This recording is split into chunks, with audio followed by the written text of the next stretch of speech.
In the Galactic Empire, on the 23rd colony, lies the planet Mana. Mana is one of the Empire's vital mining planets, renowned for its sodium crystal, or an exceptional metallic catalyst extensively utilized in various industries, aerospace, and mecha manufacturing. At Dawn, the northern mining area, illuminated by the three suns, is already sweltering. A 15-year-old boy, shouldering a massive mechanical excavation arm, glistens with beads of sweat under the sun. Star, you're back to help your father again today. A middle-aged man with graying hair, piloting an engineering mecha, leans out to greet the boy. Yes, Uncle Lee, school is out today. Summer Star beams, his smile radiant like the morning sun. How was your father's injury? Li Quan's face reveals a look of concern. It's still the same. Summer Star's expression dims as he mentions his father's condition. Those vile beasts, if I ever encounter them, I would crush them under my mecha, Li Quan exclaims, shaking his fist in indignation. The vicious beasts, known as the Jun beasts, are indigenous to Mana, dwelling underground. With low intelligence, they possess bodies resembling leopards, wolf-like heads, and razor-sharp claws, harboring deadly venom and exhibiting ferocious behavior. Summer Star's father, Xia Yu, had encountered one of these beasts in the mine, sustaining severe injuries that led to the amputation of his legs, and now he lies bedridden. Star, your priority now is your studies. Once your psychic energy reaches level 5, you can operate engineering mechas, earning at least double the wages, allowing your father to enjoy a better life. Li Quan encourages.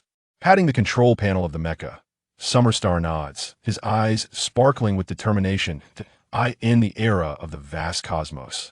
Mechas are not confined to military applications. They permeate every aspect of life, making them indispensable for any endeavor. Becoming a mecha engineer is a dream cherished by every young individual. The primary assessment for a mecha engineer is psychic energy level. At level 5, one can pilot civilian mechas, with engineering mechas being one type. However, at this stage, one cannot be deemed a mecha engineer, merely a mecha pilot.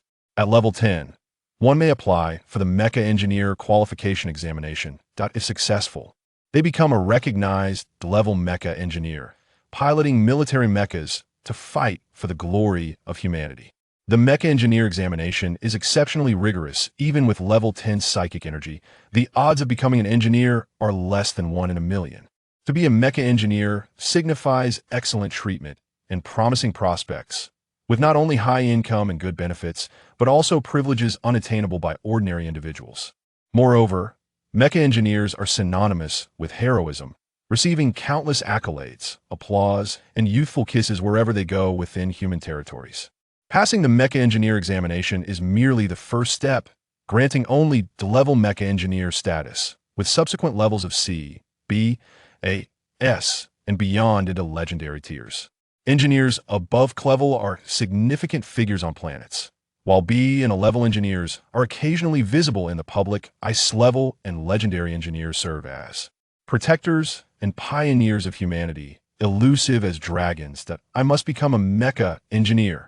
Summer Star resolves inwardly, knowing that only by achieving this dream can he shed the label of a miner and immigrate with his father to a more habitable planet, allowing his father to live a better life. Since the 15th century age of exploration, humanity has been rife with the scourge of the slave trade. History often echoes itself. The era of cosmic exploration in the year 2016 is no different. The term miner essentially equates to slave. Summer Star and his father were abducted by interstellar slave traders from a border planet, their societal status akin to that of prisoners condemned to a lifetime in Mana until death finds them in the mines. Only by passing the Mecha Engineer examination can one qualify as a true citizen of the Galactic Empire, gaining the right to immigrate and escape this desolate, barren world. Clenching his fists, Summer Star acknowledges his lack of talent. He currently possesses only level 2 psychic energy, rendering the dream of becoming a mecha engineer seemingly distant.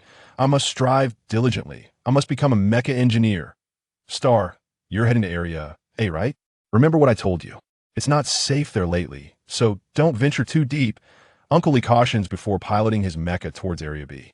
The northern mine is divided into Area A and Area B. The ore in Area A contains trace amounts of radiation, posing minimal harm to humans, but can interfere with the functioning of precision machinery, necessitating manual extraction. Rather than robotic, the elevator roars to life. Summerstar descends into the depths, where few miners are present at such an early hour. After receiving his work badge from the foreman, he steps into the dimly lit cavern, resembling a monstrous maw. "Mother, please bless me with good fortune today." Summerstar closes his eyes, clasping his hands in silent prayer to his mother in the heavens.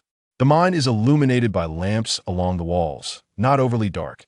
After walking for a while, he reaches the end of a tunnel and prepares to turn back when he stumbles upon a Mecha repair station.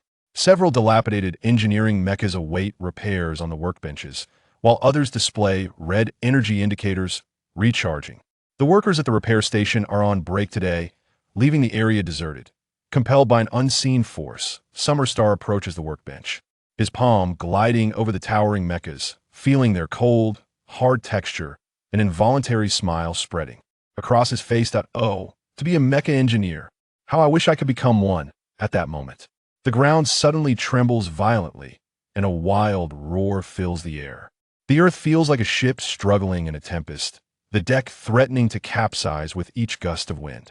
A pungent odor, tinged with gas, fills the space, followed by an indescribable blaze of light.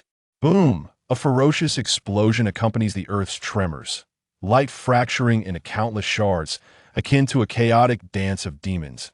An earthquake. A collapse. Panic seizes Summerstar. The most terrifying occurrence in a mine is a collapse. He recalls his father's countless warnings on how to react in such emergencies. In a flurry, he drops to the ground, shielding his head with his hands. The earth roars like a furious beast, engulfing everything in darkness, dust suffocating him. A minute stretches into eternity. Finally, silence envelopes the surroundings, save for the faint sound of falling rocks. Summerstar lies flat, the terrifying roar still ringing in his ears, his mind a tumult of chaos, the world around him blurring into multiple images, like the phantoms of demons. He gags repeatedly, the violent tremors having induced mild concussive symptoms. 3 minutes later, he regains his composure, his vision gradually clearing. Then, he freezes. Before him, the rock wall has entirely collapsed, revealing a vast cavern. The ceiling is adorned with crisscrossing diamond-shaped crystals, emanating a soft, cool light, while the floor is covered in a layer of silvery metal, casting a pristine, icy ambience throughout the space that resembles a hospital or research facility. Not far ahead, colossal silver devices stand, their ancient designs unmistakably non-human in origin.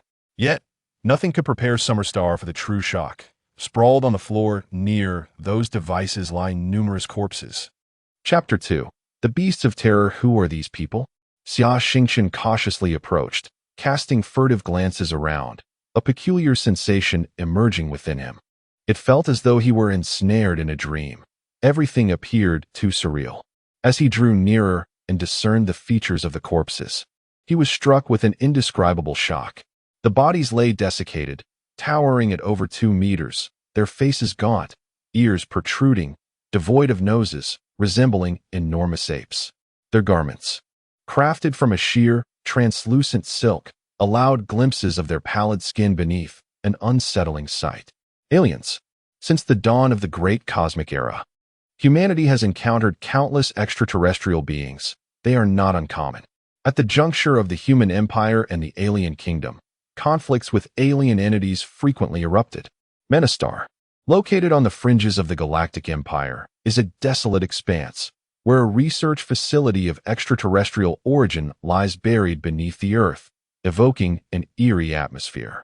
At that moment, the ground trembled slightly. In the blink of an eye, both the alien corpses and the silvery devices decayed rapidly, transforming into heaps of silvery gray dust. Xia Xingchen rubbed his eyes and pinched himself hard, the pain sharpening his awareness. Realizing this was not a dream, he understood that these devices and alien remains had likely succumbed to the ravages of time, oxidizing into dust upon contact with the air after eons of existence. Time is merciless. Xia Xingchen inhaled deeply, silently mourning for the long-deceased extraterrestrials. As he prepared to turn away, he noticed a glimmering object not far off. Everything had been obliterated by time, yet something had endured. Filled with curiosity, he approached and discovered a transparent crystal pyramid floating above a tall pedestal. Surrounding the crystal pyramid were even more alien corpses. It appeared the aliens had been studying this pyramid, or perhaps worshipping it. As Xia Xingchen pondered this, the crystal pyramid suddenly flickered several times, transforming into a radiant beam of light that vanished beneath his eyelids. Where had it gone? He paused momentarily, bewildered. At that instant, Xia Xingchen felt an intense heat coursing through his body. His head grew heavy, his eyelids waged a battle against one another, and an overwhelming drowsiness engulfed his mind, leading him to collapse onto the ground. Xia Xingchen entered a long, vivid dream. In the dream, he seemed to transform into an ape, and as he descended from the trees, brandishing a wooden stick, he howled toward the distant mountains. The peaks stood tall, shrouded in drifting white clouds, resembling a celestial paradise. A group of towering alien beings, akin to apes, lived here in blissful ignorance. This idyllic existence persisted for millennia until one day, a colossal starship breached the clouds. As if the sky itself had split open, heralding the arrival of another group of extraterrestrials.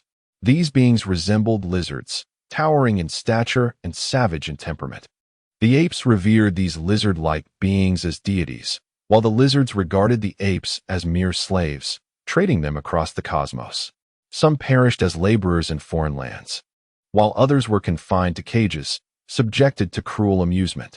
After a brief millennium of subjugation, the apes rose in rebellion, overthrowing their lizard overlords within a century, establishing their own empire, and embarking on a quest for cosmic exploration and supremacy.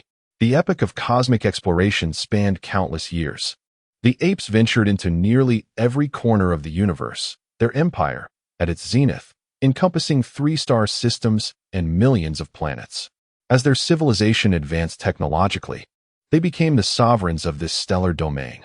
To many civilizations across the cosmos, the apes were perceived as omnipotent deities. Indeed, their technology had brought them perilously close to the realm of the divine, enabling feats such as moving mountains, filling seas, extinguishing stars, and traversing black holes in the blink of an eye. Yet, they understood that above their civilization loomed a higher order, an entirely different kind of existence known as the Celestials. Having transcended the confines of the physical form, the Celestials existed as pure entities of spirit, their lives eternal, roaming the cosmos indefinitely. Many revered deities worshipped by various races were, in truth, Celestials visiting this planet intermittently. The Celestials were all-powerful, and the apes aspired to attain their status. Though they were but a step away from the Celestials, this chasm represented an insurmountable obstacle that myriad races throughout history had failed to cross. Ultimately succumbing to the sands of time, Xia Xingchen suddenly awoke from his stupor, his gaze heavy with the weight of ages. The evolution of a species over billions of years, from the dawn of intelligence to eventual extinction, condensed within a single dream, so vividly real it left Xia Xingchen in a state of disorientation. Was the dream reality, or was reality merely a dream? He could not discern.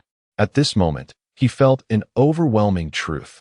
Civilization is akin to a wildflower, fragile yet remarkably resilient.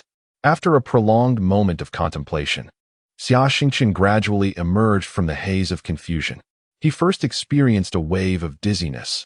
A chaotic throbbing coursed through his mind, as if his thoughts had been tossed into a blender and haphazardly reassembled.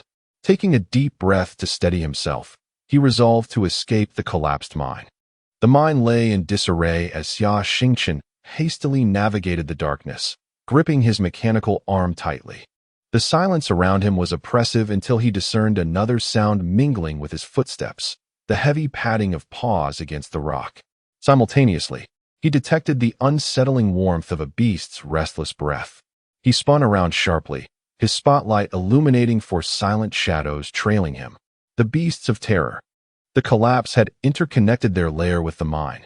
Xia Xingchen's pupils dilated in terror, recalling the agony his father endured after encountering a single beast. His father had been gravely injured. Now he faced 4 of them. The beasts, dwelling in the depths, were indifferent to light. Their predatory eyes glinted with menace, nostrils flaring, savoring the aroma emanating from Xia Xingchen.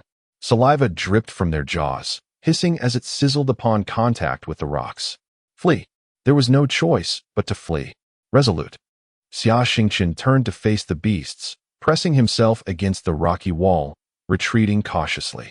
He knew that the moment he turned his back, they would pounce ferociously, their dagger-like claws poised to rend him to shreds. Once they engaged, the beasts would pursue their prey relentlessly, showing no mercy or restraint, even turning on one another in a frenzy of violence. He must retreat as slowly as possible. He must meet their gaze, unwavering. He must not emit even a whisper of fear. Xia Xingchen began to back away slowly.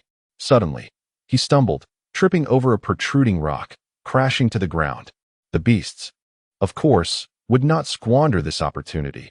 They lunged forward, claws slicing through the air, creating a piercing sound. Chapter 3. The Mecha Division Boom.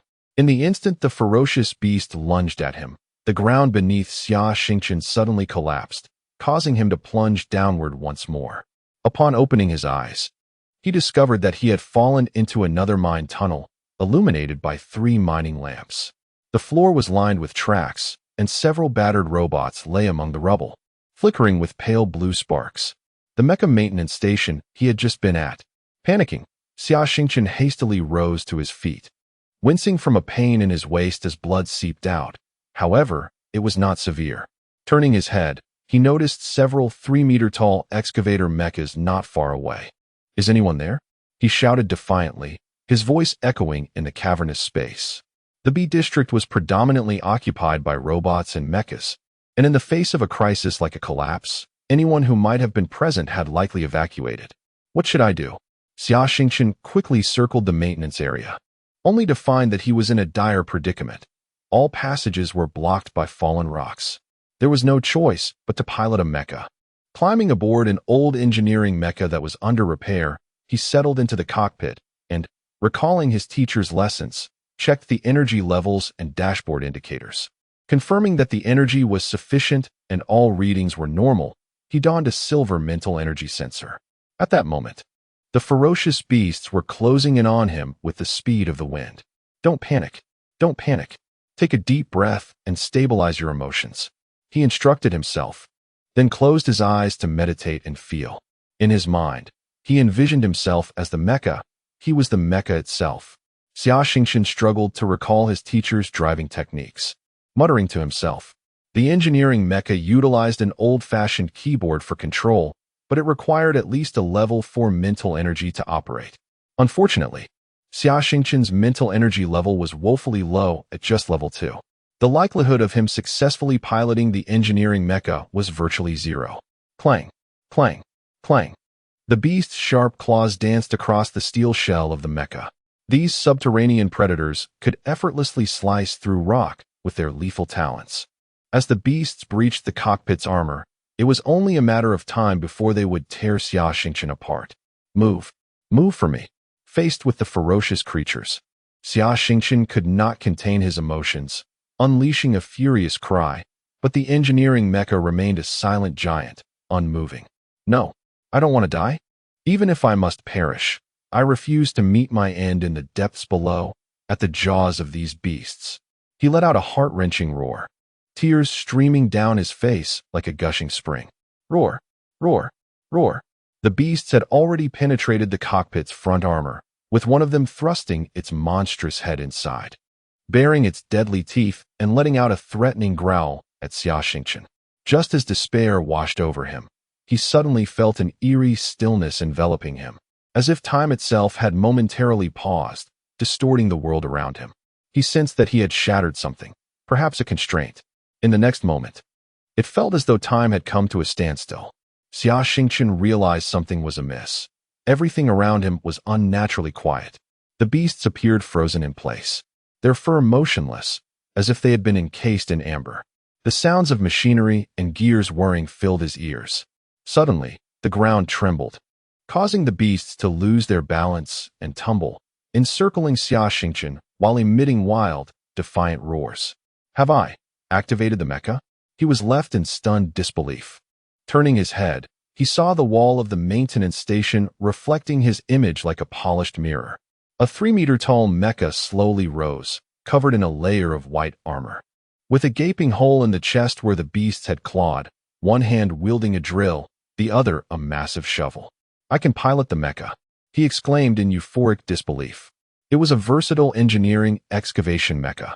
Overjoyed, he closed his eyes and took several deep breaths, gradually calming his racing heart. How could this be? Had my mental energy suddenly surged? Roar! Xia Xingchen had no time to ponder, as one of the ferocious beasts could no longer restrain itself, opening its mouth wide to let out a thunderous roar before leaping towards him. Get lost. He maneuvered the mecha, kicking out with a heavy leg, the engineering machine delivering a mighty kick that resonated with a dull thud. Boom. The beast was struck, crashing against the wall with a sickening sound, its skull bursting. Bones splintering, it was dead. The power of the mecha is incredible, Xia Xingchen murmured in awe. Engineering mechas, particularly excavators, possessed immense strength, yet they were notoriously cumbersome. Even Uncle Li would find it challenging to execute such a nimble kick as he had just done. But why was this happening? The sudden turn of events left Xia Xingchen feeling slightly dazed, but he quickly regained his composure. You are all finished. Remembering that it was these very beasts that had left his father disabled, his eyes turned red with fury. Squeak!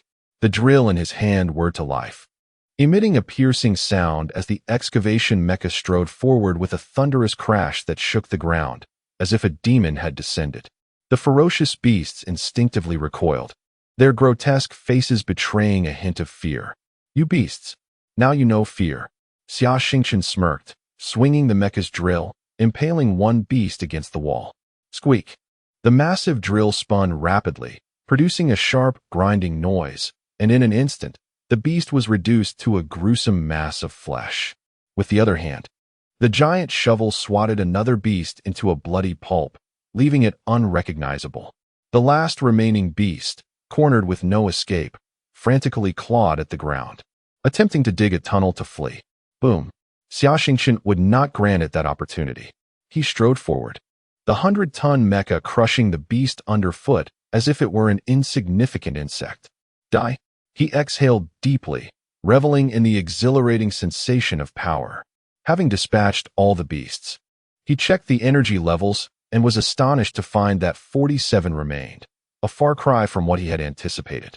It was well known that, despite the engineering mecha's formidable power, its movements were slow. For anyone else, like Uncle Li, to have eliminated 4 beasts in such a short time and with minimal energy expenditure would have been utterly impossible. Even if it could be achieved, the energy cost would be staggering. Xia Xingchen had uncovered the secret, his heart swelling with elation as he raised the drill in his hand, grinning widely. Now, it's time to greet the sun. Chapter 4. The Rescue of the Miners in the Depths of the B District of Beishan Mine.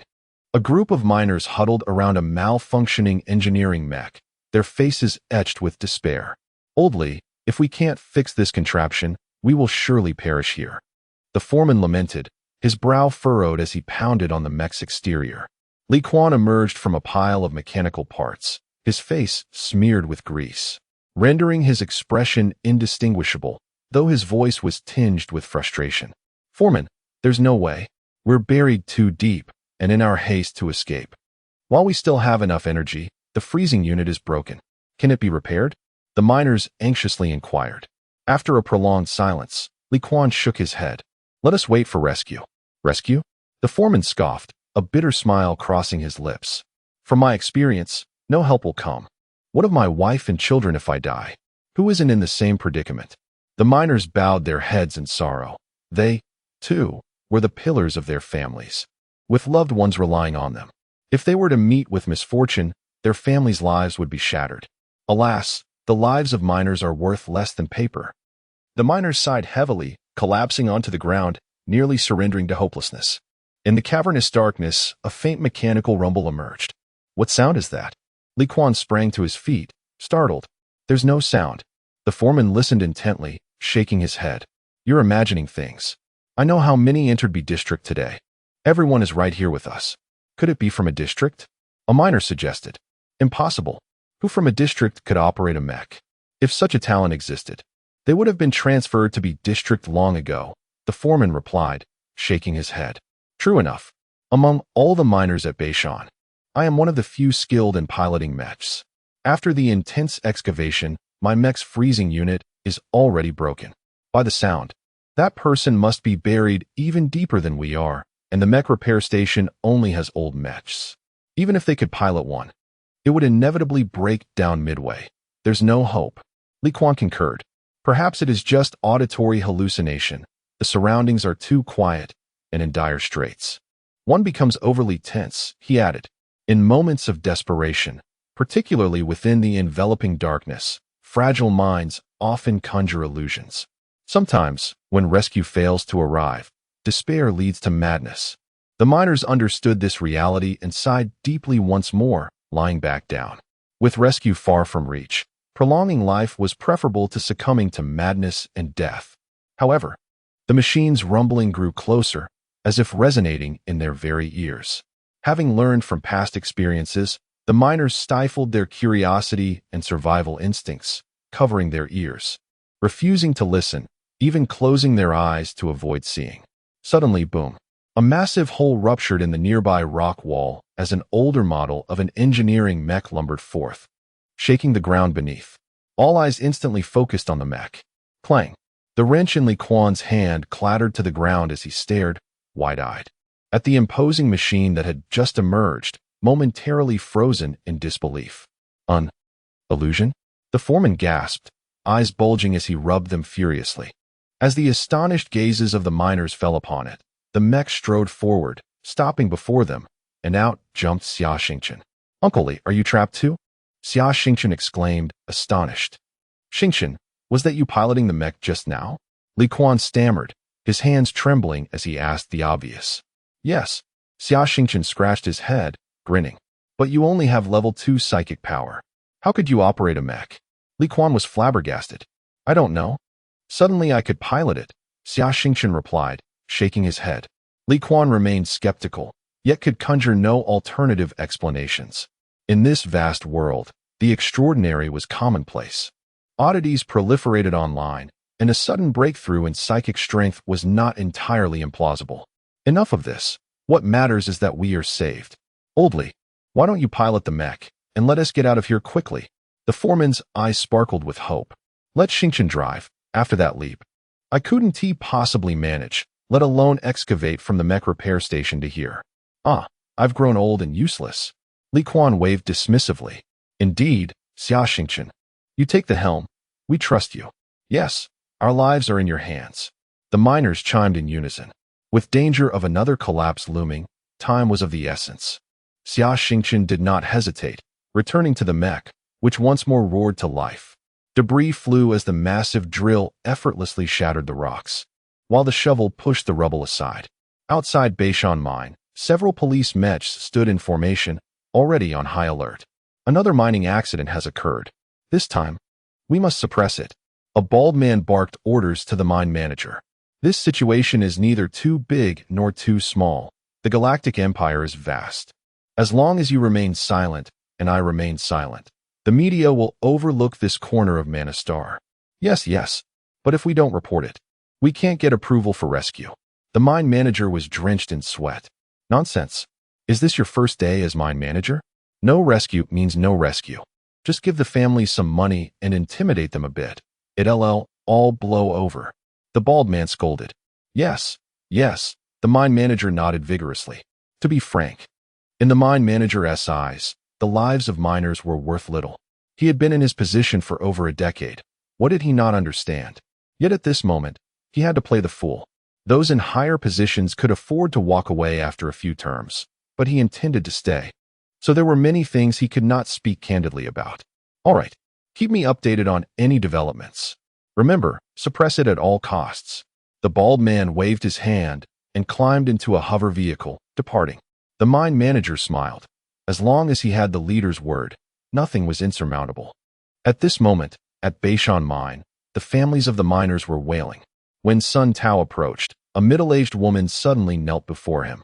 Mine manager, our old Li is still trapped underground. He has devoted his life to this mine, You must find a way to save him. Cough, cough, mine manager. My son Xingchen went down today too. He is only 16, still a child. Xiaoyu, seated in a wheelchair, approached, tears streaming down his face. Yes, mine manager. You must save them. The families of the miners all knelt in unison. The mine manager's face showed distress as he waved his hand, loudly declaring, I will do my utmost, my utmost. It was a blatant evasion, evident to all, yet they could do nothing. Everyone understood in their hearts that rescue was unlikely. Just then, a thunderous roar echoed from the mine as a colossal engineering mech forged a path, followed by a dozen miners. Old Liang. Xingchen. The families, upon seeing the miners from B district emerge unscathed, gasped and ran toward them in excitement. This time, it was all thanks to Xia Xingchen. Indeed, without him, we would have perished in the pit. Li Quan beamed with pride. Though he had not become a hero himself, he had been associated with one. Xingchen. Everyone was taken aback. The individual piloting the mech was none other than the seemingly ordinary Xia Xingchen, possessing only level 2 psychic abilities. Xingchen, you can pilot a mech now. Xiaoyu, witnessing Xia Xingchen leap down from the mech, was still incredulous. Dad. Xia Xingchen scratched his head and chuckled. Just by piloting the mecha, his father was already astonished. If he were to learn that Xia had effortlessly dispatched 4 formidable beasts while maneuvering the cumbersome engineering mecha, one could only imagine the remarkable expression that would grace his face. Chapter 5. A touch is not enough. Beishan High School, sprawling over tens of thousands of square meters, stands as the sole high school on the planet Mana.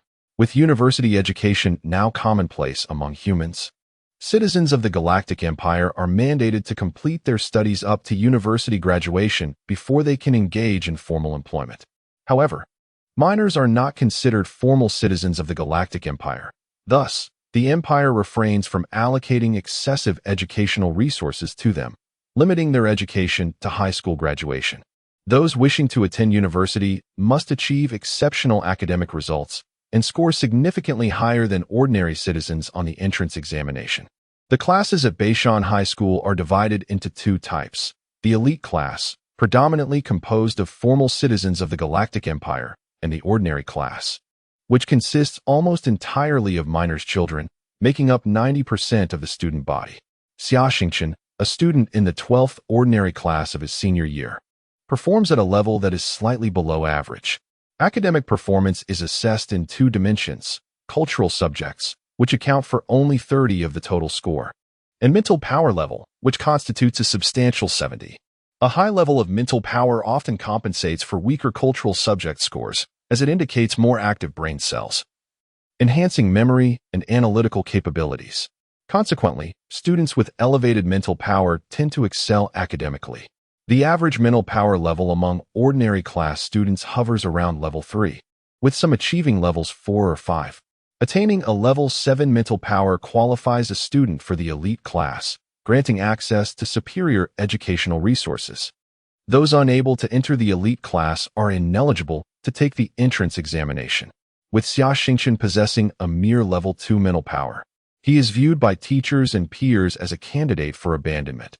Even if he were to repeat a year, the likelihood of gaining admission to university remains exceedingly slim. Arriving at school early, Xia Xingchen finds the campus largely deserted. Hey Xia Xingchen, you're here unusually early today. This isn't like you. A tall student with a square face and curly brown hair approaches him, slapping him on the shoulder. I heard you made quite a splash yesterday. You can pilot a construction mech now? Could it be that your mental power has reached level 5? This is Zhang Liang, the class monitor, who possesses a level 6 mental power and is the top student, with prospects for entering the elite class. Typically, he disregards Xia Xingchen and seldom acknowledges him. Today, however, his demeanor is markedly different, evidently concerned that Xia Xingchen might threaten his chances of advancement to the elite class, prompting him to probe for information. That's just a baseless rumor. Xia Xingchen responds with a smile, shrugging casually. I'm heading to mech training. Care to join me? They have a mental power testing device there, so you can check your level. Zhang Liang maintains an air of feigned concern. All right then. Xia Xingchen agrees readily. recalling that the Mech training facility is equipped with training mechs repurposed from retired military models, which he has long admired but never had the qualification to access. Following Zhang Liang, they arrive at the Mech training facility. Only students with a mental power level above 5 are permitted to use the training mechs, while those below this threshold must rely on the goodwill of others to observe. Zhang Liang swipes his student card, triggering the electronic gate to open, and they step inside. Before them lies a vast arena, exceeding 10,000 square meters, divided into various terrain zones, each featuring distinct landscapes such as deserts, mountains, snowy fields, icy surfaces, and swamps. I'll take you to test your mental power level. Zhang Liang enthusiastically leads Xia Xingchen toward the testing room. Hey, Zhang Liang, who asked this? I don't recognize him. A few students training nearby remark, intrigued. Do we have another student with a mental power level of 5? This is my classmate, Xia Xingchen. The one who made waves at Beishan Mine yesterday, Zhang Liang replies with a smile. I'm just bringing him in for a mental power test to see if he's reached level 5. It's him. Although the other students have never seen Xia Xingchen, they have heard about his exploits from the previous day. Being able to pilot a construction mech and emerge from the mine surely indicates he has reached level 5, or so they assume. A sense of pressure fills the air. The prospect of an additional level 5 student diminishes their own chances of entering the elite class. Consequently, the gathering of students encircles Xia Xingchen. Their curiosity piqued as they await the results of his test. Standing before the testing device, Xia Xingchen dons a metallic helmet, takes a deep breath to calm his nerves, and presses the red switch atop the device. Beep, beep, beep. The synthesized voice announces, testing result, mental power level 3. The large screen beside it displays a detailed account of Xia Xingchen's physical condition. Upon the announcement of the results, the onlookers collectively exhale in relief, their faces adorned with expressions of scorn. I thought he would be impressive. He's only at level 3. Yeah, in our class. That would place him among the bottom 10. I expected a genius. Turns out he's just a waste. Level 3?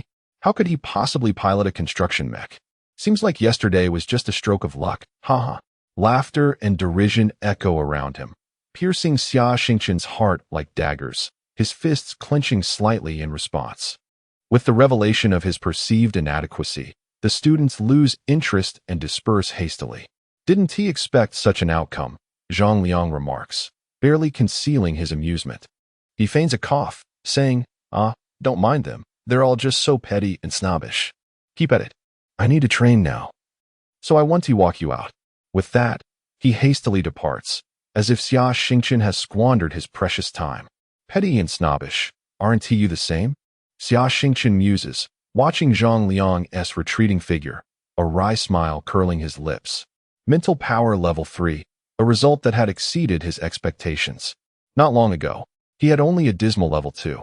How could he have improved by a level in just one day?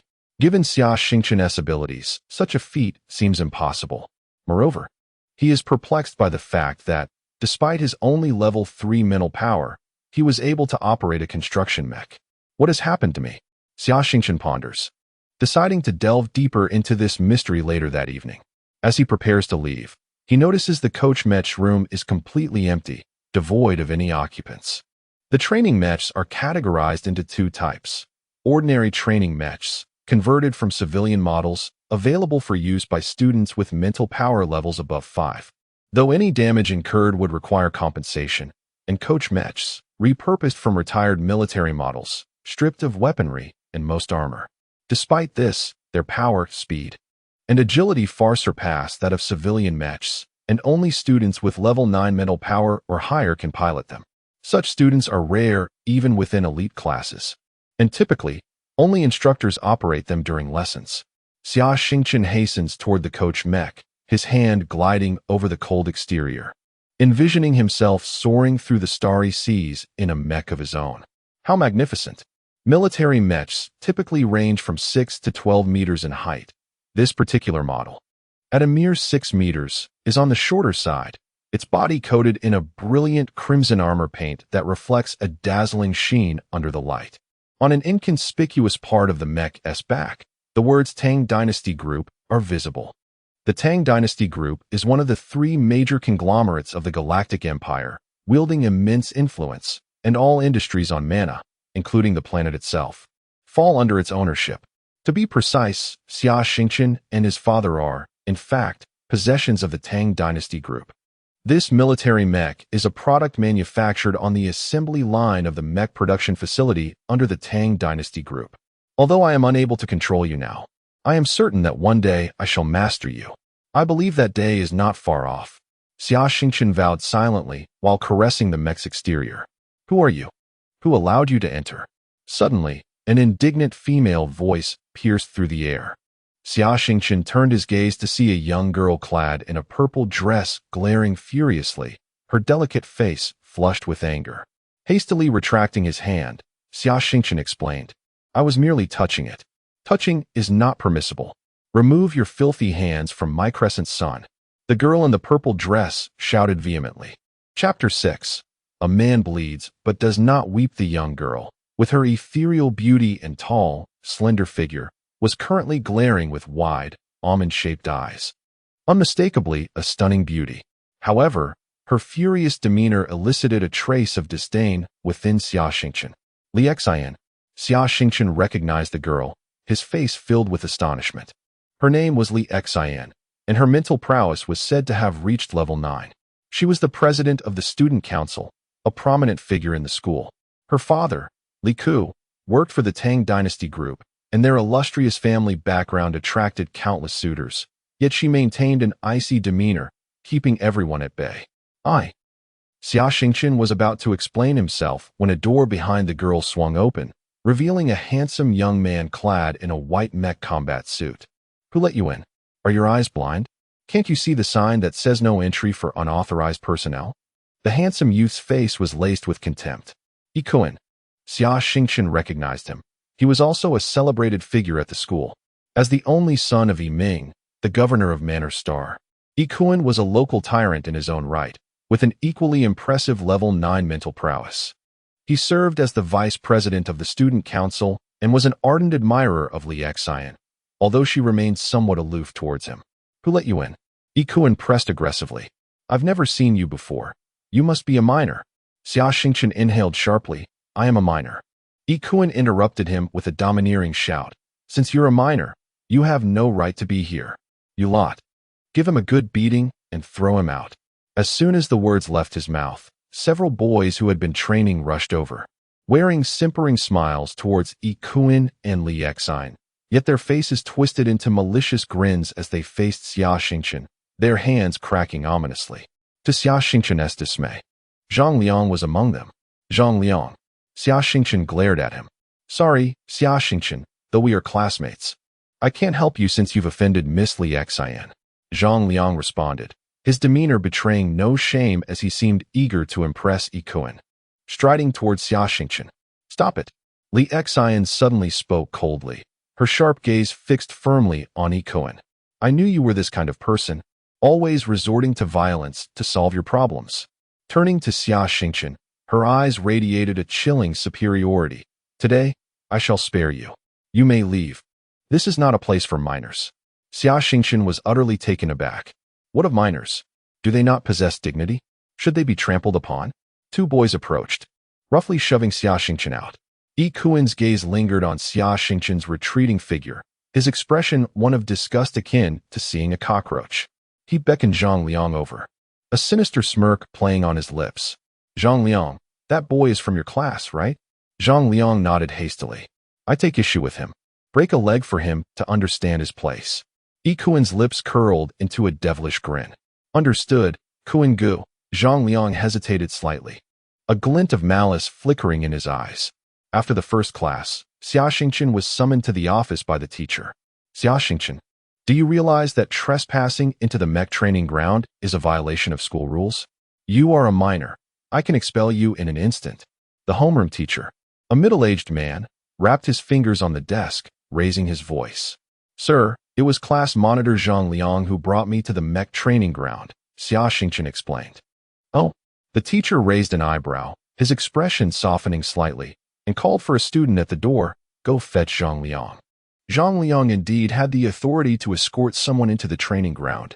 If this were the case, Xia Xingchen would not be in violation of school rules. Zhang Liang soon arrived, barely glancing at Xia Xingchen. "Sir, what do you need from me?" The teacher pointed at Xia Xingchen. "Zhang Liang, you took him to the Mech training ground today." Zhang Liang immediately shook his head. "Of course not. Xia Xingchen only has level 2 mental prowess. Why would I take him there?" Xia Xingchen felt dizzy with anger, rushing forward to grab Zhang Liang's collar, shouting, "You're lying. It was you who brought me in." Zhang Liang turned, feigning innocence as he addressed the teacher. "Sir, he even struck me." The teacher slammed the desk, exclaiming, "Xia Xingchen, have you lost your mind? Call your parents to come here. If they don't come, you can forget about attending school this term." Night had fallen when Xia Xingchen stood at the school gate, watching his father slowly approach in a wheelchair. The school entrance had several steep steps, and Xia Yu's wheelchair was nearly toppled, prompting Xia Xingchen to rush to assist. "Little brat, you don't need to push." Xia Yu barked, his dark face flushed with anger. "I told you not to go to the mines, yet you insisted. And now their essay collapsed that almost buried you. I allowed you to attend school, and all you do is cause trouble.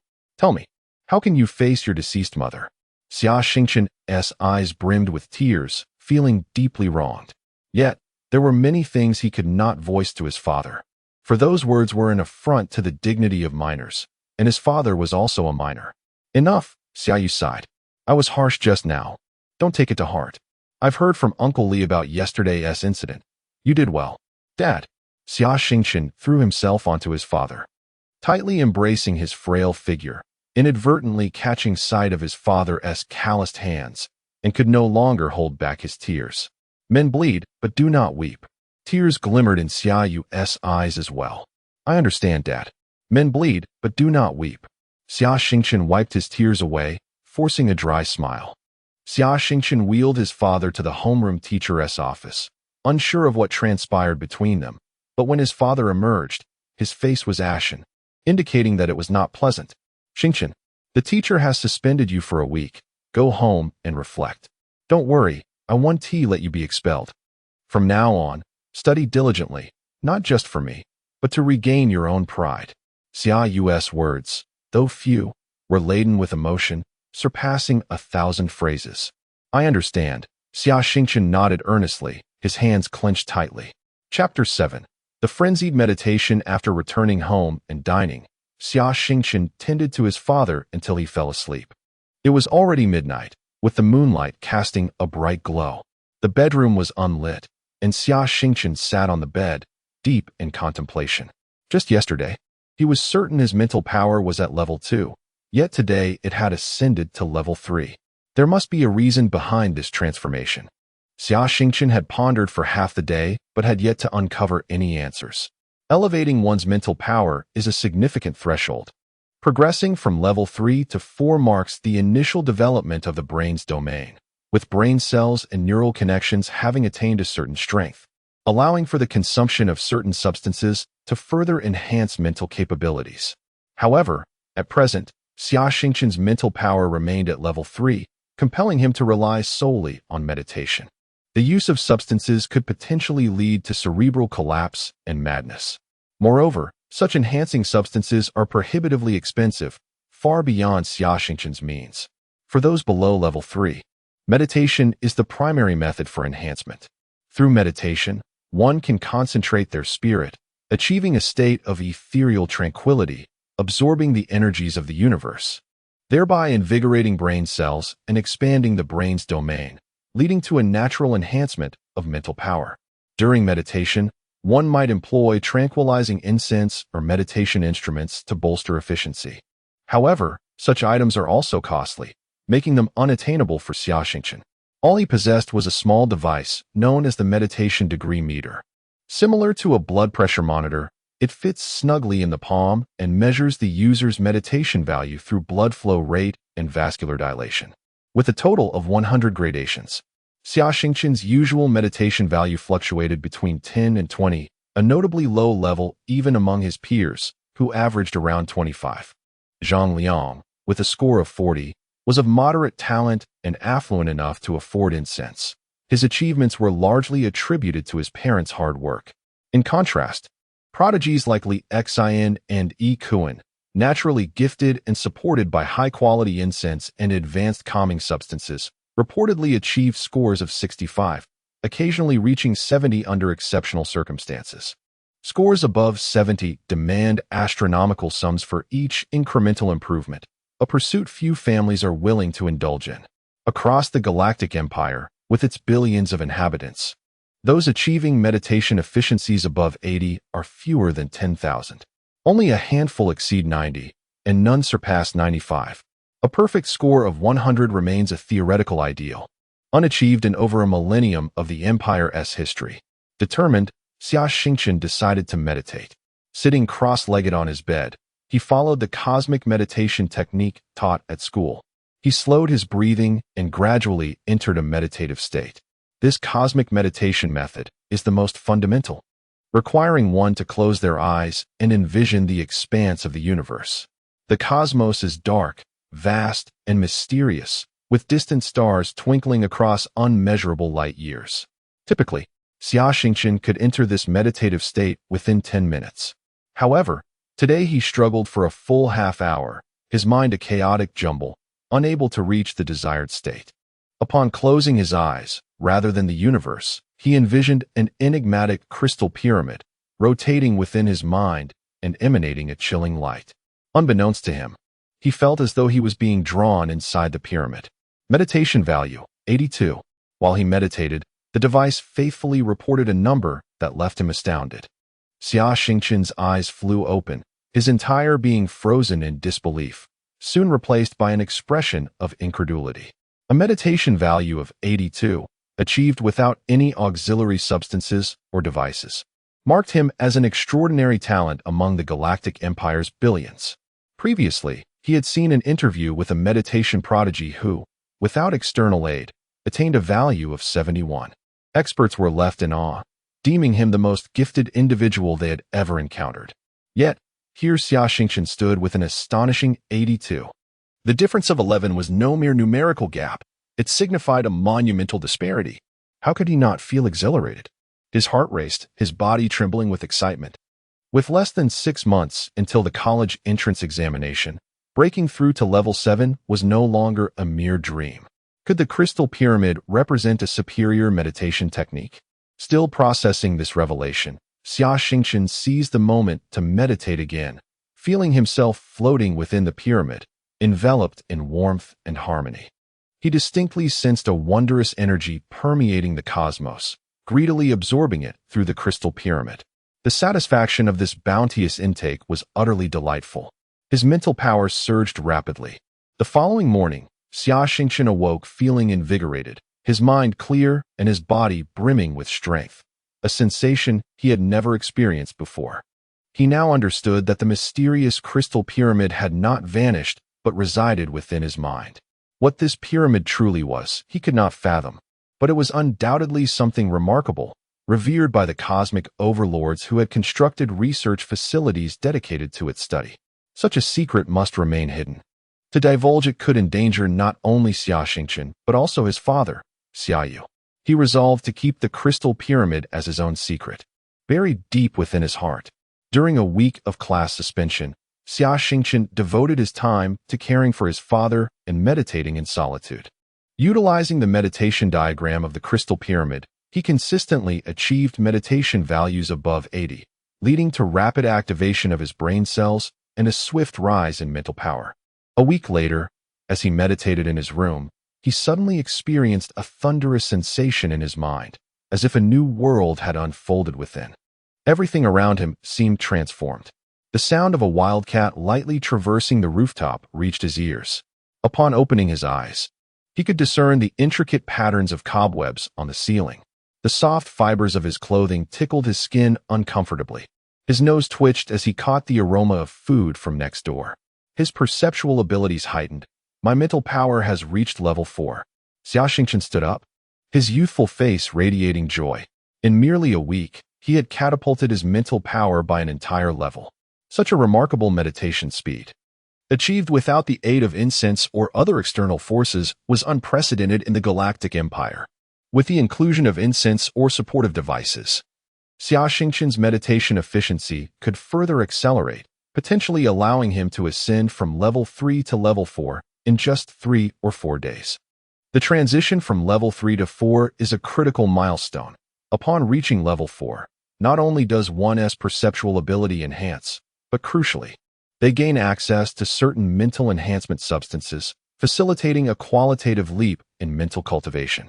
Moreover, individuals at level 4 can typically operate civilian mechs, opening doors to lucrative employment opportunities. Having previously managed to operate civilian mechs at level 2, Xia Xingchen speculated he could now barely pilot a training mech modified from an earlier military model. However, at this moment, Xia Xingchen was not inclined to venture to the Mecha training grounds. The sting of disdainful glances was unbearable. Having reached level 4, the pressing priority now was to amass wealth in order to purchase mental energy potions, thus accelerating his cultivation speed once more. As Xia Xingchen gazed at his empty wallet, a wry smile emerged upon his face. Indeed, he must devise a way to earn money. Following the mining disaster, the Beishan mine had ceased operations for restructuring, leaving Xia Xingchen unable to work and earn a living. Even sustenance had become a challenge for his family. Moreover, to heal his father's injuries would require a considerable sum. The thought of his father's condition caused Xia Xingchen's eyes to glisten with unshed tears. The loss of his father's legs, in this grand era of the cosmos, was not an insurmountable calamity. The installation of mechanical prosthetics could be performed at a hospital on Mana Star, yet it demanded a significant financial outlay, conservatively estimated at 1 million star coins. A more advanced option would involve utilizing cloning technology to transplant biological limbs, necessitating travel to another planet and costing no less than 3 million star coins. The most optimal solution, employing the latest biotechnological advancements to regenerate limbs, would require an even larger fortune, reportedly a minimum of 10 million star coins. Xia Xingchen risked his life laboring within the mines, earning a mere 1,000 star coins each day. If he were to forego food and rest, toiling tirelessly for 3 years, perhaps he could afford the most rudimentary mechanical prosthetic for his father. Chapter 8. Mental Telekinesis. How are you, Uncle Xia? Is your injury feeling any better? A loud voice echoed from outside the house. It was Uncle Li. Summer Xingchen hurried out to greet him, just in time to see Li Quan walking in with his hands behind his back. He quickly began to serve tea and water. Ha, Xiaoyu. You have a wonderful son, Li Quan chuckled heartily, producing several small dishes and a bottle of liquor from behind him.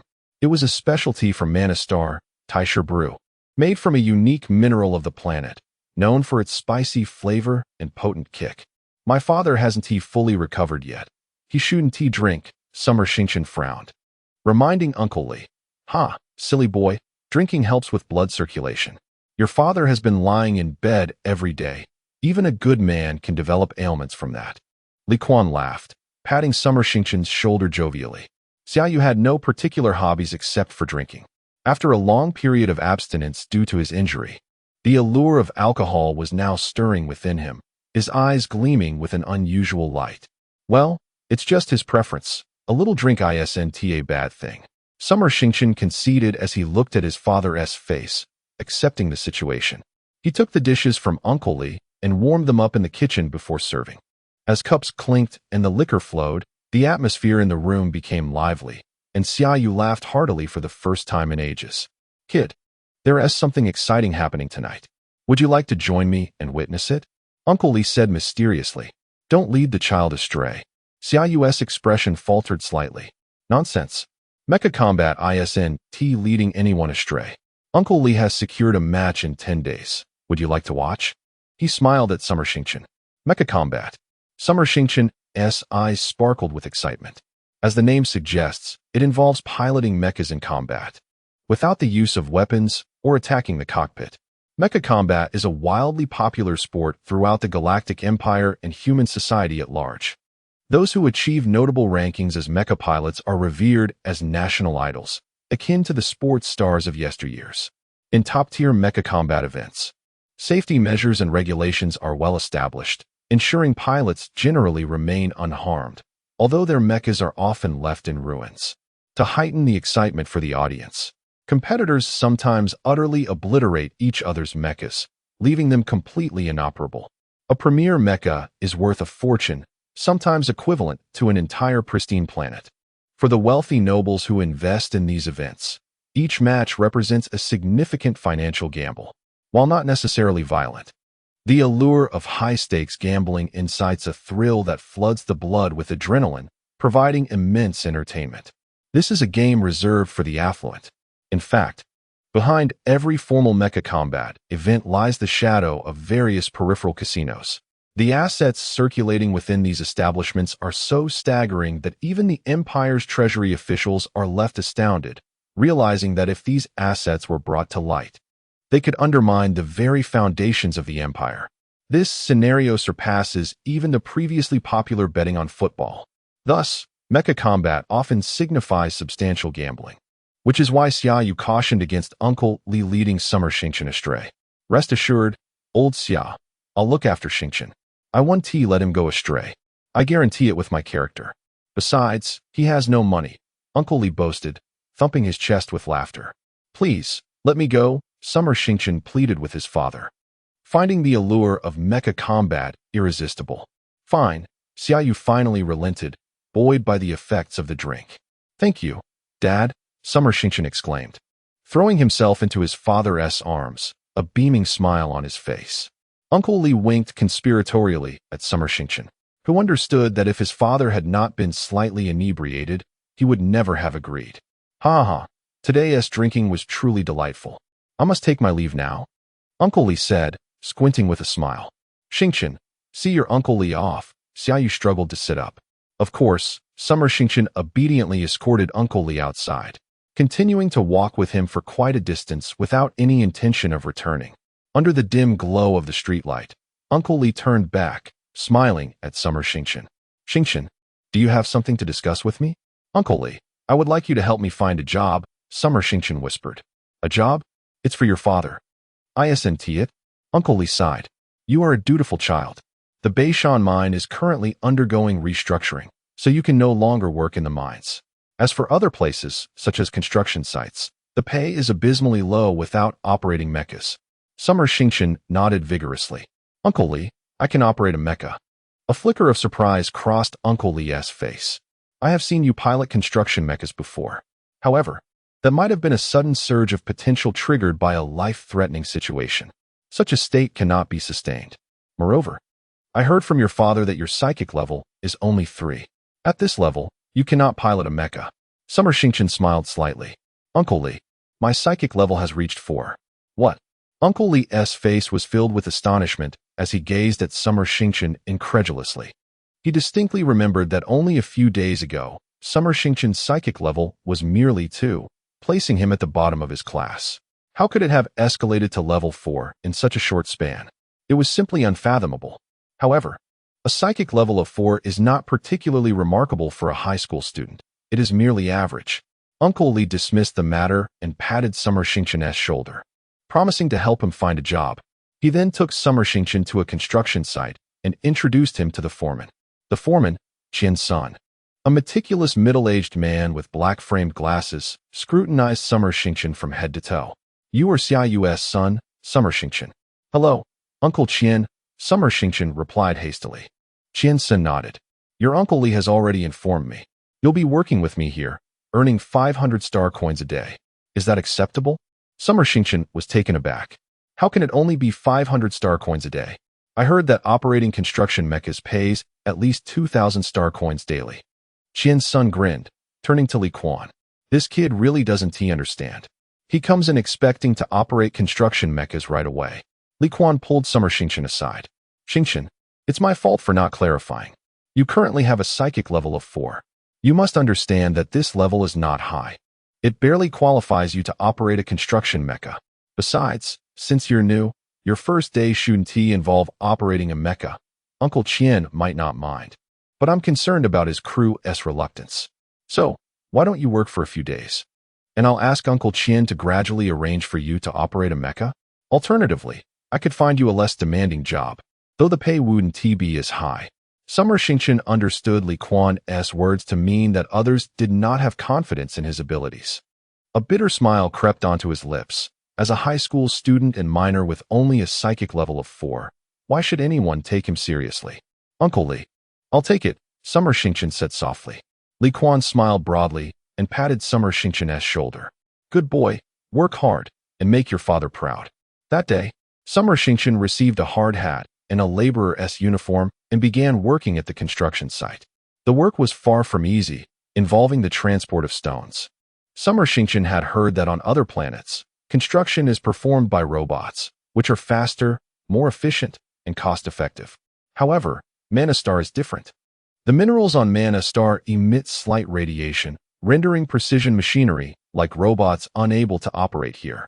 Thus, human labor and construction mechas remain indispensable. All the family's finances were devoted to treating his father's illness, leaving Xia Xingchen with meager sustenance and a frail physique. After carrying several loads of stones, he was drenched in sweat, panting heavily. The other workers, seeing his condition, scoffed at him, declaring he was unfit for labor. Xia Xingchen pretended not to hear, continuing to transport the stones. During lunchtime, while others went to eat, he was still toiling away, and by the time he reached the cafeteria, all the food was gone. Thus, he had to endure hunger and press on with his afternoon tasks.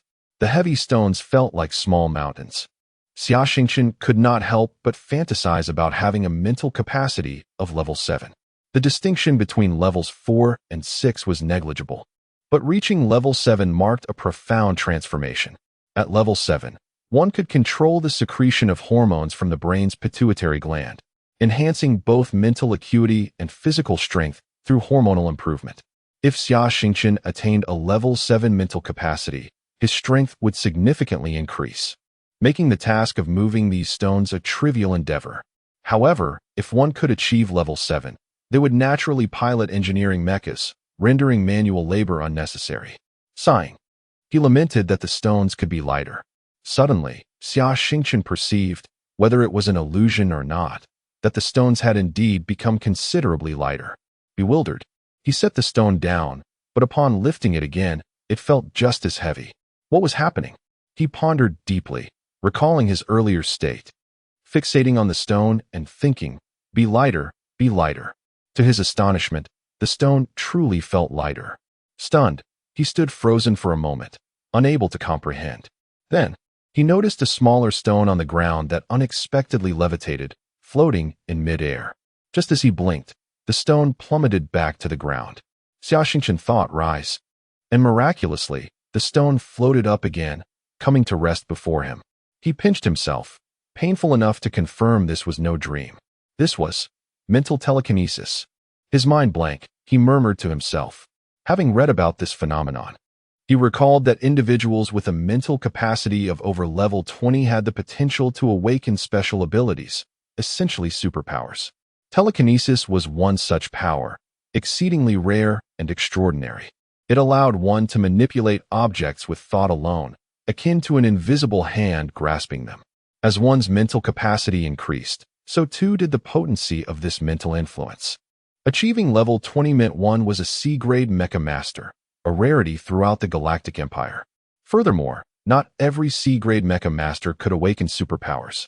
The probability was a mere 1 in 10,000, a remarkably low figure.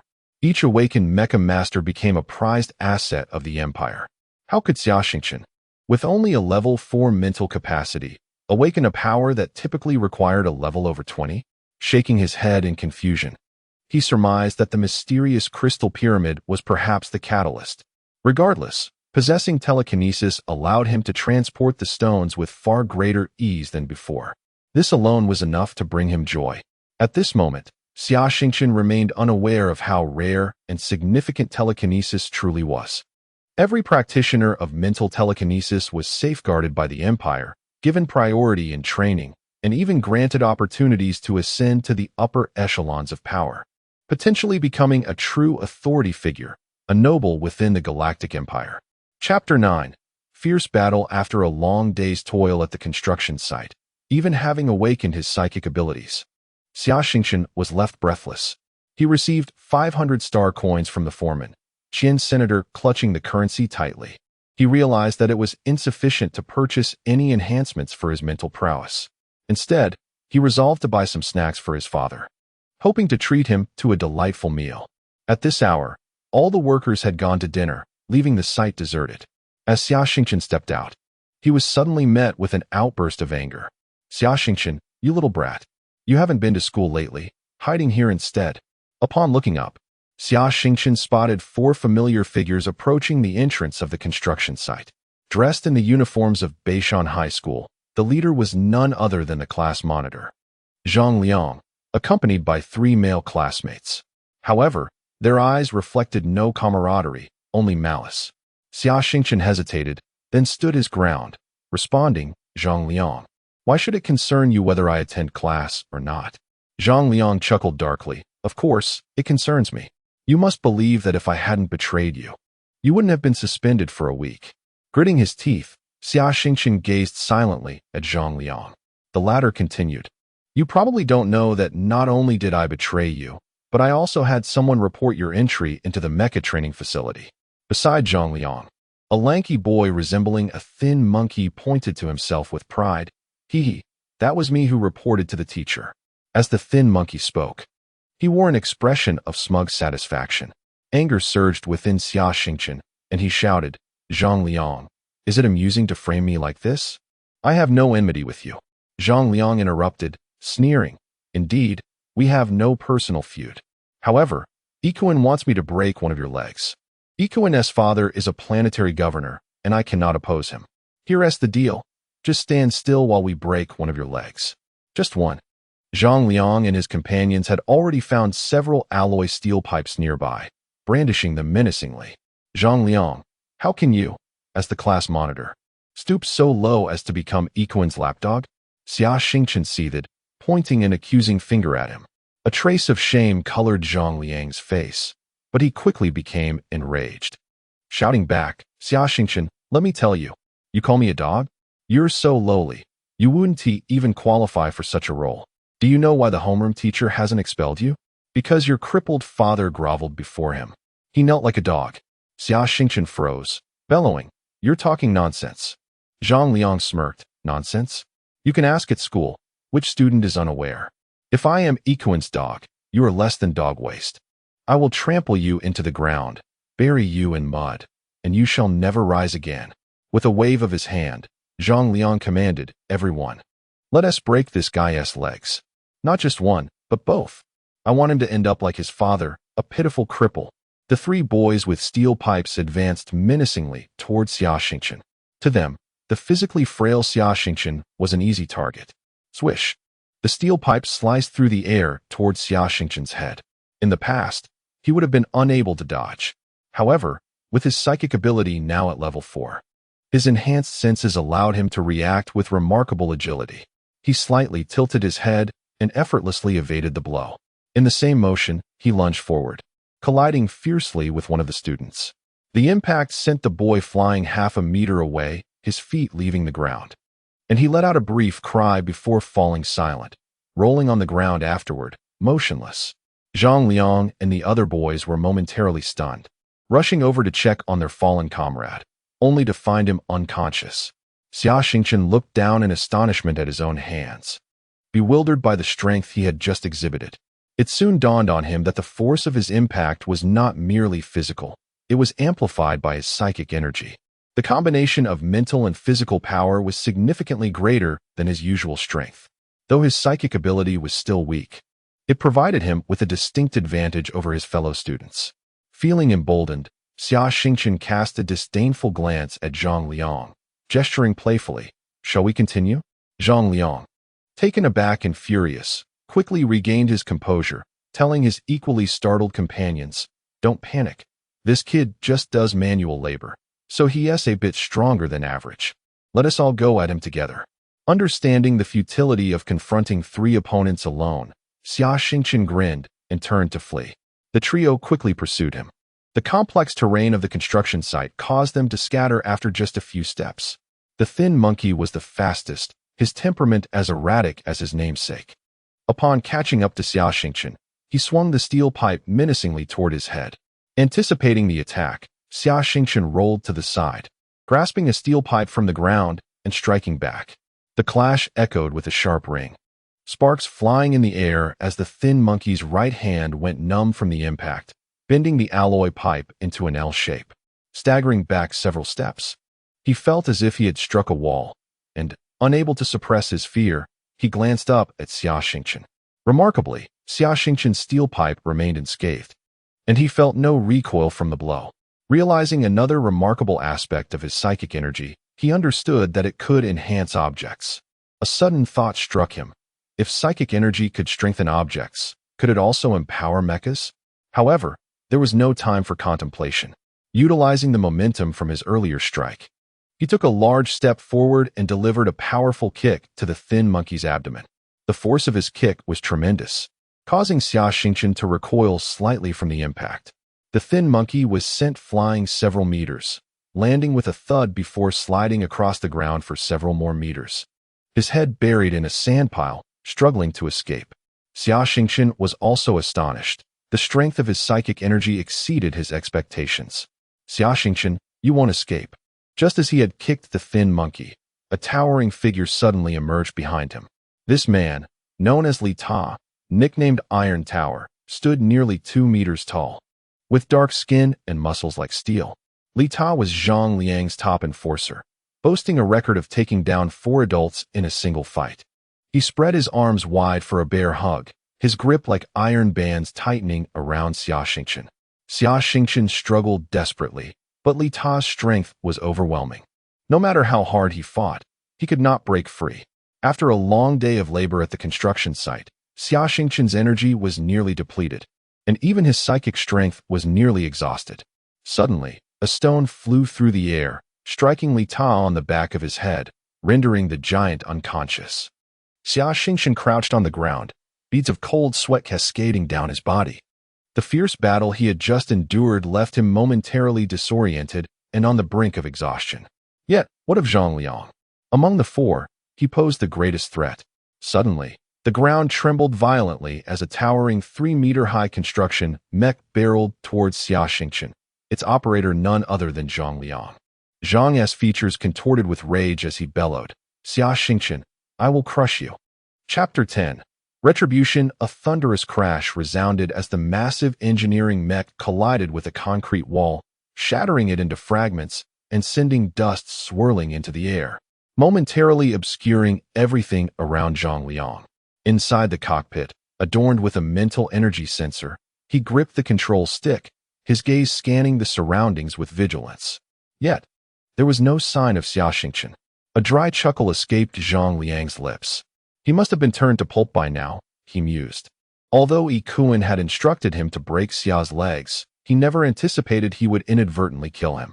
Taking a life is neither trivial nor monumental. The ordinary citizens of Manastar are bound by law and cannot engage in violence indiscriminately. However, Yi Kuan is the son of the planet's governor, the very emperor of Manastar. The Yi family, while mindful of the Tang dynasty group's Li family, is an unrivaled clan on the entire planet. Regardless, Zhang Liang reassured himself that as long as he was working for Yi Kuan, he would be protected. With this thought, he prepared to disembark from the mech to inspect Xia Xingchen's corpse. Just then, a resounding roar of machinery erupted behind him. Boom! Another engineering mech sprang forth. When Zhang Liang recognized that the pilot was Xia Xingchen, he was momentarily taken aback. His face was etched with disbelief, his eyes nearly bulging from their sockets. Just a week prior, he witnessed Xia Xingchen's mental energy test results, a mere level 3. Yet, how was it possible that he could operate an engineering mech now? It is known that to pilot such a mech, one must possess at least a level 4 mental energy, and to engage and work with it, a minimum of level 5 is required. Zhang Liang was utterly bewildered. However, in an instant, he regained his composure, a cold smirk dancing on his lips. Xia Xingchen, is it truly impressive that you can operate an engineering mech? My mental energy level is 6. I am far superior to you. I shall not be defeated. With a fierce push of the control stick, the mech thundered forward, stomping the ground as it charged at Xia Xingchen. A glint of determination flashed in Xia Xingchen's eyes as he too pushed down on the control stick, his mech advancing with purpose. Bang! A deafening clash ensued as the two towering engineering mechs, each over 3 meters tall, collided like bulls in a fight. Their mechanical arms interlocked, steel grinding against steel, sparks erupting in dazzling displays. Both mechs were identical in specifications and model, meaning their strength was equal. The only distinction lay in how much power their pilots could unleash, determined by their mental energy levels. Zhang Liang, with a level 6 mental energy, dwarfed Xia Xingchen's level 4. The disparity of 2 levels in mental energy is akin to a chasm. Yet, Xia Xingchen astonishingly matched Zhang Liang in strength. In fact, Zhang Liang distinctly felt his own power waning against Xia Xingchen's. This is impossible. This cannot be. You, a useless fool, cannot triumph over me in piloting. With bloodshot eyes, Zhang Liang screamed furiously, desperately holding on. The cacophony of the construction site, the brilliant flashes of fire, had already drawn the attention of nearby onlookers. Foreman Qian's son arrived promptly, and a crowd of workers had gathered around to witness the battle of the mechs, gasping in awe. At that moment, Xia Xingchen had gained overwhelming superiority, yanking the control stick upward and hoisting Zhang Liang's mech off the ground. Boom! Xia Xingchen hurled the opposing mech aside, causing the earth to tremble as it crashed down. Puff! Though Zhang Liang was not directly struck, the excessive strain on his mental energy caused him to cough up blood, and he promptly lost consciousness. I won. This was Xia Xingchen's first battle in a mech, and although exhaustion weighed heavily upon him, his face radiated astonished exhilaration. Did I truly emerge victorious? And against the squad leader, Zhang Liang, Xia Xingchen understood that despite his mental energy being only at level 4, for reasons unknown, the power he unleashed surpassed that level, perhaps reaching level 7, 8, or even higher. All of this stemmed from the mysterious crystal pyramid. Suddenly, Xia Xingchen heard an uproar from the crowd outside. However, he could no longer sustain his consciousness. Darkness enveloped him, and he fell into oblivion. Xia Xingchen dreamt of a colossal crystal pyramid. Standing atop it, he gazed down upon the myriad beings below, observing countless races, including humanity, engaged in conflict. Yet to him, they appeared as mere ants. Boom! The sound of thunder reverberated in his ears, rhythmic and resonant, akin to someone speaking, though Xia Xingchen could not comprehend the words. The thunder emanated from within the crystal pyramid. Upon awakening, he found himself staring at a pristine ceiling, with flowers on a nearby cabinet exuding a gentle fragrance. He had returned to consciousness. A nurse, noticing his awakening, hurriedly exited the room. Moments later, several individuals entered. Among them was Xia Xingchen's father, Xia Yu, pushing a wheelchair, his face etched with concern. The others included Lu Quan, Qian San, and several uniformed police officers. Lu Quan approached, pointing to a stern-looking middle-aged man. Introducing him to Xia Xingchen, "This is Inspector Su Zhan. The position of inspector is quite esteemed on Mana Star." And this was Xia Xingchen's first encounter with such a high-ranking official, causing him to feel a surge of nervousness. Su Zhan approached with a serious demeanor. "Xia Xingchen, we request your cooperation in our investigation. I will pose a few questions, and you are to answer truthfully." With a clear conscience, Xia Xingchen nodded affirmatively. Su Zhan's inquiries were routine, merely asking why Xia had operated the mech and engaged in a fight on the construction site, resulting in severe injuries to another individual. Injured? Zhang Liang. Xia Xingchen was taken aback. He distinctly recalled not attacking the cockpit. While his body remained unscathed, the excessive drain on his mental energy had damaged his brain, leaving him in a comatose state, uncertain if he would awaken again. Su Zhan's cold words echoed in his mind. Xia Xingchen gritted his teeth. He had not anticipated Zhang Liang's tragic fate. However, he felt no guilt, only acceptance. Zhang Liang had sought to end his life, and Xia had not attacked the mech's cockpit. Zhang Liang's current predicament was entirely of his own making. After concluding his questioning, Su Zhan stepped closer, locking eyes with Xia Xingchen. "Young man, do not worry. The inquiries were merely formalities. We have reviewed the construction site footage and discovered that your classmates intended to steal the mech. You valiantly intervened, successfully thwarting the criminals. Naturally, You sustain minor injuries. But rest assured, the police will cover your medical expenses. Su Zhan's words left Xia Xingchen in a state of astonishment. Chapter 11. The police department. Xia Xingchen spent half the day trying to comprehend the situation. Zhang Liang and the other 3 boys, who had evidently come to trouble him, had suddenly transformed into thieves of Mecha. Meanwhile, he was merely defending himself, yet he had somehow become a hero safeguarding public property. What on earth was happening? As Xia Xingchen noticed Li Quan discreetly winking at him, he immediately understood the unspoken message and simply nodded in acknowledgement, choosing not to speak further. Xia Xingchen, would you be interested in joining the police force? Su Zhan suddenly inquired. Xia Xingchen was already astonished, and upon hearing Su Zhan's words, he inadvertently sprayed water he had been drinking. Officer Su, what did you just say? Am I hearing things? You heard correctly. In my capacity as an officer, I extend an invitation for you to join the police force as a Mecha police officer, Su Zhan stated solemnly. Xia Xingchen's mind went blank. You needn't rush your response. You may discuss it with your family. If you agree, you will bypass the college entrance examination and directly attend the police academy. However, we must sign an agreement stipulating that upon your graduation from the academy, you will return to Mana Star to serve as a Mecha detective, Su Zhan explained, producing a business card and handing it to Xia Xingchen. Should you come to a decision or wish to assist the police in any capacity, feel free to contact me. With that, Su Zhan departed the hospital room alongside several officers. Li Quan and Qian Sun accompanied him, leaving only Xia Yu and Xia Xingchen in the ward. Dad, what on earth is happening? Xia Xingchen asked, bewildered. Xingchen, they reviewed the footage and determined that you possess significant potential. They believe you could undoubtedly become a mecha engineer. That's why even the police are seeking to recruit you, Xia Yu replied in a hushed tone. A mecha engineer? Seeking to recruit me? Xia Xingchen chuckled bitterly. I'm not that remarkable. You defeated Zhang Liang, which is already commendable. Zhang Liang ranks among the best at Beishan High School, second only to the likes of Yi Kuan and Li Xian, who come from noble families. The police even evaluated him as one of the commoners most likely to become a mecha engineer. Now, that honor has shifted to you, Xia Yu exclaimed, gripping Xia Xingchen's hand tightly. Son, regardless of your decision, I will always support you as long as you are happy. Thank you, Dad. Xia Xingchen embraced his father. While Su Zhan's proposal was enticing, Xia Xingchen was far more concerned about the financial aspects of being a mecha detective. It was not out of greed. Rather, he needed substantial funds for his father's leg treatment. However, while the income of a mecha detective in Mana Star was considered top tier, it was pitifully low on an imperial scale.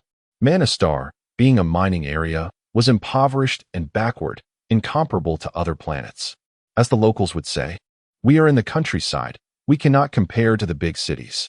Thus, after careful consideration, Xia Xingchen ultimately declined Su Zhan's generous offer. For his father's sake, he could not remain in such a desolate place. Xia Yu concurred, hoping that Xia Xingchen would seek opportunities in a broader world. Although Xia Xingchen rejected the offer, Su Zhan did not relent and instead invited him to visit the police station in a few days to explore the possibility of persuading him further. Hey Xia Xingchen, you've finally come to school. I heard you piloted a mecha and defeated Zhang Liang. Is that true? What is your current spiritual power level? Go test it immediately. You might be the top of the class. As Xia Xingchen stepped onto the vast playground of Beishan High School, he was swarmed by numerous students eagerly greeting him. Among them were classmates and others he did not recognize, including several beautiful girls who approached to engage with him, while others whispered and giggled from a distance. This was a scenario Xia Xingchen had never encountered before. Previously, he had remained inconspicuous at school, humble like an unnoticeable ant. Now, he realized that human nature is often influenced by circumstance. It was not merely that people were superficial, but rather that the world itself operated on such principles. Those who were not opportunistic could hardly survive. Finally reaching the front of the teaching building, he looked up to see Yi Kuan's handsome face. Yi Kuan's brilliance outshone Xia Xingchen's completely. Yi Kuan smiled slightly and strode directly towards him. Although he clearly saw Xia Xingchen, he acted as if he had tea, brushing past him roughly and colliding shoulders with Xia Xingchen. Bang! Despite Xia Xingchen's desperate attempt to counter Yi Kuan's force with his mental power, he was still knocked backward, landing on the ground with blood trickling from the corner of his mouth. "Did I just bump into a bug?" Yi Kuan remarked nonchalantly as he walked past. "I am not a bug." Xia Xingchen glared defiantly into Yi Kuan's eyes. Yi Kuan smirked coldly. "I say you are a bug. Thus, you are a bug. Xia Xingchen, it was merely a minor incident when you broke your leg. But now you've rendered Zhang Liang a vegetable. You've embarrassed me. Just wait. I will show you how easy it is for me to crush a bug." With that, Yi Kuan strode away, surrounded by a throng of admirers. "Huh." Xia Xingchen spat a mouthful of blood onto the ground. Fully aware of the significant gap between his abilities and Yi Kuan's level 9 mental power, no one dared to come to his aid as he sat there for a moment, suppressing the surge of anger before finally rising, leaning against the wall, and trudging into the classroom with great difficulty. "I must grow stronger. I will become more powerful." Xia Xingchen clenched his fists, silently vowing. The entire day passed without the homeroom teacher causing any trouble for Xia Xingchen. In fact, during the last class meeting of the afternoon, the teacher unexpectedly proposed promoting Xia Xingchen to the position of class monitor. Clearly, the teacher had received the police department's evaluation report, which suggested that Xia Xingchen was likely to become a mecha engineer. The teacher was eager to curry favor with him, for even a D-level mecha engineer was a highly respected figure within the empire. However, Xia Xingchen did not oblige the teacher's request. Despite many classmates advocating for him to take the role, he ultimately declined. The teacher, left with no choice, assigned the deputy monitor to assume the position, signaling that Xia Xingchen could take the role at any time. The class monitor bore responsibilities and obligations, and there were numerous mundane tasks requiring attention. Xia Xingchen had little time to spare. He needed to dedicate extensive hours to meditation, earning money, and caring for his father. On the weekend, Xia Xingchen accepted Su Zhan's invitation to visit the police department in Manastar. The department was situated in a bustling area of Manastar, surrounded by towering buildings and floating cars zipping by. These vehicles were expensive, far beyond the means of Xia Xingchen's impoverished family. Only those of status and wealth could afford floating cars. Miners like Xia Xingchen would never be able to purchase one even after a lifetime of labor in the mines. The disparity between the rich and the poor was staggering. The Galactic Empire operated under a system of imperial rule, permitting the buying and selling of slaves. The elite remained indifferent to the wealth gap, confident in their military strength, which allowed them to quell any conflict with powerful military mechas at will. "I'm here to see Officer Su Zhan," Xia Xingchen announced as he entered a large hall bustling with officers at work. He approached a window and presented Su Zhan's business card. The concealed camera scanned Xia Xingchen's visage, promptly revealing his information on the police's holographic interface. A policeman, aged around 28 or 29, observed that Xia Xingchen was a minor, and an expression of disdain emerged on his face. What business does a minor have seeking out Inspector Su? It is utterly perplexing. As he spoke, he was about to dismiss Xia Xingchen. Xia Xingchen's countenance darkened with displeasure, and he rapped on the counter. "I am not here to seek out your Inspector Su. Rather, it is Inspector Su who has summoned me. I could very well turn and leave, provided you are willing to bear the brunt of Inspector Su's ire." The young officer was taken aback, falling into a contemplative silence before ultimately deciding to contact Inspector Su. "Inspector Su, there is a minor youth here seeking you." Yes. His name is Xia Xingchen," he communicated through the device. In less than a minute, Inspector Su stormed out, his stern visage softened by a hint of a smile. "Xia Xingchen, you have finally arrived." "Inspector Su, I assure you that I will fulfill the promise I made," Xia Xingchen replied with a shy smile. As Inspector Su personally escorted Xia Xingchen into the heart of the police precinct, the surrounding officers gazed in astonishment, particularly the young officer who had initially received Xia Xingchen, who was now drenched in cold sweat. Fortunately, he had been astute enough to contact Inspector Su. Had he turned Xia Xingchen away, he would have jeopardized the hard-won opportunity of his police career. Chapter 12. The Genius Xia Xingchen. Look here. This is the shooting range of our police department. Inspector Su personally guided Xia Xingchen through the precinct. Inside the range, several officers were practicing their marksmanship with firearms. The current weaponry consisted of energy-based arms, which produced minimal noise yet possessed immense power, capable of melting steel plates. However, they were utterly ineffective against mechs. Inspector Su pointed to a shooting station. Xia Xingchen, would you like to give it a try? Firearms hold an irresistible allure for any man, especially the sleek. Silver energy guns that exude a certain coolness, embodying the dreams of every boy. Yet, Xia Xingchen shook his head. No, thank you. Su Zhan was momentarily taken aback. He understood Xia Xingchen's sentiment. It was not that Xia Xingchen lacked interest in firearms, but rather that he had something far more captivating in mind. Mechs. Xia Xingchen had agreed to visit the police department primarily to explore the police mechs. All right, it seems you are determined to become a mech engineer. Come, let me show you the police mechs. Su Zhan smiled, leading Xia Xingchen to the mech training area. The police mech training facility dwarfed that of Beishan High School by many folds. On the platform, 5 police mechs stood tall, each 5 meters high, adorned in a striking black and white paint scheme, emblazoned with the police emblem. Several mech maintenance technicians, upon noticing Su Zhan's arrival, stood at attention, straightened their backs, and saluted. Su Zhan waved them off to continue their work. Xia Xingchen's eyes sparkled at the sight of the mechs as he approached, running his hands over their cool exteriors. Incredible, he murmured, his excitement palpable as he swallowed hard. Would you like to try it out?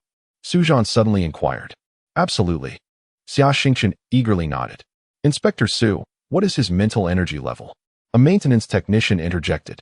It's essential to have at least a level 7 mental energy to operate a police mech. Su Zhan turned to Xia Xingchen. Why don't you check?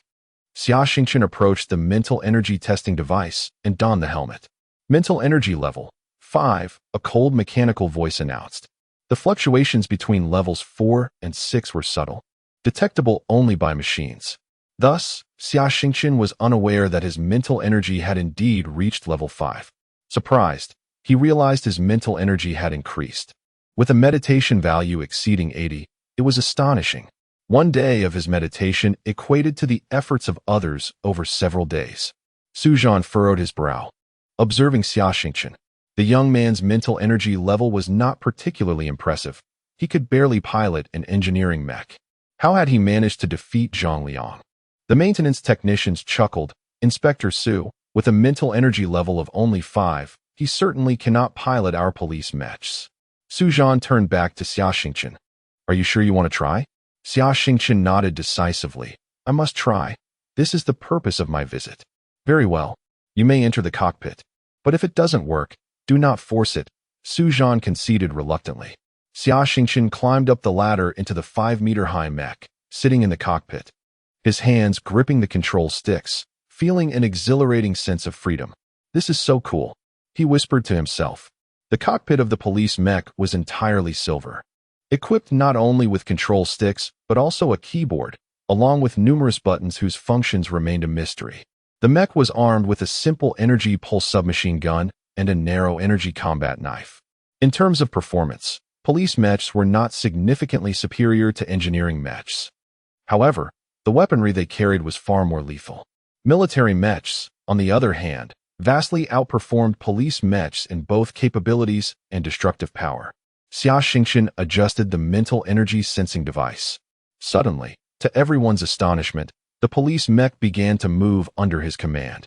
Shock painted the faces of all present. The ability to pilot a police mech with only level 5 mental energy was truly extraordinary. A genius.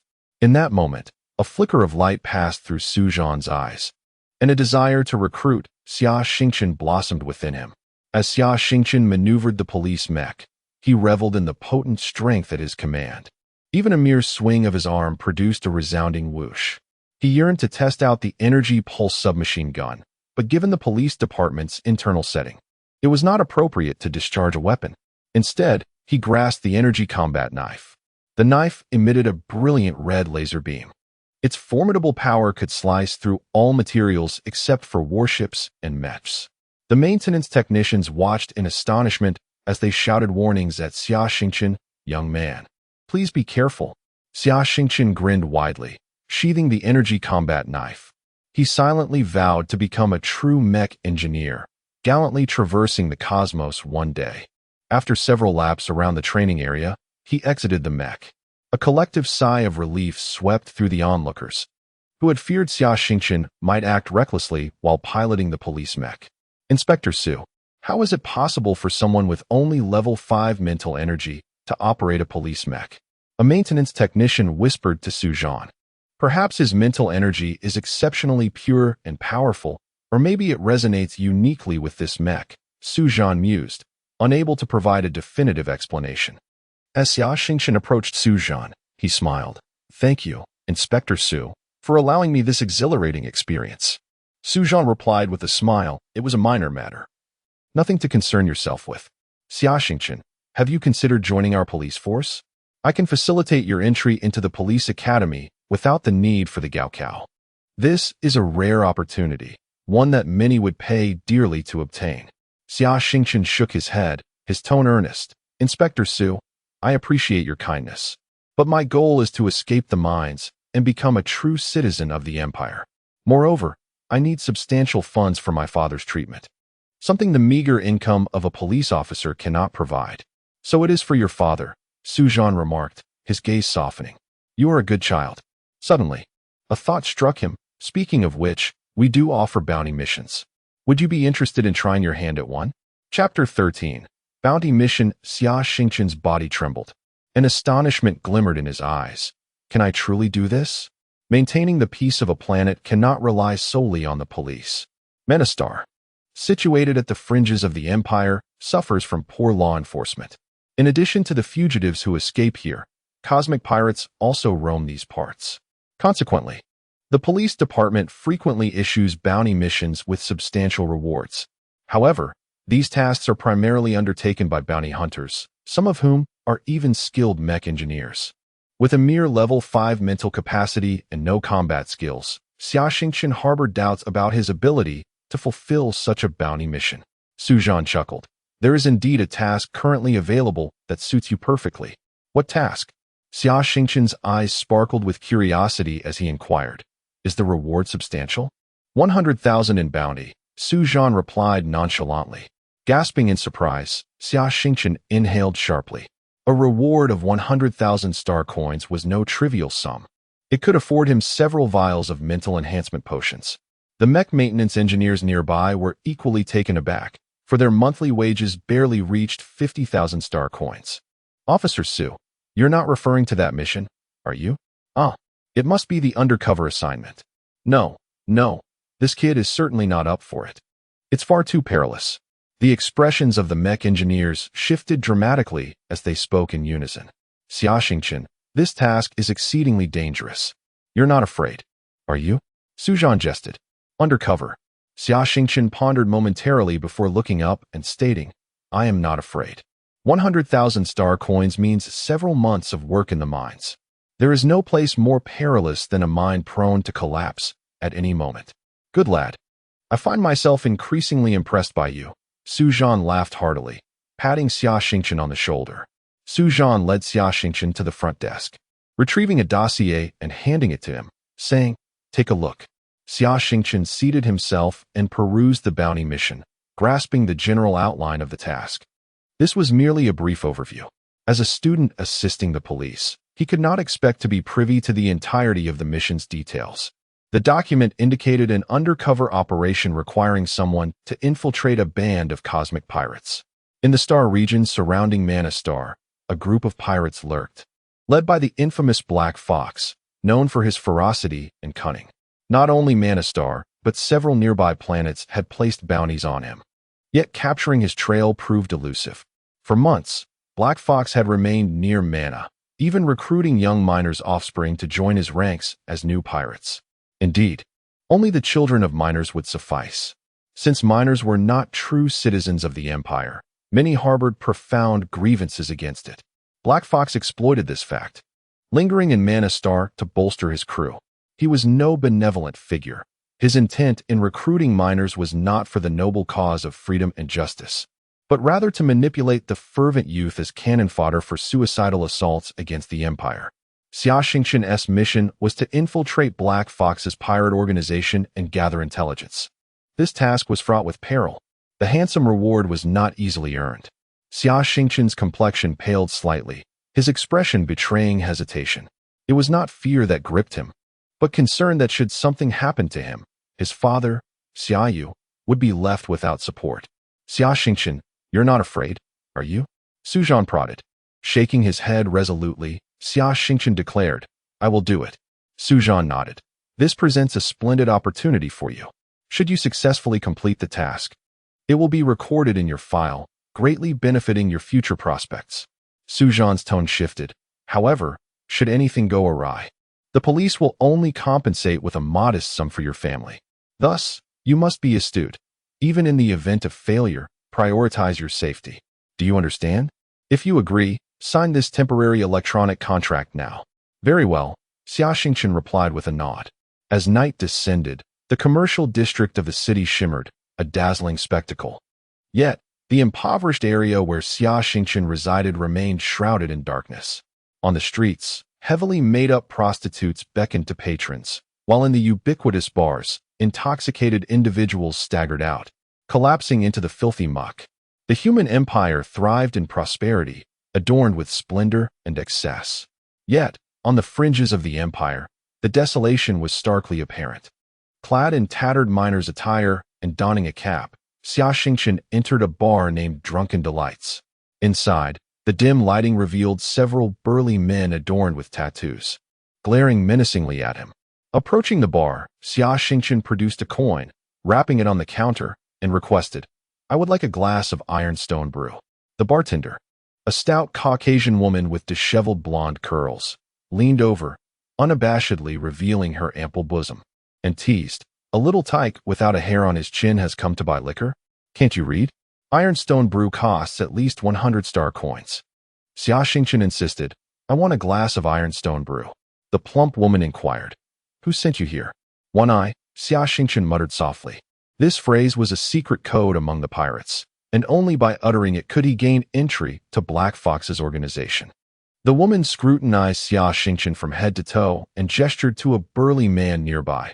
Paul, another one has arrived. Take him inside. Paul, tall and also of Caucasian descent, approached and seized Xia Xingchen's shoulder. Follow me. Xia Xingchen trailed Paul into a back room of the bar. Bang! A sharp pain struck the back of Xia Xingchen's head, and he promptly lost consciousness. When Xia Xingchen awoke, his head throbbed painfully, and his mouth felt parched. A black hood obscured his vision, rendering everything invisible. Struggling, he realized he was tightly bound by ropes. With a swift motion, the hood was pulled away, and he was met with blinding light, discovering he was aboard a small spacecraft, with the dark expanse of space visible through the window.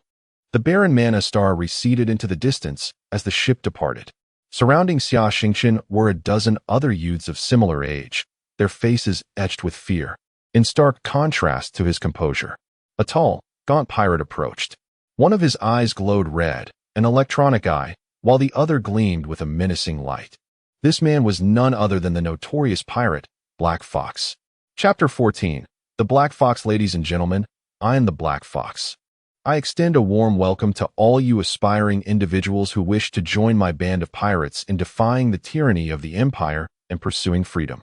With a courteous bow, the Black Fox presented himself. Despite his noble demeanor, none dared utter a word. The Black Fox smiled, his grin cunning as that of a fox. Why the silence? Do you not wish to join us? At last, a voice murmured, No, that is well, replied the Black Fox. However, even if you desire to join us in the quest for freedom, our pirate crew may not necessarily accept you. He waved his hand, and a young subordinate approached, carrying a holographic device. Verify their identities. I want miners of impeccable background. The young aide, bespectacled and evidently a hacker, swiftly breached the residency network of Mana Star, meticulously checking the identities of Xia Xingchen and the others. Xia Xingchen's heart raced, anxious that their undercover status might be unveiled. Beep. The hacker's device emitted an alarm. He pointed to a young man, declaring, This individual is not a miner but a citizen of the Empire. The young man panicked, pleading, Though I am an Imperial citizen, I yearn for freedom. Please grant me a chance. The black fox coldly smiled, remaining silent, only gesturing. Instantly, two burly men seized the young man's shoulders and thrust him through a small door. The black fox pressed a button, and the young man was ejected into the void of space. Boom. He suddenly found himself in a vacuum.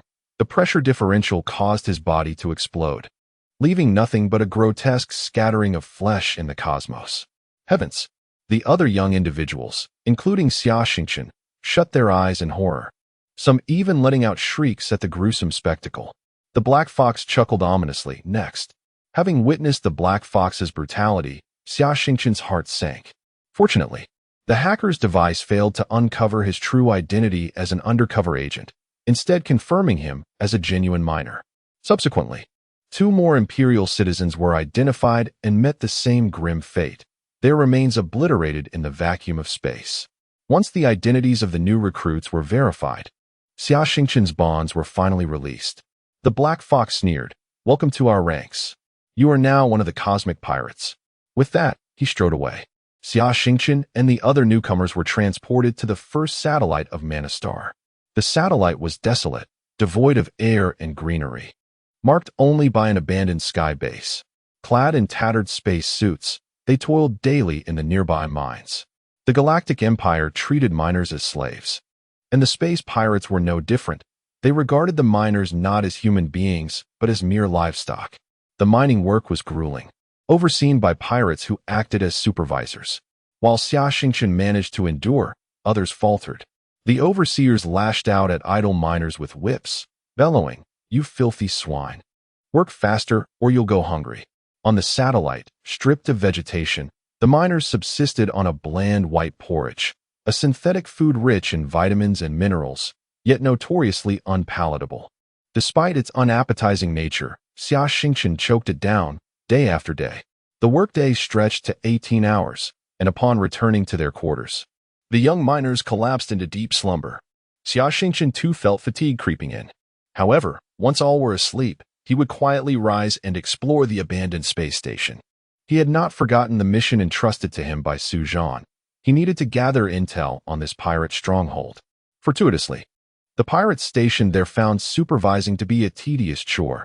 They spent their days gambling and drinking, and their nights in deep slumber, offering little oversight. The barren satellite served as an ideal prison. Despite the absence of guards, escape was impossible. After 3 days of careful observation, Xia Xingchen had ascertained the layout of the pirate stronghold. It was relatively small, with only 10 pirates and over 100 miners.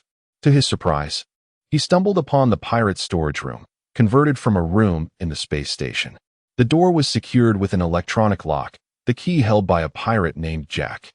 Through a small window, Xia Xingchen spotted a crate emblazoned with the logo of the Tang Dynasty Corporation, filled with psychic energy potions. Beside the crate stood a towering black military mech, 8 meters tall. However, the pirates' psychic levels were low, rendering them incapable of operating the mech. Gazing at the impressive machine, Xia Xingchen licked his lips, filled with longing.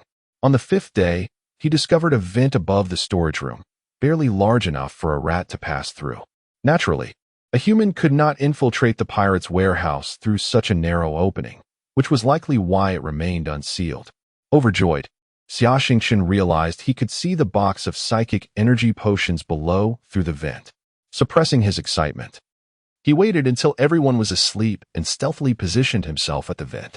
Hiki, these foolish pirates would never suspect I am a psychic.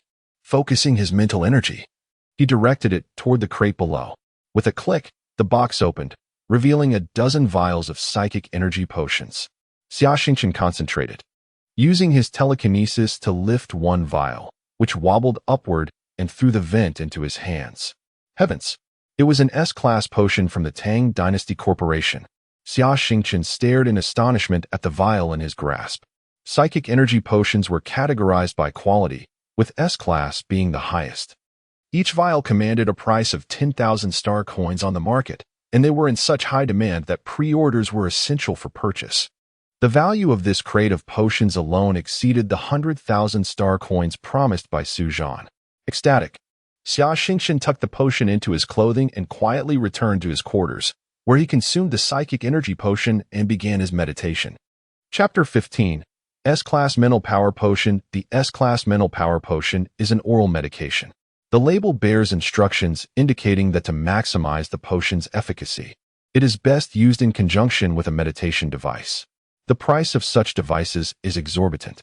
Even the most affordable model costs no less than 200,000 star coins, a sum beyond Xia Xingchen's means. Moreover, if Xia Xingchen were to possess substantial wealth, he would undoubtedly prioritize acquiring a better prosthetic for his father or undergoing a limb regeneration procedure. The moment Xia Xingchen ingested the potion, he felt a refreshing stream coursing through his body. It was as if he had been chilled to perfection, achieving an extraordinary clarity of mind. His senses sharpened to an acute degree, allowing him to hear even the faintest sounds. A crystal pyramid materialized in his mind, signaling the commencement of his meditation. Remarkable. The old adage holds true. One gets what one pays for. It is no wonder the affluent experience such heightened efficiency in their meditative practices. The potency of the mental power potion is indeed formidable. Xia Xingchen reflected on the staggering cost, 10,000 star coins per vial, which amounts to 300,000 star coins for a month's supply. Such an expense is far from trivial for the common folk. Even a moderately well-off household would struggle to bear it. Only the wealthy can indulge in such luxuries. It is little wonder that the progeny of the affluent possess such high mental acuity. Their abilities are often the result of resource accumulation rather than inherent talent. However, the mental power potion does exhibit severe resistance over time. In other words, while its effects are initially remarkable, frequent use leads to diminishing returns, potentially culminating in complete ineffectiveness. Merely relying on resources cannot forge a true mech master. To attain that status, one must combine financial means with personal effort and innate aptitude. Yet, the children of the wealthy enjoy far superior conditions, significantly increasing their chances of becoming mech masters. For a miner like Xia Xingchen, the probability of achieving such a feat is virtually non-existent, unless one is a prodigy with exceptional luck. Xia Xingchen's meditative prowess is astoundingly high, marking him as a genuine genius. Although he did not measure it, he estimated his meditation level had approached 100 after utilizing the mental power potion. During meditation, he experienced a sensation akin to his soul transcending the corporeal realm, transforming into a gentle breeze that roamed freely through the cosmos. His brain cells seemed to jubilate with life, as if they had just feasted to their heart's content. The following day, Xia Xingchen awoke from his meditation, invigorated and brimming with vitality. "Rise and shine, you lazy hogs. Get up." The overseer burst in, wielding a whip and rousing the young miners from their slumber. Apart from Xia Xingchen, the other miners appeared haggard, with bags under their eyes and bloodshot gazes, none having rested well. After consuming a tasteless, pig-like synthetic meal, Xia Xingchen joined the others in descending into the mine. Throughout the day, Xia Xingchen felt an underlying anxiety, fearing that pirates might discover the missing vial of mental power potion stored in the warehouse. As the day wore on, he realized his worries were unfounded. These pirates were boisterous and oblivious, unaware that a thief had infiltrated their precious storage. That evening, Xia Xingchen stealthily returned to the vent and pilfered another vial of the potion, slipping back to his dormitory to continue his meditation. Days turned into a week, and Xia Xingchen's mental prowess soared. He sensed his level had ascended from 5 to 6, with signs of a potential breakthrough to 7. The speed of his advancement was remarkable. He understood that the mysterious crystal pyramid was the catalyst for his rapid progress. Such prodigious talents as Xia Xingchen are exceedingly rare across the galactic empire. Should he breach the 7th level of mental power, he would experience a qualitative leap, as reaching this threshold would significantly enhance his cognitive capabilities, allowing him to regulate pituitary hormone secretion and improve his physical condition. Increased strength, speed, and reflexes would follow. Furthermore, those who attain level 7 can manipulate their physical form. In contemporary society, no elite individuals are overweight or underweight. All possess statuesque, athletic physiques. Determined, Xia Xingchen resolved to steal the remaining mental power potions from the box. He sensed the onset of drug resistance within his body and realized he required additional potions to facilitate his breakthrough to level 7. In his excitement, he failed to notice that a pair of keen eyes had been observing his nightly escapades. That night, Xia Xingchen consumed 2 vials of the potion, striving for a breakthrough to level 7. However, he did not succeed. Undeterred, he recognized the wisdom and patience. The following morning at the dining hall, he forced down the synthetic porridge, battling nausea. "Hey, you have quite the appetite. I'm not feeling well. Do you want my portion?" A diminutive miner approached him. His face grimy, but his eyes bright and large. For some reason, Xia Xingchen found a certain charm in those eyes. "I do not partake in handouts," Xia Xingchen retorted, casting a glance at the small miner before turning away. His demeanor was not one of indifference. Rather, as an undercover agent amidst pirates, he naturally maintained a degree of vigilance towards others. The small miner grasped Xia Xingchen's arm, grinning widely and remaining silent. Xia Xingchen, incensed, attempted to shake him off. Leaning in closer, the small miner whispered, "I know what you did last night." Xia Xingchen froze, stunned as if carved from clay, before finally responding, "What do you mean?" His heart raced with astonishment.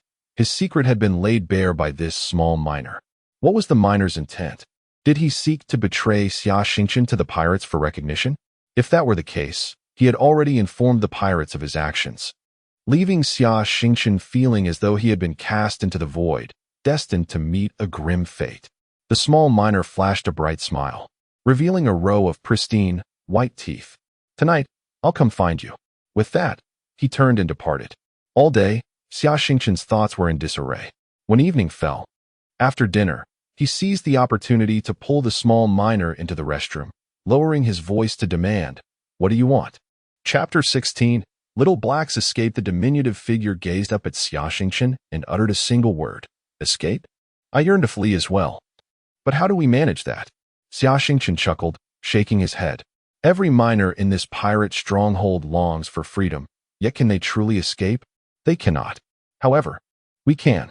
The little one asserted with unwavering confidence. "We?" Xia Xingchen raised an eyebrow. "We are not well acquainted. Allow me to introduce myself. I am Arii." The little one hesitated momentarily when stating his name. "Arii." Xia Xingchen sighed inwardly. It was evident that this boy was using a false name. "I am Xia Xingchen."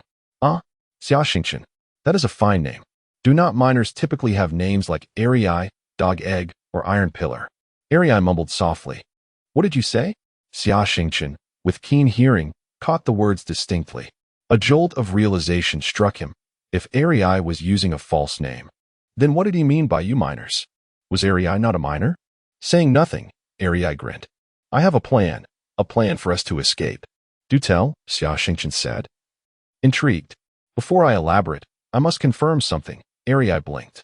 "Have you awakened your abilities?" Xia Xingchen paused, realizing that Arii had seen through him. "I have indeed awakened my power. It is telekinesis, albeit still quite feeble." He extended a hand, causing a nearby stone to levitate effortlessly.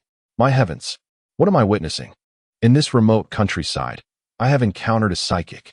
Arii's eyes widened, his mouth agape in astonishment, as if he had witnessed the most extraordinary phenomenon in the universe. "Countryside? Are you not from Manaxing?"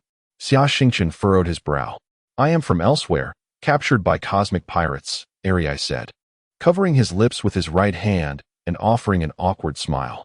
"Please proceed with your plan," Xia Xingchen urged impatiently. "My plan is quite simple," Arii began. "Utilizing your telekinetic abilities, you will steal the key to Pirate Jack's warehouse." "Then what?" Xia Xingchen inquired. "Then we shall unlock the warehouse door, seize the military mech inside, and with it, return to Manaxing." Arii elaborated, his smile broadening. "Seize a military mech?" Xia Xingchen stroked his chin, frowning. "But my psychic power is only at level 6. I should be unable to pilot a military mech." "Level 6? You jest." Arii blinked. "As a psychic, how could your power possibly be limited to level 6? Don't tell me you awakened your abilities at level 4. What? Is that not feasible?" Xia Xingchen replied with a hint of dissatisfaction. "Not impossible, but it's quite extraordinary." Arii's face reddened. "However, it is not entirely unthinkable. The universe is wondrous, filled with mysteries and the unknown. I have heard of individuals who awaken their powers at birth, though such individuals often suffer cerebral collapse and do not live long. Xia Xingchen waved his hand dismissively, unwilling to debate the matter further. I cannot pilot a military mech. Your plan lacks feasibility. You cannot, but I can, Arai suddenly proclaimed. You? Xia Xingchen was taken aback, scrutinizing Arai from head to toe. The boy was thin and dirty-faced. He appeared too young to possess level 10 psychic power. It is known that one must have at least level 10 psychic power to operate a military mech, and level 10 qualifies one as a D-class mech pilot. Could it be that Arai was a distinguished mech pilot? Impossible, he thought. Mech pilots are protected by the Mech Pilot Association. Even the Black Fox would not dare to provoke them. Moreover, Arai appeared to be younger than Xia Xingchen. A minor could not possibly possess such high psychic power. Seeing the skepticism on Xia Xingchen's face, Arai scoffed. So what if I possess level 10 psychic power? Do you truly believe that level 10 is remarkable? Indeed, it is. Xia Xingchen nodded earnestly. Humph, that is merely because Manaxing is a rural place. Given the opportunity, you should visit the imperial capital, Tianyuxing. Level 10 psychic power holds little significance there, Arai retorted coolly. Xia Xingchen had never left Manaxing and was unfamiliar with other planets. Arai's words ignited a sense of wonder within him about the vastness of the universe.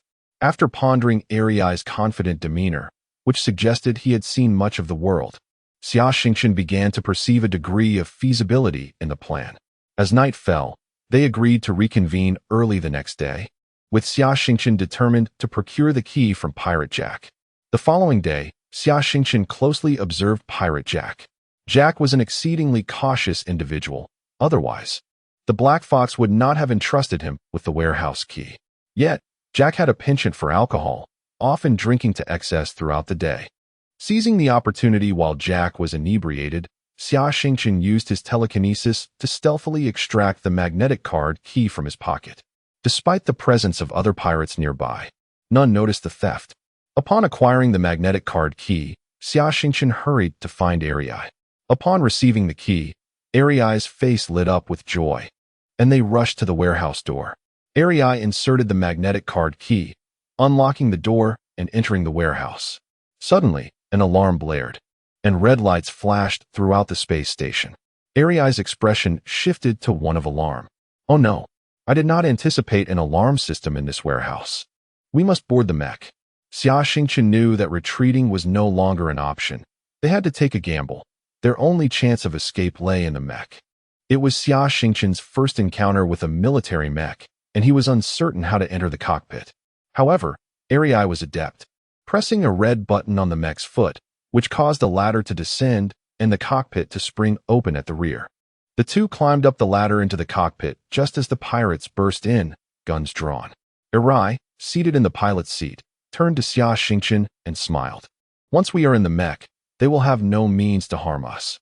The human body is far too fragile to contend with a steel titan. This mech, known as Black Duke, is a mass-produced model for the military. Although its defenses are not particularly strong, it boasts remarkable speed and performance. Chapter 17. Cosmic Pirate Black Fox. Stop right there, you two. Get down from the mech immediately. The pirates, upon witnessing Xia Xingchen and his companion board the military mech, were overtaken by panic, brandishing their firearms and shouting loudly. Absolutely not. Arai stuck out his tongue. If we come down, you'll turn us into a sieve. His voice echoed through the mech's built-in amplification system, leaving the pirates momentarily stunned. One of the pirates, a one-armed man with a mechanical limb equipped with gleaming hooks, growled, "Let me handle it.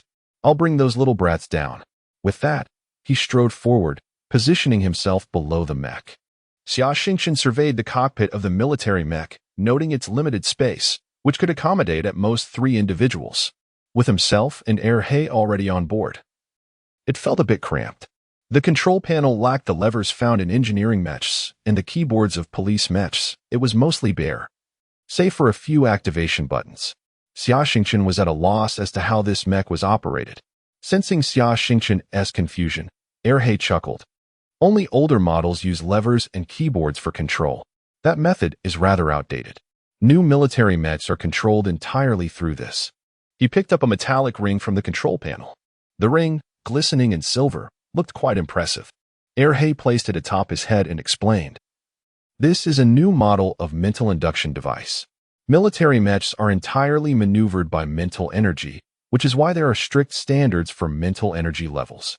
I can't explain it in detail, but once your mental energy strengthens, you'll understand by trying it yourself." Xia Xingchen nodded in understanding. Boom. The metallic ring connected, instantly emitting a dazzling white light. The black military mech, Black, stood up under Erhei's control. At that moment, the one-armed pirate was right beside the mech's feet. Splat! Black lifted its foot, crushing the one-armed pirate into a bloody pulp. Erhei seemed to sense something, chuckling as he spoke to Xia Xingchen. "I think I just squashed an ant."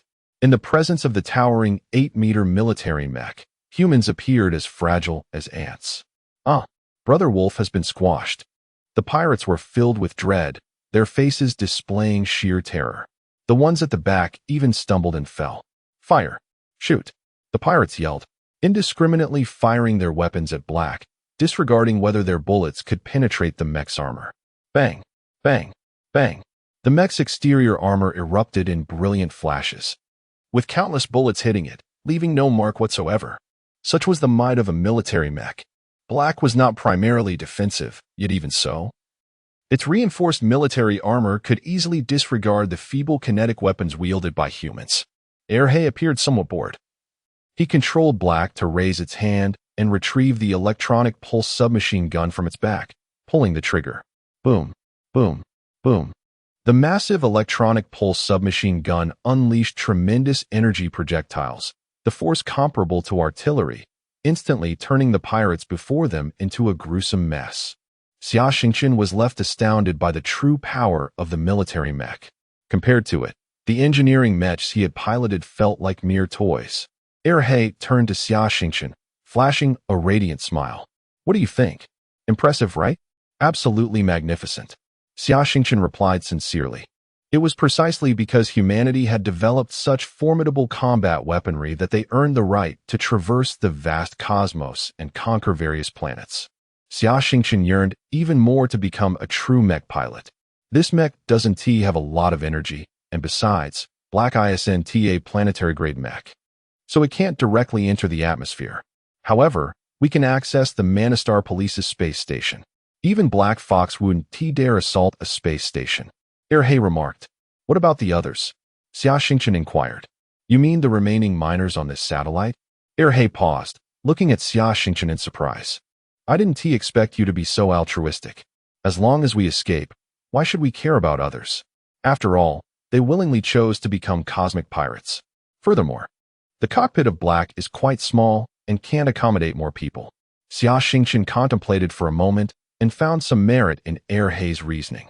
Although they had commandeered a military mech, the cosmic pirate Black Fox would surely have received the alarm and be on their way to this stronghold. With their own safety at stake, how could they afford to assist others? "Let us go," Xia Xingchen said. "Of course," Erhei chuckled. Clang! The mech Black leaped up, shattering the steel plate above the warehouse and ascending into space. The space station's steel plating had not been specially reinforced, and under the immense force of Black, it crumbled like paper. Though Black's strength rating was 7, which was not particularly high, its speed rating of 10 was commendable among war-grade mechs. Erhei noted, "At our current propulsion speed, we should reach the Manastar Police's space station in an hour." In the pitch-black cosmos, a Black mech propelled forward, 2 jets of flame erupting from its rear, soaring towards a distant space station. "Earlier, you mentioned planetary-grade mechs and war-grade mechs. What do those terms mean?" Xia Xingchen inquired. Intrigued. "You don't even know this?" Erhei was astonished. "It wasn't covered in our textbooks," Xia Xingchen sheepishly admitted, scratching his head. "Of course it wasn't." Erhei shook his head. The Galactic Empire spans a vast territory, with humanity having proliferated to over 1 trillion in population. Yet, among such a multitude, most remain ordinary. Only a fraction, 1 in a million, has the potential to become a mech pilot. What I mentioned earlier pertains to the true hierarchy of mechs." Xia Xingchen listened intently, his thirst for knowledge evident. Civilian mechs are merely toys. Military mechs are the true mechs. The lowest tier of military mechs is called War Grade, which is divided into 10 levels. Above War Grade is Continental Grade, also consisting of 10 levels. Above Continental Grade, we have Planetary Grade mechs, again with 10 levels. Humanity's technology can only produce up to Planetary Grade mechs. It is said that there are even more powerful mechs beyond Planetary Grade, but I have yet to see one myself. Xia Xingchen discerned the implication in Erhe's words. He had seen Planetary Grade mechs. Such mechs are exceedingly rare within the Galactic Empire. Just who is this diminutive fellow named Erhe?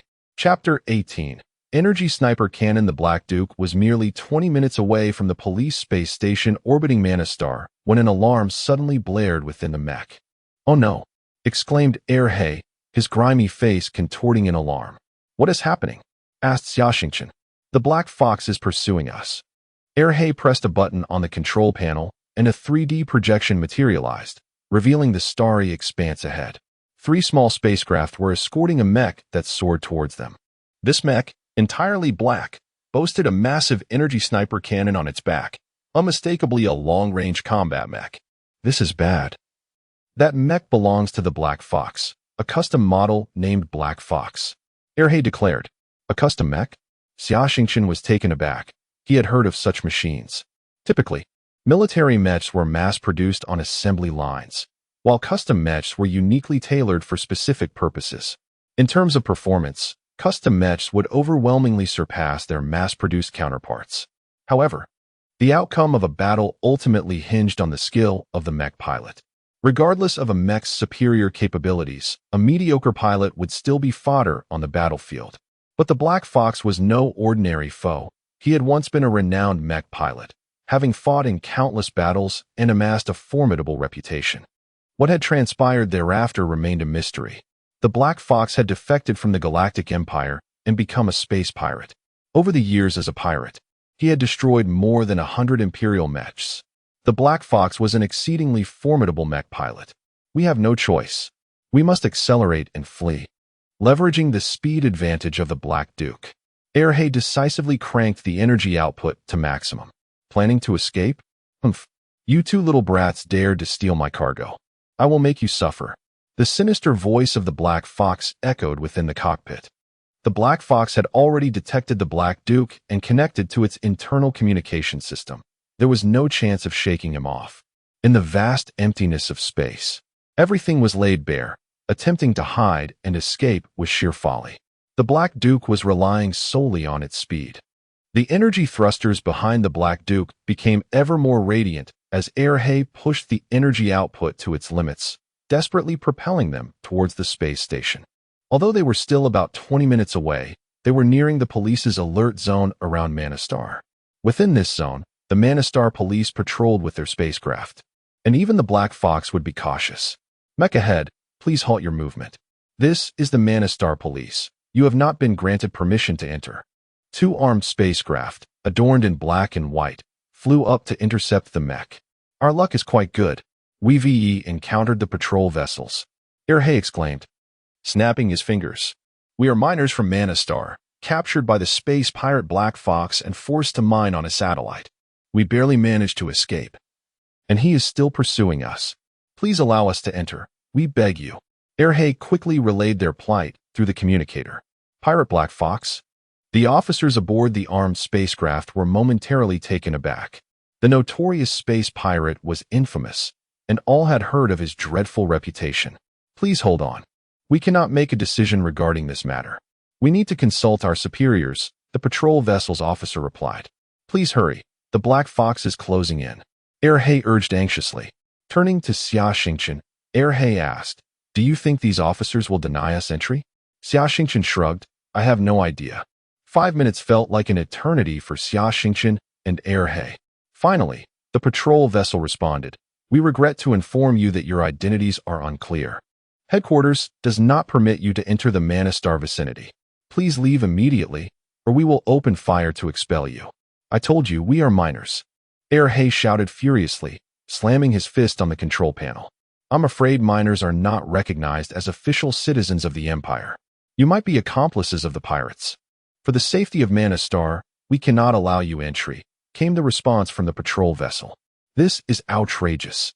Is the status of minors truly so low? He fumed.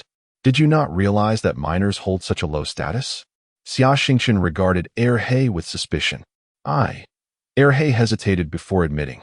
Of course I know, but what shall we do now? The Black Fox is almost upon us. I believe we should leave this place. We can use the speed of the Black Duke to attempt a breakthrough elsewhere instead of waiting here to be captured, Xia Xingchen suggested thoughtfully. Unexpectedly. You have quite the idea.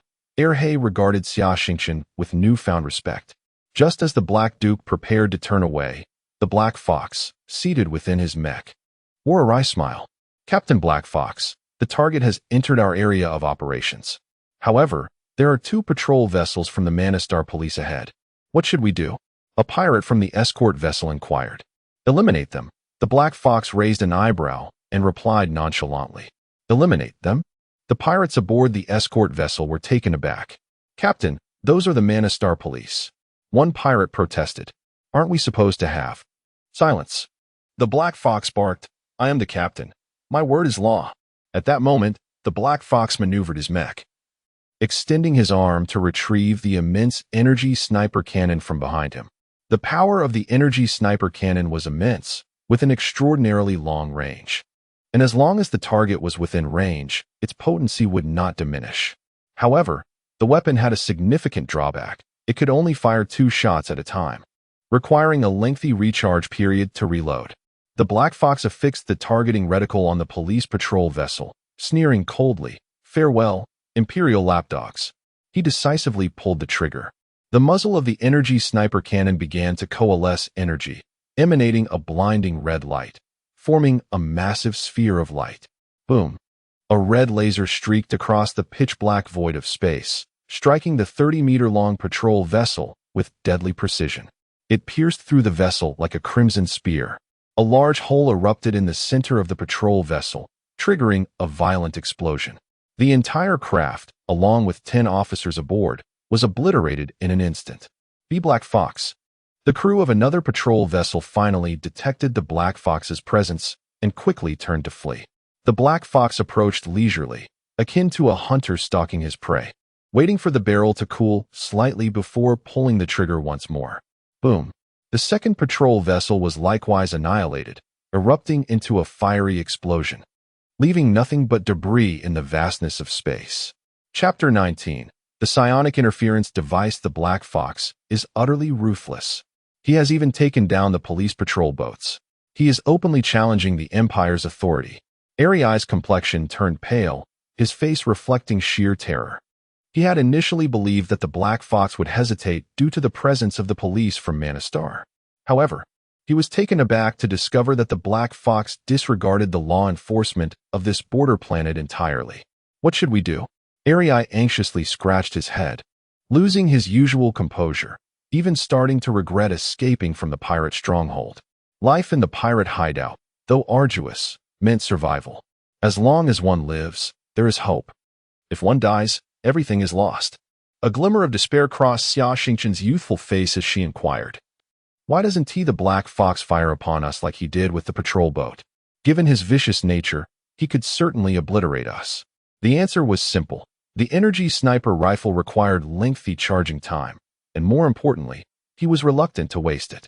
Ai gritted his teeth and explained, "The Black Fox is engaged in the illicit trade of arms and human trafficking. In addition to armed spacecraft, he also deals in military mechs. This Black Duke is one of the spoils from his assault on a cargo ship. A single military mech can be worth over 100 million star coins. He would not want to destroy it." "Over 100 million. Xia Xingchen gasped. "When will I ever be able to afford my own mech?" 100 million could be considered a bargain. The Black Fox's customized mech, although somewhat outdated, would fetch at least $1 billion. Moreover, the maintenance costs for a mech are astronomically high, unaffordable for an ordinary family. However, if one became a mech engineer, they could join the Mech Engineer Guild, which offers bounty missions. Additionally, one could enlist in the military, where all expenses would be covered by the Empire. Ai looked at Xia Xingchen. "You have quite the ambition. We are on the brink of death, and you are lost in thought." Xia Xingchen's eyes shone with fervor, because mechs are truly incredible. Not only are human bodies no match for mechs, but even patrol boats stand no chance against them. They cannot even flee. Indeed, the combat prowess of mechs is indisputable. Arai nodded. However, our immediate priority is to escape. Having made his decision, Arai resolved to continue heading towards the space station. Escape? The Black Fox chuckled coldly and commanded his escort ship, fire a psionic interference shell at her. Understood. The pirates promptly opened fire from their escort ship, targeting the Black Duke mech. Spacecraft are not entirely defenseless against mechs. They typically carry psionic interference shells. These projectiles emit intense psionic waves designed to sever the connection between the mech and its pilot. Of course, such psionic interference shells are prohibited even in warfare, as they can inflict varying degrees of harm on the pilot's brain, with the worst-case scenario being brain collapse and death. The pirates, unconcerned with the legality of their actions, obeyed the Black Fox's order and fired a psionic interference shell at the Black Duke mech. Arai clutched his head and let out a horrific scream, blood streaming from his eyes, nostrils, and mouth as he rolled violently in the cockpit. Arai, what's wrong? Xia Xingchen clutched the frantic Arai tightly. It's the psionic interference shell. I never imagined the Black Fox possessed such a forbidden weapon. My brain is injured. I can no longer pilot the mech. Arai was gravely wounded, blood continuously flowing from him. Xia Xingchen's expression changed abruptly. What do we do now? Can you still pilot the mech? I can't. We are doomed. Arai offered a grim smile. I advise you to take your own life immediately. If you fall into the Black Fox's hands, death will not come easily. Rest assured, I do not wish to die, nor will I let you die, Xia Xingchen replied with a smile. Arai was astonished. What do you mean by that? Xia Xingchen declared, move aside.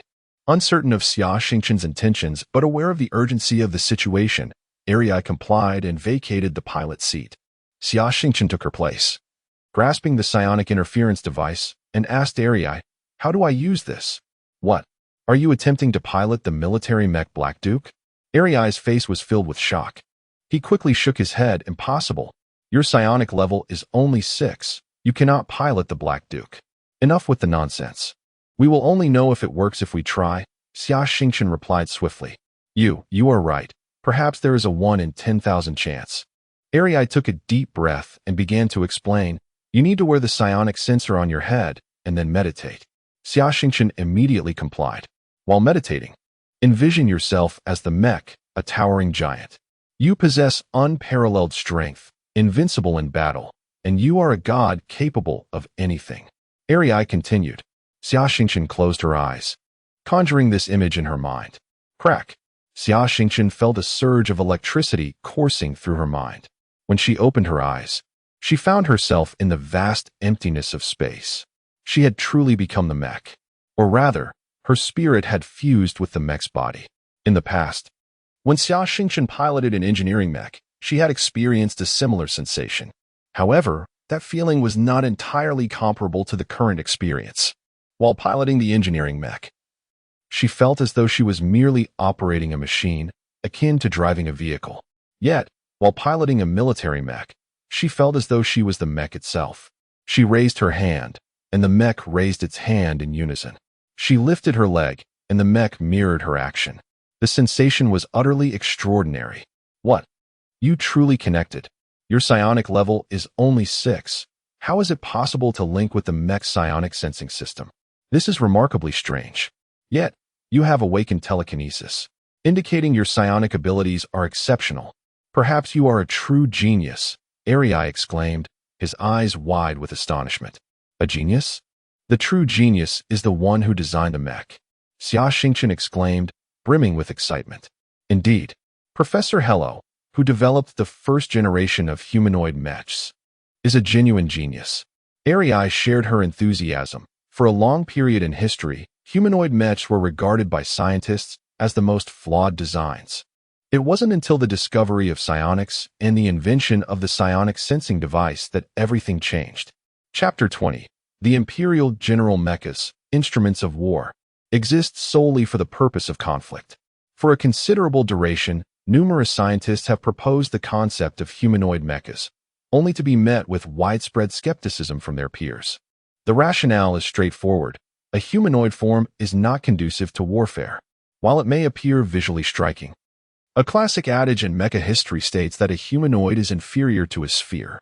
Consequently, throughout the extensive history of mecha development, these machines have been designed in various shapes: spherical, bullet-like, angular, and an array of geometric forms. They have taken inspiration from creatures such as spiders, tigers, and octopuses, among countless other bizarre shapes. Humanoid designs, however, were the least prevalent. During that era, cultivating a mecha pilot required an exorbitant amount of resources. Can one imagine a mecha pilot maneuvering a spider-like machine with 36 legs using a keyboard and joystick? Merely getting the spider mecha to walk consumed all the energy of the pilot. Such mechas possessed little to no combat prowess, often proving less effective than a well-functioning spacecraft. It was not until Professor Hello invented the first true humanoid mecha that this awkward state was altered. Professor Hello can be credited as the true pioneer of the mecha era. The modification she introduced was simple yet revolutionary. She equipped the mecha with a psychic sensing system and proposed the idea of using human mental energy to control the machines. When a mecha pilot operates a mecha, they connect through this psychic device, akin to a person controlling their own body. The body, being the most familiar and manageable entity, facilitated the ease of movement for the pilot. While non-humanoid mechas still exist, they are now specialized units requiring customization from manufacturers, and pilots must invest considerable time adapting to these unconventional forms. Thus, the extraordinary ability of Xia Xingchen to pilot a military mecha on his first attempt would have been impossible without Professor Hello's invention of the psychic sensing device.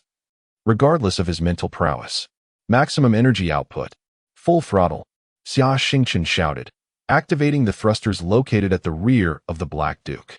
Brilliant beams of light erupted from behind the mecha, propelling it towards the space station once more. It worked, Xia Xingchen exclaimed with exhilaration. The joy within He was palpable as he rushed over to embrace Xia Xingchen tightly. Hundreds of kilometers away, including the infamous Black Fox, the pirates were momentarily stunned. "Captain, the Black Duke has reactivated and is making a swift escape," a pirate responsible for monitoring exclaimed, his face a mask of shock. Why did the psychic disruption shells fail? Could they be counterfeit? Black Fox's mood soured. Losing these two minors would tarnish his reputation.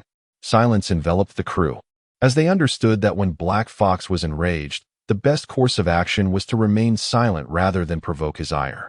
"Captain, we have detected a large number of armed spacecraft ahead. It must be the military forces dispatched by the Manor Star," a pirate reported. "We can no longer proceed, otherwise we will enter their attack range and be unable to escape." "Damn it," Black Fox cursed, his expression a tempest of emotions. "How long until the energy sniper cannon is charged?" "Report, Captain, 7 minutes and 3 seconds remaining," a pirate answered truthfully. "We chase for 7 more minutes." Black Fox gritted his teeth. "Even if I have to reduce the Black Duke to a heap of scrap, I will make this space a grave for those 2 little rascals." "Yes, Captain," the pirates chorused in unison. Black Fox, a ruthless pirate, exhibited little hesitation in choosing to destroy the Black Duke to salvage his pride. Meanwhile, Xia Xingchen piloted the Black Duke, desperately pushing forward. He felt the drain on his mental energy was significant. Operating a military mecha with a level 6 psychic ability was indeed a tremendous strain. Fortunately, he sensed that the crystalline pyramid in his mind was continuously replenishing his psychic energy. Within the pyramid, an immense consciousness seemed to be communicating with him, though he could not comprehend its message. Nonetheless, Xia Xingchen felt that this vast consciousness was unwilling to fade into oblivion. "Attention! This is the first fleet of Manor Star. Halt your advance, or we will engage." The communication device in the cockpit crackled to life once more. Hundreds of kilometers away, a fleet of spaceships approached Xia Xingchen rapidly. The first fleet of Manor Star represented the Empire's strongest military force stationed on the planet, comprising over 100 ships. The fleet boasted vessels with diameters of over 1,000 meters, and even the smallest corvettes measured 100 meters across. This fleet was not a local police force, but comprised battle-hardened Imperial soldiers. It symbolized the dignity of the Empire. What do we do? Xia Xingchen hesitated, exclaiming, should we stop or not? However, they likely won't listen to our explanation, just like the police. Connecting, we can initiate a video link at this distance. He said weakly, wiping the blood from the corner of his mouth. Xia Xingchen was uncertain of the utility of a video connection, but he had no alternative. He could see that the ship-mounted cannons on those spacecraft were beginning to glow, charging for an imminent attack. Xia Xingchen decided to take a desperate gamble. He submitted the video request, and after 30 seconds, it was granted. A three-dimensional image appeared before him in the cockpit. The screen displayed the control room of a spacecraft. Vast in size, with over 100 personnel bustling about, predominantly young women in crisp military uniforms, analyzing data at various instruments. In the center of the image stood a young man, strikingly handsome, with fiery red, curly hair, clad in a light blue military uniform and a black cape. His attire was undeniably dashing, the standard military garb of the Empire. On his shoulder, a gleaming star denoted his rank, a brigadier general. This young man was indeed a general of the Empire. The Empire's territories are vast, and its military numerous. However, attaining the rank of general is no small feat. The aura exuding from the man's face suggested he had formidable backing, likely from a powerful family in the imperial capital, Tianyu Star. His name was Edward, the heir to a medium-sized family on Tianyu Star. Although the Edward family may not hold significant influence across the entire Tianyu Star, in the remote region of Manor Star, he was a true aristocrat. Presently, Edward bore a noble's characteristic arrogance, surveying Xia Xingchen with disdain. You pathetic pirate, I grant you 3 seconds to impress me. Otherwise, you shall be turned to a heap of filthy space debris by the Empire's artillery. Chapter 21. A misfire in the vast expanse of the cosmos. Xia Xingchen piloted the Mech, Black Duke, facing off against a fleet of warships. 3 seconds? Xia Xingchen paused momentarily. He was not a man of clumsy tongue. Yet, in just 3 seconds, he could not conceive of words that would sway the haughty Imperial General before him. General Edward had no intention of granting Xia Xingchen any further opportunities, extending 3 fingers, lowering 1 each second. As the 3 seconds elapsed, Edward's fingers were fully lowered. Xia Xingchen remained silent, a multitude of arguments fleeting through his mind, all rejected. A bitter smile shadowed his face. He truly could not fathom what words might touch the heart of this young Imperial General. The ship's cannons were primed for attack. A sneer appeared on Edward's face as he prepared to sever the video link, ready to obliterate the 2 pitiful pirates with a single barrage. Wait. He stepped forward, raising his voice. I offered you an opportunity, but you failed to seize it. Edward maintained his courteous demeanor, embodying the basic etiquette of an imperial noble. His smile unwavering even in the face of impending death. It is not you who granted me an opportunity, but rather I who extend one to you. He shook his head, clutching a golden insignia. The golden emblem depicted a silver dragon, soaring majestically. Edward's smile froze, shattering into countless shards of astonishment. This is the Imperial Royal Families. The insignia of the royal family, the Azure Dragon Seal. Edward recognized it instantly, his body trembling violently, not from fear, but from shock and exhilaration. As a noble, his lineage was insignificant on Tianyu Star, belonging to a declining aristocracy. Nobles like Edward, while esteemed in other regions of the Empire, were nothing on Tianyu Star. There were millions of noble offspring like Edward on Tianyu Star. While the members of the Imperial Royal Family were the true sovereigns of the Galactic Empire. Even on Tianyu Star, the chance to curry favor with a mere commoner of the Imperial Royal Family was a rare opportunity, regardless of wealth. Edward had not anticipated encountering a member of the royal family in this remote place, seemingly pursued by pirates. Was this not a windfall from the heavens? General Edward. The ship's cannons are fully charged and ready to fire.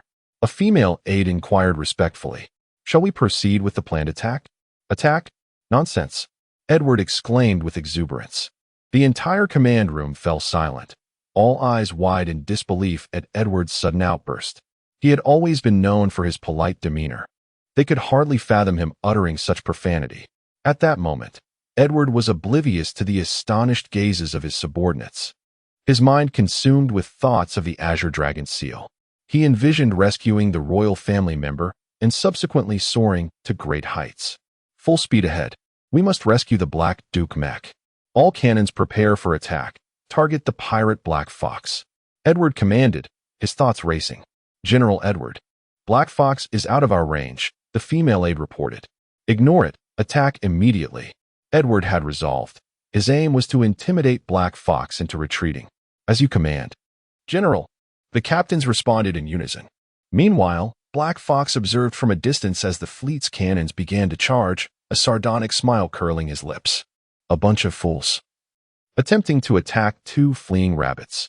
Well, this saves me a bullet. Laughter erupted among the pirates. Boom. The entire fleet unleashed a barrage. Countless lasers converging into a colossal beam aimed at Black Fox. The brilliance of the beam momentarily eclipsed the light of the stars. 1,000 cannons fired. The force could obliterate a satellite. Yet, their target was but a mere fly, the diminutive Black Fox. Unaccustomed to such a display, Black Fox and the pirates aboard the nearby frigates were struck dumb with fear.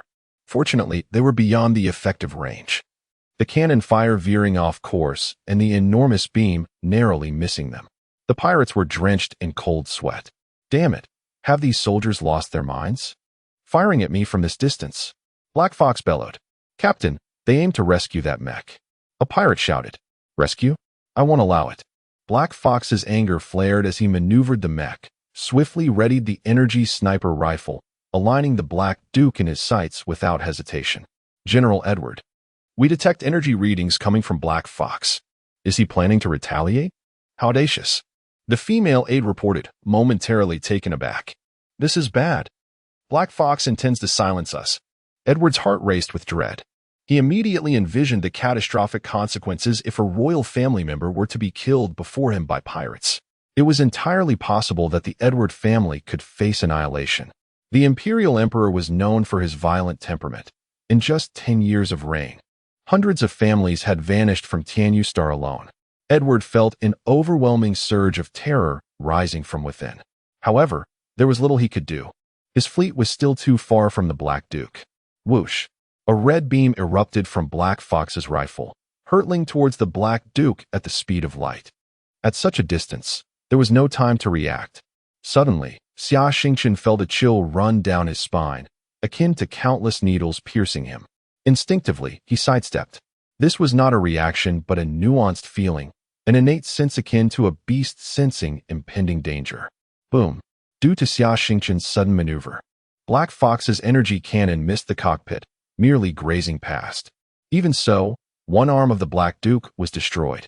Nevertheless, the Black Duke continued to lurch forward. What? It missed. The pirates widened their eyes, nearly bulging from their sockets, fully aware of Black Fox's marksmanship.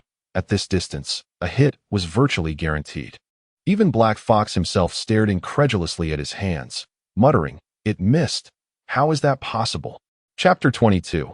Edward the Marksman, to everyone's astonishment. The Black Fox had missed his shot. No, it was not a miss. Rather, the Black Knight had evaded it. How could that be possible? On board the flagship, all the Imperial soldiers were wide-eyed, their faces etched with disbelief.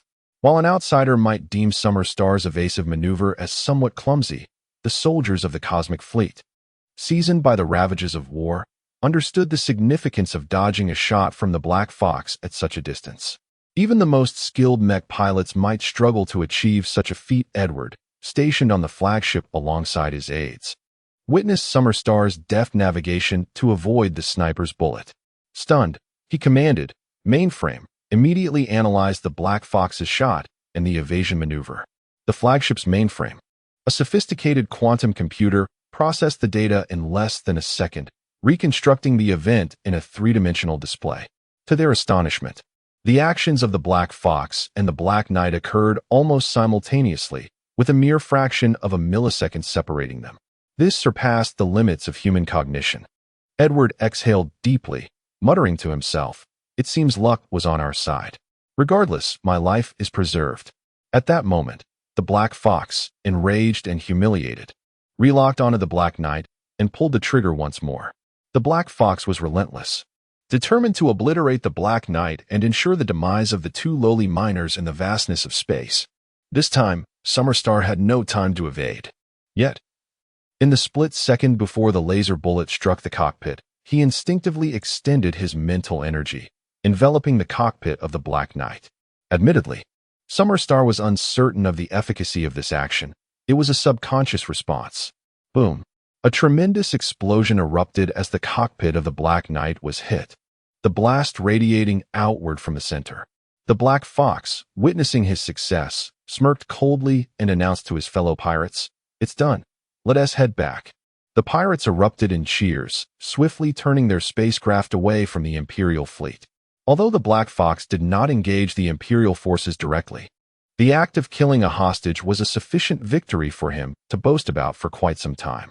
Edward, observing the explosion at the cockpit's location, sank to the ground in shock, his eyes vacant.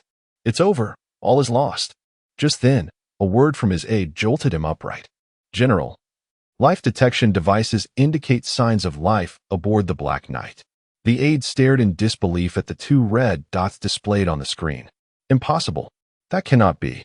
A direct hit like that, with the Black Knight's armor, there should be no signs of life." Edward rushed to the life detector, his astonishment growing as he absorbed the data before him. After a moment of stunned silence, he issued two commands. First, deploy the lifeboats to rescue the crew of the Black Knight, ensuring their safety. Second, the entire fleet, full speed ahead, pursue the pirate Black Fox. Inside the cockpit of the Black Knight, Summerstar's face was pale, a line of blood trickling from his lips. He had not anticipated escaping the clutches of the Black Fox. The onboard computer indicated that the damage to the Black Knight exceeded 99, rendering it irreparable. In truth, only the cockpit remained intact. The rest of the vessel had jettisoned to prevent further explosions. Without assistance, Summerstar and his companion, Arii, would suffocate within 10 minutes due to lack of air. As dizziness overcame him, Summerstar's vision blurred. Just before losing consciousness, he spotted the Imperial rescue craft approaching. Arii lay unconscious, slumped against him. Edward was elated. He had successfully rescued the two children aboard the Black Knight. One of them bore the azure dragon emblem of the Imperial family, undoubtedly marking him as a royal. However, both children remained in a state of unconsciousness. Edward kept a watchful eye over them, pondering the true identity of this royal individual. The Imperial family was large, with members of varying status. Edward speculated on numerous possibilities. Even the lowest-ranking royal could elevate Edward and his family to unprecedented heights. As Edward indulged in his thoughts, his female aide rushed in with startling news. "General, a small spacecraft is requesting to dock with our flagship." Edward, irritated, replied, "We are a military force, not merchants. Why should we accommodate them? Deny their request." The aide hesitated. "General, but this ship bears this emblem." She pointed to the azure dragon insignia on the table. Edward sprang to his feet in shock, exclaiming, "What did you say? That small vessel is royal? How could it arrive so swiftly?" Hastily adjusting his uniform, Edward followed the aide to the royal vessel to meet their guests. Though Edward held the rank of Brigadier General, he had to leave his flagship to board the small spacecraft. Royal family members rarely appeared in public. The small ship adorned with the azure dragon emblem connected to the flagship, and upon entering, Edward was struck by the opulent decor of the vessel. Having been raised among the aristocracy, Edward was no stranger to luxury. Yet the exquisite woolen carpets, the antique oil paintings adorning the walls, the pine furniture, and the ivory toothpicks on the table indicated that the ship's owner was no ordinary individual. The grandeur of the setting far surpassed anything his family possessed. Awaiting them was a tall, elderly man clad in a black robe, his icy demeanor and severe expression commanding respect. With an air of authority, the elder addressed Edward, "General, I understand you are perplexed. However, I implore you to transfer the royal member to this vessel at once." Edward immediately saluted. "At once, sir." He escorted the dirt-streaked boy, known as Arii, onto the royal ship. Upon seeing Arii, the elder's expression shifted dramatically, and he instructed the robots to take Arii into a room equipped with the latest medical technology. Edward waited in the lounge for an entire hour before the elder emerged from the room. His demeanor noticeably softened. General Edward, I thank you for saving the princess. Chapter 23. Xiao Arii is the princess. Edward was utterly astonished, stammering as he spoke. It's a princess, not. A girl of unparalleled grace and beauty, clad in a flowing white gown, emerged from the room and softly spoke. Edward had never encountered a girl of such noble demeanor. Standing before her, he, as a general of the empire, felt an overwhelming sense of inadequacy. The young lady walked gracefully towards him and took a seat on a high chair, exuding an aura of regal authority that was impossible to replicate. She gazed at Edward, her lips parting slightly as she said, General Edward, thank you for rescuing me. You are that dirty-faced boy? Impossible. You don't resemble him at all. Edward muttered, his head bowed, unable to meet her gaze. The girl let out a melodious laugh, tapping her fingers on the table. Immediately, the elderly man who had been present stepped forward to explain, General Edward, the princess is naturally equipped with a disguise device, a recent marvel of Imperial technology reserved solely for royal members. It is entirely understandable that you have never seen one before. A disguise device. Edward swallowed hard, finally convinced that the dark-faced boy he had encountered was indeed the stunning princess before him. General Edward, this is Princess Xing. You must have heard of her name. The elder continued, clearing his throat. I am the princess's steward. You may call me Hubo Princess Xing. Edward was taken aback. He had indeed heard of her. She was the beloved youngest daughter of the Emperor of the Galactic Empire. Excitement surged within him, his temples throbbing as he envisioned ascending through the ranks. From Brigadier General to Major General, Lieutenant General, and finally becoming a true noble of the Empire. Stepping forward, Edward knelt on one knee to kiss the princess's hand. However, before he could truly do so, she had already withdrawn her delicate fingers. The etiquette of imperial nobility was intricate, often merely a formality without genuine contact. Edward's current status did not warrant such actions. General Edward, thank you for saving Princess Xing. When you return to the capital, Tianyu Star, Her Highness will personally receive you. Hubo remarked calmly. It would be my utmost honor, Edward replied, his head bowed in humility. Hubo turned to Princess Xing, Your Highness. We have been away for quite some time. It is time for us to return. No, Hubo, I want to stay and play for a few more days. Princess Xing pouted playfully. Absolutely not. You have caused a great disturbance and nearly fell into the hands of cosmic pirates. I must take you back immediately. Hubo stated sternly. It wasn't nearly, it was a reality. Fortunately, those pirates were foolish. Had I been captured, it would have caused an uproar in the Empire. Princess Xing said with a mischievous smile. That is precisely why I wish to remain for a few more days. Those pirates have angered me. I want to witness them crushed by the Imperial army. Hubo hesitated. Logically, he should escort the princess back to Tianyu Star immediately. However, her reasoning was not without merit. The audacity of the Black Fox pirates to abduct a princess warranted a response. After contemplation, he sighed, Your Highness, I shall grant you one more week. Regardless of whether the Black Fox is eradicated by then, you must return with me. Splendid. Princess Xing exclaimed, leaping with joy, her heart racing at the prospect of spending a few more days with Xia Xingchen. Although their acquaintance was brief, she found herself intrigued by the mysterious young man. The thought of a psychic master with a level below 10 was exhilarating. However, I have one condition, Hubo interjected. I wish for both you and General Edward to treat today's events as if they never occurred. After all, the princess found herself in peril. A responsibility I cannot bear. Edward nodded immediately. Keeping secrets was a soldier's fundamental virtue. Princess Xing was initially in agreement, but suddenly realized something was amiss. If we act as if it never happened, what about Xia Xingchen? Your Highness, you were not abducted by pirates, and naturally, no one came to your rescue. That minor boy, I will arrange for someone to return him to Mana Star. He will remain oblivious to your identity, believing all that transpired to be a mere dream. Hubo assured her. Well, very well. Understanding Hubo's resolute nature, Princess Xing reluctantly agreed to his terms in order to stay a few more days on Mana Star. Arii. Xia Xingchen awoke suddenly, calling out loudly. Xingchen, Xingchen, what is wrong? Xia Yu wheeled in from outside. Sitting up, Xia Xingchen was bewildered to find himself in his own bed. He was utterly confused. Having just piloted a mech named Black Duke to escape from the clutches of the Black Fox pirates, and saved a peculiar miner boy who called himself Arei. How had he ended up back in his bed? He was engulfed in a fog of confusion, initially believing he had merely dreamt a bizarre dream. However, upon inquiring with his father about the date, he realized this was no mere fantasy. He had indeed spent a week on that desolate satellite. "Father, how did I return?" Xia Xingchen asked. "You were brought back by a few officers. They said you fainted mysteriously during a visit to the police station. They took you to the hospital for a few days, and once your condition stabilized, they returned you." Xia Yu replied anxiously. "Xingchen, I was frantic trying to find you. Are you all right? If something happened to you, how could I face your deceased mother?"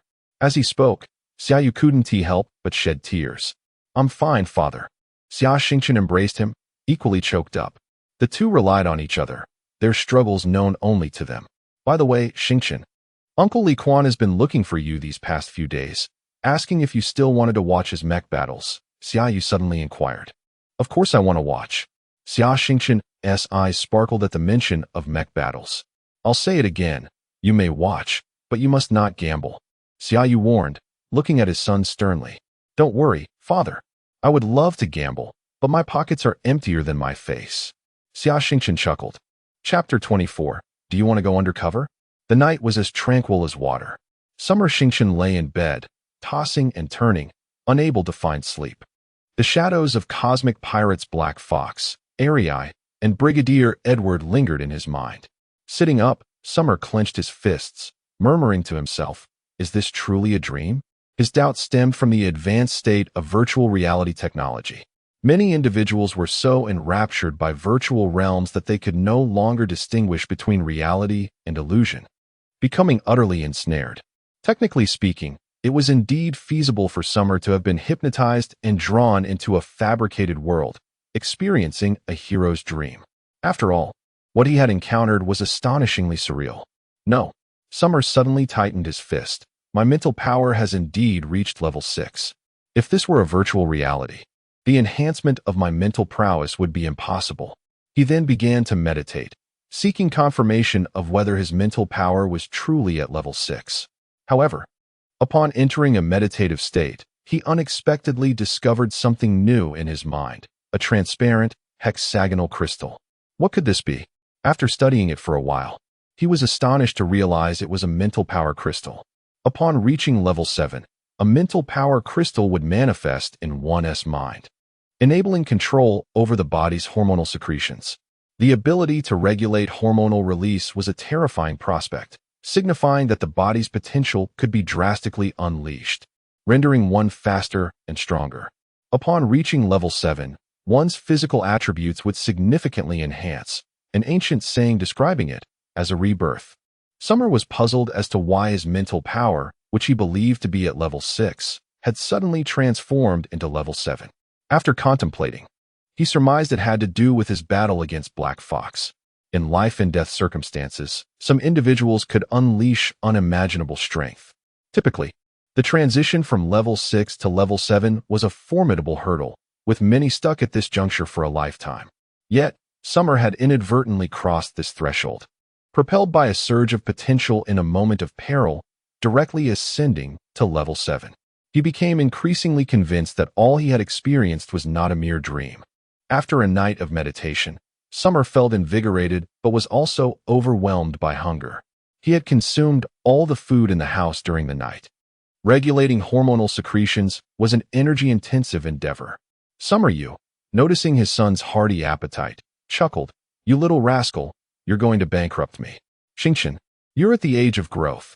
Eat as much as you can and focus on your studies at school." "Understood, Dad," Summer replied with a smile. Summer Yu ruffled his son's hair and retrieved some pocket money from the cabinet, saying, "It seems you haven't been eating enough at school. Take this money and eat well." "Dad, this is for your medical expenses," Summer protested, refusing to accept it. Yet, Summer Yu insisted, shoving the money into his son's pocket. "I know my health. Now hurry off to school." Reluctantly, Summer accepted the money and headed to class. Barely through the first lesson, hunger became unbearable. He took the money and dashed to a nearby shop, consuming his meal in moments. With no money left, his stomach grumbled incessantly. After some thought, he requested a sick leave from his teacher and exited the school gates. Summer did not return home, for there was no money left. He boarded the hover subway to the city center, intending to find Su Zhan at the police station. Su Zhan was in his office reviewing documents when he noticed Summer's visit and was taken aback. He stood up, closed the door, and pulled Summer inside. Xingchen, I thought you were going undercover with Black Fox. Why are you back?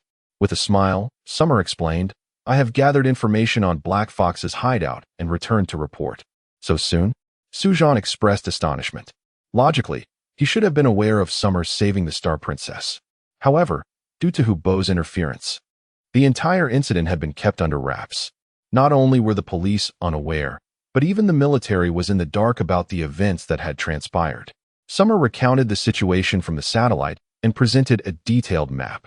Su Zhan, upon reviewing it, commended him, assuring, with this map, our police will surely rescue the miners captured by Black Fox. Su Zhan scrutinized Summer. Xingchen, you are quite astute. You have the makings of an undercover agent. Are you interested in taking on another task? Summer declined outright. Officer Su, I am still a student. If I have time in the future, I will certainly assist the police again, but it will have to wait until I am less busy. Su Zhan sighed, fully aware that Summer was destined for greatness. A dragon among men, bound to become a renowned Mecha master. The planet Mana was too small and shallow to contain someone like Summer. You should go collect your money. 100,000 is no small sum, and with the recent rise in crime, be cautious. Su Zhan kindly advised. Thank you, Officer Su, Summer replied. His spirits lifted as he went to the window to collect the money, a cash card worth 100,000 star coins. In this era, cash was becoming increasingly rare, with most transactions conducted via card, leading to the emergence of high-denomination cash cards that functioned similarly to checks but could be used directly in any store without needing to visit a bank. With the cash card in hand, Summer promptly exited and sought a restaurant to satiate his hunger. He indulged in high-calorie foods, spending 3,000 star coins, and only then did the gnawing hunger begin to subside. For the next few days, Summer attended classes during the day and meditated each evening. After reaching level 7, the transformation in his mental power was indeed remarkable. His hormonal balance sculpted his physique, and his cells strengthened, unlocking his body's latent potential. Over the course of several days, he noticed a profound metamorphosis. His pores refined, his skin fair, evoking envy among the girls. Although the internal changes were not visible, Summer felt his muscles tighten, his tendons becoming as resilient as leather, and his bones grew pale and delicate. Many of the physically demanding feats he once struggled with became effortlessly achievable. Notably, his strength and speed had significantly increased. Even Summer Yu observed that his son's complexion had improved considerably, and he had grown taller. In school, where Summer had previously been inconspicuous, he now attracted attention. Girls would turn to gaze at him, and some even handed him love letters. Chapter 25, Mecha Combat. Xia Xingchen secretly executed a 100-meter explosive sprint, astonishingly clocking in at 9 seconds. This remarkable feat surpassed even the speeds of professional sprinters from long ago. In just a few days, Xia Xingchen's physique underwent a revolutionary transformation, leaving him utterly amazed. Should he face Zhang Liang and his two companions again, he would easily defeat them relying solely on his strength and speed, without the need to employ his mental powers. However, Xia Xingchen was acutely aware that he was still no match for Yi Kuan, both in close combat and in piloting a mecha. He resolved to continue striving, working hard, and persevering. The day before the Mecha combat tournament, Li Quan sought out Xia Xingchen. Upon seeing him, Li Quan was taken aback. Xingchen, how have you grown so tall in just a few days? Xia Yu chuckled. This kid is at that age where he is sprouting, and with his increased appetite, I feel he changes daily. Uncle Li, why did you come today? The formal competition is tomorrow, Xia Xingchen expressed with surprise. Xingchen, Haven T, you always wanted to pilot a military mecha? I'm here to give you a glimpse today, and perhaps teach you a couple of moves. Li Quan replied with a grin. Don't be fooled by my appearance. I am quite the adept in mecha combat. I once ranked among the top 100 in the Mana Star League. To Xia Xingchen, the top 100 of Mana Star seemed unimpressive. However, for Li Quan, a minor, it was a point of pride. Dad, I'm off to broaden my horizons with Uncle Li, Xia Xingchen announced to his father. Go ahead. Just remember to return early tonight, Xia Yu said with a smile. Xia Xingchen followed Li Quan into a dilapidated hover car, arriving at a massive egg-shaped arena. Li Quan explained, this is the largest stadium on Mana Star. The mecha combat here is not an ordinary underground fight. Many dignitaries will be in attendance tomorrow. After greeting the security guard and stating that they were there to test a mecha, Li Quan led Xia Xingchen into the arena. Li Quan had a spacious training area equipped with a 5-meter-tall blue mecha. Uncle, is this your mecha? Xia Xingchen exclaimed, his eyes sparkling at the sight of the machine. This mecha costs over 100 million star coins, far beyond my means. I borrowed it from my boss. It's a military mecha repurposed and named Blue War God. It is devoid of weapons but boasts excellent strength and speed, rated around 7 units. 7 units? Xia Xingchen pondered. Recalling that Erhe had mentioned that the Black Duke's strength was also 7, but its speed was 10. The customized Black Fox exceeded all expectations in both strength and speed. The performance of the Blue War God seemed inferior to that of the Black Duke. However, Xia Xingchen quickly deduced that Li Quan's boss must be quite wealthy, but even the richest could not procure a currently serving military mecha. The Blue War God must have been acquired as a decommissioned unit and modified. With the rapid advancements in Imperial military technology, older mechas could not compare to their modern counterparts. Nonetheless, Xia Xingchen felt a pang of envy. When will I have my own mecha? He mused, licking his lips as he daydreamed. Uncle, could you teach me mecha combat? Xia Xingchen suddenly inquired. Mecha combat? Huh, I knew you'd be interested. Of course I can. Li Quan replied readily. But there's only one mecha here. How can we practice combat? Xia Xingchen questioned. Mecha combat does not necessitate piloting a mecha. You should know that military mechas synchronize with human physiology. We can start with some bare-handed practice. Li Quan chuckled, adding, I want to use my full strength. I'll let you use one hand. No need for that. Xia Xingchen grinned, stepping forward into a stance, drawing back his right fist as if knocking an arrow, and then thrusting it forward with force. Boom. Xia Xingchen's punch shot forth like an arrow, producing a sonic boom as it sliced through the air. Li Quan initially regarded him as an inexperienced novice, but upon witnessing the sheer force of the strike, his expression shifted dramatically. Li Quan reacted swiftly, but could only brace himself with his arms crossed over his chest. Boom. Xia Xingchen's fist landed squarely on Li Quan, who staggered back 3 steps before crashing against the wall, finally coming to a halt. His face flushed, revealing a mix of shock and disbelief. What a formidable strength you possess. Xia Xingchen smiled bashfully. Uncle Li, my mental power has reached level 7, allowing me to control my endocrine system. My body has undergone a complete metamorphosis. No wonder, Li Quan murmured, but then his expression changed. Wait a moment. Wasn't your mental power only at level 2 before? How did it suddenly jump to level 7? Isn't that a bit too rapid? I'm not certain. Xia Xingchen scratched his head, withholding the truth. It's likely a case of latent potential surfacing. You're bound to make your family proud, Xingchen. Your father has not been in vain in his affection for you, Li Quan remarked as he patted Xia Xingchen's shoulder. Uncle, please teach me mecha combat. Xia Xingchen implored, his eyes wide with eagerness. Is it about practicing martial arts? My physical condition is robust. I can train in any discipline now. Li Quan chuckled, shaking his head. Xingchen, you must grasp one crucial truth and hold it dear in your heart, never to forget. Should you lose sight of this, it will be difficult to find your way back. What do you mean, Uncle? Xia Xingchen asked. Xingchen, we are human, regardless of the era, be it the age of Earth, the era of cosmic exploration, or the present galactic empire. We are all human. Do you think our strength as humans is formidable? Li Quan questioned. Not particularly. After so many years of evolution, our physical strength has not only diminished compared to our ancestors, but has regressed. While my strength is decent now, I would still fall short against a tiger, a leopard, or an elephant, Xia Xingchen reflected honestly. Exactly. Our physical strength as humans is feeble. Not only do we struggle against beasts on this mana star, but I've heard tales of colossal creatures lurking in the distant cosmos, capable of swallowing entire planets.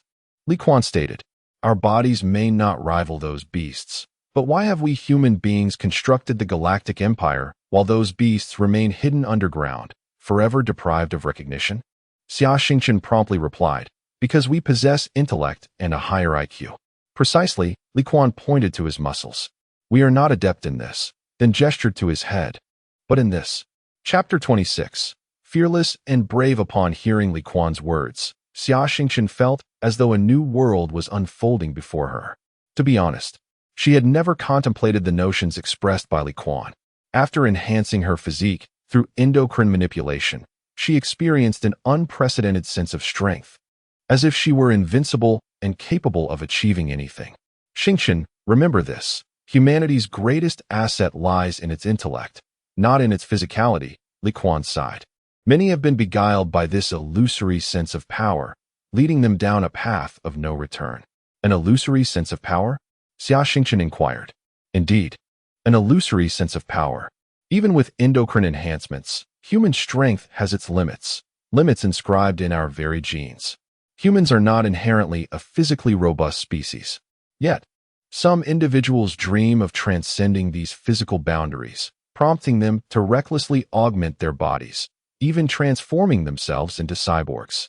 Li Quan continued, cyborgs do not exist on Mana Star due to the radiation from the local ores, which disrupts the operation of precision instruments. However, they abound on other planets. So you must exercise caution when encountering such individuals. They are truly deranged. Understood. Uncle Li, Xia Xingchen acknowledged, mentally noting his warnings. Li Quan approached and patted the mech. This mech embodies the culmination of human ingenuity and technology. Although we lack formidable physiques, we possess brilliant minds. We utilize tools, whether primitive wooden sticks or this mech, enabling humanity to traverse the cosmos. The history of mech combat is long-standing. In earlier times, mech battles were viewed as games, where pilots competed in reflexes and speed, controlling their mech through joysticks and keyboards. However, times have changed. Mere speed is insufficient. Modern mech combat demands mental acuity and a high level of psychic energy. Li Quan elaborated, thanks to the existence of psychic sensing devices, the movements conceived in your mind will be faithfully executed by the mech. This necessitates two key abilities for a mech pilot. First, focused concentration. After all, the human mind is cluttered with distractions. If your thoughts waver while piloting, who knows what absurd postures your mech might adopt. Second, sharp awareness and swift reaction. Anticipate your opponent's moves and strike first. With a sudden jab, Li Quan stated, precision and decisiveness are the principles of mech combat.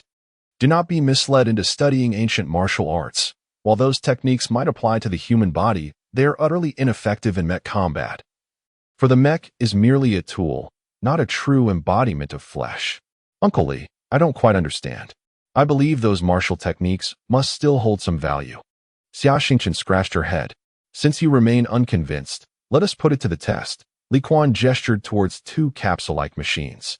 This is a virtual combat simulator, capable of recreating reality to an extent that nearly mirrors actual mech battles. Xia Xingchen approached the gleaming silver capsule, her hand gliding over its sleek surface, feeling a chill. Virtual reality has ensnared countless individuals, some of whom can no longer distinguish reality from illusion, leading to tragic ends upon awakening. Having never encountered virtual reality due to financial constraints, Xia Xingchen followed Li Quan's instructions, lying inside the capsule as two electrodes adhered to her temples. The capsule released a hypnotic gas, and darkness enveloped her as she succumbed to slumber. Before long, Xia Xingchen opened her eyes to find herself transformed into a mech, standing in a vast, white expanse. Li Quan stood opposite her, piloting a mech identical to hers in model but differing in color. Hers was black, while his was white. Xingchen, our mechs are identical in model, both possessing a strength and speed rating of 5. This time, you may unleash your full force, Li Quan encouraged. All right, Xia Xingchen replied, eager to prove herself. Seizing an opportunity while Li Quan was momentarily off guard, she lunged forward, delivering a powerful punch to his mech's chest. The mech's strength far surpassed that of a human, delivering a formidable blow. Li Quan, however, did not evade. He merely shifted slightly and countered with a punch to Xia Xingchen's chest. Boom! Li Quan's shoulder was shattered by her blow, while her cockpit was obliterated. Xia Xingchen faced defeat. A wave of dizziness washed over her as her mech restored itself, standing before Li Quan once more. Uncle Li, why did you strike so fiercely? Why didn't you dodge? Xia Xingchen protested. Li Quan chuckled. Why should I dodge? If you wielded a long sword, would you cower in fear of it clashing with another weapon? You would surely be doomed to defeat.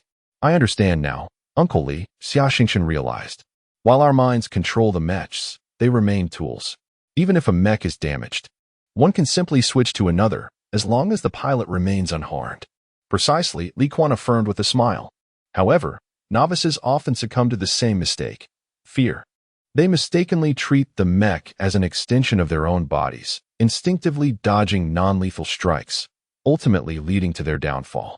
As for the martial arts techniques you mentioned, while they have been honed over millennia, they are rooted in the muscular responses of the human body. Mechs, despite their humanoid form, lack muscle, which is why I deem martial arts ineffective. Xia Xingchen finally grasped the concept. It became clear why mech combat drew so many spectators. These battles were visceral, with exchanges of blows that carried a thrilling brutality, appealing to the wealthy elite.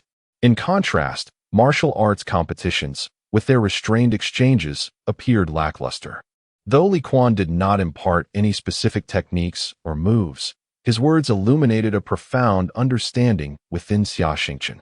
The essence of mech combat lies not only in the performance of the mech and the psychic prowess of its pilot, but also in conquering one's internal fears, embracing courage, and daring to exchange blows. All right, Xingchen, here is your ticket. Remember to come watch my match tomorrow. And if you decide to place a wager, be sure to bet on my victory, Li Quan said, handing her a ticket with a smile. Understood, Uncle Li, Xia Xingchen replied, beaming. I still need to examine the performance of my mech. If you cannot wait, feel free to head back, Li Quan added. Chapter 27. The tyrannical contract. Li Quan escorted Xia Xingchen out of the giant egg sports center, watching the youth's departing silhouette with a satisfied smile gracing his lips. Xingchen, I did not expect your perceptiveness to be so remarkable. Uncle Li has high hopes for you. Upon returning to the Mecha training room, he settled into the cockpit of the Blue War God, activating all the instruments. After confirming that all readings were normal, he felt a sense of relief. Before the competition tomorrow, the boss would send a dedicated Mecha technician for a thorough inspection. However, Li Quan believed that a personal check would be more reassuring. After disembarking from the Mecha, he felt an unmistakable fatigue wash over him. Time spares no one. I am growing older. Mecha combat, a sport for the young, is no longer suitable for me. After tomorrow's match, I shall retire. With a heavy sigh, he silently resolved to perform admirably in what would be his farewell match. As Li Quan exited the sports center and prepared to head home, two men clad in black suits approached, rapping on his car window. Are you the Ferocious Tiger? Li Quan. The nickname Ferocious Tiger was common among those involved in mecha combat, as each participant adopted a moniker. Li Quan scrutinized the men, sensing their unfriendly intentions, and nodded. I am. Get in the car. We can have a leisurely chat. One of the suited men gestured towards a hovering vehicle parked nearby. I want to be getting in. We can talk right here, Li Quan replied, his vigilance heightened. That's not up to you, the man said, lifting his coat to reveal a firearm. Reluctantly, Li Quan followed the two men into the vehicle. The suited man tossed Li Quan a piece of paper. This is tomorrow and Apos' schedule. Have you seen it? Li Quan glanced down, recognizing it as the schedule for the upcoming match, astonished. How did you obtain this confidential information? That's none of your concern. We have our channels, the man replied, pointing to Li Quan's name. Do you know who your opponent is tomorrow? Upon inspection, Li Quan discovered that his opponent was a figure known as Qi Yu. Using the name of an ancient deity from Chinese mythology as a pseudonym was rather audacious. Li Quan had indeed heard of Qi Yu, a newcomer who had participated in mecha combat for less than 2 months and had achieved 9 consecutive victories, rising rapidly in prominence. Yet, No one knew Qiyu's age or even gender. "It's Qiyu," Li Quan muttered, acknowledging the formidable newcomer. "I will treat this match with the seriousness it deserves." "You must lose," the suited man insisted, shaking his head. "Lose?" Li Quan was momentarily taken aback, then quickly grasped the implication. "You are affiliated with the underground gambling syndicate, aren't you?" The outcomes of mecha battles were often genuine, but some were manipulated by external betting operations. Li Quan never imagined he would encounter such individuals. "I'm sorry, but I refuse to throw the match," Li Quan declared firmly. "Tomorrow is my final bout, and I owe it to my boss and to myself to fight honorably." "We are not from the gambling syndicate," the suited man chuckled, lighting a cigarette. "We are associates of young Master Qiyu." The identity of young Master Qiyu was that of a wealthy aristocrat, his participation in mecha combat merely for amusement. Hence, it was imperative that he did not lose. "You certainly hold me in high regard." "Perhaps I am not even Qiyu's match," Li Quan replied coldly. "I have seen footage of Qiyu's matches. Despite being a newcomer, he is an exceptionally skilled fighter. Why not allow us to compete genuinely?" "Enough of your nonsense," another suited man snapped, losing patience. He tossed a stack of cash at Li Quan. "This money will buy your defeat." A mere minor dares to speak up. "You have no idea of our young master's influence. Otherwise, you would be terrified." "I'm afraid I truly have no interest in knowing," Li Quan replied coolly. "Even if your young master were a prince or princess of the empire, I would not engage in a sham match." You truly refuse to heed the warning." The suited man sneered coldly, suddenly firing a tranquilizer dart that struck Li Quan. The following morning, Xia Xingchen received news that Li Quan had encountered an incident and was now lying in a hospital bed. Hastily, he rushed to the hospital to visit Li Quan. Upon entering the ward, he found Li Quan unconscious, connected to various tubes and a respirator. After placing the fruit he had brought on the bedside table, Xia Xingchen consoled Aunt Li briefly before inquiring about Li Quan and Appo's condition. "The situation is not optimistic," the doctor, clad in a white coat and black-rimmed glasses, responded somberly. "His brain has sustained severe trauma. He is unlikely to regain consciousness soon. Even if he does wake, participation in mecha combat will be impossible." Xia Xingchen was rendered speechless by the news. Returning to the ward, he struggled to find the right words to convey this grim update to Aunt Li.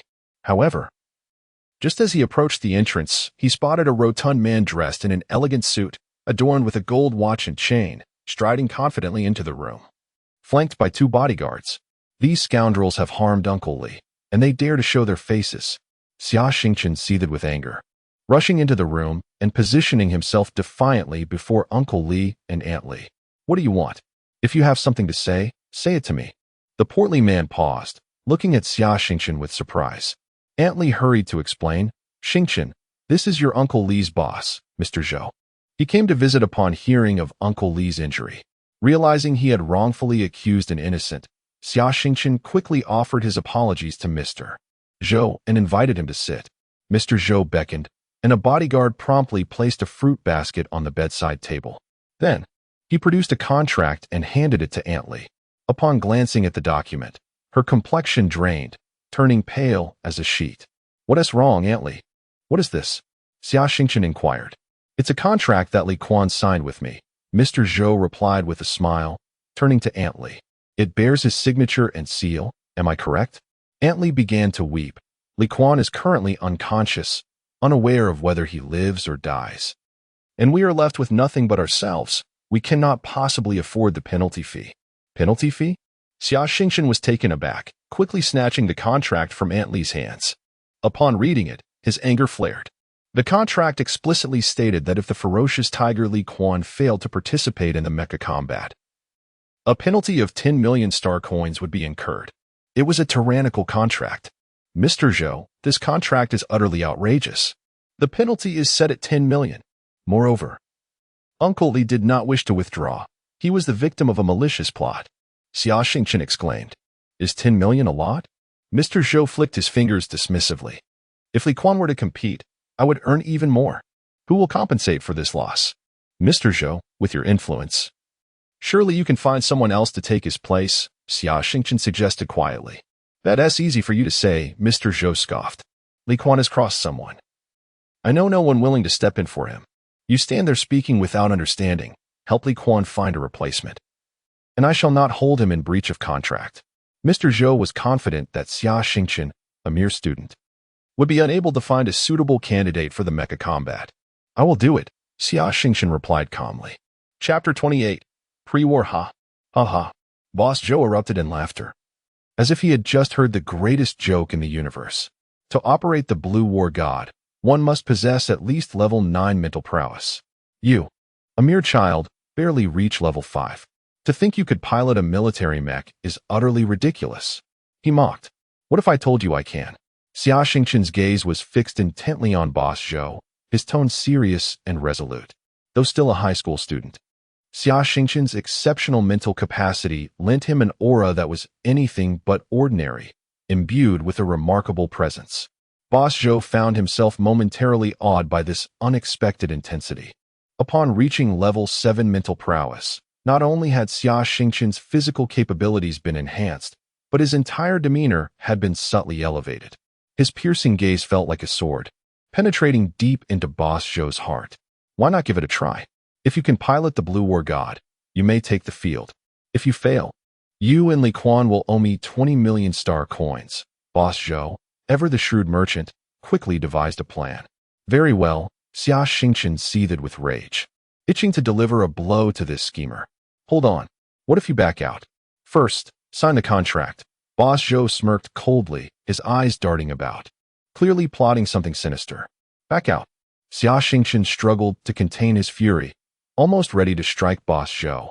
But the imposing bodyguards surrounding him and the tear-streaked face of Aunt Li forced him to suppress his anger and nod slightly.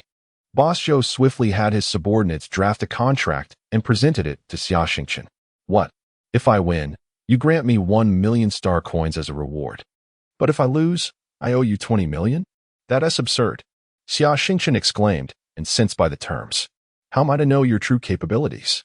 If you lose, I'll still have to pay for the mech's repairs, Boss Zhou retorted dismissively. Enough chatter. Either sign the contract and try piloting the mech, or cough up 10 million star coins right now. Confined by circumstance, Xia Xingchen realized that even a hero could be brought low by a lack of funds. However, for the sake of Li Quan and his family, he gritted his teeth and resolutely signed the contract. Excellent, young man. You've got guts, Boss Zhou praised, giving a thumbs up and gesturing for him to follow. Xia Xingchen trailed behind Boss Zhou to the training grounds. Suspended from above was a steel cable, with a footrest at its base. 2 electric buttons hung 5 meters from the footrest. Placing one foot on the pedal, Xia Xingchen pressed the ascent button, and the cable slowly lifted him to the cockpit, 3 or 4 meters above the ground. He deftly swung himself into the cockpit. Inside the Blue War God, the setup differed from that of the Black Duke mech.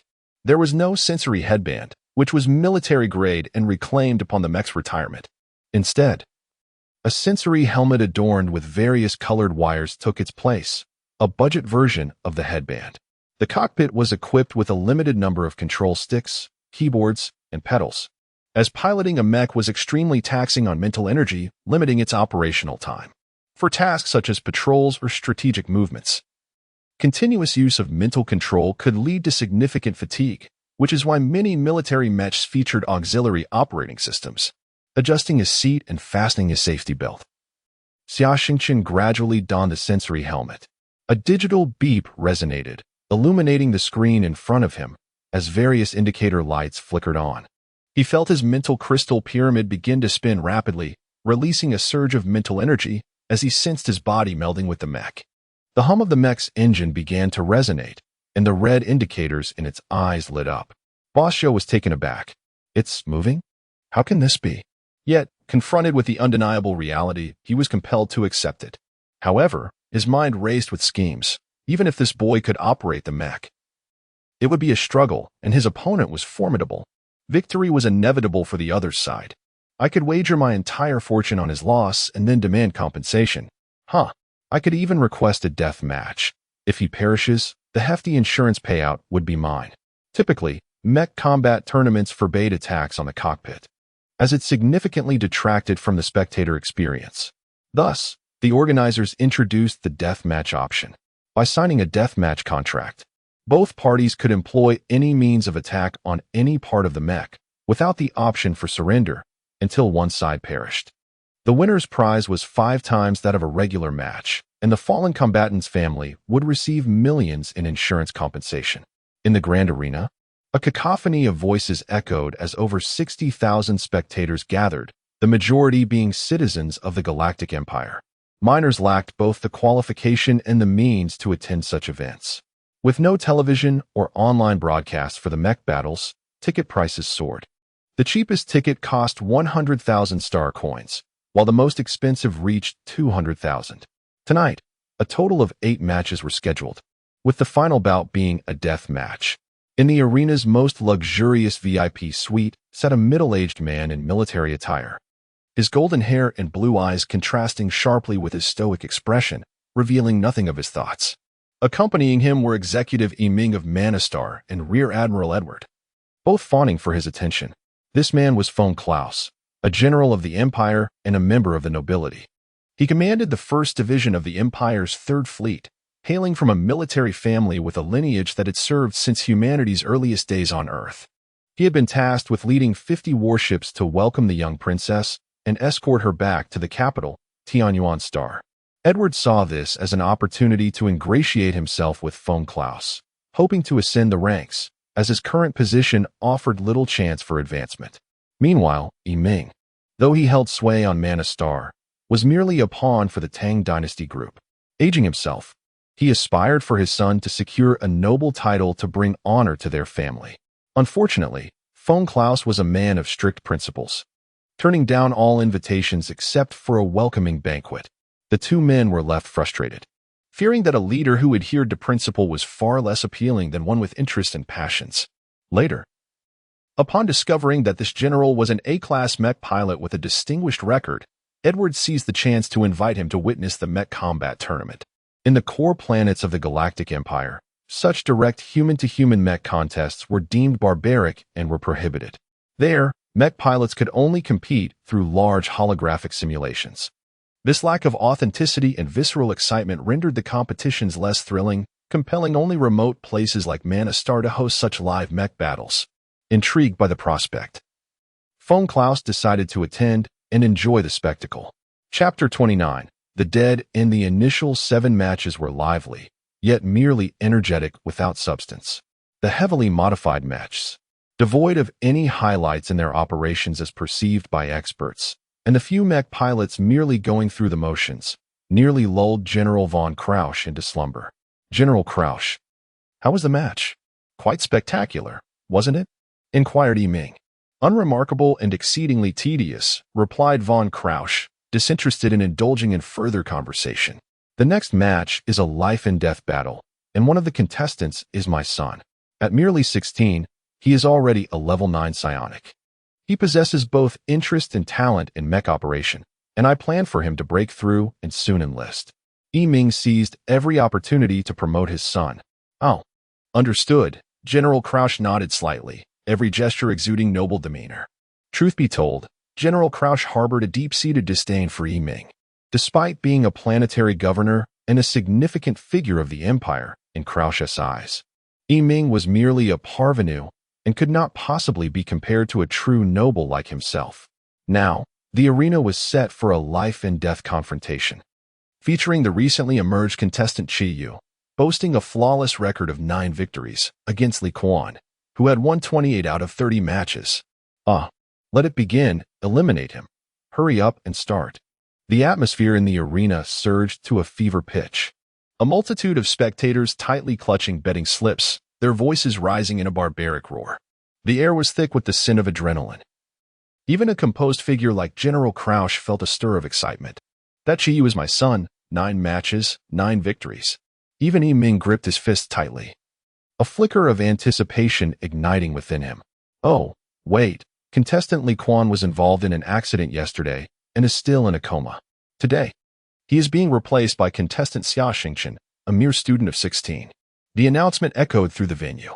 You deceitful scoundrels. I bet on Li Quan. My 20 million. Came a distressed shout. Kill that miner. I want to see him reduced to pulp. The venue erupted into chaos, with cheers, curses, and desperate lamentations filling the air. The betting scale for every combat match was immense. Given Li Quan's extensive tenure in the mech fighting circuit, many had wagered heavily on his victory. However, with this sudden replacement, a novice was now the contender, leading to widespread despair among those who had invested their fortunes. Some even borrowing to place their bets, facing a future as minors post-match. As Xia Xingchen sat in the Blue War God, navigating towards the arena through the dedicated access corridor, he was taken aback upon hearing the announcement designating the match as a life-and-death struggle. He contacted Boss Zhou, demanding clarification regarding the nature of this battle. What did you say? It's too loud, I can't hear. Boss Zhou chuckled inwardly, disconnecting the call. He had falsely submitted a life-and-death battle application under the guise of a contestant and provided Xia Xingchen's information to the opponent, who had consented to the challenge. Finally, the mech arrived at the end of the corridor, and the gates slowly opened. Inside the cockpit, Xia Xingchen beheld the opponent's mech. It towered at 6 meters, exuding a formidable presence. The armor appeared robust, glinting with metallic sheen, while its limbs were thick, characteristic of a machine designed for explosive power. The left arm bore a rectangular alloy shield featuring a central spike, while the right wielded an alloy battle axe. The mech's engine roared, akin to a beast poised to rend its prey. At that moment, a communication request came through the mech's public channel. Upon acceptance, the screen displayed the visage of a masked individual. You little brat, I never expected you to survive Zhang Liang's attempt to kill you, but your luck ends here. I shall send you straight to hell. Hearing that voice, Xia Xingchen's pupils dilated in shock. Ikuan, you shameless wretch, you dared to instigate another to kill me. I shall not let you go unpunished. Xia Xingchen retorted angrily. Haha, a mere minor daring to be so arrogant. Prepare to meet your demise. Ikuan sneered, abruptly thrusting the control stick, charging his mech forward. His battle axe swung down towards the Blue War God's head, but the Blue War God's right arm, wielding an alloy sword, intercepted the blow. The force was tremendous, causing the Blue War God to tilt backward. Seizing the moment, Ikuan's engine erupted with maximum power. The left shield crashing into the Blue War God, toppling it over. Beautifully executed. Look how splendid my son is. In the luxurious box, Yiming beamed with excitement, practically bouncing in his seat. That's the military mech Ghost Warrior, manufactured by the Yamato Arms Corporation, a pure military version disguised as a civilian mech. Truly impressive, General von Krausch remarked, instantly discerning the underlying trickery, dousing Yiming's enthusiasm with a flat comment. Ikuan's Ghost Warrior ranked among the elite in military standard mechs, boasting unmatched close-quarters combat capabilities. With strength rated at 13, agility at 9, and armor at 12. The other contestants had removed the military-grade engine and weapon systems, replacing them with civilian equipment. Yet, Ikuan's Ghost Warrior retained all its military apparatus, merely reinforced with additional armor in certain areas to feign civilian use. The use of military mechs without proper civilian modifications was prohibited, but Ikuan's father reigned as a local despot on Mana Star. Who would dare to intervene? Of course, such a minor deception did not escape General Krausch's keen sight. However, he recognized that Yiming's actions were somewhat justifiable. After all, who could resist loving their own offspring? Alas, the young contestant across the arena was destined for misfortune. In Krausch's mind, Xia Xingchen stood no chance of victory. The Blue War God lay sprawled on the ground. As the Ghost Warrior's axe descended toward its cockpit, Xia Xingchen focused intently and, with a swift motion, evaded the strike. The Ghost Warrior followed up with a kick, sending the Blue War God tumbling once more. The violent jolt rattled Xia Xingchen, feeling as though his very insides had been displaced. Gritting his teeth, he slammed down on the throttle, propelling the Blue War God forward at high speed, narrowly escaping the Ghost Warrior's follow-up attack and creating some distance. Warning, warning. The overall armor integrity of the mech is down to 30. Energy reserves at 80, operational for 5 more minutes.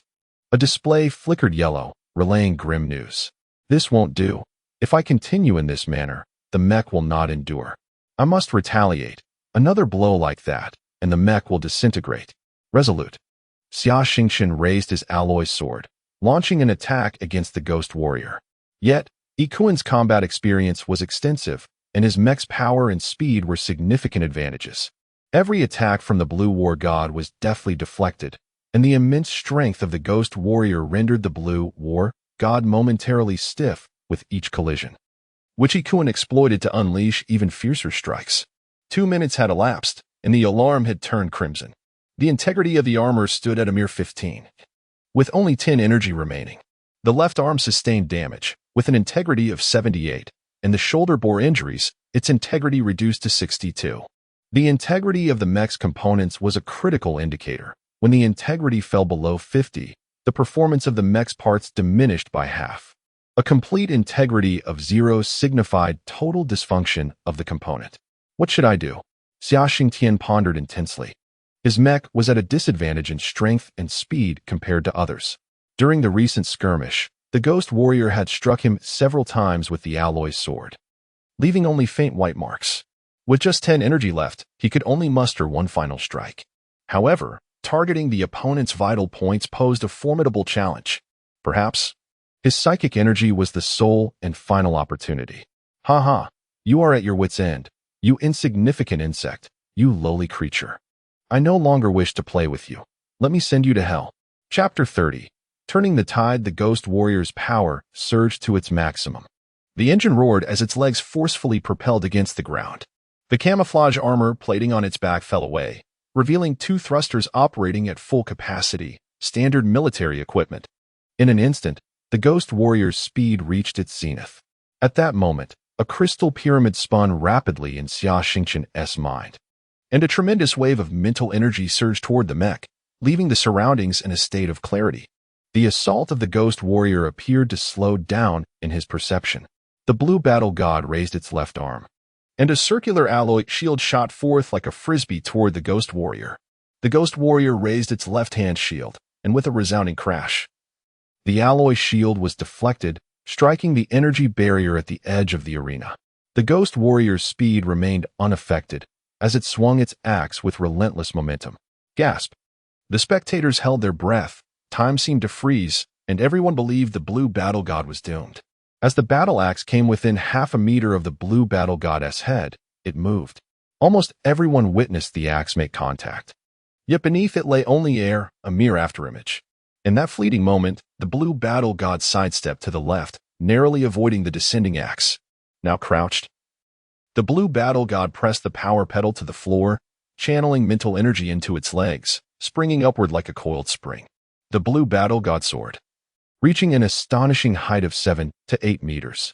In midair, it grasped the alloy sword with both hands, the tip angled downward, concentrating the entire weight of the mech upon it, with mental energy coursing through its arms, aimed precisely at the junction of the Ghost Warrior's neck and back armor. Due to the necessity for movement at the joints and neck, those areas could not be fully armored. However, the Ghost Warrior's rear thrusters provided some protection in this location, blocking both horizontal and vertical attacks. Only a diagonal assault from above could potentially inflict damage. Yet, in real combat, launching an attack from this angle was nearly impossible. The Ghost Warrior wouldn't remain stationary, waiting for an attack from above. The 2-meter-long alloy sword pierced through the Ghost Warrior, its tip emerging from the cockpit in front. The Ghost Warrior's engine emitted a cacophony of strange sounds, followed by a plume of black smoke, rendering the mech completely inoperative. At this moment, the Blue Battle God exhausted all its power, hanging limply from the Ghost Warrior. This dramatic scene silenced the entire arena. Above, 2 large screens connected to the mech's internal cameras displayed the aftermath. The audience witnessed Xia Xingchen's head tilt as he slumped in his seat. The recent battle had drained all his physical and mental energy, leaving him unconscious. Meanwhile, the cockpit screen of Qiyu first flashed with blood, followed by an explosion of flames, leaving only static. Seconds later, Qiyu's avatar dimmed, replaced by a red defeat sign, while a green victory appeared next to Xia Xingchen's avatar. It turned out the arena's main control computer was linked to the life detection systems within both mechs. Qiyu is dead, declared the loser of the life and death battle. The arena erupted in chaos, the result shocking everyone present. Haha, I haven't lost. I needn't become a miner. I'm rich ah. You miner, Vile person, I will kill you. My money you I money quick, call an ambulance. Someone s having a heart attack, I have one here too. He s already dead in the luxurious private room. Edward's eyes widened in shock, completely dumbfounded. My son Ming cried out in despair, collapsing. Bodyguards rushed over to administer aid. Good, good, good. What a remarkable fight. General von Klaus applauded. What an incredible battle. This young man is a natural warrior with astonishing combat talent. This was the first time he had smiled since arriving on Manastar. Though he himself was a mech master, at the same age, despite the aid of various top-tier mental potions and meditation devices, his mental power had barely reached level 15. Under similar conditions, he could not have made such calm judgments or executed such high-difficulty maneuvers. Edward, von Klaus called out. Yes, General. Edward snapped out of his stupor. This young man is a talent. I have high hopes for him. Take him and his family to my flagship and ensure their protection. If anything goes wrong, you might as well resign as a major general. Do not let me down. Von Klaus cast a meaningful glance at Edward before departing. Yes, General. I'll ensure the task is completed, Edward replied, though internally he muttered an apology to Lao Ge. Despite his considerable kindness, Ming's loss was tragic. But for the sake of the general's future, he felt regretful. He quickly delegated tasks and left the room. Minutes later, Ming awoke groggily. Oh, my son. Quickly, someone capture that little brat and his entire family. I will personally flay them alive. My poor son. An hour later, a bruised subordinate returned with a report. Lordy, Xia Xingchen and his family have been protected by the military and taken to General von Klaus's flagship. They claim the young man is a soldier under military protection. When we attempted to seize them, they deployed mechs, and our dozen police mechs were destroyed, resulting in several casualties. This is too much. Ming spat blood and fainted again. 3 days later, Xia Xingchen awoke, finding himself in a hospital room. Various tubes connected to medical equipment. He felt utterly exhausted and was overcome by a powerful hunger. Oh, the patient has awakened. A young nurse noticed his wakefulness and hurried out to summon help. Before long, she returned with a doctor and a woman. Remarkably, it was Aunt Li. Aunt Li. How are my father and Uncle Li? He suddenly remembered killing Kuan, but the thought of impending retaliation brought him a headache. Xingchen, after you won the match, a group of soldiers came to our home and took me and Uncle Li aboard the warship. Your father was also brought along and is currently receiving treatment in the biological medical chamber, Aunt Li explained. What happened to my father? Is he injured? Upon hearing that his father was receiving treatment, Xia Xingchen's heart raced with panic. Oh dear, my apologies for not clarifying. They are using cell cloning technology to repair your father's severed leg, as instructed by that fleet commander, General Klaus. I should have explained sooner, Aunt Li quickly clarified. Is that so? You nearly scared me to death. Chapter 31. Enlistment. The doctor conducted a thorough examination of him, confirming that he had fully recovered from his mental exhaustion. Everything appears normal. Rest well and eat appropriately. You should make a complete recovery by the day after tomorrow, at which time the general wishes to see you. The doctor instructed. Thank you, doctor. I appreciate your hard work, replied Xia Xingchen politely. 2 days later, aboard the battleship Thunderhammer, in the captain's office, Xia Xingchen stood erect in a blue military uniform devoid of insignia. Seated behind the desk was Major General von Krausch. How long did you train in mech piloting before participating in the mech combat tournament? Inquired von Krausch. Report, General. That was my second experience piloting a mech, and my first with a military mech. Previously, I had only studied the foundational theories in school, Xia Xingchen answered. Von Krausch was utterly astonished. It was hard to believe that someone with a mere mental capacity of level 10, who had only piloted a mech twice, could perform such maneuvers. Just yesterday, during his final medical examination, the doctor had tested his mental capacity, revealing that he had reached level 10, qualifying him to take the D-class mech pilot examination. Xia Xingchen realized that each time he exhausted his mental energy, there was a significant leap in its growth. He had even advanced 3 levels this time. However, he dared not disclose this to anyone, as it was his greatest secret, fearing that if discovered, he might be subjected to dissection. Do you wish to become a soldier of the Galactic Empire? I do, General. It has been my lifelong dream, he affirmed. What is your reason for enlisting? Von Krausch probed. General, I am a miner, and my father was one too. He broke his leg while working to provide for me. If I do not seek change, we will eventually perish from hunger, die in a mining accident, fall prey to beasts, or incur the ire of the noble class, who might extinguish us like pests. Thus, I have no choice but to grow stronger, join the military, and exchange my life for achievements, securing a citizen status. Only in this way can I escape from Manastar, earn money, and afford treatment for my father. At this point, he bowed deeply. I am grateful for your rescue and for treating my father. From now on, my life belongs to you. Very well, Soldier Xia Xingchen. From today onward, you are a member of the first subdivision of the Third Fleet of the Galactic Navy. Yes, General, Xia Xingchen responded, standing at attention. Follow me, said Von Krausch, leading Xia Xingchen on a tour of the Thunderhammer. Our galactic empire boasts 7 major fleets, yet we have 9 heavy space carriers. The First Fleet contains 2, with another directly under the royal family, while each of the other fleets has one as their flagship. The Thunderhammer is one such flagship, belonging to our Third Fleet. The standard crew comprises over 20,000 personnel, but it can accommodate up to 60,000 when fully staffed.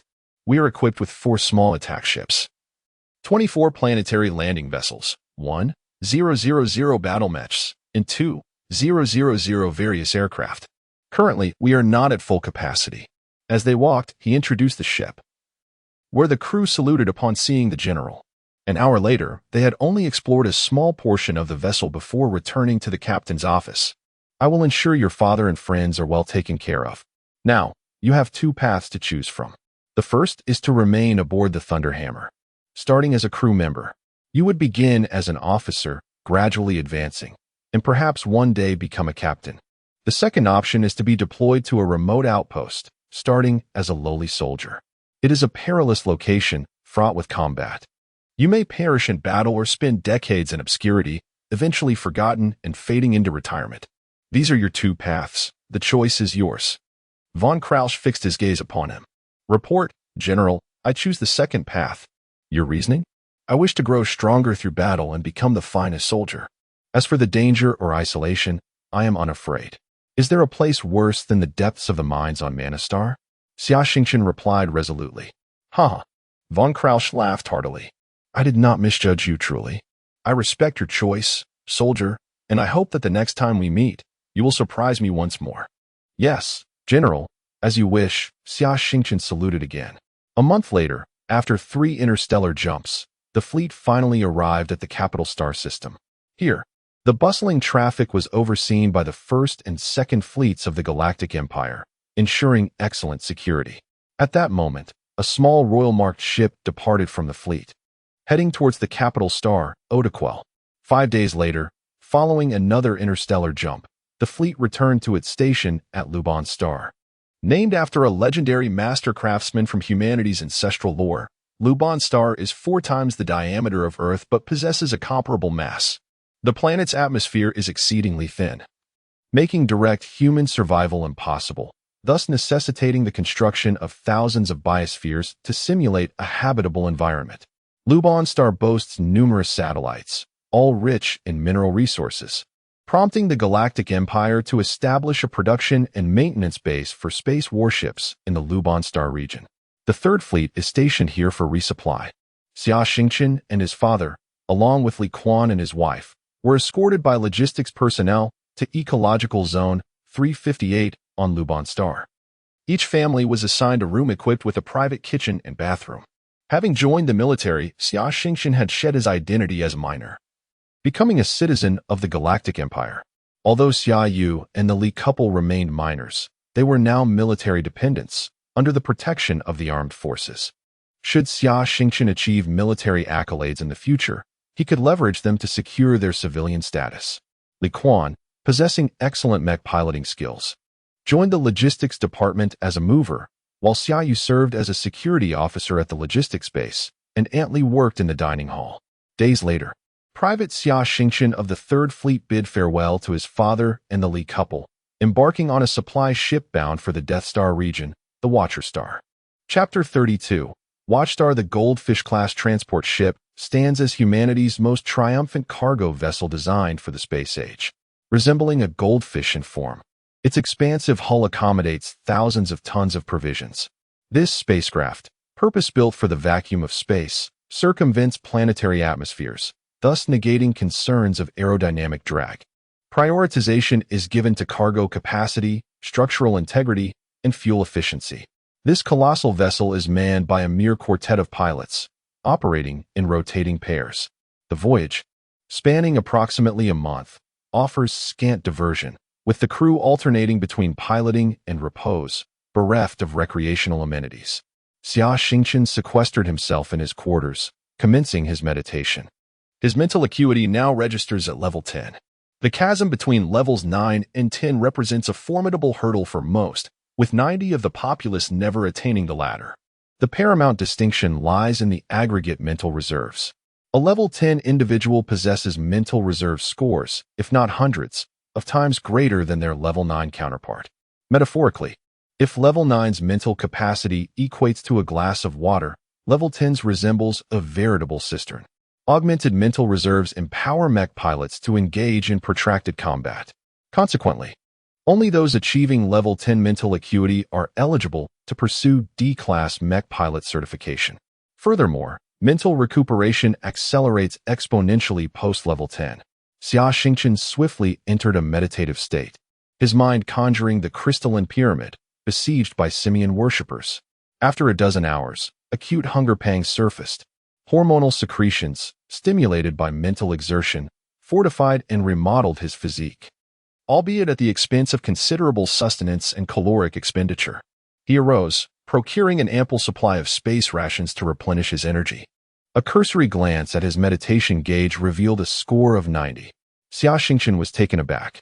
Beyond a meditation score of 50, incremental gains demand substantial effort. Moreover, each quintet of meditation points beyond 50 doubles the rate of mental augmentation. The crystalline pyramid's efficacy was undeniable, and Xia Xingchen harbored burgeoning anticipation for the potential marvels that awaited a further 10-level ascent in mental prowess. A chime emanated from the cabin's intercom, interrupting his reverie. He answered the call. "Soldier Xia Xingchen, this is the captain speaking. We've arrived at Watchstar Station, your destination. Time for you to disembark. Wishing you all the best. And try not to miss home too much." The captain jested. "Yes, sir. Thank you, sir." Xia Xingchen, shouldering his kit, traversed the docking corridor to Watchstar Station. Watchstar Station approximated the moon in magnitude. Watchstar's substantial gravity and dense atmosphere impeded spacecraft landings and takeoffs. To facilitate vessel maintenance and resupply, Watchstar's sole satellite underwent extensive modification, culminating in the construction of a colossal space station. A day later, he boarded a heavily laden landing craft bound for Watchstar's atmosphere. This infernal atmosphere, this damnable gravity. As the landing craft endured the atmosphere's friction, its hull glowing incandescently, the vessel shuddered violently. Despite enduring this ordeal every 5 days, the captain couldn't help but unleash a torrent of expletives. Xia Xingchen, ensconced in the cockpit, gripped the handrail, resisting the onslaught of vertigo and nausea. Minutes later, the craft breached the dense atmosphere, revealing a tricolored world of yellow, green, and blue. Watchstar's surface was only 30 water, with half of its landmass consisting of desert and the rest of arid land, but countless oases dotted the landscape. Altitude 50,000 meters. Descent rate 500 meters per second. All 8 landing engines at full throttle, power regulated to 80. Altitude 30,000. Descent rate 80 meters per second. Deploying deceleration parachute. The captain issued commands, the crew executing their tasks with practiced precision. A resounding thud and a violent jolt heralded the deployment of a massive white deceleration parachute. Xia Xingchen palpably sensed the landing craft's deceleration. With 8 colossal rocket engines spewing fire, the landing craft gently settled onto the surface. The hatch opened, and a contingent of engineering mechs advanced to offload the cargo. Xia Xingchen descended the gangway. A military jeep idled nearby, a flaxen-haired, tan-skinned female officer leaning against it. Noticing his approach, she inquired, "Private Xia Xingchen?" Xia Xingchen snapped to attention, saluting. Private Xia Xingchen reporting for duty. The officer returned the salute. Welcome, Private. I'm Lieutenant Freya, Deputy Commander of the Quicksand Base Mech Battalion. I'm here to give you a ride. Quicksand Base is over 3,000 kilometers from here. Hop in. The pair entered the vehicle. Freya floored the accelerator, propelling the Jeep onto a rudimentary road, its velocity swiftly escalating to over 200 kilometers per hour. As the journey unfolded, the two engaged in conversation. Lieutenant, why not use a transport aircraft, given the distance between the launch site and the base? Son, you've been on the ground long enough. Haven't you noticed anything unusual? Not really. Xia Xingchen perceived nothing remarkable. Typical. It's the gravity.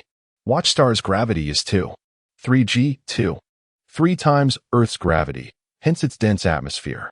Such gravitational conditions render flight operations arduous, accident rates skyrocket, and fuel consumption multiplies. Moreover, Watchstar teams with interstellar pirates and desert raiders. Aircraft are vulnerable to attack during takeoff and landing. Only this launch site, where you just landed, is absolutely secure. I see. Xia Xingchen's comprehension dawned. Typically, newcomers experience severe discomfort in this gravitational environment, as the heightened gravity doubles physical exertion, leading to inadequate blood supply to the heart and brain, necessitating a fortnight of acclimation. However, Xia Xingchen exhibited no such adverse reactions, attributing it to the enigmatic crystalline pyramid. Subsequently, Freya elucidated the situation at Quicksand Base. Adjacent to Watchstar lies the Death Star Field, a realm of mystery and peril, yet abundant in resources. Myriad vessels transit Watchstar annually, venturing into the Death Star Field in pursuit of adventure and fortune, inevitably attracting interstellar pirates. Unable to contend with military forces in space, these pirates seek refuge on Watchstar, establishing pirate havens and harassing space stations and passing vessels. The military, compelled to act, established a launch site on Watchstar, radiating outward to establish a dozen forward bases tasked with eliminating landed pirates and safeguarding the indigenous Amini people. Quicksand Base, the most remote from the launch site, nestles within a desert oasis, enduring harsh environmental conditions. It not only contends with frequent skirmishes with interstellar pirates, but also fends off attacks from sandworms, sting scorpions, and other feral beasts. Annually, the base witnesses the demise of 200 to 300 personnel, its sands perpetually claiming lives, hence its designation as quicksand. A stark reminder to all who arrive. Chapter 33. The Quicksand Base. The Quicksand Base is home to a mechanized battalion, comprising 200 infantry soldiers and over 200 logistical support personnel, totaling more than 500 individuals. The mechanized forces of the Galactic Empire are organized such that 5 mechs form a squad, 5 squads constitute a company, and 2 companies make up a battalion. The vehicle raced across the desert for over 1,500 kilometers, finally arriving at a supply station by evening. As they approached the station, 2 fully armed soldiers and a mech had already locked onto their vehicle with their weapon systems from a distance. Upon close inspection and verification of their credentials, they were granted entry into the supply station's courtyard. The supply station measures 80 meters by 80 meters, surrounded by a 5-meter high alloy concrete wall. Armed watchtowers are positioned at each corner, and the sole exit is guarded by a mech and 2 soldiers. Why the heightened alertness? As if they were facing a formidable enemy? Xia Xingchen felt a surge of curiosity. You may not understand yet, but at night, the beasts of the Sentinel Star are most active. Venturing outdoors alone at night, even in a mech, poses significant danger.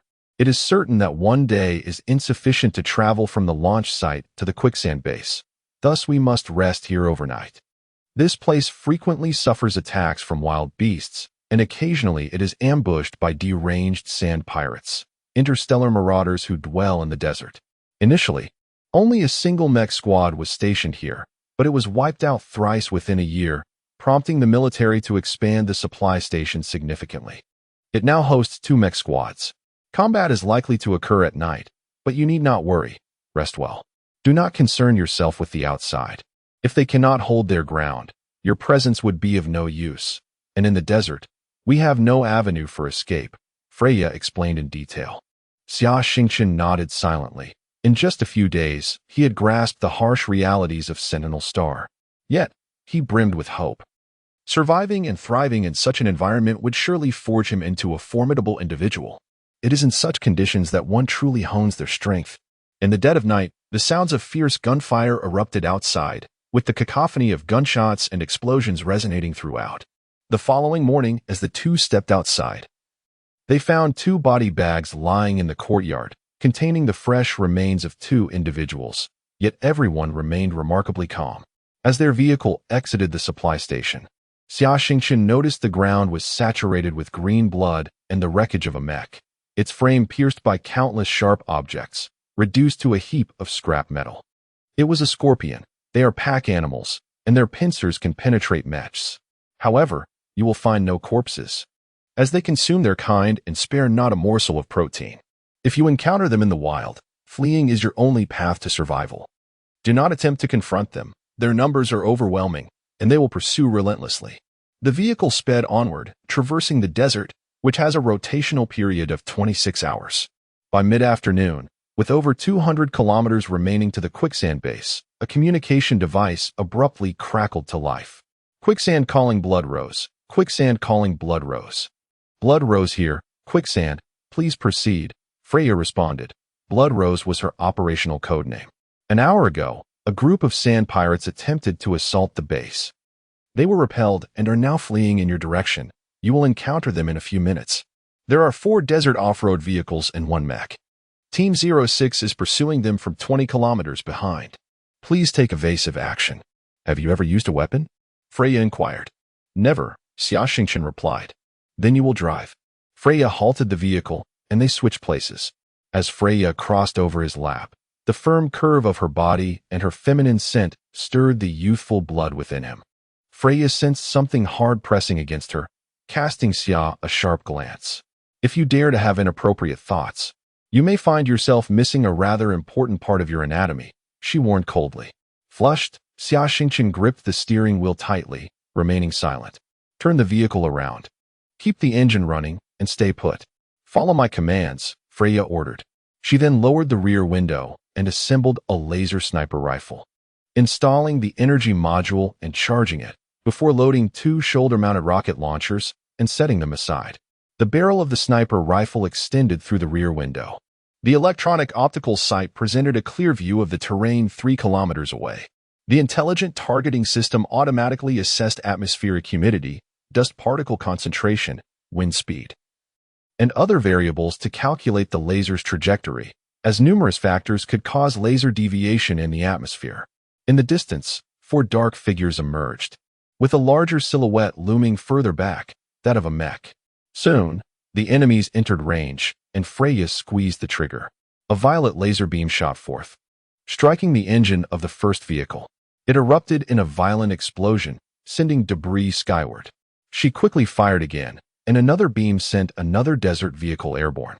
What a thrill, but alas, I only brought 1 energy cell, limiting me to 2 shots, Freya lamented. Drive, full speed away from the battlefield, she commanded.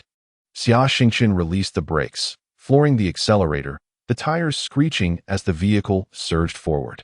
Freya stowed the sniper rifle, raised the rear window, and reclaimed her seat in the passenger position. Chapter 34. A narrow escape. The vile worm, Gil, led the largest sand bandit organization in the Watchstar, a minor leader among the crawlers.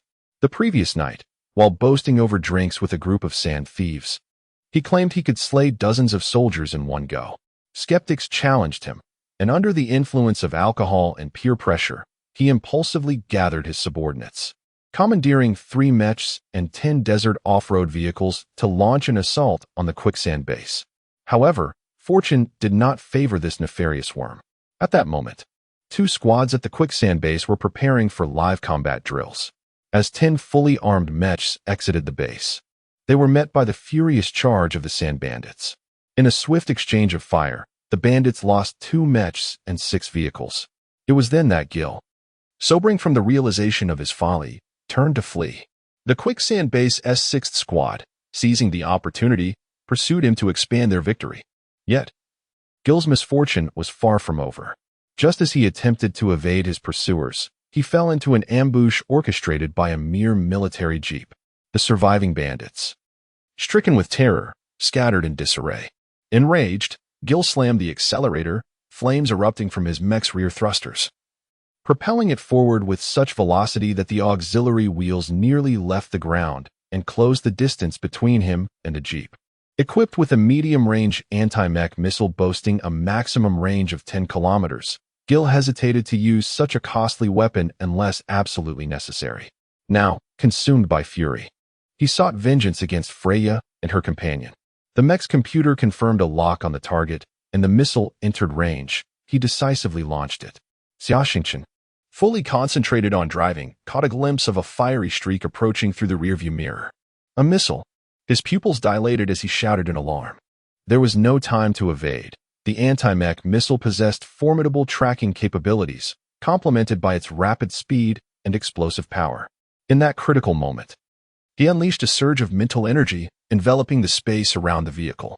Time seemed to stretch, revealing the precise positions and trajectories of every grain of sand and pebble within the vicinity.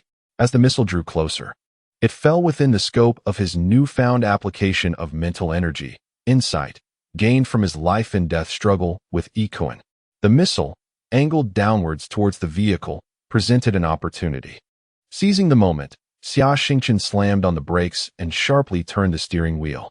The vehicle skidded sideways, rolling away just as the missile struck the ground a mere meter from them. The tremendous explosion launched the vehicle several meters away, flinging both Xia Xingchen and Freya out. Fortunately, in that fleeting instant, he had released all his mental energy to shield both himself and Freya. Moments after the deafening explosion, as the dust settled, a crater over 3 meters in diameter marked the ground. While his mental energy absorbed much of the impact, they were still thrown several meters, landing hard. Their clothes were torn to shreds, their bodies riddled with abrasions. Freya lost consciousness, while Xia Xingchen, though conscious, was left disoriented, his senses in turmoil. After a minute, he managed to prop himself up, attempting to rise. Before him, thick clouds of dust billowed as the roar of an engine approached. A towering mech, over 5 meters tall, came to a halt mere meters away. The mech raised its arm, aiming its gun at Xia Xingchen. Stunned, Xia Xingchen stared at the imposing mech. He had diligently studied mechs recently, becoming familiar with general models and common modifications. Yet, the one before him was unfamiliar. Although the legs bore some resemblance, the torso, propulsion system, arms, and head were a haphazard assortment of various models. Many armor plates were missing, replaced with ordinary steel sheets, and joints were wrapped in canvas, with wires and hydraulic systems exposed. It resembled a grotesque assemblage of scrap. In his injured state, unarmed and powerless, even this makeshift monstrosity could easily crush him if it collapsed. "Ha ha, you little brat, daring to ambush Gil. I'll send you to hell. I relish a good human stew." As he spoke, the dilapidated mech lifted its right leg, preparing to stomp down on Xia Xingchen. Gritting his teeth, he leapt to the left just in time, the mech's foot crashing down a mere meter away, sending dust and debris flying painfully into his face. He dashed between the mech's legs, glancing back to see Freya lying nearby, unconscious and desperate to divert the mech's attention. Gil, frustrated by his missed opportunity, turned and stomped down again, but Xia Xingchen narrowly evaded. Twice, the mech nearly crushed him, but Gil relished the struggle, intentionally holding back, eager to witness Xia Xingchen's desperate plight. Another minute passed. The mech had stomped repeatedly, yet failed to touch him. Suddenly, a thick purple laser beam shot in from afar, striking Gil's mech. Caught off guard, Gil's cockpit was pierced, causing the mech to tremble violently before it shattered into a heap of genuine scrap. Xia Xingchen barely dodged the debris. 5 mechs arrived from a distance, surrounding him. The shoulder insignia read 06, the 6th mech squad from Quicksand Base. As one mech opened its cockpit, a sergeant emerged with a medical kit, checking both Xia Xingchen and Freya, determining that while Freya had merely lost consciousness from the shock, they were otherwise unharmed. After administering first aid, a quadcopter descended from the base, and medical personnel carried the still unconscious Freya aboard, with Xia Xingchen following suit. Before boarding, The mech pilot patted his shoulder, smiling as he remarked, "Not many newbies warrant a chopper pickup from the base. You must have the Queen's favor." Confused, Xia Xingchen could only ponder the meaning behind those words. Chapter 35 Arrangement. The Sandflow base is encircled by a circular outer wall, resembling a colossal structure with a diameter of approximately 1 kilometer. The average height of the wall is 5 meters, constructed from a robust alloy concrete. Every 10 meters along the outer wall, a turret is strategically positioned. Within the confines of the wall, there exists a helipad, a mecha hangar, barracks, and various other facilities, complemented by a small pond and several trees. According to the pilot's account, the underground of the Sandflow base is largely vacant, possessing 3 subterranean levels that mirror the surface area, comfortably accommodating over 500 personnel without a hint of congestion. Xia Xingchen was escorted to the base's medical room, where his wounds were treated, followed by a refreshing shower, after which he donned a clean military uniform. He found himself devoid of any personal belongings, all of which were obliterated in the explosion. The base staff then led him to the commander's office located on the 2nd underground level, marking the occasion as his official report. Reporting to the commander, Private Xia Xingchen is here to report for duty. Colonel Nickel, the commander of the Sandflow base, scrutinized Xia Xingchen in silence for a considerable time before finally speaking. "I am unaware of your background, your character, or your capabilities. All I can ascertain is that you are a fortunate individual. Generally, amidst the chaos of battle, there are those who possess a stroke of luck, allowing them to survive longer than others. It seems you're one of them, due to the extensive distance from Luban Star to Watchtower Star." Xia Xingchen arrived 3 days late. In total, there were 20 new recruits destined for the Sandflow base, but his tardiness meant that the 19 others had already departed with the supply convoy. Unfortunately, the convoy encountered 2 bands of sand bandits en route, failing to reach the supply station before nightfall, and subsequently fell victim to a swarm of scorpions after dark. The driver, the recruits, and several base personnel perished, leaving not a single intact piece of flesh behind. The mechanic in the logistics department, Old Man Fry, has lost his assistant. He is a real unfortunate soul. Thus, you should report to Old Fry. Start working in logistics. Perhaps you will manage to survive a bit longer, Nickel remarked with resignation. Understood, Commander. Go on, lad. Welcome to the Sandhell. The logistics department is located on the 3rd underground level of the base. He first visited the supply office to collect his equipment, 2 sets of camouflage uniforms, a personal tactical terminal, dog tags, a backpack, and a sidearm. The personal tactical terminal of this era is no larger than a wristwatch, equipped with features such as visual communication, data transmission, GPS positioning, electronic key functions, remote weapon control, and life sign detection, all capable of connecting to the base and Oppo's mainframe and the Skynet for real-time information access. Utilizing the personal terminal, he arrived at an expansive mecha warehouse, filled to the brim with various mecha components. Piles of heads, arms, and thrusters were scattered throughout the space. An elderly, bald Caucasian man, covered in grease, was seated atop a heap of mecha heads, rummaging for something. Reporting to Chief Fry, Private Xia Xingchen is here to report for duty. The old man emerged from the pile of parts and scrutinized Xia Xingchen. "How old are you?" the old man inquired. Reporting, "Sir, I have just turned 16. Have you ever repaired a mecha?" "Negative, sir." "Have you studied mecha maintenance?" "Negative, sir." "Then why are you here?" The old man's temper flared. "Damn Nickel. I told him I needed someone smart and skillful in mecha repairs as an assistant. Have you come here to waste my time?" "Reporting, sir." Colonel Nickel said I am luckier than the previous unfortunate soul, hence I was sent here XX. Nickel XXOO Fry cursed Nickel and his entire family with the most vile language of the cosmos. After several minutes of relentless cursing, his voice hoarse, he finally ceased. "You, follow me," he motioned disdainfully, leading Xia Xingchen to a small office within the warehouse. The room was cluttered with books, blueprints, and mecha parts strewn across the floor and desk. After rummaging beneath the desk for some time, he finally produced a thick book, slamming it onto the table with a thud that indicated its substantial weight. "This is the brief history of mecha development and design. Take it back and read it." I'll give you 3 days. I expect an exam afterward. If you score below 70, take your gun and go out to fight bugs. I have no use for uselessness. He paused before adding. The empty room at the back of the warehouse was the previous unfortunate's quarters. His personal belongings were incinerated. You can stay there, that poor soul. Instead of remaining at the base, foolishly sought women in space, he muttered, returning to his pile of parts. It turned out that his former assistant, the previous unfortunate soul, was in the exuberant and demanding age of youth. However, the only female presence at the Sandflow base, aside from the formidable Blood Rose Freya, was a handful of women over 50, resembling dinosaurs. Ultimately, this unfortunate soul, having exhausted all options, had taken leave to the Watchtower space station for leisure, only to become food for scorpions upon returning with the convoy. Xia Xingchen arrived at the small room behind the warehouse, using his personal terminal to unlock the door. The space was a mere 20 square meters, furnished with a bed, a desk, a bathroom, a lamp, and a computer, nothing more. He set down his belongings and picked up the brief history of Mecha development and design, engrossed in its pages with keen interest. As he delved deeper into the book, he found himself utterly absorbed. It was only when the tactical terminal emitted a series of beeps, signaling it was time for dinner, that he realized the entire afternoon had slipped away.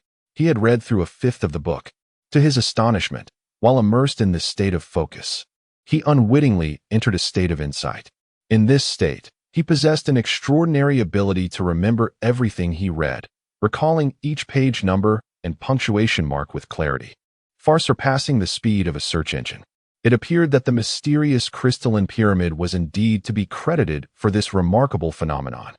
Chapter 36. The Prodigy. 2 days later, he sought out the old man, Fry. How much have you read? I want to press you too hard. I will only test you on what you've reviewed. However, I hope you won't tell me you've only skimmed through a few pages, or I might just twist your head off and shove it down the toilet. The old man rambled incessantly. In truth, this so-called examination was merely a pretext. He simply wished to rid himself of this clueless young lad. I've read it all and memorized the content, replied Xia Xingchen calmly. Oh, you've read it all. What? You've read it all? Frey's eyes widened, his beard and eyebrows bristling. Kid, I detest being deceived. In our line of work, one careless mistake can cost a pilot their life. Are you absolutely certain you're serious? The consequences of misleading me are beyond your capacity to bear. Please, Commander, evaluate him, he said, handing the book to the old Fry, standing tall. Old Fry opened the book and began to question. What was the first mass-produced mecha equipped with a neural control system, and when did it enter production? How many units were produced in total? Reporting, Commander, it is the Sinew BS-001 model, which began mass production in the year 2099 AD, with a total of 189 units produced. The relevant content can be found on pages 899 to 906 of the book. What is the largest non-humanoid mecha produced to date, and who is the manufacturer? What is the model of its core component?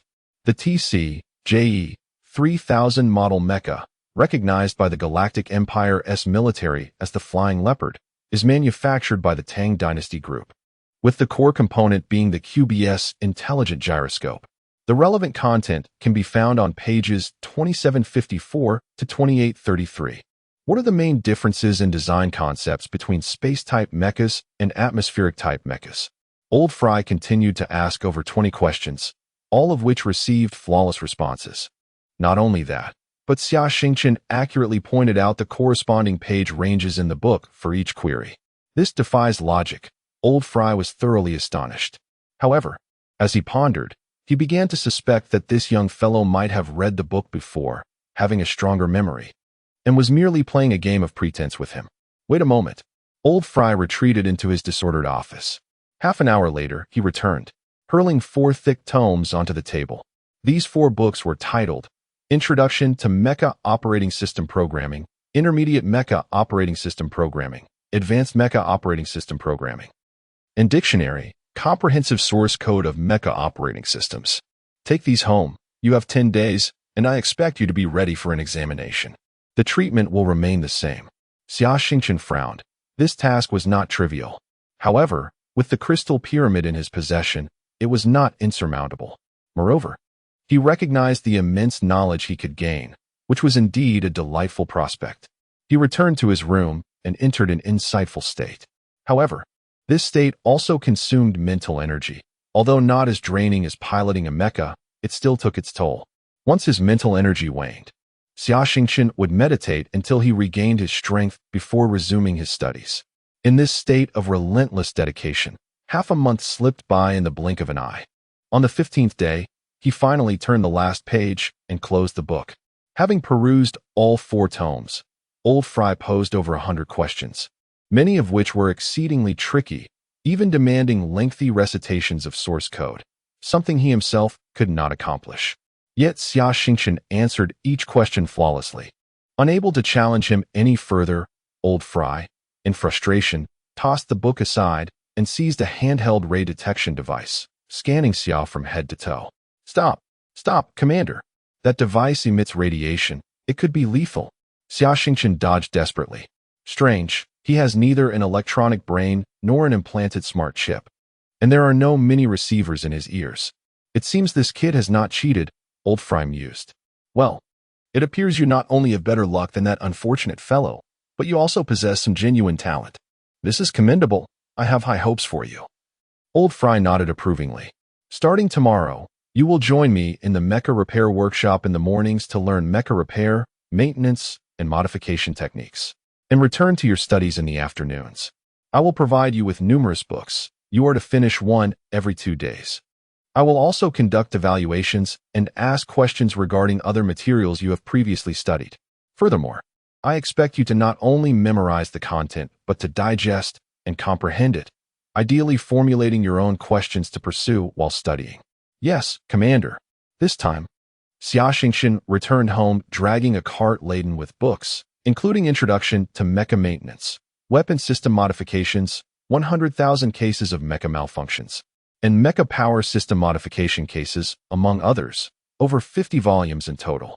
The following morning, he arrived at the repair workshop, where many technicians had already begun their work. Observe for now, learn as much as you can. Feel free to ask me about anything you don't understand. Systematic courses will be given once the next batch of recruits arrives, Old Fry instructed before turning back to his tasks. As he watched the technicians at work, he unknowingly activated his insight skill. Each technician had unique habits, rhythms, and techniques during repairs. Xia Xingchen silently absorbed these distinct actions and cross-referenced them with the content in the books. He compared, analyzed, and calculated which methods were reasonable and could be applied to his own practice. Remarkably, his insight ability even penetrated the inner workings of the mechas, making him feel as though he had become part of the machine itself, automatically identifying internal faults. This skill was akin to a golden finger for a mecha repair technician. Time flew by, and another half-month passed. His days were filled with rich experiences, although Old Fry did not allow him to independently perform repairs. He had witnessed how the most common faults in mechas were resolved within the base. Unexpectedly, his mental energy had also reached level 15 after extensive exertion. The long-awaited replenishment of personnel at Lusha base finally arrived, with 40 new recruits and a mecha squad dispatched for escort, ensuring a smooth journey with both personnel and supplies arriving safely. Among these 40 individuals, 10 soldiers with foundational mecha repair skills were assigned to the Logistics Department's Mecha Maintenance Division. Their schedule consisted of practical learning in the mornings and theoretical classes in the afternoons. That morning, in the first repair workshop of the Logistics Department at Lusha Base, Old Fry donned his universal maintenance mechanical arms, standing before 11 new trainees. Today, he was eager to showcase his skills. On the workbench stood a 4.8-meter-tall general-purpose mecha, TC, Shaka 035, recognized by the Galactic Empire's military as the Ranger.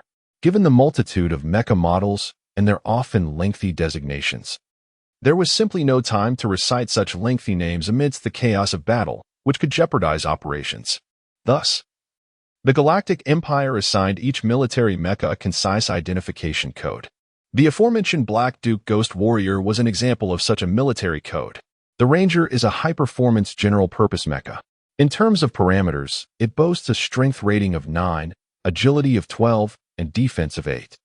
The Ranger possesses several advantages. First, it is cost-effective and suitable for mass production. Second, it has excellent compatibility, able to equip various weapons to meet diverse combat conditions. Third, its simple and reliable structural design facilitates maintenance. Moreover, for the garrison stationed on Watchstar, the Ranger's lightweight and high speed allow it to perform well despite the planet's gravity of 2.3 g. In contrast, a heavy mecha like the Ghost Warrior would be akin to a sluggish turtle, rendered incapable of movement and forced to endure passive assaults. Chapter 37. Disassembling and assembling mechs. At this moment, standing before the mech maintenance workstation, the eccentric, irritable, and somewhat neurotic old man seemed to have transformed entirely. His demeanor exhibited a profound change. Mech maintenance is not merely a technical skill, it is an art form. An exceptional mech technician can unleash 150 or even 200 of a mech's potential, for mechs possess souls. He surveyed the 11 students before him, paused momentarily, and continued. During the process of mech maintenance, you must engage with the mech with sincerity. Only then can you connect with its soul and comprehend its essence. The students exchanged puzzled glances, unable to comprehend what Fry had just articulated given their limited experience and knowledge. Only Xia Xingchen appeared to ponder deeply. He recalled the sensation of merging with the mech while utilizing his insight skill, feeling as though he had become one with it. Indeed, mechs possess souls. What you are currently learning is merely the conventional methods of mech maintenance, diagnosing issues with computers and tools, then replacing parts. Do you think this encompasses all of mech maintenance? You are mistaken.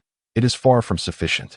For instance, when war breaks out and a mech sustains severe damage in battle, relying solely on computer diagnostics will reveal a myriad of faults rendering it inoperable. However, the reality is quite different. It can still engage in combat.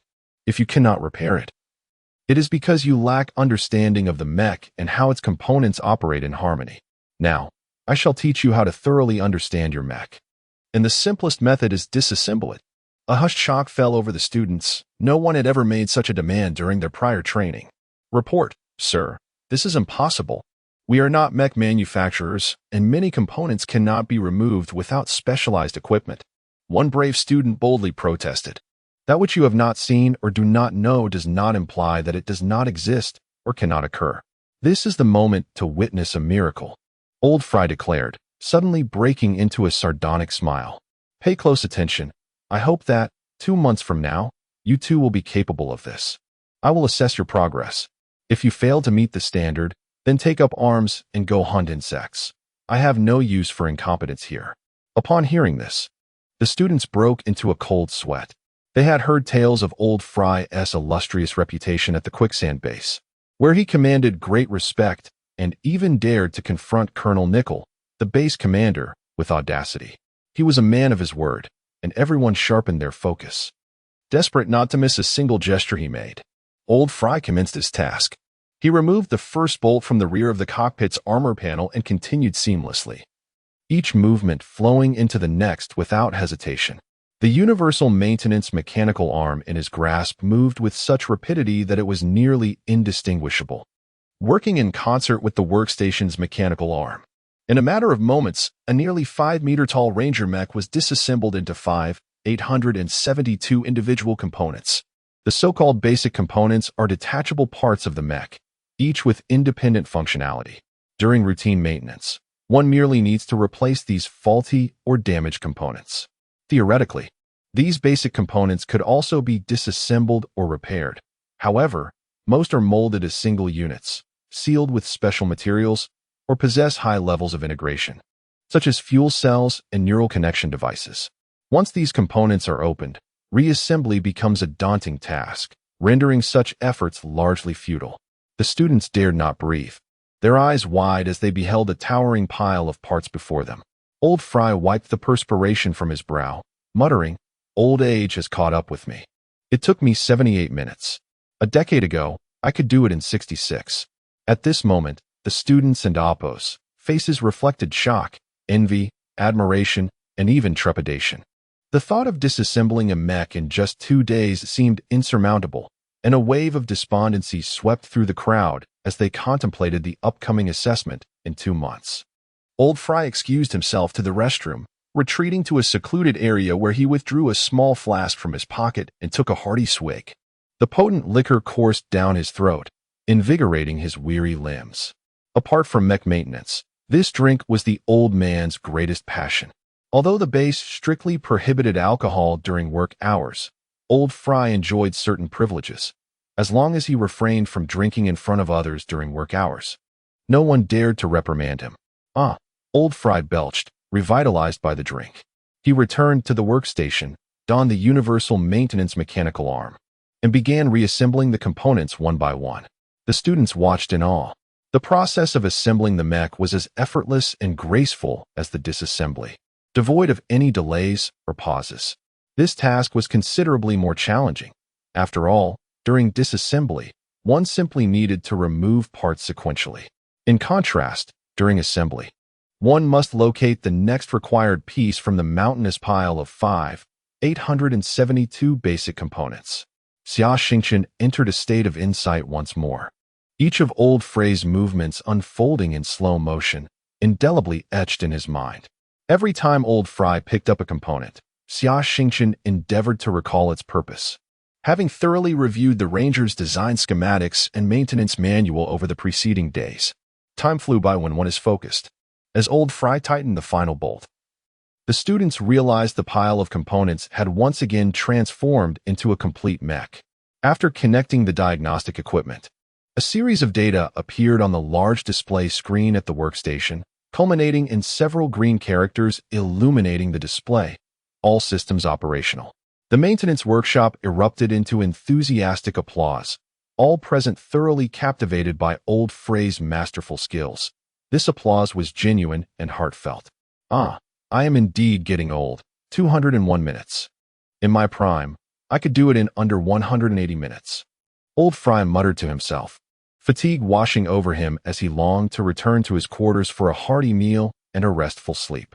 At this moment, Xia Xingchen's complexion turned pale, and he nearly stumbled. Some students, mistaking him for ill, assisted him to his room. In truth, he had overexerted his mental faculties. He had employed his insight skill for nearly 4 continuous hours, reaching his limit. Upon returning to his room, he seized the opportunity to meditate. This meditation, however, felt different from his usual practice. The image of Old Fry disassembling and assembling the mech replayed in his mind, again and again. The following morning, he arrived at the maintenance workshop as usual, but found the atmosphere markedly different, tense and grave. Most of the new students bore dark circles under their eyes, evidently affected by the previous day's events, each having had a restless night. At this point, Xia Xingchen had been granted permission to personally address some straightforward malfunctions. His experience from the day before had proven fruitful. He efficiently completed his tasks, much to the satisfaction of the veteran technicians overseeing him. Chapter 38. Wrench No. One after dinner, Old Fry sprawled comfortably on his bed, perusing a technical manual while sipping on a fine drink, his cheeks flushed. Reporting, sir. Xia Xingchen knocked on the door and entered. Is there something you need? What is it that you don't understand? I can explain it to you tomorrow. Can't you see that I'm off duty? These days, Xia Xingchen frequently sought his counsel regarding mecha repairs, and Old Fry was more than willing to oblige. However, it was clear that approaching him while he was indulging in his drink was not the most appropriate moment. Old Fry's expression darkened slightly. Sir, I wish to apply for a ranger for disassembly practice, Xia Xingchen requested. Oh, Old Fry raised an eyebrow in surprise. Are you certain you have comprehended everything I demonstrated yesterday? Let me be clear. If you damage the mecha, I won't be cleaning up your mess. You can run naked outside the base at midnight, he threatened. Reporting, sir, I have confidence. Old Fry's eyes glinted with a cunning idea. He rose unsteadily from the bed and made his way to the mecha storage outside, pointing to the towering pile of mecha parts. Well, within this heap, there are over 60 sets of ranger parts. If I remember correctly, you could assemble at least 2 complete basic models. You may search through here and piece together a ranger. Once you have assembled it, it will be yours, provided you can handle it. There are 2 mecha repair stations at the back of the warehouse. Feel free to use them. Having said this, he returned to his drink. Xia Xingchen was overwhelmed with a flood of exasperation. The entire warehouse was filled with the remains of hundreds of mechas, most of which had been dismantled, while those that remained intact were missing numerous components. Even if 10 technicians spent a month scouring through, they might not find everything. However, he quickly reassured himself. With his insight ability, he could still take on the challenge. He drove an electric cart into a state of insight. Given that the range of his insight was limited to a few dozen square meters, he could only scan bit by bit with his mental power. Whenever he discovered an intact part belonging to the Ranger Mecha, he would directly pull it out and toss it onto the cart. The lighter components he could wrap with his mental energy and lift directly, significantly enhancing his efficiency. However, this method proved to be mentally exhausting. Within an hour, his mental energy was depleted, forcing him to pause and meditate. Over the course of 5 days, he immersed himself in the warehouse, tirelessly searching for parts. Old Fry, observing his determination, chuckled but did not intervene. Initially, he had intended to present Xia Xingchen with a challenging dilemma, hoping he would retreat in defeat. But he had not anticipated the boy's stubbornness. A little hardship would do him good. As the night deepened, the last cart of parts was delivered to the workstation. By this time, Xia Xingchen's appearance was haggard, with a scruffy face and an unpleasant odor about him, having spent 5 days without rest in a frenzied search. Now, finally able to assemble the mecha, exhilaration surged within him. After returning to his room for a hearty meal, a refreshing shower, and a satisfying sleep, he was ready to tackle the assembly with utmost vigor. Standing before the workstation, he donned the universal repair mechanical arms, activated his insight ability, and recalled the scene from when Old Fry had assembled the mecha. He began his task. Though his movements lacked the swiftness of Old Fry's, due to his inexperience, each action was deliberate and precise, flowing seamlessly. At last, Xia Xingchen secured the final bolt, and it was well past midnight. Exhausted, he collapsed onto the ground, too fatigued to lift a finger. Gazing up at the imposing structure before him, he felt as if he were a father admiring his child, filled with a profound sense of fulfillment. After resting for a while, he sat up, charged the mecha, and connected it to the diagnostic equipment. Minutes later, the computer displayed, all systems operational. Yes, success. Xia Xingchen leapt up in joy. However, the mecha, constructed from various base components of different mechas, bore an unappealing aesthetic due to the mismatched colors of the parts. He opened the workstation as computer, intending to repaint the mecha. The Rangers at the Laish base were typically adorned in a yellow-green camouflage, ideal for concealment in the desert. Yet, Xia Xingchen didn't fancy this. Being young, he preferred something more flamboyant. The Ranger's slender design prompted him to select a white body with sky blue joints. Once the spray painting program was set, several mechanical arms equipped with tubes extended from the workstation to commence the task. Each mecha in the base bore a squad number painted on its chest, and an impish idea struck Xia Xingchen. He designed a wrench logo to emblazon on the mecha's chest, symbolizing the logistics department. Finally, the painting was complete, and a striking white Ranger mecha stood before him. This was not merely a civilian-modified machine like the Blue Battle God. It was a genuine military mecha. With the mecha fully powered, Xia Xingchen climbed into the cockpit, donned the sensor headband, and activated the ignition switch. However, the mecha remained still as a dialog box appeared on the screen, displaying a large red error message. Error. Fault code 006521, operating system and hardware mismatch. It dawned on Xia Xingchen that the mecha's operating system was tightly interconnected with the hardware. This assembled machine had all hardware components with identification codes mismatched from the original parts, necessitating a complete rewrite of the operating system. Nevertheless, this was a challenge he easily surmounted, having memorized for programming textbooks. He summoned a virtual keyboard and, with deft fingers, input a substantial chunk of source code. On the screen, a progress bar materialized, indicating system rebooting. Minutes later, the progress bar filled, the screen went dark, then illuminated again, with all instruments and monitors inside the cockpit lighting up as the mecha's engine roared to life. Welcome to use the Tang Dynasty Group TC Ranger 035 model mecha. Please proceed with the initialization settings. Please name this machine. A female voice prompted. Wrench number 1, Xia Xingchen contemplated before responding. Wrench number 1, naming confirmed, settings complete. Please configure personal usage preferences. Another dialog box appeared, displaying a series of parameters related to Mecha control, such as key response time, pedal pressure, and power output modes, each adjustable according to the pilot's preferences. Xia Xingchen pondered carefully, set the parameters, and rebooted the system as instructed. The eye indicators of the Ranger Mecha lit up, and the engine hummed steadily. Xia Xingchen felt a profound connection with the Mecha. At this moment, the support brackets and cables connecting the workstation to the Mecha automatically disengaged, liberating the Mecha from its restraints. Wrench number 1, let us go. Chapter 39. The misunderstanding, the thrill of piloting a true military mech for the first time filled Xia Xingchen with excitement. Eager to test the mech's capabilities, he thought about heading to the ground. The underground warehouse and maintenance workshop boasted large elevators, while the second basement housed the weapons and mech storage. Malfunctioning mechs were transported to this level for repairs via the elevators. As the Wrench 1 stepped into the elevator, it slowly ascended to the surface. At noon, the sunlight on the observant star was intense, casting a brilliant white glow upon Wrench 1's surface. Upon exiting the elevator, Xia Xingchen surveyed his surroundings, taking in the sights of the sand base for the first time in nearly 2 months. In the distance, a few barracks and a hangar could be seen. However, he overlooked a grave issue. Suddenly, a piercing alarm echoed throughout the base, signaling a Level 1 combat alert. An unidentified mech had breached the premises. Each military mech was equipped with a recognition code, but Wrench 1 lacked such a code and was painted in a distinctive design, leaving everyone bewildered about its origin. When it unexpectedly appeared within the base's walls, the command center immediately triggered the highest level of alarm. The 07 squad, stationed in the courtyard, quickly surrounded Wrench 1 with 5 mechs, their weapons locked onto it.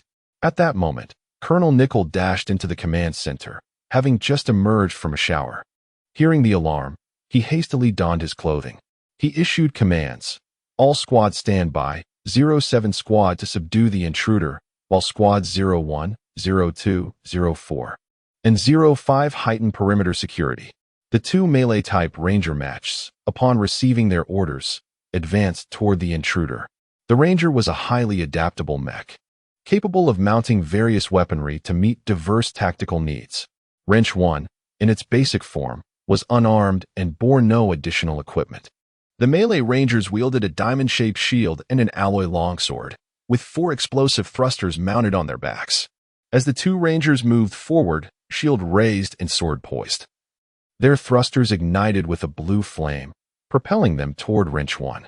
Before Xia Xingchen could comprehend the situation, he was suddenly surrounded and then attacked by the 2 mechs without hesitation. Wrench 1, devoid of any weaponry and equipped only with 2 standard thrusters, felt like a bare-handed fighter confronting 2 fully armed warriors. A profound sense of crisis enveloped him, instinctively triggering his insight mode. The attacking positions of the 2 Rangers were set. If he did not evade, he would be skewered by the alloy sword. Sidestepping was also risky, as the opponents could adapt their tactics. The only avenue of escape lay above. With his knees slightly bent, Wrench 1 maximized the engine power, activating the thrusters at full capacity. Enveloped in his mental energy, Wrench 1 leapt over 5 meters into the air. The attacks from the 2 Rangers missed, colliding violently with one another. One Ranger and Oppo's sword pierced the shoulder of the other, severing its right arm. As Wrench 1 began its descent, its knee aligned with the head of the remaining Ranger, crashing down with formidable force. The thick armor at the knee joint obliterated the Ranger's head, scattering debris in all directions, rendering the mech combat ineffective. Wrench 1 landed gracefully, retrieving the fallen alloy sword and aiming it at the cockpit of the remaining Ranger. The onlookers were momentarily stunned by the rapid sequence of events. The remaining 3 mechs of the 07 squad quickly advanced, aiming their laser cannons and other weaponry at Wrench 1, leading to a tense standoff. Xia Xingchen contacted his personal terminal. "Commander Fry, I have assembled a Ranger, but I was surrounded during the ground test." "What? You caused such a commotion?" Fry exclaimed in disbelief. "You really assembled a Ranger mech?" "Yes, Commander, but I'm currently surrounded." Please help me contact the base. I do not have the communication code. You fool. You dared to venture out without a mech recognition code. Very well. I'll handle this situation. Old Fry chuckled heartily. Meanwhile, the atmosphere in the command center of the sand base grew tense. Not only had an intruder breached the base, but also one mech had been severely damaged while another was captured, leading to a stalemate where neither side dared to make a move. Just then, the communication device in the command center emitted an urgent alert. You old lunatic, I'm in the middle of directing a battle. I don't have time for you. Colonel Nickel bellowed in frustration. Quality, what an attitude. I merely wish to inform you that there's been a misunderstanding. A rookie maintenance technician sought to test the mech, but was unaware of the recognition code, leading to this blunder. Look at how frightened you all are. That's enough. I'll bring him out. With that, Old Fry cut off the communication. Damn it, you crazy old man. Your insanity is one thing, but your subordinates are equally unhinged. Colonel Nickel seethed with rage. 07 Squad, cease fire. This is a damn disgusting misunderstanding. However, your squad needs some discipline. This is your combat prowess? Though he recognized the exceptional capabilities displayed by the white mech, losing a 2-on-1 encounter left him embarrassed as a commander. And you, military police, confined that inexperienced technician in the white mech for 3 days of detention.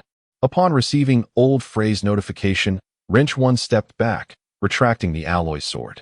Xia Xingchen opened the cockpit and emerged, drawing the attention of everyone at the base, all eager to see the audacious individual behind the mech. It's him, that lucky fellow. Colonel Nickel instantly recognized him. Well done, little brother. Your sister has her eyes on you, teased Freya, who was waiting in standby mode in a red-painted mech in the second basement hangar.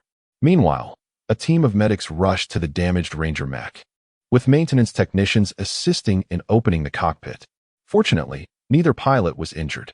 Xia Xingchen descended via the elevator cable to the ground, where 4 military police approached, placing handcuffs on him. Private, you are under arrest. You have the right to remain silent, but you must first experience the taste of 3 days in confinement. Without further ado, they ushered Xia Xingchen into a small dark room. Wryly smiling, he lamented, what an unprovoked calamity. However, he thought it fortuitous. Having expended considerable mental energy over the past few days, this would provide an opportunity for meditation. Chapter 40. The choice in the conference room of the Quicksand base. Heads of various departments and captains of several mech squads convened in the underground meeting chamber to summarize the chaotic events of the previous day and deliberate on the appropriate course of action.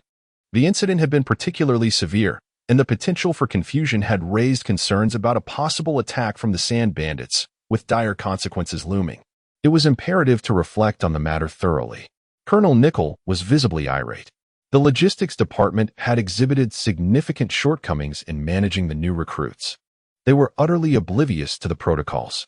Moreover, they had deployed mechs without official consent, a breach that warranted serious reflection. His glare was directed at Old Fry, who sat with his eyes closed, a smug smile adorning his face, seemingly impervious to the admonishments that flowed past him like water. And then there's the 07 mech squad. Nickel continued, his frustration boiling over. What were you thinking, engaging 2 fully armed mechs against 1 unarmed mech, piloted by a mere maintenance worker? One was obliterated, and the other captured. With such a level of incompetence, how do you expect to contend with the sand bandits? What sort of training are you undergoing? Seeing Old Fry remain unmoved by his tirade, Colonel Nickel redirected his ire towards the 07 squad. The squad's captain hung his head in silence, fully aware that the entire base had witnessed their humiliating defeat, leaving no room for defense. And what of the duty officer in the command room yesterday? Was it so difficult to first inquire via the intercom or check the main control computer for personal terminals? Instead, you triggered a level 1 alarm without hesitation. The officer in charge of the duty room silently cursed the old fool who had previously insisted on reporting any emergencies before verification. Colonel Nickel vented his frustrations for an extended period, scolding nearly every department in turn. Once he had sufficiently expressed his dissatisfaction, he posed a question. Do any of you have thoughts on this matter? What suggestions do you have to prevent such incidents from occurring again? The squad leaders felt a sense of injustice for the 07 squad. They believed that any pilot rated below D level would have fared no better against the wrench number 1. Yet, voicing such sentiments would surely offend Old Fry, the true authority of the base. They could afford to upset Colonel Nickel, but not the mech maintenance master. "I wish to speak," interjected Lieutenant Tori, the captain of the 06 Mech squad. A man in his 30s with striking red hair, he bore a fierce demeanor, accentuated by a scar that ran across his face. "Last month, our base formed a special operations assault team by drawing elite members from each squad. Our vice captain, Abate, was reassigned, leaving us shorthanded, which has disrupted our training and patrols. Furthermore, none of the new recruits from the past 3 months have reached a psychic level of 10, and there are no infantry capable of piloting mechs. We require your assistance in replenishing our ranks. Otherwise, our combat effectiveness will suffer. Let us wait a few days for the next batch of recruits. We can prioritize mech allocations for you then." "That is unacceptable. The new recruits will need time for training, integration, and adjustment. The sand bandits have become increasingly rampant. We cannot afford to wait." "Then what do you propose? Should I join your squad as a pilot?" Colonel Nickel's temper flared in response to Tori's aggressive demeanor. "Sir, regarding Xia Xingchen, the pilot of the White Ranger, I have reviewed his profile. He is a level 10 psychic, and judging by his performance in yesterday's battle, he is undoubtedly a prodigy in mech piloting. It would be a waste to confine such talent to the logistics department. I hereby request his transfer to our 06 Mech squad. Please grant your approval," Tori asserted. "I oppose this." "Absolutely not," Old Fry exclaimed, his agitation palpable. Upon hearing Tori's request, Colonel Nickel contemplated its merit. Observing Old Fry's anxious demeanor, a mischievous thought crossed his mind as he sought to provoke him. "Indeed, Lieutenant Tori is correct. We must place talent where it can be fully utilized. The time is ripe for employing capable individuals, and I hereby approve the transfer." "You dare? I'll see who has the audacity to take my people." Old Fry sprang to his feet, slamming his pistol onto the table. "Anyone who attempts to take my personnel must first face my wrath." "Calm down, Mr. Fry. He is merely a maintenance technician. No need for such fervor," Colonel Nickel attempted to soothe, internally reveling in Fray's irritation. It was gratifying to see Fry, who often exasperated him, in such a flustered state. An ordinary maintenance technician?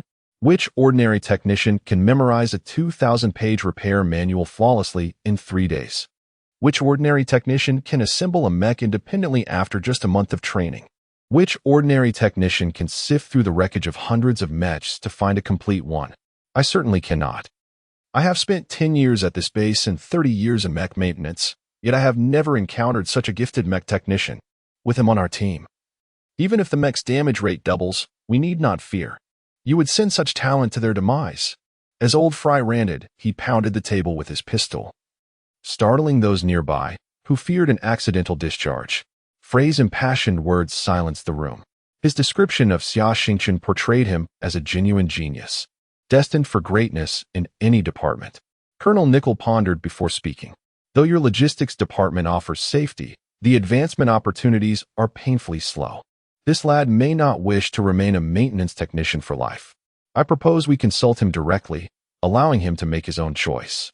Everyone nodded in agreement, while Old Fry huffed, sinking back into his chair. Despite his anger, Colonel Nickel's proposal was indeed difficult to refute. In this desolate place, slow advancement could mean a lifetime of stagnation, an unfair fate for a 16-year-old. Xia Xingchen was escorted from his confinement, bewildered, as it had been less than 3 days. The military police removed his handcuffs and brought him to the conference room. Xia Xingchen saluted. "Reporting for duty, Private Xia Xingchen." "Xia Xingchen, I have a question for you. Do you enjoy mech maintenance?" Colonel Nickel inquired. "Yes, sir, I greatly enjoy it. I learn a great deal," Xia Xingchen replied, noticing a flicker of amusement on Old Fray's face. "Do you prefer piloting mechs into battle to become a mech pilot?" "Indeed, sir, that is my deepest aspiration. The dream of every man." Upon hearing this, Old Fray's smile faltered, his complexion paling. "Now, you must make a choice. First, you can remain in the logistics department as a mech technician, a position that offers slow promotion but great security, or second, you can join the 06 Mech squad as a pilot. This path may expose you to danger, fierce battles, and the constant risk of losing your life. Your future hinges on the choice you make. Take your time to consider. Chapter 41. Old man Fry Xia Xingchen was engulfed in profound contemplation.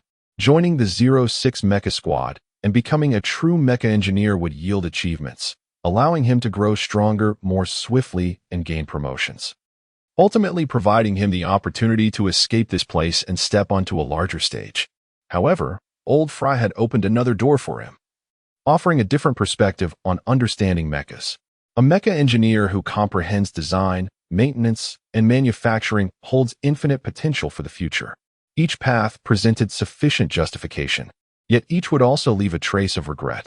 In the conference room, numerous pairs of eyes were fixated upon him, eagerly awaiting his response. I wish to become a mecha engineer. I yearn to engage in battle.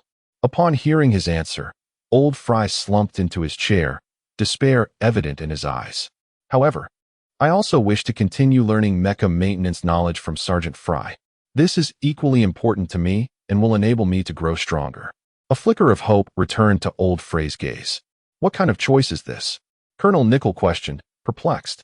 I hope to remain in logistics during the time outside of training and patrol to continue learning from Sergeant Fry. Xia Xingchen articulated his decision.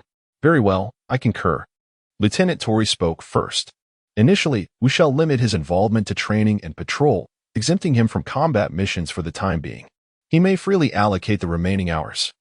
Lieutenant Tori understood that forcibly taking someone would severely offend the logistics department, although it wouldn't result in a missing bolt or severed wires. The consequences of such actions could be dire, such as being assigned to the last maintenance slot or being deprived of quality equipment. Furthermore, having a mecha maintenance technician within the team would provide greater assurance during various missions. All right, it is settled. Transfer his file to the Mecha battalion. Colonel Nickel decided on the spot. Suddenly, old Fry rose and approached Tori, his gaze piercing into the lieutenant's eyes.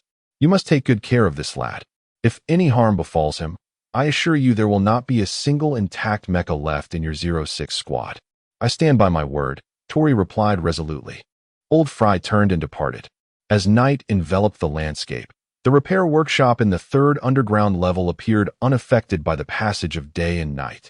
Old Fry sat at the entrance of the storage room, surrounded by an array of empty bottles, concerned that he might drink too much and suffer ill consequences. Xia Xingchen approached him.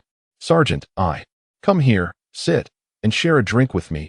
Old Fry interrupted, offering him a bottle of liquor. Sergeant, you've had too much. Do not address me as Sergeant. At this moment, we are no longer superior and subordinate. Allow me to share a story with you, if you are willing to listen. A hint of melancholy laced old Fray's tone. Xia Xingchen nodded in agreement. 10 years ago, I was just over 40. At that time, I was a senior mecha maintenance engineer in the after-sales department of the Tang Dynasty Group. I possessed a coveted job, a prestigious social standing, a gentle and lovely wife, and a son who was about your age. My son was exceptionally intelligent, captivated by mechas from a young age, and gifted in maintenance. I nurtured his talents, eager to impart all my knowledge to him. My wife was a columnist for the Galactic Travel Network, traversing various planets in the galaxy to seek out tourist attractions and craft recommendation articles. During holidays, she would take our son along on her journeys.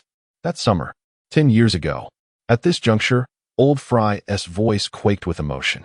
10 years ago, my wife and son arrived at the Vantage Star space station, where she was to develop a project proposal about exploring the Death Star domain.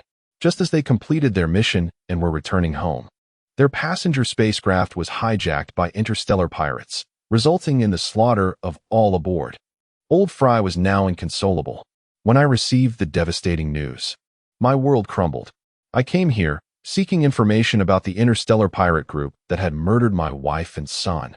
Known as the Creeper Gang, led by a ruthless and cunning individual named Yuri, nicknamed Scorpion. After their fleet was obliterated by the military, the Creeper Gang took refuge on Watcher Star, becoming desert marauders.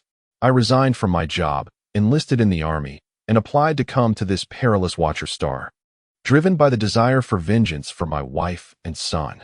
Xingchen, from the moment I laid eyes on you, memories of my son flooded back. I do not wish for you to meet the same fate as him, to lose your life here, on the battlefield at such a tender age." At this moment, old Fry broke down in tears. Xia Xingchen was taken aback. This eccentric old man bore such a heavy burden of blood and vengeance. Reflecting on their time together, he recognized that despite old Fry's stringent expectations, even to the point of being harsh, every action he took was ultimately for Xia Xingchen's benefit. He too was moved, tears welling in his eyes. "I understand now, old Fry. May I call you old Fry? I comprehend your heartfelt intentions. Rest assured, I will take good care of myself. I will continuously strive to grow stronger, becoming the most formidable mecha engineer and the finest mecha maintenance technician. I will avenge your grievances." Old Fry was profoundly touched, and the two embraced tightly. Chapter 42. Phase 1 Testing in the training center located in the underground level of the quicksand base. Several members of the 06 Mecha squad gathered around the mecha simulator. Intrigued by the newly arrived member, whose remarkable battle record had captivated their attention, the 07 squad members, in contrast, found themselves unable to hold their heads high within the base. The 06 Mecha squad comprised 5 members. The leader, Tori, codenamed Bloodstain, was a heavily armored assault mecha pilot responsible for withstanding enemy fire and engaging in close combat. The sniper, Pirlo, codenamed Veterinarian, was a handsome blonde who had previously worked as a veterinarian on his hometown farm, and was the one who had treated Xia Xingchen and Freya's injuries. Haji, the deputy sniper and tactical commander, was a slender young man with chestnut hair and a freckled face, known by the codename Conspirator, and Barak, the heavy weapons specialist, was a seemingly dull but wildly aggressive fighter, referred to as Mortar. However, the statistics displayed on the large screen revealed a harsh reality. Tori's record stood at an astonishing 99-0. Xia Xingchen realized that while he could operate the mecha in the simulator, his skills of insight and mental manipulation had completely faltered. Without the aid of his insight ability, he revealed his rookie nature and was ruthlessly defeated by Tori. "What is going on?" Pirlo asked, perplexed. "There are 2 possibilities," Haji reasoned. "One is that this guy had incredibly good luck during his last performance, managing to pull off that move by sheer chance. The other possibility is that he possesses a keen sensitivity to danger. Without real threats in the simulator, his potential remains untapped." Tori removed his helmet and exited the simulator. "How do you feel, Captain?" Pirlo inquired. Utterly inexperienced. His combat style is fierce, and his mental control over the mecha is commendable, but he lacks any real battle experience, let alone knowledge of combat techniques. Xia Xingchen approached Tori, saying, "Captain, I apologize for disappointing you." Tori patted his shoulder. "Kid, I can see you're a novice, but you're already better than most beginners. What you lack is experience, so don't be discouraged." "Captain, what should I do?" Tori pondered for a moment before responding. "I have 2 methods for you, but they may come with side effects. The first is to study recorded battle footage and mecha combat competitions to gain experience. The second is to engage in continuous combat, improving through the trials of defeat. However, there's a risk. If a novice faces too many defeats, it can lead to feelings of inferiority and fear. Are you sure you can handle that?" "Captain, I just want to grow stronger as quickly as possible. I am indifferent to the methods used." Tori nodded. "You are now level 10 and eligible to take the D-Class Mecha Engineer Qualification Exam. In our base, other mecha squads have only 1 or 2 D-Class engineers, while our 06 Mecha squad has everyone qualified as D-Class engineers. We have simulation software for the D-Class Engineer exam in our simulator, which you can use for targeted practice to enhance your fundamentals and mecha operation skills. If possible, aim to obtain your D-Class qualification as soon as you can. It will significantly improve your treatment and rank, aiding your future promotions." Xia Xingchen nodded, donning the sensory helmet once more as he entered the D-Class Mecha Engineer Simulation Testing System. A video appeared on the screen, providing a brief introduction to the D-Class test. The D-Class Mecha Engineer test consisted of 3 phases. The first phase assessed endurance and operational skill, where the pilot would navigate a mecha through a corridor for 1 hour, avoiding various obstacles. Failure to reach the designated point within the hour, exhaustion of mental energy before the hour was up, or a damage rate exceeding 80 would result in disqualification. The second phase involved engaging in combat within complex environments. The mecha pilot would operate their mecha in 6 terrains: a space station, asteroid belt, urban area, desert, forest, and sea, eliminating 4 mechas within 20 minutes. These mechas were controlled by a computer and possessed abilities comparable to D-class engineers. The third phase consisted of actual combat, where pilots who succeeded in the first 2 phases would be grouped in teams of 4 to battle each other. Only the last remaining pilot could qualify as a D-class mecha engineer. Many pilots failed due to unfortunate pairings with significantly stronger opponents, forcing them to wait until the following year for another attempt, as one could only take the mecha engineer level exam once a year. After watching the video, Xia Xingchen understood how the less than 1 pass rate for the D-class test came to be. Before the D-class test commenced, he had to select a mecha. The database contained thousands of standard mechas, ensuring fairness by excluding modified or custom-built models. After all, mechas were not mere commodities. For a D-class engineer to master any one type of mecha was already a remarkable achievement. Xia Xingchen chose a ranger, opting for a white color, as it was the only military mecha he had previously encountered, and he would also be piloting the ranger in the 06 mecha squad. As the first phase of the test began, a corridor appeared before him, 10 meters high and wide enough for 3 mechas to operate side by side. Taking a deep breath, the ranger began to sprint forward. After running only a few hundred meters, the ground beneath the mecha suddenly softened, causing the ranger to lurch forward and tumble several meters, resulting in a 10 drop in integrity. He soon realized that the corridor's surface had shifted from alloy to soft sand, causing the mecha's legs to sink and leading to its fall. Xia Xingchen chuckled ruefully. What a way to start. The ranger rose and continued its forward charge, this time paying close attention to the changes in the terrain. The surface alternated between alloy, concrete, desert, mud, water, ice, snow, and gravel, with obstacles gradually appearing, either a large tree, a few cubic meters of boulders, or a discarded mecha. Xia Xingchen had to concentrate intensely, resulting in a significant decrease in the mecha's speed. Ahead loomed a series of stone spike obstacles, each half a meter high and spaced just 1 or 2 meters apart. Contact with a spike would diminish the mecha's integrity. Xia Xingchen steeled himself, maneuvering the ranger carefully to avoid the hazards. Suddenly, a hidden door opened in the corridor's ceiling, and a 1 cubic meter boulder plummeted downwards. Preoccupied with watching the ground, Xia Xingchen failed to notice in time, and the boulder struck the mecha's head, erupting into flames on the screen, followed by a dialog box. Mecha destroyed, test failed. XXOO, this is truly infuriating, Xia Xingchen cursed. A thought crossed his mind. If only he could use his insight ability. Yet another voice reminded him that while the insight skill was a valuable asset, it should not be overly relied upon. Moreover, the skill demanded a significant expenditure of mental energy. He could not maintain such a state at all times. Only through continuous practice, honing his mecha control to the level of instinct, and developing sound combat habits could he truly grow stronger, complemented by his insight ability. For an entire afternoon, Xia Xingchen wrestled with the simulator. Despite not employing his insight skill, the prolonged focus left him with dwindling mental energy. He had suffered numerous failures, the longest lasting merely 10 minutes before plummeting into a fissure that suddenly opened beneath him. Chapter 43, The Desert Goddess Bar in the Evening. A dejected Xia Xingchen returned to the maintenance warehouse. Old Fry, sipping his drink, looked at him with a smile.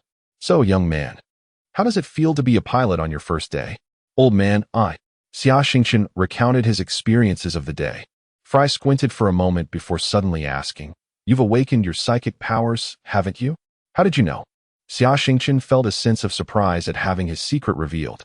When I was with the Tang Dynasty group, I often participated in private mech customization projects. I've encountered several mech engineers who had awakened their psychic abilities, and I can sense the same essence in you. The way you maneuvered against 2 mechs at your level could only be achieved by a psychic mech engineer. Frey's insight was indeed sharp, but Xia Xingchen requested, Please keep this confidential. I don't want to be dissected.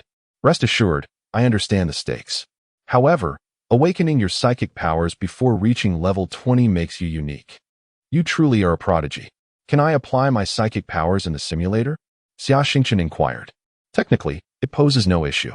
I frequently engage in customizing mechs and simulators for psychic engineers. It merely requires a bit of programming. After contemplating, he added, however, I wouldn't advise it. You need to build a solid foundation. Using psychic powers now would be akin to cheating. As the old saying goes, those who can swim often drown. The majority of mech engineers with psychic abilities meet their demise due to over-reliance on them. Moreover, many become excessively arrogant, losing their sense of reverence. Remember, there are countless threats on the battlefield that can claim a technician's life. Without a sense of reverence, death is not far away. Xia Xingchen nodded silently. Follow me. Fry beckoned, discarding his bottle and approaching the control panel. 4 mechs were stationed before it. At the Laish, there are 5 types of mechs. From today onwards, I'll have you disassemble and reassemble one each night. Immerse yourself in the experience. I know you will master it. He donned a universal maintenance mechanical arm and began his work. Over the next 5 days, Xia Xingchen endured grueling training in the simulator during the day and learned to dismantle and assemble mechs at night. He had only a pitiful 3 or 4 hours for meditation each day. By the 6th day, his mental state had deteriorated significantly. Nevertheless, he made his way toward the simulator. Tori patted him on the shoulder from behind. Oh, Captain, what are your orders? Today and tomorrow, our 6th squad is on break. No training, Tori replied. Members of the Laish were entitled to 2 days off each week. But Xia Xingchen instinctively wanted to refuse. Xingchen, I know you're working hard, but look at your current state. I can bet you can't last 5 minutes in the simulator right now. Such training yields no results. Tori persuaded. Xia Xingchen fell silent.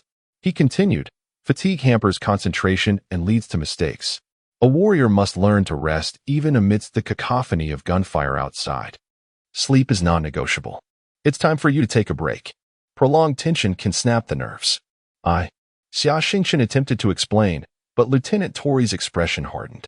Private Xia Xingchen, go to the bar with your teammates for a drink, then return and get a good night's sleep. That's an order. Yes, sir. The Desert Goddess Bar was situated beside a small pond on the base's surface, covering an area of over 300 square meters. While it was called a bar, it was essentially an activity room, equipped with televisions, gaming consoles, and card tables. However, there were no desert goddesses, nor even a waitress. The owner, Li Pai, was a retired soldier, towering nearly 2 meters, his explosive muscles exuding strength. His dark complexion made him resemble a hairless black bear. At this hour, only a handful of soldiers were inside, playing cards and chatting. Hey, old Pai, let me introduce our squad's new partner, Xia Xingchen, Tori greeted warmly. Xingchen, this is old Pai, the owner of the Desert Goddess Bar. Before I came to the base, he was the finest heavy mech engineer in Laish. Hello, young man. You're quite the celebrity now. I saw your combat the other day. It was fantastic. It's a pleasure to meet you. The location where Wrench 1 battled 2 rangers was not far from the bar. Li Pai extended his hand. The two clasped hands firmly. Li Pai's right hand was gloved, hiding a mechanical palm underneath. Surprised? This palm of mine is artificial. I accidentally got it contaminated with sandworm venom during a battle, and I had to chop it off myself. Both my legs are also prosthetics. He casually recounted this, as if sharing an inconsequential detail. Xia Xingchen was instantly filled with respect for him. Old Pai, the usual. I'd like a bottle of 65-degree Starlight vodka. 1 bottle of dark beer each for Balak and Perlo, and since Haji doesn't drink alcohol, just a soda for him. Also, bring 2 plates of your best grilled scorpion. Tori asked, Xingchen, what would you like? It's on me. I'll have a dark beer too, Xia Xingchen replied. Hey, Xingchen, you're not even 18 yet. You can't drink alcohol. Perlo teased. You veterinarian, do you want me to toss you into the pond for a bath? Li Pai threatened. Xingchen, drink freely here. You could give vodka to a baby, and no one would dare say a word. If you don't believe me, let those old-timers from the space station come and try to arrest me. Do you think they would? Li Pai's hearty laughter drew the attention of others in the bar. The members of Squad 06 took their drinks and settled at a table by the window. Come, let us toast to our new member, Xia Xingchen. Tori raised his glass and proclaimed, Welcome, cheers. Xingchen, let me tell you, there are no mediocre individuals in our Squad 06. Young man, I have high hopes for you. Perlo, slightly tipsy from just a taste of alcohol, began to ramble. Chapter 44. The Battle at the Bar in This World. There will always be those unwelcome individuals who emerge to dampen your spirits at the most joyous of times. 5 individuals sat together, enjoying drinks and engaging in lively conversation. While Xia Xingchen extolled the delectable flavor of the secret sauce roasted scorpion meat crafted by Li Pai. At this moment, a young man in his 20s stood up from a nearby table and approached Xia Xingchen's table, casting a disdainful glare in his direction. "Are you Xia Xingchen?" the young man asked, his tone dripping with contempt. "Yes, and you are?" Xia Xingchen replied. "I am Nye Song, the vice-captain of Team 05. Last week, you destroyed my brother Nye Bai's Mech, and now he cannot hold his head high at the base. I challenge you to a duel. I aim to prove to everyone that you are merely a lucky novice," the young man declared. "Nye Song, hasn't your captain taught you any manners? You, an experienced mech pilot, are here to bully a rookie? How shameless," Tori interjected mockingly from the side. "Captain Tori, if your Team 06 is afraid, perhaps you should persuade Xia Xingchen to apologize to my brother. If you fear he might lose, you could step in for him," Nye Song taunted, making it difficult for Tori to take action without appearing cowardly. "How dare you?" Perlo exclaimed, infuriated by the provocation, reaching for a bottle to retaliate. Meanwhile, a few teammates from Team 05 began to circle around, and the atmosphere grew tense as both sides prepared for a confrontation. Xia Xingchen swiftly intervened, stopping Perlo, and turned to Nye Song, saying, "Fine, I accept your challenge. What will it be? Mech combat or a real-person duel? But let us keep it authentic, no simulators. Let us have a real-person duel. Using a mech is cumbersome and requires prior approval," Nye Song replied, pleased to see Xia Xingchen take the bait. "Shouldn't we inform Brother Li Pai about this fight?" Xia Xingchen asked his teammates. "Oh, the rules of the Desert Goddess state that as long as no firearms are involved, you can engage in one-on-one or group battles. The only stipulation is that the losing party must cover all damages to the bar and come back during their free time to clean. So make sure you win," Haji explained from the side. The two stood in the center of the bar, with Nye Song adopting an aggressive stance, while Xia Xingchen appeared relaxed, hands behind his back. Nye Song initiated the attack, feinting before throwing a right jab aimed at Xia Xingchen's face. Entering his insight mode, Xia Xingchen observed the approaching fist, deftly dodging to the left and countering with a powerful punch to Nye Song's abdomen. A wave of pain surged as Nye Song doubled over, clutching his stomach. Seizing the opportunity, Xia Xingchen raised his arm and delivered an elbow strike to Nye Song's back, sending him crashing to the ground. Suddenly, Xia Xingchen sensed a malicious gust behind him. Nye Song's teammate was swinging a chair towards him, angered by the breach of their agreement for a fair duel. Xia Xingchen swiftly ducked, evading the chair, then sprang up and delivered a kick to the attacker's groin. The man let out a pained yelp, collapsing to the floor. As the remaining 3 teammates of Nye Song rushed in, chaos erupted. Tori and his teammates stood up to confront the onslaught. Barak delivered a lightning-fast punch that struck one opponent squarely in the nose, knocking him unconscious and sending him sprawling several feet away.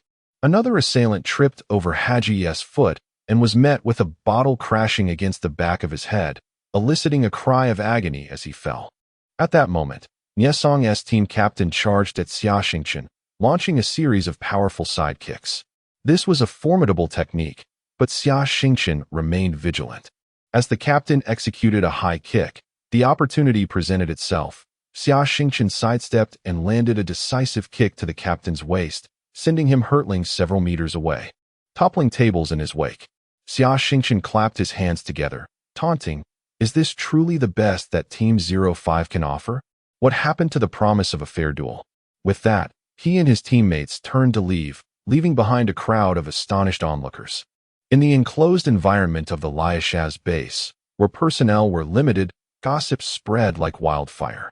Within hours, news of the brawl had reached several bases. "Did you hear? Team 05 was defeated by Team 06 at the Desert Goddess.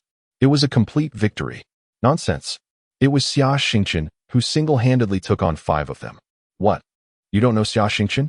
He's from logistics, and he even won a 1-on-2 fight. Nye Bai is truly a jinx." He has already made Team 07 lose face, and now he has dragged his brother and Team 05 down with him. Thankfully, I had the foresight not to choose him. I tell you, in the past 2 to 3 years, Team 06 has only fought once at the bar, taking on over 30 infantry and winning. They are truly something else. Now with another monster on their side, it's best not to provoke them.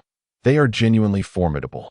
After lunch, Xia Xingchen made his way to the Mech maintenance depot, intending to practice disassembling and reassembling mechs. However, he was stopped at the door by old Fry.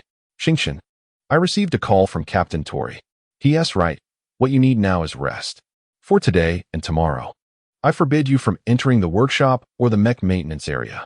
You can sleep, meditate, or do whatever you wish. Just make sure you rest. Old Fry stated firmly. But, old man, I'm fine.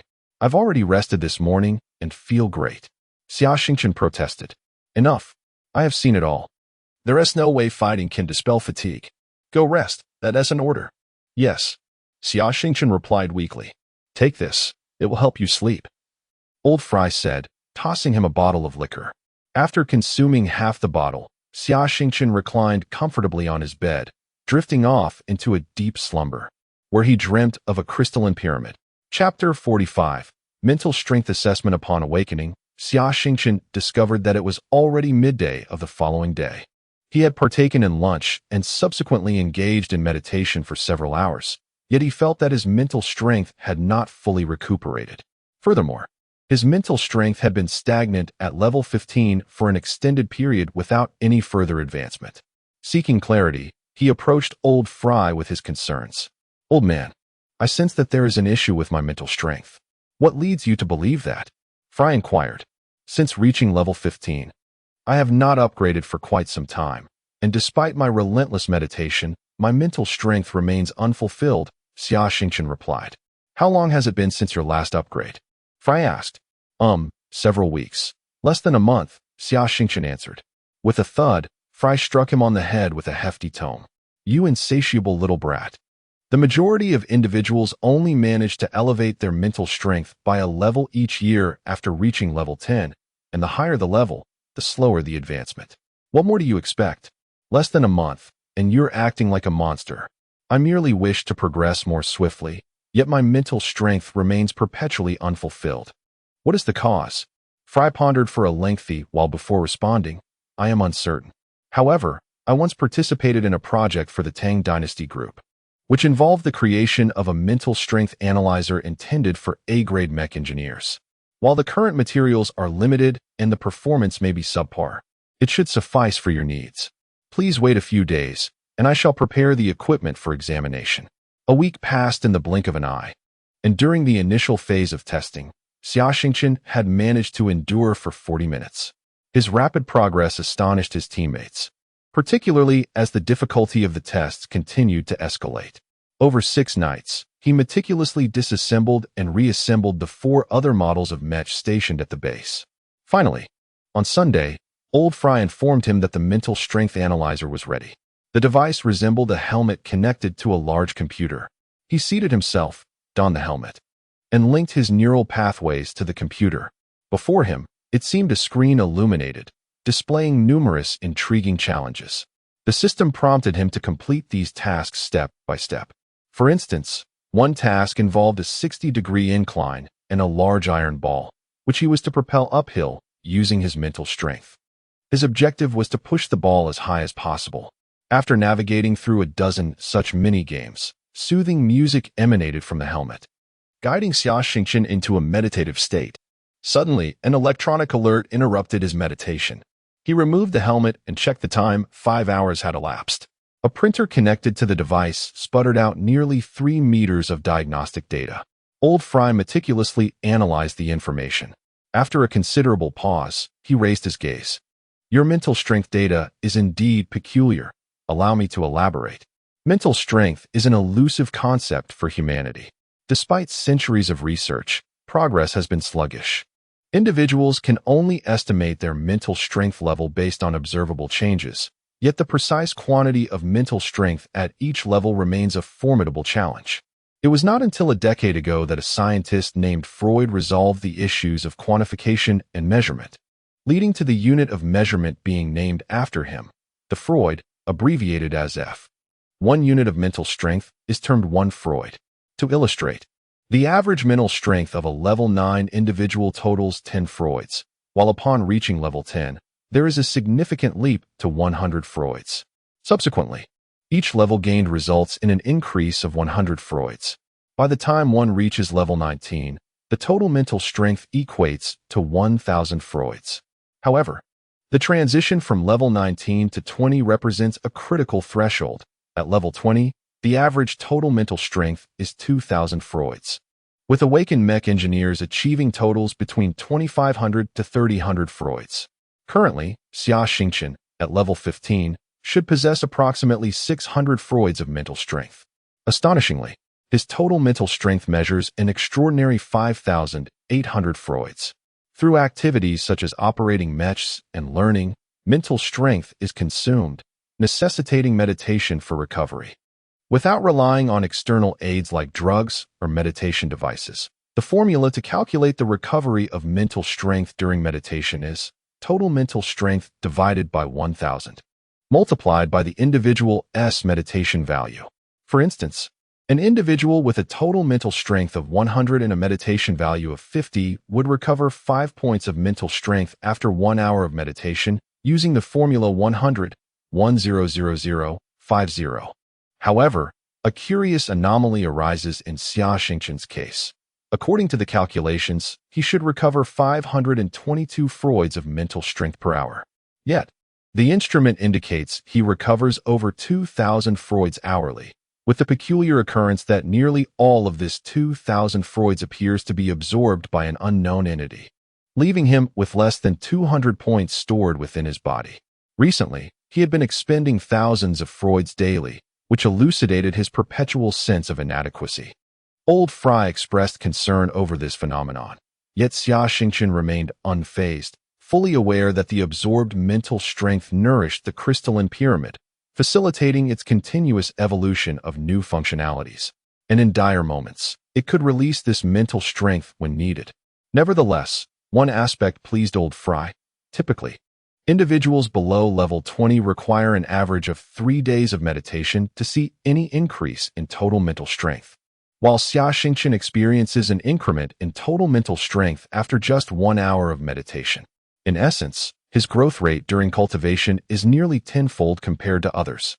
Old Fry eagerly anticipated witnessing the extent of Xia Xingchen's development. Through these analyses, Xia Xingchen gained insight into his mental strength status and alleviated his concerns. "Thank you, old man. It appears I am still within the realm of normalcy," he exhaled in relief. "Normalcy? I find that hard to believe. Are you human or an extraterrestrial? How could a human possess such data? Do you perhaps have alien blood?" Fry queried, leaving Xia Xingchen momentarily speechless. Fry proceeded to organize the printed data, extracting the hard drive from the analyzer and disposing of it in a small incinerator. He then solemnly warned Xia Xingchen, "This matter must remain confidential, even from your colleagues and family, or it may bring you dire consequences." Xia Xingchen nodded gravely in agreement. Chapter 46, Simulated Space Battle. Another week has passed. Xia Xingchen has finally completed the first phase of the D-Class Mecha Master Examination. The rigorous training over the past 3 weeks has honed his skills in piloting the Ranger to an extraordinary level. After consolidating his knowledge for a few more days, he began preparing for the second phase of the test. The simulator projected the first scenario, a space station devoid of gravity. His adversaries were 4 computer-controlled night sky mechas. Xia Xingchen was tasked with locating and annihilating these 4 mechas within a 20-minute time frame. The Night Sky Mecha, recently developed by the Europa Military Industrial Corporation for space combat, boasted impressive statistics, strength of 8, agility of 15, and armor of 10. It excelled in speed and stealth, equipped with an advanced fire control system, making it highly suitable for long-range attacks. Its primary weaponry included 2 laser rifles for laser secondary cannons and a storage bay containing 16 miniature tracking missiles. Additionally, it could be outfitted with a specialized long-range laser sniper rifle, 2 medium-range anti-mecha missiles, and a heavy anti-ship missile, depending on the mission requirements. Xia Xingchen opted for the aerial combat configuration of the Ranger Mecha, which featured 6 variable angle thrusters mounted on its back, for small thrusters on its chest, and 4 miniature thrusters on its legs. In the absence of atmospheric resistance in space, the Mecha relied solely on its thrusters to change direction. It was equipped with a diamond-shaped shield, an enhanced laser rifle, a beam sword, and 2 combat knives. With a flash on the screen, the Mecha was ejected from the space station. Activating the thrusters on his chest, the Mecha gradually decelerated. This was Xia Xingchen's first experience piloting a Mecha in space, and he attempted a few maneuvers to acclimatize himself. Suddenly, an alarm blared. His Mecha had been locked onto by radar. He quickly pulled the Mecha upwards in search of his opponents. Out of nowhere, 4 lasers shot towards him from the left. Instinctively, he raised his shield to defend, successfully blocking 3 lasers, but one struck his left leg, resulting in an instantaneous explosion. With the thruster on his left leg incapacitated, the Ranger began to spin uncontrollably in space. At that moment, a significantly larger laser, originating from an unknown source, struck the back of the Mecha, causing it to explode in an instant. Frustrated, Xia Xingchen exited the system and noticed that Lieutenant Tori had been observing his battle from nearby. "Captain, he began, but Tori interrupted. "Bring the footage and follow me to the command center." Without waiting for a response, Tori turned and walked away. Each Mecha squad at the Liashaz base had a command center, a spacious suite of over 100 square meters, complete with a bathroom and kitchen. Inside, there was an office, a conference room, and a living room where squad members would typically remain on standby during combat readiness duties. Upon entering the conference room, Tori uploaded the video of Xia Xingchen's recent battle into the player, and they watched it repeatedly. It became evident that when the Ranger was ejected, it took a significant amount of time to adjust its posture. At that moment, a concealed night sky Mecha, hidden on the surface of the space station, launched an attack with 4 lasers, the secondary cannons of the night sky. Instead of evading, Xia Xingchen chose to block with his shield, resulting in one laser exploding his left leg. The Mecha lost balance, and another night sky Mecha, lying in ambush among space debris, eliminated the Ranger with a long-range laser sniper rifle. "What are your thoughts?"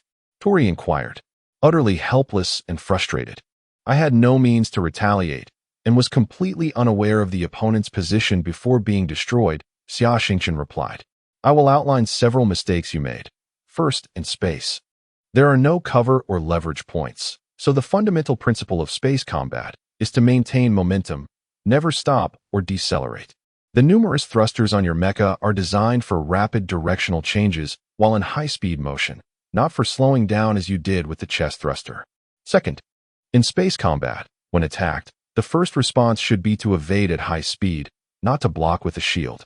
The Night Sky Mecha is not equipped with shields for a reason. Blocking means slowing down and risking loss of balance, which invites destruction. Third, in space combat, especially against the Night Sky Mecha, radar and optical imaging detectors are ineffective, and thermal source detectors are merely a reference. To ascertain your opponent's location, first conduct a terrain scan, focusing on potential ambush points, and then use the thermal source detector to pinpoint the enemy's position. Fourth, all maneuvers must be executed in motion. Search for targets, shoot, and evade while ensuring you don't collide with the space station at high speeds. Lieutenant Tori enumerated over 20 shortcomings and critical considerations for space combat. Xia Xingchen listened intently, captivated by Tori's wealth of practical experience.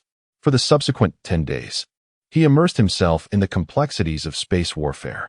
In addition to the relentless computer simulations, his 4 teammates, all genuine D-class Mecha masters, joined in the training.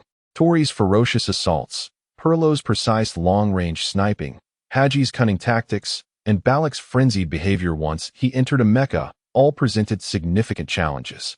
After enduring a full day of rigorous training, he would spend his evenings in the maintenance workshop repairing 10 Mechas with various malfunctions left behind each day. With a solid foundation established during the first phase of training, coupled with the high skill levels of his sparring partners, he was able to pass the computer testing battles with ease in just a week. A few days later, he even managed to counterattack effectively against his teammates' coordinated assaults. Earning their respect, even if he ultimately still faced defeat. One day, he approached Tori again, ready to discuss the next map for the second phase of testing. He proactively chose a desert terrain, believing that mastering this environment would enable him to join his teammates in patrol duties. Chapter 47. Mecha Modification. In the stillness of the night, Corporal Xia Xingchen was busily engaged in the maintenance workshop. The recent surge in the activities of the Sand Raiders had become increasingly rampant. In just over a month, the Liashab base had clashed with the Raiders dozens of times. This month alone, the Mecha squad had lost 3 Mecha technicians. Having been at the Liashab base for half a year, Xia Xingchen had successfully passed all simulations for D-level Mecha technicians. Now, he could hold his own against several teammates in one-on-one simulations. Furthermore, since 2 months ago, he had joined the patrol shifts of the 06 Mecha squad and had already achieved the destruction of 2 Raider Mechas, leading to his promotion to corporal. After finally completing the repairs on the last Mecha, he noticed Old Man Fry watching him with a cheerful smile. "Old man, you're still awake? You rascal. Didn't I tell you to leave some work for the other mechanics? Look at you, taking on all the tasks by yourself. Those guys have been lounging around all day, and I couldn't bear to watch." Xia Xingchen chuckled sheepishly. "I got too absorbed in my work and ended up finishing everything. All right, from today onwards, you have essentially graduated in maintenance. Now, I will teach you some new skills. Follow me." Old Man Fry led Xia Xingchen to his office. "I've shown you a lot of materials on mecha design recently, not to teach you how to design a mecha, but to help you understand the principles and concepts behind mecha design, laying the groundwork for the technique I am about to teach you. Mecha modification," Fry said earnestly. Xia Xingchen nodded in understanding. Mecha modification is not merely about installing a few enhancement components, swapping in a high-powered engine, or adding some weapons. Each military-industrial enterprise has conducted countless tests during the design phase, resulting in a near-perfect synergy between the body and its components. If one were to recklessly modify a mecha, it could disrupt the balance of the structure, leading to incalculable consequences. Then why do so many people still choose to modify their mechas? Xia Xingchen inquired, perplexed. That is because the battlefield environment is complex and ever-changing. Modifications are sometimes necessary to help the mecha better adapt to these conditions.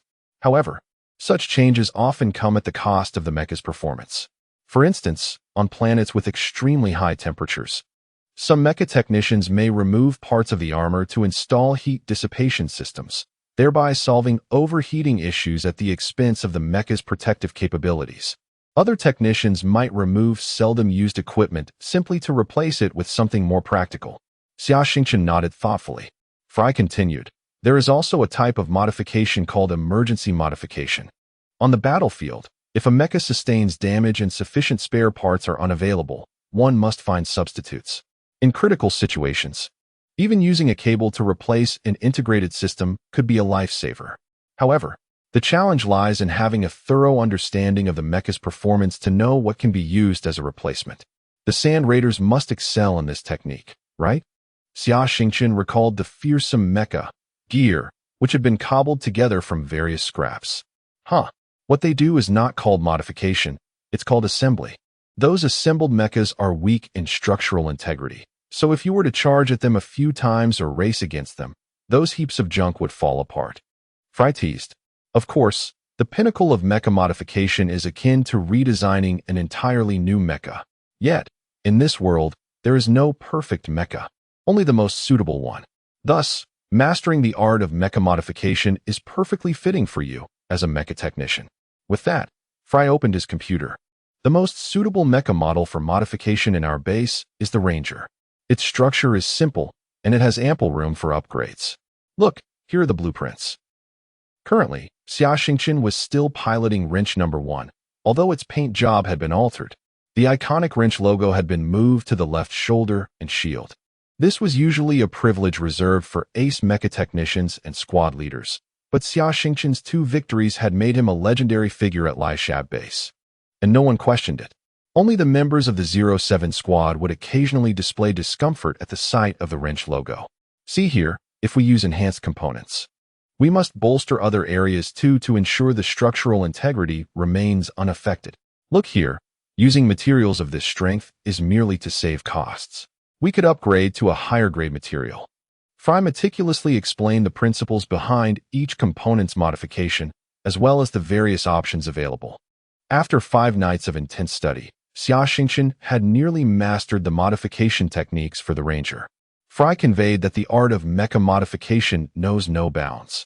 As long as one dares to dream and act, nothing is impossible. Standing before the control station, Xia Xingchen equipped his universal maintenance arm, entering a state of heightened awareness as he began to assemble the mecha. Most of the Ranger's components had been reinforced and modified, with many parts sourced from custom mechas. In crafting this mecha, Fry had poured out all his resources. The space station often attracted high-ranking military mecha technicians seeking Frey's expertise for modifications or custom designs. Some of these individuals had brought their scrapped mechas to Liashab base, while many private mechas belonged to bounty hunters who came to eliminate Star Raiders. The remnants of their lives had become part of Frey's collection. Fry aimed to create the most formidable Ranger for Xia Xingchen, ensuring that he could survive on the battlefield. After 3 consecutive nights of collaborative effort, a majestic mecha emerged before them. The mecha retained its white coating, with joints and other areas adorned in a striking golden hue. The paint was meticulously blended by Fry, designed to allow the mecha to seamlessly blend into the desert landscape, significantly reducing the likelihood of detection by the enemy's optical sensors. Remarkably, this paint could rapidly equalize the surface temperature of the mecha with the surrounding environment, effectively confusing the heat source detection systems of opposing mechas. Additionally, it possessed radar wave absorption capabilities. The raw materials for this specialized paint alone would be enough to purchase 2 mechas.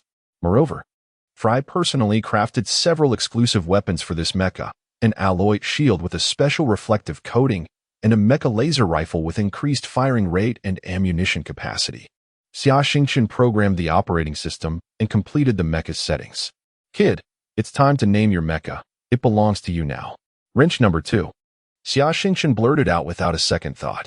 Old Man Fry erupted in indignation, gripping his ear tightly. You little rascal. I've spent a fortune over decades to craft this mecha, and you give it such a ridiculous name? Do you think that's fair to me? Feeling quite aggrieved, Xia Xingchen replied, I'm not good at naming things. Why don't you help me out? Fry squinted thoughtfully before saying, the last private mecha I customized for our base was named Blood Queen, and its owner has some connection to you. So, let us name this one Desert Knight. Chapter 48. Desert Knight. Xia Xingchen entered the mech cockpit, which bore a resemblance to the Ranger, albeit with some instruments transformed into virtual display screens. The cockpit was equipped with an ejection mechanism, and both the cockpit armor and life support systems had undergone significant upgrades. Please name the mech, Desert Knight. Name confirmed. Please set the mech parameters. Settings complete. System rebooting. The mech's golden yellow indicator lights illuminated. Old Fry observed the mech, nodding in satisfaction. Desert Knight. Piloted by mech engineer Xia Xingchen.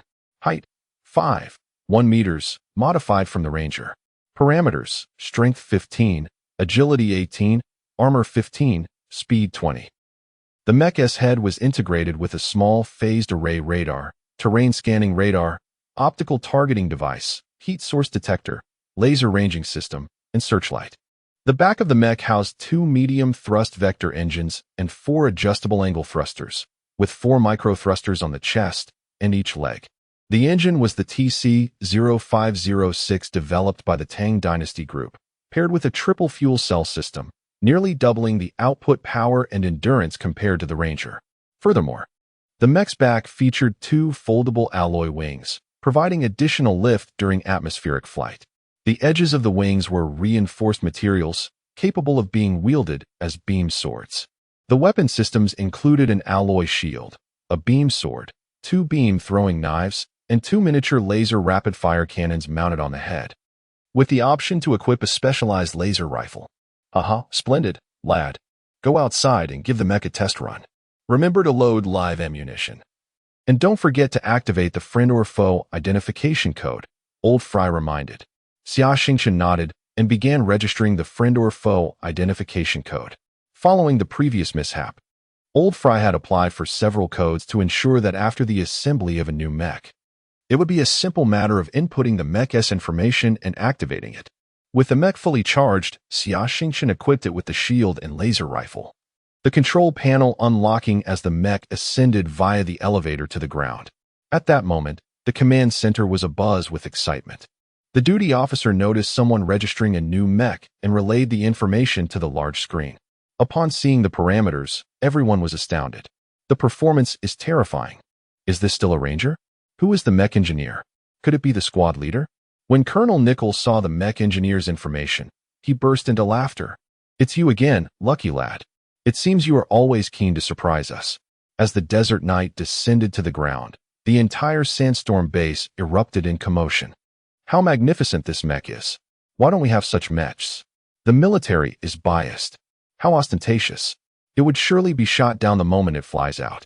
Amidst murmurs of envy and admiration, Xia Xingchen steadied his exhilaration and adjusted the mech's posture. Suddenly, the alloy wings on the mech's back unfurled, with all thrusters expelling vast amounts of blue flames, propelling the desert night into the sky. Bathed in the radiant starlight, it transformed into a golden beam, accompanied by a series of sonic booms. What a powerful engine. If my Ranger flew like that, it would run out of energy in 5 minutes. The mech pilots watching in the base felt a whirlwind of emotions. Envy, jealousy, and admiration intertwined. Xia Xingchen executed a myriad of aerial maneuvers, including flips, dives, and high-speed shooting. On the ground, Tori nodded repeatedly, thoroughly pleased with the rapid growth of the young pilot. After soaring for over 10 minutes with only 20% of the energy consumed, Xia Xingchen felt a deep sense of satisfaction. Sandstorm calling Star. The communicator crackled with the headquarters call. Star was Xia Xingchen's operational codename, as each mech engineer had one for coordination. For instance, Freya's codename was Blood Rose, and Lieutenant Tori's was Blood Mark. Sandstorm reporting. The supply convoy was attacked by sand bandits 60 kilometers north of the base. The adversary has 4 mechs, while we possess only 1. There are 20 new recruits in the convoy. Is your mech's energy sufficient for a rescue operation? At that moment, the base gates swung wide open, and 2 rangers from Team 02 sped out, relying on the mech's leg-mounted wheels to traverse the ground, while rangers could fly. The gravity conditions on Guardian Star meant that by the time they reached the incident site, their energy would be nearly depleted, rendering them helpless. No problem, Sandstorm. I'll head out first, Xia Xingchen declared, pressing the power pedal as the desert night transformed into a streak of golden light, racing toward the incident site. Su Fei, the mech engineer from Team 01 at Sandstorm Base, was ordered to participate in the escort mission. What initially seemed straightforward turned chaotic when they were ambushed by sand bandits as they neared the base. Surprisingly, while sand bandits typically piloted a hodgepodge of makeshift mechs, the 4 they encountered were all Ice Wolf mechs. The Ice Wolf mech, standing at 4.9 meters, with parameters of strength 12, agility 11, and armor 12, was a robust land combat mech renowned for its versatility across various harsh planetary environments. Although the 4 mechs appeared to be missing some armor, it was evident that this was not due to poor maintenance, but rather modifications to adapt to the gravity conditions of Guardian Star. Currently, Su Fei's Ranger was entangled by 3 Ice Wolves, the laser rifle having been damaged. Yet, the Ice Wolves did not seem eager to eliminate him. Rather, they toyed with their prey like a cat with a mouse before a meal. One Ice Wolf brandished a shotgun, aiming at the convoy. As one Ice Wolf lunged forward, its sharp alloy claws extended. Su Fei raised his shield in defense, but the Ranger's strength paled in comparison to the Ice Wolf, forcing him to retreat significantly. In that moment, another Ice Wolf pounced from behind, and Su Fei's Ranger was unable to evade, resulting in a severed right arm and the alloy sword clattering to the ground. The third Ice Wolf charged in, delivering a kick to the Ranger's waist, sending it crashing to the ground. Alarms blared within the mech, and its integrity dwindled to 30%. With the left arm completely incapacitated and 2 thrusters on the back damaged. On the public communication channel, several sand bandits cackled. Haha. This mech is fantastic. Hunting will be much easier now. Alright, playtime is over. Their reinforcements are on the way. Let us wrap things up, one of the bandit mech engineers, presumably the leader, commanded. The 3 Ice Wolves retracted their claws and retrieved shotguns from their backs, aiming at the fallen ranger. Su Fei sank into profound despair. Chapter 49. The first glimpse of danger. A vivid green laser beam shot down from the sky, striking the cockpit of the ice-field wolf that obstructed the convoy. Sparks erupted from the cabin as the Mech collapsed to the ground, motionless. Enemy attack. At that moment, the pilots of the other 3 ice-field wolves finally reacted. But the Desert Knight was soaring at high speed above them, rendering the source of the assault unidentifiable. The Desert Knight spiraled rapidly overhead while firing its laser rifle, with beams accurately targeting the 3 mechs. The pilot of the ice-field wolf, seasoned in battle, braced with a shield against the impending onslaught, revving the engine to full throttle and retreating swiftly to evade the attack. However, the other 2 ice-field wolves were not as fortunate, each sustaining numerous hits from the laser beams, resulting in fierce explosions. The sole surviving ice-field wolf finally spotted the Desert Knight and raised its shield to defend, brandishing a shotgun in a desperate counterattack. Yet, the shotgun's short range and slow firing rate posed no threat to the rapidly moving Desert Knight. Soon, the ammunition ran dry, prompting the pilot to discard the shotgun and brandish a shield while extending a metallic claw in a provocative gesture. In response to this display, the Desert Knight descended to the ground nearby, stowing away the rifle and retracting its wings. It raised the shield and leveled its beam sword, pressing down on the power pedal as the mech surged forward, engulfed in a cloud of sand and dust, charging at the ice-field wolf. The ice-field wolf's pilot, well-versed in combat, attempted to exploit the mech's speed and strength to intimidate the ranger. As the 2 mechs collided, their shields clashed. But the anticipated outcome of the white mech being pushed back did not occur. Instead, the ice-field wolf nearly toppled over. Fortunately, the pilot reacted swiftly, swiping at the Desert Knight's head with the right claw. At that moment, Xia Xingchen did not utilize his insight skill, perhaps underestimating the opponent's capabilities. He raised the beam sword to defend, the mechs locked in a standoff. Yet, under the overwhelming power of the Desert Knight, the ice-field wolf began to yield. Sensing the dire situation, the ice-field wolf's pilot devised a tactic, abruptly ceasing the forward momentum of the mech. The Desert Knight, propelled by inertia, surged forward, and the ice-field wolf's pilot prepared to pivot and strike at the opponent's rear. In the fleeting instant when the 2 mechs intersected, the wings of the Desert Knight unfurled, aligning parallel to the ground, their tips glowing red. The wings transformed into 2 beam swords, slicing into the ice-field wolf's midsection with the momentum. The ice-field wolf was obliterated in an instant, and its pilot met a grim fate.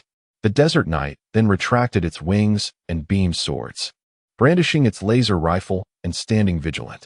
At this juncture, Xia Xingchen glanced at the screen, noting that the energy reserve stood at 35, ample for a return to base.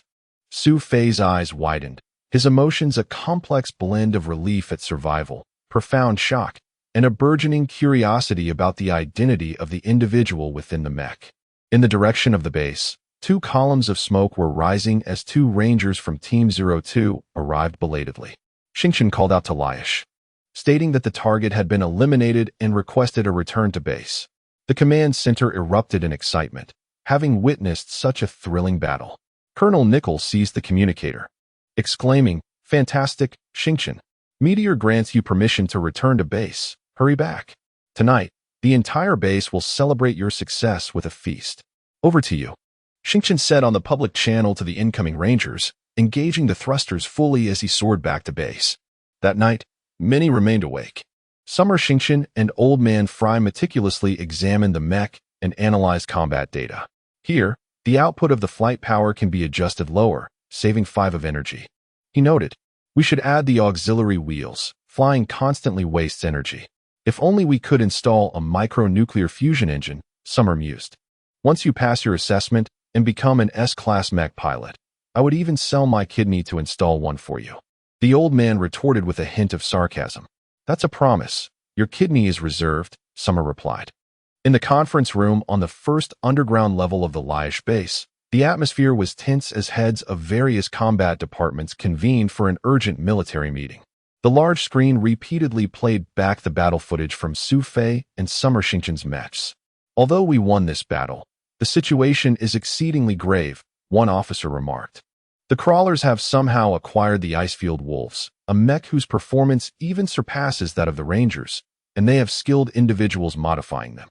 We still do not know where they obtained these Icefield Wolves, but it is evident that our equipment advantage has dissipated. At that moment, a Caucasian man seated beside him spoke up. He was named Belisi, also a colonel, and the captain of the mech squad at Laish Base. Belisi, in his 40s, was a C-class mech pilot. I would like to add something. Analyzing the footage, the 4 mech pilots displayed skill exceeding the average level of our base's pilots. Their combat was fierce and ruthless, and the pilot of the lead mech has reached D-class proficiency. This is a matter of concern. I recommend temporarily increasing forces for patrol and escort missions, while reducing all combat personnel's time off to 1 day per week. Colonel Nickel nodded in agreement. We must report this situation to higher command and ensure the intelligence department clarifies the origin and number of the enemy mechs. In the desert, over 500 kilometers from the Laish base, lay a desiccated oasis surrounded by dead shrubs. Beneath a mound of earth, a massive underground base was concealed. The leader of the crawlers, Yuri, was in a furious tirade. This balding, triangular-eyed middle-aged man was berating his subordinates. During this meteor shower, our financier exerted tremendous effort to airdrop 40 Icefield Wolves. We managed to recover 24 intact mechs, yet in this initial operation, we were still decimated 4-1. Beidingen, I demand an explanation. Beidingen, responsible for training the internal mech pilots of the crawlers, trembled at Yuri's words. He was acutely aware of how Yuri dealt with subordinates who failed in their duties. Why, Yuri, I assure you that I dispatched only the most outstanding mech pilots, all near D-class level. Something must have gone awry. Yes, it must have been an accident. Fools will always be fools. Why do you even attempt to defend yourself? A bald man scoffed. He was the crawler's top mech pilot, possessing C-class strength despite not having taken the examination. You Beidingen. He seethed, gritting his teeth, for Campbell, apart from Yuri, held no respect for him and targeted him at every opportunity. Enough. I hope this is the last time, Beidingen. Your subordinates need more rigorous training. Do not fear casualties. Furthermore, do not utilize the new mechs until we ascertain the situation at Laish Base. Yes, Yuri, Beidingen acknowledged. As Yuri finished speaking, a hidden door opened behind him, and his chair was transported away. Chapter 50. Wait for my return. Yuri entered his secret chamber, a space filled with an array of intricate instruments. He approached a control panel and inputted a lengthy series of codes. Moments later, a figure clad in a mask materialized on the large screen.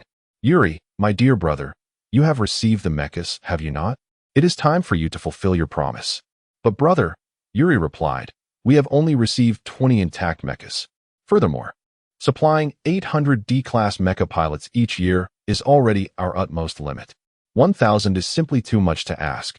Then you must speak with that esteemed individual. The masked figure insisted. He provides you with substantial funding and equipment annually. The situation is evolving rapidly. It is anticipated that he will mobilize within these few years. We require a significant number of warriors. Yuri, if your incompetence delays his plans, you, I, and our entire family shall face a fate more dreadful than death. Yes, brother. I understand. I will do my utmost.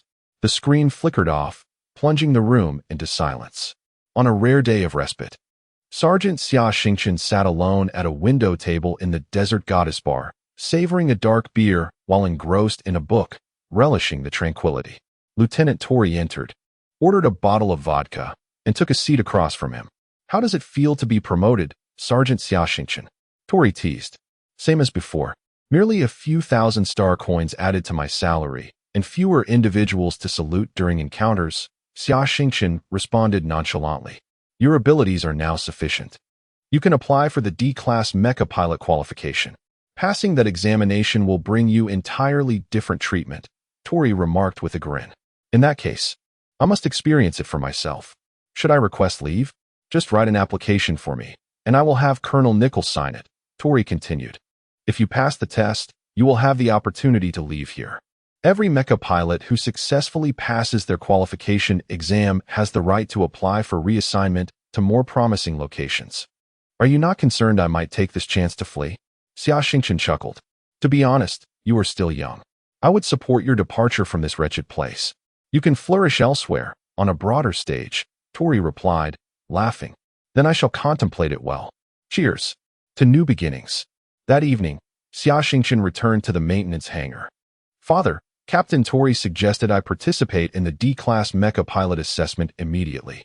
I would like to hear your thoughts. It is time. Go ahead. But do not forget to bring Desert Knight. The final assessment will not be conducted on a simulator. Lacking a suitable mecha would put you at a disadvantage. His father replied, nodding. Oh, and if you pass, look for an opportunity to leave. Staying here is simply a waste of your potential. Old Fry feigned indifference. Yet a trace of melancholy and reluctance shone in his eyes. Xia Xingchen remained silent. The next day, in the commander's office of the Sandstorm base, Lieutenant Tori passed along Xia Xingchen's application. I have approved it. Take your mecha and perform well. Do not bring shame to Sandstorm base. Yes, sir, Xia Xingchen responded. You are a fortunate young man. You have always had good luck.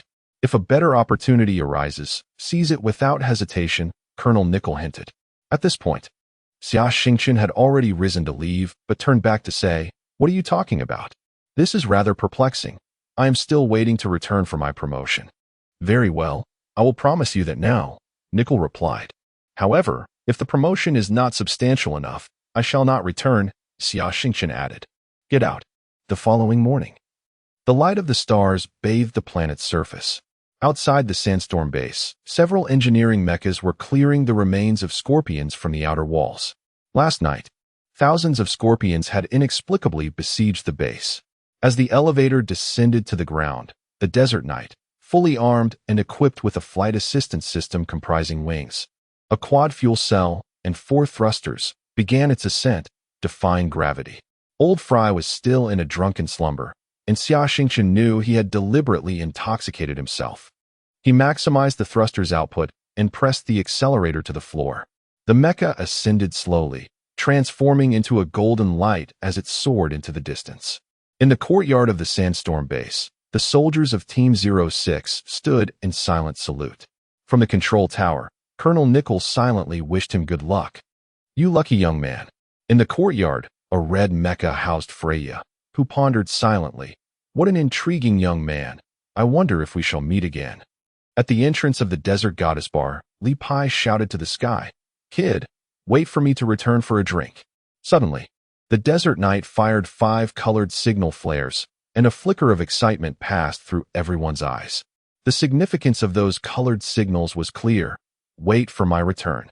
Chapter 51. The D-Class Mecha Master Assessment in this world, coincidences abound.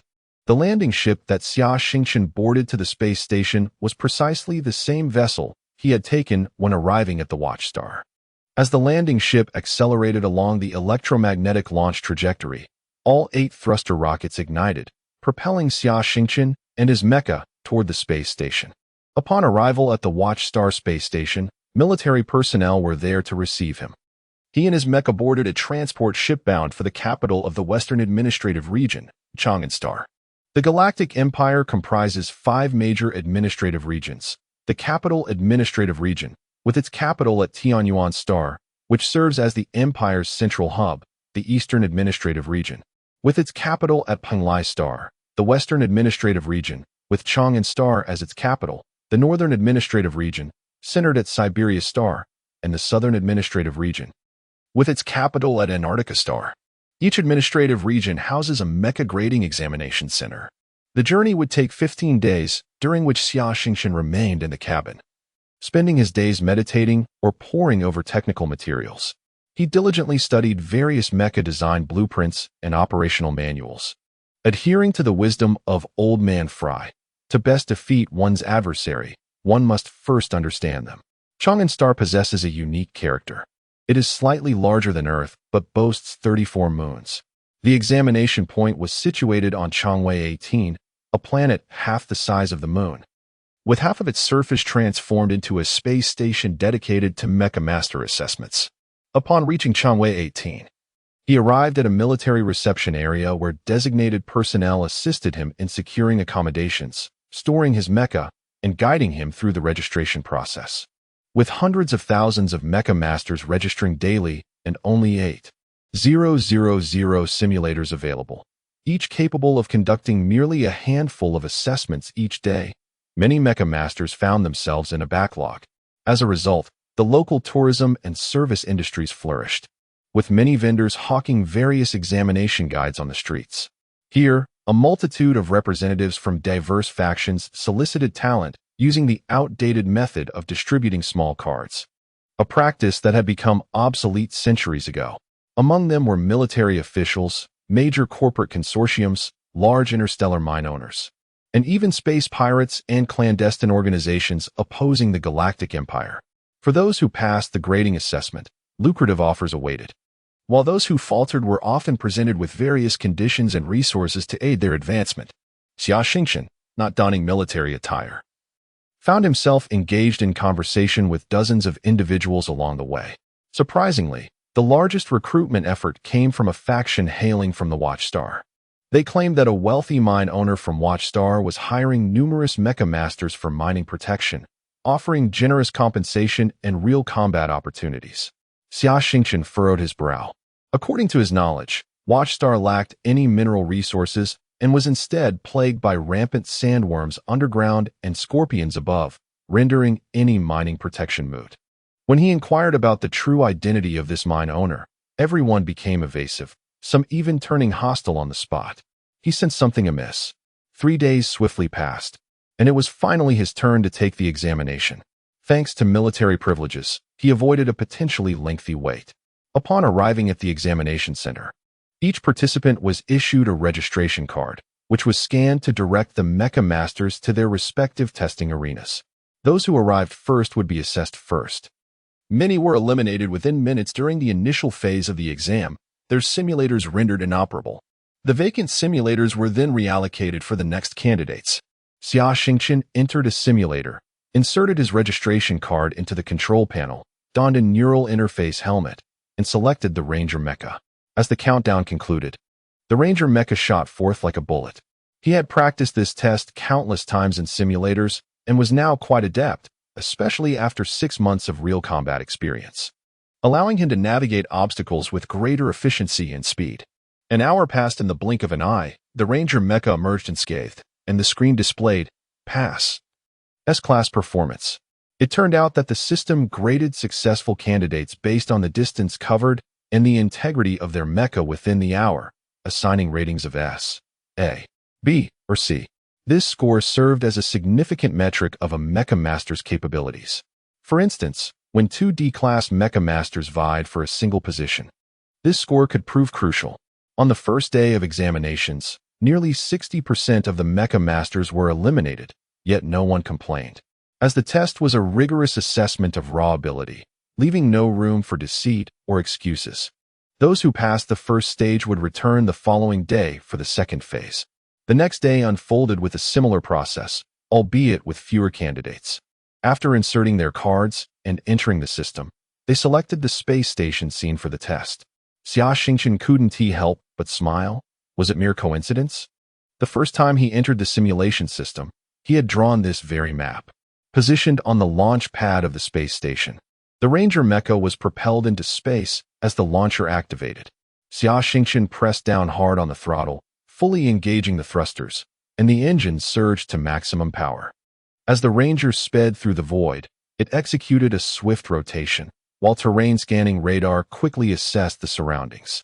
His brain rapidly analyzed potential hiding spots for enemy mecha, and, using thermal detection, he pinpointed the locations of 4 night sky mecha.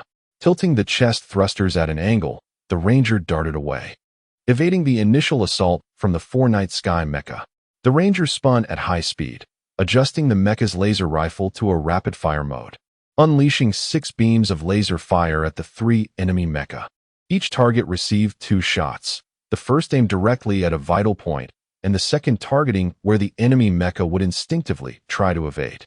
The 3 night sky mecha were struck at their weak points and deemed destroyed by the system.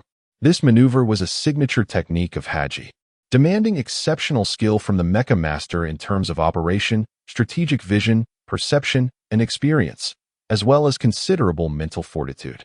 While Haji could simultaneously attack for targets, Xia Xingchen could currently only engage 3.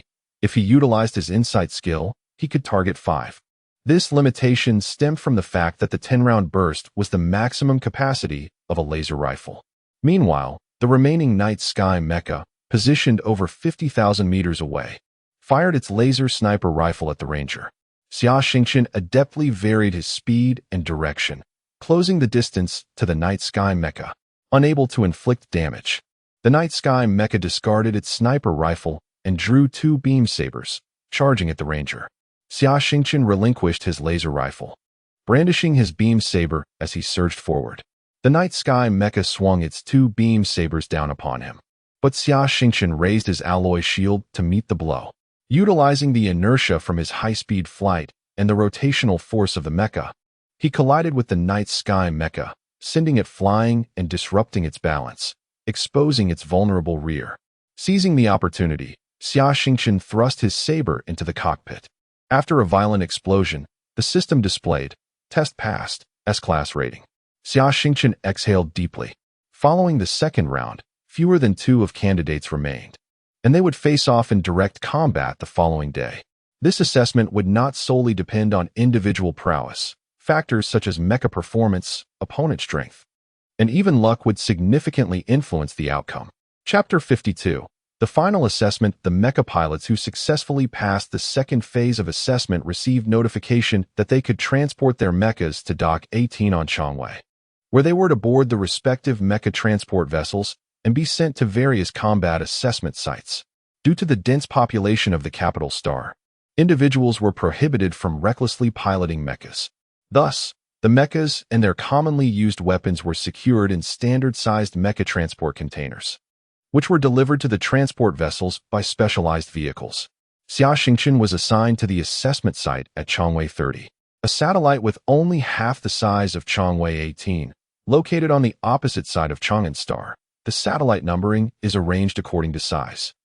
Aboard the medium transport ship were 100 mechas stored in the cargo hold, while the pilots gathered in a spacious lounge to spend the next few hours together. To Xia Xingchen's surprise, many of the participating pilots were familiar with one another, predominantly those from the Watchtower Star and the Northern Administrative District's military. They huddled together, quietly conversing. Xia Xingchen sat on a sofa in a corner, feigning meditation while secretly entering a state of insight. The lounge was relatively small, allowing his insight skill to encompass every corner. Currently, the Northern Fleet had doubled in size compared to 3 years ago, with numerous capital ships entering service. Rumors circulated of a heavy space carrier soon to be commissioned, which would elevate the Northern Fleet's strength to rival that of the galaxy's foremost fleet. Not just a rival. As the fleet was still expanding, opportunities were abundant and must be seized.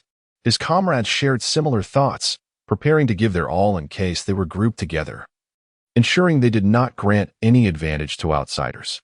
A group of mecha pilots from the Northern Administrative District's Northern Fleet discussed the increase in training intensity mandated by Lord Dangu, with reports of some succumbing to exhaustion. They expressed frustration over the prohibition of utilizing the Ice Wolves mechas, which numbered over 20. If deployed, they could easily decimate the quicksand base. This predicament stemmed from a failed ambush by 4 Ice Wolves against a convoy, where they were annihilated by an adversary's Lone Ranger mecha. Upon reaching D-Class, they would be free from the confines of Watchtower Star and could join the regular army, which promised generous benefits. Xia Xingchen was eager for this transition. However, one pilot cautioned against disclosing such sensitive information, lest they invoke Lord Dangu's wrath. In hushed tones, a group of pilots from Watchtower Star conspired, revealing their identities as sand thieves affiliated with the crawling gang, hinting at some sinister plot.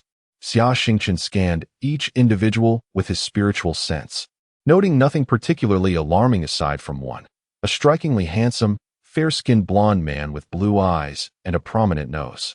This young man, a lieutenant in the Northern Fleet, sat in silence, meditating. When Xia Xingchen's spiritual energy brushed against him, he stirred but found nothing amiss.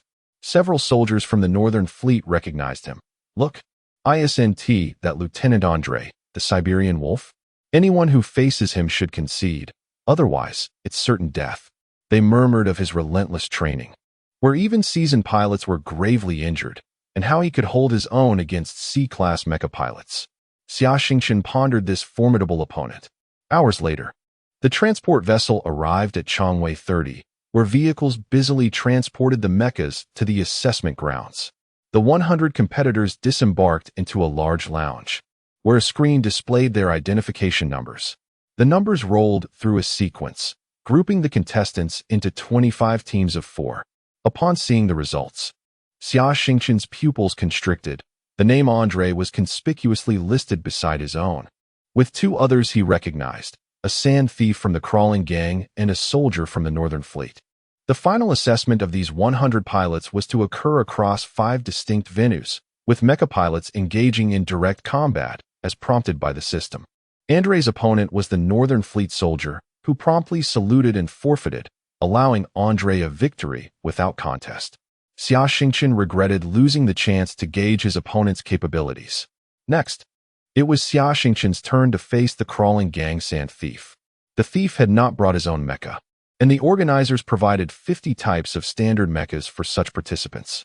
The sand thief opted for the Scythe Demon Mecha, associated with Campbell's elite 13-member team, suggesting he was either part of the elite squad or a reserve member.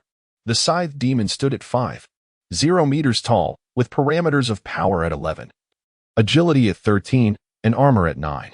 Its skeletal design significantly reduced weight, enhancing speed, making it suitable for the gravity of Watchtower Star. Armed with a long-handled thermal scythe and 2 small cannons mounted on its shoulders, the arena opened, revealing a cylindrical space 1,000 meters in diameter and 50 meters high. As the gates opened, both mechas entered. Communication frequencies were open, permitting direct dialogue between the 2 pilots. Upon spotting the Desert Knight, the sand thief recognized the challenge he faced and proclaimed, "Kid, I am a sand thief of great renown. I've slain dozens of military pilots. Surrender now, and I shall spare your life." His words served both as intimidation and a means to bolster his own courage. How fortuitous! I am also from Watchtower Star. And I am indeed from the Quicksand Base. We will inevitably clash, Xia Xingchen replied calmly. Then you need not return.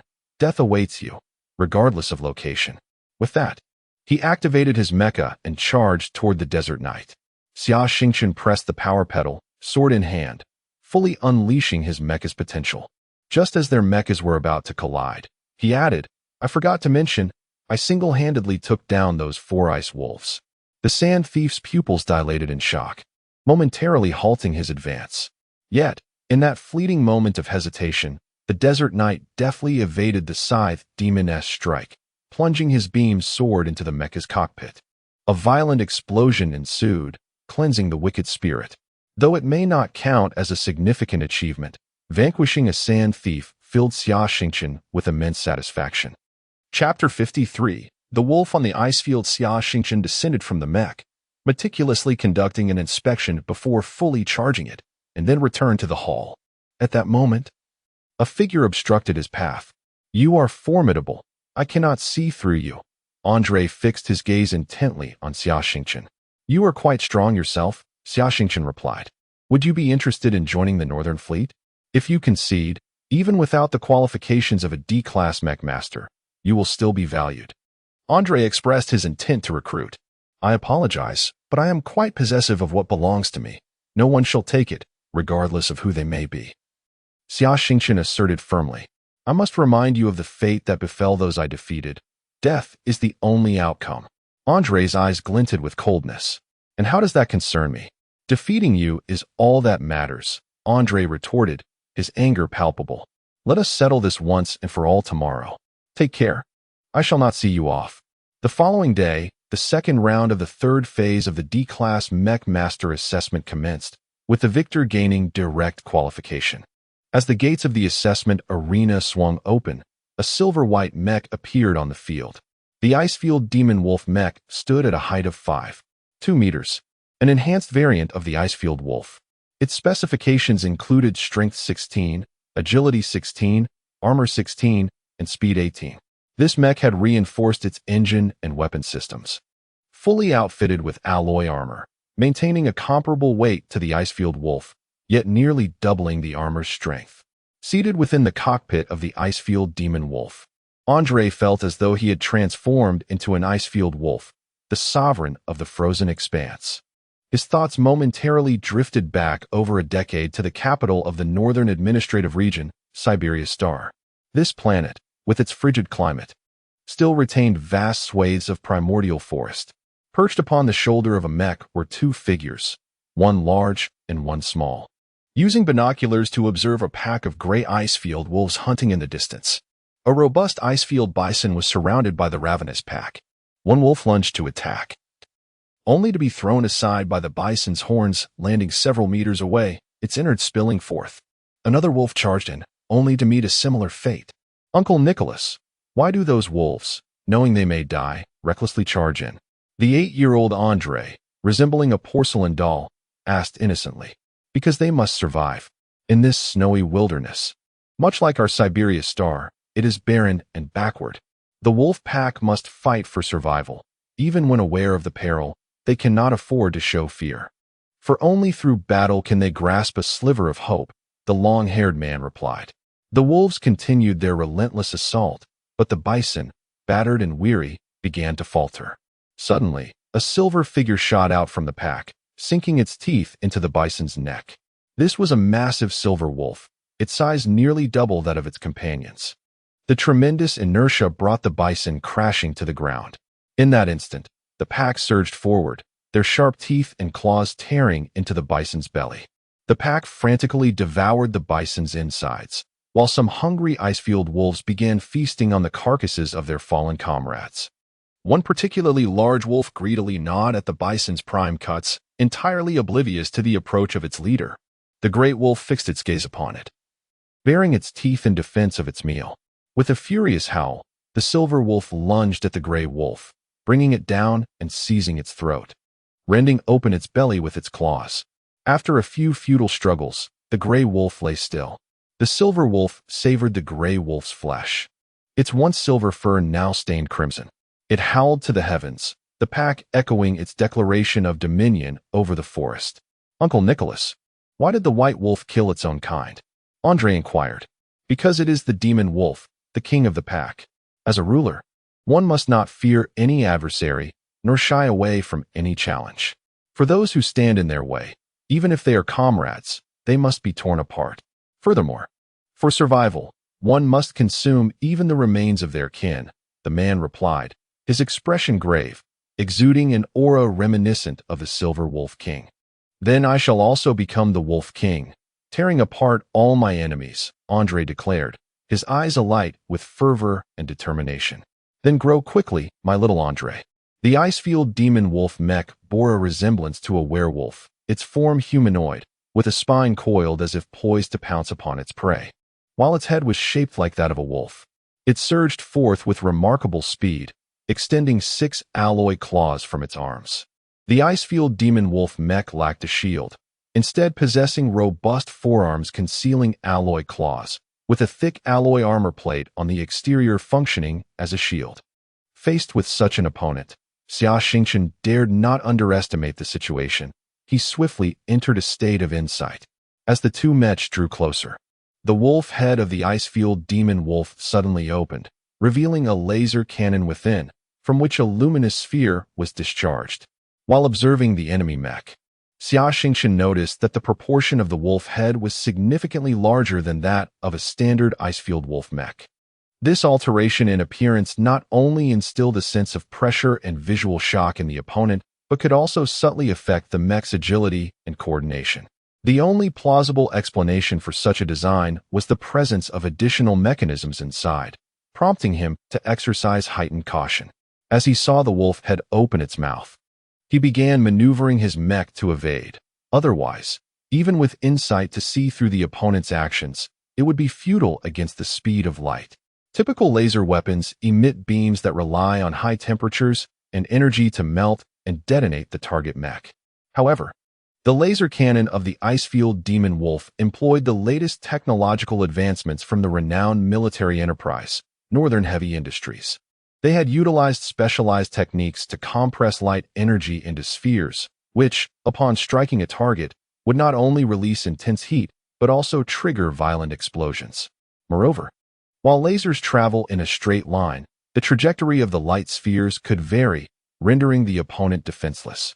The Desert Knight suddenly soared 6 to 7 meters into the air, just as a light sphere struck beneath it, creating a crater over a meter in diameter. At that moment, the Desert Knight was airborne, its right hand wielding a beam sword poised to strike downward. The Icefield Demon Wolf, intending to capitalize on the chaos caused by the explosion, was unprepared for the Desert Knight's seamless sequence of evasion, acceleration, and aerial slash. The Icefield Demon Wolf hastily crossed its arms in defense. With a sharp sound, sparks flew as the blade struck, leaving a black mark along the Demon Wolf's arm. Fortunately, the alloy armor plate remained intact, and the two mechs engaged in a fierce battle, exchanging blows. Chapter 54. Lifelong rival Andre had never encountered such an adversary before. His opponent seemed to know him all too well. Every move he made appeared to be anticipated, allowing the foe to either evade or exploit the vulnerabilities of his mech, compelling him to defend desperately. Just moments ago, the right arm of the Ice Wolf mech had been struck, leaving its durability at a mere 40. If another blow landed in the same spot, that arm would be rendered useless. The two combatants had been entangled in a fierce struggle for over 30 minutes, both their bodies and spirits nearing exhaustion. Andre's mind felt heavy, a clear sign of overexertion of his mental faculties. At that moment, he thought of the wolf packs. In the vast forests of Siberia, during the harsh winters when food was scarce, wolves would sometimes resort to gnawing on their own hind legs to survive. Yes, I am a wolf, the Wolf King. I cannot afford to lose. I must be ruthless for victory, even if it means being harsh on myself. With this determination, he resolved to press on. He lunged forward, claws swiping at the Desert Knight. The opponent retreated a step, swinging his sword to strike at the Ice Wolf's massive arm, which bore no armor and could not be defended by the forearm. This scenario had played out numerous times, with the Ice Wolf mech evading each time. However, this time it did not escape. The beam sword sliced through the Ice Wolf's arm with the ease of cutting tofu, severing the right hand, which fell to the ground. Seizing the opportunity, the Desert Knight advanced a step and swung his sword at the Ice Wolf's remaining hand. Now, Andre gritted his teeth. Suddenly, an unexpected turn of events unfolded. The severed arm, lying on the ground, erupted with flames from its base, revealing two miniature rocket engines. The forearm shot out like a missile, 3 metallic claws piercing into the Desert Knight's left shoulder, resulting in an explosion that caused the left arm and shield to tumble to the ground. At that moment, the Desert Knight's balance faltered, and his mech veered off course. The Ice Wolf's remaining forearm similarly launched forward, impaling the Desert Knight's right arm with 3 claws. Another explosion ensued, and the right arm too fell away. Both mechs stood armless, facing each other. Ha ha ha. Look at you now without arms. What will you do next? Come on, try to kick me to death. Andre gasped, mocking his opponent. Arin and Apos. You in the same predicament? I wonder where you derive your sense of superiority, came the unrelenting retort from Xia Xingchen. Haha, I am a wolf. Wolves have teeth. As he spoke, the Ice Wolf mech's head elongated by half a meter. The jaws opened, and the barrel of the electric cannon shrank, illuminating as it transformed into a 2-meter-long electric sword. In that moment, the Ice Wolf's head moved with the agility of a wrist, wielding the electric sword. Come, let me show you my ultimate move. Even without arms, I can still wield a sword. Andre roared, maneuvering his mech as the head swung the beam sword towards Xia Xingchen. His energy reserves were dwindling. He needed a swift resolution. The two mechs met once more in a deadly dance, their paths almost crossing. The Desert Knight raised a knee, preparing to strike with it. The Ice Wolf's electric sword slashed at the Desert Knight's knee, effortlessly severing half of his left leg. Haha, you're down to one leg. Come, step on me. Andre reveled in his triumph, envisioning how he would torment Xia Xingchen. A flicker of a smile crossed Xia Xingchen's lips. He had deliberately aimed for the leg. As both mechs, propelled by inertia, surged forward, the wings that had been tucked away behind the Desert Knight suddenly unfurled, glowing with red light along the edges. The wings transformed into a horizontal electric sword, cleaving through the Ice Wolf's torso. A cataclysmic explosion ensued, The Ice Wolf's cockpit, designed distinctly from ordinary mechs, was jettisoned from its rear due to the force of the blast, landing several meters away in a heap of twisted metal. The Desert Knight, wings unfurled, stabilized itself with its thrusters while standing on one leg. The outcome of the third phase of the competition was determined by the central computer of the testing ground in conjunction with 3 A-class mech engineers. Given that the Ice Wolf was now out of commission while the Desert Knight still had power and its pilot remained unharmed, they unanimously declared victory for Xia Xingchen. In the aftermath, a swarm of staff rushed onto the field to clear the wreckage of the mechs. Emergency personnel pried open the mangled cockpit of the Ice Wolf, extracting Andre, who was bloodied and unconscious, his body limp like a noodle, with most of his bones broken. Xia Xingchen, forcing himself to remain composed, watched as the remnants of the Desert Knight were gathered into a transport container before finally allowing himself to rest at the official hotel. He could already imagine the fury of Old Man Fry upon seeing the state of the Desert Knight. However, he could not dwell on such thoughts, for he soon found himself lying on the floor of his room, fast asleep. A high-speed heavy cruiser adorned with the insignia of the Northern Fleet arrived at the Changwei 30 spaceport. At that moment, having just received preliminary medical attention, Andre was still in peril. He was transported aboard the cruiser and placed in a biological repair pod for treatment. Shortly thereafter, the cruiser hastily departed the Chang'an star domain, heading towards the Siberian star domain. Ouch, it hurts. Oh, my neck. Slowly rousing from his slumber, Xia Xingchen discovered himself sprawled on the floor, his back aching and his neck immobilized. A glance at his personal terminal revealed that 2 days had passed since the competition, and he had no recollection of the events that transpired afterward. He inserted his registration card into the wall-mounted consultation machine, and an email popped up in his inbox. It notified him that he had successfully passed the D-Class Mech Engineer examination, instructing him to collect his certification at Changwei 18 3 days following the exam. After a hearty meal to replenish his strength and a refreshing shower, he donned clean clothes and began to meditate. To his astonishment, he discovered that his mental power level had surged to level 19. It appeared that the exhaustion and the life-and-death battle had significantly impacted his growth. The next day, he brought the remnants of the mech to Changwei 18. At the assessment center, after a series of forms, photographs, and archiving procedures, he finally received a yellow card. This card served as proof of his D-Class Mech Engineer status, and this information would be recorded on his identification card and in his official files. Chapter 55. The puppet master gazing at the small yellow card in his hand, Xia Xingchen couldn't help but feel a whirlwind of emotions. This seemingly insignificant piece of paper was the very object that countless mech engineers yearned for, a symbol for which many had devoted their entire lives, even sacrificing their existence. Shaking his head in resignation, he stepped out of the assessment center's building, only to be besieged by a throng of representatives from various factions. Join our Northern Fleet. We offer wealth, status, and opportunities for advancement. Everything you desire awaits you. The Antarctic Star Domain is recruiting miners with generous benefits. Interested parties, please come forth. Recalling the bizarre incidents he had encountered during the examination, Xia furrowed his brow. Connecting the dots of the information he had gathered, he sensed a considerable conspiracy lurking beneath the surface. However, he was merely a foot soldier with limited experience, having just emerged from the impoverished outskirts of Manastar. Even if he had surmised certain truths, he lacked the means to substantiate them. Sitting in a bar at the spaceport of Longwei 18, he ordered a beer, contemplating his next destination, hoping to find a place to service his mech. At that moment, a massive silhouette caught his eye, a colossal heavy space aircraft carrier, the Thunderhammer, flagship of the 1st Division of the Empire's 3rd Fleet. Haha, that's it, Xia exclaimed, jumping in delight.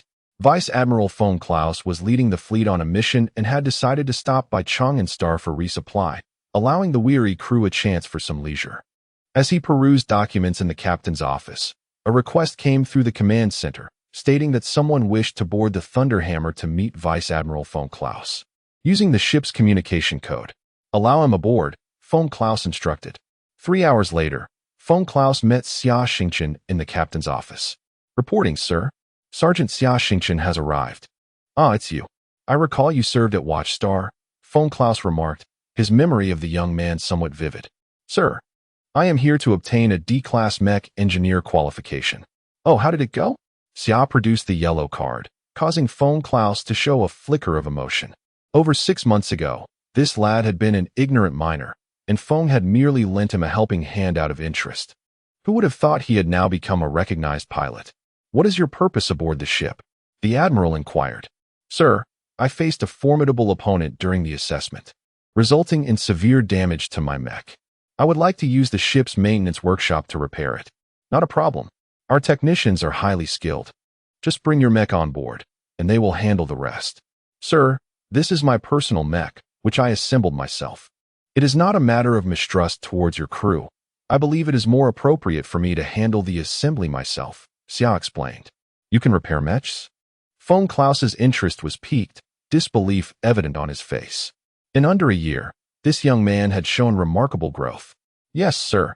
I learned a great deal from an exceptional mech repair master at the Sandflow base in Watchstar. Good. I look forward to seeing your skills, Fong Klaus replied, managing a rare smile. Additionally, sir, my base is currently facing a significant crisis. During this examination, I uncovered some abnormal phenomena, and upon synthesizing my observations, I arrived at a rather alarming conclusion. This conclusion has been troubling me, and I seek assistance in clarifying it. Oh, very well. Retrieve your mech first, and we shall discuss your concerns more thoroughly this evening. Yes, sir. As night fell, in Vice Admiral Fong Klaus's private quarters, the two men sat on the sofa, sipping red wine, while Xia recounted his experiences over the past year. The admiral listened intently, but when Xia began narrating the odd occurrences during the examination, Feng's brow furrowed. You mentioned a conclusion. What is it? Please elaborate, he prompted. Sir, this conclusion is rather shocking.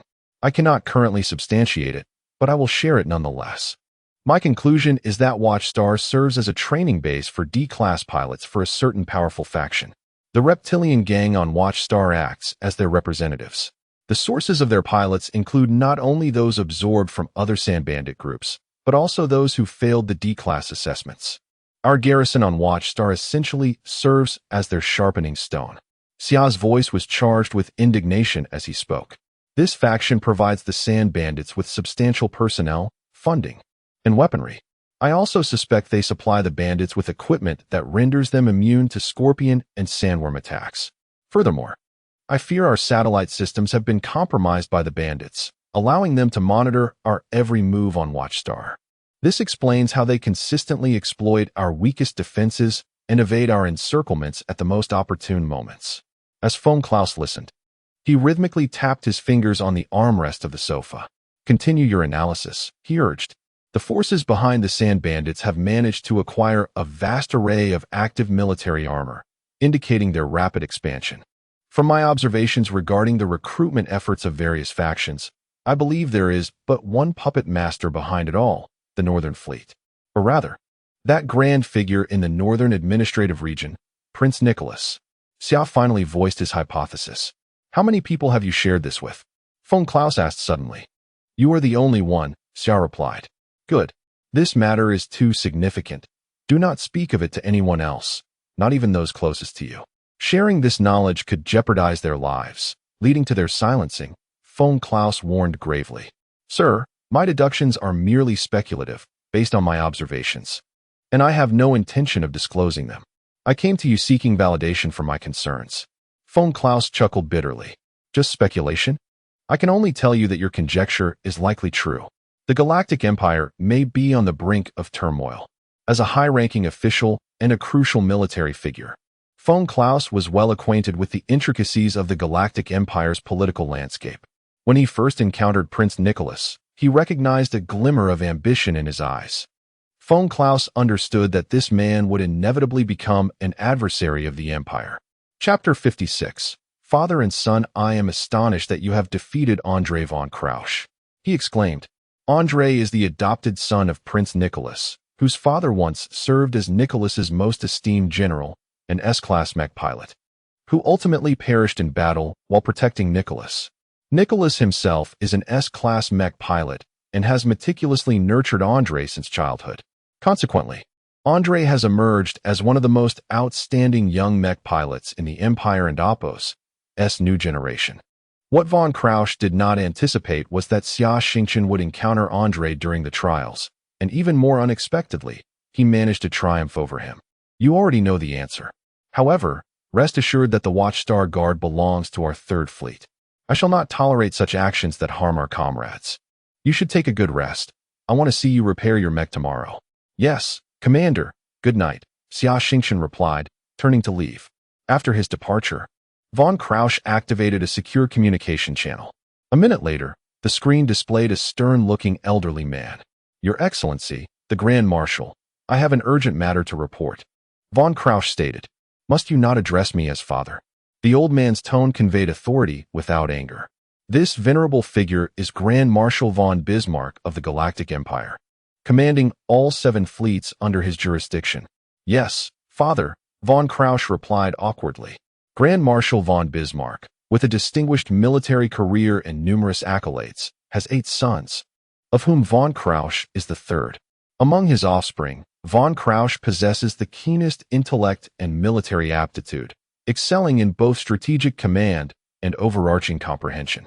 The Grand Marshal had hoped to groom him for leadership within the Galactic Empire's military, but von Krausch had retorted that the mightiest warriors are forged on the battlefield. Subsequently joining the ranks as a foot soldier and gradually rising to the position of fleet commander. This decision has since strained their relationship. Though von Krausch was aware of his father and Oppos' communication frequency, he had never reached out. This time, however, he utilized that privilege. Speak, what is the matter? Von Krausch recounted the events in detail. It appears that Nicholas, this cunning old fox, can no longer restrain himself from vying for power. After years of scheming, he has finally grown impatient. This is a positive development. However, many within the cabinet have been corrupted by him, making a full confrontation unwise. Yet, a warning must be issued to him, reminding him not to extend his grasp too far. I understand, dear father. Moreover, that young fellow you mentioned seems intriguing. He appears to be no ordinary individual and warrants nurturing. Von Krausch nodded. Additionally, the next time you pass by Tianyuan Star, let us share a meal at home. The mech repair facility aboard the Thunderhammer was akin to a small military factory, even boasting a mech production line. Before one of the mech repair stations, a desert knight, reduced to a single leg, lay in a pitiful state. The left leg was relatively intact, severed neatly by a beam saber. But the 2 shoulder components of the mech were nearly obliterated, testament to the ferocity of the battle. Xia Xingchen did not rely on computer diagnostics or design schematics. Instead, he donned a universal mech repair arm and began disassembling the mech. This is reckless. At the very least, one should conduct a computer analysis first for greater assurance. It is standard procedure, and this disregard is unacceptable, remarked an onlooker among the repair technicians. However, unbeknownst to them, Xia Xingchen, in an insightful state, was in perfect harmony with the mech, fully aware of which components were damaged and to what extent. Why, then, perform unnecessary steps? As Xia Xingchen's pace quickened, the technicians' dismissive attitudes shifted. They recognized that he was not acting recklessly. Each of his movements carried a unique rhythm. In just 65 minutes, the Desert Knight was dismantled into its fundamental components, with one pile intact and another damaged. Xia Xingchen took up a notepad and listed the necessary components along with their corresponding performance specifications, which he handed to the General's aide. General, I appreciate your assistance. The parameters for the required components are outlined above. If you cannot procure parts that meet the specifications, anything that meets the minimum requirements will suffice. Please charge the expenses to the account at the quicksand base. What do you take me for? The intelligence you provided was of immense value. Thus, I shall procure the finest components as a reward for you, the general replied. Long and Star was indeed bustling, with numerous private mech owners, making the procurement of these components effortless. Within a day, all necessary parts were acquired. In a mere 24 hours, under the astonished gaze of the mech repair technicians, Xia Xingchen successfully reassembled the Desert Knight. The only regret was the absence of the meticulously crafted paint by old Father Fry. forcing him to apply a standard layer of camouflage thermal paint. Once the mech was restored, Xia Xingchen also received an invitation to participate in a joint exercise with the mech squadron aboard the ship. In the ensuing space battle, he found himself evenly matched against several C-class mech pilots. They extended invitations for him to join the Thunderhammer's aerial combat team, which he declined, as his heart remained tethered to the distant Watchstar. Chapter 57. The return journey. 5 days had elapsed, and the 1st Division of the 3rd Fleet of the Galactic Empire was concluding its respite, preparing to head to the fleet's base located in the Luban Star region. As they parted ways, General von Klaus dispatched the heavy mech cruiser, the Vengeance, to transport Xia Xingchen. The Vengeance was a formidable space vessel, renowned for its exceptional independent combat capabilities. It boasted fierce firepower, robust armor, and impressive endurance, capable of carrying 50 mechs. General von Klaus had his reasons for deploying the Vengeance. Firstly, they would send a garrison to the Watcher Star to investigate the infiltration of traitors and breaches in the satellite systems. Secondly, the cruiser would establish a presence in the Watcher Star region to combat space pirates and smugglers, effectively severing the northern supply lines to the Watcher Star, thereby alleviating the pressure on the defenders at bases like the Sand Dune base. Thirdly, should Xia Xingchen require assistance, this contingent could swiftly engage in battle. Moreover, the military had also taken action. The gendarmerie was actively apprehending space pirates and recruiting personnel for the Watcher Star from several administrative districts' mech examination centers. The government produced a news segment depicting the harrowing experiences of those mech pilots lured to the Watcher Star. Some were enslaved and forced into mining, stripped of their freedoms. Others met their demise at the jaws of sandworms and scorpions. Still others were coerced into becoming interstellar pirates, only to be captured and executed by the military. This series of coordinated assaults had only just begun, yet it had already dealt a devastating blow to the sand pirates. With the root of this turmoil lying in the hands of a mere mech pilot, the warship's speed far surpassed that of cargo ships, taking 15 days to reach the Chang'an Star region, but only 7 days for the return journey. During these 7 days, Xia Xingchen remained industrious, assisting the mech pilots aboard with adjustments and modifications to their machines. He deemed it essential to foster amicable relations with his comrades in arms. The Vengeance carried 50 mechs, comprising 30 night wings, 10 specialized ground combat mechs, and 10 versatile mechs. Additionally, 5 mech bays housed a personal mech belonging to Colonel Cross, the squadron leader of the onboard mech unit, along with 2 engineering mechs. At the Watcher Star, a supply station faced dire circumstances. Under orders from Yuri, Baidangu had been compelled to intensify combat operations, leading to relentless assaults on the station troops over the course of a month. Even this modest supply station was besieged daily by multiple sand pirate mechs. Originally manned by 2 squads of 10 mechs, the station suffered significant losses after 5 consecutive days of attacks, with 7 mechs destroyed and the remaining 3 heavily damaged. Without reinforcements, the supply station's mechs risked annihilation in the next assault. Thus, they urgently called for assistance from the launch base and Sand Dune base. An emergency meeting was convened at Sand Dune base, where they too faced a manpower shortage. The 05 and 07 squads had been entirely decimated, while other squads had lost 10 mechs each, amounting to a loss equivalent to 4 full squads worth of personnel. Should the supply station fall to the sand pirates, the cost of re-establishing it would be exorbitant, rendering Sand Dune base an isolated stronghold. Consequently, they had no choice but to dispatch a rescue team. However, the base could only afford to send 1 squad, a meager force that would likely face near certain death in the mission. Colonel Nickel was troubled by the decision of which squad to send, knowing that any choice would likely breed resentment. At this juncture, Lieutenant Tori rose to suggest, "Let us send the 06 squad. Our strength is sufficient, and sending a weaker team would only result in needless casualties." Though his words were blunt, the leaders of the other squads expressed their gratitude. "But your squad consists of only 4 members," Nickel countered. "Count me in," interjected Freya. "Tori is right. If we lack strength, our efforts would be futile." "Very well, Freya, please prioritize your safety," admonished Colonel Belisi, the mech battalion commander. Time is of the essence. It is already 9 o'clock. Prepare rapidly, bring ample ammunition, and depart at once. You must arrive before nightfall, Nickel commanded. Understood. Shortly thereafter, a stormwind-heavy mech, a bloody queen, and 3 rangers roared out of the base, heading straight for the supply station.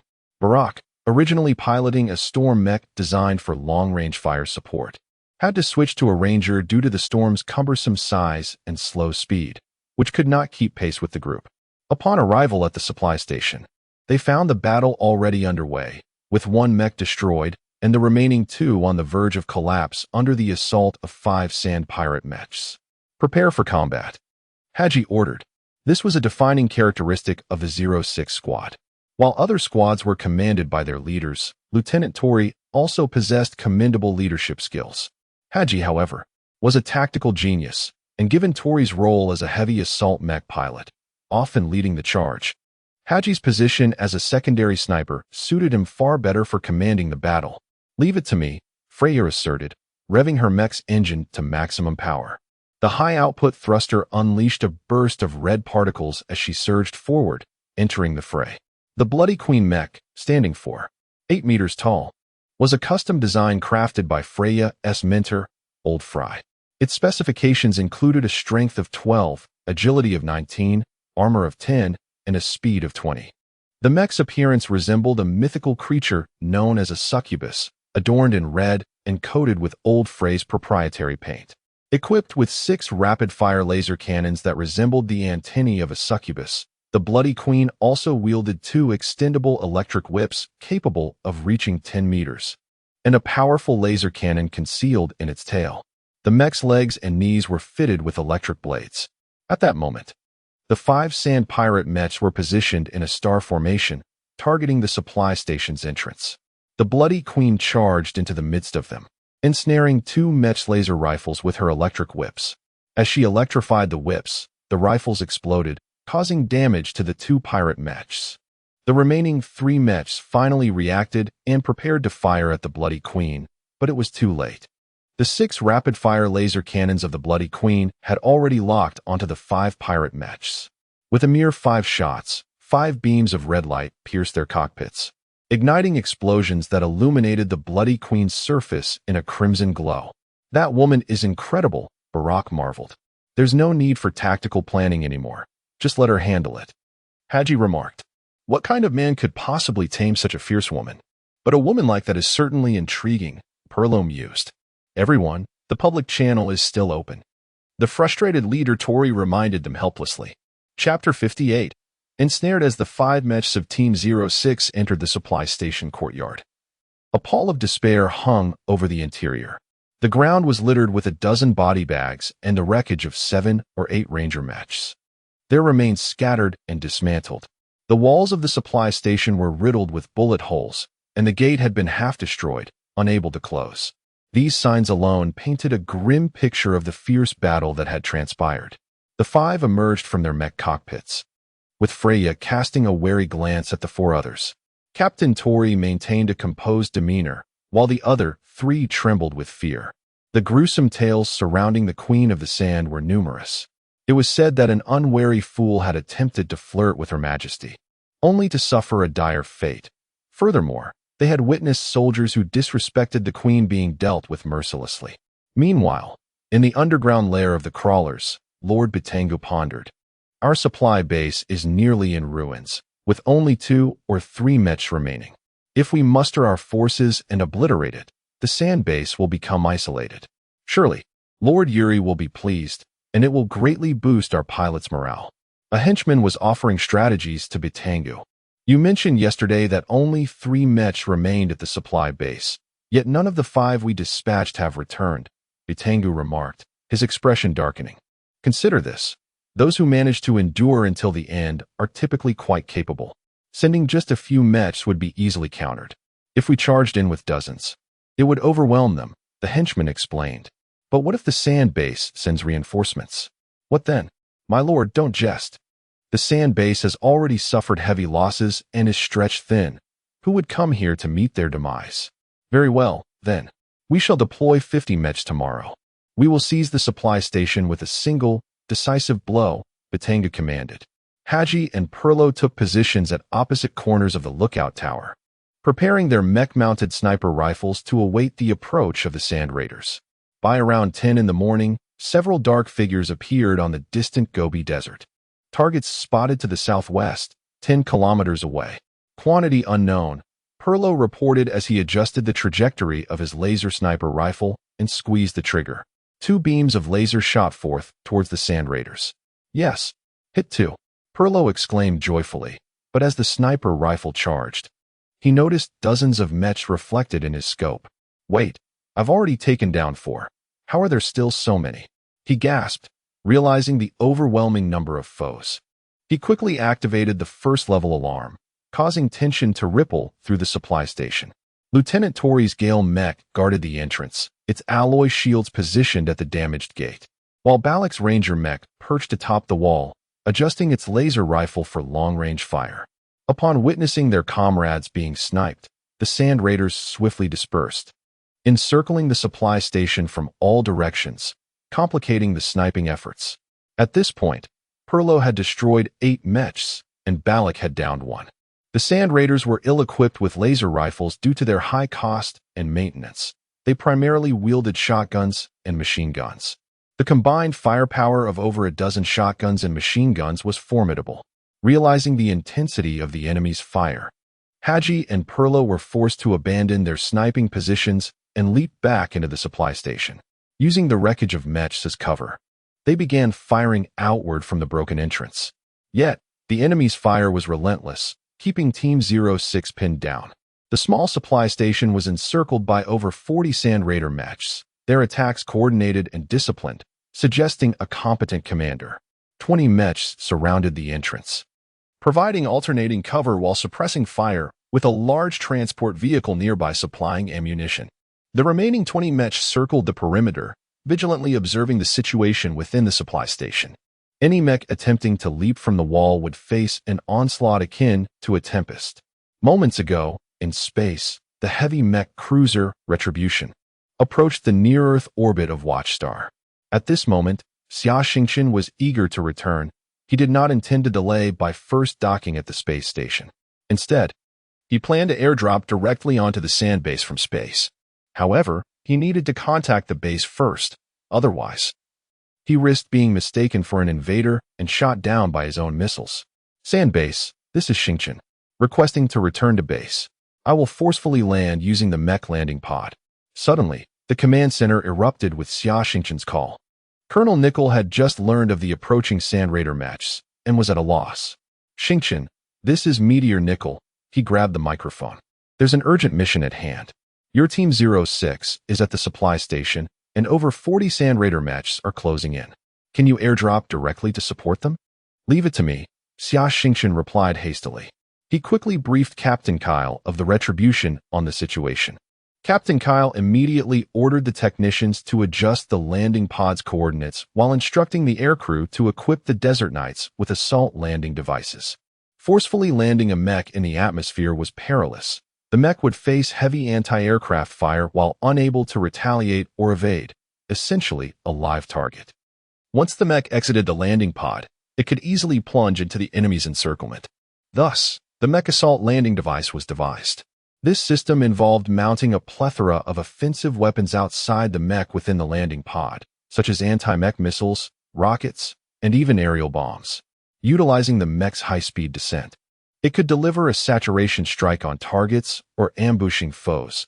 After launching missiles and rockets, the launch apparatus would be discarded, allowing the mech to swiftly adjust for the next offensive. As the Retribution neared its designated position, the fully armed Desert Knight's mech entered the landing pod. The internal communications activated, revealing Captain Cross. Kid, when launching missiles, aim for the general area. It's too demanding to lock onto every target. The mental strain is significant. Don't stress over whether the anti-mech missiles will hit. Inertia is substantial, and they have an automatic tracking system. Just ensure to disengage the assault system's launch apparatus once you reach the designated altitude or if your descent speed is too great, or you risk crashing.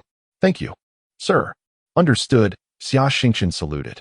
The hatch at the bottom of the cruiser slowly opened, and a metal cylinder, 8 meters long and nearly 6 meters in diameter, was deployed into the atmosphere above Watchstar.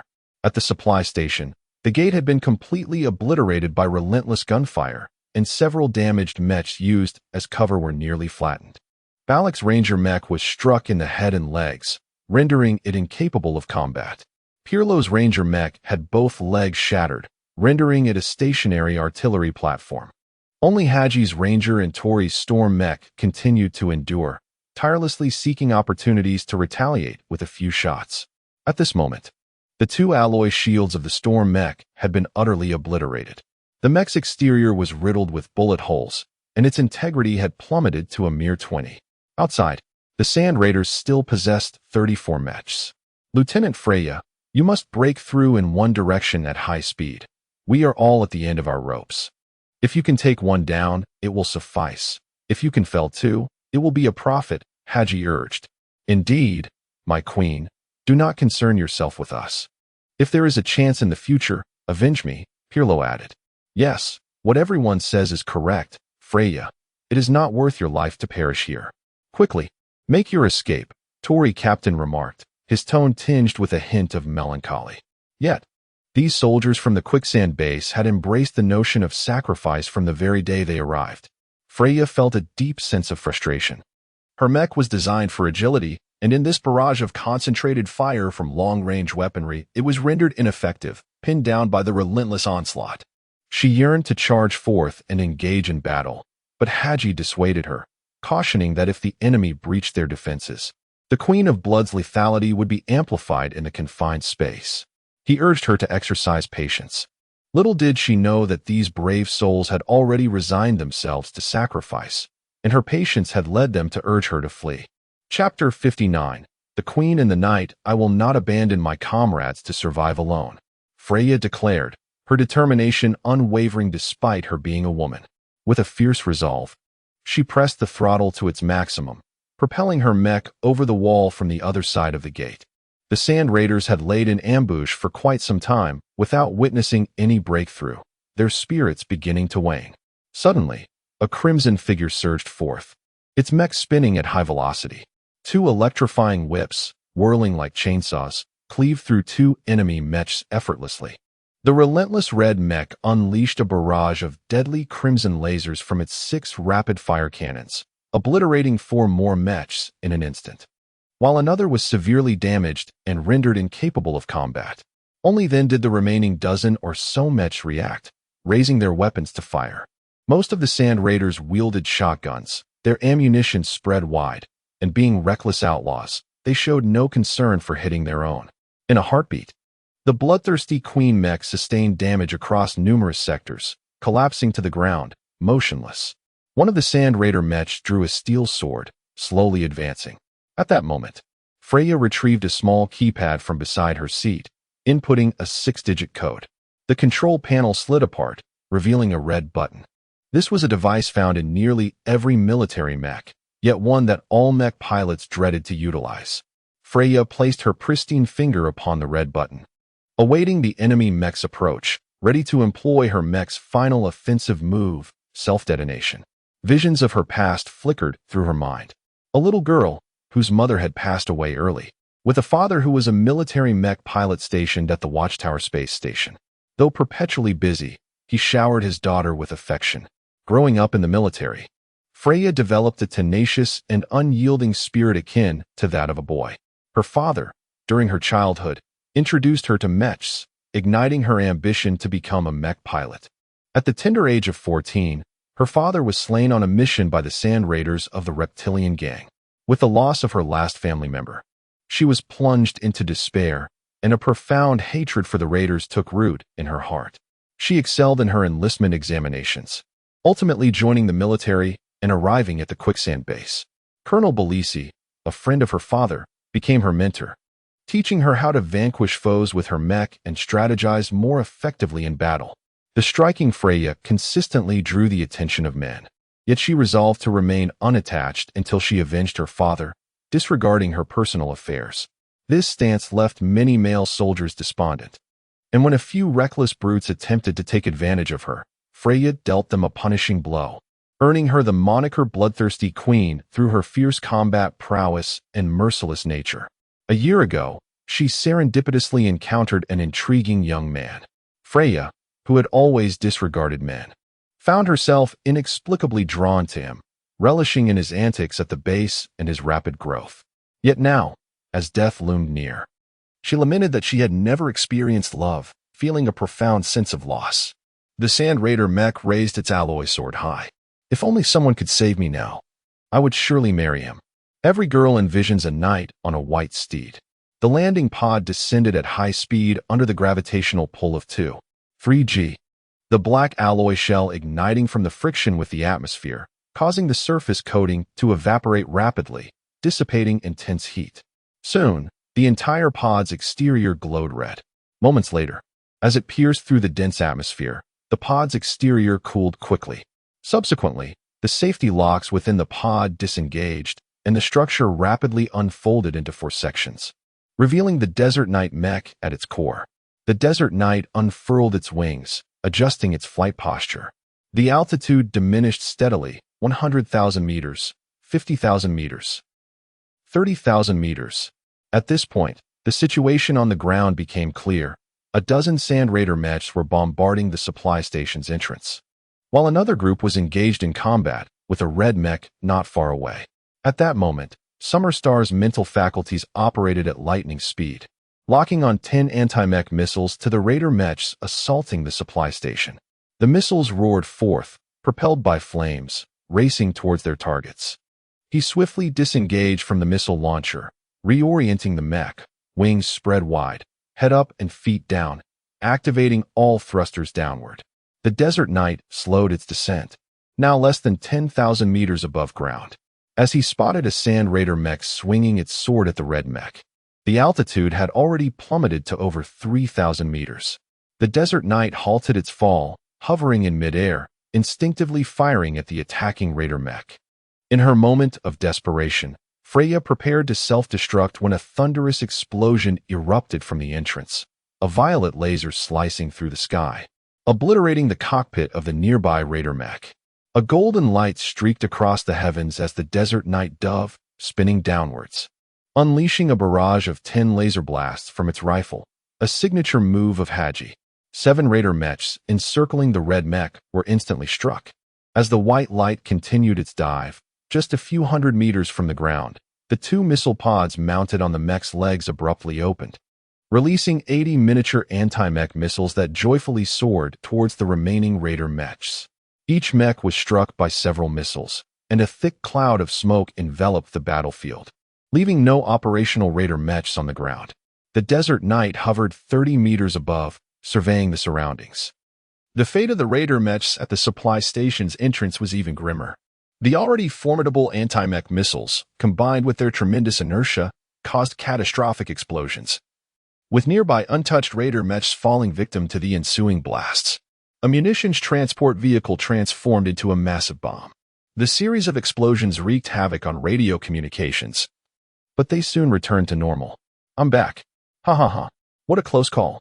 Pirlo laughed heartily, grateful for his second chance at life. "Star, is that you?" Tori inquired. "Brothers, I have returned."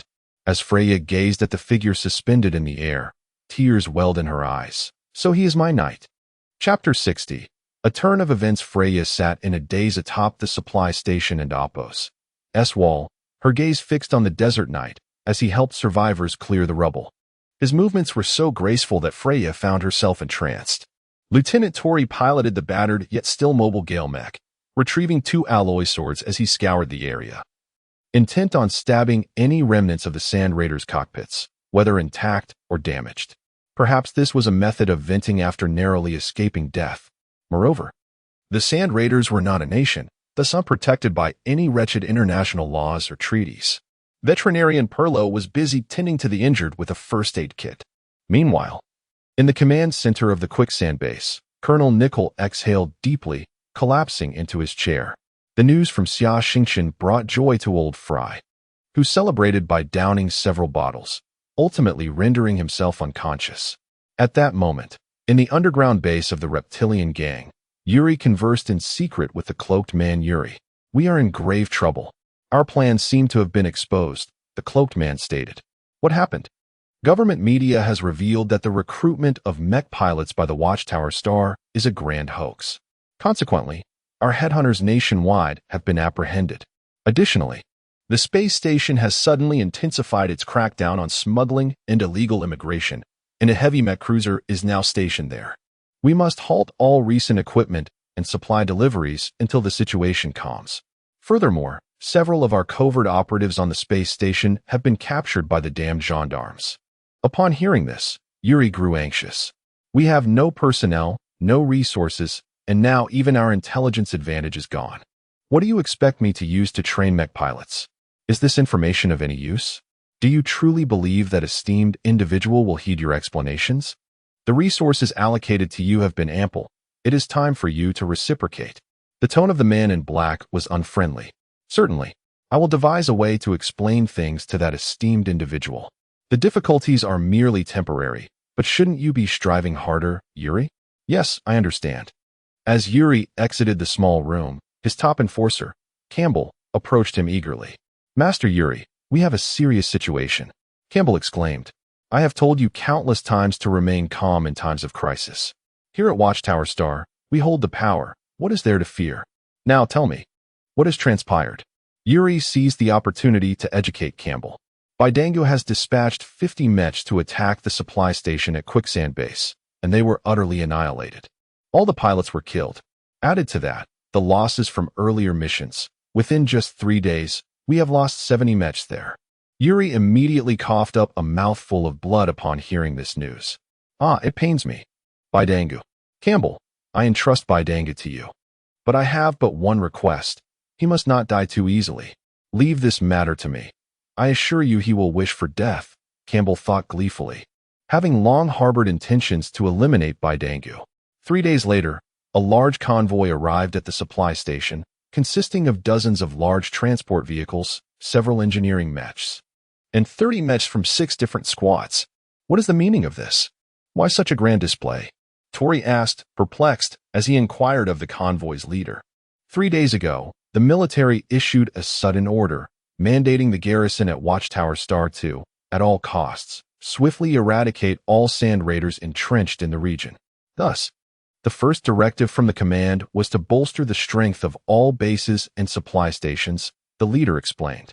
3 days later, an even larger convoy arrived, escorted by 50 Mech from 10 squads, along with 100 recruits capable of operating military mechs, all bound for the Quicksand Base. The following day, Squad 06 embarked on their return journey, having borrowed a large transport vehicle carrying the remains of the Blood Queen and 2 Ranger mechs. The convoy reached the Quicksand Base by evening, where the base was adorned with lights and decorations. Apart from those on duty for combat readiness, everyone gathered in the courtyard. Li Pai's bar was now overflowing with patrons. However, they were not there to welcome the new recruits, but rather to honor their heroes, the Squad 06 mech team, responsible for the destruction of 55 mechs. In the courtyard, Colonel Nickel delivered an exuberant speech filled with encouragement and platitudes for the newcomers, stealthily approaching Xia Xingchen for a hearty embrace, while Captain Belisi was preoccupied with addressing the crowd. Welcome back, Xia Xingchen, Lieutenant. Are you satisfied with this rank? Colonel Nickel teased. Moderately so, it will do, Xia Xingchen shrugged. His promotion had been meteoric. Few in the entire Third Fleet could match such rapid advancement. After bidding farewell to his comrades, Xia Xingchen boarded the elevator in the desert night, descending slowly to the 3rd underground level, where a designated mech storage facility awaited him. Old Fry, having heard the commotion, rushed out. Xia Xingchen, filled with excitement, leaped down from the cockpit, embracing his father. Father, I am back. Tears welled in Xia Xingchen's eyes. It had been nearly 2 months since he last saw his father, who now bore many more wrinkles and appeared significantly older. Good. It's just great to have you back, Old Fry said, patting his shoulder, his hand trembling with excitement. At that moment, Xia Xingchen seemed to recall something. He climbed back into the cockpit and retrieved 2 10-kilogram sealed barrels of wine from beneath his seat. Father, this is a specialty from Chang'an Star, the renowned Taibai brew. I brought it back as a tribute to you. Good child. you truly understand. Come, let me prepare some fine dishes. You shall accompany me for a hearty drink. Chapter 61. Mecha Upgrade and Modification. When Xia Xingchen awoke, it was already noon. It seemed that the Tai-Bai brew was indeed a remarkable concoction. Its potency was significant, yet it did not cloud the mind. Glancing at the personal terminal, a message arrived. A meeting at the team headquarters at 6 p.m. After an early dinner, Xia Xingchen arrived at the headquarters, finding everyone gathered, though an unexpected presence lingered. Is this surprising? After all, I am now an auxiliary member of Team 06, Freya explained with a bright smile. The others were taken aback. Was this the same ruthless queen, unflinching in her lethality, who would shatter a foe's resolve with a mere kick? The meeting's agenda included several crucial matters, the first of which was the announcement of promotions. Due to the increasing significance of the Sandstorm base and its near 50 expansion, the primary military officers of the base were promoted, with Commander Nickel and Captain Belisi ascending to the rank of Colonel. Furthermore, owing to their valorous performance, all members of Team 06, including Freya, received a promotion in rank. Both Tori and Freya were now lieutenants. Xia Xingchen, having passed the D-Class Mecha Master Assessment and achieved merit in battle, was elevated to lieutenant as well. The second item on the agenda was the declaration of a leave order. Given the severe damage sustained by their mechs, the team was granted a 10-day respite for repairs, which was met with applause from all. Particularly jubilant was Perlo, who, with several young recruits in the mix, eagerly anticipated deep conversations about life and aspirations. As Lieutenant Tori was about to adjourn the meeting, Xia Xingchen called for their attention. Allow me to say a few words. Through my participation in the D-Class Mecha Master Examination and the battle at the supply station, I have come to profoundly appreciate the significance of equipment for a Mecha Master. Had I not piloted the Desert Knight, equipped with the assault landing system, I fear I would not have been able to save you all. The crowd nodded in silent agreement. This battle revealed that if the Blood Queen possessed some long-range attack capabilities, or if her armor were a tad thicker, if Perlo's sniper rifle could charge more swiftly, if our Captain's Gale Mecha were sturdier, or if Balak and Apos' Storm Mecha could accelerate faster, we would have found ourselves in a much easier position. Indeed, the sentiment resonated among them. I am a Mecha Master, yet I am also a Mecha Maintenance Technician. I have learned much about Mecha modifications from old Fry. My abilities may be limited, but I can manage our team's equipment upgrades. I wish to enhance the mechs of our team members. What do you all think? This is a splendid idea. We wholeheartedly support it. The teammates unanimously agreed. However, I require your cooperation. In our Mecha Master community, there is a saying, there is no best mech, only the most suitable one. I need to understand each of your needs and operating habits. Therefore, during our days off, I ask that each of you come to my maintenance bay one at a time, so we can discuss modification plans in detail. I aim to complete all upgrades within a month, though Freya's mech will take longer due to its extensive damage and the numerous modifications required. Everyone expressed their agreement, and Xia Xingchen commenced the upgrade work on Team 06 mechs. The first to be modified was Captain Tori's Gale Mecha, standing at a height of 5.3 meters, with key parameters, strength 13, agility 12, and armor 16. This mecha was a heavy assault type with superior overall performance, equipped with 2 large alloy shields, 2 massive alloy swords, 2 small machine cannons, and a mech shotgun. The Gale Mecha's balanced performance allowed it to operate effectively in various complex battlefield environments. Yet this very balance rendered it somewhat mediocre in certain aspects, such as armor protection when compared to other heavy mechs. Captain Tori's requirements were straightforward, an increase in armor protection. The first challenge Xia Xingchen faced was the issue of the shields. The Gale Mecha was outfitted with 2 alloy shields, each measuring 3 meters in length, 2 meters in width, and 60 centimeters in thickness, weighing several tons. Within these shields were 2 recesses that housed the alloy swords. Xia Xingchen identified these massive shields as the primary culprits limiting the Gale Mecha's performance. Firstly, the alloy material used for the shields was of common quality, resulting in subpar protective capabilities, relying heavily on thickness to compensate. While the shields might perform adequately in regular combat, They were swiftly compromised in the face of concentrated fire during the supply-based battle. Secondly, the impractical design of concealing swords within the shields, although space-efficient, weakened their structural integrity. Thirdly, the excessive weight of the shields significantly hampered the Mech and Oppos' agility and resulted in considerable energy wastage. With the expansion of the Sandstorm base, advanced equipment accompanied the supply convoy, including a highly sophisticated materials processing facility. At its core was a small metal smelting furnace capable of melting various metallic ores and incorporating additives to produce diverse alloys. The molten alloy could be directed into 3D printing devices to fabricate various mech components or fed into a forging machine to create high-strength plates. This suite of equipment was quite costly.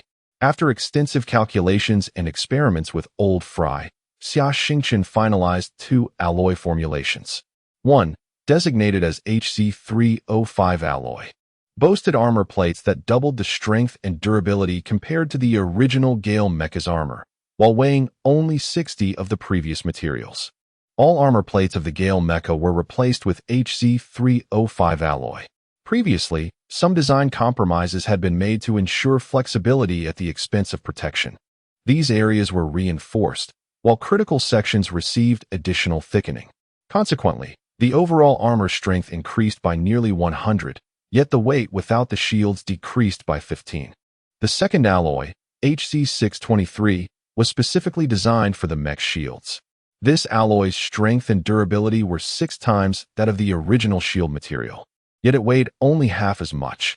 Due to its exceptional hardness, this material could not be utilized in 3D printing and had to be formed in a forging machine, thus limiting its application to shield construction. The newly equipped shield measured 2.5 meters in length, 1.6 meters in width, and was only half as thick as the former. The alloy swords were replaced with 2 high-powered energy swords, retractable into the Mech's forearm when not in use. With the shield's weight reduced by over half, many cumbersome support components on the Mech's arms were also eliminated. With just these alterations to the armor and shield, the total weight of the Mech was reduced by over 40, significantly enhancing its agility, speed, and endurance. Additionally, the small machine cannons were removed and replaced with a quadruple grenade launcher. The revamped Gale Mecha was christened the Super Gale. Its parameters now stood at strength 14, agility 15, armor 23, and speed 18. Captain Tori was overjoyed upon receiving the new Mech. Meanwhile, the only request from Sniper Perlo was to modify his Mech's laser sniper rifle. Due to the significant energy demands of the Mech's laser sniper rifle, it required substantial charging time before use. The current model could only fire 2 consecutive shots before needing to replace the energy block and undergo a lengthy 20-second recharge. Even when directly connected to an external power source, the recharge time extended to 10 seconds. Such delays could prove fatal for a sniper in the heat of battle. The newly designed laser sniper rifle is slightly larger than its predecessor, featuring a high-capacity energy storage and charging system. This enhancement enables the sniper rifle to execute a 5-round burst. The energy module of the Ranger Mech has been re-engineered, incorporating an additional battery pack specifically for powering the sniper rifle, capable of delivering energy for 20 shots. The innovative charging device on the rifle allows for continuous energy replenishment, completing a recharge every 5 seconds, thus facilitating uninterrupted firing. Moreover, the Ranger has been upgraded with new shields and reinforced armor on critical areas, significantly enhancing its long-range combat capabilities. Piglo joyfully bestowed a rather mundane name upon the new Mech, Sniper Knight. Haji's Ranger serves as the secondary sniper, having undergone similar modifications as Perlo, including a new shield, armor, and energy module.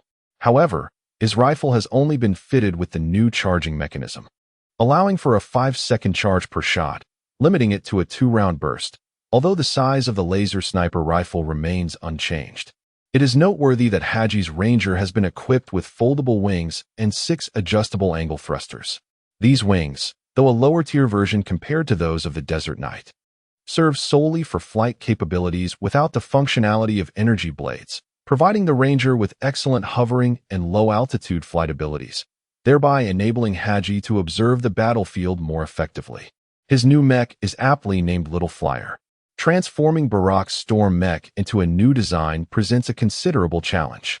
Standing at 4 meters tall, the Storm mech boasts the parameters of Strength 11, Agility 8, and Armor 11. While it is classified as a long-range strike mech, it is more accurately described as a large platform for remote weaponry. The mech is outfitted with a high-powered fire control radar and can accommodate large-caliber howitzers, anti-mech missiles, rocket launchers, a rocket mine dispenser, anti-air missiles, and laser sniper rifles. With a substantial ammunition capacity and high energy reserves, it provides formidable fire support for the mech squad. However, a significant drawback is that this mech is equipped with a tracked chassis instead of leg modules, achieving a maximum speed of less than 70 kilometers per hour. This limitation renders the mech incapable of rapid assault operations and makes it an easy target for adversaries. After deliberation among Xia Xingchen, Old Man Fry, and Barak, they decisively opted to abandon the modification of this mech. They resolved to redesign a heavy fire support mech based on the Gale mech. The new mech, built upon the Gale S foundation, dispenses with the shield and employs HZ305 alloy for its body armor. The head features the latest integrated fire control radar, augmented with a cutting-edge fire control computer. The legs are reinforced components, enhanced with several mech assist wheels to enable high-speed travel on roads. The rear of the mech houses a reinforced energy module equipped with 4 medium thrusters. 2 heavy laser cannons extend from the shoulders of the mech, while 4 grenade launchers are mounted on the legs, and 6 rapid-fire laser cannons are positioned on the chest. Each hand wields a laser sniper rifle, and 2 energy blades are concealed within the forearms, ensuring combat readiness even in close quarters. Additionally, multiple weapon mounting brackets are distributed across the forearms, shoulders, back, waist, and legs, allowing for external weapon attachments. Barak expressed great satisfaction with his new mech, aptly naming it Typhoon. The Typhoon mech, an upgraded variant of the Gale mech, is designed for long-range fire output, standing at 5.3 meters tall, with parameters of Strength 15, Agility 13, and Armor 14. Chapter 62. A chance encounter at the bar. After completing the modifications and upgrades to his teammates' mechs, Xia Xingchen turned his attention to the transformation of the Desert Knight. Through this examination, he realized that while his mech boasted superior performance, it still fell short in terms of weaponry. The materials used for the Desert Knight's chassis were superior to the HZ623 alloy, yet its exorbitant cost prevented mass production. Nonetheless, it was equipped with a newly forged alloy shield. Within the shield's interior, the mech's waist was outfitted with 3 energy swords. Inspired by the design of the Bloody Queen's legs from Old Fry, Xia Xingchen enhanced the foot components of the Desert Knight with energy blades, adding 2 retractable energy blades to both the knees and elbows. As for Freya's Bloody Queen, the 2 maintenance technicians unanimously concluded that its damage was too severe for any repairs to be worthwhile. Freya was deeply disheartened. However, Xia Xingchen assembled a new ranger for her, utilizing HZ623 alloy for the armor and equipping it with a new type of alloy shield. Freya joyfully named her red-painted mech Wrench No. 2. When the newly assembled mechs of Team 06 participated in their first combat patrol, the entire base was astounded. Envy, jealousy, and resentment filled the air, with many inquiring if there was a way to gain entry into Team 06. Colonels Nickel and Barisi exchanged high-fives in celebration, exclaiming, "Huh? It seems our base has gained yet another elite mech squad." During the 40 days that Xia Xingchen busied himself with mech modifications, Yuri endured a living hell. At one point, his subordinates had over 5,000 mechs in the vicinity of the landing zone, supported by more than 3,000 reserve mech operators. However, the reptilian gang faced a comprehensive military crackdown, suffering significant losses as they fled. Now, only about 200 assorted mechs remained at his headquarters. To make matters worse, the military publicly announced a bounty for the extermination of star pirates and scorpions, offering substantial rewards. This attracted countless bounty hunters and adventurers to Huntstar, turning the heads of the sand thieves into piles of cash. The allure of money is indeed formidable. Campbell, the remaining mech operators are all elite. Your missions must prioritize conserving our strength. Only then can we have the capital to seize the opportunity for a counterattack and reverse our fortunes, Yuri directed. Yes, Lord Yuri, Campbell replied. The room dimmed as Yuri secretly plotted his escape from Huntstar.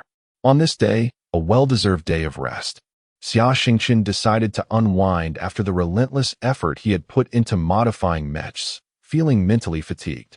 It had been quite some time since his last visit to a bar.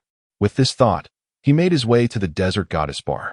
Although it was still morning, the bar was bustling with patrons.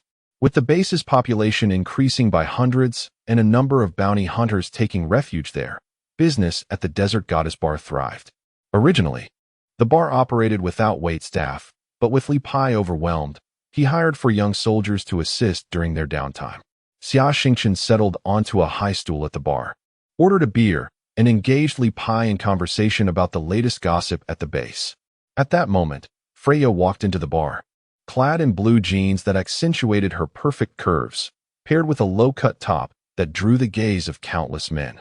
Approaching Xia Xingchen, she sat beside him and smiled. "Handsome, would you buy me a drink?" The bar patrons were left in shock. Was this truly the same bloody queen known for her violent outbursts? "It would be my honor, beautiful lady," Xia Xingchen responded with a smile. "Li Pai, please bring this lovely lady a cup of red tea with a hint of mint." "It's on me." Freya often visited the headquarters of Team 06 and the Mech repair bay, so Xia Xingchen was well aware of her preferences. Li Pai promptly served a cup of mint-infused red tea, and the two clinked glasses, engaging in conversation. However, women, particularly alluring ones, often invite complications. Hollier, a towering 2-meter-tall muscular black man, was a C-class mech operator and a bounty hunter, leading 4 D-class mech operators. He and his team arrived at Huntstar to pursue the bounty on the Sand Thieves. With the military's bounty announcements, these hunters could freely accept missions and rest at various military bases and supply stations, covering their own expenses. But as long as they eliminated enough sand thieves and bugs, the costs were insignificant. After successfully dispatching several sand thief mechs, Hollier's confidence swelled, leading him to target the bounties on Yuri and Campbell, which exceeded 1 billion star coins. After some discussion, they ventured to the quicksand base. However, unlike space stations or launch sites, this base was predominantly occupied by soldiers, devoid of any women engaged in less reputable businesses. Thus, after a week of confinement, they were nearly driven mad. At that moment, Hollier spotted the beautiful Freya, and his desires ignited. "Hey, girl, come over and share a drink with me," he leered as he approached, followed by his 4 lascivious companions. Typically, the women that the boss grew tired of would also be fair game for them. Freya frowned. Ordinarily, she would have drawn her weapon at such brazen advances. However, to create a good impression on Xia Xingchen, she restrained her impulse. With a smile, Freya leaned closer to Xia Xingchen, wrapping her arms around his. "I can't. I already have a boyfriend. He wouldn't be pleased." Freya playfully pouted, her softness brushing against Xia Xingchen's arm, the intoxicating scent of femininity wafting into his senses. The onlookers were flabbergasted. What extraordinary quality did this man possess to ensnare their queen? Many hearts shattered at that very moment. Chapter 63, The Brawl Little Girl. Do you dare to defy our leader's orders? Let me tell you, the boss's cannon is quite formidable. If you serve him well, it will undoubtedly lead to both physical and spiritual fulfillment. One of the lackeys approached, wearing a smug expression. He presumed that Freya, like those women who sell their bodies, was feigning depth to elevate her own worth. Smack. Crash. Freya, despite her typically gentle temperament, found the insult and provocation intolerable. She seized a bottle from the bar and with all her might, swung it down against the back of the lackey's head. He instantly saw stars, blood gushed forth, and he crumpled to the ground. "You filthy whore, how dare you hit my brother?" Hollier seethed, unleashing a ferocious punch aimed squarely at Freya's face. These bounty hunters lived perilously, and their strikes were unrelenting. The size of his fist was akin to a cauldron. If it landed, Freya would be gravely injured, if not killed. Just as his fist approached Freya, a bottle descended from above in an oddly natural arc. Strangely, it seemed to target Hollier, as if fate conspired for his blow to collide with it. Smack. The robust red wine bottle struck the back of Hollier's hand. Though his body had been honed through years of mental and physical training, the soft tissue on his hand was injured, swelling painfully. Who dares? Hollier looked up to see a young man positioned between them. How dare you speak such vulgar and crude words to such a beautiful lady? You must apologize to her, said Xia Xingchen. At merely 16, he exuded confidence and authority. You little brat, still wet behind the ears, trying to meddle in adult affairs. Brothers, take care of him. Hollier bellowed, clenching his fist. With a howl, the remaining 3 lackeys charged forward, eager to impress their leader. Freya attempted to rush in, but Xia Xingchen grasped her hand gently, reassuring her with a pat on her hand. Freya blushed at the unexpected touch, though not particularly skilled in combat. Xia Xingchen had gleaned some basic techniques during his year in the military, primarily for show rather than practical application. The disparity between mech combat and real fighting was vast. However, he possessed the unique ability of insight, rendering the trio's movements slow and full of openings in his perception. Though unfamiliar with formal fighting techniques, Xia Xingchen was no stranger to brawls. Having clawed his way up from a miner's life, he had once fought for mere bread. Whether one-on-one or in a mob, he was seasoned in conflict. He evaded their attacks and retaliated with strikes to their groins, eyes, and ribs. Within moments, the 3 lackeys lay writhing on the ground, howling in pain. His approach lacked structure or standard combat form, yet to onlookers, Xia Xingchen's effortless style and ferocious moves resembled those of a concealed martial arts master. Seeing his subordinates felled, Hollier's fury ignited. He charged, launching a series of brutal attacks. One couldn't deny his experience. He was vicious and fluid in his strikes. Yet, Xia Xingchen struggled to keep pace with the speed of Hollier's assaults. While he could see many of Hollier's moves, his own body was slow to respond. Only by narrowly dodging could he evade injury. Many of his own strikes failed to inflict damage on Hollier. Xia Xingchen furrowed his brow. It was clear he needed to enhance his physical training and master combat skills. After all, the body is the foundation of everything. A considerable number of mech pilots did not perish in mech battles. They were simply unable to hide in their machines at all times. After 3 to 4 fruitless minutes of relentless assault, Hollier's stamina waned. Seizing the opportunity, Xia Xingchen delivered a powerful punch to his abdomen, causing Hollier to double over in pain. Without hesitation, Xia Xingchen followed with a flying kick that connected solidly with Hollier's chin, sending him sprawling several meters away. Blood sprang from his mouth as he crashed into a table, leaving it in ruins. He lay on the ground, unable to rise. Freya approached, gently wiping the beads of sweat from Xia Xingchen's forehead with a tissue. She then linked her arm with his, saying, "What a bore, my interest is all but lost. Let us head back to my room for a drink. No one dares disturb us there." Xia Xingchen nodded, but at that moment, the bar fell silent, save for the groans of those on the floor. A man had been invited to the queen's room for drinks. Was he to be favored? If looks could kill, Xia Xingchen would have perished 1,000 times over from the envious glares directed at him. Before leaving the bar, Freya approached the struggling Hollier and, lifting her foot, delivered a harsh kick between his legs. The sound echoed in everyone's ears like a crushed egg. As they turned towards the bar's entrance, one lackey stealthily rose. Fueled by desperation, he brandished a laser pistol, aiming it at Xia Xingchen from behind. Bang! The deafening gunshot rang out as the assailant was struck by a bullet, the force propelling him through the window, his body and glass shattering into the pond outside. Upon hearing the gunfire, everyone instinctively dropped to the ground in search of cover.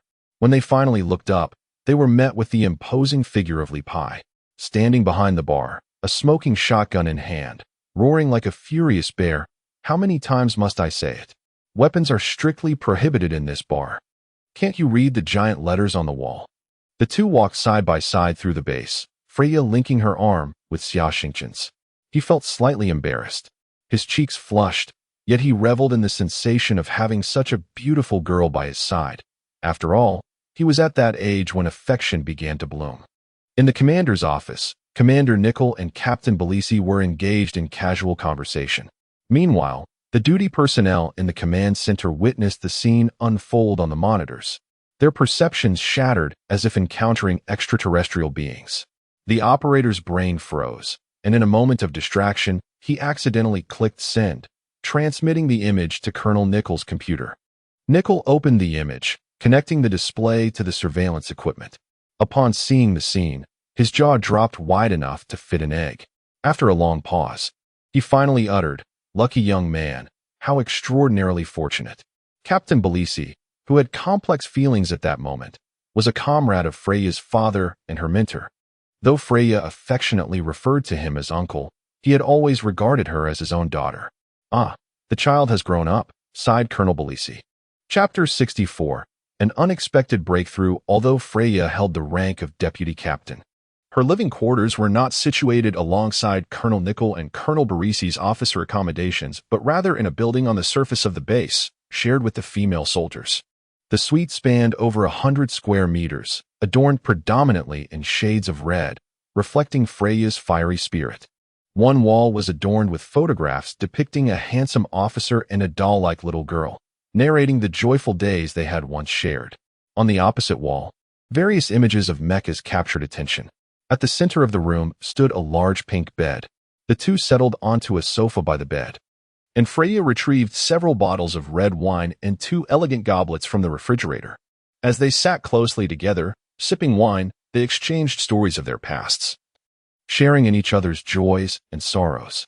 Hours slipped by unnoticed, and nearly 2 bottles of wine were consumed by each. Freya's cheeks flushed a deep crimson, her eyes sparkling with emotion as she spoke softly. "In that Mecha, I felt as though I were on the brink of death. It was only then that I realized that despite being called a queen, it was merely a fade for self-protection. Deep down, I am but a little woman yearning for a man's love and protection. I told myself that if someone were to rescue me at that moment, I would make him my knight and give him all that I am." Her voice dwindled to a whisper, almost inaudible. Suddenly, she sat upright and leaned into Xia Xingchen's embrace, gazing deeply into his eyes. "Xingchen, would you be willing to be my knight?" Unable to contain himself, Xia Xingchen met her fiery lips with his own, and Freya eagerly responded, their tongues entwining. As he kissed her, he lifted her into his arms and laid her upon the grand bed. Certain matters are primal instincts, etched into human DNA, though neither possessed experience. Such things require no instruction. Xia Xingchen endeavored passionately, an exhilarating rush coursing through his mind. The enigmatic crystal pyramid resurfaced in his thoughts, radiating a kaleidoscope of colors. Under its luminous glow, the surrounding forest and houses revealed pairs of monkey-like beings engaged in the very act he was partaking. He felt an integral connection with one of these creatures, moving faster and faster as Freya's joyful moans filled the air. At last, a sensation left his body, and his mind went blank. In that moment, the pyramid erupted in a dazzling display of light. Xia Xingchen lost consciousness. When he awoke, it was already the following day. The room was still imbued with an intoxicating aroma, a testament to the fervor of the previous night. Everything appeared altered, as if he had entered a state of heightened perception. Unlike before, this state seemed unyielding. He maintained this clarity, discovering that its reach had expanded to over 50 meters. Remarkably, the mental energy required to sustain this state was negligible, almost imperceptible. Upon inspecting his mental energy, he was astonished to realize that he had achieved a level of 20. Typically, the leap from level 19 to level 20 necessitates a mental energy accumulation several times greater than that required for the preceding levels. Even with his extraordinary growth rate, Xia Xingchen estimated he would need several months of rigorous training to meet the upgrade criteria, along with an opportune moment. Yet, following a night of passion, he had received such a significant boon. Dressing promptly, Xia Xingchen noticed a video message on the large screen in the room. Upon opening it, he saw Freya, radiantly captivating. After a night of love, her allure had intensified, making her even more resplendent. "My dear knight Xia Xingchen, I regret to inform you that I cannot rise alongside you. You always bring me delightful surprises." My mental energy had remained at level 19 for ages, and I doubted I would ever surpass that threshold. However, thanks to you, your strength, your bravery, your passionate love, I have shattered my physical limitations. This morning, upon awakening, I discovered I had made a breakthrough. For our future, I have decided to enter seclusion for meditation. A kiss for you. Freya concluded the video with a playful kiss. After watching the video, Xia Xingchen chuckled softly, surprised to learn that Freya had also advanced to level 20. Research indicates that after crossing significant thresholds such as levels 10, 20, and 30, an individual's mental C remains unstable, making the first meditation following a breakthrough exceedingly critical. Mastering this meditation could potentially elevate one's mental energy to a higher tier, the results of which could rival years of diligent training. Moreover, only a minuscule fraction of humanity, less than 1%, achieves level 20 mental energy. Xia Xingchen bid farewell to Grandpa Fry and his teammates, informing them of his intent to enter seclusion. To their astonishment, Colonel Tori, a decade older, had only just attained level 17, while another teammate, Haji, at 23, had reached level 18, a remarkable feat for his age. Little did they know, a prodigy existed within their ranks. Xia Xingchen approached the base commander's office to request leave, as their Mecha squad fell under the operations department. Regular patrol duties were mandatory, and an unannounced absence could pose significant risks to his comrades, necessitating official leave from the commander, who would then reassign duty personnel.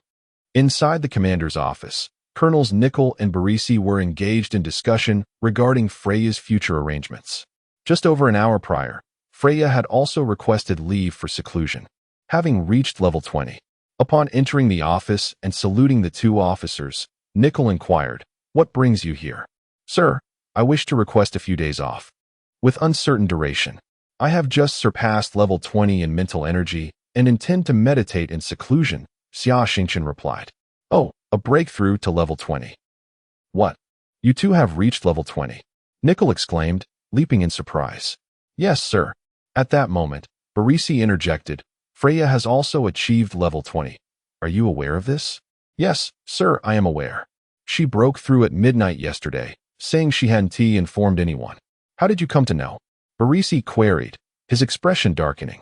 Noticing Freya's unusual demeanor that day, both he and Nickel, seasoned veterans, speculated that something significant had transpired with Freya the previous night, and they suspected that this young man might be the cause.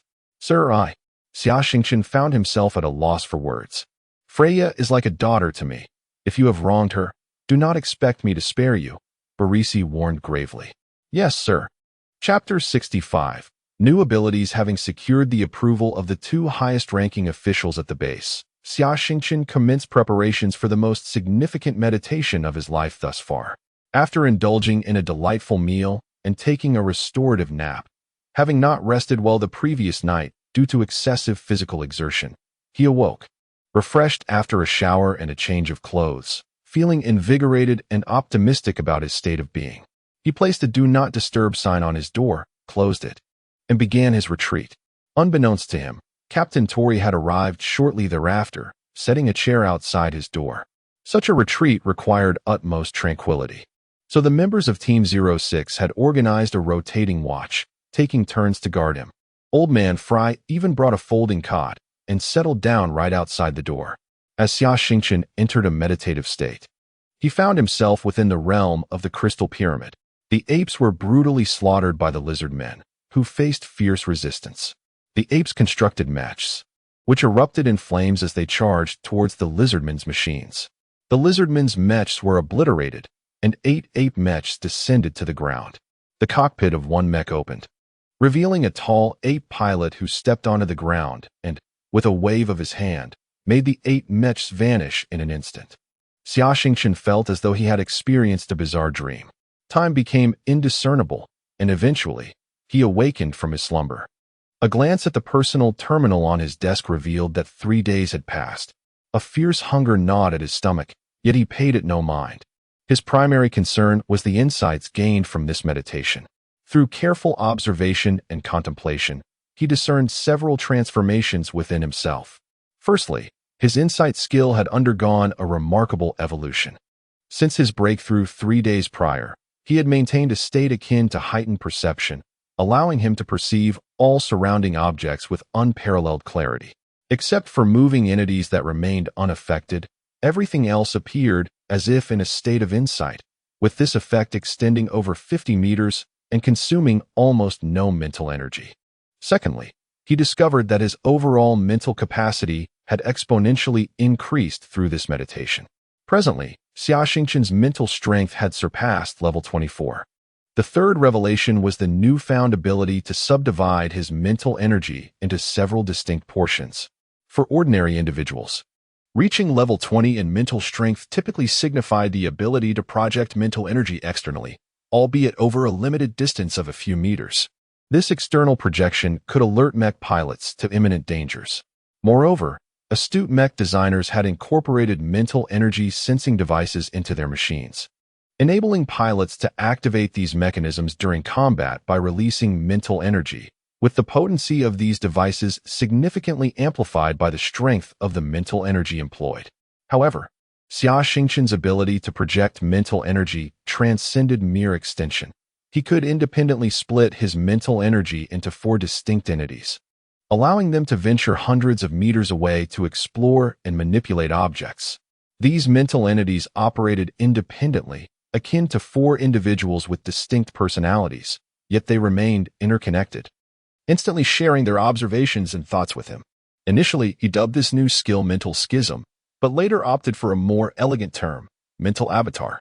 Sighing contentedly, Xia Xingchen was thoroughly pleased with the results of his meditation, the rapid growth of his mental strength, the near-constant state of heightened perception, and the potential of his mental avatars yet to be fully realized. Upon opening the door, he was met with a throng of concerned faces awaiting him. Old Man Fry, Freya, Captain Tori, Perlo, Haji, and Barak. You had us worried sick. It's been 3 days. If Sergeant Fry hadn't stopped us, claiming you were different from the rest, we would have barged in. Captain Tori exclaimed, exasperated. It turned out that the longest recorded meditation lasted only 2 days, and with Xia Xingchen's absence stretching to 3. They feared the worst. Apologies for the concern. I continued to reflect on the changes within me after concluding my meditation. Thank you all for your patience. Tonight, at the Desert Goddess Tavern, I shall treat you all, Xia Xingchen hastily clarified. Now that sounds more like it. Several teammates nodded in agreement. At that moment, a fiery figure leapt forward, and 2 individuals embraced passionately, sharing a fervent kiss. Oh dear, here we go again with the public displays of affection, Perlo lamented. Does the base have any other queens in need of knights? There's a Mrs. Susan in the cafeteria looking for a gentleman to ride. Perhaps you should consider it? Haji teased. Perlo's mind conjured an image of a figure with a waist as thick as a barrel, a mountain of flesh astride him, and he broke out in a cold sweat. His once pleasant fantasies shattered, leaving no trace of desire behind. Unfettered by romantic inclinations, Barak muttered. Old Man Fry shot them a disapproving glance. You lot really lack perception. Get lost and stop causing a ruckus, he chuckled before departing. Freya concluded her meditation a little over a day later, her mental strength nearing level 21. However, she had yet to discover if she had awakened her mental telekinesis. There was no need for dismay, as the manifestation of such abilities often required time and circumstance. That evening, Xia Xingchen celebrated with his teammates at the tavern, expressing his gratitude. After the festivities, he sought out Freya in her quarters, and they engaged in a profound discussion about life.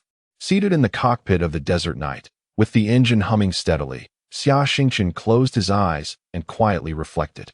When not aboard the Mech, his perception extended to 50 meters. However, through the Mech's amplification, this range astonishingly expanded to 200 meters, effectively covering the primary operational area of a Mech in combat and significantly enhancing his battlefield survivability. Later that night, immersed in the design schematics of a Mech in his workshop, he recalled that 2 particular Mech remnants lay within the wreckage of the Mech storage. He decided to investigate, eager to examine the physical components. Power amplifier. Here. Gyroscope, he murmured, scanning for the components while consulting the electronic schematics. At last, he spotted the desired parts. They were small, so he divided his mental energy into 4 portions, enveloping the components, intending to extract them from the pile. Yet, in the next moment, the 4 components vanished. This is absurd. Xia Xingchen meticulously scanned the wreckage again, but the components were nowhere to be found. as if they had evaporated into thin air. Nonetheless, he was certain they had existed just moments ago. He expanded his search radius, examining the area multiple times. But to no avail. Could the issue lie with the components themselves? Contemplating this, he decided to shift his approach. Glancing again at the electronic schematics, he focused on the power amplifier, envisioning its form. Suddenly, the very power amplifier that had just eluded him reappeared before his eyes. Rubbing his eyes in disbelief, he thought, "This must be a trick of the mind." He then concentrated on the gyroscope, and, lo and behold, it too manifested before him. Such a bizarre occurrence left him in a state of perplexity. He pondered over the mysterious disappearance of the aforementioned components and, channeling his mental energy, enveloped the two items once more. To his astonishment, the peculiar phenomenon transpired again. The two components vanished without a trace. Could it be related to my mental energy? With this thought, he delved deeper into his consciousness. In the distance, the crystalline pyramid continued its slow rotation, surrounded by a vast expanse of mental energy. The source of this energy lay within his mental ocean, the reservoir of psychic power within the human body. The capacity of the mental ocean essentially equated to the total amount of mental energy possessed by an individual. Suddenly, he realized that his mental ocean had undergone a significant transformation. Not only had its volume increased exponentially, but within one corner of this ocean, there appeared a spherical void measuring 10 meters in diameter. This vacuous space silently cradled the previously mentioned 4 pieces of equipment. Could it be that my mental energy has the ability to encase external objects and store them within my mental ocean? This revelation ignited a flicker of excitement within him. Concentrating on the 4 pieces of equipment, he blinked, and in an instant, they manifested outside his mental ocean. Xia Xingchen surveyed his surroundings, seeking larger objects to experiment with. Nearby lay a mechanical arm component, weighing several tons and measuring over 2 meters in length. He extended his mental energy to envelop this massive piece, which was promptly absorbed into the spherical void of his mental ocean. However, this time, he distinctly felt a notable depletion of mental energy. It appeared that the volume and weight of the object correlated directly with the consumption of mental energy. Xia Xingchen contemplated the spherical space. Its 10-meter diameter was ample enough to accommodate a mech and its associated weaponry. Was this void a technological marvel from the crystalline pyramid, designed specifically for the storage of mechs by the ape-like mech masters? He recalled the scene from his meditative retreat. The ape mech master had waved his hand, and several mechs had vanished before his eyes. It seemed those mechs had been absorbed into this very space. Furthermore, he recalled the seamless coordination of 8 mechs during combat, as if they were being operated by a single entity. Indeed, a single individual commanding 8 mechs. The notion of mental projection struck him suddenly. The mechs that later descended had revealed only one mech master, and then all mechs had been drawn back into the void. This suggested that it was highly probable that those mechs were controlled by a single person. The method by which one could command multiple mechs was likely through mental projection. Yet, he recognized that his current mental energy was insufficient to control several mechs simultaneously. With this understanding, Xia Xingchen cleared the spherical void and made his way to the far end of the maintenance bay, where the Desert Knight mech was stationed. Ensuring no one was around, he began to envelop the Desert Knight with his mental energy. With a surge of psychic force, the Desert Knight vanished from the mech maintenance platform in the blink of an eye. Xia Xingchen felt a sudden heaviness in his mind, accompanied by a wave of dizziness. Upon glancing back, he was alarmed to discover that his mental energy had been depleted by half. Nevertheless, upon gazing at the Desert Knight within the spherical void, he couldn't contain his elation. The prospect of carrying his beloved mech with him, ready to summon at a moment's notice, was an irresistible temptation for any mech master. He decided to name this spherical space Personal Mech Space. Chapter 66. The Advice of Old Man Fry. One evening, Xia Xingchen sought out Old Man Fry. It had been over half a month since his breakthrough, and he had not visited Fry during the evenings. "My boy, have you finally found the courage to leave your queen?" Fry teased. "Just look at how long it has been since you came to me with your questions." "Old man." "I." Xia Xingchen blushed, for as a young man experiencing the taste of forbidden fruit, he found it difficult to resist temptation. Yet, both he and his companion had ultimately decided it best to maintain a certain distance. After all, their primary mission was to eradicate the reptilian gang and avenge Freya. Ah, I have been young as well, Fry continued. You must exercise restraint in your romantic endeavors and not become lost in the allure of beauty. What brings you to me today? I have made a breakthrough, but it seems my mental energy has undergone some changes. You are wise and experienced. Could you help me analyze these changes and how I might better utilize them? Xia Xingchen earnestly inquired. Please, elaborate. Xia Xingchen recounted the evolution of his mental energy since his breakthrough, omitting any details about the crystal pyramid, his greatest secret. He believed that keeping this knowledge from Fry was a form of protection until he understood its purpose. Fry pondered deeply, aware of his responsibility for Xia Xingchen's future. After a long deliberation, he slowly began, Allow me to offer you a few pieces of advice. Firstly, your rate of mental energy growth is already quite rapid. In this next phase, let things unfold naturally. Do not force yourself or rely on drugs or meditation devices. Why is that? Xia Xingchen asked curiously. The human body and mental energy are interdependent. Once a person's mental energy reaches level 7, it generates mental energy crystals, stimulating the pituitary gland to release various hormones that strengthen the body. However, this enhancement requires time and a process. If mental energy increases too quickly without the body keeping pace, serious issues may arise. For example, consider a mech as the human body and its operating software as the mental energy.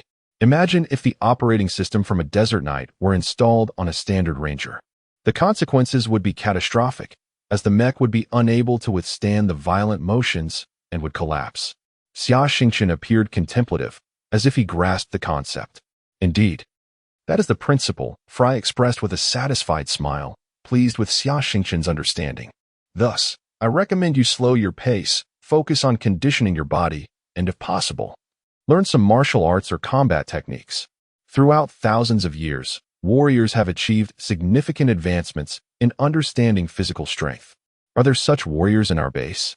Xia Xingchen inquired. If you wish to learn combat techniques, I suggest you seek out Colonel Belisi, our highest combat asset at the sand base. However, he tends to be quite busy and may be reluctant to teach others. Yet, you are different. Have Freya speak on your behalf. Xia Xingchen nodded in agreement. Now, regarding your mental avatar, I advise you to keep it confidential. While awakened psionics attract resources and attention from various factions, you possess too many secrets, making you susceptible to envy. The temptation to gain power is difficult to resist. This secret must remain concealed from your superior and your girlfriend, Fry stated earnestly. Looking intently at him, Xia Xingchen solemnly nodded. At your level as a mech pilot, you may encounter opponents of greater strength. Therefore, it is imperative to keep some cards close to your chest. The world of mech pilots is fraught with peril. Only by often playing the fool can one survive. I have devised a plan on how to integrate your mental avatar into your mech operations. Allow me a few days to prepare, and we shall modify the Desert Knight. Thank you, old man. Enough of the pleasantries. Go and accompany your queen, Fry chuckled. Old man, there is actually one more thing. Xia Xingchen hesitated. Speak plainly. As a man, one must act decisively, Fry retorted, visibly annoyed by Xia Xingchen's demeanor. Very well, please follow me. Xia Xingchen led old man Fry to the mech hangar, ensuring no one was around and shutting down all surveillance devices. Fry, intrigued by Xia Xingchen's furtive behavior, asked, What is going on? Where is the Desert Knight? Did you lend it to your queen? Not quite, old man. What is it then? Have you lost the mech or sold it off secretly? Fry reacted with agitation. Neither. Sigh, I'll say nothing more. Just take a look. Xia Xingchen, feeling helpless, decided to let Fry see for himself. Fine, I shall look. What have I not seen before? Fry grumbled, but as he peered at the empty repair station, a mech suddenly materialized. Indeed, it was the Desert Knight. What is happening? An illusion system? No, even the most advanced illusion system cannot operate without any energy fluctuations. How did you accomplish this? This defies logic. Have you hypnotized me? Old man, observe this. Xia Xingchen picked up a universal repair mechanical arm and, with a flick of his mental energy, made it vanish without a trace. This. Fry was left speechless, astonished by the revelation. Following my upgrade, a spherical space of 10 meters in diameter appeared in my mental sea. I found that I can envelop objects with my mental energy and store them within this space, retrieving them at will. Come with me, Fry insisted, pulling him back to his own room without further ado. Chapter 67. The Secrets of Mecha Space. Old Man Fry typed a series of commands into his computer, causing the electric doors of the Mecha maintenance corridor to shut automatically. He then entered a password, and to his astonishment, the floor before his desk parted, revealing a staircase. Grasping Summerstar and Appo's hand, he led him down the stairs into a tunnel, which extended for several meters before opening into an expansive underground chamber of over 500 square meters. In stark contrast to the chaotic office above, everything in this subterranean space was meticulously organized. A medium-sized photon computer hummed quietly, its various indicator lights blinking, accompanied by several workstations laden with an array of tools and components. At the far end of the underground area lay a spacious information room of more than 100 square meters, flanked by numerous file cabinets and bookshelves. In the center of the information room stood a large table, upon which rested a computer and a projector. "This is my private laboratory," Fry explained. "It was secretly constructed when the base was established. Currently, only Commander Nickel is aware of its existence, and I assure you, it is absolutely secure here." At this moment, Fry appeared visibly anxious as he turned to Summerstar. "Who else knows about your personal mecha space?" "No one at all. You are the only one," Summerstar replied. "That is good. From now on, until you become an S-class mecha master, you must not disclose this matter to anyone. Remember, not a single soul.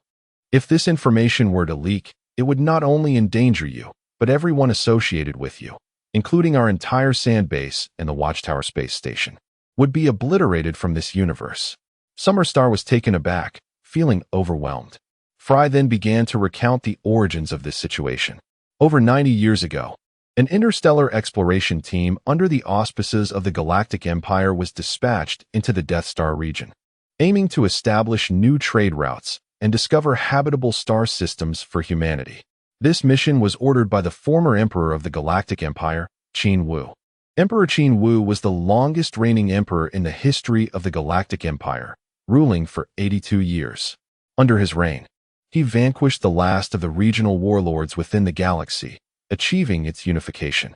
However, his ambition often led him to overreach, and the Death Star region became his target. To conquer the Death Star region, he dispatched 3 medium-sized space carriers, 300 heavy cruisers, and thousands of other vessels, constituting 1/3 of the Galactic Empire's military might. They marched boldly into the Death Star region. However, the fleet soon vanished without a trace. A year later, a battered heavy cruiser emerged from the Death Star region, bearing grim news. The entire fleet had encountered numerous catastrophic cosmic phenomena, including electromagnetic storms, black holes, and spatial turbulence, resulting in total annihilation. This heavy cruiser had survived only because it was assigned to explore an uninhabited planet. On that planet, they discovered an alien relic and retrieved a plethora of peculiar materials and extraterrestrial technological artifacts. These items were later sent to the Galactic Royal Academy of Sciences, the highest scientific institution in the galaxy at that time. After transferring the materials, the cruiser mysteriously disappeared on its way back to base. The scientists at the Galactic Royal Academy discovered that among the alien technological items they had recovered was a remarkable spatial crystal capable of folding space. This crystal could create a separate, enclosed space that was parallel to the human realm, allowing for the storage of objects within under specific conditions through a folding effect. With this discovery, the Galactic Empire invested heavily in the Academy, and after over 50 years of research, they successfully fashioned 5 spatial keys from the crystal. Each key, slightly smaller than a handgun, allowed its user to input mental energy to trigger spatial folding, thus enabling the storage of items within this created space. Each spatial key could open a spherical space with a diameter of 6 meters. The revelation sent shockwaves throughout the galaxy, as this strategic equipment had the potential to disrupt the very fabric of the galactic order. Imagine an S-class mecha master concealing their mecha within and infiltrating royal palaces or critical government sites. emerging to unleash their mecha in a surprise attack. Such an event would be nearly impossible to counter. Or consider terrorists using these keys to smuggle massive nuclear devices into the heart of the capital star system, with catastrophic implications. The distribution rights of the spatial keys drew considerable attention. Ultimately, the Empire devised a plan. Emperor Qin Wen received one key. The second was entrusted to the Royal Elder, the commander of the Royal Mecha Guard, Qin Haishan, while the third was allocated to the Supreme Military Force, the S-class Mecha Master known as the Guardian of the Empire. Michael, also referred to as the Radiant Angel. The final two keys would be awarded to two S-class Mecha Masters recruited by the authorities, who would join the Empire's military and the Royal Guard, respectively. With over a dozen S-class Mecha Masters applying for recruitment, the Royal Court decided to host a combat tournament for S-class Mecha Masters. Only the top two would earn the opportunity to join the military and Royal Guard. However, on the eve of the tournament, an intruder breached the heavily fortified Galactic Royal Academy, detonating a nuclear bomb that resulted in the deaths of tens of thousands of scientists and incinerated all related materials, leaving the whereabouts of the remaining two spatial keys unknown. The Royal Court and military were furious, mobilizing all their resources to locate the two keys and uncover the mastermind behind the attack. Yet, 50 years later, countless organizations had been implicated and millions had been executed due to this incident, with the truth still shrouded in mystery. To this day, the military and relevant investigative agencies treat any hint of spatial technology as a matter of utmost urgency, responding immediately, regardless of how long ago the events occurred. Though few in the general populace are aware of this history, many within the military and scientific community remain informed. As Fry concluded his account, Summerstar felt cold sweat dampen his back. He had not anticipated the severity of the consequences. I will assist you in constructing another mecha. Having an additional means of protection is always prudent. However, do not store the Desert Knight within the spatial confines to avoid arousing suspicion, Fry advised. Yes, old man. I understand, Summerstar replied. Having heard Frey's words, he resolved to keep this secret safe until he had grown strong enough to protect it. Chapter 68. Martial Arts Training. The following day, Xia Xingchen sought out Freya to express his desire to study martial arts and combat techniques under Colonel Belisi. Freya readily agreed. Later that day, she brought good news, instructing him to report to the small training ground at 4 a.m. the next morning. Filled with excitement, Xia meditated throughout the night and set off energetically for the appointment. At that hour, the watchstar was just rising above the horizon, and the air was still somewhat chilly. Arriving 5 minutes early, he found Colonel Belisi already present. Colonel Belisi was of modest height, approximately 180 centimeters, in his 50s. With brown hair cropped short, exuding a cold and stern demeanor forged through countless battles. The outdoor temperature was low, hovering just above freezing. He wore camouflage pants and a dark, form-fitting tank top that displayed his well-defined muscles. Reporting, sir. Lieutenant Xia Xingchen is here, he saluted briskly. You wish to learn martial arts? Why? Belisi inquired coldly. I aspire to grow stronger, to possess the ability to effect change, to alter this damned status quo, and to protect those I cherish, Xia replied resolutely. Being Freya's foster father, Belisi was not one to be underestimated. Training in martial arts is an arduous endeavor fraught with peril, especially at your age, which is past the optimal period for such pursuits. It is not impossible, but you must exert far greater effort, dozens, if not hundreds of times more than others. Are you psychologically prepared for this? Yes, sir. I am ready, Xia affirmed. Very well. Now, attack me with all your might. Do not hold back. I need to assess your capabilities, Belisi commanded. Understood, sir. Drawing a deep breath, Xia lunged forward, aiming 2 fingers at Belisi's eyes while simultaneously raising his left knee to strike at his lower body. Humph, clever but trivial. Belisi effortlessly discerned his ploy and unleashed a series of swift counterattacks. Xia entered a state of heightened awareness, striving to evade each strike, which sliced through the air with lethal precision. The force behind Belisi's blows was palpable, and observing his taut muscles, Xia understood that a direct confrontation was ill-advised. Although he had previously sparred with Hollier, who was merely a combat expert lacking true martial prowess, Belisi's onslaught was a different beast altogether. The colonel's attacks flowed seamlessly, each one building upon the last, accelerating with alarming rapidity. Initially, Xia managed to evade the first few strikes, but soon he realized the intervals between attacks were diminishing, and his evasion grew increasingly desperate until he could no longer escape. Belisi executed a soaring kick that sent Xia sprawling backward. He crossed his arms to shield himself, only to hear a sickening crack as he was propelled over 5 meters, crashing into a tree whose trunk splintered upon impact. Struggling to rise, Xia found both of his arms dislocated, pain radiating from his back. Yet, he understood that Belisi had shown restraint, channeling most of his power into the tree. Otherwise, the blow could have easily fractured his arms and spine. Belisi approached, assisting him in resetting his dislocated arms.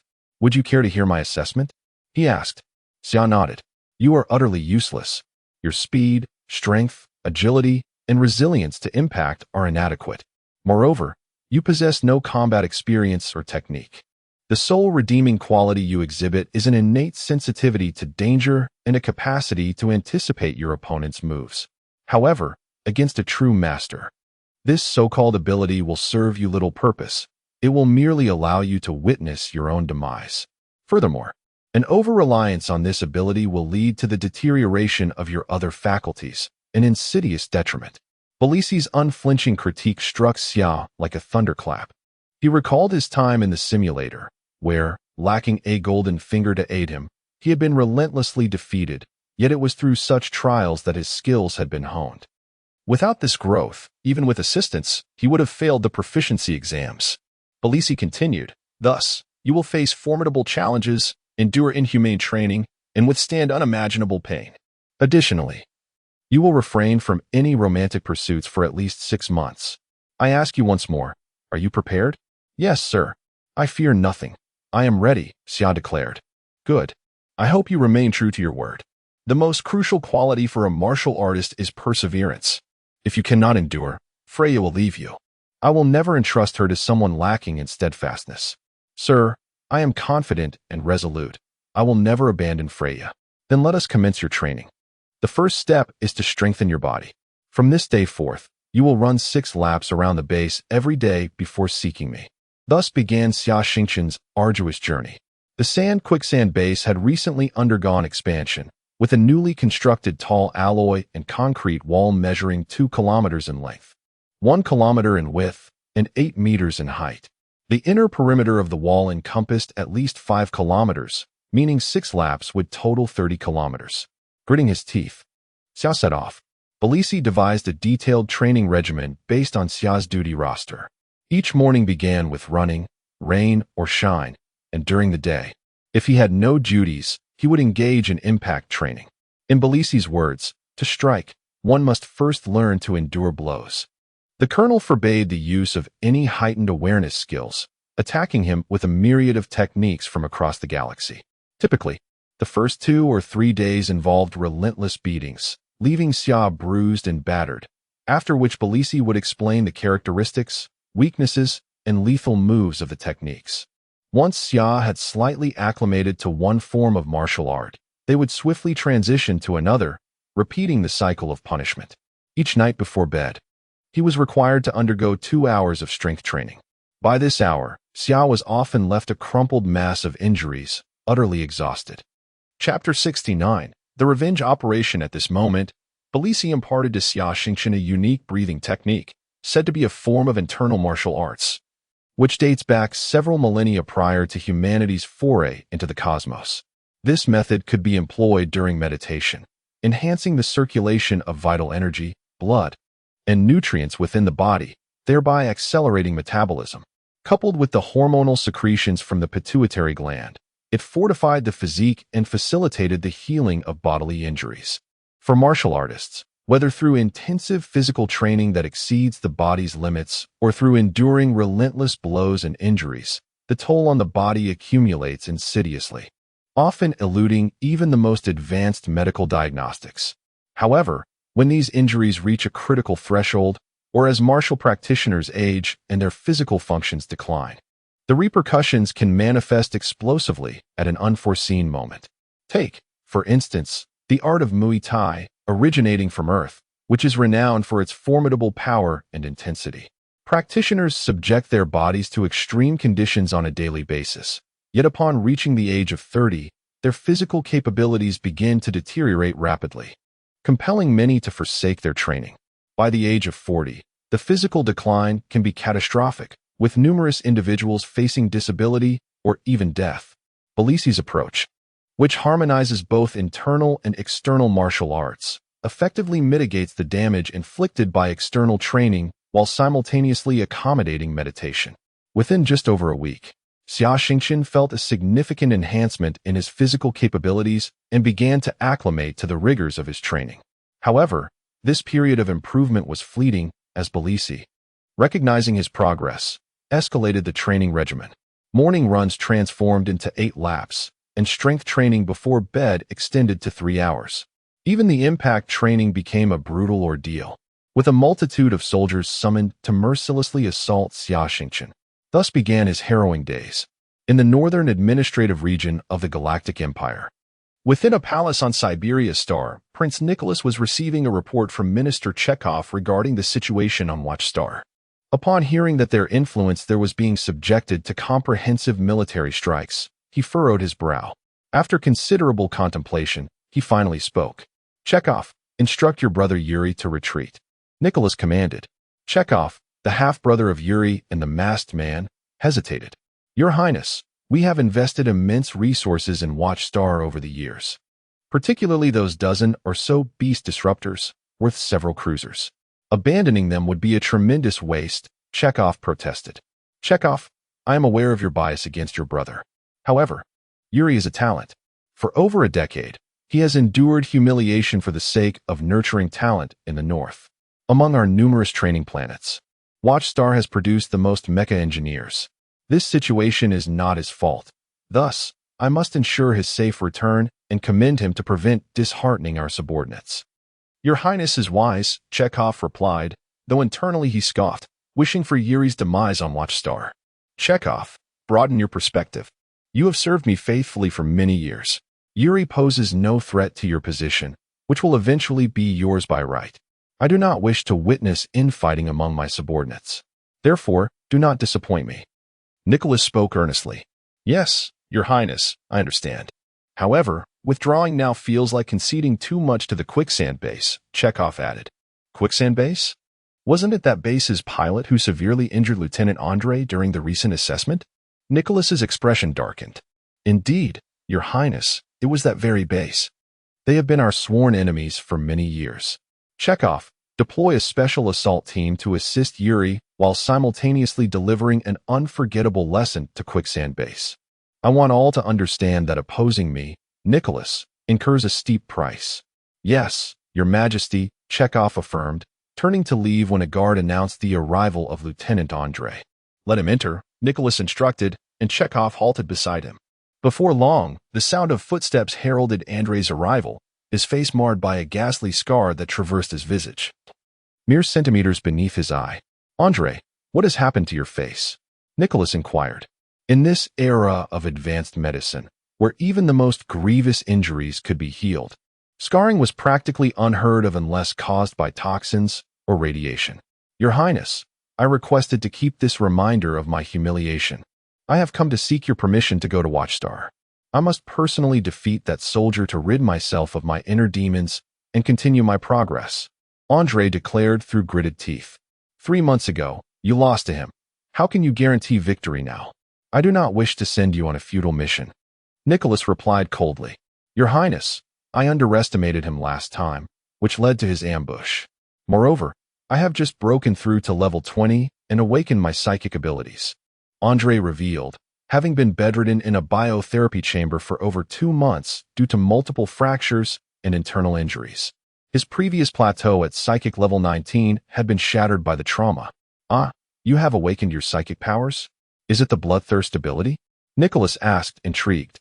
"Yes, Your Highness, it is bloodthirst," Andre replied, his spirits lifted.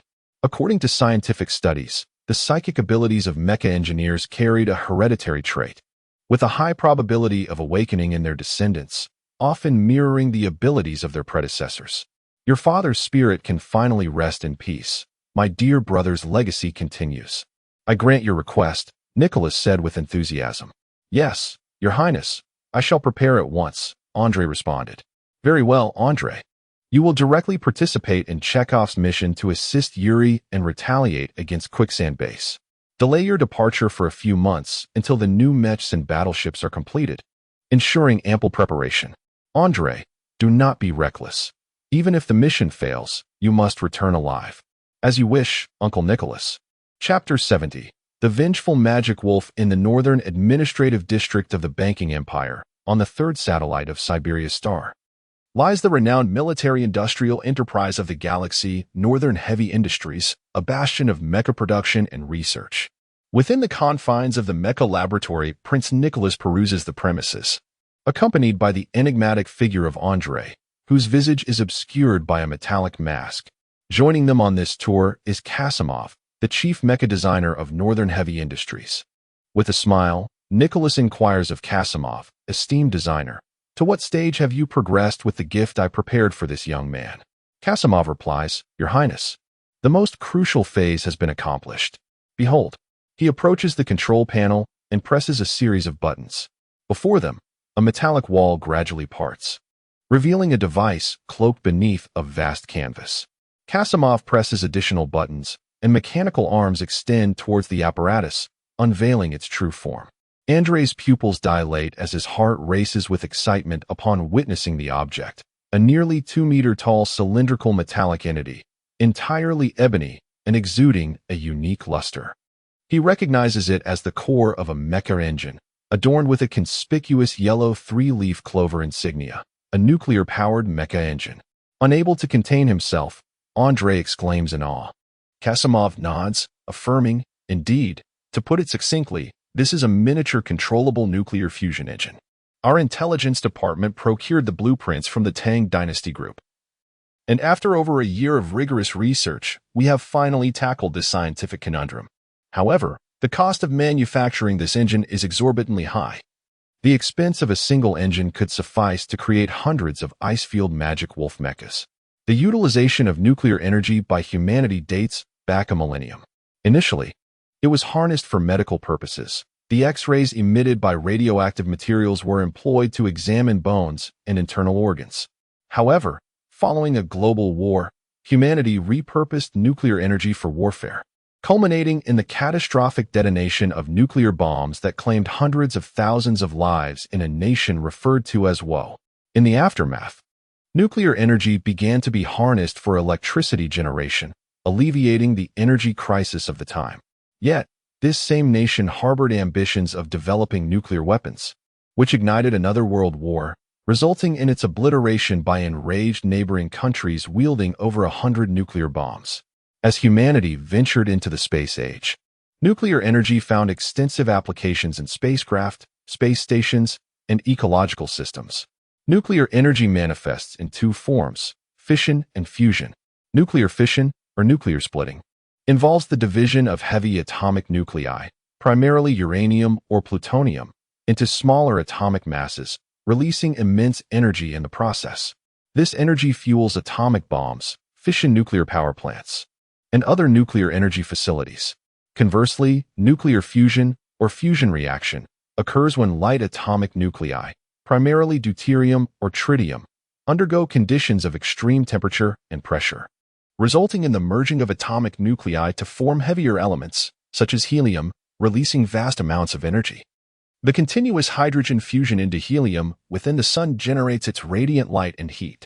Compared to nuclear fission, nuclear fusion presents negligible risks of radioactive contamination and environmental issues, with deuterium readily obtainable from seawater, making it an ideal energy source. Humanity had already achieved uncontrolled nuclear fusion, exemplified by the hydrogen bomb detonations. Nevertheless, it took many years to establish methods for controlled nuclear fusion, leading to its widespread adoption. In time, however, nuclear energy was supplanted by safer and more economical alternatives such as solar and geothermal energy. The invention of mechas marked the inception of energy-intensive machinery. where the energy storage capacity of batteries is significantly influenced by their size.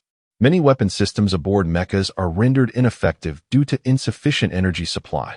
Consequently, the potential of nuclear energy, compact yet immensely powerful, was envisioned. The first application of a miniature controllable nuclear fusion engine in mechas was pioneered by Northern Heavy Industries a century ago. But it was an unwieldy behemoth towering at 5 meters and weighing dozens of tons. In an ill-fated endeavor, a colossal humanoid mecha, designed to accommodate this engine, collapsed under its own weight after taking a mere few steps, resulting in a catastrophic failure that claimed numerous lives and became a source of ridicule within the military-industrial sector of the galaxy.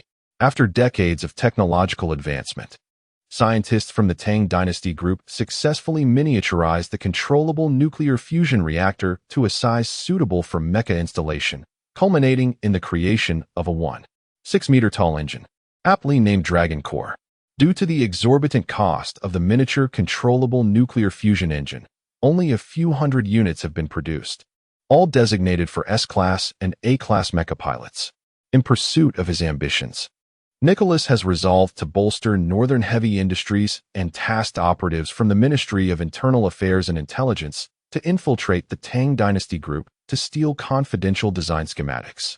Through relentless efforts, they ultimately succeeded in producing the Iceheart No. 1 miniature controllable nuclear fusion mecha engine. Following their inspection of the mecha engine, Kasimov leads them to a control panel, executing commands on the computer. Moments later, several optical image emitters come to life, projecting a three-dimensional holographic model of the mecha before them. This is Lieutenant Andrei's new mecha, equipped with the Iceheart No. 1 nuclear energy engine. Kasimov, clearly pleased with his creation, urges, please bestow it with a formidable name, Lieutenant Andre. A fierce flame of vengeance ignites in Andrei's eyes as he grits his teeth and declares, Vengeful Magic Wolf. Wolves are known for their grudges. Once provoked, they will relentlessly pursue their prey, ensuring an unyielding cycle of revenge. Kasimov beams with pride as he introduces the mecha, the Vengeful Magic Wolf, standing at 6.5 meters tall, possesses both humanoid and beast-like modes. Specifications: Strength 20, Agility 18, Armor 25, Speed 20. Its weaponry system includes, in humanoid form, 6 retractable energy claws on each forearm. The Icefield Wolf's claws are made of alloy, now replaced with more powerful energy claws. Each foot is also fitted with 3 energy claws. Additionally, it features 2 heavy laser cannons and 4 medium laser cannons mounted on its back, as well as foldable alloy wings on its shoulders, which can double as energy blades. Moreover, it is armed with a heavy laser rifle and an energy sword. When transformed into wolf form, its jaws open to reveal a medium rapid-fire ray cannon. This mecha is truly armed to the teeth. A remarkable feature of the Icefield Magic Wolf is its energy armor. Upon activation, the energy generator envelopes the mecha in an energy field. When struck, this field absorbs a significant portion of the damage, rendering it exceedingly difficult for conventional medium laser cannons and mecha-grade shotguns to inflict harm upon the mecha. Chapter 71. Request for leave on the planet Guardian Star. Within the commander's office of the Sandstorm base, a heated exchange unfolded. What? You wish to take a 2-month leave and bring along Xia Xingchen? What on earth has gotten into you? Colonel Nickel erupted in fury. I haven't taken a family visit leave in a decade, 6 days a year, totaling 60 days over 10 years. Old man Fry rolled his eyes in response. And what do you need Xia Xingchen for? You intend to take a mecha as well? I wish to visit some old friends and procure some high-end mecha components and materials. Xingchen has now reached level 20. His mecha requires an upgrade. Additionally, Freya needs a new mecha crafted. Recently, I invested heavily in upgrading the mechas for Team 06, depleting my own resources. If I don't take Xingchen with me, what if space pirates abduct him? Fry asserted with conviction. Fine, you make a fair point. Go ahead, Nickel conceded with a wave of his hand, albeit reluctantly. I and Oppos. LL set off immediately, but I require a spacecraft and funding for these acquisitions, all of which are for the base, Fry insisted obstinately. No money available. Who knows what you'll use it for? Nickel retorted, his nostrils flaring disdainfully. Refusing to provide funds, then I shall apply for retirement. After all, I've completed 10 years of service. I'm not obligated to stay. Fry sprang to his feet angrily. You obstinate old fool. Fine, I'm intimidated. Go ahead. But be sure to report back for reimbursement upon your return. Nickel grumbled, barely able to suppress his irritation. Despite their daily bickering, a deep camaraderie existed between the two. Without Frey's leadership, the Mecha operational rates at Sandstorm Base would falter, and experienced Mecha engineers would be reluctant to come to such a desolate location. Having undergone rigorous training for over 3 months, Xia Xingchen had noticeably increased in height and weight, his previously frail physique now robust, his skin bronzed from sun exposure. After a heartfelt farewell to their comrades, the duo, along with their mechas, boarded a landing craft en route to the Guardian Star Space Station. Upon arrival, a Voyager V-class small spacecraft awaited them, ready for their journey. They secured their mechas and stocked up on ample supplies before the spacecraft's engines roared to life. Departing from the spaceport, their first destination was the planet Furue, located at the edge of the Chang'an Star region. The Voyager V-class spacecraft was specifically designed for space tourism enthusiasts and adventurers. Measuring 50 meters in length, 18 meters in width, and 16 meters in height. Its sleek conical design housed several retractable wings for atmospheric flight. Equipped with 2 quantum propulsion engines and 4 rocket thrusters, it boasted remarkable speed and fuel efficiency.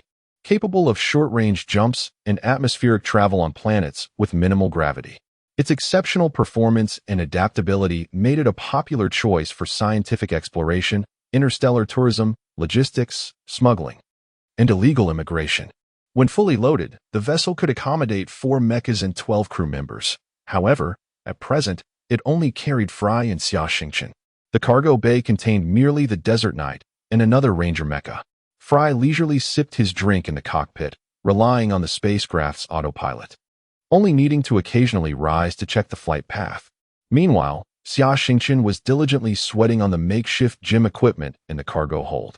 Adhering to the stringent training regimen imposed by Colonel Belisi, who would assess his performance upon their return. Suddenly, a magnificent blue planet came into view. It was Furue. Discovered on the birthday of Emperor Qin Wu, it was aptly named Furue Star. This planet is renowned for being the most Earth-like in the galaxy, with 68 of its surface covered in oceans and lush forests. Due to its late discovery and the presence of indigenous inhabitants, the Galactic Empire decided against large-scale development to preserve the planet's biodiversity. Nevertheless, Furue's breathtaking landscapes attracted a multitude of tourists annually, boasting 4 major tourist bases and 1 military base, while other regions remained pristine. As the Voyager V-class spacecraft approached the atmosphere, Fry communicated with the station military personnel on Furue, securing landing approval. This spacecraft bore the identification code of the Third Fleet, and only military vessels were granted such privileges to enter Furue's atmospheric space. Civilian crafts did not enjoy the same luxury. After several minutes of turbulence, the spacecraft stabilized, deploying 3 pairs of wings of varying sizes from its rear, middle, and front sections, gradually descending to land on the tranquil surface of a vast lake. Anchors were released to secure the vessel firmly to the lake bed, approximately 30 meters below. Come on, let us go treasure hunting. Fry beckoned to Xia Xingchen, and the two proceeded to the cargo hold to board their mechas. Frey's Ranger was outfitted with an additional flight module, including fixed wings and 2 medium thrusters, enhancing its aerial capabilities. What are we doing here? Xia Xingchen inquired. Treasure hunting, of course. I have hidden treasures on this planet. Fry chuckled heartily as the hatch opened, and the Ranger soared into the sky, closely followed by the Desert Knight, which unfurled its wings.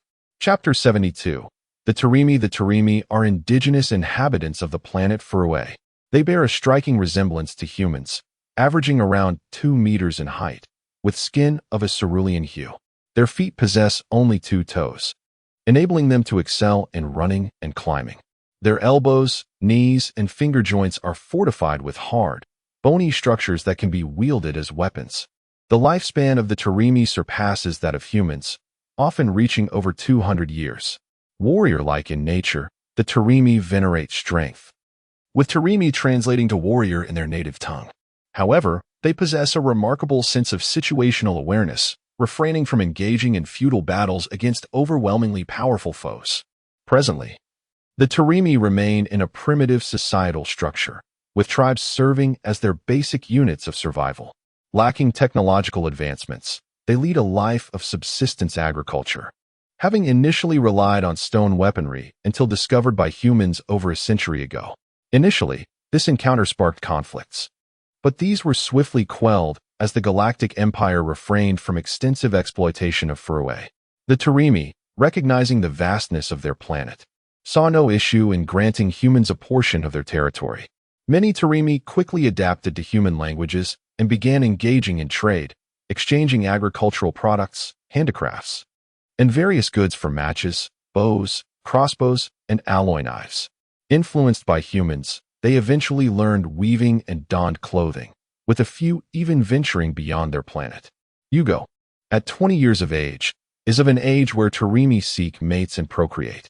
He is the mightiest hunter of his tribe, having mastered traditional combat techniques and learned the art of trap setting from seasoned hunters. The surrounding forests teem with ferocious beasts, while the lakes harbor large fish and shellfish that produce pearls, all highly coveted by the visiting humans. Periodically, the tribe embarks on arduous journeys along the river, laden with spoils, to trade at the nearest tourist resort. Yugo's sharp alloy dagger and metal spearhead were acquired through such exchanges. The tribe to which Yugo belongs comprises over 500 members, making it one of the larger tribes in the forest. Their lives are simple and tranquil, free from the threat of wild animal attacks, as hunting is their primary occupation, and each member is skilled in this regard. Numerous traps await any unsuspecting creatures that wander into their territory. However, calamity struck one fateful day. For Tarimi, children were playing near a cave when a horde of monstrous insects emerged. These creatures, over 2 meters in length and towering more than a meter high, were encased in thick exoskeletons, armed with razor-sharp pincers and possessing venomous tails. In an instant, 2 children were torn apart and devoured, while the remaining 2 fled desperately toward the tribe. One child stumbled and was caught, meeting a gruesome fate. The last child, through sheer determination, managed to reach the tribe. Yet, before he could relay the harrowing events, over 100 of those insects surged into the settlement. They slaughtered any human in sight and feasted upon them, rendering the tribe's traps utterly ineffective. It took the lives of 7 or 8 warriors to barely slay a single insect. Yugo watched in horror as his tribe perished, including their livestock, all mercilessly consumed by the ravenous creatures. Having valiantly slain 3 insects, Yugo found himself weaponless, his spear broken and his dagger lodged in one of the beasts. Reluctant to become prey, he fled for his life, pursued relentlessly by a throng of insects. All creatures he encountered along the way fell victim to the voracious insects. Eventually, exhaustion overwhelmed Yugo. Having expended his strength during the skirmishes, he collapsed. The nearest 3 insects swiftly encircled him, pincers raised to rend him asunder. Just as one insect prepared to deliver a fatal blow, a series of green laser beams sliced through the air, piercing the creature's body.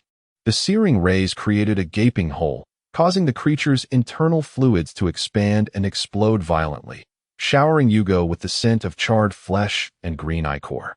He gazed upwards to see a colossal figure, referred to as a Mech by humans, hovering above, emitting bursts of green light that annihilated the pursuing insects. This must be a divine intervention, Yugo thought, kneeling in worship towards the hovering Mech. Unbeknownst to him, Old Fry and the Desert Knight were en route to a hidden cache when they spotted a swarm of creatures pursuing a blue-skinned alien. As Xia Xingchen enhanced his optical lens and beheld the insects, his pupils contracted in shock. These were scorpions, creatures believed to inhabit only the Watcher star. Puzzled yet urgent, he focused on the rescue. The Desert Knight unleashed a barrage of rapid-fire lasers while the Mech adjusted its rifle to maximum rate of fire. Although the power diminished, it proved more than sufficient to dispatch the scorpions. The massive Mech gradually descended, propelled by strong gusts that bent the surrounding trees.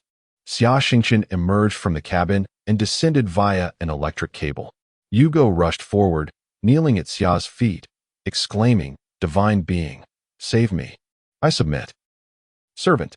Xia was bewildered, but Fry quickly translated, revealing that Yugo believed Xia was sent by the gods to rescue him and wished to serve him. "What is the nature of these insects? Where are your tribe members?" Xia inquired. Yugo, his face a mask of sorrow, replied, "The tribe. Insects. Killed. Devoured." Fry translated, leading Xia to question, "Do you know of a man named Ulu?" Yugo's eyes welled with tears as he stammered, "Ulu. Grandfather. Chieftain. Eaten by insects." And he broke down in sobs, revealing that his grandfather, Ulu, the chieftain, had fallen victim to the horrific creatures. Chapter 73. The servant Xia Xingchen interrupted his lament with determination. "Lead the way to the tribe. I shall seek vengeance for you." Yugo nodded, and the two ascended into the mech. The ranger mech crouched down and extended an arm. Yugo clung to the mech's hand, wielding a wooden stick to indicate the direction of the tribe. The mech soared towards the settlement. In the distance, they observed a clearing in the ravine, surrounded by destroyed fences, with not a single house left intact. The ground was teeming with scorpions, numbering in the hundreds. The desert knight swiftly charged in, unleashing a barrage from its laser cannon, eliminating over 60 of the creatures. However, the mech's energy reserves were dwindling, displaying only 40 remaining. The desert knight then holstered its rifle and drew 2 energy swords, igniting the energy blades at its feet with a crimson glow, charging towards the surviving scorpions. It must be noted that the 3 months spent honing martial skills and combat techniques greatly enhanced his mech piloting abilities. The 4 red blades danced through the air, cleaving any scorpion they touched into pieces. Within a mere 2 minutes, the remaining scorpions were slaughtered by the desert knight mech. Afterward, Xia Xingchen maximized his mental prowess, activating his perception abilities, and confirmed that there were no other scorpions within a radius of several kilometers before landing. At this moment, the desert knight's energy was down to 20, and the two decided to return to their ship for recharging. Yugo clung tightly to Xia Xingchen's leg, refusing to let him depart, repeatedly calling out, "Yugo," with "servant." Old man Fry contemplated for a moment and said, "He wishes to be your servant, to accompany you. I believe we should take him. The Darim people are loyal, obedient, and skilled in combat, making them excellent companions." With no other choice, Xia Xingchen agreed to bring Yugo along and return to the ship. After settling Yugo in a room to rest, the mech was fully recharged, and they set off once more. They flew over the ruins of Yugo's tribe and continued forward until a small mountain appeared before them. The mountain was densely forested, but its peak was barren, consisting of a large pile of rocks. The ranger descended in front of a boulder of similar size to the mech. The old man gestured, and both mechs exerted their strength to move the boulder aside. The ranger then positioned itself with its back to the space beneath the boulder and activated its engines to their fullest, creating a powerful airflow that cleared the sand and rubble from the ground. A metallic surface emerged from beneath the debris. The old man disembarked from the mech and pried open a metal panel on the ground, retrieving a password box. He entered a lengthy sequence of codes, causing the entire metallic surface to part, revealing 10 metal containers measuring 2m times 2m times 4m each. The two mechs flew back and forth over 10 times, recharging once in between, before transporting all 10 containers to the ship. Finally, they worked together to return the boulder to its original position. Due to the limited cargo space on the ship, Old Man Fry selected 5 of the containers, opened them, and extracted the valuable equipment, components, and materials inside, noting that several items were contraband. He instructed Xia Xingchen to store these in his personal mech space. After a full day of labor, Xia Xingchen meditated twice to fit the contents of the 5 containers into his personal mech space. Upon probing his mental ocean, he discovered that his mech space was utterly filled. With this matter concluded, the ship ascended slowly, and several hours later, they arrived at the only military base on Furway, to meet with the base commander. Their visit had 2 primary objectives. The first was to obtain an identification document for Yugo. Being non-human, the Darim people lacked identification and records on Furway Star. To leave the planet, they needed to process identification at the military base, which would grant them a status higher than that of minors, allowing them to travel freely within the galaxy, migrate, and enjoy legal protections, albeit without certain rights of galactic citizens. Naturally, should they join the Galactic Empire's military and achieve notable merits, they could attain citizenship. Additionally, this registration would help prevent the interstellar slave trade. The second matter was to report the discovery of scorpions on Furway Star. They detailed the scorpions' life habits and threats, showing videos of their battles on Furway Star, along with footage from their encounters on Watchstar and various documentaries about the scorpions. The commander, alarmed by their presentation, recognized the gravity of the situation. Scorpions reproduce asexually, requiring only a year from hatching to the next spawning, with each capable of laying over 100 eggs. Lacking natural predators, nearly all these eggs would successfully hatch. On Watchstar, where food was scarce, the scorpions often resorted to cannibalism, limiting their population growth. However, on Furway Star, where food was abundant, the scorpions thrived rapidly. Given the vast expanse of Furway Star and its sparse population, had it not been for the serendipitous discovery by the two, the planet would have devolved into a hellish nightmare once the scorpion population reached a critical mass. The commander expressed gratitude to the duo, promptly relaying the information to the military and dispatching numerous Mechs and reconnaissance aircraft for a comprehensive planetary patrol, along with the launch of hundreds of low-Earth orbit reconnaissance satellites. After securing Yugo's identification and providing him with several tailored outfits and a new alloy dagger, the trio returned to their ship for resupply. The vessel ascended gently from the water's surface, igniting its 4 rocket engines. Old Man Fry elevated the ship's nose, gradually aligning it vertically with the ground. At this moment, the ship's wings folded in, and the thrusters fired at full power, pressing the 3 firmly into their seats. The Type 5 Voyager soared through the atmosphere, heading into the void of space, with their next destination being the satellite of Chang'an Star, Chang'e 2. This location served as the largest hub for Mechs and Mech components in the Western Administrative Region, housing the Tang Dynasty Group's Mech Research Center and its most significant production facility. Meanwhile, aboard the flagship of the Galactic Third Fleet's 1st Division, the Thunderhammer, Major General von Klaus was engaged in a clandestine communication with his father, Grand Marshal von Bismarck of the Galactic Empire's military. Following the recent dismantling of Nicholas's plot on Watchstar, the frost between father and son had melted, rapidly warming their relationship. Previously, military commands were relayed through the command center, but now, the elder marshal frequently delivered orders personally, seeking to engage in meaningful conversations with his son. Chapter 74. Father Frey's Abode. What are your insights regarding the recent Aspid incident on Chang'an Star? The elder marshal inquired. My analysis suggests it was a deliberate conspiracy, and not an isolated event. A comprehensive investigation is warranted. I suspect that Aspid traces will be discovered on other planets as well. You are correct. There have been 2 cases in the Southern Administrative Region and 1 in the Eastern Administrative Region. One of the Southern Administrative Region cases was even in the Antarctic Star region. The military has instructed all fleets and garrison forces in each star region to commence a thorough investigation, Bismarck remarked, pleased with his son's assessment. When were these Aspids introduced to those planets? Klaus inquired. Approximately 2 to 3 years ago, they were deployed as eggs in sealed containers from space. Given their size and ferocity, it would be exceedingly difficult to smuggle adult Aspids out of Watchstar. Klaus pondered this in silence before stating, we can retrieve the flight trajectories of ships that departed Watchstar for those planets during that time frame. That should allow us to identify the perpetrators and any other planets that may have been targeted. We have already done so and have identified several potential targets. Interestingly, these ships all have ties to the north, the elder marshal noted with a sigh. This confirms it. This is another one of Nicholas's schemes. It appears that within 2 years, or at most 3 to 4, he may openly rebel against the Empire.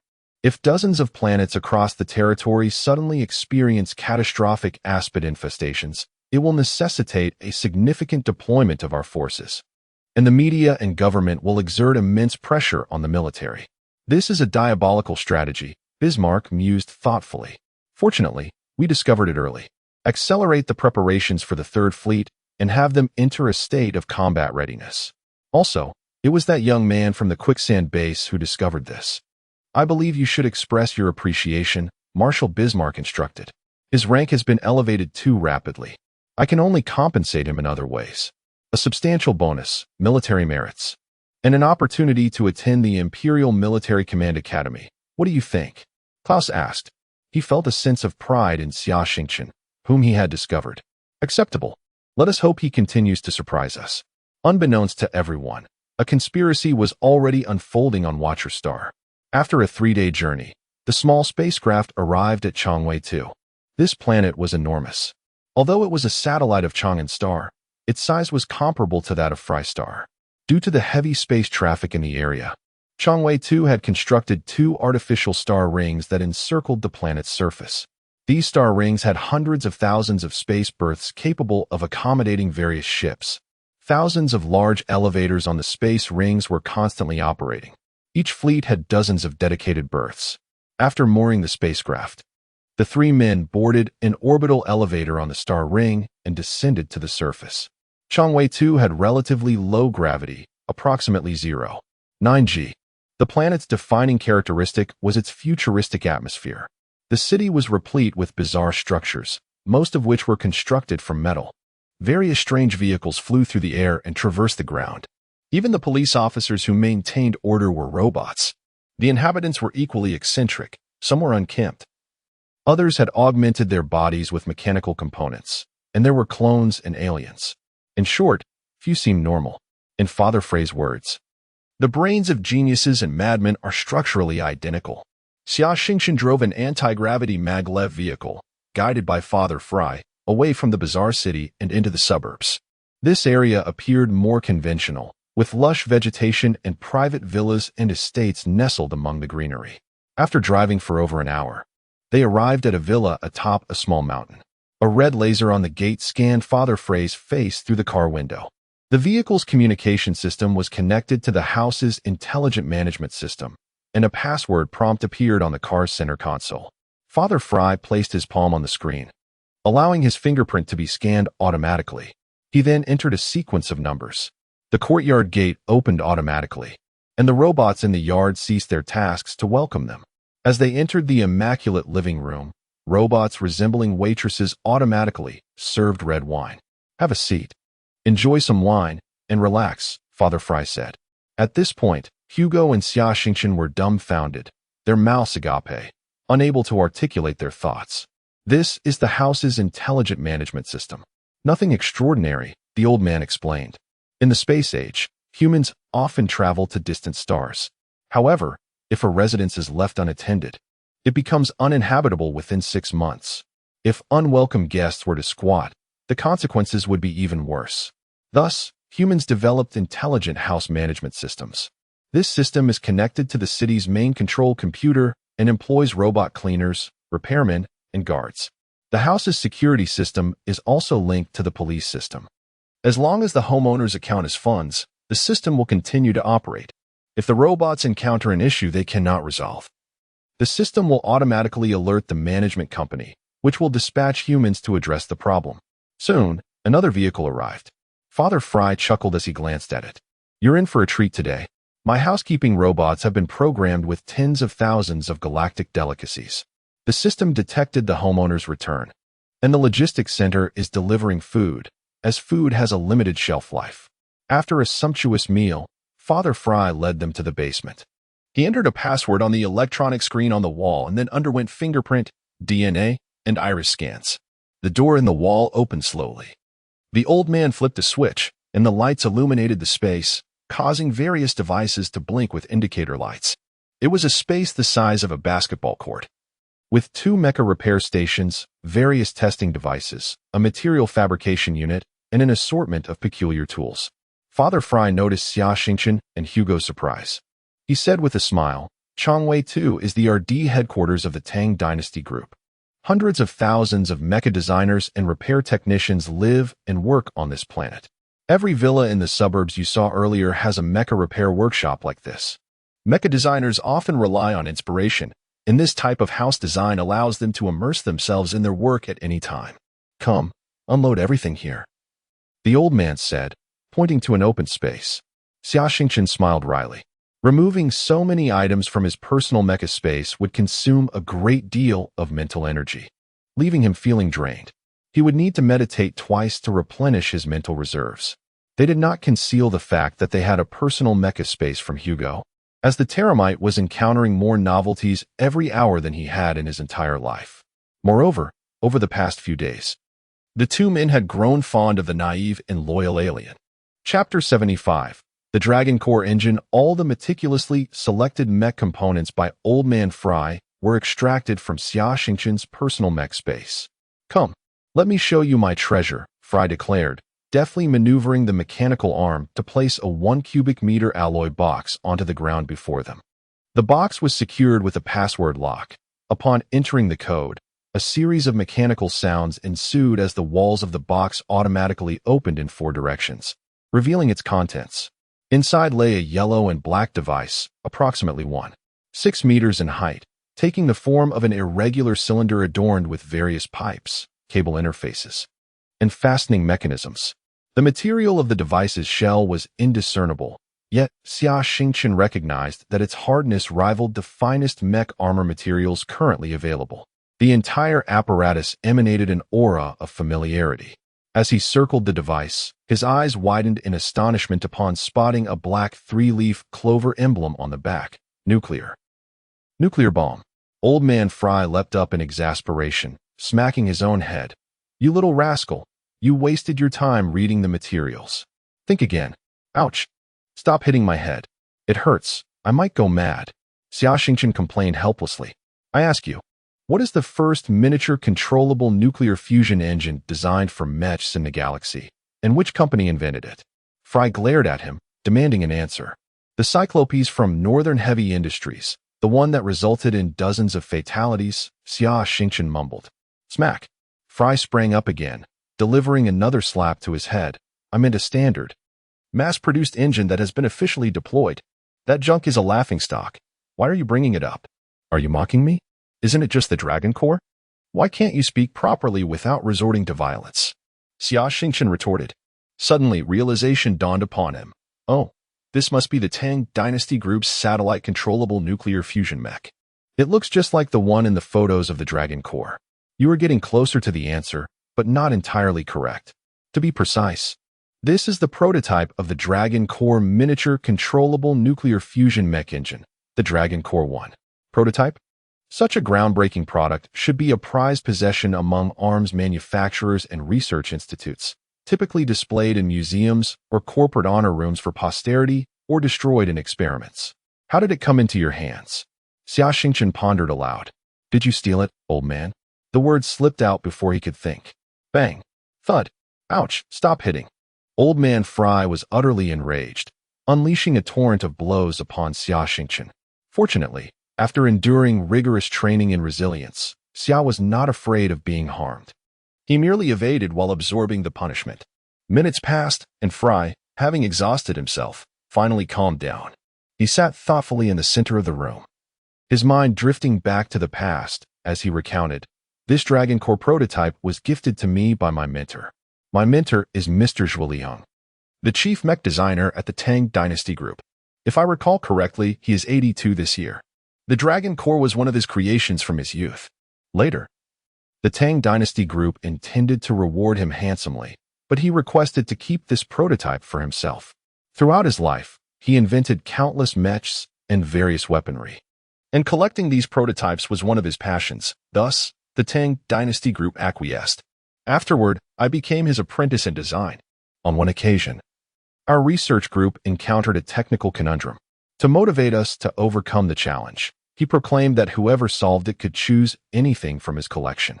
At that time, he had built a museum for his artifacts, filled with items that all mech maintenance technicians coveted. Fueled by youthful vigor, I dedicated over a month to sleepless nights, ultimately resolving the issue. When the mentor inquired what I desired, I jokingly exclaimed I wanted the Dragon Core, and without hesitation, he gifted it to me.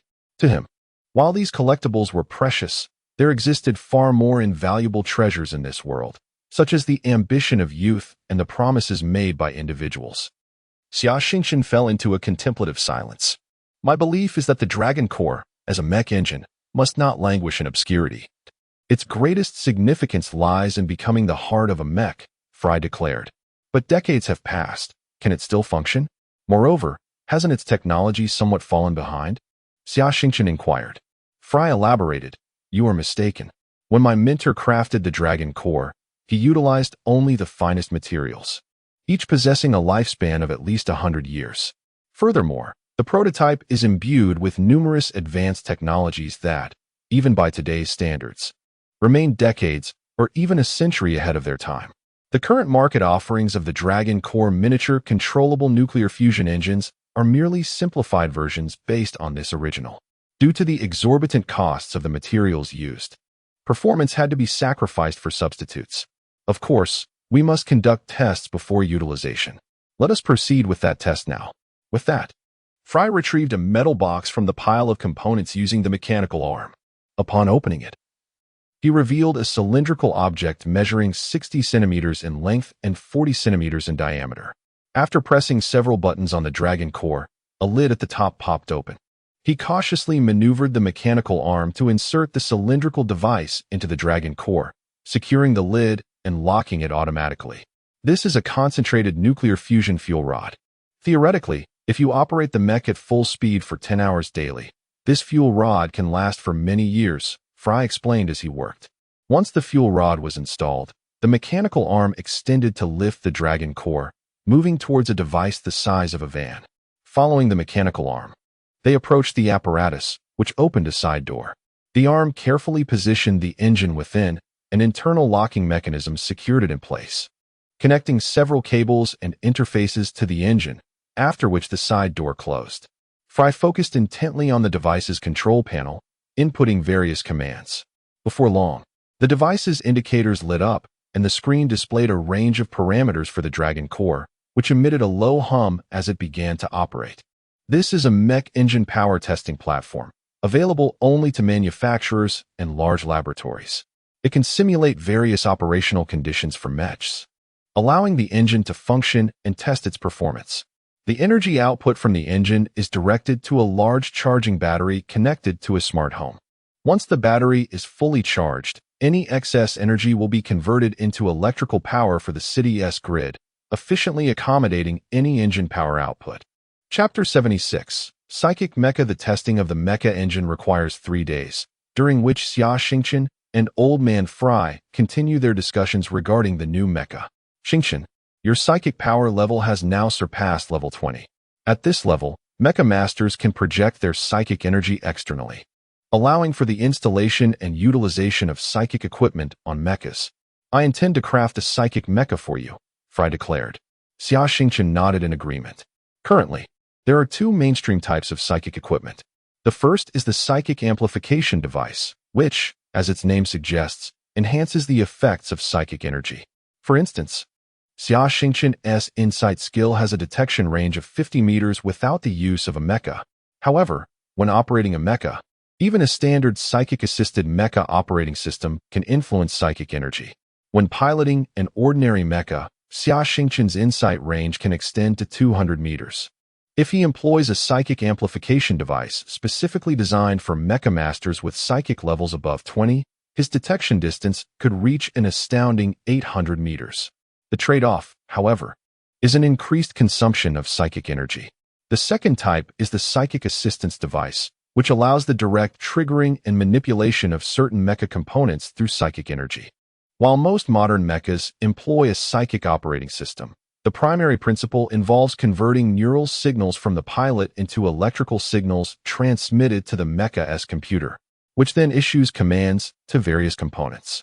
This process requires 2 or 3 conversions and transmissions, resulting in a delay of fractions of a second to 1 or 2 seconds in the mecha's response. Yet, on the battlefield, this 1-second delay can mean the difference between life and death, as it is sufficient for missiles to travel dozens of meters or lasers to cover hundreds of thousands of kilometers. The design philosophy behind the psychic assistance devices integrates psychic reception units into the control modules of key mecha components. These devices can directly receive the psychic signals from the pilot, allowing for immediate control of the Mecha's movements, thus bypassing many intermediary steps and significantly enhancing the Mecha's response speed, combat capability, and survivability on the battlefield. However, these psychic reception devices are quite costly, with each one nearly equivalent to the price of an ordinary mecha. A high-end psychic mecha requires dozens of such devices, making it a financial burden even for the most powerful factions, with only a select few elite pilots able to afford such top-tier psychic mechas. Among mecha pilots with psychic levels exceeding 20, the most common practice is to install these psychic sensing devices on several critical components that could be life-saving. For example, at the Sandstorm base, Colonel Belisi's mecha is equipped with 4 such devices, which is considered quite extravagant, earned through his military achievements. For Xia Xingchen's mecha, Frei's only requirement is to use the best components available, ensuring top-tier configuration. As for the cost, the Sandstorm base will cover part of it, and in addition, Frei retrieved dozens of largely unnecessary parts and equipment from several containers and posted them on the Tianwang 2 auction site. These items incited a frenzy among countless mecha repair masters and private mecha enthusiasts, as many of the items were crafted by masters and were difficult to acquire otherwise. They were willing to pay any price to obtain these treasures, thus easily resolving the financial concerns. Some mecha pilots reach level 20 and awaken their psychic abilities, prompting them to seek out mecha designers to create mechas tailored to their psychic attributes. Upon learning about Xia Xingchen's unique psychic characteristics, Frei immediately envisioned the Super Dragon Knight system. This system, known as the Dispersed Integrated Control High-Speed Maneuvering Armament Network System, or simply the Dragon Knight system, comprises a weapons system. Under normal circumstances, the Dragon Knight functions as part of the mecha, but during combat or other requirements, the system can separate into several parts, detaching from the main mecha body to engage targets as independent combat units. The most common Dragon Knight device is the floating cannon, which consists of a control module, energy storage module, miniature engine, and laser cannon. Typically, several floating cannons are integrated into the mecha, drawing energy from it to function as its laser weapon. When encountering enemies, the pilot can issue commands for the floating cannons to detach from the main body, allowing them to fly independently and fire from various angles, creating confusion and disarray for the opponent. Initially, the Dragon Knight system operated entirely mechanically, pre-programmed with parameters such as maintaining a specific distance from the mecha's main body, relative speed, and firing frequency, along with predefined flight paths to prevent collisions. The floating cannons lacked evasive capabilities, relying instead on their erratic movements to reduce the likelihood of being targeted and destroyed. Even without direct attacks, they would continue to move according to their programmed paths, simplifying commands and alleviating the pilot's burden. Later, humanity developed the psychic control system for mechas, which enhanced the Dragon Knight system. Through psychic control, operations were streamlined, enabling pilots with strong psychic abilities and spatial perception to manage the movements and firing of floating cannons separately, making it increasingly difficult for opponents to predict their trajectories. However, floating cannons consume a significant amount of psychic energy, and controlling multiple units simultaneously can overwhelm the pilot, leading to dire consequences. Consequently, the Dragon Knight system has nearly vanished from the battlefield. Xia Xingchen's advantage lies in the fact that his total psychic energy vastly exceeds that of ordinary individuals, rendering the energy consumption trivial. More importantly, his ability to create psychic avatars allows him to project 4 psychic entities from his main self simultaneously. These 4 avatars are independently functioning, yet harmoniously integrated with the main body. Although the current capabilities of the 4 psychic avatars are limited and cannot control the mecha, they are more than sufficient to operate floating cannons. Furthermore, while typical floating cannon systems can only operate within a few dozen meters of the main mecha, beyond which control becomes challenging due to their reliance on the mecha's fire control and detection systems, Xia Xingchen's psychic avatars can extend their range up to 800 meters. This means the floating cannons he commands can be positioned far from the mecha, allowing for surprise attacks that even the most experienced pilots would struggle to anticipate. To maximize the potency of the Dragon Knight system, Frei resolved to equip each floating device with a psychic control unit. enabling Xia Xingchen to exercise precise control over each floating cannon and thereby fully exploit the system's capabilities. Chapter 77. The arrival of the wolves. The matters concerning the psychic-powered mechas have been settled, and the focus now shifts to the applications of the satellite-controlled nuclear fusion engine. Longxin. First and foremost, the nuclear-powered mecha has eliminated the cumbersome battery pack, thereby freeing up substantial space for the installation of new weaponry. Moreover, with the implementation of this formidable nuclear engine, the mecha's thrusters, laser cannons, and other apparatus can significantly increase their power, yielding greater might and enhanced propulsion. Additionally, the solar energy armor has become a standard configuration for the nuclear-powered mecha. The two spent a full 3 days finalizing the design scheme for the new mecha. In the subsequent days, under the guidance of Old Man Fry, Xia Xingchen commuted daily between the spacecraft, the Mecha Parts Trading Center, and Old Man Frey's residence. The logistics system on Changwei 2 is exceptionally developed. Once they select the desired components and make an online payment, a logistics company swiftly delivers them to their doorstep. However, many of the components required special customization from dedicated factories, necessitating a personal visit. At this moment, an uninvited guest has arrived at Watchstar. In the outer space surrounding Watchstar, at the far end of the planet, a heavy cruiser gradually approached the atmosphere. This space vessel, manufactured by Northern Heavy Industries in the Northern Administrative Region, belongs to the Northern Fleet and is the latest commissioned Snow Woman-class heavy high-speed stealth cruiser, the Siberian Star. At this juncture, 50 specially modified Ice Wolves mechas and 1 imposing Vengeance Wolf are preparing for landing. Watchstar's orbital path annually traverses the edge of an asteroid belt, which brings forth a plethora of space debris. Most of this debris disintegrates upon entering the atmosphere, while a small fraction reaches the surface, resulting in the renowned Watchstar meteor shower. The site selection for the Watchstar space station was meticulously calculated, positioned on the opposite side of the planet to avoid the risks posed by encounters with the asteroid belt. Inside the Vengeance Wolf mecha is none other than Andre. After over 6 months of planning and several months of preparation, they have finally resolved to take action. A total of 5 heavy mecha cruisers have come, with the Siberian Star responsible for airdropping the mecha units and retrieving Yuri. The other 4 cruisers are tasked with impersonating space pirates, continuously harassing Watchstar's shipping lanes from another direction, aiming to divert the Watchstar garrison fleet and the counterattack class heavy cruiser. The Siberian Star activated its Mirage system, seamlessly blending into the pitch-black void of space.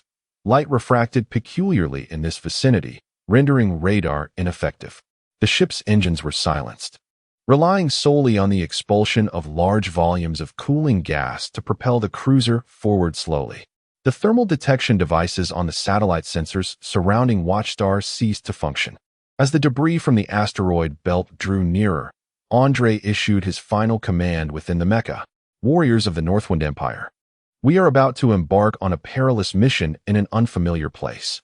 However, I must inform you that we shall be the chroniclers of the great history of the Northwind Empire. All that you do will be inscribed in the annals of this soon-to-be-established great empire. We are the Ice Wolves from the frigid lands of Siberia. Remember, for wolves, there are no survivors in our battles. We leave no prisoners and take none. Forward, brave warriors. Long live the Northwind Empire. Long lives our Nicholas. 50 soldiers erupted in fervent cries. However, referring to them as soldiers is somewhat inappropriate. They are members of the elite Lone Wolf Mecha Special Operations Unit, a private guard under Prince Nicholas. These individuals lack military registration but undergo training that surpasses that of regular soldiers. They execute covert missions, possess extensive experience, and exhibit formidable combat prowess, each being a D-class mecha pilot. Most notably, they are all orphans raised by Nicholas, instilling a profound loyalty within them. This time, they arrived at Watchstar, piloting specially modified Ice Wolves mechas. They don lighter armor plates, installed large auxiliary wheels on the legs of the Ice Wolves, and added long-range attack and landing assistance modules to their backs. Naturally, this is a covert operation. All markings associated with the Northern Administrative Region have been erased, and they do not wear military uniforms, instead donning standard mecha operational attire. Even their mechas are a hodgepodge of parts salvaged from dozens of dismantled mechas, ensuring that if any were destroyed, the wreckage could be claimed as the work of space pirates, as complete military mechas require registration upon leaving the factory. The asteroid belt finally drew close, and countless fragments of varying sizes battered the cruiser's exterior with a cacophony of sounds. The belly hatch of the cruiser opened, and 51 landing pods were ejected one by one. At this moment, the soldiers could only pray within their cabins, praying that their landing pods would not be struck by other space debris, praying that their landing equipment would remain intact amidst the collisions, praying that they would not be obliterated by military anti-aircraft fire. Yet, contrary to their hopes, 11 mechas were struck by meteors before even breaching the atmosphere. Their landing pods were damaged, and the mechas were incinerated within the atmosphere. 3 additional mechas encountered failures in their landing systems during descent. Either their deceleration parachutes failed to deploy, or their retro rockets malfunctioned. These 3 mechas plummeted to the ground like meteors due to gravitational acceleration, becoming mere heaps of scrap. Ultimately, out of the 51 mechas, only 37 landed safely. After landing, they swiftly regrouped at the lair of the crawlers. During this assembly, 3 more mechas were reported missing. 2 were overwhelmed and destroyed by the Watchstar garrison, while another became stranded far from the crawler's headquarters, its energy expended, and the pilot self-destructed the mecha in the desert. "Welcome to Watchstar, Lieutenant Andre," Yuri greeted, enveloping Andre in a warm embrace. He was acutely aware of Andre's unique standing within the Northern Administrative Region as Prince Nicholas's most trusted confidant. Moreover, with Nicholas approaching 50 and still without an heir, Andre could very well become Nicholas's successor in the future. "Hello, Yuri. It is good to see you again." Over a decade ago, the youthful Andre had met Yuri while still a child under Nicholas's care. Back then, Yuri had a full head of hair and brimming vitality. Now, he appeared as a weary, balding middle-aged man. It was apparent that the past decade had weighed heavily upon him, instilling a sense of respect in Andre. Nevertheless, he leaned closer and whispered, "Keep it confidential. Call me Ivan. I am no lieutenant." "Very well. Welcome to Watchstar, Mr. Ivan." Chapter 78. The insider Andre meticulously elucidated the entire operational plan to Yuri, as the two of them meticulously dissected the intricacies of their scheme. The action in space had commenced, with the Northern Fleet masquerading as space pirates, rendering the garrison utterly bewildered. Only a week remained until the time for evacuation, leaving them with little opportunity. The plan devised by Andre and his team entailed that Yuri still possessed over 500 mechas, with 300 of them strategically positioned near the quicksand base. Utilizing an informant, they intended to relay false information regarding the location of the reptilian gang's headquarters and Yuri's supposed escape via their space shuttle to the military, enticing them to dispatch a significant contingent of mechas from both the quicksand base and the launch site to conduct a siege. Meanwhile, the hidden mechas would swiftly launch an assault to obliterate the quicksand base. The Lone Wolf operatives would coordinate with Yuri's elite mecha units to preemptively ambush the landing base of Watchstar, temporarily seizing control. An insider within the base would prepare a large landing vessel to ascend into space. Once the vessel breached the atmosphere, it would promptly dock with the Siberian Star and make a rapid escape toward the Northern Administrative Region. Major General Hennis served as the supreme military commander of the Watchstar space station, overseeing all military forces associated with it. A decade prior, he had been merely a lieutenant colonel, commanding the Olympia base at Watchstar. During a vacation at the space station, a man claiming to represent the Northern Administrative Region approached him, offering vast wealth in exchange for his allegiance. Initially dismissive, Hennis was swayed upon witnessing the extensive figures in his clandestine accounts. Subsequently, he began receiving intelligence about the locations and movements of minor sand pirate factions. Seizing the opportunity, Hennis mobilized forces, achieving numerous victories, which swiftly elevated him to colonel. At that juncture, the military commander of the landing base was dismissed due to a scandal, reportedly involving illicit footage, despite his vehement assertions of being framed. To mitigate the fallout, the military had no choice but to remove him, allowing Hennis, with his impressive track record, to ascend to the role of landing base commander. Not only did his rank increase, but his financial gains multiplied significantly. Upon assuming command, Hennis replicated the strategy, utilizing accurate intelligence on sand pirates to garner further accolades. However, he remained oblivious to the fact that this information was primarily provided by the reptilian gang, mostly targeting their competitors.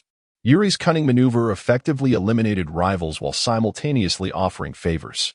During Hennis's 7-year tenure as the military chief of the landing base, the reptilian gang burgeoned into the largest sand pirate faction in Watchstar. As Hennis contemplated a potential strike against the reptilian gang, the enigmatic figure with whom he had been liaising for a decade resurfaced, not only forbidding him from acting against the gang, but also instructing him to supply them with intelligence. Hennis sensed a tenuous connection between the reptilian gang and the North. He acquiesced, yet he understood this was not without consequence. In return, Hennis was further promoted. A significant sum suddenly appeared in the personal account of the former military commander of Watchstar, sourced from a notorious sand pirate's clandestine account nearby. This revelation eventually reached the media, resulting in the former commander's dismissal, while Hennis, due to his illustrious achievements, was elevated to the rank of Major General, becoming the military chief of the Watchstar space station. At this moment, he received directives to maintain a low profile, delegating the task of providing intelligence to the reptilian gang to others. Recently, the military's fervent orders to suppress the reptilian gang left him feeling powerless, as many decisions were made by the staff, limiting his capacity to act openly against such directives. One evening, feeling exceedingly vexed, Hennis donned a disguise and ventured into a bar for leisure, only to be ushered into a private room. To his astonishment, the man with whom he had been in contact for a decade awaited him, presenting a document that contained the latest orders. Upon perusing the contents, Hennis's countenance shifted dramatically. If I proceed, I will face a military tribunal and potentially be executed, he declared, recognizing his pivotal role in the plan, which entailed actions of significant magnitude. Allow me to introduce myself. After 10 years, you are yet unaware of my name. I am Alyosha, a senior liaison officer from the Military Intelligence Department under Prince Nicholas, the man stated. Alyosha, your demands would lead to my demise. If I follow your instructions, the military tribunal will not spare me, Hennis retorted, his displeasure evident. General Hennis, following this operation, we will facilitate your departure alongside our fleet. Prince Nicholas has duly noted your contributions over the years, and he has issued directives for you to enjoy a lavish life in the Alpine Star region of the Northern Administrative District for a few years. Should you aspire to reclaim power, rest assured, in due time, the prince, oh no, I mean His Majesty, will establish a new fleet, and a substantial rank of Rear Admiral shall be yours, Alyosha assured him. But Hennis hesitated, weighing the considerable risk against the lucrative reward. Are you concerned for your family? Fear not. We have taken care of everything. Your wife and 2 daughters are already en route to the Alpine Star region. Naturally, your 2 clandestine lovers and illegitimate child are accompanying them as well, Alyosha added, a sly smile adorning his face. Are you threatening me? Hennis's anger flared, realizing his family had become hostages. Mr. Hennis, we have been exceedingly accommodating over the years. You are aware that our contributions far outweigh your services. Now, it is time for your repayment. Some matters leave no room for choice. Alyosha's demeanor shifted, his tone chillingly grave. At that moment, veins throbbed on Hennis's forehead, and his hand instinctively moved toward his waist. Surely, you do not intend to silence me. To be candid, we have an entire team here. Should anything happen to me, your illustrious achievements will swiftly find their way to the desks of the media and the military tribunal's chief, he declared defiantly, though apprehension lingered. Moreover, you are well aware that the route to the Alpine Star region is fraught with peril, with numerous pirates lurking, Alyosha remarked, a cold smirk gracing his lips. Stop. I concede. I will comply. Hennis finally succumbed to the pressure, yielding. Then I look forward to your splendid performance. Do not disappoint Prince Nicholas, Alyosha replied, turning to depart. At that moment, Hennis was drenched in cold sweat, despondently collapsing onto the sofa. Chapter 79, The Nightmare Begins in Recent Days. The headquarters of the insectoid gang has been bustling with activity. The gates of their underground base swung open, allowing a myriad of mechs and vehicles to traverse in and out. At this moment, a low-orbit reconnaissance satellite fortuitously passed overhead, capturing photographs that were subsequently transmitted to the command center of the Watchtower space station. Report, Commander. According to our intelligence analysis, the information conveyed by this photograph indicates that we have located the long-sought headquarters of the insectoid gang. Firstly, in terms of scale, there are over 500 assorted mechs visible, and there are likely even more concealed underground. Among these mechs are the Scythed Demon and the recently spotted Icefield Wolf. Notably among them is the upgraded version of the Diamond Mech, the Diamond Overlord, which belongs to Yuri's formidable subordinate, Bloodhand Campbell. Thus, we can ascertain this fact. An officer from the intelligence department exclaimed with excitement. What are they constructing? Hearns inquired with a feigned air of curiosity. Based on the analyses from our intelligence and technical departments, it is highly probable they are constructing a launch pad for a space shuttle. There may be considerable underground facilities. They seem to be preparing for an escape, remarked an intelligence officer. The insectoid gang, having wreaked havoc over the years, was finally within their grasp. And they must be apprehended entirely, especially Yuri. Alive or dead, he must be found. I propose that tonight, all military bases, including launch sites within 1,000 kilometers of the insectoid headquarters, mobilize all personnel, leaving only 5 to guard. This would allow us to muster around 500 mechs to deliver a devastating strike. I estimate they possess at most 800 mechs, most of which are merely a rabble, the officer concluded. However, another staff member voiced a concern, but the weather conditions near the watchtower have been tumultuous, with severe atmospheric activity. Our satellites are unable to obtain effective intelligence, and the risk of deploying reconnaissance aircraft is alarmingly high. Perhaps we should delay our operation for a few days. Preposterous. Do you understand the concept of seizing the moment? The weather is poor now, and their shuttle cannot launch. If we wait for the weather to clear, they may successfully launch their shuttle. And where shall we find Yuri then? Recently, there have been large bands of star pirates harassing the watchtower's routes, and our garrison fleet has already been dispatched. What means do we have to intercept the space shuttle? With patrol vessels? Hearns argued, acknowledging the validity of his reasoning, but still sensing something amiss. I command that tonight. The launch base, the quicksand base, the Olympia base, and 3 other bases, aside from leaving no more than 5 of their forces to guard, must mobilize all mech units to assemble at the designated coordinates by 5 a.m. tomorrow. At 5:10 a.m., we will launch a full-scale assault on the Sand Bandit base. Hearns issued his offensive orders. Understood, Commander, the staff responded, springing into action. Receiving the command, the quicksand base began to bustle with activity. All personnel canceled their leaves, and the mech maintenance technicians were swamped with repairs. Each squad busied themselves with recharging their mechs and replenishing ammunition. The base command held an urgent high-level meeting, deciding to leave only Team 02 and Team 19 to guard, while all other mechs deployed. Since there were no other star pirates in the vicinity aside from the insectoid gang, and no significant scorpion swarms nearby, the 2 remaining teams comprised mainly of recently replenished novices. Colonel Barisi and Freya assumed the roles of the raid's commanding officer and deputy. As dusk fell, the thunderous roar of mech engines shattered the desert's tranquil night. At 4:30 a.m., the 185 mechs from the quicksand base arrived at the designated rally point, situated 30 kilometers from the insectoid headquarters. After confirming the number of mechs, they arranged themselves in 2 lines, 5 meters apart from each other, centered around the rally point. Soon, at 5:10 a.m., orders crackled through the mech and oppos as communications channels. Action. Instantly, nearly 200 mechs roared to life, racing towards the insectoid headquarters at a speed of 70 kilometers per hour, dictated by the presence of several storm mechs, which could only achieve this maximum velocity due to their track chassis. A billowing cloud of dust followed the advancing mechs, while the insectoid base erupted into a cacophony of alarms as the bandits realized they were surrounded. In their haste, they climbed into their mechs without even donning their uniforms. Freya piloted the red-wrenched No. 2 mech, a sense of unease gnawing at her, as if foreboding calamity was imminent. With the radio silence lifted, she utilized the private channel to contact Colonel Barisi.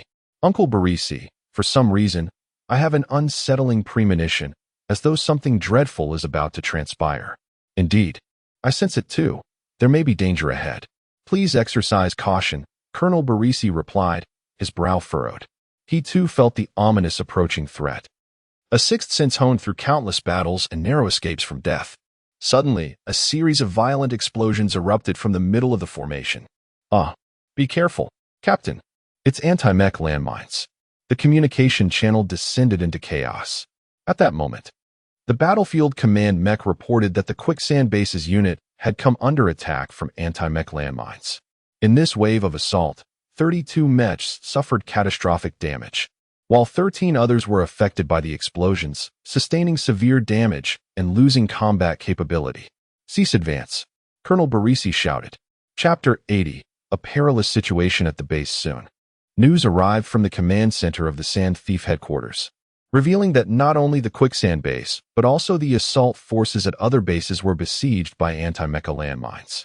A total of 620 mechas were deployed by the military, suffering losses of 390 units in the initial wave of landmine strikes, with 221 destroyed outright, and the remainder severely damaged and rendered incapable of combat.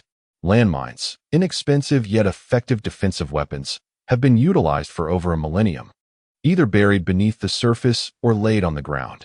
Particularly in defensive operations, they play a significant role, often forcing attacking troops to pay with lives to breach minefields. After entering the space age, landmines were nearly relegated to history, but with the emergence of mechas, they regained their relevance. The TM-83 anti-mecha landmine, used by the Sand Thieves, is a product of Northern Heavy Industries, continuously improved through numerous real combat experiences over the years. The TM-83 is a cylindrical object measuring 1 meter in diameter and 3 meters in height, weighing over a ton. It is deployed by mechas and features an electromagnetic induction triggering mechanism, capable of being detonated on a timer or remotely. Below the warhead are several miniature rockets that can launch the warhead into the vicinity of a Mecha-S cockpit for detonation, reaching heights of up to 5 meters. It poses a lethal threat to mechas flying below 8 meters. Should a mecha enter within 10 meters of the landmine, it will be triggered, automatically calculating the mecha's trajectory to launch the warhead. The warhead of the TM-83 is packed with high explosives and alloy shrapnel, effectively capable of inflicting damage on mechas. Even well-armored cockpits often lack protection over sensitive components, and a single impact can incapacitate a mecha. Additionally, numerous mecha pilots have succumbed to the force of the explosion and Oppo's shockwave. As the news reached the command center of the Watcher Star space station, the devastating losses caught everyone off guard. The entirety of a base's mecha forces had been decimated. Withdraw the troops. The losses are too great, suggested a staff officer. Withdraw? You speak so lightly. Retreating without even having seen the enemy would make us a laughingstock. We are soldiers. Sacrifice is part of combat. Moreover, we have endured greater losses in previous years. If we can overcome the reptilian gang this time, it will be a permanent resolution, declared Major General Hennis with unwavering determination. But the enemy's situation is unclear. That is because they are too slow. We have the advantage and numbers yet linger. I command all units to advance at full speed, regardless of the cost, and seize the reptilian gang. Hennis bellowed in a fit of fervor. Upon receiving the superior order, Colonel Barisi furrowed his brow, although he struggled to comprehend it. He could not disobey the command and proceeded to execute it. All Storm long-range attack mechas engage the enemy immediately upon reaching range. The remaining units will charge forward. Maintaining a distance of 10 to 15 meters between mechas, Barisi issued the attack order. At that moment, a Ranger mecha, equipped with enormous wings and 4 rotor-style thrusters, ascended to several hundred meters. Its head and shoulders were adorned with an array of complex detection equipment, serving as an observer for the long-range attack mechas. It swiftly transmitted the situation and coordinates of the reptilian gang's headquarters, located 10 kilometers away, via data link to the other mechas. Several Storm long-range attack mechas halted, lowering their support structures as their twin-mounted 155mm artillery barrels pointed skyward. A few others equipped with multiple rocket launchers also aimed at the target. Shortly thereafter, several large ammunition supply trucks followed closely behind. A thunderous cacophony of cannon fire and the shrill wails of rocket launches shattered the dawn's tranquility. The mechas on the ground at the reptilian base were reduced to scrap metal under the relentless barrage of heavy artillery and a deluge of rockets, while the remaining sand thief mechas retreated underground. Taking advantage of the cover provided by their own artillery, the military's mecha forces swiftly approached the reptilian base. Aside from the occasional anti-mecha landmine that claimed a few more units, they encountered no further resistance. Nearly 1,000 mechas surged into the reptilian base, where fierce firefights erupted at the entrances of the underground facilities. Meanwhile, a chilling alarm echoed through the quicksand base, signaling a Level 1 red combat alert.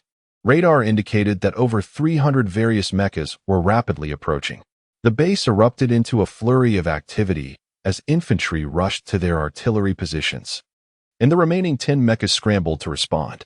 The ground command center descended urgently to a lower level, while the base sent distress signals to the space station, landing bases, and mecha forces, yet the skies were rife with intense electromagnetic interference. Colonel Nickel managed a wry smile, realizing they had fallen into a trap. He immediately issued the command, "We must resist with all our strength. There may yet be a glimmer of hope. The sand thieves will leave no prisoners."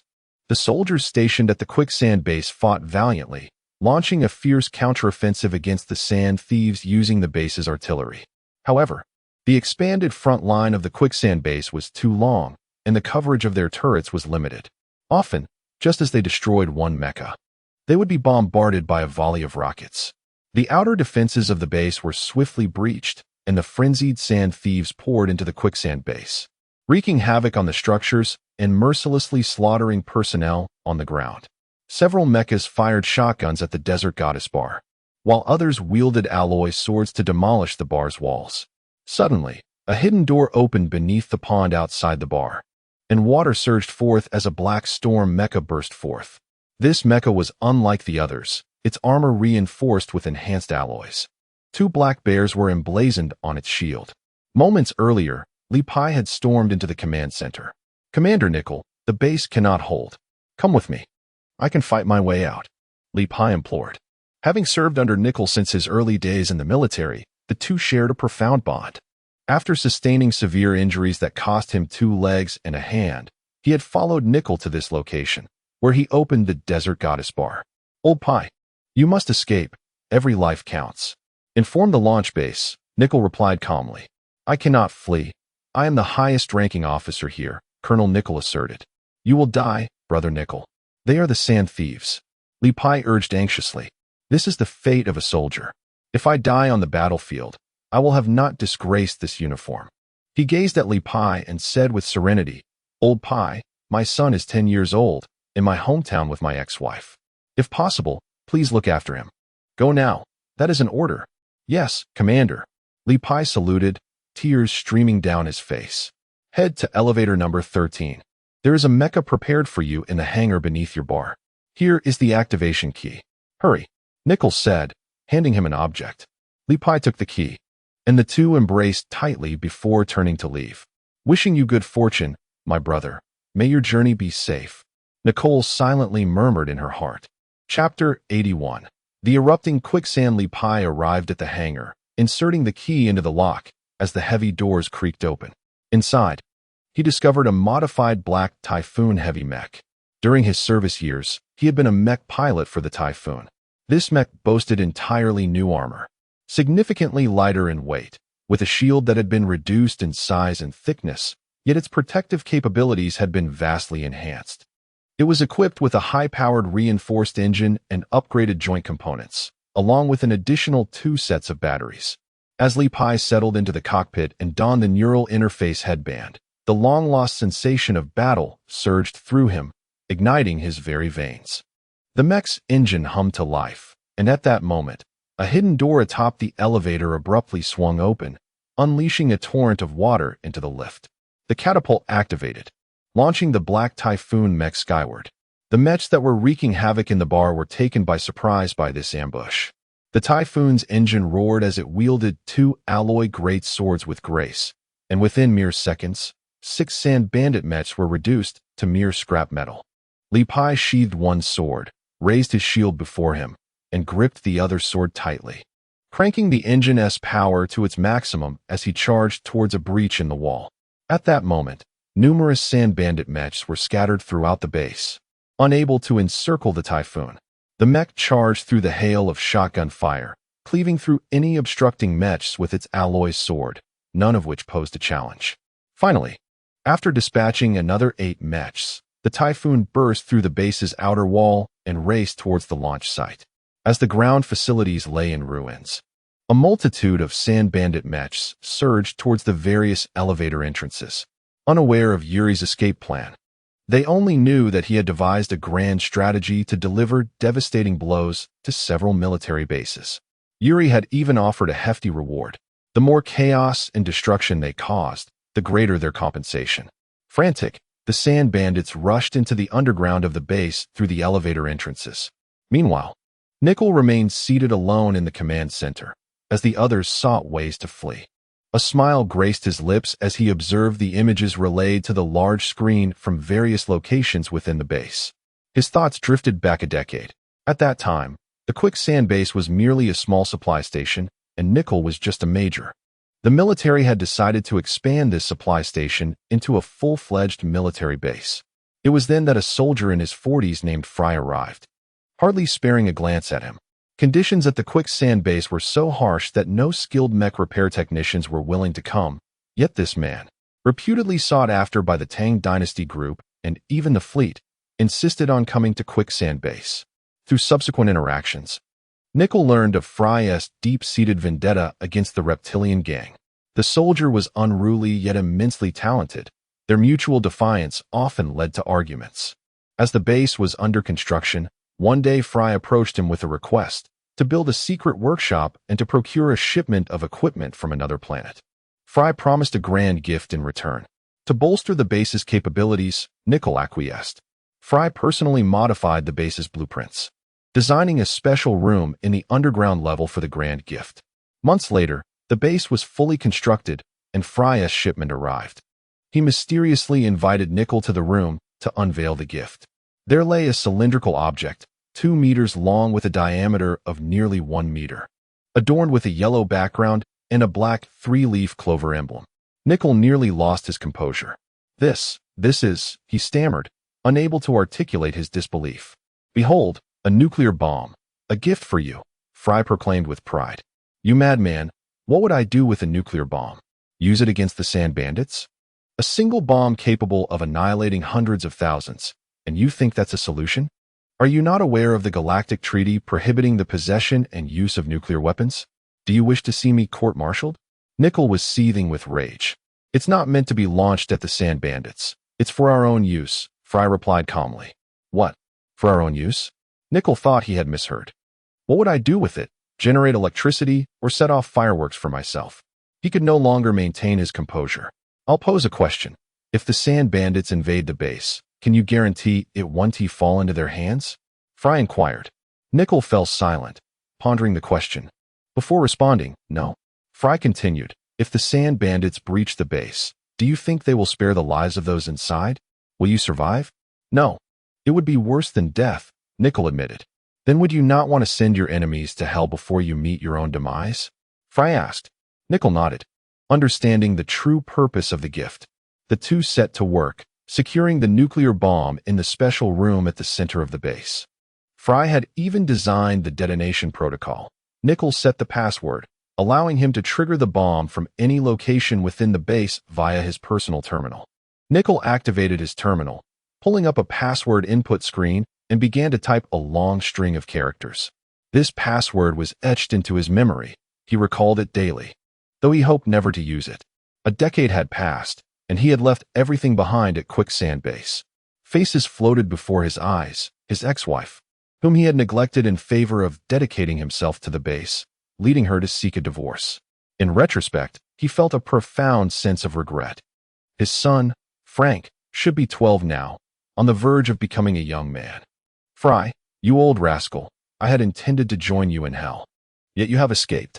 Belisi, my longtime partner, hurry and find a woman to marry. Freya, the queen of the base. You have brought so much color to this place. Li Pai, take care of yourself. And Xia Xingchen, that fortunate little fellow. At that moment, several sand bandit mechs had breached the command center, raising their shotguns upon seeing him. Colonel Nickel smiled at his adversaries, calmly inputting the final letter. A moment later, the quicksand base erupted. Chapter 82. The Withering rose as the military forces besieged the headquarters of the reptilian gang. A contingent composed of 40 ice wolves and 2 specialized mechs launched a surprise attack on the landing craft launch base. The base had nearly 30 mechs stationed there, barely holding their ground with the fortress's firepower, and they swiftly sent a distress signal to the command center of the space station. At that moment, the main army had just breached the outer defenses of the reptilian gang's headquarters, and a message arrived from headquarters indicating that the landing base was under attack, requesting support. Alas, it was a cunning ruse. This was a feint to distract and seize the launch trajectory. Colonel Belisi immediately discerned the situation. Lieutenant Haji, you are now in full command of the attacking forces at the Sandstorm base. Freya, we must proceed to rescue the launch base. Haji was renowned for his combat command skills at the Sandstorm base, and no one questioned Belisi's decision to give him command. Colonel Belisi's Royal Knight Mech was an exceptional high-speed melee unit. Within the Sandstorm base, only his Mech and Wrench No. 2 possessed long-range flight capabilities. The Royal Knight Mech stood at a height of 5.2 meters, with parameters, strength 15, agility 19, speed 22, armor 15. This mech was designed for close combat, boasting remarkable speed, albeit with a thin armor plating. It featured powerful thrusters and foldable wings at the back. Its weaponry included an energy night gun and a blade concealed within a shield. For ranged attacks, the night gun could retract its energy blade and fire laser beams like a laser rifle. 2 mechs soared through the skies at high speed, when suddenly a mushroom cloud erupted in the distance from the direction of the Sandstorm base. It was a nuclear explosion. The base was lost. Colonel Belisi suppressed his fury and uttered these words. Freya, in disbelief, covered her mouth, tears streaming down her face. Freya, do not let anger and sorrow cloud your judgment. A fierce battle lies ahead. You must transform your grief into strength to avenge our comrades. If you cannot control your emotions, I advise you to withdraw from the fight, Belisi stated gravely. Such emotions could be fatal on the battlefield. Freya stifled her sobs and bit her lip. Uncle, I can do this. Next to the landing craft launch base of the Star Watch, a vast lake provided ample freshwater for the base and served as a docking point for several landing crafts. Towering above was the launch pad, where a large landing craft stood idle. At that moment, all resistance forces at the base had been obliterated, and the attackers had only lost 12 mechs in the process. They were preparing to board the landing craft, with several mechs busy setting explosives. Inside the command center of the base, chaos reigned as bodies lay strewn across the ground. All surveillance equipment had been destroyed, leaving only a private, an agent dispatched by the North. He would operate the launch pad, and, once the landing craft was launched, would discreetly disguise himself and vanish into the shadows. The Ice Wolf mechs began boarding the vessel, and the one piloted by Yuri was the first to ascend the large landing craft. Suddenly, several beams of laser fire erupted from the distance. Instantly, 2 ice wolves were struck in the head and obliterated, while the remaining ice wolves dispersed rapidly, entering combat mode and firing at the 2 approaching mechs with their laser cannons. Freya and Belisi executed high-mobility maneuvers to evade the laser fire. At that moment, a mech resembling a massive gorilla burst from the ranks, charging toward the Royal Knight. Its shoulders bristled with twin-mounted medium laser cannons, unleashing a barrage into the sky. This mech was none other than the Iron Overlord, piloted by the infamous Bloodhand Campbell. The Iron Overlord mech stood 6 meters tall, with parameters, strength 20, agility 18, speed 15, armor 20.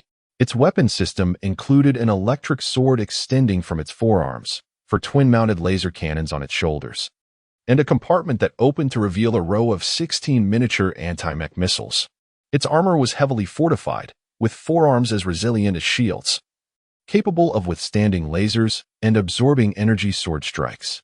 The two had been longtime adversaries, both being Class C mech pilots of equal prowess, having battled to a standstill on numerous occasions. Now, they were once again locked in combat. Freya soared high above, retaliating against the concentrated laser fire with her laser rifle. After 10 minutes, 4 more ice wolves had been destroyed. However, in her intense focus on evading the fire, she failed to notice a mech stealthily ascending to the top of the transport vessel. This beast-like mech, resembling a wolf, remained motionless, quietly observing its prey. Minutes passed, and a sinister grin spread across Andre's masked visage as he discerned the piloting patterns of the Red Ranger. Many pilots, while performing high-speed maneuvers to evade fire, develop subconscious habits, such as instinctively dodging in a particular direction when lasers approach from a certain angle. These habits, honed through countless training sessions, can become predictable during prolonged combat. Easily recognized by top-tier mech pilots, the wolf had found its weakness and bared its fangs. Freya, having just evaded 4 laser shots, suddenly found herself targeted by another 4. These shots were densely packed. She instinctively performed a roll and dive maneuver, reversing her mech's orientation to evade the 4 lasers. However, 2 heavy lasers were already primed, aimed at the position she would land. 2 thick purple beams surged forth, striking wrench number 2's back, causing the mech to explode mid-air, scattering debris into the lake below. Freya! Colonel Belisi cried out in anguish upon witnessing Freya's mech obliterated. Yet, in a duel of experts, every second of distraction could prove fatal. His momentary lapse allowed the Iron Overlord to charge at high speed. The disparity in power between the Royal Knight and the Iron Overlord was insurmountable. There was no time to evade. Belisi could only brace himself, crossing the Knight gun in front of his mech's chest. A tremendous crash echoed as the Royal Knight was struck, propelled several dozen meters away like a man colliding with a charging rhinoceros, crashing heavily into the lake. The joints of both Mech's forearms shattered, and Colonel Belisi suffered a severe concussion, plunging into unconsciousness. Meanwhile, Campbell sought to pursue and finish him off, but the engines at the rear of the landing craft ignited. "Campbell, if you don't board soon, we shall depart without you," Yuri reminded through the communicator. "Damn it. Let him have this one. I'll save my life for another day." With that, the Iron Overlord and other mechs boarded the landing craft, and the hatch closed behind them. Chapter 83. Escape from the watchtower. The coils of the orbital launcher began to energize, and the landing craft surged forward, accelerating rapidly, finally shooting vertically into the vastness of space. 8 rocket engines roared, expelling flames with ferocity. A minute later, violent explosions erupted around the launch pad. The towering structure lost its support and slowly collapsed, ultimately reducing to a heap of rubble. At that moment, the underground exit of the crawler gang's base fell, with hundreds of mechas rushing in. However, 2 minutes later, a violent explosion rocked the underground headquarters, causing it to collapse in an instant, entombing over 700 military mechas. None of their pilots survived. Simultaneously, a cascade of dire news reached the command center of the space station. The Sandstorm base had suffered a nuclear strike. The forces attacking the crawler gang's headquarters lost over 1,000 mechas, nearly 1,000 mecha pilots perished, the landing craft launch base was overrun, personnel slaughtered, and the launch pad obliterated, while Yuri had escaped into space. "Oh no," Hennis cried out, foam spilling from his mouth as he collapsed to the ground. The command center erupted into chaos. People hurriedly carried Hennis to the medical room.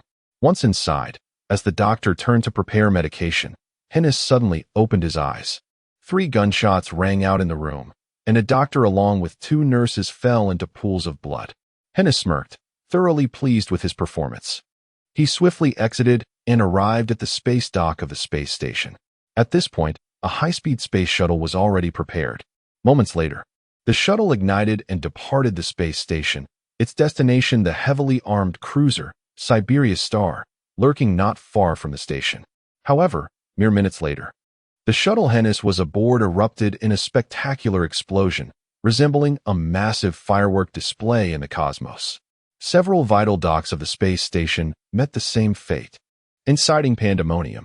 Nearby, aboard another shuttle, Alyosha watched the fireworks with a smile.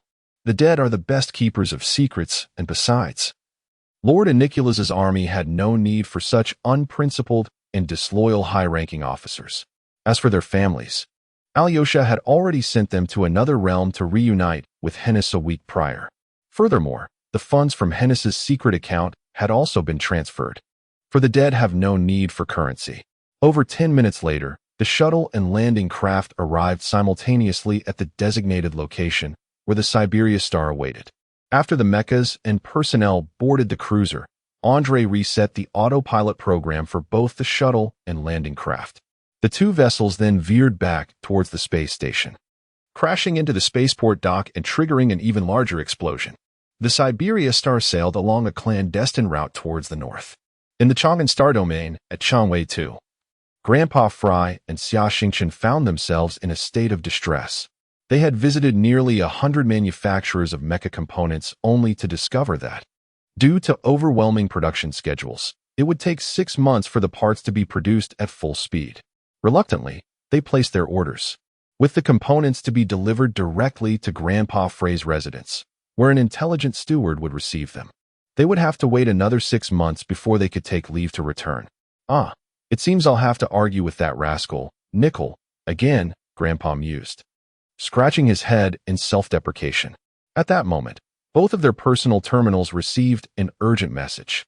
It was a Level 1 emergency recall notification, generally issued only in the event of a grave situation. Soldiers receiving such notifications, whether on leave or on duty, must report back immediately. They exchanged glances and simultaneously uttered, "Something has happened." Quickly, they set aside their tasks, took Yugo with them, and propelled their ship to its maximum velocity. After 7 days of relentless travel, they finally returned to the Watchtower Star Space Station. Along the way, they faced rigorous military inspections, especially as they neared the station, where they were intercepted multiple times. Upon arriving, they were astounded by the scene before them. The cosmos was teeming with warships, and they even spotted the flagship of the Third Fleet, the Thunder Hammer heavy space carrier. Meanwhile, the spaceport of Watchtower Star lay in ruins, utterly devastated. As they disembarked, a barrage of news left them stunned. General Hennis, the highest military officer of the Watchtower Star Space Station, had betrayed his post and was subsequently killed aboard a space shuttle, while his entire family mysteriously vanished. Yuri of the Crawler Gang had successfully fled with a large contingent of his loyalists. The Sandstorm base had been struck by a nuclear attack, with all personnel, including Colonel Nickel, perishing. The forces sent to assault the Crawler Gang and Oppos' headquarters fell into a trap, losing over 1,200 mechas and more than 900 pilots. With over 200 severely injured, the personnel left at the landing craft launch base had been almost entirely slaughtered and the launch pad destroyed. Captain Tori of Team 06 and Balak were killed in action. Pirlo's mecha was struck by anti-mecha mines, severely injuring his brain and leaving him blind, while Haji was engulfed in deep remorse for failing to foresee the Crawler Gang's treachery, nearly driving him mad. Colonel Barisi suffered a concussion, and after his mecha fell into a lake, its life support systems failed, leading to extensive brain cell death and rendering him a vegetable, and Freya fell in battle. Her mecha shattered, leaving no trace of her remains.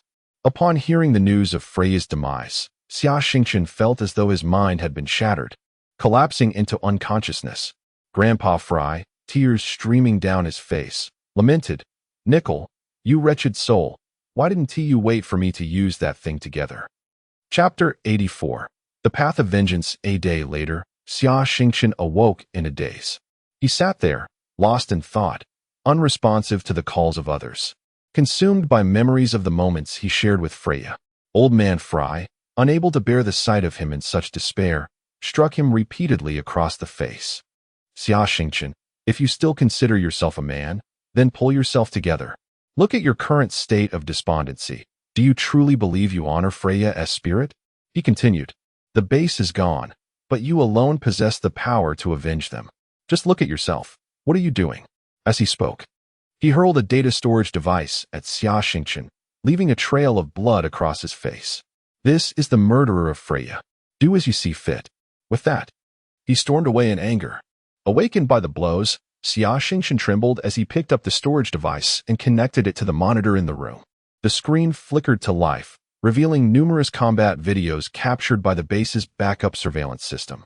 There, he saw a transforming mech, shifting between humanoid and wolf forms. With a consistent display of brutal combat prowess, military mechs were torn apart, each one met with a final, cruel shot to their cockpit.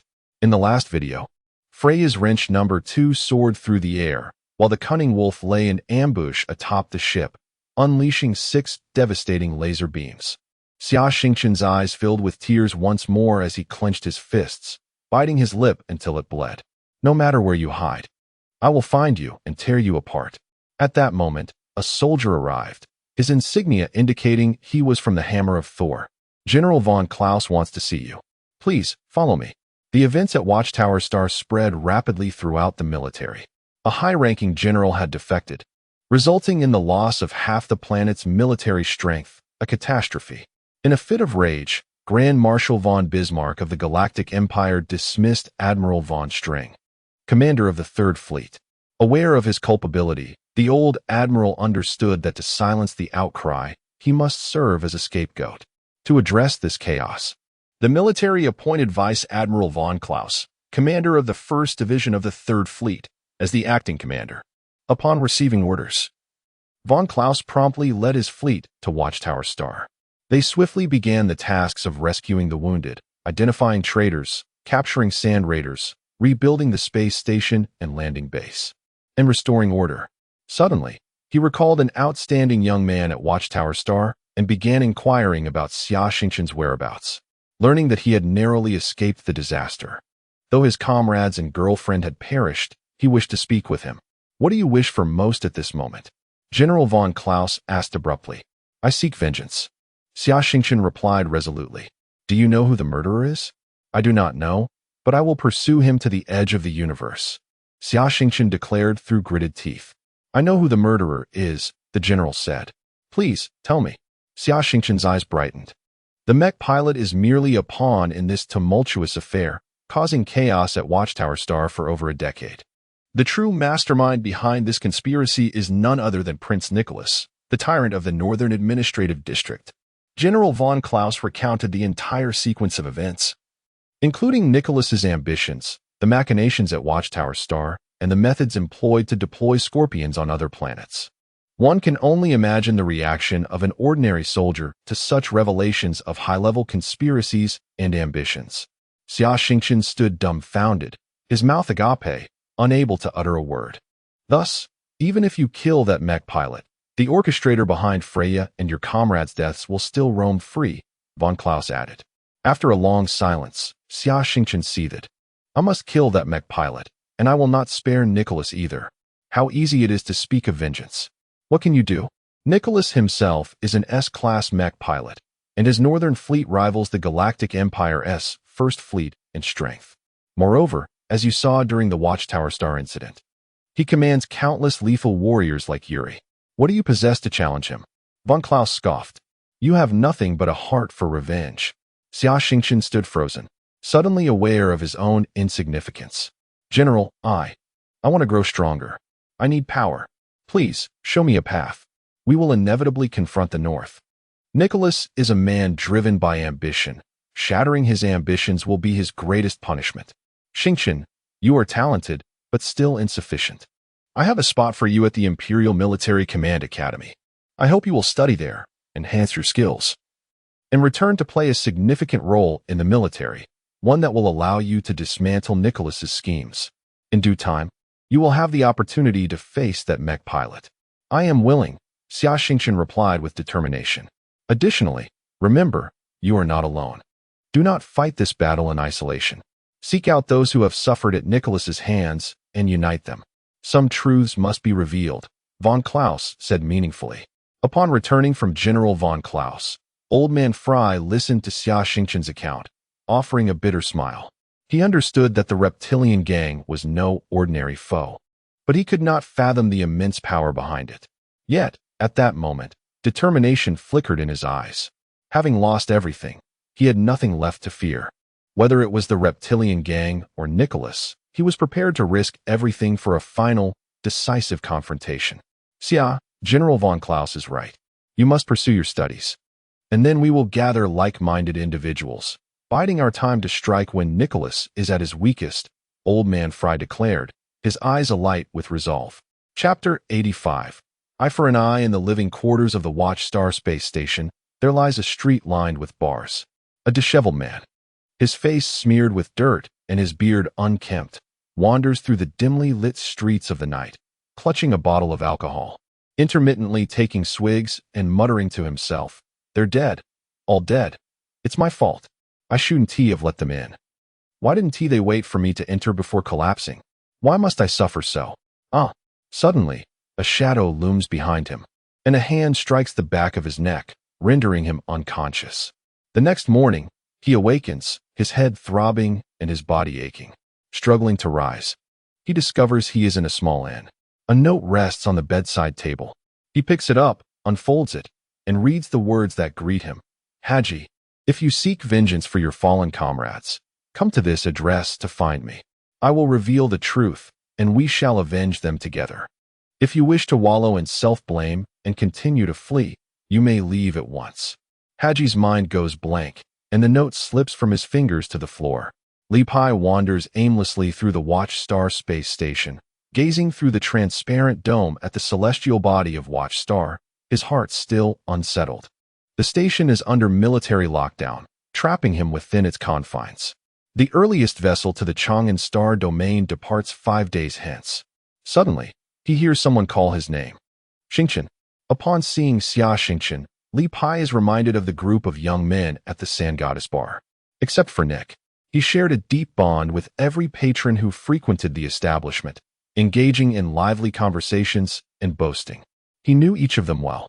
Though accustomed to the loss of comrades on missions, the totality of their absence overwhelms him, and he cannot bear it. At this thought, a burly man in his 40s clutches Xia Xingchen and weeps uncontrollably. After a long while, he finally calms down. "Li Pai, where do you intend to go next?"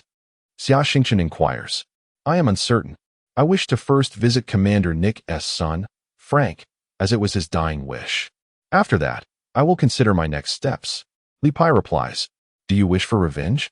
Xia Xingchen asks. "Yes, I dream of it. But where can I find Yuri and the others? The universe is vast, and their power is immense. Vengeance will not be easily attained." Li Pai sighs. Xia Xingchen hands him a note before turning to leave. It reads, "If you seek vengeance, come to this address tonight." In the military hospital of the Watchstar space station, Perlo lies in despair on his hospital bed. His mech triggered an anti-mech mine. Shrapnel shattered the cockpit's armor, penetrating his eyes and destroying both eyeballs while severing his optic nerves. Such injuries, even with cloning technology in a BioWare pod, are nearly impossible to heal. He will spend his life in darkness, subsisting on a meager pension. He loathes himself, despising his inability to avenge his deceased comrades. The door to his room opens, and Xia Xingchen enters. "Perlo, I have come to see you." "Xingchen, is that you?" Perlo sobs, his tear ducts damaged and unable to produce tears.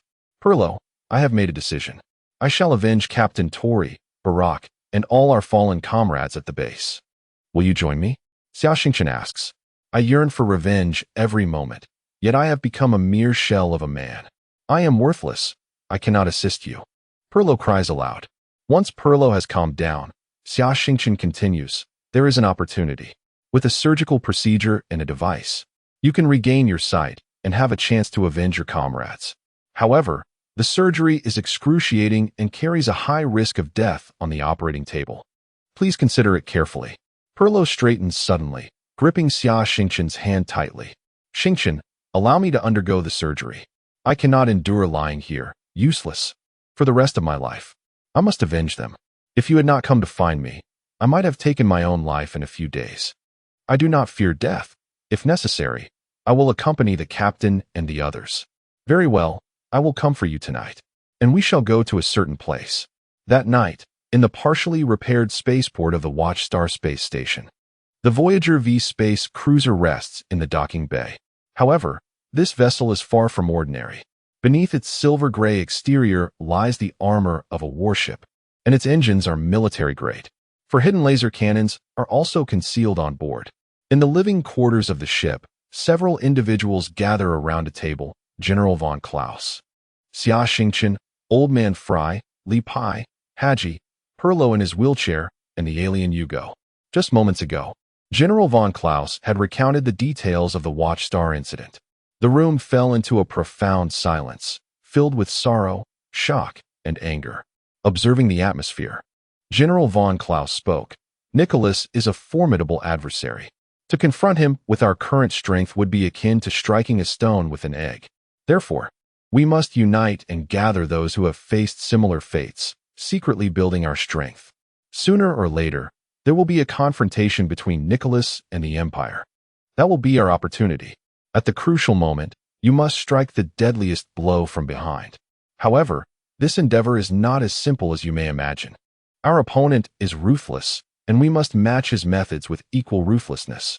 We will employ assassination, create unrest, carry out suicide attacks, use poison, engage in kidnapping, and spread rumors among other tactics. If anyone feels conflicted about their conscience, they may withdraw now. I shall not force anyone. But once you confirm your commitment, there is no turning back. It is a path of relentless struggle. Think carefully, the general added. No need for deliberation. I shall join. Even if my hands are stained with blood, I will drag Nicholas down to hell with me, Xia Xingchen declared resolutely. I am an old man, and my entire family was slaughtered by them. Count me in, Old Man Fry said. I, Li Pai, relish the thought of killing.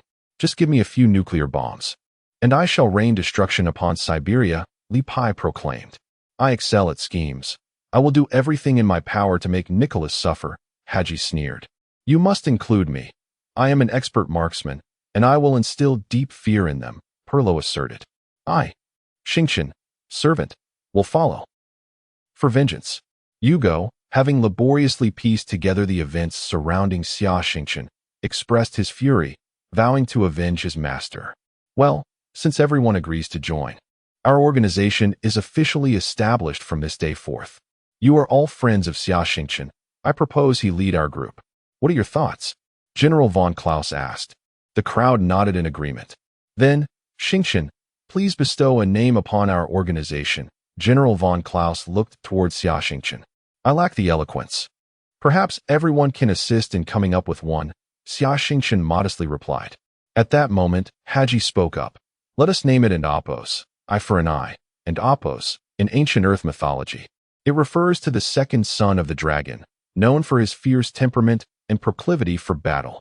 He is often depicted with a sword in his mouth and a fierce gaze, symbolizing vengeance. The phrase eye for an eye has long been used to describe the desire for retribution. We must embody this spirit against Nicholas for his deeds against us. A splendid name. Our organization shall be called Eye for an Eye. Nicholas, we shall become your nightmare. Chapter 86. Thus, the Vengeance Organization, founded with the purpose of avenging Nicholas, came into existence. General von Klaus asserted that this organization would maintain no ties with the military. However, he would personally offer them assistance in his private capacity. This support encompassed initial funding, several veterans, surplus military equipment, a secret location that once belonged to their family, and various intelligence support. For instance, the modified high-speed space cruiser they were aboard, the Desert Knight Mechas, and Li Pai's modified Storm Mecha were all disposed of by von Klaus under the pretense of being scrapped equipment. Except for Xia Xingchen. The others had withdrawn from active duty to avoid scrutiny from those with ulterior motives, thereby freeing themselves from numerous constraints. As many actions could not be conducted under the military's auspices, the spacecraft took off, with several individuals first heading to Changwei 2 to procure a batch of equipment, while also attending to Perlo's surgery before parting ways. Xia Xingchen would attend the Imperial Military Command Academy for further studies, while the others would head to a clandestine base. After a week of travel, the spacecraft finally reached Changwei 2. The group disembarked and temporarily settled at Old Frey's residence. The following day, Fry, Xia Xingchen, Li Pai, and Perlo traveled by hovercar to Dr. Lula's clinic located in the city center.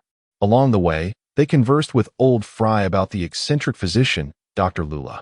Dr. Lula, now in his 60s, was born into a lineage of physicians spanning dozens of generations. In an era where human scientific advancements had drastically increased lifespans, averaging 150 years, most individuals under 80 were considered to be in their prime. Some martial artists and genetically modified individuals even thrived past a century, piloting mechas with great prowess. From an early age, Lula exhibited an intense fascination with mechanical design and manufacturing, yet familial expectations compelled him to pursue medicine as part of the family tradition, which he begrudgingly accepted. During his medical studies, Lula had a revelation. Why not merge mechanical engineering with medicine? This approach would fulfill his passion while appeasing his parents. With numerous individuals unable to afford advanced biological treatments for limb regeneration, affordable mechanical prosthetics and organs became the preferred choice for many. Consequently, Dr. Lula focused his research on this area, much to the chagrin of his father. Nevertheless, Dr. Lula possessed a remarkable talent in this field. The prosthetics he designed and manufactured were of unparalleled quality, enhancing the capabilities of many amputees, sometimes even doubling their combat effectiveness. Some warriors, driven by their desire for power, even resorted to amputating their own limbs to acquire his advanced prosthetics. Additionally, Dr. Lula was an avid enthusiast of mechas. Although the Galactic Empire prohibited private ownership and use of military mechas, many custom civilian models outperformed their military counterparts. In Changwei too, securing experimental mecha slots was relatively simple. During his tenure as a senior after-sales service manager at the Tang Dynasty Group, Old Fry had assisted Lula in modifying several mechas and had facilitated numerous experimental mecha opportunities for him, fostering a deep friendship between the two. Otherwise, given Perlo and Li Pai's ranks, they would have had no chance of receiving personal treatment from Dr. Lula. Perlo's prosthetics were merely standard models, sufficient for everyday activities but inadequate for combat, which was a significant limitation for a formidable warrior. Therefore, Old Fry and Xia Xingchen decided to bring him along for an upgrade to a set of armed prosthetics. Upon arriving at Dr. Lula's clinic, which resembled a large general hospital, they encountered a modern structure towering over 50 stories. Behind the building lay a spacious factory. Old Fry explained that the entire edifice functioned as a hospital, capable of accommodating tens of thousands of patients. The factory at the rear served as the production facility for mechanical prosthetics, supplying not only Dr. Lula's clinic, but also exporting to various regions across the galaxy. Entering the hospital's lobby, they navigated through the elevator area, where over 20 high-speed elevators operated. The four of them proceeded through this bustling space until they reached a small room guarded by 4 sentinels. "Please step back, sir. This is a private elevator."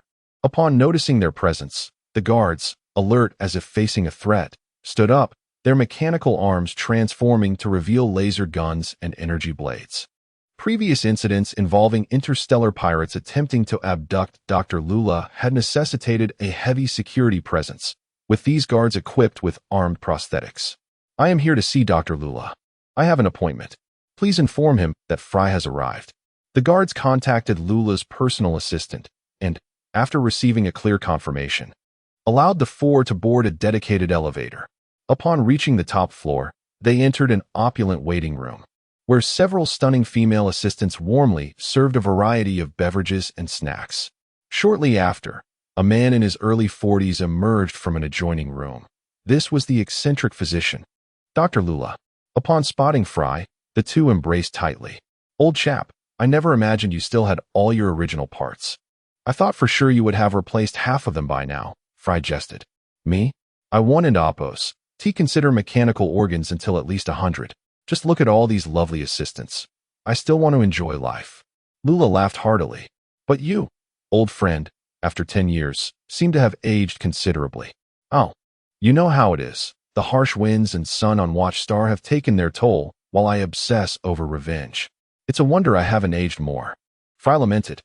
"I've been waiting for the day you kick the bucket so I can send someone to retrieve your brain and give you a robotic body, unable to speak or move, with only your eyes and ears functioning.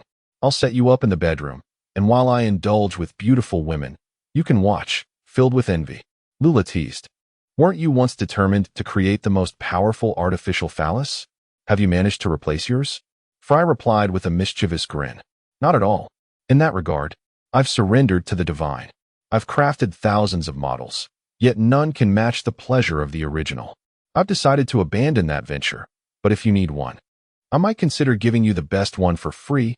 Lula feigned exasperation. The two erupted into hearty laughter, reveling in their camaraderie. Chapter 87. Artificial Organs. After reminiscing, a few individuals entered Dr. Lula's private examination room. Dr. Lula first conducted a physical examination on Li Pai, as his condition was relatively straightforward. His thigh had been amputated from the root, which was quite fortunate, as it allowed for the installation of a more powerful prosthetic limb. However, his left arm had been severed at the palm, which was quite unfortunate, as the small surface area of the palm would significantly hinder many functionalities. It would have been preferable if the forearm had been amputated at the joint. Dr. Lula spoke with a calm demeanor, as if discussing a simple block rather than a human body. The others in the room listened, while Li Pai remained composed. For someone who had nonchalantly severed his own hand, this was hardly alarming. The others, however, felt a chill at the nape of their necks and a tingling in their jaws. Dr. Lula instructed his assistant to bring Li Pai a tablet, which displayed various models of mechanical prosthetics, including armed prosthetics. Li Pai's eyes sparkled with excitement, almost wishing to sever his remaining arm as well. After some time, and listening to Dr. Lula's introductions, Li Pai decisively chose to amputate his entire left forearm at the joint to replace it with a more powerful armed prosthetic. Excellent. That's the spirit, Dr. Lula exclaimed, giving a thumbs up. I admire your heroic resolve. I shall provide you with my private collection free of charge. He then instructed his assistant to prepare the prosthetic before moving on to examine Perlo. Upon reviewing the results of the full-body CT scan, Dr. Lula furrowed his brow. How is it, doctor? Asked Xia Xingchen anxiously. Quite dire, Dr. Lula replied. His eyeball is completely destroyed, and the optic nerve has been severed by shrapnel. Moreover, there is now a hematoma in the brain. The military medics are truly incompetent. They may not have detected the issues immediately, but in less than half a year, he will succumb to a cerebral hemorrhage. One wonders whether their incompetence stems from a lack of skill or an intentional effort to cut medical expenses. It is utterly disgraceful. Dr. Lula expressed his dissatisfaction. Is there any hope? What about the plan you mentioned? Old Man Fry inquired. A standard mechanical eye can be inserted into the eye socket and connected to the optic nerve. However, his optic nerve has completely atrophied, and more critically, the part of his brain connecting to the visual center has also suffered severe damage. As you know, current cloning technology cannot resolve brain and nerve injuries. As for my proposed plan, given his condition, the post-operative survival rate is only 20, Dr. Lula lamented. The group fell into a heavy silence. Dr. Lula added, of course, completely removing the blood clot in his brain could improve his chances of living longer. Doctor, I have made my decision. I accept your plan, Perlo stated calmly. I cannot endure a lifetime of torment and darkness. I must avenge my comrades. Dr. Lula looked at Xia Xingchen and Old Man Fry, seeking their opinions. They exchanged glances and nodded in agreement. Very well, Mr. Li Pai's surgery is straightforward and can be performed this afternoon. He will be able to move normally within 2 to 3 days. Mr. Perlo's procedure will involve 3 stages, each requiring a significant recovery period. The first stage involves using a microsurgical robot to remove necrotic tissue from the eye socket and utilizing nanobots to erode the atrophied optic nerve. This stage carries little risk, but the optic nerve, being part of the autonomic nervous system and close to the brain, will not be adequately anesthetized, causing significant discomfort for the patient. After the operation, he will need to spend 10 days in a biological treatment chamber for recovery. The second stage involves using micronanobots to dissolve the hematoma in the brain and repair the damage. This stage is more painful and carries a 10 mortality rate. Following this stage, he will need a month in the biological chamber for recovery. The third stage, the most critical and dangerous, involves directly connecting the mechanical eye's neural interface to the patient's brain, linking it to the nerve center. Even the slightest error could result in the patient's death. After this surgery, Perlo will need to remain in the biological treatment chamber for a month and has a significant risk of becoming a vegetative state. Doctor, Lula performed the first stage of the surgery with great success, expressing admiration for Perlo's fortitude. Despite enduring immense pain, Perlo gritted his teeth and remained silent, only succumbing to exhaustion once he exited the operating table and fell into a deep sleep in the biological chamber. Meanwhile, Li Pai had completed his treatment in the biological chamber and commenced adaptive training. Standing in the hospital's rehabilitation training hall, Li Pai wore only shorts, showcasing his muscular physique. The appearance of his mechanical prosthetics had been specially designed to closely match his skin tone, making them nearly indistinguishable from a distance. To describe Li Pai's mechanical legs, they were constructed from unique materials that felt soft to the touch, akin to rubber, yet possessed remarkable hardness, comparable to the armor of a mech in terms of impact resistance. The toes, instep, sole, and knees concealed 4 sharp alloy blades. With just a thought, these blades could extend and retract freely. The positions of his thighs housed high-capacity energy cells, capable of sustaining the prosthetics for 3 days of high-intensity activity and supporting wireless charging technology. Additionally, the legs were equipped with various sensors and microcomputers, allowing for the precise control of force output while walking on different surfaces. Li Pai began to walk in the rehabilitation training area, gradually increasing his speed to a run that quickly outpaced those around him. This prosthetic allows its user to sprint at a speed of 80 kilometers per hour. The onlookers expressed envy. Next came the jump test. Before him stood a 4-meter-high wall. Li Pai took a few steps back, bent his knees, and launched himself into the air. Using his foot to push off the wall, he soared effortlessly over the top. Everyone watched in astonishment. Dr. Lula explained, "This prosthetic incorporates a special shock absorption system and memory alloy springs, enabling a vertical leap of over 3 meters. Impressive, isn't it? If anyone else wishes to undergo surgery, we offer discounts for group procedures." His comment elicited a chorus of eye rolls. Li Pai was thoroughly satisfied with his armed prosthetic legs and proceeded to test his mechanical left arm. The arm was capable of executing complex maneuvers, with joints that could bend and twist up to 180 degrees. When he struck the strength testing machine, he delivered a punch with an astonishing force of 3 tons, while his right arm, using all its might, could only generate 800 kilograms. Additionally, there were numerous other functionalities, and Li Pai laughed heartily. His current strength surpassed that of his former self when all his limbs were intact. Chapter 88. Imperial Military Command Academy, a colossal civilian space passenger ship, sped towards the capital star system, Tianyuan Star. With just over 40 days until the commencement of the Imperial Military Command Academy, the journey required a month of extensive travel. Despite numerous unfinished matters on Changwei 2, Xia Xingchen resolved to set forth early, entrusting the remainder to Old Man Fry and Haji. Initially, Yugo intended to accompany Xia Xingchen, yet as he was to attend military school, bringing along an extraterrestrial servant would prove excessively conspicuous. Furthermore, the Yaji organization was currently in dire need of personnel, prompting his decision to remain under Old Man Fry's supervision. While Perlo underwent his 2nd and 3rd surgical phases, the others were not idle. Li Pai engaged daily in combat training with Yugo, assisting him in familiarizing himself with human martial arts and combat experience, while simultaneously recovering. Haji accompanied Old Man Fry to procure various equipment for their new secret base. Given the lengthy and monotonous nature of interstellar travel, the large passenger ship boasted an array of entertainment facilities, including casinos, libraries, cinemas, and gyms. Countless men and women sought thrills amidst the solitude of their journey. Xia Xingchen harbored a strong aversion to such so-called social interactions. At just 17, having been a minor struggling for survival before the age of 15, he found the recent year at the quicksand base to be busy yet fulfilling. He had amassed a wealth of mech technology materials, gleaned from the latest technological trends during his time on Changwei 2. Each day was spent immersed in reading, meditating, and engaging in intense training at the gym. Although Colonel Belisi had become a vegetable and could no longer oversee his progress, Xia Xingchen remained steadfast in adhering to the training regimen left by Belisi. Eventually, the ship docked at a massive space station, nearly as large as Changwei 2.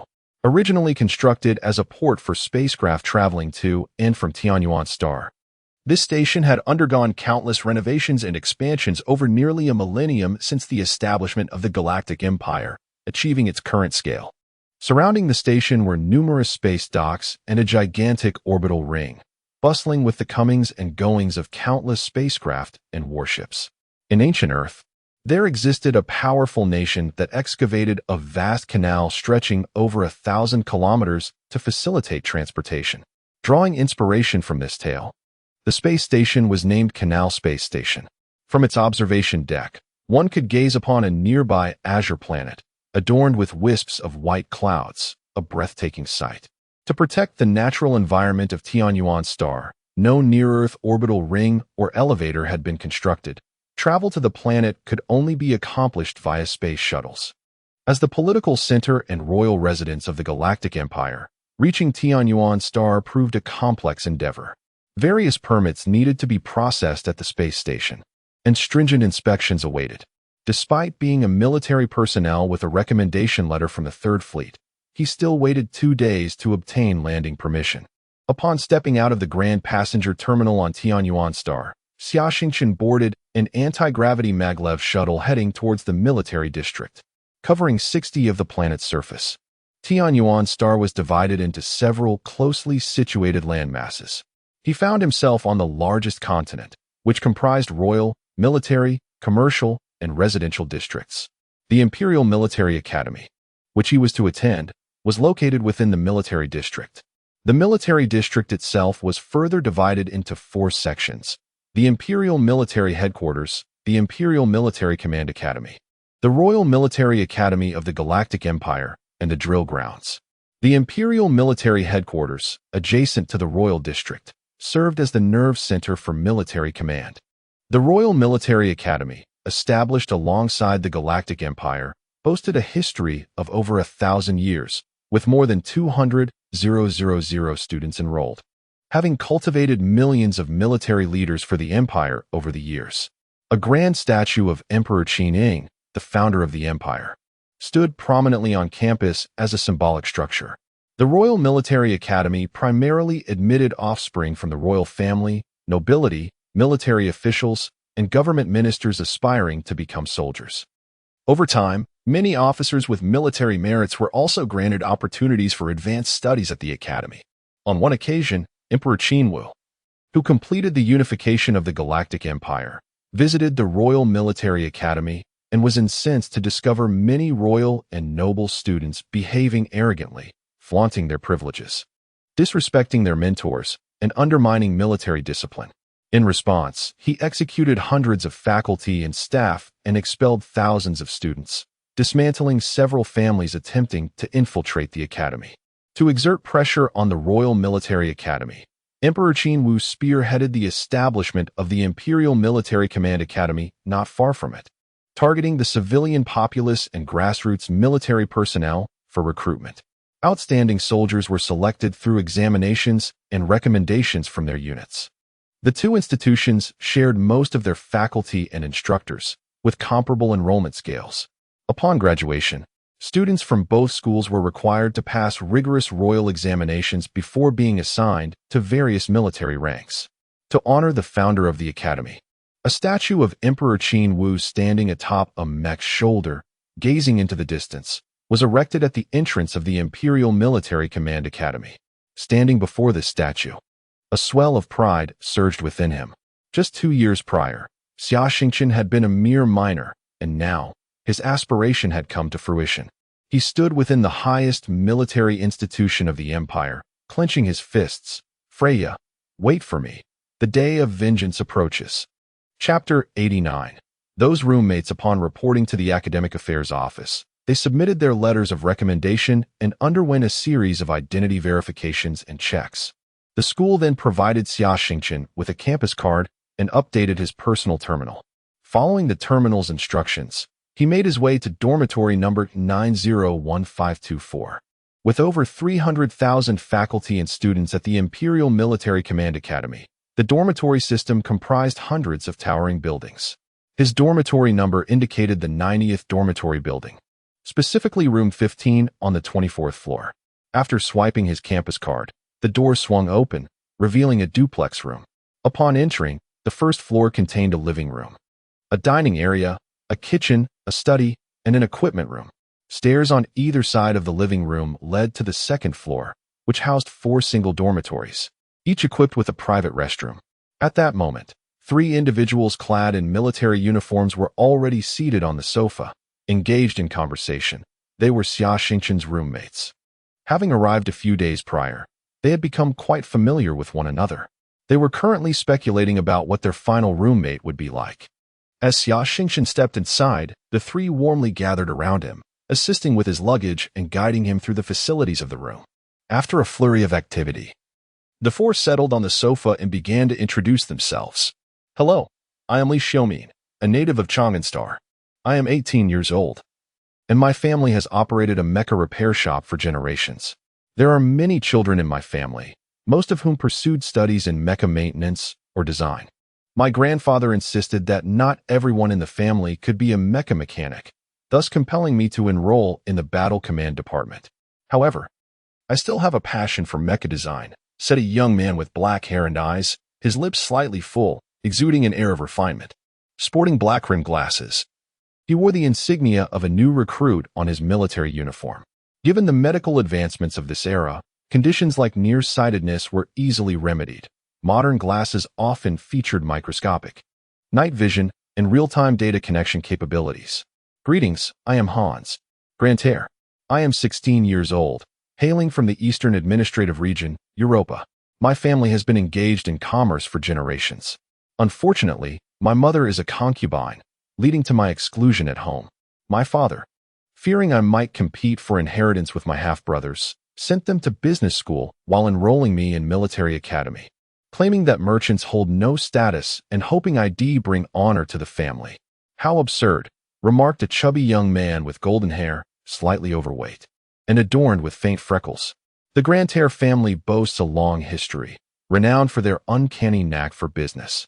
Their name synonymous with frugality for centuries due to a legendary ancestor whose story was immortalized in literature. Hello, I am Dai Run, 19 years old, a local of Tianyuan Star. My family comprises military personnel and government officials. I previously served in the internal security forces of Tianyuan Star. The last roommate introduced himself. A tall and slightly slender figure with a fair complexion, possessing a delicate appearance reminiscent of a girl, yet his sharp gaze conveyed a certain intensity. His shoulder insignia matched that of Xia Xingchen's, both holding the rank of lieutenant. Greetings, I am Xia Xingchen, a native of Mana Star, 17 years old. My father is an ordinary worker. I served as a mecha operator at the Shimmering Sands base in the Western Star Domain. It is a pleasure to meet you all, Xia Xingchen expressed, feeling quite pleased with his first impressions of his roommates. Wow, Xingchen, you're merely 17 and already a lieutenant. You must have quite an impressive record. The chubby Hans exclaimed. Oh, I'm just a small soldier, merely fortunate. Look at Dai Ren. He is also a lieutenant, Xia Xingchen modestly replied. At that moment, Dai Ren, engrossed in his personal terminal, looked up with a smile, saying, my rank is somewhat inflated, largely due to family connections. You, Xingchen, are truly remarkable. There is no need for humility. Look, you enlisted at 15 and have already destroyed 68 mechas, achieving the rank of D-class mecha master. Such feats are beyond even the so-called ace mecha families. Xia Xingchen was taken aback. It was surprising that Dairen possessed such knowledge about his accomplishments. Ah, there is no need for astonishment, Xingchen. Dairen was formerly with the internal security forces, primarily handling intelligence work and computer hacking. So it's not surprising he could access your records. You are a mecha prodigy, and when I design mechas in the future, I hope you can offer me valuable insights, Li Xiaomin explained. Absolutely. It seems our dormitory harbors exceptional talents, Xia Xingchen realized with clarity after Li Xiaomin's introduction. Meanwhile, Dai Run, while analyzing Xia Xingchen's records, was stirred by tumultuous thoughts. Just 2 years prior, Xia Xingchen had been a mere minor, scarcely having laid hands on a mecha, yet through miraculous circumstances, he had attained the rank of lieutenant and passed the D-class mecha master examination. What extraordinary experiences could have led to such achievements? Moreover, A significant portion of his records was marked as confidential, accessible only to individuals of high rank. It appeared that this roommate also held a compelling story. With this in mind, a subtle smile graced Dai Ren's lips. He had merely sought to maintain a low profile by not attending the Royal Military Academy, yet unexpectedly found himself at the Imperial Military Command Academy, discovering that none of his roommates were ordinary individuals. It seemed that life ahead would indeed be fascinating. Chapter 90. Every family has its own difficult scriptures that night. Dai Ren established a secret communication channel to connect with his father, Dai Chung. The entire family was engaged in intelligence work. Dai Ren's grandfather, Dai Yunfei, served as the Minister of Internal Affairs of the Galactic Empire. His father, Dai Chung, held the position of Minister of Military Intelligence, and his uncle, Dai Shi, was the head of the secret police within the Ministry of Internal Affairs. "What's the matter, Rena?" Dai Chung inquired. "Father, I have a new roommate today, and I wanted to investigate his background. However, I discovered that his file contains significant classified information with a high level of confidentiality. My clearance is insufficient, and I would like to request your assistance in reviewing it. Of course, if you deem the contents too sensitive for me to know, I shall abide by your decision." "I understand the rules," Dai Ren replied. "Oh, is that so? Please hold on." Before long, a secure data packet arrived through the communicator. "Take a look yourself. This roommate of yours is quite remarkable. He has caused considerable trouble for our old friend to the north, and there is a deep-seated enmity between them. Feng Kelochi, the cunning fox, holds him in very high regard. Cultivate a good relationship with him. You share common goals," Dai Chung said kindly. "Thank you, father. Additionally, you must expedite the establishment of an intelligence network within the Imperial Military Academy. I suspect Nicholas has already begun infiltrating the military system." "Yes, father," Dai Ren respectfully responded. "Renner, this is your final task. I know it is harsh for you, despite your grandmother being the paternal aunt of Emperor Qinzheng, and the Emperor's immense trust in our family. It remains a grave taboo for a single family to control both the internal affairs and intelligence departments of the empire across any dynasty.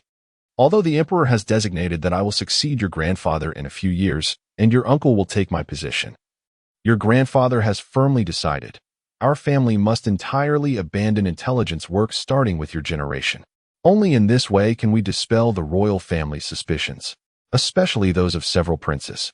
I hope you can understand," Dai Chung said, filled with remorse.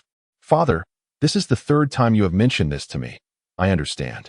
The Emperor's suspicion poses the greatest threat to a family," Dai Ren replied. "Good son, persevere," he said before severing the communication. Li Xiaomin lay in bed, tossing and turning, recalling his father's words from his time at the military academy.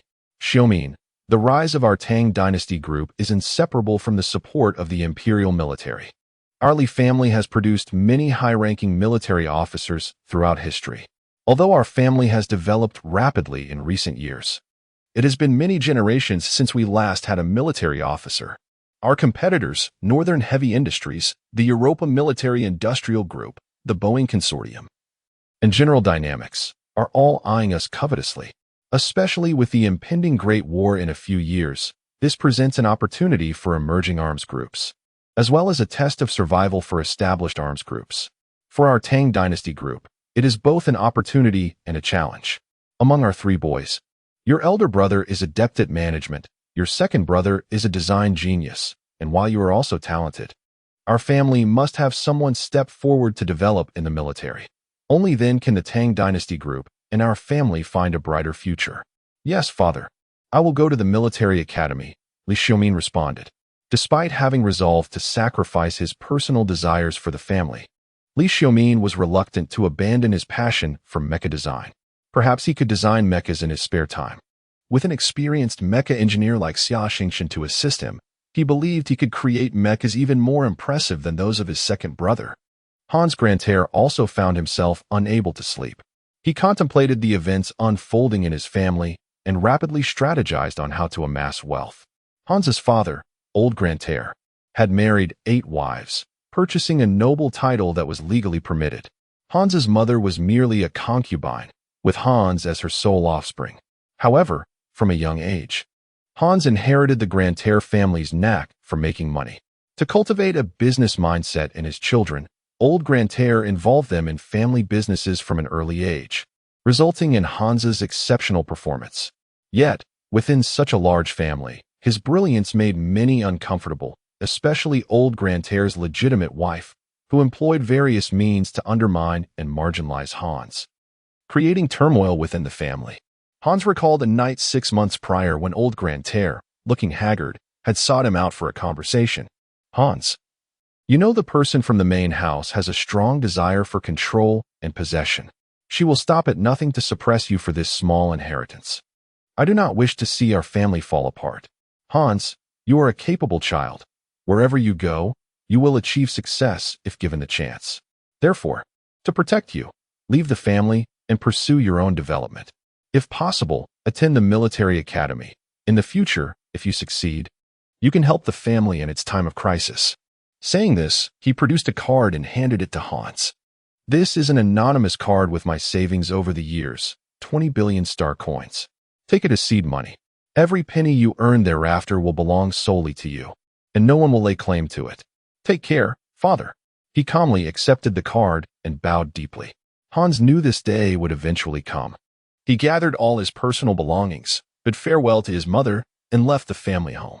Xia Xingchen, too, broke from his meditation, contemplating his future path.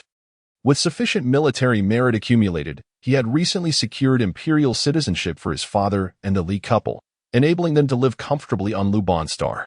His original goal of enlisting had been realized, and he could have served a stable 10 years before retiring to start anew. However, he now felt compelled to avenge Freya and his comrades from the Laish.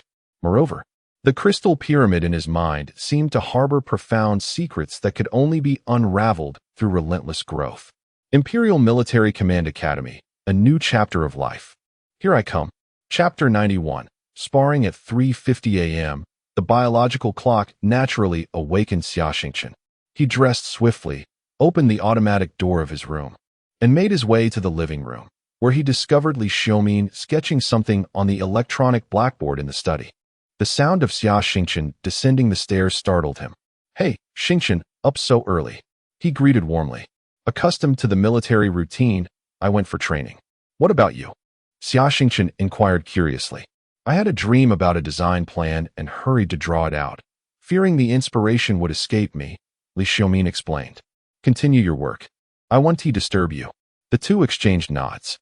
Upon reaching the lower level, Xia Xingchen checked his personal terminal and noted that the nearest playground was 3 kilometers away. With a surge of energy, he sprinted towards it. At dawn, only 3 or 4 individuals occupied the playground. Undeterred, Xia Xingchen began to run laps energetically, attracting the attention of those nearby. He had increased his daily running regimen to 40 kilometers, having been confined to a treadmill on the spaceship for days, which had left him yearning for a more vigorous workout.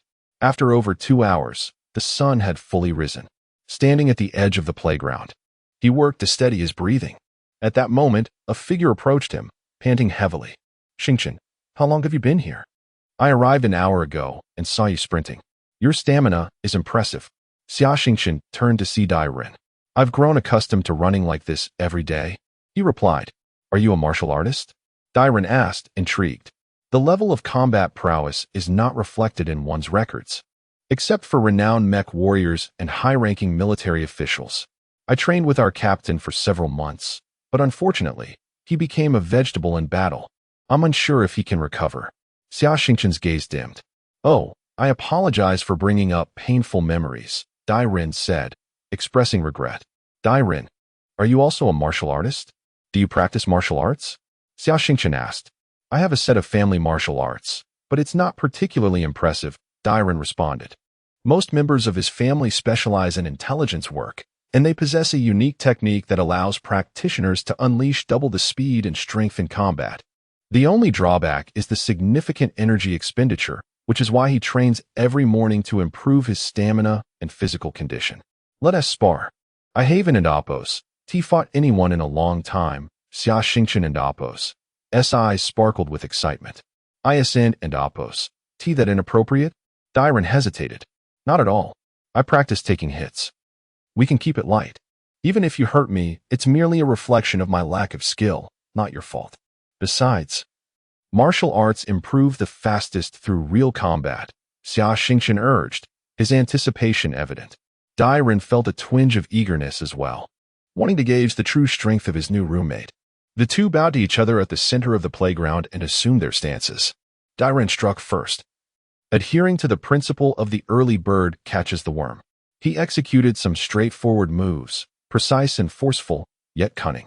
After a feint, he aimed a kick at Xia Xingchen's vulnerable area, but Xia Xingchen dodged effortlessly. Dai Ren realized that Xia Xingchen possessed exceptional evasive skills, effortlessly avoiding even the most cunning and vicious attacks.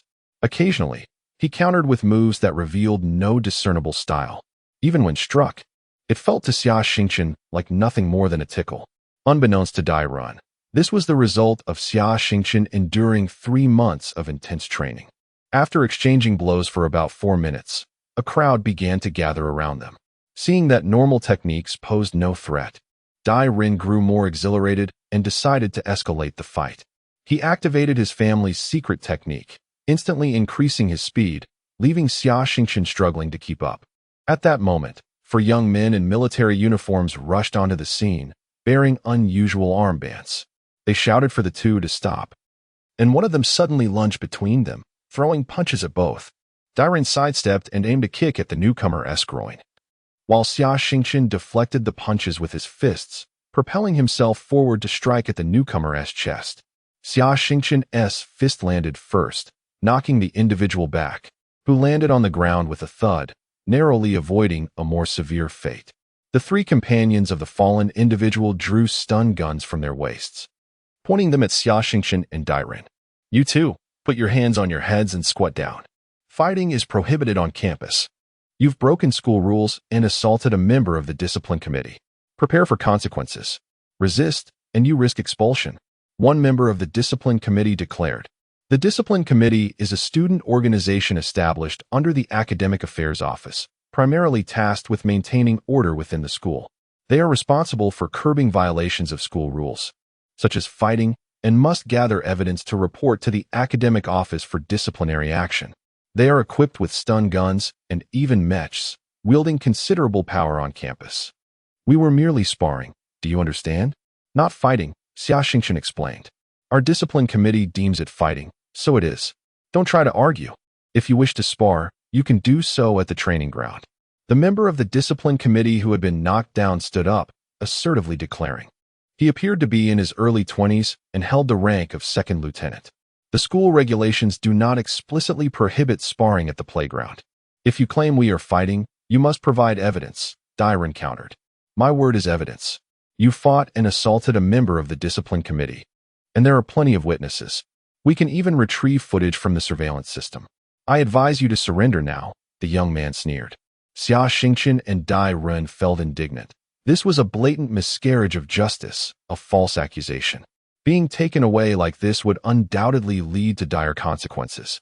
Yet continuing to resist would only exacerbate the situation, leaving them in a moral quandary. "I think your discipline committee needs reformation. This was merely a spar." While the moves were fierce, they were within a controllable range, and both parties were holding back. "You lot are too incompetent to notice that. And you, how dare you interfere in someone else's sparring match? That is a significant breach of etiquette. If this young man hadn't shown mercy, you would have been in serious trouble. How can you still twist the narrative and falsely accuse others?" A voice interjected, belonging to an elderly gentleman in his 80s. With long hair and beard, though not entirely gray. He stood tall with a straight posture, his temples bulging and his eyes gleaming with vitality, clearly a seasoned martial artist. The members of the discipline committee shrank back at the sight of him. Major General Qin Su, the head of the Academic Affairs Office at the Imperial Military Command Academy, was of royal lineage, an A-class Mech warrior, and held a prestigious position within the school. The only person bold enough to call him a brat was standing before them, Qin Renhe. Qin Renhe was no ordinary man. He was also of royal blood, and among his lineage of 3 brothers, all were formidable martial artists. The eldest, Qin Tianshi, served as the chief martial arts instructor in the royal palace, training both emperors and numerous princes. The second brother, Qin Dili, was the chief martial arts instructor at the Royal Military Academy, and Qin Renhe, ranking third, was the chief martial arts instructor at the Imperial Military Command Academy. In terms of seniority, the head of the Academic Affairs Office had to respectfully address this elder as grandfather. Yes, you were right. We were mistaken. We will reflect on our actions. The members of the Discipline Committee admitted, their voices faltering. The 4 individuals from the Academic Affairs Office were so frightened that they fled in disarray.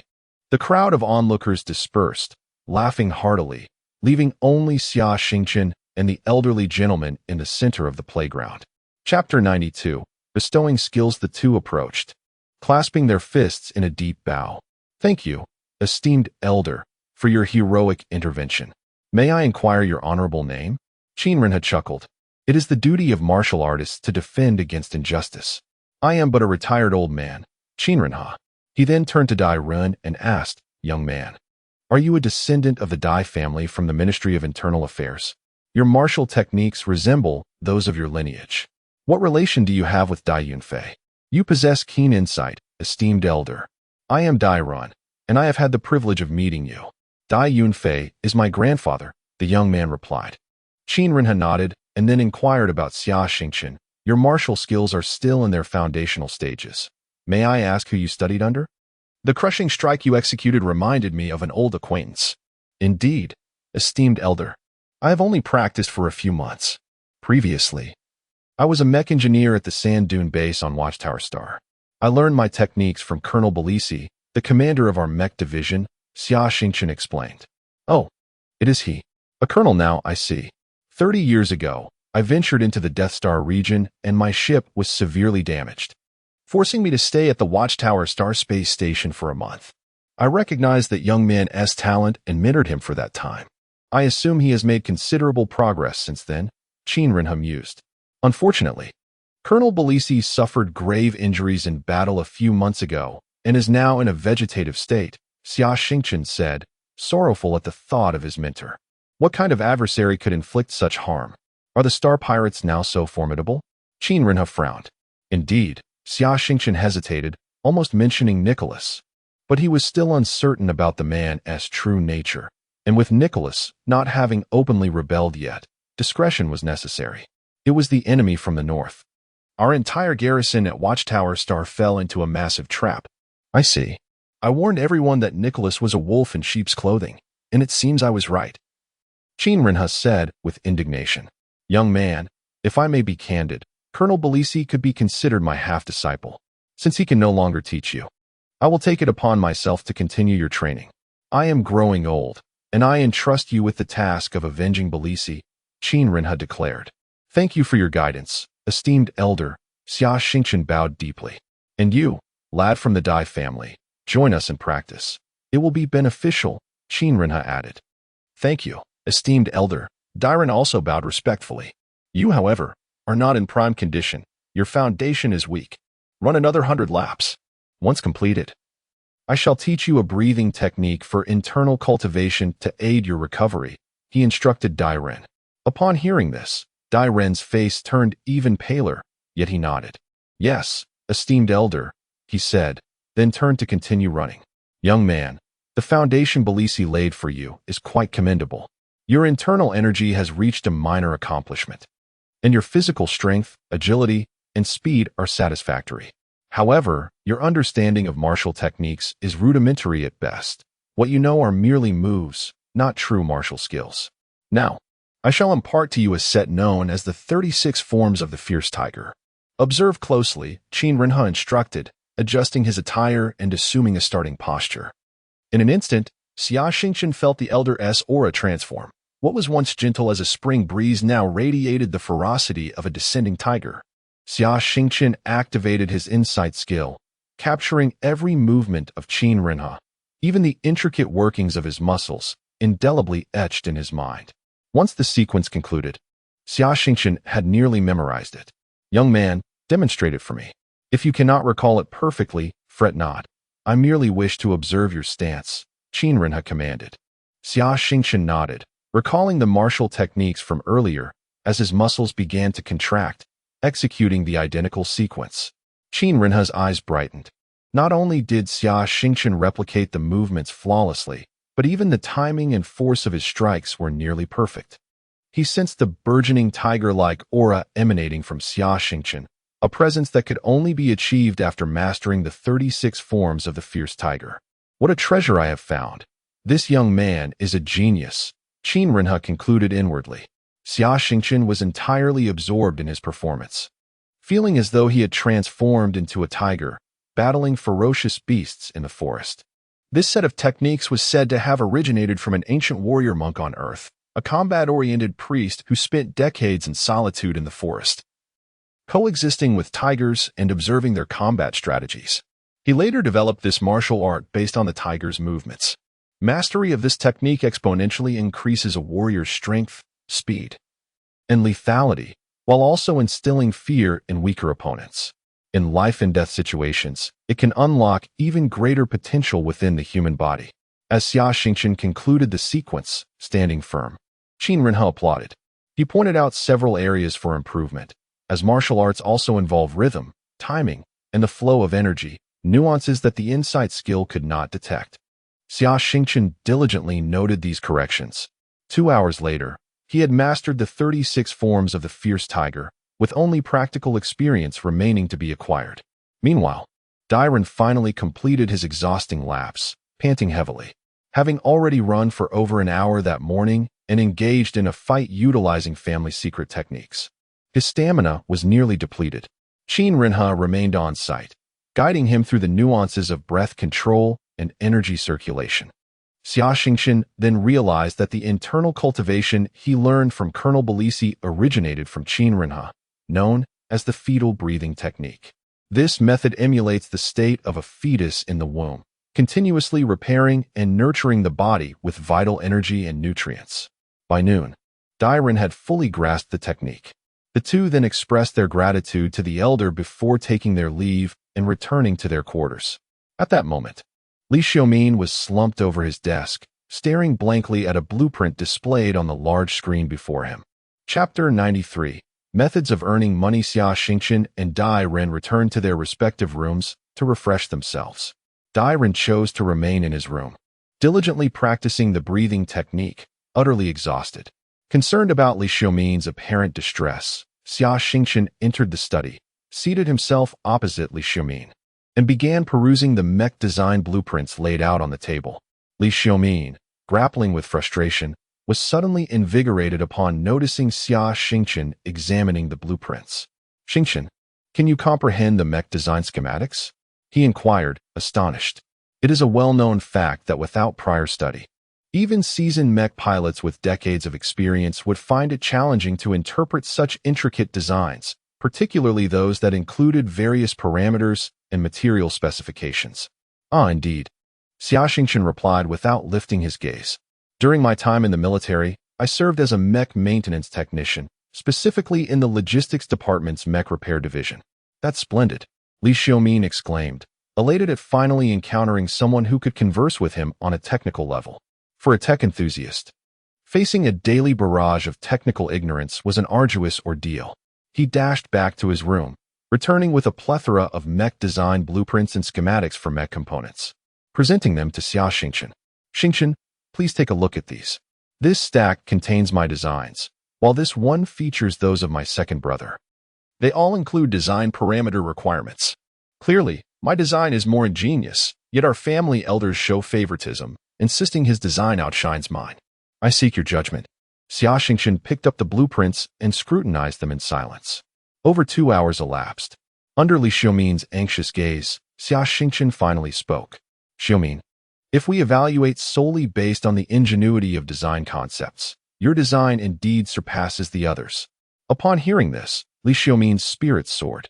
However, the word landed like a heavy blow, striking down his elevated confidence. "Your design approach is woefully disconnected from practical production and application.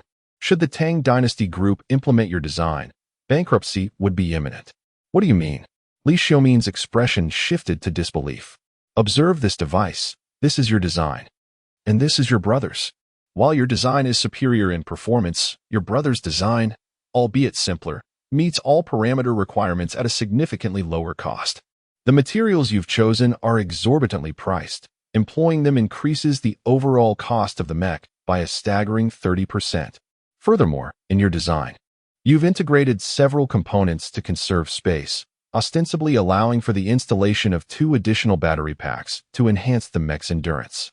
While this appears beneficial, many of these components are prone to wear and tear, even consumables. In the original design, should any part fail, our maintenance team merely needed to remove a couple of armor plates to replace the components. However, with your design, we must first disassemble the battery pack, then the cockpit, and subsequently the engine. Good heavens, in a battlefield scenario, time is of the essence. Your design prolongs maintenance time and increases workload by hundreds of times. Moreover, according to your brother's concept, if a component fails, it suffices to replace just 1 or 2 parts. In contrast, your design necessitates replacing entire assemblies, inflating repair costs by several multiples. Therefore, comparing your design to your brother's and labeling it as inferior is not unwarranted. You have been engaging in theoretical discussions without contemplating the practical user experience. Xia Xingchen articulated his thoughts in one breath. Li Xiaomin stood frozen, the blueprints slipping from his grasp. He had never seriously contemplated these issues. Raised in a family of immense wealth, he had been exposed to the most advanced mech from a young age. What others cherished as priceless possessions were mere toys to him. In his mind, intricate design concepts and superior materials constituted the essence of a mech. Yet, Xia Xingchen's words today struck him like a revelation, awakening him to a new understanding. In the afternoon, Xia Xingchen visited the Military Command Academy's supermarket, procuring some food. That evening, he prepared a sumptuous dinner, which left his roommates singing praises. As they dined, conversation flowed. "Hans, didn't you go to explore business opportunities today? How did it turn out?" Dairen inquired. "Indeed, I did investigate. But the situation is less than auspicious. There are a few avenues for profit, but they either violate school regulations or are hampered by conditions. Some industries yield negligible returns while consuming excessive effort, rendering them hardly worthwhile," Jalantai remarked, his enthusiasm waning. "Oh, do share. Perhaps we can assist," Xia Xingchen suggested. "You're aware that we have 2 military academies here, particularly the Royal Military Academy across the way, which is frequented by the affluent. Virtually every student there owns a private mech. Between the 2 academies lies a commercial street, lined with a dozen mech repair and modification shops, all bustling with business. Even so, many students must queue for repairs or modifications. Presently, there exists an opportunity. A mech repair shop undertook a project that took 2 months, wasting the mech owner's millions without completing the repairs. The owner, rumored to be the son of a certain minister, has been persistently causing trouble for the shopkeeper. The owner is now desperate to sell, asking for 80 million star coins. I calculated that under normal circumstances, the shop could yield an annual profit of 60 to 80 million star coins. If one were to acquire such a shop, it would typically require around 200 million star coins, Hans explained. Sounds like a promising opportunity. Why not purchase it? Xia Xingchen inquired. 2 issues arise, which are essentially: 1, we lack a senior mech maintenance technician. Hiring one would cost at least 50 million star coins annually. After accounting for other salaries and expenses, little would remain. Most other repair shops on that street have owners or relatives who are senior technicians. The most pressing concern, however, is that the shopkeeper insists that whoever takes over must also manage that troublesome mech. I've inquired, and every senior technician on the street has examined that mech and deemed it unsolvable, Jalantai sighed. Hans, what if I were to attain the level of a senior mech maintenance technician and secure the necessary license? Shall we partner to establish this venture? Upon hearing this, the group's interest peaked. Xia Xingchen had pondered this deeply. Currently, his monthly allowance was 100,000 star coins, insufficient even for routine maintenance of a mech, especially since he remitted half of his income to support his family. For a year at the Liashatsi base, he had relied entirely on Old Man Fry's finances. While Old Man Fry adored him and did not mind the expenditure, he felt a pang of guilt. Moreover, with the Yazi organization just beginning to take shape, financial demands were numerous. He needed to earn at least enough to fund his own equipment. Hans had presented an opportunity for him to apply his knowledge. Additionally, Li Xiaomin's family owned a mech repair and modification factory and excelled in mech design and modification. His involvement would not only bolster their technical capabilities, but also provide him with ample practical experience. Li Xiaomin nodded vigorously, his eyes alight with understanding. Dai Ren's family has connections with the government, which could alleviate numerous complications. Furthermore, he is adept at gathering intelligence and could primarily manage client and competitor information, as well as the promotion of the enterprise, Xia Xingchen added. Chapter 94. The examination of advanced mecha maintenance engineer Xia Xingchen was acutely aware that accomplishing a task single-handedly was insufficient.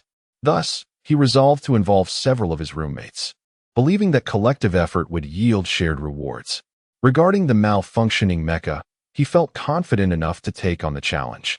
If he encountered insurmountable difficulties, they could always enlist the assistance of several experts from Xiaomin's family. Very well, it is settled. I shall provide the initial funding, and I will oversee the business operations. Xingchen and Xiaomin will handle the technical aspects, while Dairen will be responsible for publicity and intelligence gathering. How does that sound? Hans exclaimed, brimming with excitement. Absolutely. I am in agreement, came the swift consensus from the four of them. Time was of the essence, with only 6 days remaining until the new semester commenced. Xia Xingchen needed 2 to 3 days to prepare for the Advanced Mecha Maintenance Engineer examination. Consequently, they decided to act promptly to finalize their plans before the school term began. The following day, accompanied by his 3 roommates, Xia Xingchen arrived at the examination center of the Imperial Military Command Academy. The Galactic Empire categorizes mecha maintenance engineers into 4 distinct levels: junior, intermediate, advanced, and specialist.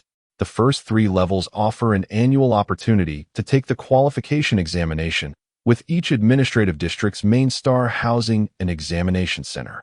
The examination center for Tianyu Star is conveniently located within the Imperial Military Command Academy, facilitating the participation of numerous military-affiliated maintenance engineers. In contrast, the specialist-level examination is far more rigorous.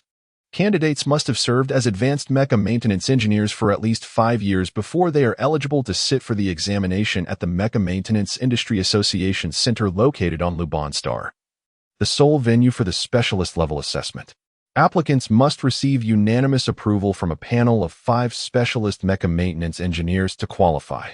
Given the scarcity of specialist engineers and their demanding schedules, gathering them for an examination is no easy feat, which is why this examination is conducted once every 5 years. Xia Xingchen submitted his personal information and paid the enrollment fee of 500,000 star coins at the registration desk. A staff member rolled their eyes at him. Young man, considering you have never participated in a maintenance engineer examination before, I suggest you aim for a junior or intermediate certificate. At least that would ensure a livelihood. And the registration fee is lower. If you attempt the advanced level directly, you risk failing, and that would be a waste of money. Moreover, you would have to wait a year to retake the examination, the staff member remarked skeptically, doubting the 17-year-old's capabilities. I have made up my mind. I will pursue the advanced level. I possess the confidence to succeed, Xia Xingchen declared resolutely. Upon hearing this, the staff member chose not to argue further. Xia Xingchen turned to his roommates with a wry smile. This examination center truly knows how to profit. My savings for half a year have vanished just like that.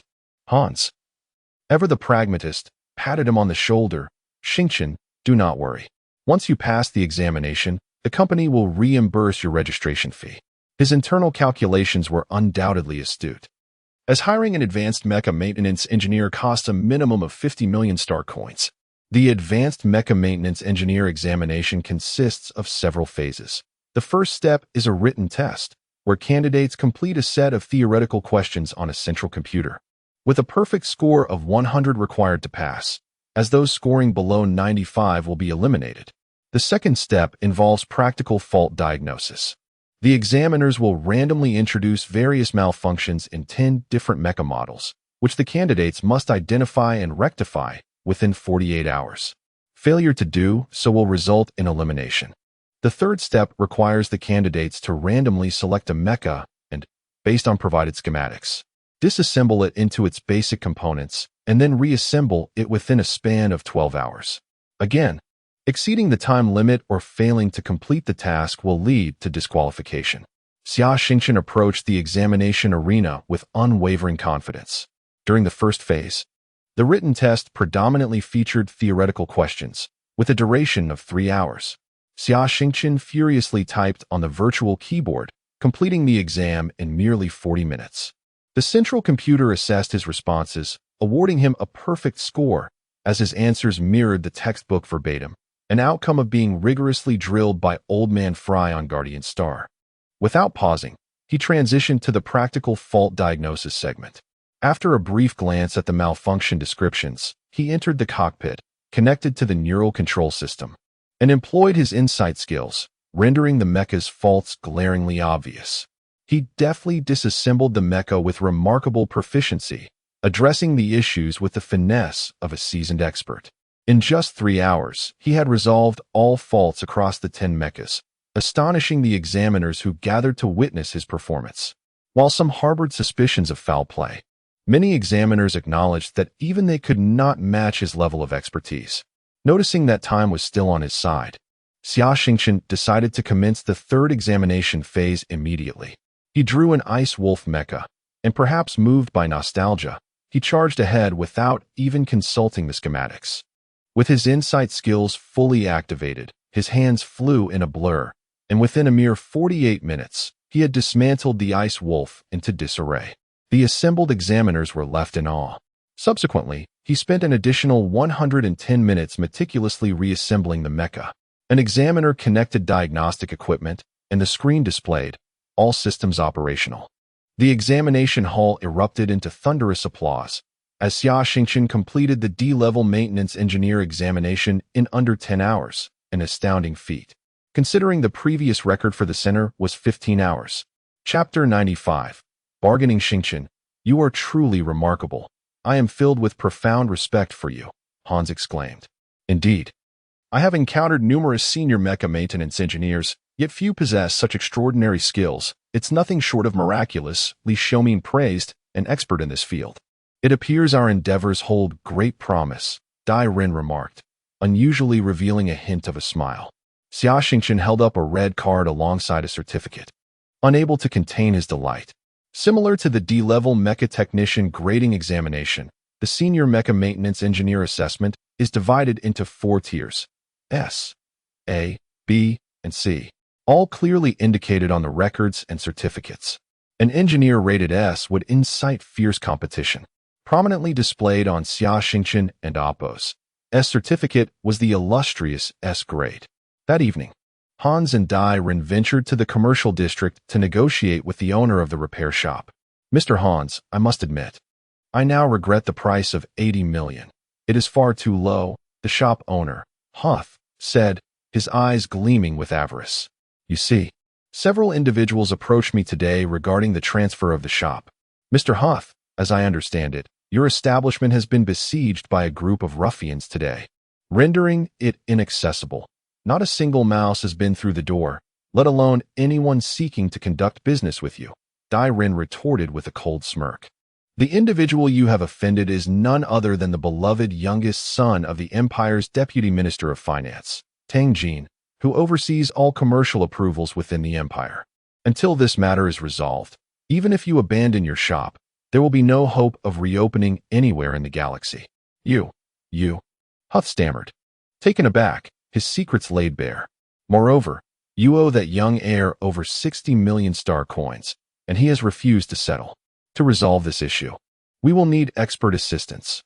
A senior mecha maintenance engineer simply will not suffice. We will need to engage a special grade engineer at a cost exceeding 100 million star coins. And even then, there are no guarantees. I trust you have inquired about this price. Otherwise, you would not be selling your shop. Hans added fuel to the fire. Huth lowered his head, rendered speechless, feeling as exposed as a man stripped of his garments in public, with no secrets left to hide. Consider this, Mr. Huth. Your shop has been operational for 10 years, with peak annual earnings of 80 million star coins, and during lean years, only 50 million. Your status as a senior mecha maintenance engineer is irrelevant. Whether you earn more or less, the profits are yours alone. We, however, are merely impoverished students seeking a modest venture. Based on the shop's annual income of 80 million star coins, employing a senior mecha maintenance engineer will cost us at least 50 million star coins annually. Adding taxes, parts, and operational expenses, breaking even will be a challenge. If the price is too high, we cannot afford it. Thus, I propose 5 million star coins, inclusive of all your equipment and parts. If you can accept this, we can continue our discussions. If not, then so be it. Huth nearly choked on his indignation at this offer, which amounted to the price of a military-grade Ranger Mecha. The value of the components alone in his 10-year-old establishment was over 30 million. No, 75 million. You must leave me a lifeline. 55 million is a fair offer. Hans replied, showing sincerity. 70 million is my bottom line. Should you offer less, I will not sell. Consider the troublesome young heirs. 60 million. My parts alone are worth at least 30 to 40 million star coins. My final offer is 65 million. Huth gritted his teeth. Deal. Hans nodded, satisfied. The two promptly signed the transfer agreement. That evening, the group celebrated in the living room, quickly determining each person's responsibilities and shareholding ratios. Hans Grandtail invested 200 million star coins in purchasing the shop and its equipment, primarily overseeing operations with a 40 stake. Xia Xingchen, contributing his expertise, served as the technical director of the repair shop, holding a 30 stake. Li Xiaomin focused on personal mecha design and sourcing parts, leveraging his extensive network to procure nearly any component, with a 20 stake, while Dai Ren gathered intelligence and facilitated connections, claiming a 10 stake. Initially, Hans intended to grant him 20, but he declined. The following day, Dai Ren registered the Mecha repair shop transfer agreement, while Grandtail busied himself with renovations and recruitment, and Li Xiaomin reached out to suppliers. Xia Xingchen assisted Hans in recruiting mecha maintenance technicians. They entered Huth's mecha repair shop, a towering structure of 13 meters. Its exterior, a massive display screen showcasing thrilling videos of mecha battles. Upon entering, the first floor featured a reception hall, complete with sofas, a bar, and a large screen. Through the hall's glass, they glimpsed a vast workshop housing 4 mecha maintenance stations. One station showcased a flamboyantly painted mecha, seemingly the catalyst for Huth's decision to sell the repair shop. As they traversed the workshop, they discovered a hydraulic mecha storage facility capable of accommodating 4 mechas simultaneously. Above the reception hall and workshop were 2 additional levels, suitable for offices and staff accommodations. The rooftop boasted a beautiful terrace, perfect for basking in the sun while enjoying the breathtaking views of Tianyuan Star. The entire building's basement had been excavated for use as a warehouse for mecha parts. Both men were immensely satisfied. Although land was no longer valuable in the cosmic era, constructing such a building would require no less than 50 million star coins. The previous night, Dai Ren had posted recruitment information across various platforms. Given their operational needs, they sought to hire 1 intermediate mecha maintenance engineer, 2 junior engineers, and 4 to 8 apprentices. They interviewed dozens of candidates for the intermediate position, as Hans's offered salary of 5 million star coins was incredibly enticing. Most intermediate engineers earned around 2 million star coins annually. Ultimately, they selected an intermediate engineer named Bali. Bali, in his 40s, hailed from the distant eastern administrative region of the Penglai Star domain, a journey to Tianyuan Star requiring nearly 3 months of travel. His son had recently been accepted into the Empire's Military Command Academy, specializing in mecha maintenance design. The couple wished to remain close to their son and thus sold their home to accompany him to Tianyuan Star. Bali and Apos' intermediate mecha maintenance certificate bore an A rating. He possessed solid skills, extensive theoretical knowledge, and articulate communication abilities. Satisfied with his credentials, Xia Xingchen conferred with Hans and decided to hire him as the workshop supervisor, responsible for client interactions. Given the highly specialized nature of mecha maintenance, it was imperative to have proficient technicians capable of effectively communicating with clients to address their concerns. Chapter 96. Sister Chirue. They selected 2 swift and proficient junior mech maintenance technicians, each earning an annual salary of 500,000 star coins. Under the leadership of Bali, They would undertake the maintenance and care of mechs, along with some rudimentary repair tasks. Following this, Hans recruited 2 waitresses with an annual salary of 200,000, specifically choosing 2 young and attractive girls. The final recruitment phase focused on hiring apprentices for mech repair. The Imperial Military Command Academy boasts a prestigious mech maintenance design program. Known for its stringent admission criteria, prospective students must pass rigorous examinations, and within 3 years of enrollment, they must obtain their junior mech maintenance technician certification, lest they face expulsion. Following several years of study, they must pass the intermediate technician examination to receive their diplomas. Otherwise, they must continue paying exorbitant tuition or leave in disgrace. Naturally, many choose to remain for further studies after obtaining their intermediate certification, aspiring to attain the advanced technician qualification. Hans and his team aimed to recruit students who had been enrolled for over 3 years and had secured their junior technician qualifications. The coursework for mech maintenance design students is relatively light, with only half a day of classes, leaving ample time for practical training and simulation workshops.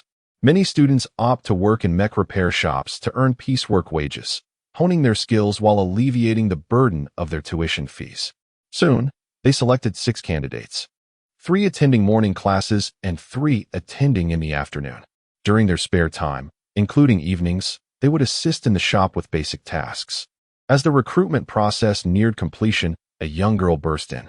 She appeared to be around 16 or 17, exuding youthful exuberance, with a tall, slender figure accentuated by enticing long legs beneath her short shorts. She wore a red crop top that revealed her soft, delicate waist. The 2 men couldn't help but feel their hearts race. "Who is the boss here?" the girl inquired. "I am," Hans replied, attempting to steady his heartbeat. "What is it?" "You? How old are you?" She cast a skeptical glance in his direction. "What do you want?" Hans's expression grew slightly displeased. "You are hiring repair apprentices. Do you only consider diplomas and certificates, without regard for the technician's skills? Why are you only recruiting those who have been enrolled for 3 years? Does that guarantee their competence?" The girl said indignantly. "Madam, even if they possess certificates, they must undergo rigorous technical assessments conducted by our technician," Hans stated with gravity. "Him? How old is he? Does he even hold a junior mech maintenance technician certificate to assess others?" The girl scoffed. "This gentleman, Technician Xia Xingchen, is our technical director and an advanced mech maintenance technician," Hans replied, his expression serious. "Huh, don't be ridiculous, an advanced technician? The youngest advanced mech technician in the Tang Dynasty group is only 28.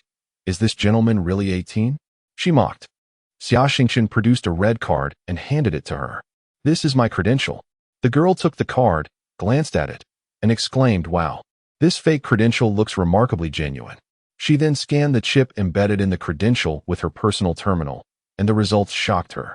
The young man before her was indeed a bona fide advanced mech maintenance technician, as the smart identification chip and its data could not be fabricated. "I apologize, sir. I was rude." The girl blushed and hurriedly apologized to Xia Xingchen. "Not at all.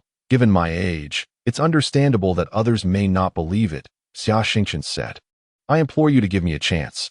My family runs a mech repair shop, and though I have only just enrolled, I already possess a junior mech maintenance technician certification. I am eager for an opportunity to prove myself," the girl earnestly expressed. "Well," Xia Xingchen glanced at Hans. "All right," Hans nodded. A girl as beautiful as her could indeed inspire motivation and healthy competition among the male employees. Even if her skills were average, her presence would be visually appealing in the shop. A beautiful female technician could also serve as a marketing gimmick. Xia Xingchen posed numerous questions, and the girl responded adeptly. Even when he increased the difficulty, she remained unfazed. In the practical examination, though her movements were somewhat slow, they were meticulous and methodical. Her theoretical knowledge rivaled that of advanced technicians, and her practical skills surpassed those of ordinary junior technicians. Her work was impressively neat. "I recommend we keep her," Xia Xingchen said to Hans. Hans nodded, thus completing the hiring for the repair shop. Next, they procured several domestic and security robots and updated the security system, rejuvenating the entire shop. The 2 worked diligently throughout the day, That evening, they gathered to dine and discuss their accomplishments. Li Xiaomin had contacted personnel from the Tang Dynasty Group. With repair part centers across various star systems, they were prompt in addressing the young master's request. The first batch of commonly used mech parts had already been shipped and would arrive the next day. Meanwhile, Dairen was responsible for handling the necessary paperwork and licenses, and the intelligence department operated with remarkable efficiency, completing all procedures within a single day. Shortly thereafter, the jovial Hans shared the day's recruitment outcomes, detailing each employee's situation. Concluding his introductions with an air of mystery, he said, "Our final recruit is an undeniable beauty. Only 17, and that figure, wow, especially those stunning legs. They could tempt any man. I must tell you, I have decided to pursue her, and you all mustn't compete with me." According to Xingchen, her skills are quite impressive as well. Her name is Li Chirue.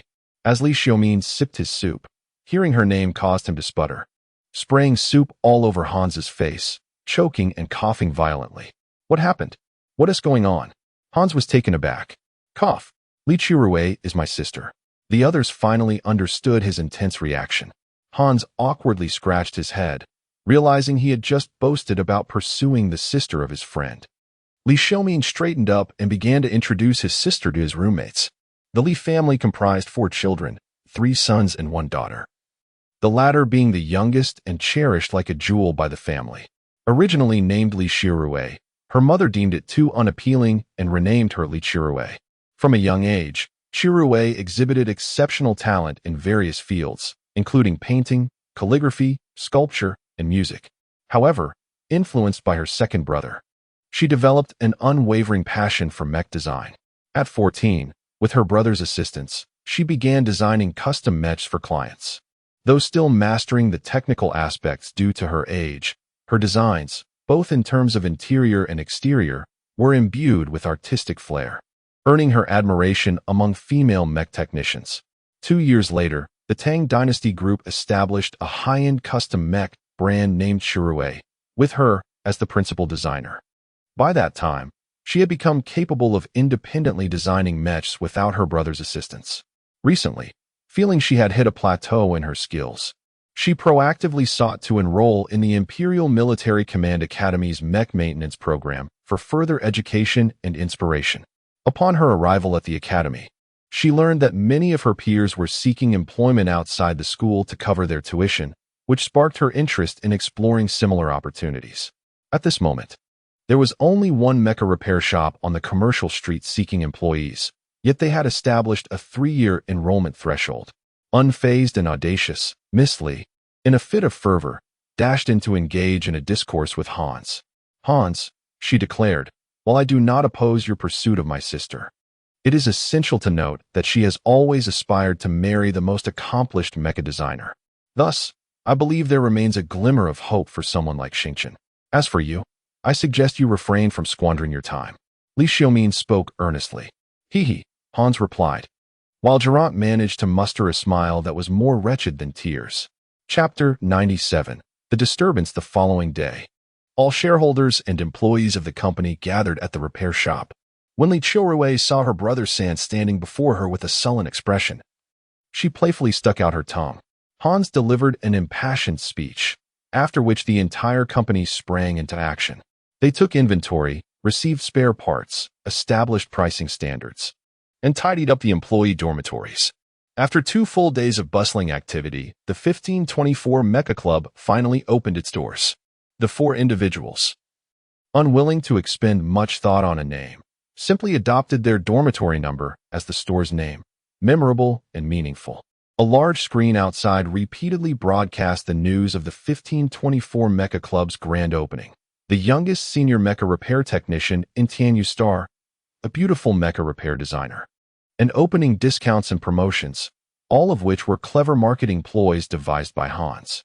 2 charming receptionists stood at the entrance, distributing flyers and souvenirs. The entrance attracted a considerable crowd, yet no one dared to step inside, for the previous reputation of the Hus Mecha repair shop had been tarnished. After a few days of closure, its sudden reopening left most people skeptical. At that moment, dozens of hovering motorcycles approached from a distance.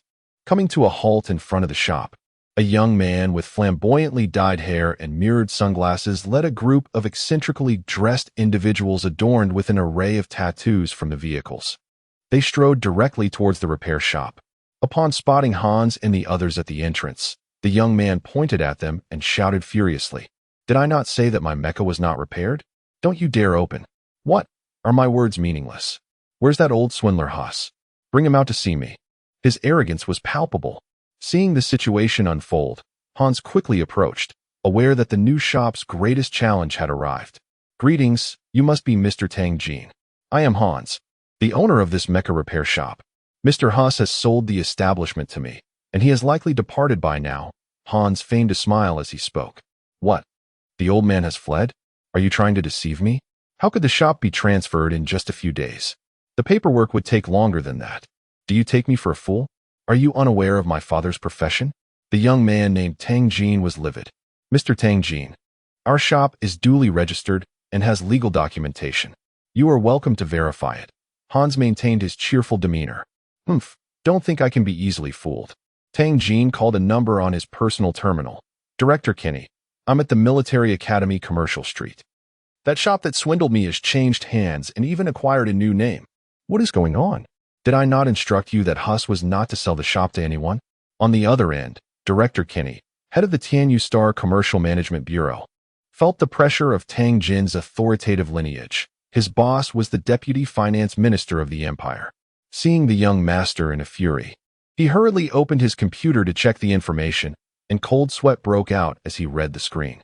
Mr. Tang Jin, their shop's documentation is indeed legitimate, having been registered and filed," Director Kenny stammered. "What? Registered? Have you forgotten what I told you? Do you not wish to keep your position?"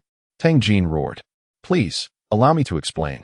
Their shop's paperwork was submitted directly by the Ministry of Internal Affairs. We had no choice. We cannot refuse the demands of the ministry." Kenny's voice trembled, nearly in tears. "I see." Hearing the mention of the Ministry of Internal Affairs, Tang Jin calmed down. Although his father wielded significant power, he dared not provoke the crazed individuals from the ministry, for it could potentially implicate his father in corruption. And that would be disastrous. "Even if your documentation is legitimate, Huss has swindled me out of 70 to 80 million, and my mecha remains unrepaired. Now that he has fled, I have no choice but to seek an explanation from you." Tang Jin's eyes darted as he spoke. "Naturally, when Mr. Huss transferred the shop, he mentioned that he would entrust us with the repair of your mecha. We will not overlook this matter. Our senior technician, Mr. Xia Xingchen, has already inspected your mecha and can commence repairs at once," Hans replied, smiling broadly. "Oh, who is Xia Xingchen? I've never heard of him. However, you best pray that you are not boasting. If you fail to repair it, you can forget about opening." Tang Jin remained obstinate. "Come with me. Let us proceed to repair the mecha," Xia Xingchen stated. "And you are?" Tang Jin eyed Xia Xingchen suspiciously. "I am Xia Xingchen, the senior mecha repair technician." "What? Are you jesting? You're a mere child, and you call yourself a senior mecha technician? Then I must be the Imperial Finance Minister," Tang Jin exclaimed, irate. "My certification is displayed on the wall of the shop. You are welcome to inspect it. The number is available for scanning. As for your mecha, we will ensure it is repaired," Xia replied, turning to head towards the workshop. Chapter 98. Marvelous Artistry. Little Tang Jin's mech was a high-end, custom-made model. Dissatisfied with its performance, he replaced many components with premium parts. He named the vividly painted mech Colorful Tai Sui, a name that rather suited his flamboyant personality. One day, however, Colorful Tai Sui unexpectedly malfunctioned. After just a few steps post-activation, the mech became partially incapacitated, frequently tumbling to the ground and leaving Tang Jin disoriented. He took the mech to the commercial district for repairs, but after thorough inspections, many shops found the diagnostic instruments indicated everything was functioning normally, and they hesitated to proceed with repairs. Only Boss Hu Si, driven by a moment of folly, agreed to undertake the repairs, demanding an exorbitant fee.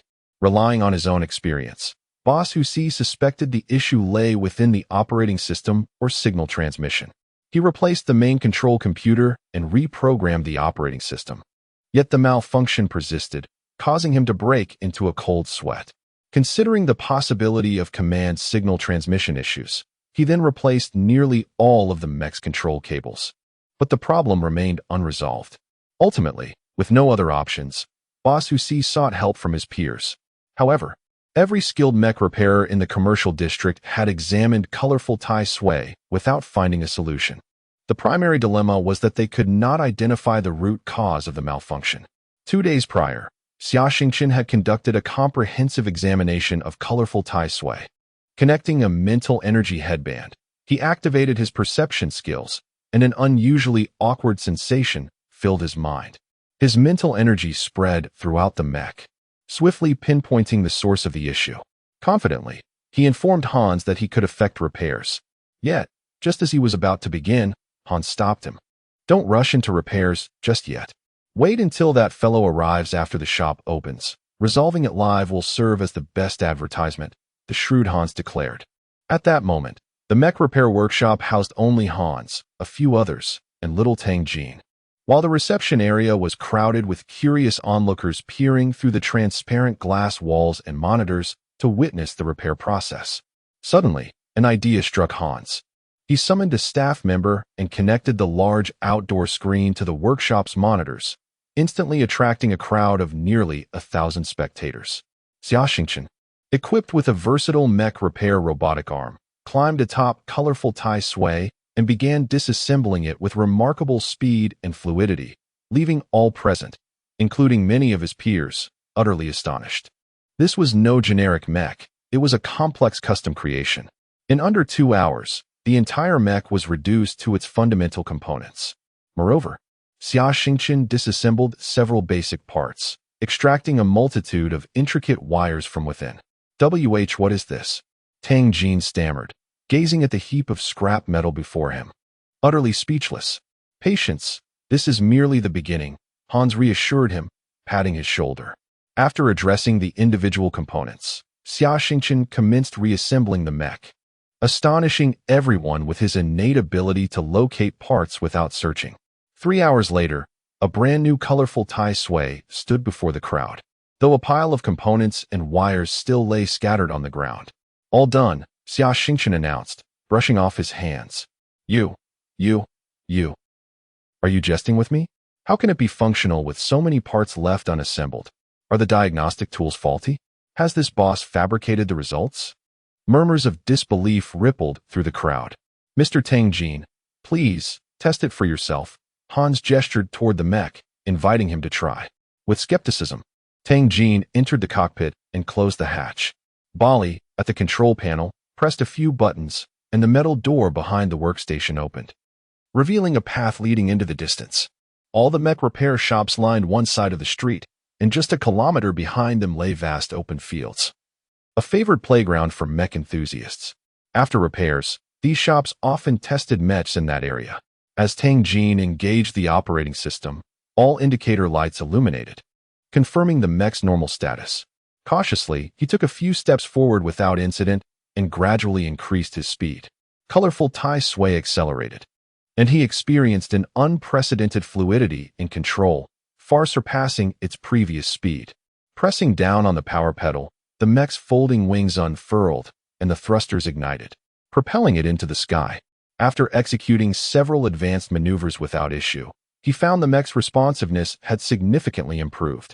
It was only after several dozen minutes, as the energy reserves dwindled, that Tang Jin reluctantly descended colorful Tai Sui, guiding it back into the repair shop's hangar. Chapter 99. Great success. Tang Jin descended from the mech, firmly grasping Xia Xingchen's hand. Master, little master, my Huahua Tai Sui has been repaired. It is truly restored. Your skills are remarkable. I was reckless earlier, and I sincerely apologize. As he spoke, he bowed deeply to Xia Xingchen. Xia Xingchen nodded. Although this young Tang Jin was somewhat arrogant, he still understood certain formalities. He was not entirely beyond redemption. Master, could you enlighten me on what exactly was wrong with my mech? Why did so many fail to detect the issue?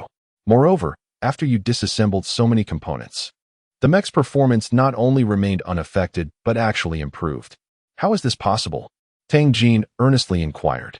Xia Xingchen exchanged a glance with Hans, who nodded in response. This was an excellent opportunity for publicity. Their conversation was being transmitted through the large speakers outside, audible to all onlookers. May I ask, what is your mental energy level? Xia Xingchen queried Tang Jin. Master, my mental energy level just reached level 20 last year, he replied respectfully. While it is challenging for an ordinary person to elevate their mental energy, for someone like Tang Jin, a scion of the imperial elite who had access to the finest meditation devices and an abundance of advanced mental energy potions, coupled with reasonably good aptitude, he barely managed to surpass level 20. However, further progress would be difficult as his body had developed a resistance. So, you installed mental energy sensing devices on most of your mech's components, correct? Xia Xingchen continued. Yes, Master, you are absolutely correct. The issue lies here. In a typical mech, the main control computer transmits command signals to various components via optical cables. However, in a mental energy mech, the sensing devices on the mech's components receive signals directly from the brain. You understand this, don't you? Xia Xingchen probed further. Yes. In military mechs, there is a command signal distribution device. The mental energy components prioritize receiving commands from mental energy, automatically severing the output of the optical cable signals. Your mech, being a modified civilian model, lacks this distribution device, resulting in a serious consequence.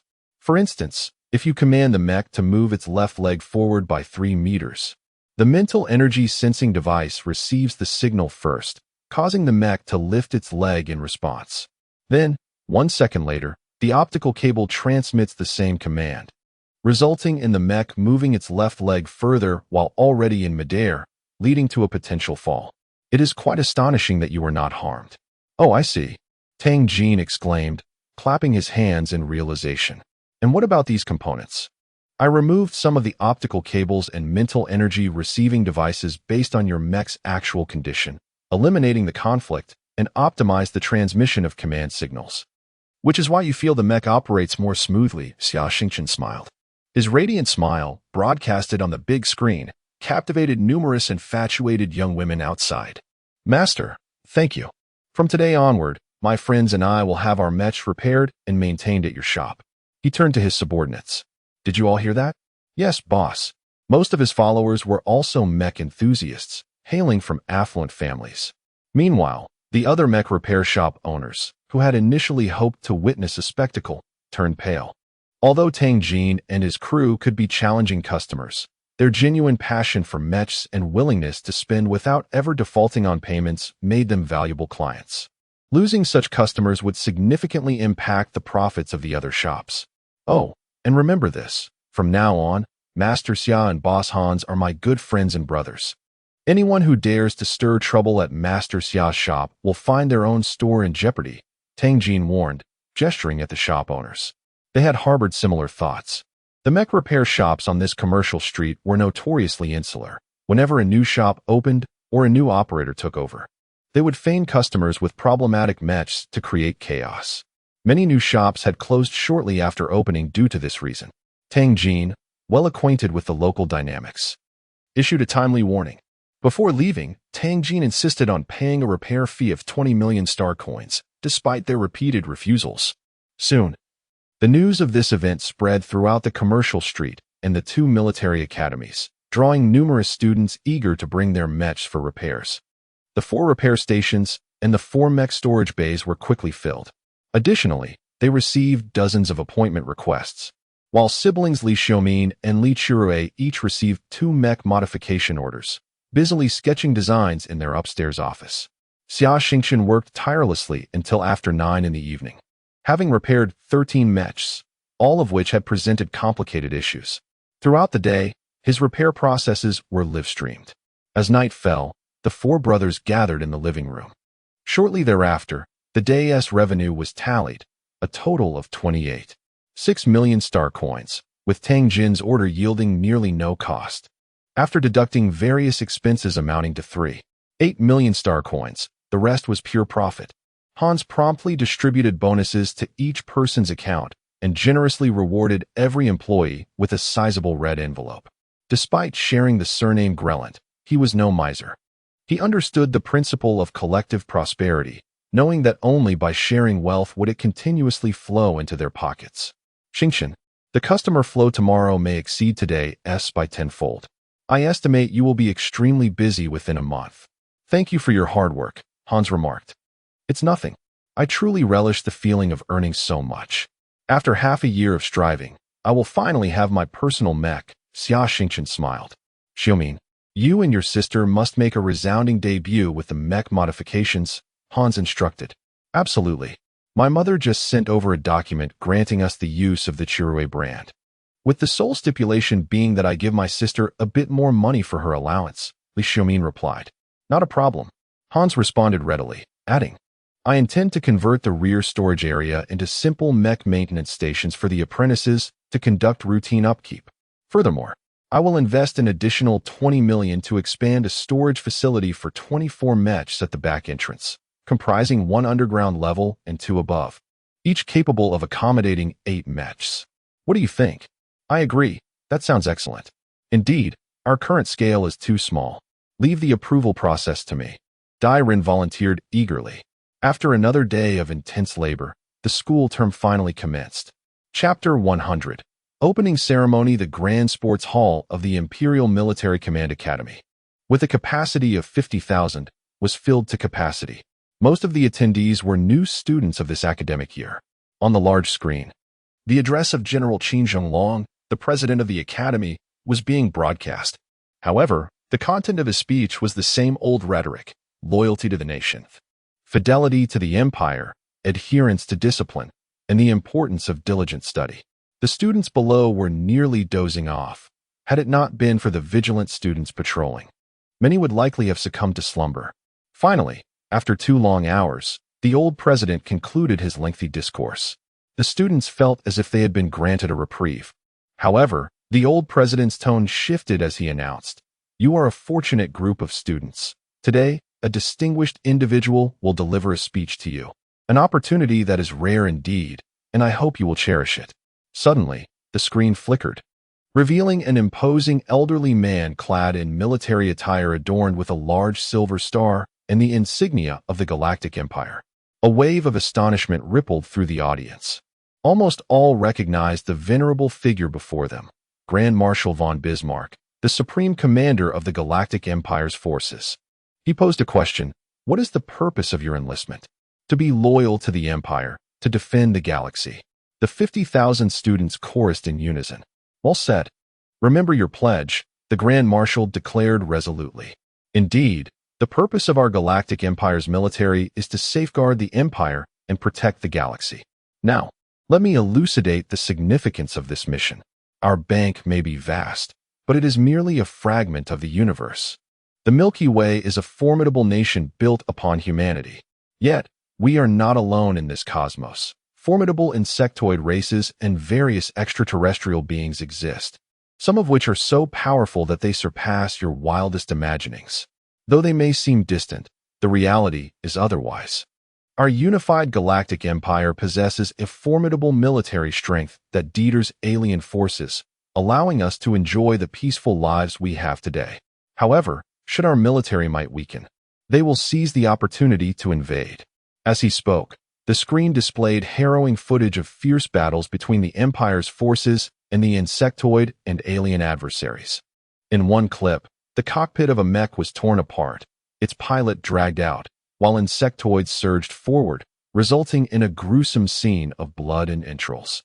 In another, multiple mechs soared towards an oddly shaped alien spacecraft, only to be struck by a flash of blue light, plummeting from the sky to become heaps of scrap metal. The Grand Marshal's words, coupled with the disturbing footage, stirred a tempest of emotions among the crowd. For many, the notions of insectoids and aliens felt far removed, as if the government had been deliberately concealing such threats. The revelation was shocking, shaking them to their core. The Grand Marshal continued, "Each of you seated here is a cornerstone of the military. In the future, the weighty responsibility of defending the Galactic Empire and humanity will rest upon your shoulders. Are you afraid of death? Not afraid." The crowd responded in a unified roar. Have you ever pondered why you are unafraid? When faced alone with a swarm of insectoids, fear is inevitable. I would feel it too. Yet, when you stand shoulder to shoulder with comrades, that fear dissipates. This is the theme I wish to convey to you: the power of unity. A strong, united empire stands as your steadfast support. However, today there are those who, driven by ambition and greed, seek to incite rebellion. Their aspirations could ignite a civil war within the galactic empire. The audience erupted into chaos, some shocked by the implication of impending civil strife. Others felt a sense of disorientation regarding their futures. Many had enrolled in the military academy merely to enhance their prospects for lucrative positions, yet now they faced the grim possibility of being swept into war. They had become soldiers, whether they wished it or not, and would inevitably find themselves on the battlefield. A small group in the audience bore calculating gazes. They were agents sent by Nicholas, intent on recruiting cadets for the Northern Army or even infiltrating the military establishment in preparation for future upheaval. The Grand Marshal's address had evidently heightened the students' vigilance. A civil war could significantly weaken the Empire's military strength, allowing the surrounding insectoids and alien forces to exploit the situation, leading to catastrophic consequences for the entire galaxy. You would become mere fodder. While dying in battle is considered an honor, contemplate the worth of perishing in a civil conflict. You may be tempted by many lures. Reflect deeply on your choices. The decision you make today could lead you to confront your fellow students on the battlefield in the future. Consider whether that is truly worthwhile. The Grand Marshal's words rang with gravity and provoked deep reflection. The Grand Marshal's speech concluded, yet discussions among the students continued to unfold. Historians later noted that Grand Marshal von Bismarck's address marked the Empire's first public expression of discontent towards Prince Nicholas, serving as both a warning and a declaration of war. As the opening ceremony drew to a close, students returned to their dormitory and gathered on the sofa, contemplating the Grand Marshal's words. Who exactly would instigate a civil war? Li Xiaoming, uninterested in politics, queried, bewildered. Why? It is undoubtedly that northern noble, Prince Nicholas, Hans scoffed. For these affluent merchants, any shifts in the political landscape drew their keen attention. Even minor policy changes could lead to the rapid downfall of wealthy businessmen. Their instincts were acutely honed. Currently, the price of strategic materials from the north has surged by 80. I believe this has caught the Empire and Oppo's attention. Xia Xingchen interjected. Nicholas has been making moves for several years now. Allow me to recount the tale of the events at Watchtower Star. And so, Xia Xingchen recounted his experiences at the sand base on Watchtower Star and the happenings on Fury Star. Upon finishing, his roommates fell into contemplative silence. Dyron continued. To my knowledge, there is a significant influx of northern students among the new cohort, surpassing previous years. I suspect this is no coincidence, but rather a conspiracy. If war were to erupt in a few years, it would be the opportune moment to recruit military talent. What is more concerning is the possibility of them embedding moles within the Empire's military. The implications of such an infiltration during wartime would be dire. Today's address from the Grand Marshal must have put them in a precarious position. Those scheming students will have to consider their lives, Hans remarked with a smirk. If you were an officer from the north, what would be your next move? Dyron inquired.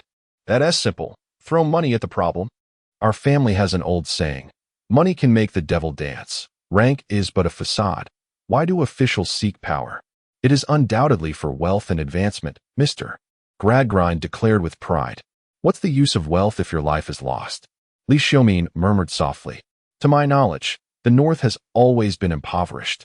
With its deficit reaching a perilous level, they cannot afford to invest heavily in this regard, Dyron countered. If I were them, I would organize the northern cadets within the academy. Then, by excelling in various competitions, they could demonstrate their might and capability. I believe this would be quite effective. Those who sought to align themselves with Nicholas found solace in the formidable strength of the North, which rendered their aspirations more attainable. Xia Xingchen endeavored to immerse himself in the mindset of a conspirator, gradually learning to think like a leader of an organization. Xingchen, you are absolutely correct, he remarked. Thus, it is imperative that we exert greater efforts in these areas to thwart their schemes. The rise and fall of the world is indeed the responsibility of every individual. Dyron interjected. Precisely, yet whatever we undertake requires financial means, Hans declared with satisfaction. So, let us all strive to amass wealth. Chapter 101. Military Academy Courses. In the ensuing afternoon, several individuals busied themselves at their computers, engaged in course selection.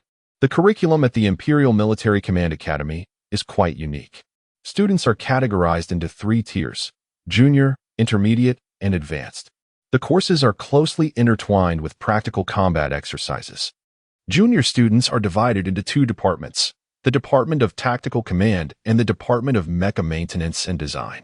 These 2 departments share several mandatory courses, including basic military literacy, mecha operation and combat, imperial military history, battlefield first aid, introductory mecha maintenance, and troubleshooting, the imperial constitution and military law, logistics, introduction to military management, and overview of extraterrestrial biology.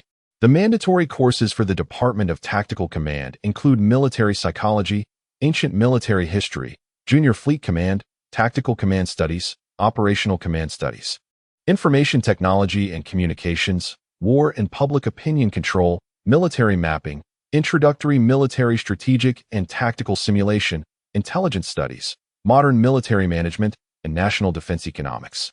Conversely, the Mecha Maintenance and Design program encompasses required courses such as a brief history of mecha development and design, mecha operating system programming, intermediate mecha maintenance, and troubleshooting, introduction to mecha repair, introduction to mecha weapon systems, introduction to mecha power systems, introduction to mecha control systems, materials science, principles of mecha design, mecha modification case studies, comprehensive mecha repair tools, overview of galactic mecha, and applications of the latest mecha technologies.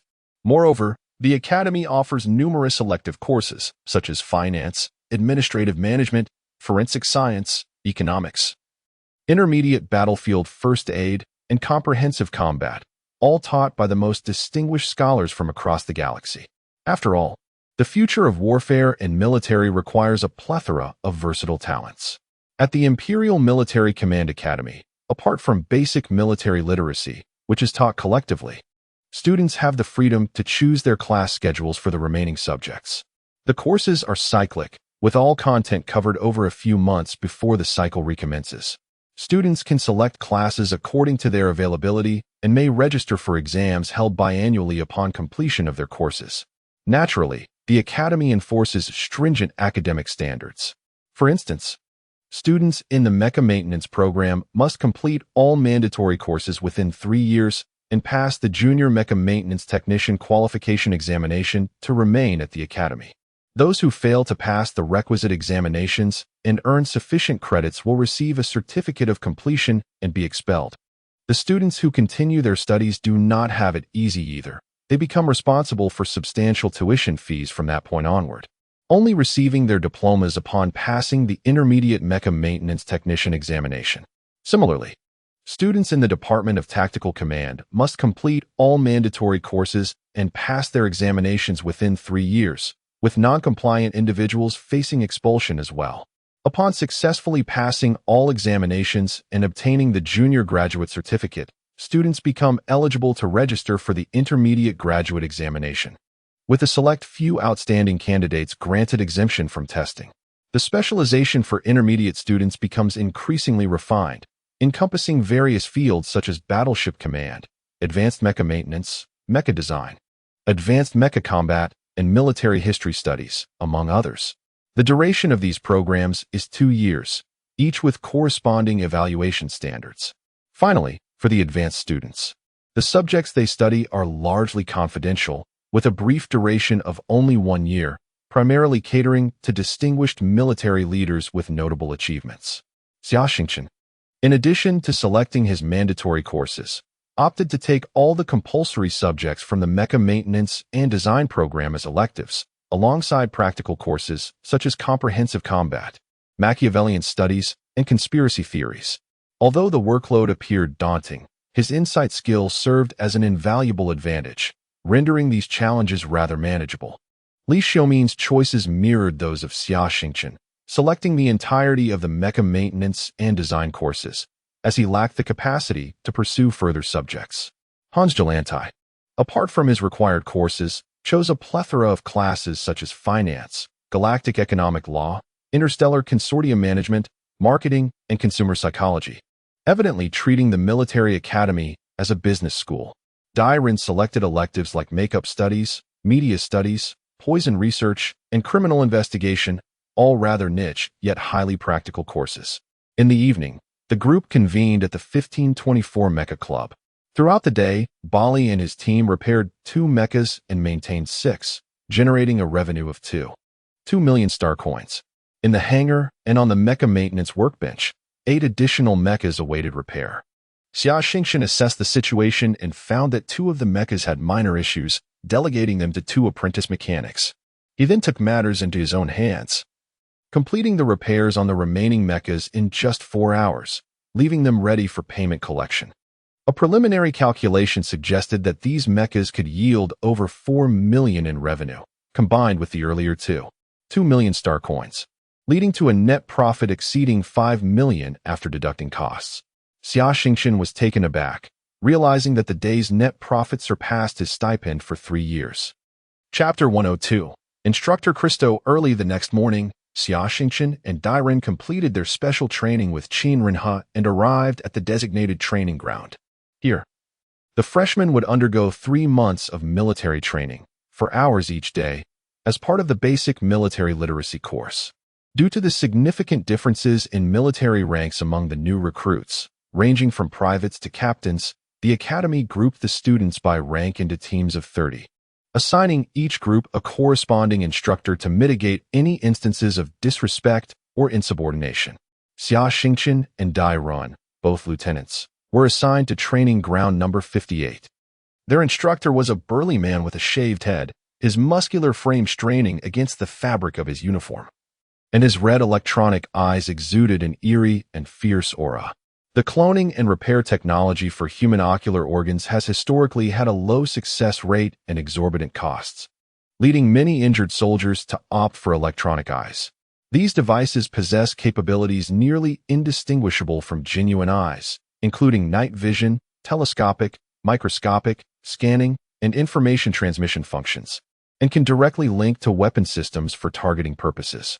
Soldiers, I am Colonel Christo, hailing from the 7th Fleet of the Galactic Empire, 1st Division, the Columbus Mecha Airborne Corps.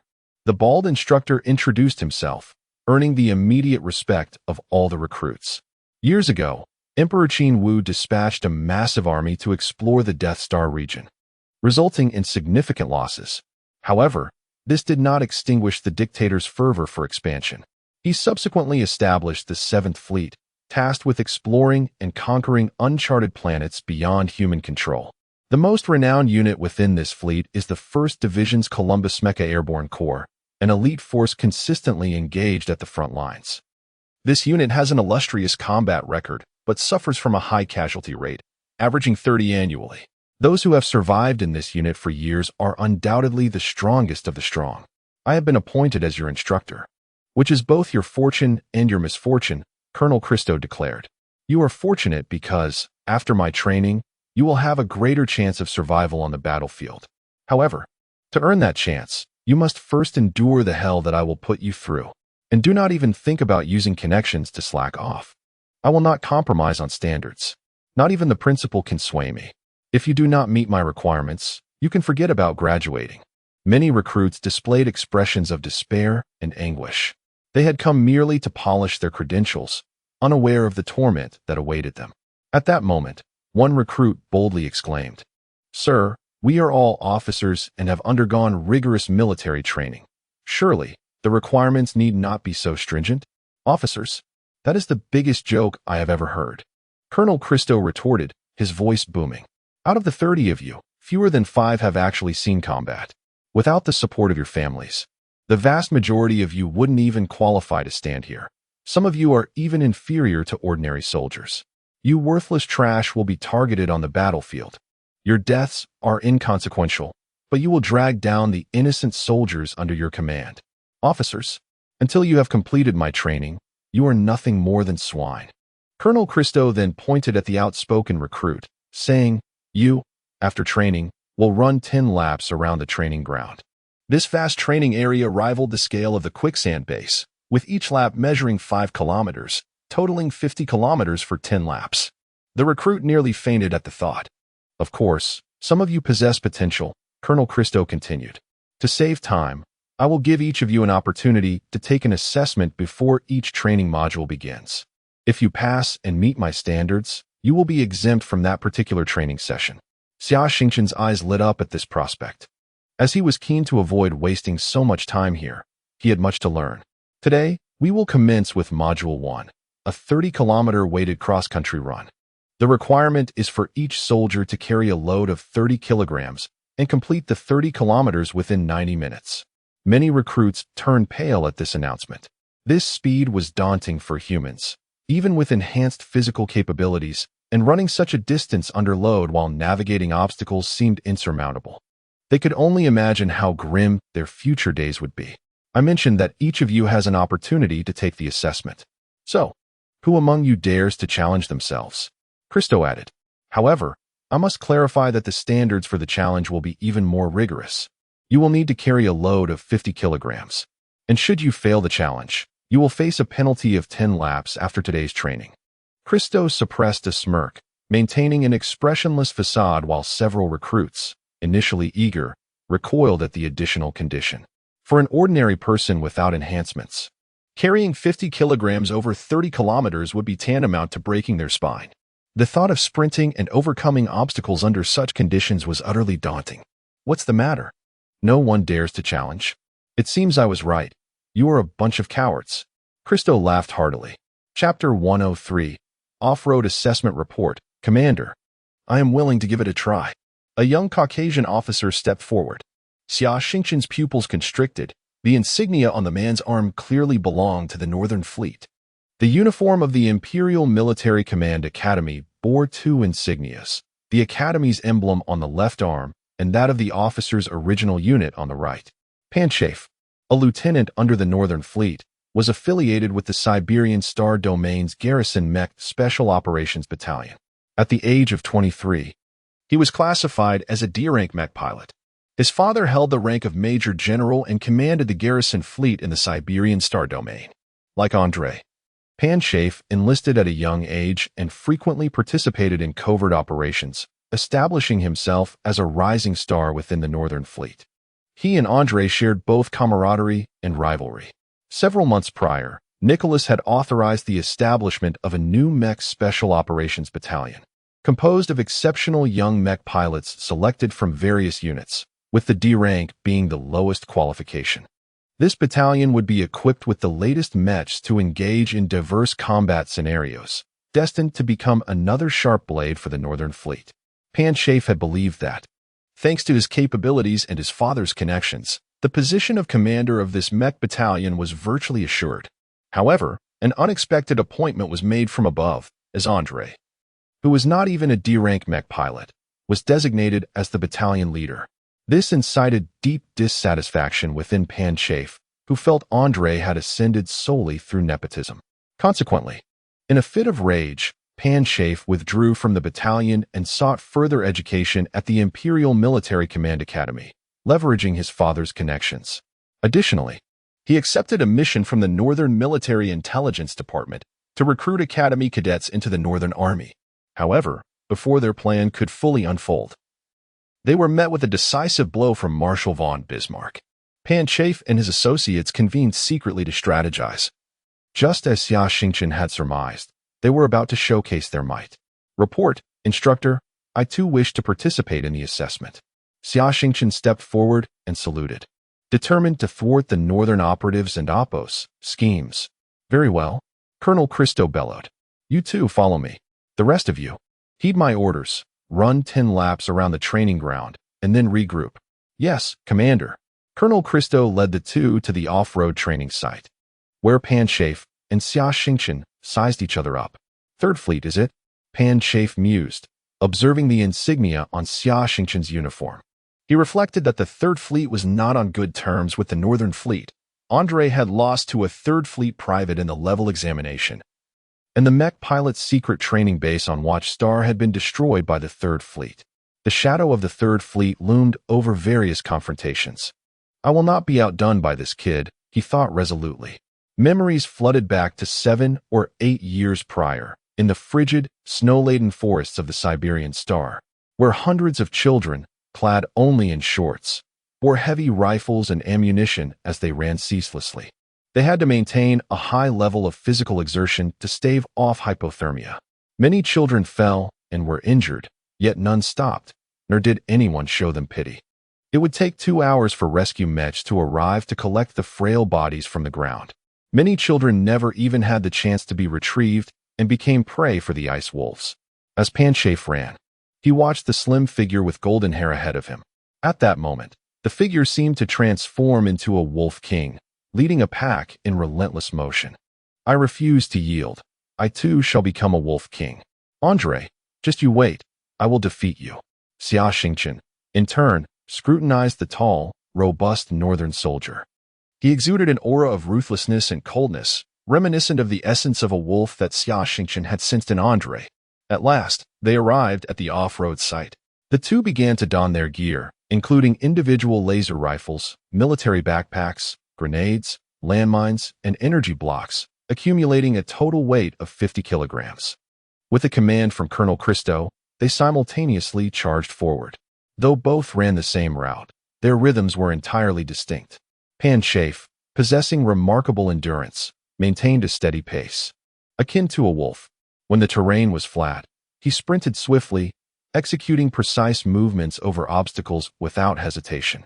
In contrast, Xia Xingchen appeared to glide effortlessly over flat ground, seemingly not exerting full effort, yet when faced with obstacles, he navigated them with unconventional agility. Colonel Christo recognized that while Xia Xingchen and Appo's methods were not the most conventional, they were the fastest and most effective. At times, he leaped over 2 or 3 meter ditches as if the added weight were non-existent. After 20 kilometers, Xia Xingchen had surged ahead of Panchafe by several meters. At this point, Panchafe's stamina began to wane, and his pace faltered. Although he had trained in martial arts, his techniques were based on the popular Northern Army's Wolf's Howl, which enhanced explosive power and impact resistance but did not fundamentally improve physical constitution as Xia Xingchen's fetal breathing technique did. As Xia Xingchen's internal energy began to circulate, he instinctively employed movements from the 36 techniques of the fierce tiger, resulting in an increasing speed that soon rendered him invisible after a few turns. Panchafe felt a surge of anxiety and accelerated his pace, only to disrupt his own rhythm, further hindering his speed. By the time he reached the finish line, Xia Xingchen was already waiting there. After another 2 hours, the cadets who had been running laps around the training ground finally arrived at the assembly point. By then, 4 cadets had collapsed and were taken to the infirmary, leaving only about 20 individuals. Breathless and drenched in sweat, a group lay sprawled on the ground. Get up. All of you, get up. No sitting or lying down. Stand and regulate your breathing. Massage your legs. Lying down now would negate all your efforts and could even harm your bodies, Christo shouted. Yet only a small fraction of the cadets complied, while the rest remained sprawled on the ground, feigning unconsciousness. A cruel smile curled upon Colonel Christo's lips. He drew out a stun gun, adjusting the output to its lowest setting. Such a current would not render one unconscious, but would inflict excruciating pain, akin to 1,000 needles pricking the skin. With a pull of the trigger, he aimed at the nearest cadet. A piercing scream erupted as the cadet sprang to his feet. ZZZ. ZZZ. Colonel Christo fired repeatedly, and after a chorus of screams, all cadets stood at attention. Look at you worthless lot. Do you still wish to graduate under my command? It is not that you cannot do it. Rather, it is the inherent laziness within you that stifles your progress. Clearly, violence proves to be a more effective motivator. The cadets fell silent, each inwardly cursing Christo's family members. Chapter 104. An encounter. Colonel Christo observed the data transmitted to his electronic eye from the personal terminal and declared, I shall now announce the results of this assessment. In the 30-kilometer cross-country run with a load of 50 kilograms, Pan Saifu achieved a time of 88 minutes and 21 seconds, passing the assessment. The crowd erupted in a flurry of whispers. Wow, such strength. Is this the prowess of the North? He must be the strongest in our group. Colonel Christo maintained a stern expression, and the cadets promptly silenced themselves. He continued to announce the results. Xia Xingchen, with a time of 79 minutes and 56 seconds, has also passed the assessment. These two cadets may forego this month's courses. It seemed the Imperial Army was indeed superior to the local warlords. The Third Fleet was a veritable den of talent. Who was this Xia Xingchen? Pan Saifu glared enviously at him, perplexed by his own defeat. Was there truly a world beyond his own? He suddenly understood the circumstances surrounding Andrei's elimination during the D-Class Mecha Master examination. That afternoon, Xia Xingchen attended 2 classes and then, as was customary, made his way to the 1524 Mecha Club to repair mechas. The day's earnings were still quite substantial, and the hangar was filled to capacity, with several clients waiting in line. The new hangar at the back of the shop had begun construction. At that moment, Hans Grant sent a video communication. The screen displayed Hans's freckled, round face. He panned the camera around, revealing Li Xiaomin and Dai Ren sprawled on the sofa like defeated animals. Xingchen, could you keep an eye on the shop for us? We and Oppos, utterly spent, he said, barely able to muster the strength to speak. Xia Xingchen smiled and nodded, already aware of the dire state of his other roommates, who were in a similar predicament. It seemed most instructors had demanded that the cadets complete their tasks within 100 minutes, indicating Colonel Christo had raised the bar. This highlighted the distinct nature of the Imperial Military Command Academy. While management appeared lax, assessments were exceedingly stringent, which effectively motivated cadets and, for those capable, saved valuable time. After several consecutive days of classes, Xia Xingchen found that many subjects consisted of rote memorization or knowledge he had already mastered, particularly in the field of basic mecha maintenance, where the theoretical level of advanced mecha repair instructors fell far short compared to Old Man Fry. Consequently, he reorganized his selected courses, opting to attend only those he had yet to explore or required detailed instruction on. That afternoon, with his roommates occupied with classes, he discovered that none of the courses piqued his interest. Suddenly, he recalled Dai Ren mentioning that the library at the Imperial Military Command Academy was quite renowned, boasting a plethora of books and technical materials, making it an excellent place to pass the time and acquire knowledge. Xia Xingchen exited the dormitory and boarded the magnetic levitation shuttle bus, heading straight for the library. The library, occupying an area the size of 4 sports fields, was a colossal building several stories high. It could accommodate tens of thousands of students simultaneously engaged in reading. Upon entering, each student registered with their identity card and received a complimentary electronic reader, allowing them to select books of their choice. Some books were restricted and could only be read within the library using the reader. Beneath the library lay a massive 3-story underground collection room housing numerous physical books. Readers could make online payments via the reader, and within minutes, a robot would deliver the requested titles to them. The annual operating costs for such a library were astronomical. To alleviate financial pressures, the Academy had introduced various paid services. For instance, students could choose to read in public areas or pay for a private room. These private rooms featured sofas, recliners, and large screens that could project content from the readers. If one desired refreshments while reading, they could order beverages through the reader. Filled with curiosity, Xia Xingchen wandered through the library, marveling at the novelty of his surroundings. "Master Xia, is that you?" A melodious voice called from behind him. He turned to find Li Chirue. "Oh, it's Sister Chirue. Please, do not call me Master Xia. I am merely an ordinary person, a classmate of your brother." "You may call me Xingchen," he replied politely. "Are you here to read as well?" Li Chirue inquired, noticing the reader in his hand. "Yes, it's my first visit, and I'm unsure where to read, just exploring," he responded. "Well, Xingchen, I've reserved a private room here. Why not join me? It's spacious and quiet. And I've completed the designs for 2 mechas that I would like your feedback on." Li Chirue extended an enthusiastic invitation, her cheeks flushing. All right." Xia Xingchen was keen to experience the private room and agreed to accompany her. They took the elevator directly to the top floor, arriving at the rooftop terrace. The top of the library featured a large glass greenhouse filled with a variety of plants, the air fresh and invigorating, and sunlight streaming through the organic glass warmed their bodies.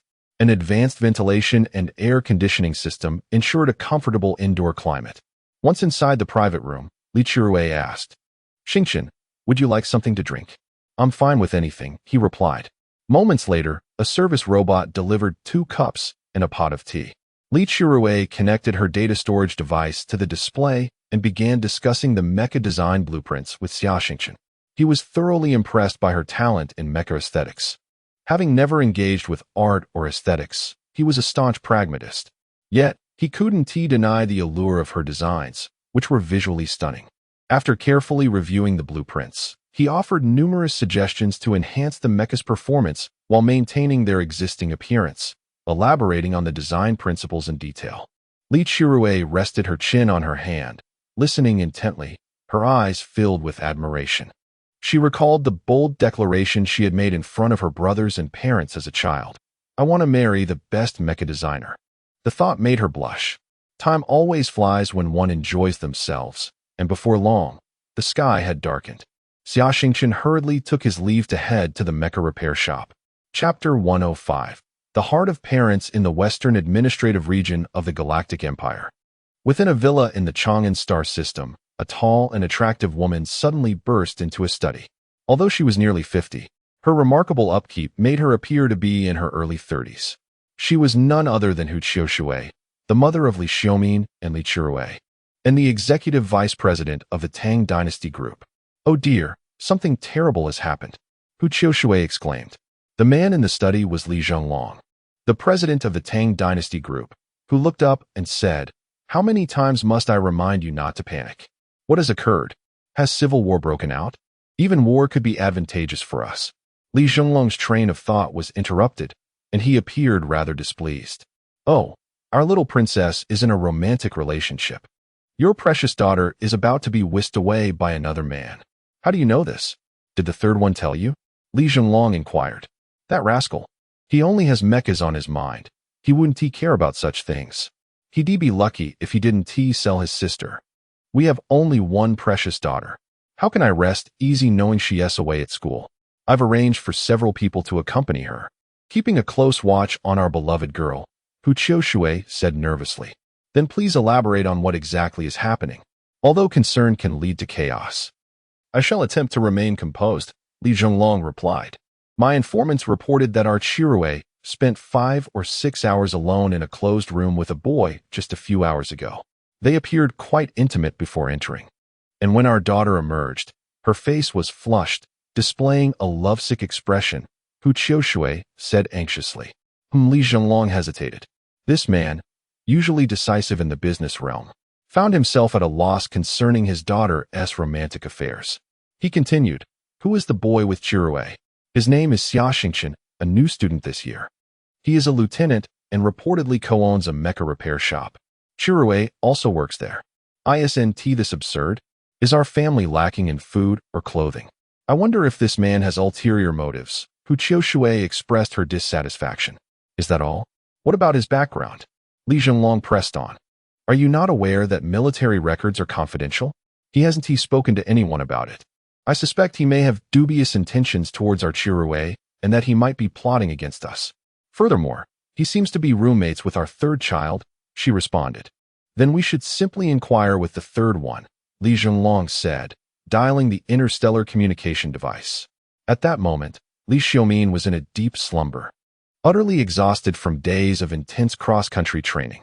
He had drained all his physical energy and, as soon as his head hit the pillow, fell into oblivion, oblivious to any mecha design inspirations. After a persistent ringing of several minutes, the connection was finally established. Why did it take so long to connect? Li Zhenglong's expression darkened. Li Xiaomin, somewhat helpless, responded, "Did you forget about the time difference? Each planet, even different regions of the same planet, has its own time zone." Li Zhenglong, consumed by concern for his daughter, had overlooked this detail. "I need to ask you, is it true that your sister is in a relationship?" Li Zhenglong asked sternly. "What? Chirui is dating someone?" Li Xiaomin leaped out of bed. "Don't jest, father. That is simply impossible. This week, we have morning physical training and afternoon classes. Every evening, Chirui and I work together on mecha designs. How could she possibly be dating? I'd know if that were the case." "Oh, I see. It must be my nosy mother who has planted spies around us." Upon hearing this, Hu Qiushui's temples throbbed with frustration. Your sister spent 5 or 6 hours alone in a room with a man this afternoon, and you had no idea? Li Zhenglong pressed further. Is that true? With my sister's temperament, much like my mother's, she hardly even glances at men. How could this happen? Li Xiaomin, you are in serious trouble. You've lost your allowance for the entire year. The mother, known for her temper and curiosity, finally erupted. Li Xiaomin silently lamented his impending financial woes. From what I understand, the boy spending time with your sister is named Xia Xingchen. He is your roommate, correct? What is he like? Li Zhenglong continued his inquiry. Xingchen? That is plausible. My sister admires him greatly. My roommate is a fine individual. Remarkably talented, a 17-year-old advanced mecha repair technician, which is rare even in our Tang dynasty group. He has seen combat and possesses exceptional martial skills. If my sister were to date him, it would indeed be a commendable choice. He paused for a moment. But, Hu Qiushui urged.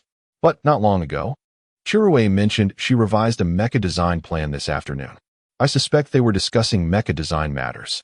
Additionally, while Xingchen is outstanding in many respects, I've learned he has a deep-seated vendetta against Prince Nicholas. Given the current situation, it's likely he will find himself on the battlefield in a few years. For a mecha technician, dying in battle is quite common, and I fear my sister may not cope well with that, Li Xiaomin explained. Both Li Zhenglong and Hu Qiushui fell into a profound silence. As her brother, what do you suggest? Li Zhenglong asked gravely. After careful contemplation, Li Xiaomin replied, although my sister has never been in love, she is no fool. At her age, she has the right to pursue her own happiness. No one can predict the future. Moreover, Xia Xingchen is not a bad person. He doesn't seem to have any ulterior motives. I believe it is best to let things unfold naturally. Li Zhenglong nodded, severing the communication. Noticing Hu Qiushui's silence, he inquired, my dear, what occupies your thoughts? I am reminiscing about the past when I was a radiant young star, while you were a humble man hiding his true identity. At that time, nobody believed in you, yet I resolutely chose to marry you. Had I followed my parents' wishes, I might have been the wife or mistress of a mayor on some planet by now. Hu Qiushui reflected on the moments of yesteryears. Thus, I have decided to grant our daughter the freedom to choose. Even if she wanders down the wrong path, it will be her choice. If we interfere in matters of the heart, our children may resent us for a lifetime, she concluded. Li Zhenglong nodded in agreement. I share the same sentiment. I shall instruct the third one to keep a closer eye on his sister. My dear, I wish to visit Tianyuan Star to see our son and daughter, and perhaps assess the future son-in-law. What do you think? Hu Qiushui suggested. I also yearn to see them, but if we go directly, it might create a stir and cause them trouble. Instead, how about we collaborate with the Military Command Academy to organize a mecha combat competition? We could then visit together. He proposed. Hu Qiushui bestowed a tender kiss. Thank you, my love. Chapter 106. Successful Mech design. The day after the Mech repair class, Li Xiaomin sought out his sister. Qiurui, I heard you spent the entire afternoon alone with Xingchen yesterday? Li Qiurui widened her eyes in surprise. What business is it of yours? Besides, you actually had someone follow me. That's a baseless accusation. It was Mom who informed me. I assure you, she has certainly stationed spies around us, Li Xiaomin said, glancing around, feigning mystery. Humph. Li Qiurui shot him a significant eye roll. By the way, what do you think of Xingchen as a person? Dad and Mom's stance is quite clear. If you wish to date Xingchen, we have no objections. Oh, you insufferable brother. This is ridiculous. Xingchen and I are merely ordinary friends. What are you two thinking? Li Qiurui replied, her face flushed with the innocence of youth. Ah, calling him Indapos, Xingchen go Indapos, so affectionately. I see. Just ordinary friends, Li Xiaomin replied, pretending to be profound. Get lost. A thick textbook came crashing down onto his head. Xia Xingchen had just climbed down from the last repaired mech. It was now late at night, when Li Xiaomin suddenly emerged from a corner, startling him. Xiaomin, why are you still here? Aren't you tired? Xingchen, I heard you were with my sister yesterday afternoon.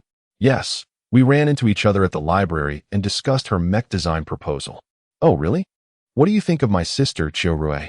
Li Xiaomin inquired. She is exceptionally talented, Her ability to integrate mech design with artistry is astounding. She is truly a genius designer, Xia Xingchen praised without reservation. Xingchen, I wasn't referring to her design skills. I meant, what do you think of her as a person? Li Xiaomin awkwardly clarified. She is very beautiful, intelligent, and polite, an outstanding young lady, Xia Xingchen replied. Then why not make her your girlfriend? I genuinely believe you two are quite compatible. My sister never talks to other boys. It's evident she doesn't reject you. She really likes you. Li Xiaomin's words left Xia Xingchen in complete silence. After a moment, he sighed with a wry smile. I fear I must disappoint Qiu Rui. I've shared my past with you. During the final battle at Starwatch, I lost my beloved girlfriend, Freya. My primary objective now is to avenge her. Until I fulfill that goal, my heart cannot accommodate any other woman. Furthermore, I am headed to the battlefield, where death could be imminent at any moment. Thus, I can only regard Qiu Rui as a sister. Nothing more. Li Xiaomin sighed. The issue is, she desires more than just a sisterly bond. 2 weeks later, the Tang Dynasty Group's Mech parts factory on Tianwei 8 delivered the modified mech-based components to the 1524 Mech Club. The mech modification industry demands a plethora of equipment, with many components nearly requiring a complete remanufacturing, something beyond the capacity of ordinary mech repair shops. Consequently, most modification shops send blueprints to mech manufacturers or specialized factories for processing or production. Among the 9 satellites of Tianyuan Star, Tianwei 8 is dedicated to producing mech components, housing production workshops for major mech manufacturers, with thousands of small and large component factories scattered across the planet. Typically, such small factories would require at least 1 to 2 months from blueprint submission to component delivery.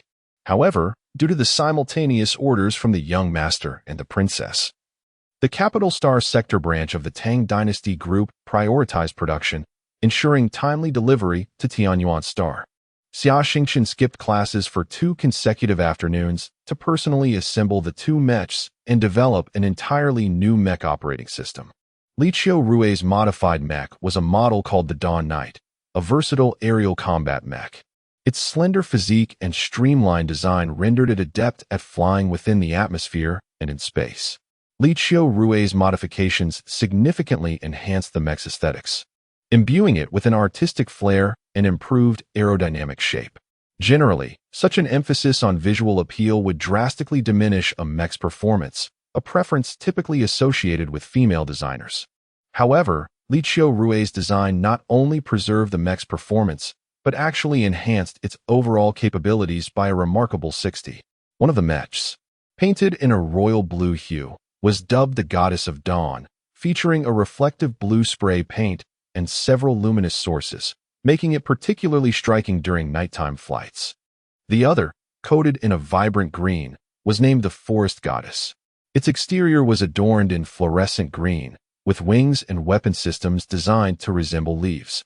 The surface was embellished with intricate, breathtaking patterns that absorbed solar energy during the day to recharge its batteries, glowing brilliantly at night. To celebrate the completion of the modified mechs, all shareholders from the factory gathered at the 1524 Mech Club. A small celebration was held, and when the 2 girls who placed the orders arrived to collect the mechs, they each took the opportunity to test drive them. The dazzling appearance and astonishing performance left them utterly enamored. Moreover, Li Xiaomin's innovative modifications to the 2 mechs received unanimous acclaim from the mech engineers. These mechs were equipped with an array of weapon systems. Typically, such a design would be deemed ostentatious and detrimental to maneuverability, potentially leading to serious system conflicts. Nevertheless, Li Xiaomin implemented several innovative designs that significantly reduced the mech's weight, and with Xia Xingchen's newly written operating system, they perfectly avoided compatibility issues. The modifications of these 4 mechs alone generated a staggering profit of 120 million star coins for the shop. At Han's insistence, half of this sum was distributed to the brother and sister duo. Additionally, the mech storage facility at the back of the shop had recently been completed, quickly filling with mechs awaiting repair. The original 3-dimensional mech storage was converted into a makeshift repair station, prompting Hans to recruit 2 junior mech repair technicians and 4 apprentices. Xia Xingchen calculated his earnings. Since the beginning of the semester, his account had accumulated over 50 million star coins. At this rate, he would soon be able to purchase his own mech. Chapter 107. Cultivating Combat Techniques as a New Week Commenced. Xia Xingchen embarked on a fresh regimen of martial arts training. He had become exceedingly proficient in the 36 styles of the fierce tiger, to the point where it had morphed into an instinctive response of his body. Qin Renhe felt that his capabilities were sufficiently developed to explore a variety of combat techniques and their countermeasures, commonly referred to as finishing moves. These techniques are martial arts skills that, upon reaching a certain level of mastery, enable practitioners to unleash maximum offensive power through secret methods, coupled with personal techniques and real combat experience. In the eyes of an almost master-level martial artist like Qin Renhe, these so-called finishing moves appeared riddled with flaws. The execution of such techniques often necessitates the mobilization of nearly all one's strength, resulting in a moment of rigidity and stasis post-attack. This vulnerability is the crux of the finishing move's greatest shortcoming. Should an opponent evade or counter the attack, the practitioner risks severe retaliation. Qin Renhe's training of Xia Xingchen in these combat techniques was driven by two primary considerations. First, it was imperative to comprehend the principles and characteristics of an opponent's techniques to adeptly evade and identify weaknesses. Secondly, when applied to mechs, these techniques could exponentially amplify their power, and the inherent vulnerabilities following their execution could be compensated for by the mech's capabilities. Currently, Xia Xingchen was preparing to undertake the C-level mech technician examination, one of the hallmarks of which was proficiency in mech combat techniques. Over the past few days, Xia had endured considerable hardship. Despite his robust physique, daily encounters with Qin Renhe's various diminished combat attacks had left him battered and bruised. The sudden surge in power and speed that finishing moves provided rendered his insight skills nearly futile, as he often found himself caught off guard by the swift execution of these techniques. Qin Renhe's mastery over the timing of these strikes was nearly unparalleled, leaving Xia with little choice but to absorb the blows. Dai Ron, who was diligently honing his physical prowess nearby, initially believed his own struggles were formidable, but upon witnessing Xia Xingchen's daily bruising, he felt a sense of balance in his own plight. Xia Xingchen typically preferred attending classes in the morning, reserving his afternoons for either studying in the library or assisting at a local shop. His favorite subject was applications of cutting-edge mech technology, taught by Dr. Emerson, the only distinguished mech repair lecturer for junior students. Dr. Emerson was affiliated with the Imperial National Academy's Mech Technology Research Center, where he engaged daily with the forefront of mech technology. He had been invited by the Imperial Military Command Academy to teach this course. Unlike other lecturers, Dr.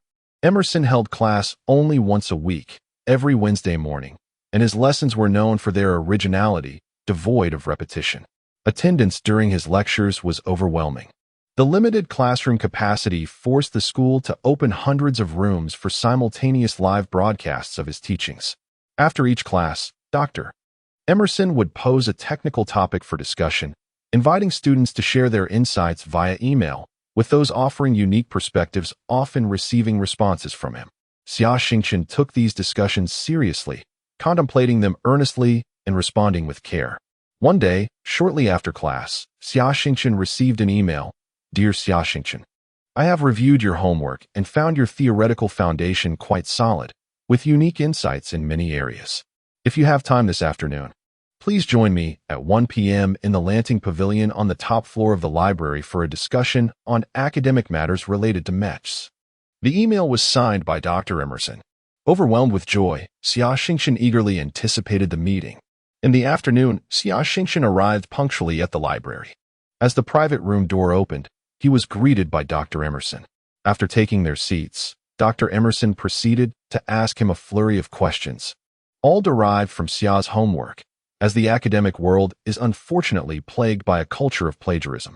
Nevertheless, Xia adeptly answered each inquiry, much to the professor's satisfaction, leading to an engaging conversation. Xingchen, your proposal concerning the stable output of power from a microcontrolled nuclear fusion engine is remarkable. How did you conceive such an idea? Dr. Emerson inquired with curiosity. Years ago, a classmate of mine proposed a similar concept, but it never materialized, as nuclear engines are exceedingly rare. Doctor, this idea was imparted to me by my mentor in mech repair, who also happens to be my godfather. We validated this proposal while designing a mech together, Xia explained.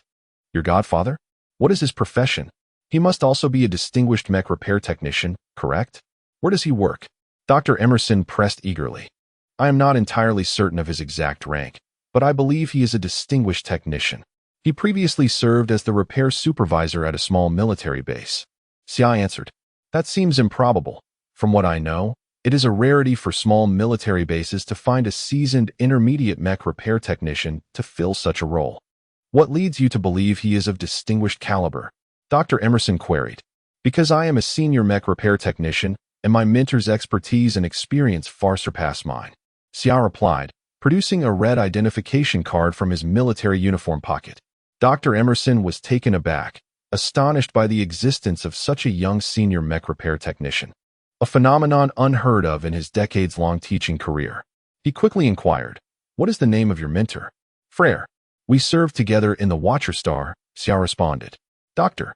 Emerson projected a photograph onto the large screen in the private room, asking, is this the person in the picture? The image depicted 4 middle-aged men surrounding a man in his 60s, with a yellow and black microcontrolled nuclear fusion mech engine in the background. Xia recognized it immediately as Longshin No. 1, and one of the middle-aged men was indeed Emerson, while the one beside him was a younger version of his godfather Frere. Yes, the gentleman beside you is my godfather and mentor, Frere, Xia confirmed.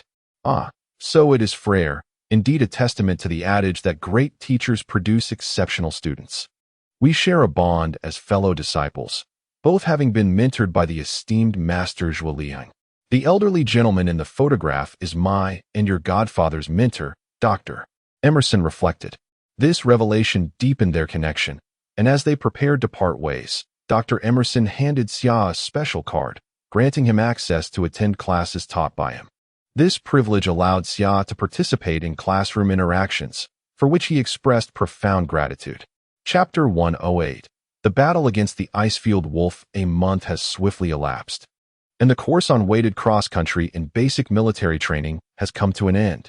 In the group to which Xia Xingchen belongs, half of the trainees have met the standards to pass the assessment. This segment of training has now concluded, and those who did not meet the requirements must rely on personal effort to strive for success in future examinations. At this moment, in the Mecha training grounds of the Imperial Military Command Academy, Sergeant Christo is addressing his students. Today, we shall commence our course on introductory mecha combat. This course spans 1 month, and those who are D-level mecha pilots and above are exempt from attendance. Will all D-level mecha pilots step forward? Commanded Sergeant Christo. Reporting, Instructor. I am a D-level mecha pilot. Pan Saifu declared proudly, aware that few in his age group have achieved such a qualification through their own merit. Reporting, Sir. I am also a D-level mecha pilot, Xia Xingchen interjected, stepping forward. Pan Saifu's expression immediately darkened. He glared at Xia Xingchen, who returned the gaze. Their eyes clashing in the air, an intense aura of hostility permeating the surroundings. It seems you two are unwilling to yield to one another. How about this? Engage in a genuine combat match, allowing your classmates to witness the true caliber of D-level mecha pilots. Christo discerned the underlying tension between the two. An honor, Xia Xingchen replied. I could not ask for more. Pan Saifu resolved to defeat Xia Xingchen in his strongest domain to showcase the might of the Northern Fleet. Adjacent to the mecha training ground are several mecha arenas, where the students quickly took their seats in the stands. The two selected their mechas on their personal terminals. Before long, 2 mechas ascended from the underground hangar of the arena. The entire arena below was empty, housing hundreds of various types of general-purpose mechas. The Imperial Military Academy rarely employs simulators in their mecha courses, as many aspects cannot be adequately represented in simulations. Both teaching and training stem from real combat scenarios. Although the annual expenses incurred are substantial, they pale in comparison to the continuous influx of talent into the military.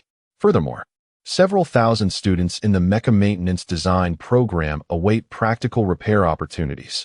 The Mecha's damage during training will be sent directly to the Mecha Maintenance Operations Center for students to gain hands-on experience. Pan Saifu opted for the Icefield Wolf Mecha, determined to shatter Xia Xingchen with his utmost strength. He dismissed the absurd command against assaulting the cockpit, for there are numerous methods to incapacitate an opponent without targeting the cockpit. Moreover, he aimed to establish his authority, demonstrating to the students that defiance against the North would lead to only one outcome: demise. Xia Xingchen naturally selected the Ranger Mecha, equipping it with close combat gear, an alloy shield, an alloy sword, and 2 daggers, along with 2 thrusters mounted on his back. The alloy sword is cost-effective for training, allowing for repeated use without the hassle of recharging, and its limited power helps avoid severe injuries. As the indicator lights in the Mecha arena began to flicker, the moment the green light illuminated, the 2 mechas charged at one another with fervor. The alloy claws of the Icefield Wolf slashed towards Xia Xingchen, who deftly evaded the attack before countering with a sword strike aimed at the Icefield Wolf. When his attack failed, Pan Saifu maneuvered his mecha sideways to evade the blow. The 2 mechas exchanged blows in a fierce confrontation. Pan Saifu's Icefield Wolf exhibited ruthless strikes, seemingly gaining the upper hand in the engagement. However, he was acutely aware that the opposing mecha pilot was exceptionally formidable. The Ranger nimbly dodged his assaults, while frequently retaliating with sword strikes. Pan Saifu sensed that the Ranger mecha was not exerting its full potential. Realizing this, Pan Saifu intensified his offensive maneuvers, the Icefield Wolf attacking with the ferocity of an enraged wolf, while the Ranger moved with the grace of a master swordsman, darting effortlessly across the arena. The spectators below were captivated, and Sergeant Christo nodded in approval. The proficiency of these 2 had surpassed the D-level mecha pilot standard, approaching that of C-level pilots.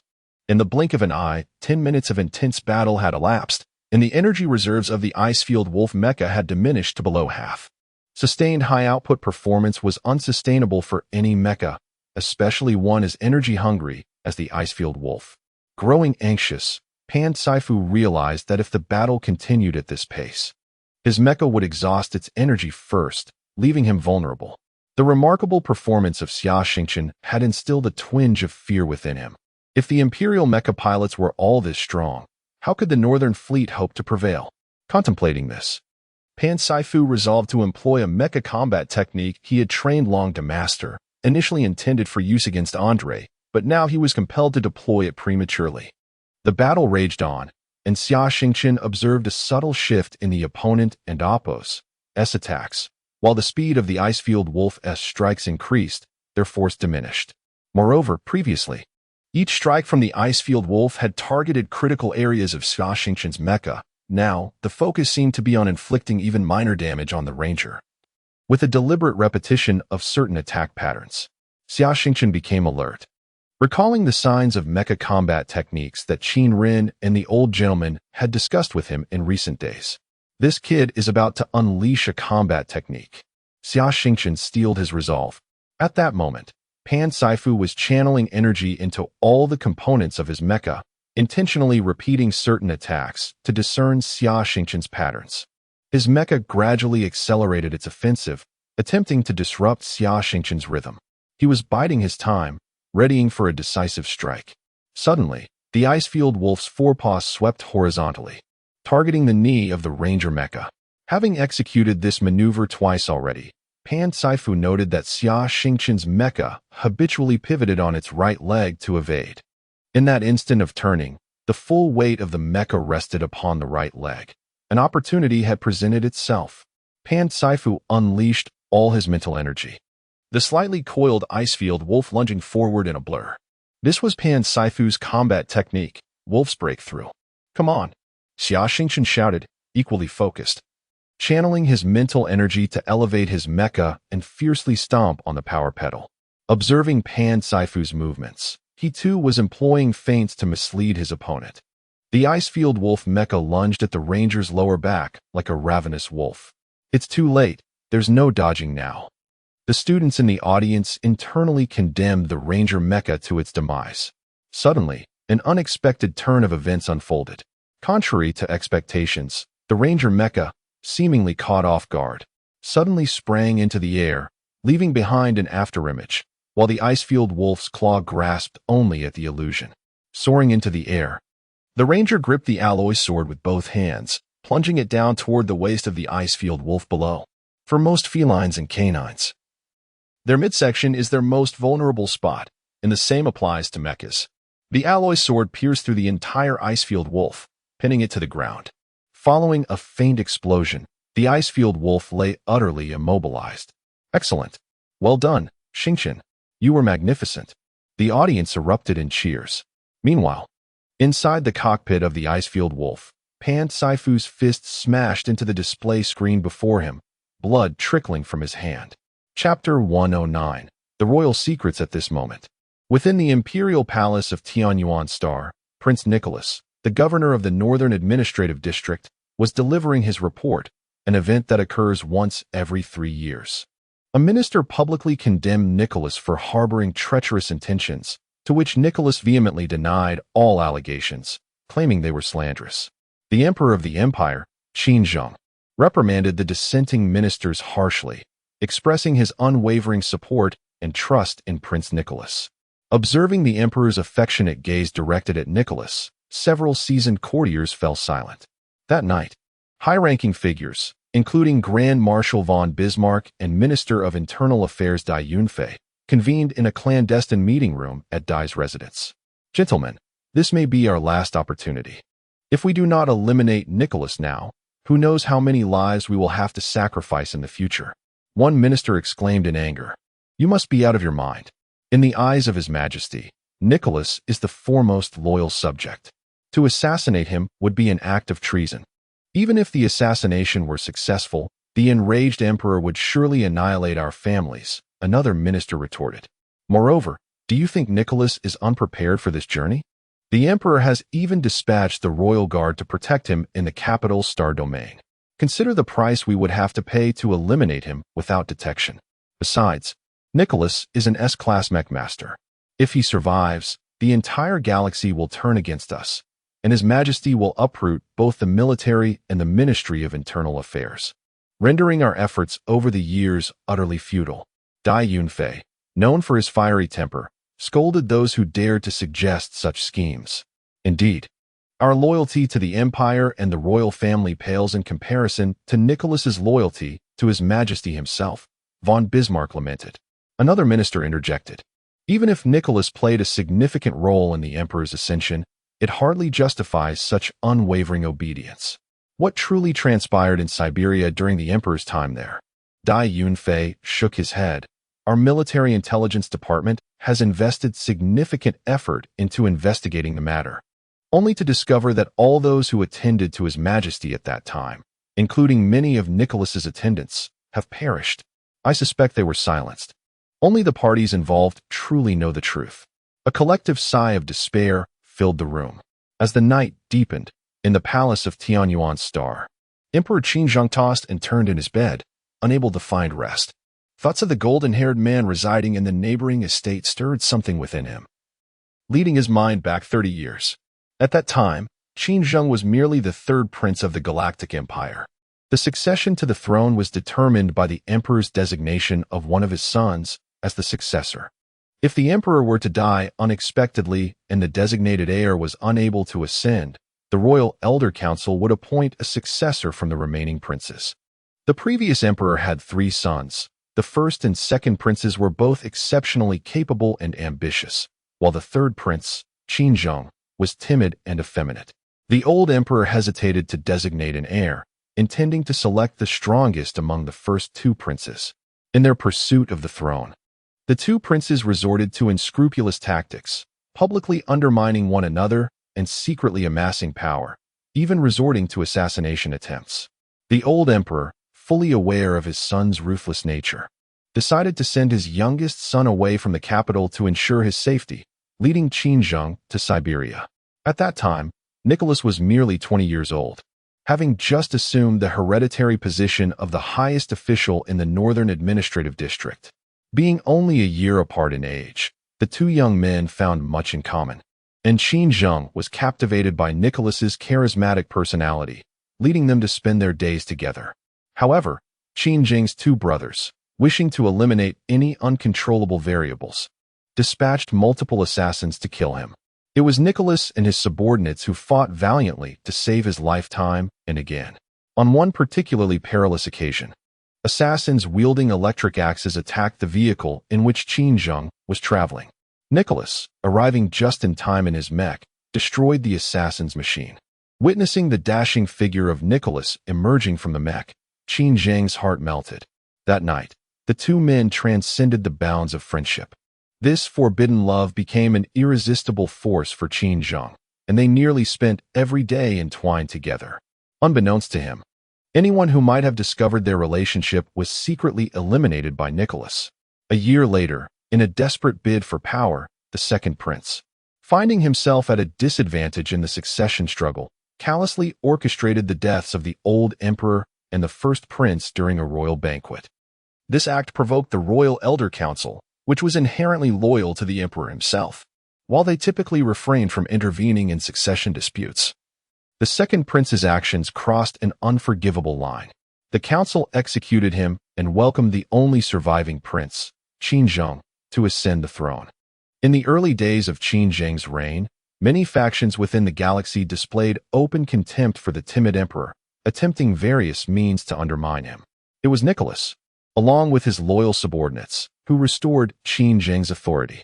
Later, when Xingchen sought to appoint Nicholas as regent, he faced vehement opposition from the entire court, as such a move was regarded as highly taboo within the Galactic Empire, due to the steadfast resistance from the Royal Elder Council and the ministers. A compromise was reached. Nicholas could develop his military power, but he must leave the capital and return to the north. Thus, this extraordinary couple was forced apart, sowing the seeds of division within the empire. My dear Nicholas, how could you betray me? With this thought, the emperor finally succumbed to sleep. Chapter 110. A discussion on Dragon Knights. A sudden announcement appeared on the bulletin board of the Imperial Military Command Academy. 2 months hence, the Tang Dynasty Group would collaborate with the Imperial Military Command Academy and the Royal Military Academy to host a mech combat competition alongside a mech repair and design contest. The participants would be junior scholars from these two military institutions, with the competition divided into 3 categories: mech combat, mech design, and mech repair. This traditional event is held annually, and participants achieving commendable results would be rewarded with substantial prizes, which would significantly enhance their prospects, whether in military service or civilian employment. Notably, winners of the mech design competition would have their patents purchased by the Tang Dynasty Group and may even receive invitations to join the company, an aspiration fervently sought after by many designers. The competition comprises individual and team events. Registration occurs in groups of 3, allowing participants to enter multiple events, with both individual and group scores calculated separately. Teams achieving high scores would also receive generous awards. While at the repair shop, a consensus formed among several individuals. Xia Xingchen and Li Xiaoming, alongside Li Chirue, would team up to represent the 1524 Mech Club. Xia Xingchen would participate in all 3 events, while the siblings would enter the mech design and repair contests. In the following 2 months, the siblings would dedicate their spare time to personally repairing mechs in the workshop. Both possessed strong theoretical knowledge, though their practical skills required enhancement, thus necessitating focused training during this period. However, given that mech combat participants could use their private mechs, the immediate priority was to craft a suitable mech for Xia Xingchen. Having received over 50 million star coins in dividends over the past month, Hans, with the agreement of others, decided to allocate the next month's profits entirely towards the creation of a mech for Xia Xingchen, aiming for an outstanding performance in the upcoming competition to elevate the 1524 Club's reputation. Regarding the conceptualization of a personal mech, Xia Xingchen was inclined to explore the Dragon Knight system. However, the scarcity of information surrounding Dragon Knight mechs posed a challenge. Consequently, one Wednesday afternoon, he sought assistance from Dr. Emerson in the private study on the top floor of the library. "Professor, what is your perspective on the Dragon Knight system?" Xia Xingchen inquired. "The Dragon Knight system? It's a double-edged sword, one that has not garnered attention for quite some time. What prompts your interest?" Dr. Emerson asked, intrigued. You are aware of the Mech combat competition in 2 months, correct? I intend to participate. But I currently lack a Mech and need to construct one that suits my needs, Xia Xingchen elucidated. Why choose the Dragon Knight system? Although it boasts immense power, it demands an even greater level of operational skill, the professor cautioned.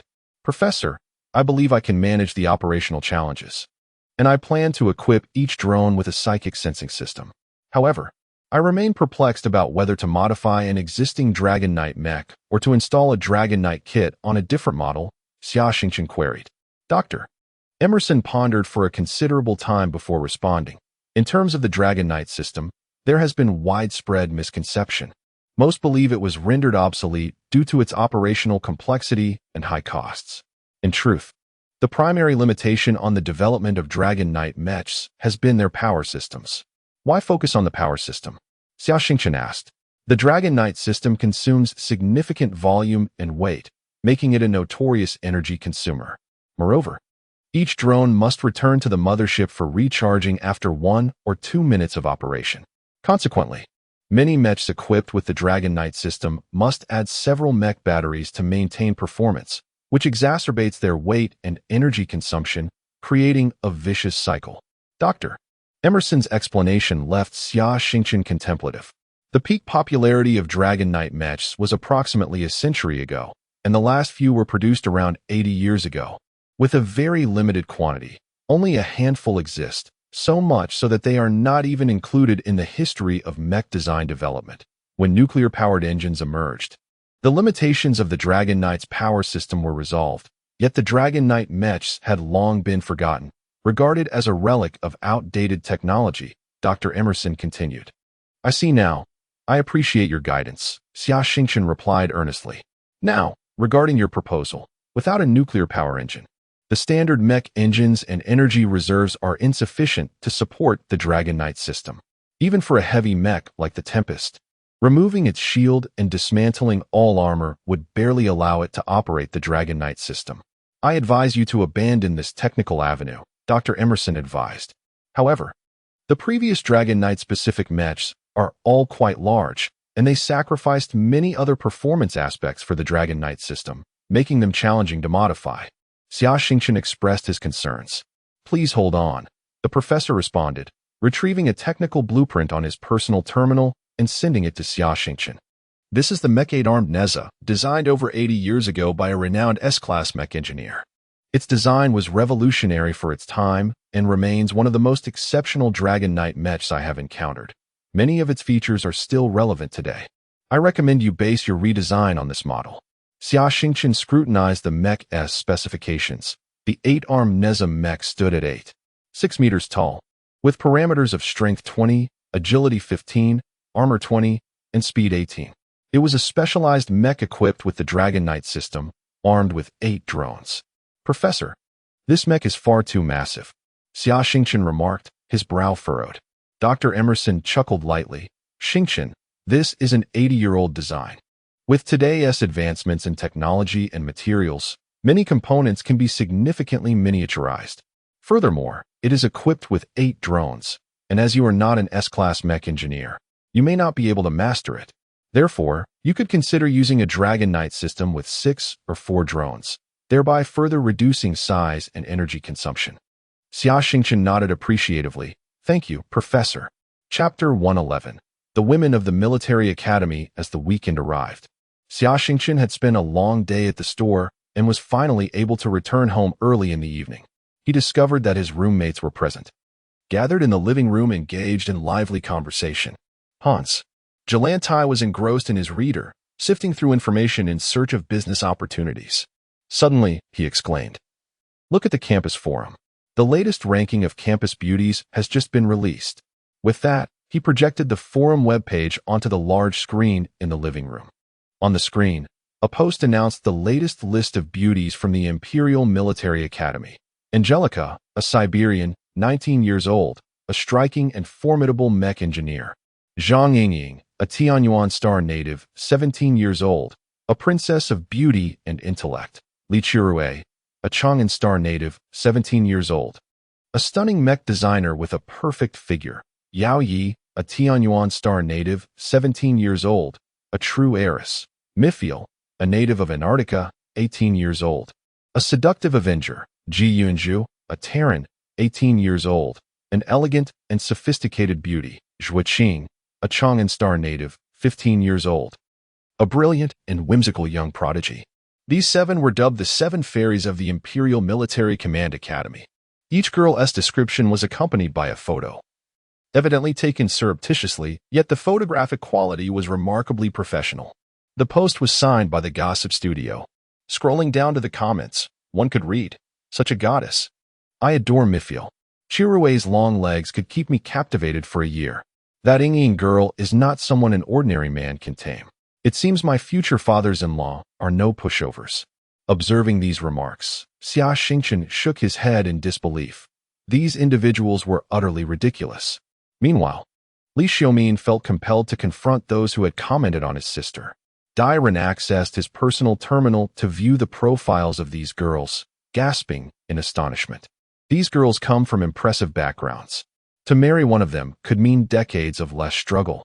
"Oh, do tell us more," Hans exclaimed, his interest piqued. For gossip is indeed a human inclination. First, Chirue needs no introduction. She is the little princess of the Tang dynasty group. Hans nearly bit his tongue in shock. What? Chirue and Li Xiaomin have such prestigious backgrounds, and they kept it from us? With such wealth, why are they working here? Are they toying with us? He jumped up, pretending to choke Li Xiaomin. "Ah, stop it," Li Xiaomin replied, a sheepish grin on his face. "The money belongs to my parents, not to me or my sister. We merely wish to be self-sufficient." "Humph, I'll remember this debt for later. I won't let you off that easily." Hans leaned back on the sofa, plotting how to exploit the wealthy young man before him. Dai Ren continued, "Zhang Yingying is quite remarkable. Her father, General Zhang Yuan, commands the First Fleet of the Galactic Empire. Her grandfather, General Zhang Qing, serves as the Chief of Staff. From a young age, she has won numerous awards in various military strategy competitions. At merely 12, she commanded a fleet to annihilate a band of space pirates of equal size, achieving a resounding victory. Now, the officers of the First Fleet affectionately refer to her as our little princess. Goodness, even the female mech engineers from the north are formidable. They are indeed fierce competitors," Xia Xingchen mused, feeling slightly disheartened. Dai Ren continued, "Yao Yi hails from the most ancient merchant family in the Galactic Empire, the Yao family, which controls dozens of interstellar conglomerates. To put it in perspective, the combined assets of the Jilantai family and the Tang dynasty group barely amount to 1/10 of the Yao family's total wealth." Hans perked up immediately. "That's my type. None of you are allowed to compete with me, especially you, Xingchen. You already have Chirue. Leave some hope for us single guys." Xia Xingchen could only smile bitterly. Next, Mithiel, Dai Ren continued. "Her uncle is Prince Milna, the governor of the Southern Administrative Region. It's said that this hereditary title originally belonged to her father, but Prince Milna had him assassinated to seize the position. Since then, she and her mother sold their possessions and moved to Tianyuan Star, seeking revenge. They became renowned socialites, with her mother courting high-ranking officials, while Mithiel entangles herself with the progeny of the powerful at the academy, all for the sake of vengeance against Prince Milna. Wow, that's captivating. It could be the plot of a movie titled The Princess's Revenge," Hans exclaimed. "Such a woman would be thrilling. Just look at those seductive eyes in the photo. I must warn you all, Mithiel is exceptionally cunning. She has bewitched those wealthy scions. She is skilled at navigating the elite circles, and with your intellect, you would certainly fall prey to her," Dai Ren cautioned his roommates. "This Ji Yunju, I've seen once. Her charm is simply enchanting. Her grandfather is the renowned scholar from Earth, Professor Ji Lin, a master of literature and history. Her father is the dean of the College of Arts at the Imperial Capital University. Professor Ji once ominously predicted an impending civil war in the empire and urged his grandchildren to enlist, yet none heeded his call.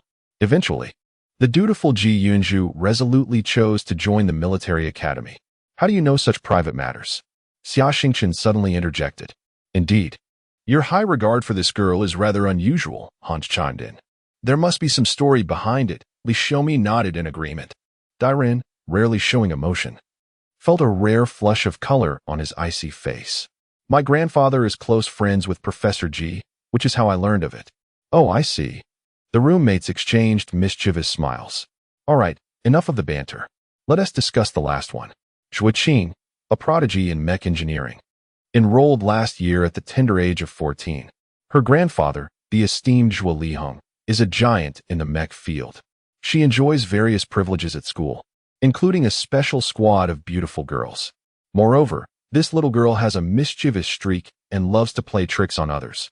You'd do well to steer clear of her in the future, Dai Ren concluded, having introduced the beautiful women to his roommates. Who would have thought the Imperial Military Command Academy is a hidden treasure trove of talent? Xia Xingchen remarked with admiration. Indeed, a gathering of formidable she-dragons, Hans added, reinforcing the sentiment. Chapter 112. The modification plan is revealed the following day. Xia Xingchen arrived early at the 1524 Mecha Club. After conducting a brief inspection of several mechas with various issues, he devised maintenance plans for the other mecha repair technicians, and then ascended to the office upstairs to begin designing his own mecha. Each mecha designer possesses their own unique working habits. For instance, Xia Xingchen thrives in a tranquil environment, while Li Chirue favors an elegant and serene setting, such as a charming study room in a library. In stark contrast, Li Xiaomin is quite different. Inspiration can strike him anywhere, whether in bed or even in the restroom. Gazing at the design blueprint of the 8-armed Neza mecha before him, Xia Xingchen couldn't help but express his admiration. It was truly a masterpiece. Given the technological constraints of the time, achieving such spatial and performance capabilities for a mecha was an extraordinary feat. Now, it was time to focus on his own creation. Xia Xingchen's first objective was to enhance the energy module. The 8-armed Neza mecha was equipped with 6 energy storage battery packs, 4 of which supplied power to the main body of the mecha, while the other 2 powered the Dragon Rider system. These 6 battery packs accounted for 60 of the mecha's volume. Over the past 80 years of technological advancement, humanity had discovered superior battery materials. Currently, a battery module of the same size could store 3 times the energy of the 8-armed Neza's battery packs from 80 years ago. Dr. Emerson also recommended the newly introduced DC-883 mecha battery, primarily utilized in high-end custom mechas, which boasted an energy storage capacity 3 times that of standard mecha batteries. This meant that a single DC-883 could replace 9 of the 8-armed Neza's battery packs. After careful consideration, Xia Xingchen decided to replace the original 7 battery packs with 3 DC-883 packs, 2 providing energy to the mecha and 1 dedicated solely to the Dragon Rider system. Next, he needed to address the issue of propulsion, to ensure the substantial body of the 8-armed Neza could maneuver effectively. Dozens of yellow light thrusters were meticulously arranged throughout its structure. The current propulsion systems utilized particle jet technology. Early human transport methods relied on either jet propulsion, water propulsion, or rocket engines that expelled flames. However, although rocket engines exhibited immense power, they were notoriously fuel inefficient, rendering them impractical for mecha applications. One could easily envision a mecha burdened with a massive fuel tank, running out of fuel shortly after takeoff. Additionally, the fuels used in rocket engines were highly flammable and explosive, posing a severe risk of transforming a mecha into a colossal bomb if struck by a laser on the battlefield. In the early days, mechas had minimal flight capabilities, primarily relying on jet propulsion. This situation persisted until 3 centuries ago when scientists successfully invented particle jet propulsion systems suitable for mechas. These systems operated by channeling energy from the batteries into the thrusters, bombarding an energy medium within the thruster to generate a multitude of high-energy particles. These particles were expelled through the thruster's nozzle, producing tremendous thrust that propelled the mecha forward. Different thrusters utilized various energy mediums, resulting in distinct colors for the emitted high-energy particles. Among these, red light thrusters offered the highest thrust-to-energy consumption ratio, followed by white, blue, and finally, yellow light thrusters, which were the most rudimentary. Currently, the majority of mechas on the market employed blue light thrusters due to their optimal cost-performance ratio.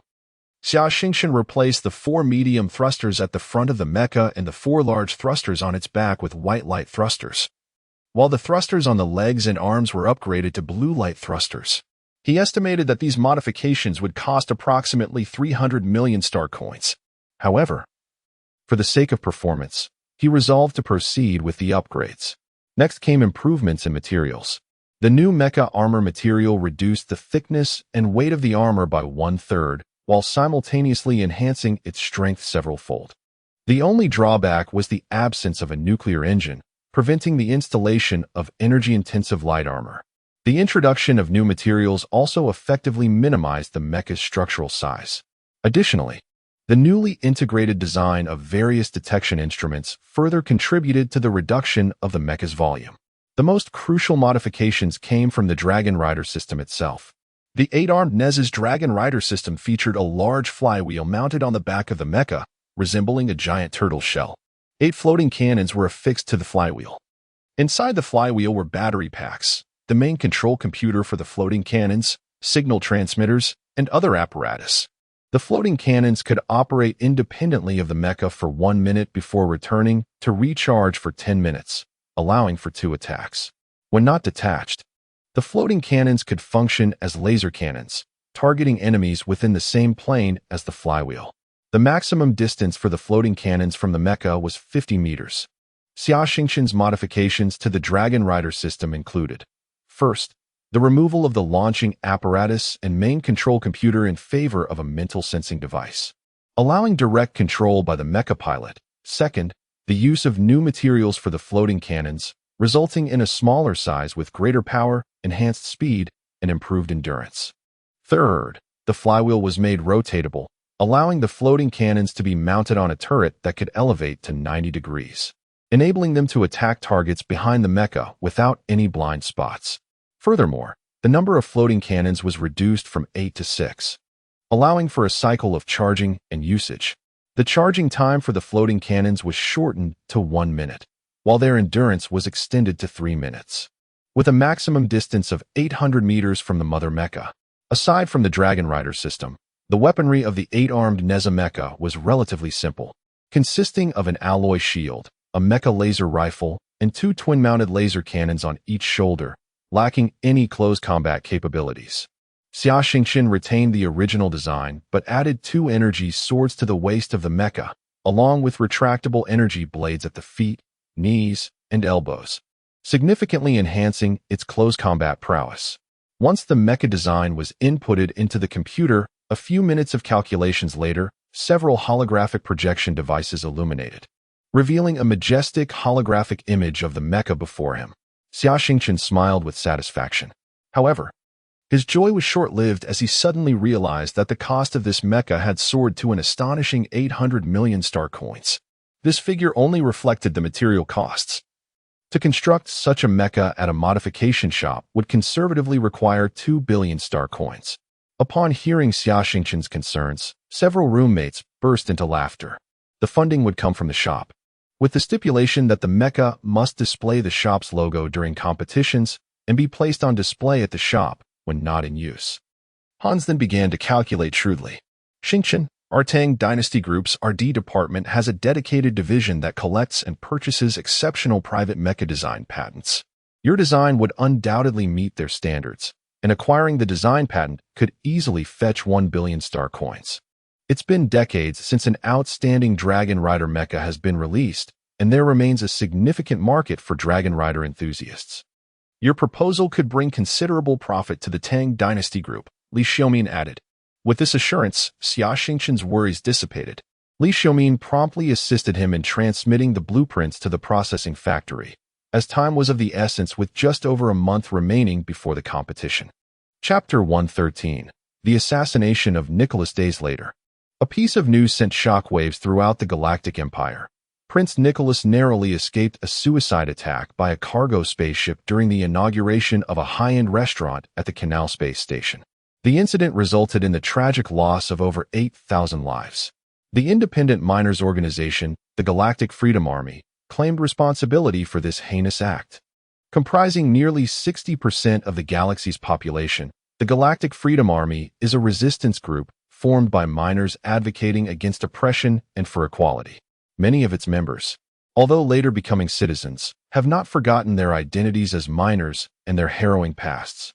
They orchestrate riots, assassinations, and terrorist attacks across various planets, with the objective of overthrowing the Galactic Empire and establishing a new societal order based on equality.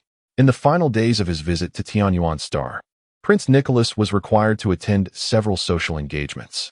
One such invitation came from Gregory, a wealthy magnate from the Northern Administrative Region, whose chain of restaurants spans the universe. This particular establishment was the 16th, catering to an upscale clientele, where patrons could savor gourmet space cuisine beneath the transparent glass dome while admiring the breathtaking views of Tianyuan Star. As Nicholas delivered a speech in the restaurant, a 500,000-ton cargo ship suddenly veered off course, hurtling towards the venue, laden with minerals and explosives. In a moment of peril, Nicholas's flagship, the Icefield, surged forward to intercept the incoming vessel. The violent collision and ensuing explosion scattered debris, raining down on the space station and resulting in numerous civilian casualties. Though Nicholas escaped with his life, all crew members and his guards perished in the chaos. At that moment, a video condemning Nicholas's brutal actions began circulating on the net. The Galactic Empire's suppression of miners rebelling against the regime was notoriously ruthless, with captured individuals facing the death penalty. Nicholas's methods were even more savage. Any miner discovered to be involved with the resistance faced collective punishment, leading to the execution of entire families and acquaintances.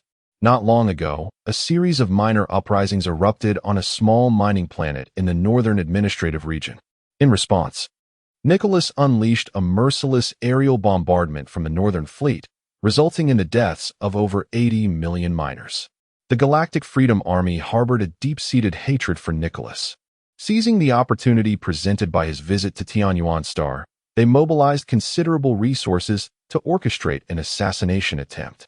However, they did not anticipate the unwavering bravery of Nicholas's guards, who sacrificed themselves by crashing their warship into the cargo vessel, allowing the prince to evade death. Upon learning of the assassination attempt, Emperor Xinzheng of the Galactic Empire was infuriated.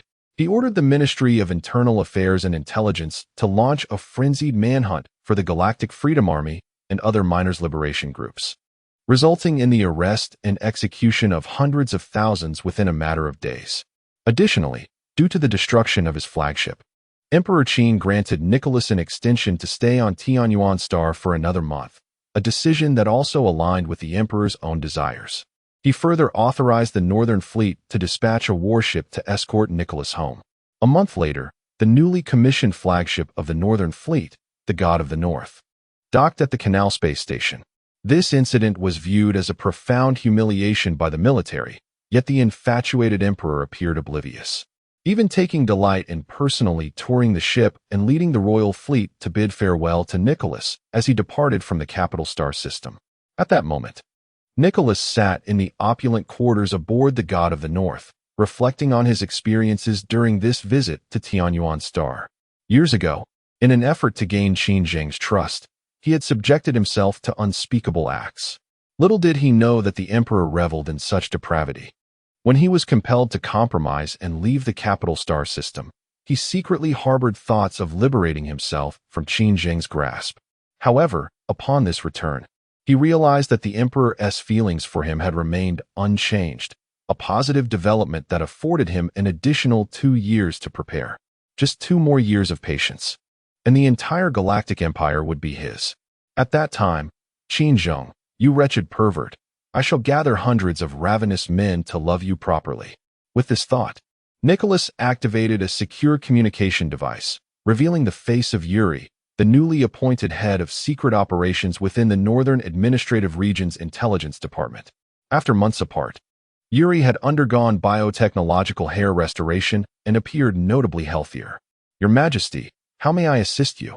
Yuri inquired. My dear Yuri, the Endopos, paralysis and Opos. Operation is to commence immediately, Nicholas commanded. However, Your Majesty, we are not fully prepared, and our simulations indicate that initiating a year in advance yields the best results. Yuri suggested. There is no need to wait. Commence operations now and maintain an ongoing effort. Do not fear alarming the enemy. Simply leave clues that mislead them into believing this is the work of enraged miners. Nicholas thought to himself, satisfied that, despite narrowly escaping the miner's assassination attempt, it had inadvertently drawn much of the military and intelligence agency's focus away from him. As you wish, my lord. Meanwhile, in a remote mining satellite in the Eastern Star region, a fierce argument erupted among the upper echelons of the Galactic Freedom Army within an ostensibly abandoned space station. Uncle Mario, your reckless actions this time have brought severe consequences for our organization, a serious young woman declared. At just 19, Xia Xingchen, the daughter of the Galactic Freedom Army's 20th leader, voiced her concerns. Her father, Chen Yuzhou, had been gravely injured in a confrontation with government forces, nearly losing half his body. Fortunately, he had survived and was currently undergoing treatment in a biological pod. Mario was his second in command. You, a mere girl, know nothing. I was on the verge of success. Had it not been for his lackey's reckless defiance, I would have succeeded, Mario scoffed. Do you realize that your reckless actions have cost us hundreds of thousands of brothers and sisters? The intelligence network and underground connections we painstakingly established in the capital star system over decades have been obliterated. Nicholas and the military were on the brink of conflict. But now all attention is directed towards us. Nicholas is the most pleased. Your foolish actions have served him well. Xia Xingchen exclaimed, her eyes reddening with emotion. What does it matter if people die? Choosing this path requires the readiness to sacrifice for freedom at any moment. Little girl, I see you've forgotten your roots now that you've become an imperial citizen. Mario's words were venomous. You. Xia Xingchen was left speechless with anger. After a long pause, she slammed her hand on the table. Very well, from now on, you follow your path, and I shall follow mine. Let time prove who is right and who is wrong. Good riddance, I couldn't ask for more. Safe travels, Mario retorted dismissively. Chapter 114. Reunion. The Nicola incident continued to reverberate across every corner of the empire. Another weekend arrived, and after an early morning training session with Qin Renhe, Xia Xingchen made his way to the repair shop. It had been over a month since he sent the blueprints to the Mech parts manufacturer, and most of the components had now arrived. Xia Xingchen began to meticulously assemble the Mech, testing each part and making several enhancements. At that moment, a luxurious maglev sedan came to a halt at the shop and Oppo's entrance. A girl clad in a military uniform stepped out, revealing her affiliation with the Royal Military Academy through her insignia. Two individuals in camouflage attire, one male and one female, trailed behind her, seemingly acting as her bodyguards. Bali greeted them warmly, inquiring about their needs. I wish to commission a personal mech. Could you have the designer of the forest goddess Mech assist me? The girl spoke politely, her voice melodious and exuding an air of nobility, reflecting her refined upbringing.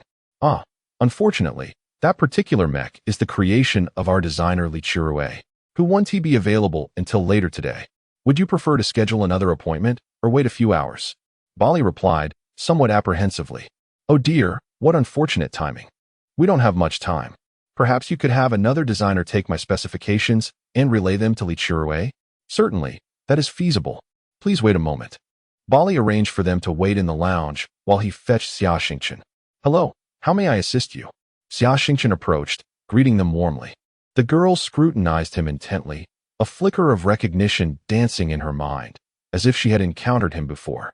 Excuse me, but you resemble a friend of mine. And it stirred some memories, she said, her cheeks slightly flushing. That's quite all right. I hear you're looking to customize a personal mech. What are your preferences? Could we speak privately? She asked, winking at Xia Xingchen. Sure, he nodded. At that moment, the woman beside her stepped forward, blocking his path. Miss. That is not in accordance with safety protocols. She regarded Xia Xingchen coldly. I believe our shop can ensure the safety of our clients, Xia Xingchen replied confidently. And you think you can guarantee that? The woman retorted sarcastically, her gaze piercing and radiating an ominous aura that Xia Xingchen recognized as murderous intent. However, he did not yield to her intimidation. Her threatening aura seemed to dissipate into the vastness of the sea. The female bodyguard and Oppos' demeanor shifted to one of serious vigilance, prepared for any sudden movement. Marina, stand down. I command you. I will take responsibility for my actions. This designer means no harm, the girl stated earnestly. But the bodyguard began to protest.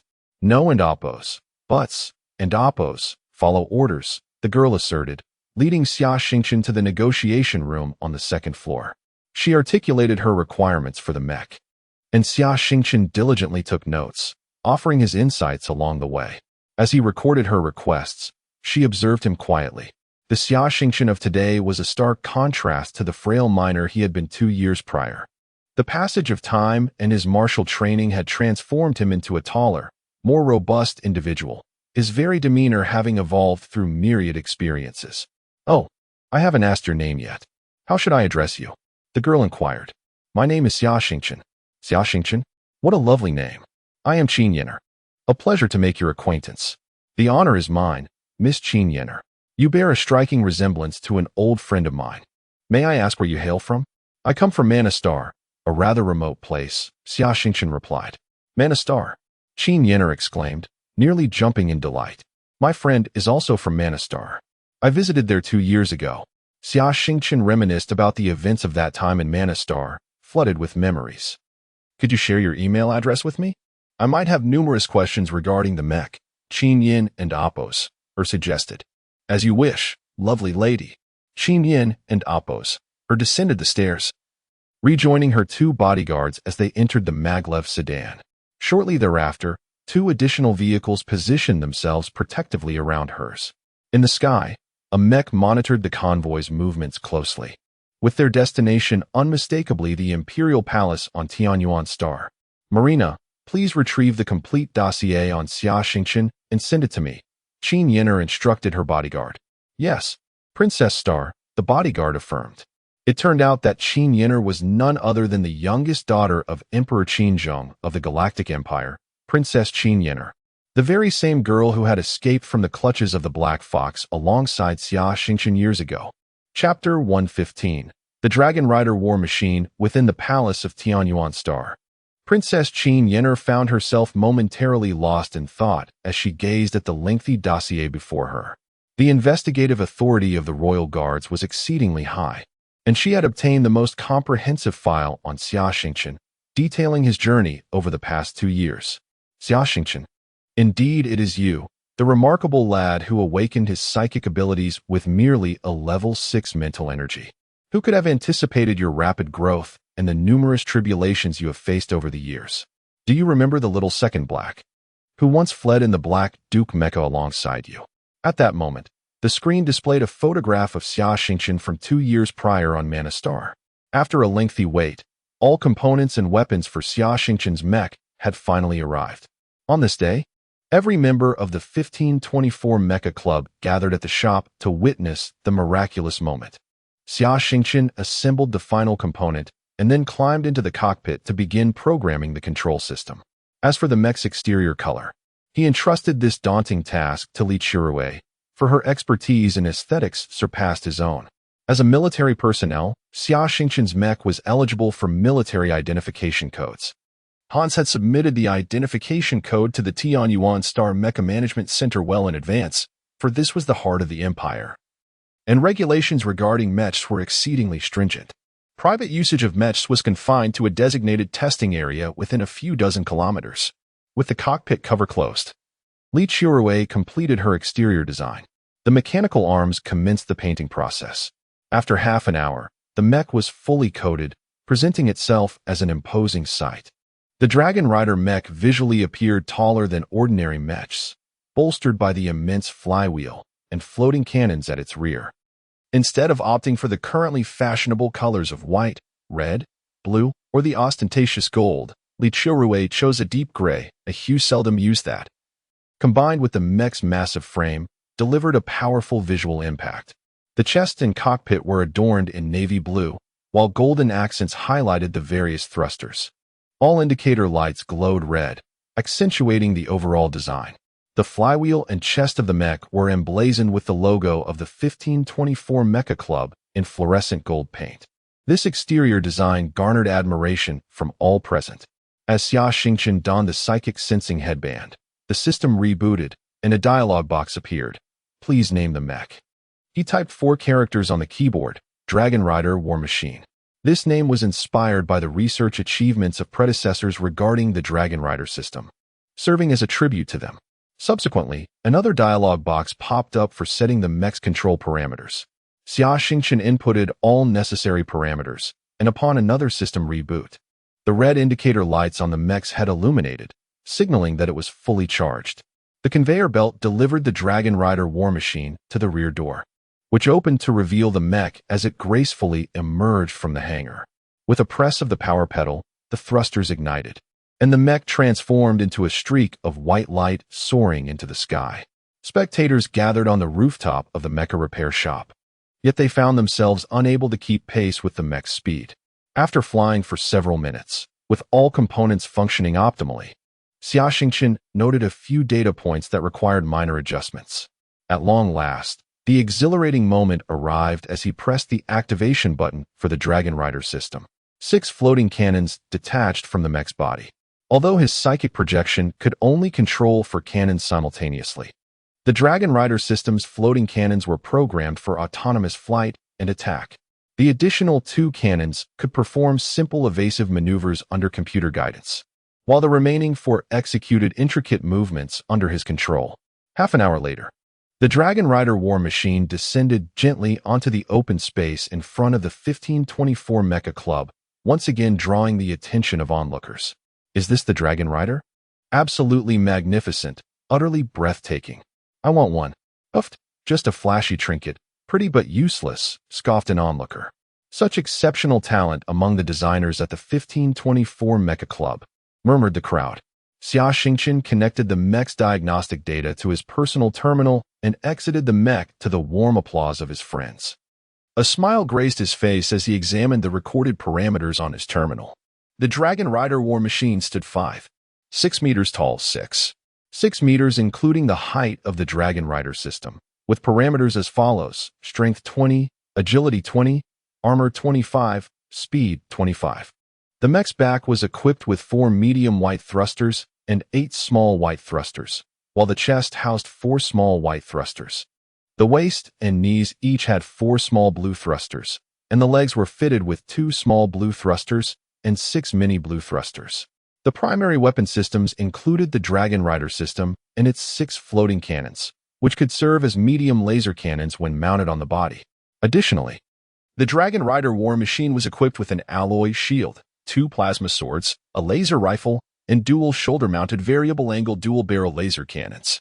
A total of 6 retractable energy blades were located at the feet, knees, and elbows. Hans Grangtai's eyes gleamed with greed, as if before him stood not a mere mech, but a fortune. A throng of customers had already gathered, inquiring about the mech's specifications and weaponry. May I have your attention, everyone? Silence. Grangtai interjected, cutting through the clamor. This Dragon Rider War Machine is the labor of love from our technical director, senior mech repairman, and designer, Mr. Xia Xingchen. As a D-class mech master, he understands precisely what this mech requires. Furthermore, the exterior design was crafted by our most artistically gifted designer, Li Chirue. A wave of astonishment rippled through the crowd. Over the past 3 months, the 1524 Mecha Club's reputation had soared, and Xia Xingchen's name was now well known throughout the street. Many complex mech issues, which were difficult to resolve elsewhere, had been easily addressed here. Li Chirue had designed and modified 8 mechs, each more stunning than the last, with her goddess series particularly favored by female mech enthusiasts. Moreover, she was regarded as one of the beauties at the Imperial Military Command Academy. The collaboration of these two had left countless mech aficionados drooling. Everyone, please settle down, Hans called, trying to restore order. Due to Mr. Xia Xingchen's upcoming participation in the mech combat and design competitions at the Tianyuan Star Military Academy next month, we must keep the mech's parameters and weaponry confidential for the time being. This Dragon Rider War Machine will undergo rigorous evaluation and real combat testing by experts from the Tang Dynasty Group, and we will disclose its specifications post-competition. I don't care. I want to order one, full payment up front, shouted a voice from the chaotic crowd. A deposit of 500 million star coins. Delivery in 2 months. Those interested, please come inside to discuss further. Hans shouted, his heart brimming with joy. Chapter 116. The competition begins on the planet Tianyuan, within the opulent Royal Holiday Manor Hotel. The most luxurious 7-star establishment, Li Zhenglong, the president of Tang Dynasty Group, and his wife, Madame Hu Qiushui, have taken residence. Their visit coincides with the Mecha competition jointly organized by the Tang Dynasty Group and the Imperial Military. While this event is an annual occurrence, this year's emphasis by the Tang Dynasty Group has intensified remarkably, with the president personally attending, a rarity in previous years. Little do outsiders know that the competition serves merely as a pretext. Their true purpose is to visit their son and daughter. In the 4 days leading up to their arrival on Tianyuan, the couple has been exceedingly busy, engaging in meetings with Emperor Qinzheng, Grand Marshal Feng von Bismarck of the Imperial Military, as well as the Minister of Industry, the Minister of Finance, the Minister of Culture, and the head of the Tang Dynasty Group in the Tianyuan region. They have also participated in several obligatory social gatherings. It is only when the weekend arrives, 4 days later, that they find a moment to breathe. On this day, the 4 residents of the dormitory receive an invitation to the dinner hosted by the Li family. The banquet unfolds in the luxurious dining hall of the Royal Holiday Manor Hotel, featuring an extravagant array of signature delicacies from various planets, meticulously prepared by the finest chefs of the Galactic Empire, tantalizing the senses. After the dinner, Xia Xingchen and his companions accompany Li Zhenglong to the hotel's tea room. Engaging in conversation, while Li Qiushui is drawn aside by her mother for a private discussion. As the night deepens, Xia Xingchen and his friends are assigned to lavish guest rooms in the hotel, while Li Zhenglong and his wife embark on a confidential dialogue. How did your talk with Qiushui go? What is her stance? Li Zhenglong inquires. Though she did not admit anything outright, her admiration for that Xia Xingchen is unmistakable. Even bordering on infatuation, Madame Hu Qiushui responds with a hint of melancholy. It mirrors my own feelings from years past. Alas, daughters should not be kept close. With a sigh, Li Zhenglong reflects, and how is our son? How are his roommates? He has matured significantly. His understanding of mecha design has deepened considerably. He is currently engaged in mecha design. Perhaps this is the path most suited for him. I do not wish to impose. Let him carve his own way. As for his roommates, they are no ordinary individuals. Oh, pray, elaborate. Madame Hu Qiushui expresses her intrigue, aware that her husband, seasoned and discerning talent, perceives something extraordinary in them. First, let me introduce Hans.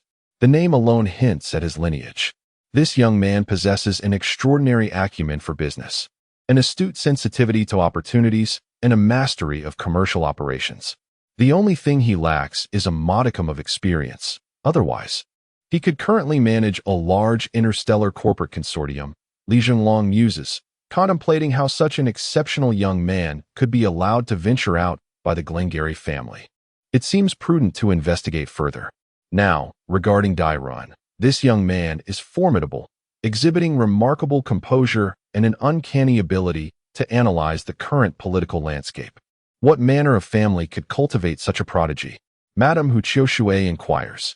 Are you not aware? His surname is Dai, and coupled with his demeanor, it is evident he hails from the intelligence-oriented Dai family. Only such cunning foxes could nurture a similarly astute offspring, Li Zhenglong jests. Indeed, you are perceptive. Please, continue. Madame Hu Qiushui playfully implores. Alas, I have nothing more to say. It is time for sleep, he retorts, only to be met with a playful glare from his wife, who pinches him teasingly at his waist. Feigning ignorance, are we? Is your skin growing taut again?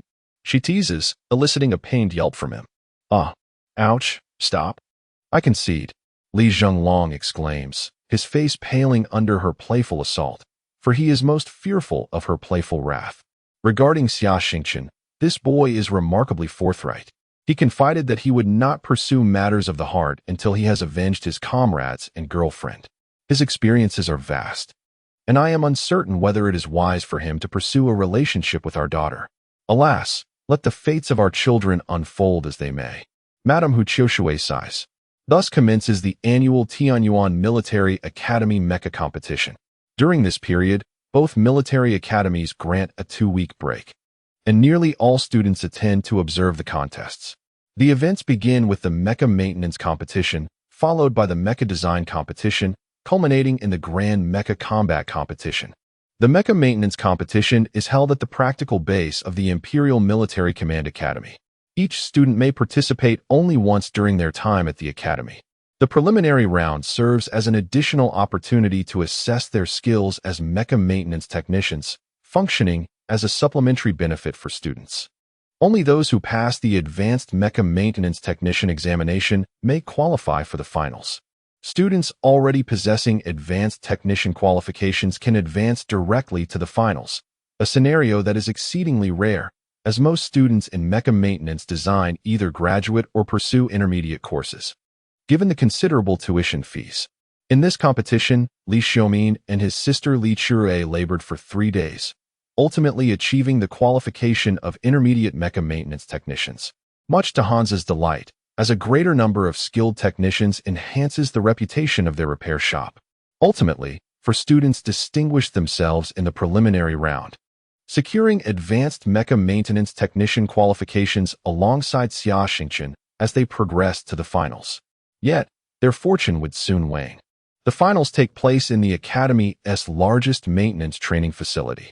Each participant occupies a dedicated maintenance workstation, where a conveyor belt delivers 10 mechas to each contestant. The malfunctions of these mechas are intricately designed by experts from the Tang Dynasty Group, presenting uniquely challenging puzzles. Among these, 3 mechas appear flawless upon inspection, yet exhibit minor defects due to design flaws that necessitate subtle modifications during repairs. Remarkably, Xia Xingchen completes the repairs on all the mechas in merely 20 hours, claiming victory in the mecha maintenance competition. Upon winning, he receives a cash reward of 20 million star coins from the Tang Dynasty Group, attracting interest from numerous enterprises, including the Tang Dynasty Group itself, all of which he graciously declines. In an interview with the campus network, he expresses that as a new student, his priority is to focus on his studies. Moreover, he currently serves as the technical director of the 1524 Mecha Club, a fact that delights Hans Glengarry immensely. Chapter 117. Pre-competition preparations. The Mecha Design Competition attracted over 50,000 student submissions. Any enrolled junior student, regardless of their previous participation or grade level, was eligible to enter, although each individual could submit only one mecha design proposal. However, a staggering 80 of these designs were eliminated in the initial screening round. The submissions were first uploaded to the Academy's central computer, which conducted the preliminary selection. Designs that exhibited clear contradictions, were excessively imaginative, or blatantly plagiarized were promptly dismissed by the system. Those proposals that successfully passed this initial scrutiny underwent a second evaluation by a sophisticated mecha simulation brain brought by the Tang Dynasty Group. This advanced computational system, directly linked to the Tang Dynasty Group's database, analyzed parameters such as feasibility, rationality, and applicability of the designs. If any submissions exhibited excessive flaws, a further elimination occurred, leaving only around 500 viable mecha design proposals. At this stage, 50 expert panels, comprising 50 specialists dispatched by the Tang Dynasty Group and 450 instructors from the Imperial Military Command Academy's Mecha Maintenance Design Program, evaluated the remaining designs.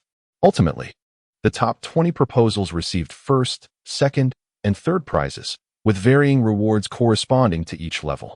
Li Xiaomin's non-humanoid heavy fire support armor was awarded second place, while Xia Xingchen's Dragon Rider Mecha, Li Chirui's Snow Goddess Mecha, and a design from a northern student known as the Sirius Mecha garnered first place. The first prize winners received a reward of 20 million star coins and opportunities for recruitment from various factions. Additionally, Xia Xingchen sold the patent for his mecha design to the Tang Dynasty Group for an impressive sum of 1 billion star coins. Although he could have fetched a higher price, he opted to apply for a production license to create customized versions of the Dragon Rider Mecha at the 1524 Mecha Club. Naturally, Li Chirui's design became the property of the Tang Dynasty Group, which subsequently launched the Goddess series of high-end custom mechas following the Chirue series. This Goddess series was a more refined product, merging mecha performance with aesthetic appeal after Li Chirue studied alongside Xia Xingchen for a period. The northern student sold his design to northern heavy industries and was subsequently recruited into their ranks. With the conclusion of both the mecha maintenance and design competitions, the 3 designers from the 1524 Mecha Club achieved remarkable success, securing 2 first prizes and 1 second prize, thus astonishing both schools and solidifying their burgeoning reputation.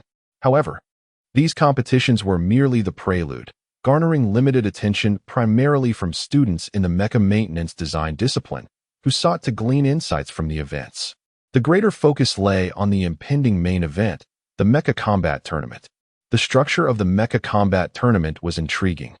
Teams were required to consist of 3 members, 1 mecha pilot, 2 maintenance technicians, and a single mecha. Throughout the tournament, no changes to the mecha were permitted, and all maintenance and repairs had to be conducted by the technicians within the team. Should the mecha sustain irreparable damage or the pilot become incapacitated, the team would be disqualified. This format mirrored real combat scenarios, as the technicians' maintenance skills were integral to the overall combat effectiveness. Furthermore, it significantly limited the number of participants, as a high volume of competitors would pose logistical challenges for the organizers.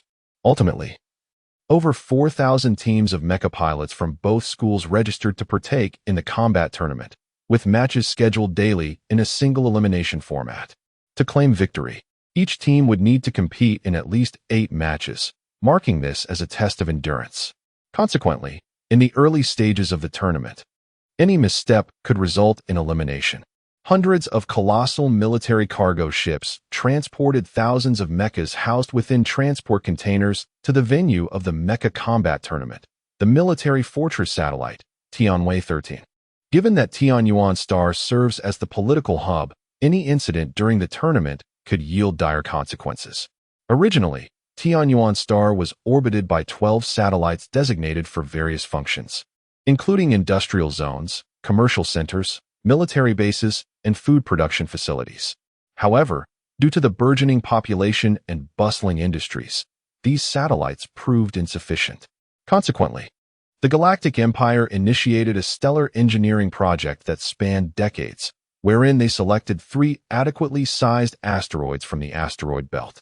Utilizing hundreds of thousands of large thrusters and multiple gravitational assists, they successfully propelled these asteroids into orbit around Tianyuan Star, establishing the military fortification satellites Tianwei 13, Tianwei 14, and Tianwei 15. Tianwei 13 served as the Mecha training center for the forces stationed in the Tianyuan Star region, while Tianwei 14 functioned as the military's Mecha weapon testing facility, and Tianwei 15 was designated for the Mecha pilot certification examinations. After over 7 hours of flight, the cargo ships finally landed on Tianwei 13, where numerous transport vehicles and engineering mechas busily unloaded the Mecha transport containers and delivered them to the competition area, which featured over 200 arenas spanning several square kilometers. Beneath the arenas lay countless mecha storage facilities, each equipped with maintenance stations and charging apparatus. Upon registration, Xia Xingchen and his team received a badge bearing the number 1524. Upon disembarking from the cargo ship, they followed the instructions on their personal terminals to a designated mecha storage facility, where the Dragon Rider mecha awaited them. They opened the container, placed the mecha on the maintenance platform, conducted a final inspection, and charged the mecha to ensure it remained in optimal condition. The following day, they would take to the arena to prove their prowess. That evening, Xia Xingchen received a communication request from Dairen. Xingchen, the northern faction has issued a kill order. They will stop at nothing to seize the championship. If they identify any promising military mecha pilots, they will resort to underhanded tactics to eliminate them. My intelligence network intercepted their communications and uncovered this plot.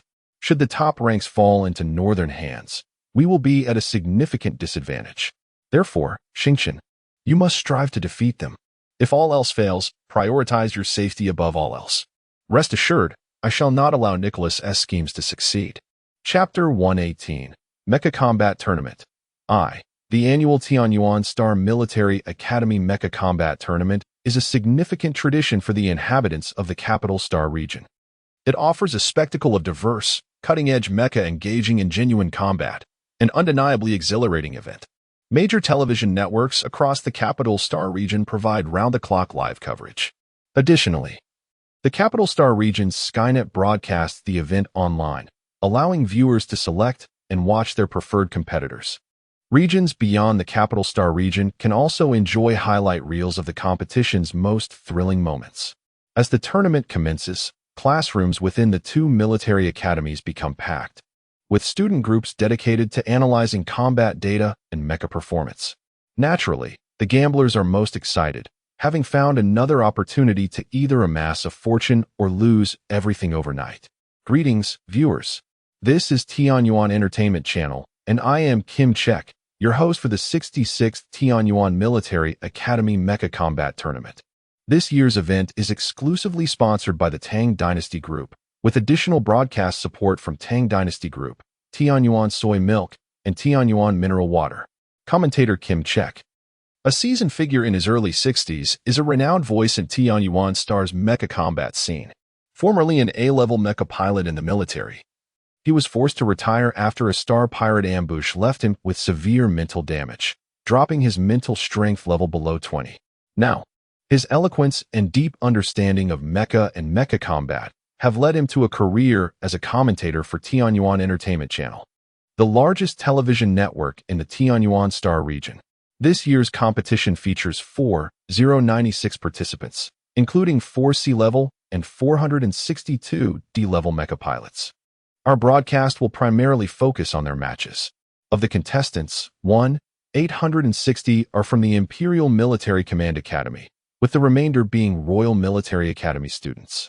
Of course, the higher number of participants doesn't necessarily indicate superior skill at the Imperial Military Command Academy. They simply have deeper pockets, Kim Chek muttered, seemingly deliberately, as he had failed to mute his microphone. Although the match pairings are computer-generated, the organizers have taken measures to prevent certified mecha pilots from facing each other in the early rounds. The first 3 rounds proceeded without major upsets, though they were nonetheless action-packed. Xia Xingchen advanced through 3 stages, eliminating his opponents with only a shot or 2 to their mecha's heads in each match. After these elimination rounds, only 512 contestants remained. As the 4th day of competition dawned, Xia Xingchen sat in the cockpit of his Dragon Knight mech, conveyed to the arena via a conveyor belt. He was unaware of his opponent's identity, as a new draw was conducted after each elimination round until the final 128 contestants were determined. The draw was designed to prevent D-level or higher mecha pilots from encountering each other prematurely. The doors of the arena slowly opened, and upon seeing the mecha across from him, Xia Xingchen chuckled. Hans, watching the live broadcast on a large screen, also burst into laughter. His opponent was piloting a garishly painted mecha, none other than Tang Jin's flowery rogue. Tang Jin, inside the flowery rogue, appeared utterly crestfallen. He knew his opponent was formidable. His own mecha skills were mediocre at best, but he had managed to defeat 3 opponents and reach the 4th round, relying on his mecha's superior performance. He had hoped to reach the top 64, giving his father something to brag about, but the sight of the menacing Dragon Knight dashed those dreams. In Master Xia, the mecha's public communication channel was open, allowing pilots to converse freely and for the audience watching on television and Skynet to hear their exchanges. "Oh, Tang Jin, it's you. Sorry, but I'm determined to win this championship," Xia Xingchen said confidently. "Then please go easy on me. I'll have to trouble you to repair it if it gets damaged." Tang Jin replied, resigned. Viewers watching the live broadcast were beside themselves upon hearing their conversation. This match was selected because Tang Jin's flowery rogue had flaunted its superior performance in previous rounds, while Xia Xingchen was a D-level pilot. It was expected to be a closely contested battle, but instead, they were witnessing a spineless display. The audience flooded the screen with negative comments. Old Tang Jin, watching the broadcast with friends, nearly suffered a heart attack upon hearing his son's words. "How about this? Since you're a valued customer of our 1524 club, I and Oppos, LL give you a 3-shot head start," Xia Xingchen offered. Tang Jin was immediately overjoyed. 3 shots in a mecha battle were crucial, providing more than just an initial advantage. They could determine the outcome of the entire fight. As the countdown beeped, the instant the green light flashed, the flowery rogue roared to life, performing a series of serpentine maneuvers before unleashing a barrage of laser fire. 7 or 8 laser beams streaked toward the Dragon Knight. Xia Xingchen maneuvered his mecha with simple movements, effortlessly evading the lasers. The beams seemed to avoid him as if afraid. Viewers, Tang Jin's attack is surprisingly threatening. It's not a combat technique, but its power is comparable. His mecha's superior performance allows him to fire all weapons while maneuvering at high speed, thanks to an expensive target assist system. However, Xia Xingchen is clearly a master. His evasive maneuvers are clean, efficient, and demonstrate exceptional control. Unfortunately, we still haven't and Oppos seen the full potential of the rare Dragon Knight mecha, as the opponent is simply too weak, commentator Kim Chek remarked. Xia Xingchen allowed Tang Jin to exert himself for a few seconds, but, finding him incapable of improvement, he decided it was time to end the charade. While dodging the attacks, Xia Xingchen raised his mecha's laser rifle and fired a quick double shot. 2 purple laser beams struck the flowery rogue's left knee joint, hitting an unarmored seam. With a burst, the flowery rogue's left leg was severed in 2. The crippled mecha lost its balance at high speed, exposing its head from behind the shield. Xia Xingchen fired a second, clean shot, striking the head and destroying the integrated sensors, plunging the mecha's screen into darkness. Behold, a magnificent display. Continuous, precise shots fired at high speed, each one hitting its mark.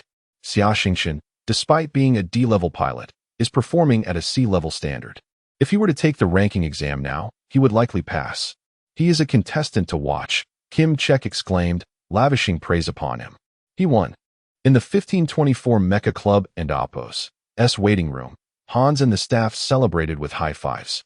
Xia Xingchen, your days are numbered. I will personally kill you. Pan Chef vowed through gritted teeth in an ice-fueled wolf mecha, awaiting his turn to compete. Xia Xingchen, a worthy adversary. This is becoming more interesting. The elegant Angelica mused in a red mecha. Brother Xingchen, you're amazing. I never imagined you had grown so strong. The Star Princess quietly bestows her blessings. Chapter 119, Mecha Fighting Tournament, Part 2. Having entered the top 128, the participants at this stage are predominantly C and D level mecha pilots. At this point in the competition, the disparity in levels creates a chasm of strength that cannot be bridged merely by the performance of the mechas.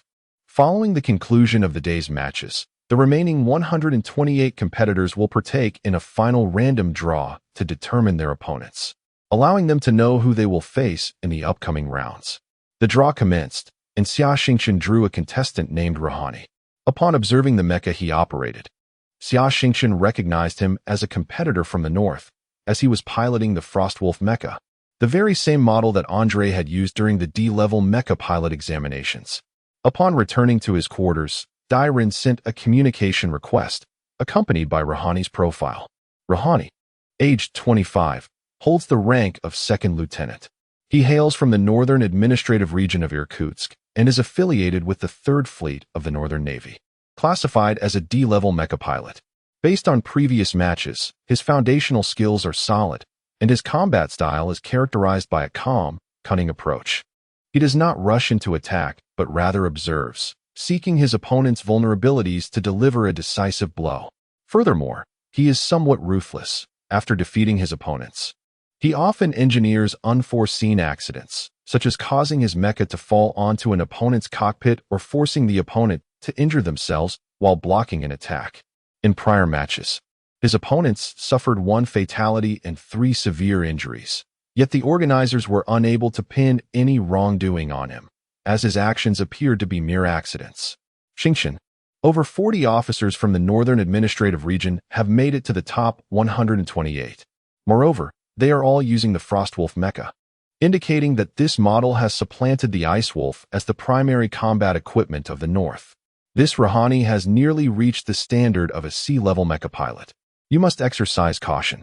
I suspect he has been conserving his strength, Dairin expressed with evident concern. Fear not, for before me there shall not be a single wolf that remains alive, Xia Xingchen declared, his eyes ablaze with the fire of vengeance. Dear viewers, welcome to the 66th Mecha fighting tournament of the Tianyuan Star Military Academy. Today, we witness the matches of the top 128 advancing to the top 64. I am your host, Xia Xingchen. What you are about to see is an internal battle featuring Rahani, a second-year student from the Tactical Command Department of the Imperial Military Command Academy, facing off against his elementary school peer, Xia Xingchen. At this moment, the screen displayed close-ups of the two mechas being transported to the center of the arena via a conveyor belt. We observe Rahani and his Frost Wolf being delivered to the competition's epicenter. Throughout this tournament, we have witnessed the exceptional performance of the Frost Wolf Mecha, which has surpassed most mass-produced generic models. As for contestant Xia Xingchen, let me check the details of his mecha. The Dragon Knight Warrior. This model is equipped with the Dragon Knight system. The Dragon Knight system, while it possesses both advantages and disadvantages, has largely been deemed obsolete. However, it remains to be seen how this newly designed Dragon Knight mecha will perform. We hope that Rahani will compel his opponent to showcase his true prowess. At this juncture, Xia Xingchen paused, glancing at the monitor before continuing. Now, we shall address questions from our online audience. A user named Alone for 10,000 years inquired, what are the key points for victory in this match? This is an insightful question, and I shall provide an answer. Although Rahani's Frostwolf mecha has significantly improved upon the long-range attack capabilities of the Ice Wolf model, it remains a melee-focused machine. Conversely, the Dragon Knight Warrior, as far as I know, has rather poor melee abilities, even lacking in close combat effectiveness. Therefore, the main theme of this battle will revolve around the contest for distance. The Dragon Knight Warrior must strive to maintain range and leverage its firepower to annihilate the opponent, while the Frostwolf's chances of victory increase as it closes the distance. The arena gate slowly opened, and Rahani gazed at his opponent with a cruel smile, calculating how he might orchestrate an accident to eliminate Xia Xingchen. As the countdown concluded and the green light illuminated, both mechas ignited their engines simultaneously. The Frostwolf unleashed its dual laser cannons in rapid succession, while the Dragon Knight Warrior deftly maneuvered, retaliating with its laser gun. The two engaged in a back-and-forth exchange of fire for 3 to 4 minutes. It appeared that both competitors were patient, reluctant to initiate the first offensive. Xia Xingchen, regrettably, should have seized this opportunity to launch a more aggressive assault. His current approach seemed overly cautious. Rahani, reveling in his advantage, thought to himself, since you are unwilling to strike first, I shall take the initiative. With that, his mecha executed a series of serpentine maneuvers before surging forward with full power, the Frostwolf lunging at the Dragon Knight Warrior, its forearms extending 6 crimson energy claws. Xia Xingchen maintained his composure, continuing to fire, while the Frostwolf adeptly dodged. As the distance between them diminished, the Frostwolf suddenly unleashed its full power, leaping into the air and creating an afterimage, its electrified claws reaching for the Dragon Knight Warrior. Xia Xingchen raised his left-hand shield to block 3 of the energy claws. But immediately after, the Frostwolf's other hand lunged toward the Dragon Knight Warrior's cockpit. The Dragon Knight Warrior is finished, Xia Xingchen exclaimed. Chapter 120, Mecha Combat Tournament, Part 3. Confronted by the approaching metallic claws, Xia Xingchen remained utterly composed. He swiftly raised the mecha's laser rifle in his right hand, directing it towards the alloy claws extended by his opponent.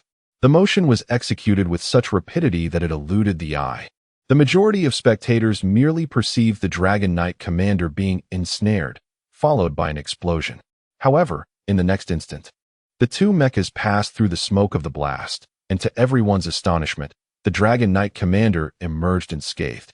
Mere seconds later, the ice-field demon wolf erupted in a violent explosion, reducing it to a heap of debris.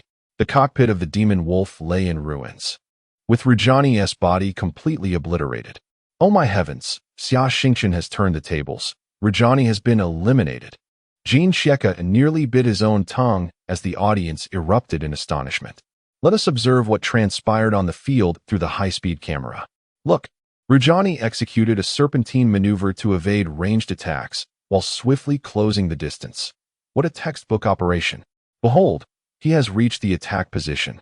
a theoretical blind spot between the laser rifle and the shield. Watch. The Icefield Demon Wolf lunges forward. The instantaneous output of this mecha is astounding. And look, the first claw is intercepted by the shield. The sheer weight of the Icefield Demon Wolf, coupled with its momentum, would typically topple an ordinary mecha. Yet, the Dragon Knight commander withstood the force with his shield. This indicates exceptional strength. Xia Xingchen continued. Although the attack was thwarted, the Icefield Demon Wolf's tactic of leveraging force was executed with great finesse. Observe, the other claw is aimed at the cockpit. Director, slow it down further. What did Xia Xingchen just do? He raised the laser rifle, and the claws of the Icefield Demon Wolf struck the energy cell of the rifle, triggering an explosion. Quick! Look, Xia Xingchen is moving. Director, please employ technical means to clear the smoke. The Dragon Knight commander extended his right forearm, and to everyone's astonishment, an electric sword emerged, plunging into the engine of the opposing mecha, causing a catastrophic detonation. The audience stood in stunned silence. Moments later, the screen was flooded with comments, with netizens vociferously denouncing Xia Xingchen as a fraud. Xia Xingchen awkwardly rubbed his nose. I retract my earlier statement regarding the inadequacy of the Dragon Knight mecha in close combat. The designer of this mecha is nothing short of a genius. Let me check the official records for the name of the mecha's creator. Ah, here it is. The designer of the Dragon Knight Commander mecha is Xia Xingchen, the technical director of the 1524 Mecha Club. Gasps filled the air as the audience realized that this mecha master was also the architect of its design. No wonder the mecha exhibited such formidable prowess. Only a mecha designer truly understands their vision. The audience erupted in murmurs, and Xia Xingchen's commentary significantly elevated the prestige of the 1524 Mecha Club. Some viewers questioned whether Xia Xingchen had committed a foul that led to Rajani's demise, which was utterly ludicrous. Xia Xingchen had targeted the engine compartment rather than the cockpit. However, the absence of an engine explosion-proof device in the Icefield Demon Wolf was an egregious oversight on the part of the mecha's designer, which incensed Xia Xingchen. Nevertheless, we have yet to witness the true capabilities of the Dragon Knight. This mecha demonstrates commendable agility and possesses a degree of close combat capability, though regrettably, the opponent's skills were lacking, allowing Xia Xingchen to conserve his strength. A pity indeed. As the mecha was transported back to the hangar, Li Xiaoming and her brother busied themselves inspecting the mecha, recharging it, and replenishing the new laser rifle and energy electric sword. The rifle and electric sword were consumables, permitted to be replaced and replenished. Several hours later, the top 64 contenders were determined. Xia Xingchen discovered that his next opponent was a fellow named Luo Wei, a C-grade mecha master. That evening, his roommates inundated him with video calls. Xingchen, you were phenomenal. Our fame has skyrocketed. Business at the shop has been thriving immensely. I just invested 800 million star coins to acquire the 2 neighboring stores, aiming to expand our operation 4 to 5-fold. However, Xingchen, many customers are eager to witness the true prowess of the Dragon Knight Commander. We've already received 7 orders from mechas. Hans exuded excitement through the video. Hans, tell them that good things come to those who wait. Surprises lie ahead, Xia Xingchen replied. Colonel Belisi and Mr. Qin had advised him that whether as a mecha master or a martial artist, one should always prepare a few trump cards and avoid revealing them all at once. These hidden strengths could turn the tide in critical moments. As the competition progressed, opponents would only grow stronger, and Xia Xingchen had no intention of exposing his full capabilities prematurely. At that moment, Dairen also connected via video call, providing Xia Xingchen with details about his upcoming opponent, Luo Wei. Xingchen, well done. According to my latest intel, Rajani was the second-in-command lurking within the northern faction at our school and their primary strategist. His demise significantly impacts their plans. However, you have now become their prime target. So exercise utmost caution and be wary of any underhanded tactics from your adversaries, Dairen advised. Thank you. I understand, Xia Xingchen nodded. Additionally, regarding your opponent, Luo Wei, he has held the title of a C-grade mecha master for several years, regarded as the foremost mecha pilot among junior students of 2 military academies. By his caliber, he should have long ascended to intermediate status. It is rumored that he remains among the junior ranks to pursue Princess Xingchen, who is studying at the Royal Military Academy. Be vigilant. Xia Xingchen furrowed his brow as he perused the details before him. Luo Wei's grandfather, Luo Tong, was one of the 4 royal knights of the Galactic Empire, each an S-grade mecha master, held in high esteem within the empire. Across the cosmos, S-grade mecha masters are strategic deterrents. Even a formidable fleet could be threatened by a single S-grade mecha master who could infiltrate enemy ranks and eliminate their leaders. The Luo family had a long-standing martial lineage, having followed the Qin family since the ancient era of Earth thousands of years ago. Although Knight Luo Tong possessed extraordinary martial prowess, his family lineage was sparse, with his son and grandson being the sole heirs. Luo Tong's father, frail and sickly from a young age, was unable to inherit his father's legacy as a mecha master, thus placing all his hopes on Luo Wei. Blessed with notable talent and under his grandfather's meticulous guidance, coupled with substantial resources, Luo Wei achieved the rank of C-grade mecha master by the age of 21. The Galactic Empire and Apos, Emperor Qinzheng had 2 daughters. The eldest, Princess Qin Fong and Apos, was 20 years old, and the youngest, Princess Qin Yin and Apos, was 17.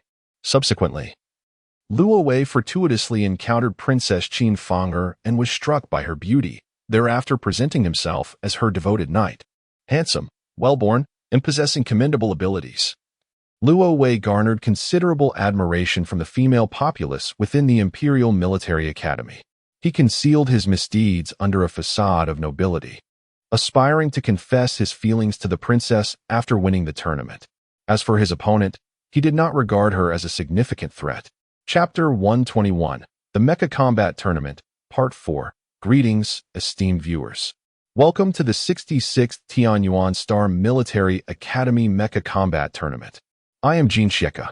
Today's match features a pivotal showdown in the round of 64 to 32, pitting the renowned Roy, hailed as the leading figure of the Royal Military Academy, against the enigmatic Xia Xingchen, whose prowess remains shrouded in mystery.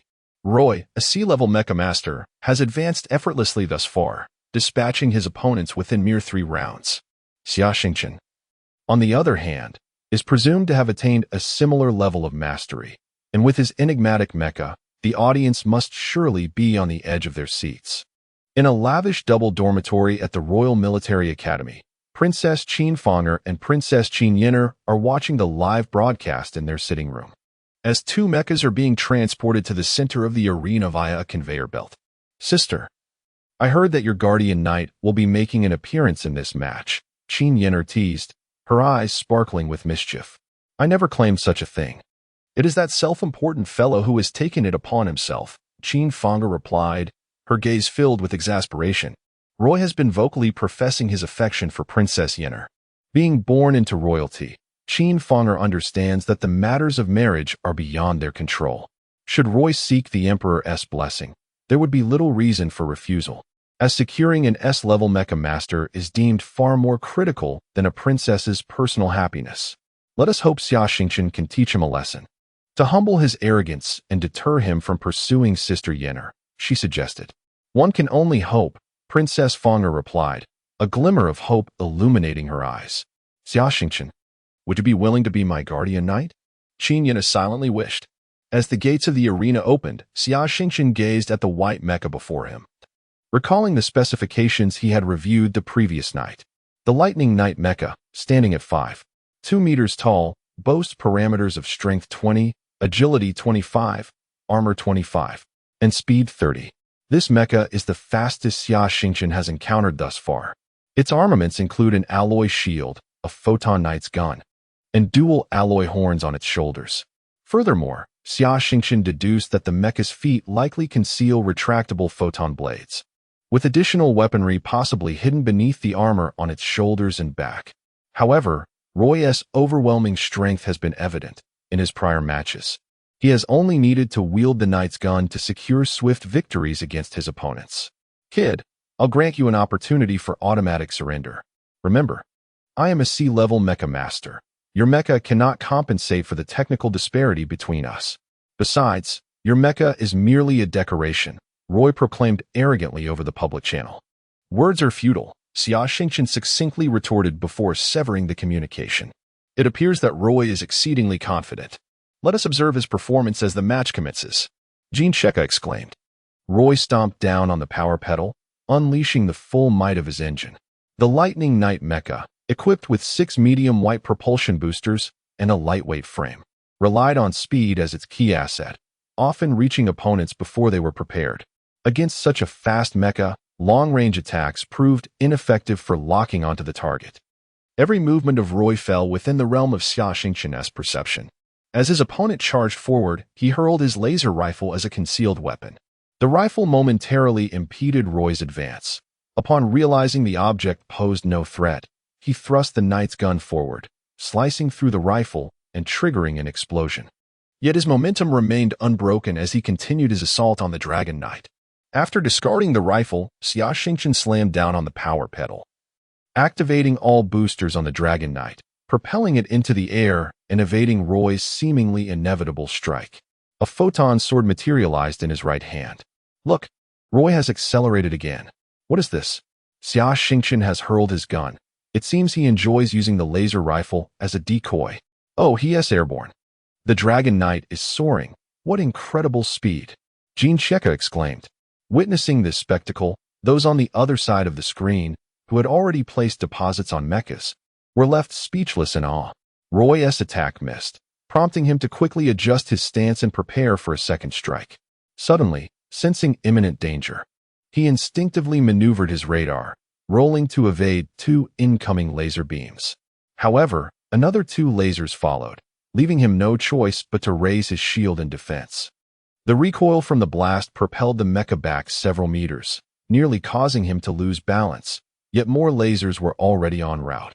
Cold sweat streamed down Roy's face as he employed every skill at his disposal, executing rapid evasive maneuvers, diving, serpentine movements, until he finally broke free from Xia Xingchen's relentless barrage. Xia Xingchen had adeptly capitalized on the turning radius of his mecha, swiftly completing a turn and employing the dual-mounted laser cannons on his shoulders in alternating fire, leaving Roy in a flustered state. Xia Xingchen's technique was masterfully executed. The Dragon Knight's numerous boosters allowed for a smaller turning radius, and he seized the initiative with impressive speed. Each shot from his laser cannons was precisely aimed, as he anticipated several moves ahead. Had it not been for the extraordinary capabilities of Roy's Lightning Knight and his own extensive experience, he might have already met his demise. Roy readied his mecha, now fully shedding any underestimation and preparing to unleash his full might. With renewed focus, he charged at his opponent, while Xia Xingchen remained composed, deflecting blows and occasionally countering with laser fire from his shoulders. Mecha continued, from the previous matches, we have seen that even those who can withstand Roy's initial strike often struggle to escape his successive barrage. Yet, now, after a single assault, Roy must utilize high-speed maneuvers to evade Xia Xingchen's shoulder-mounted laser fire. This Xia Xingchen is remarkably accurate, consistently targeting vital points, forcing his opponent to evade, rendering Roy's combo techniques ineffective. However, it is evident that, based on Xia Xingchen's current performance, even if Roy were to unleash his combo skills, he would find it difficult to contend with him. Chapter 122, The Mecha Combat Tournament, Part 5. The 2 fighters exchanged blows for over 20 minutes, captivating the audience with their thrilling display.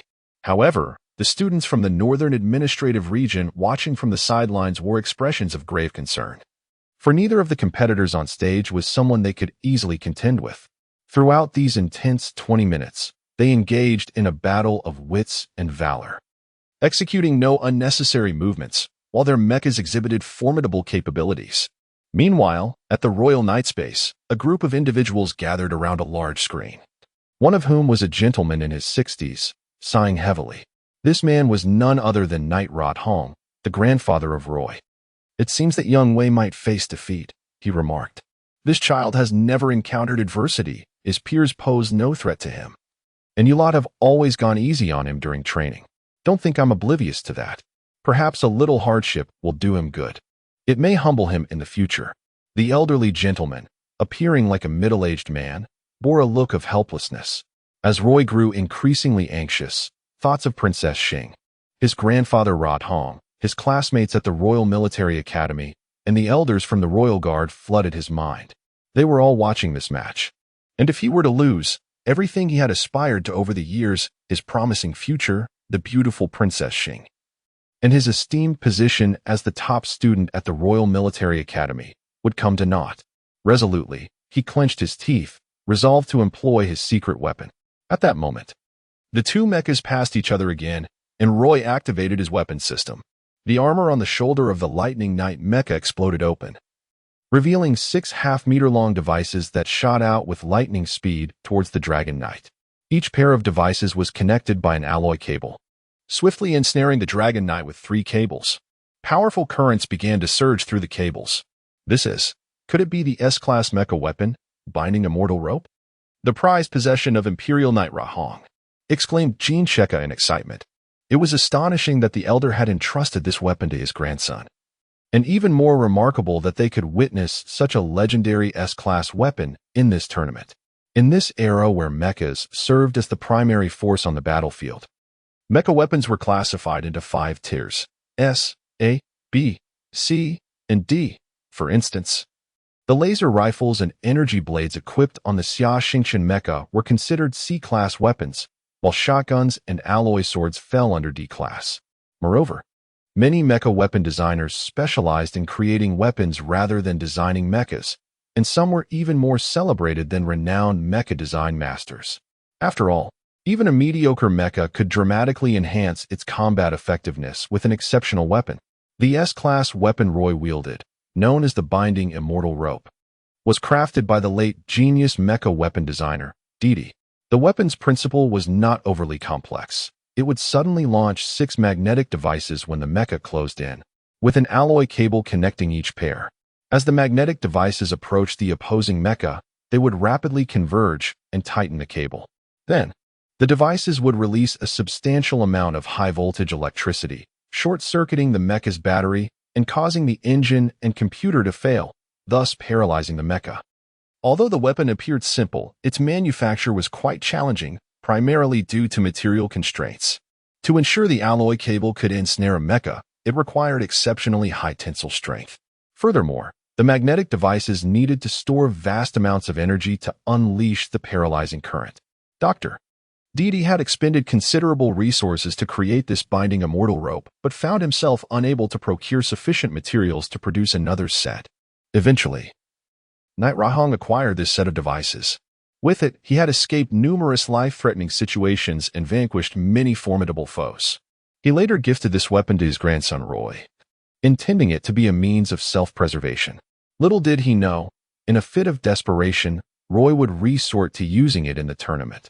Within the cockpit of the Dragon Knight, red alarms blared as the mecha's engine power surged dangerously close to its limits, rendering its limbs immobile.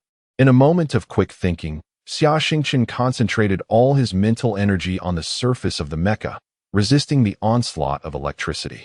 The engine power finally stabilized at around 90, though his mental energy was depleting rapidly. At that moment, the Lightning Knight adjusted its stance, leveling the Mecha Knight's gun at the Dragon Knight. Roy exhaled, "You shall perish." In a state of heightened focus, Xia Xingchen's mind entered a realm of clarity, the crystalline golden pyramid in his consciousness spinning at high speed. He pressed a button on the control panel, instantly activating the Dragon Knight system. Although 2 floating cannons were immobilized, the remaining 4 floated out from different angles, their barrels aimed at the Lightning Knight. Roy's sole focus was on the cockpit of the Dragon Knight. He resolved that he would rather face severe disciplinary action than let this upstart ruin his future. Besides, with his grandfather advocating for him, the tournament organizers would likely be lenient. He paid no mind to the floating cannons detaching from the mecha, for beams of green laser swept across, striking the cockpit and thrusters of the Lightning Knight. The screen before Roy went dark instantly as the mecha plummeted from a height of over 20 meters, having only been a mere 10 meters away from the Dragon Knight. The 4 floating cannons continued to adjust their angles, unleashing another volley that struck the magnetic devices binding Xia Xingchen's mecha. With a series of explosive sounds, the devices shattered, and the 3 alloy cables fell to the ground. The Dragon Knight was finally freed from its constraints, hovering mid-air, while the 4 floating cannons returned to their mounts. Victory! Remarkably, contestant Xia Xingchen had escaped from the clutches of an S-class mecha weapon and turned the tide. "Behold, this is the Dragon Knight, the mighty Dragon Knight," exclaimed commentator Jin Xieka, his voice hoarse with excitement. "We won! We won!" The staff of the 1524 Mecha Club were moved to tears, having thought just moments ago that Xia Xingchen was doomed. Victory! This is incredible! In the palace, the 2 princesses embraced joyfully. "Sister, your great trouble has been temporarily averted." Qin Yinner mischievously winked at her sister. Chapter 123, The Mecha Fighting Tournament, Part 6. The top 32 contestants had finally emerged. Xia Xingchen's next opponent was yet another skilled mecha pilot from the Northern Administrative Region, who operated the Icefield Demon Wolf mecha. While his prowess was commendable, he was still somewhat inferior to Rahani. In the previous round, this mecha pilot had faced an opponent from the same region, who, in an effort to minimize internal conflict, had voluntarily forfeited the match. The students from the Northern Administrative Region had reached a consensus. If they encountered one another, the weaker participant would concede. If both were evenly matched, the highest-ranking official, Angelica, would designate the victor.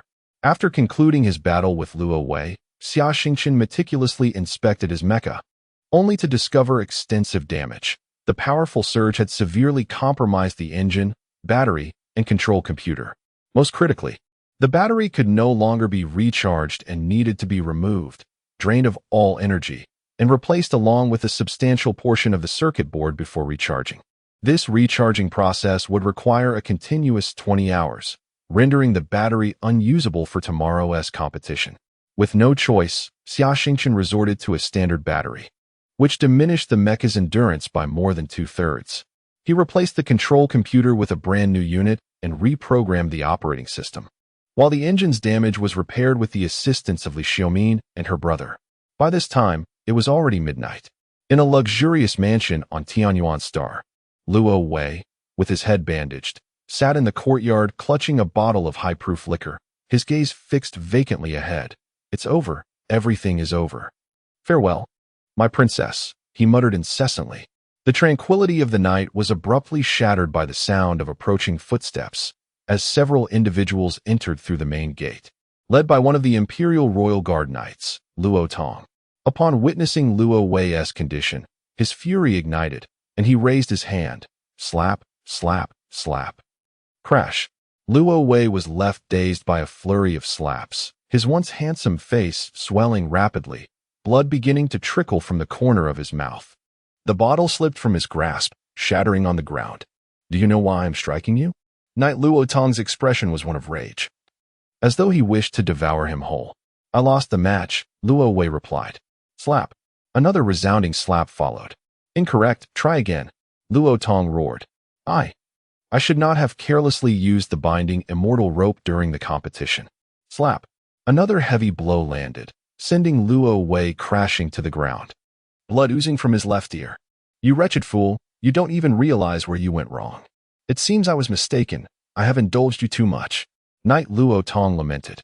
"I strike you first because you are a coward, lacking the courage to confront your failures.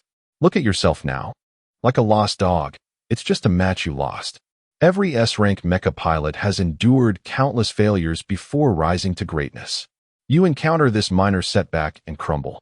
Are you not a waste of space?" Luo Wei stood there, covering his swollen face with his hands, silent. "My second reason for striking you is your arrogance. Your utter disregard for others. Look at your behavior in school, claiming to be the top of the Royal Military Academy, the protector of Princess Yu. Take a good look at yourself. You are unworthy of the princess. Without your family's protection, you are nothing. My third reason is your complete loss of reverence. You wield S-rank weapons in the competition without a thought for the consequences. Your attacks target the cockpit, showing no concern for the harm you may inflict or the rules of the tournament. Do you believe that with my support, you can act without fear? I have seen many who share your lack of reverence, and without exception, they now lie dead. My fourth reason is that you have forgotten your responsibilities. Our family, the Luo family, has served the Qin family loyally for generations, standing at the forefront whenever the empire and the royal family are in peril. Now that war looms between the Empire and the North, you should be contemplating how to serve your country, yet you squander your time chasing after girls and seeking glory. At 23, what have you done that is beneficial for this nation? Do you know that the young men you faced in battle joined the Imperial Army at 15 and has achieved great merits? In comparison, what are you now? Luo Tong and Apos' fury reached its peak as he struck a nearby tree, which broke with a resounding crack. His words struck Luo Wei like a wake-up call, rousing him from his stupor. He reflected on his past 2 decades, realizing, as Luo Tong had stated, that he had achieved nothing. Had it not been for today's defeat and his grandfather's severe reprimand, he might have soon succumbed to self-aggrandizement, potentially endangering his family's legacy. With this revelation, he knelt and bowed several times before his grandfather, then crawled to knight Luo Tong, tears streaming down his face. "Grandfather, I was wrong. I no longer wish to continue this way. Please help me. Tell me what I should do." Sighing, Luo Tong replied, "It is easier to change the landscape than one's nature. If you wish to transform, there is but one path. From this moment, you must leave the family. Depart from Tianyuan Star and go to the front lines, to the battlefield, and redeem yourself through your own efforts. From today onwards, you cannot use your original name or identity, nor seek any assistance from the family. Only in this way might you guide yourself onto the right path. Otherwise," after a long silence, Luo Wei gritted his teeth and bowed 3 times, his bandaged head seeping blood. "Grandfather, I have made my decision. I will leave the family to change myself. Grandfather, I am unfilial. Please take care." Knight Luo Tong turned away, tears streaming down his face. Go. Chapter 124, Mecha Combat Tournament, Part 7. At 9 o'clock the following morning, the Mecha Combat Tournament of Tianyu Star Military Academy commenced promptly, featuring the 32-16 elimination round. With the battery pack recently repaired and undergoing maintenance, Xia Xingchen intended to conclude his battles swiftly using a backup battery. On this day, he was not equipped with a shield, opting instead for 2 mecha laser rifles. As the match began, the engine of the opposing Icefield Demon Wolf roared to life and charged forward. Xia Xingchen's mecha maneuvered swiftly, unleashing a barrage of fire from the laser rifles in his hands and the dual-mounted lasers on his shoulders, overwhelming the Icefield Demon Wolf. Ultimately, during a leap to evade an attack, it was struck in the hind leg and subsequently hit multiple times, particularly in the area of the mecha engine.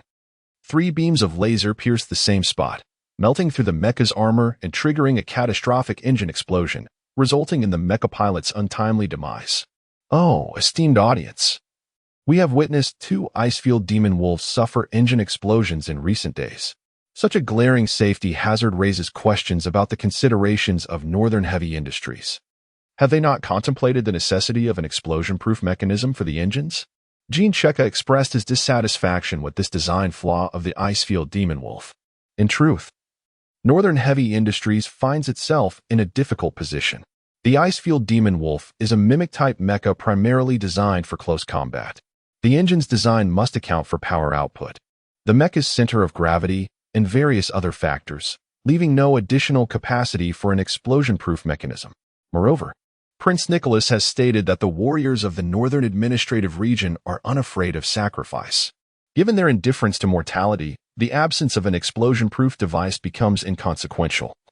As it is the Northern Army that predominantly operates this mecha, Xia Xingchen decisively secured a place among the top 16, with his next opponent being an old acquaintance, Lieutenant Pandev.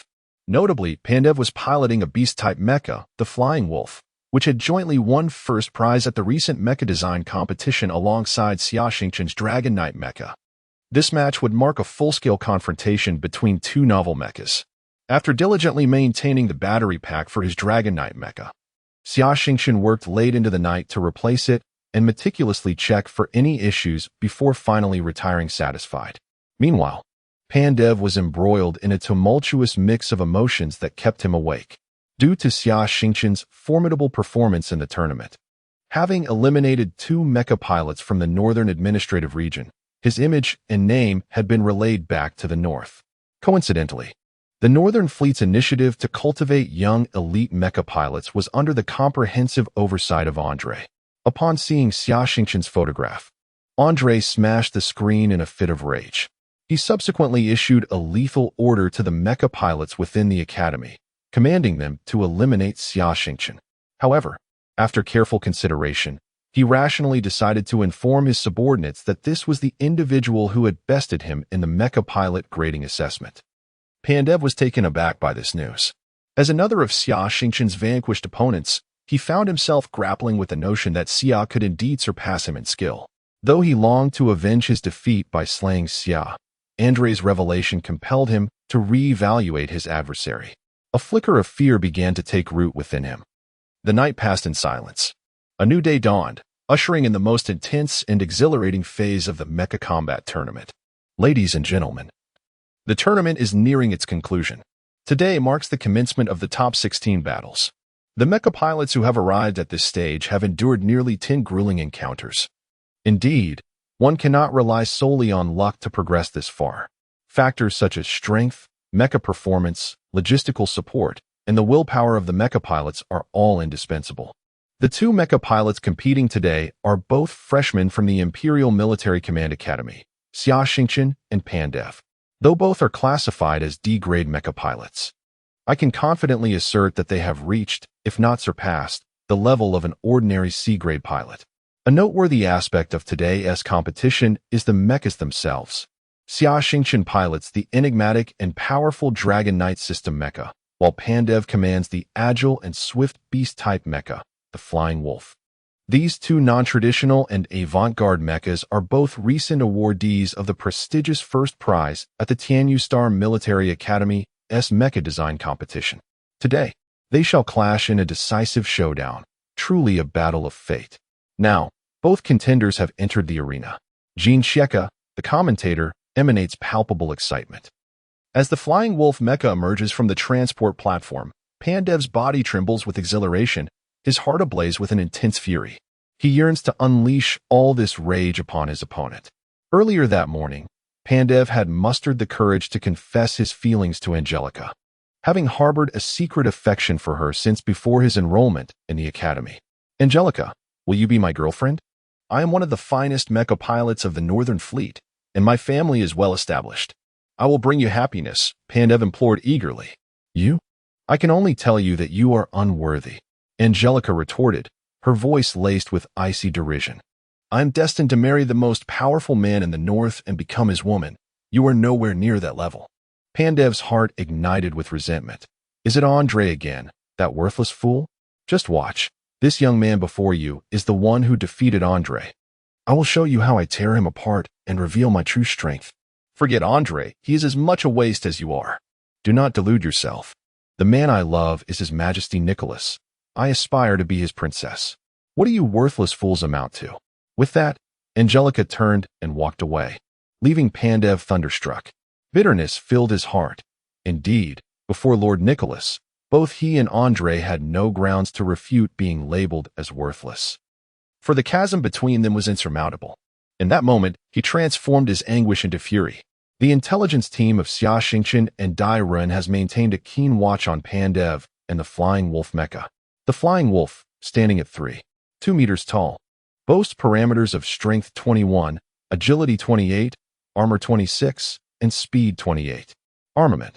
The mecha's head houses a heavy laser cannon in its wolf mouth, while each shoulder and the back are outfitted with two quad-mounted medium laser cannons. Each of its hind legs is equipped with two small dual-mounted rapid-fire laser cannons. Additionally, the mecha's back features a pair of foldable, adjustable-angle alloy wings, which can also serve as energy swords. Each of the mecha's forepaws possesses retractable energy blades. This mecha excels in both close and ranged combat. Although its armor is not particularly thick and it lacks a dedicated shield in the hands of skilled pilots, it proves to be a formidable weapon. As the countdown begins, the moment the green light illuminates, both mechas soar into the sky. Chapter 125, The Mecha Combat Tournament, Part 8. From a visual standpoint, the two mechas appeared evenly matched. The Dragon Knight soared at low altitude, unleashing a barrage of fire from the laser cannons mounted on its shoulders and wielding dual laser rifles. In contrast, the Flying Wolf executed a series of unpredictable leaps across the ground, making it challenging for its opponent to anticipate its movements. The 4 sets of laser cannons on the Flying Wolf's shoulders and back formed a dense web of firepower in the air. Currently, both mechas were fiercely contending. With each pilot fully engrossed in the battle, a momentary lapse in focus could lead to certain demise.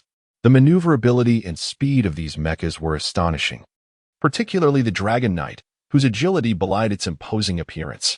Goldcheck eloquently elaborated, addressing a viewer's inquiry from an online user named Lupin Struggles. This user posed a thought-provoking question about why Xia Xingchen did not utilize the Dragon Knight system. Although the firepower output of both mechas seemed comparable, their control mechanisms were distinctly different. Xia Xingchen's shooting was entirely under the pilot's manual control. Many of his laser shots were not aimed directly at the opponent, but were instead calculated predictions to obstruct the opponent's evasive maneuvers. Conversely, Pan-Safe employed a targeting assistance system, resulting in rapid-fire salvos that predominantly aimed at the locations recently vacated by the enemy Mecha. As previously mentioned, Xia Xingchen utilized manual targeting, necessitating the simultaneous control of 4 weapon systems while also maneuvering to evade the opponent's laser attacks. It was implausible for him to manage the Dragon Knight system simultaneously. To allow the computer to control the Dragon Knight would be a sheer waste of energy. Given the current performance of the Flying Wolf, after several minutes of intense combat, both pilots found their mechas nearly depleted of energy. The relentless speed and heavy firepower had taken their toll, leaving many spectators feeling dizzy and nauseous as they struggled to keep up with the rapid motion captured by high-speed cameras. Pan-Safe, feeling the strain both physically and mentally, noted that his mecha displayed only 45 energy remaining. If the standoff continued, he would undoubtedly be at a disadvantage, as the Flying Wolf's size limited its energy reserves. Resolving to change his tactics, he activated the energy blades on the edges of his wings and, under the cover of laser fire, charged towards the Dragon Knight. At that moment, Xia Xingchen's laser rifles had exhausted their energy.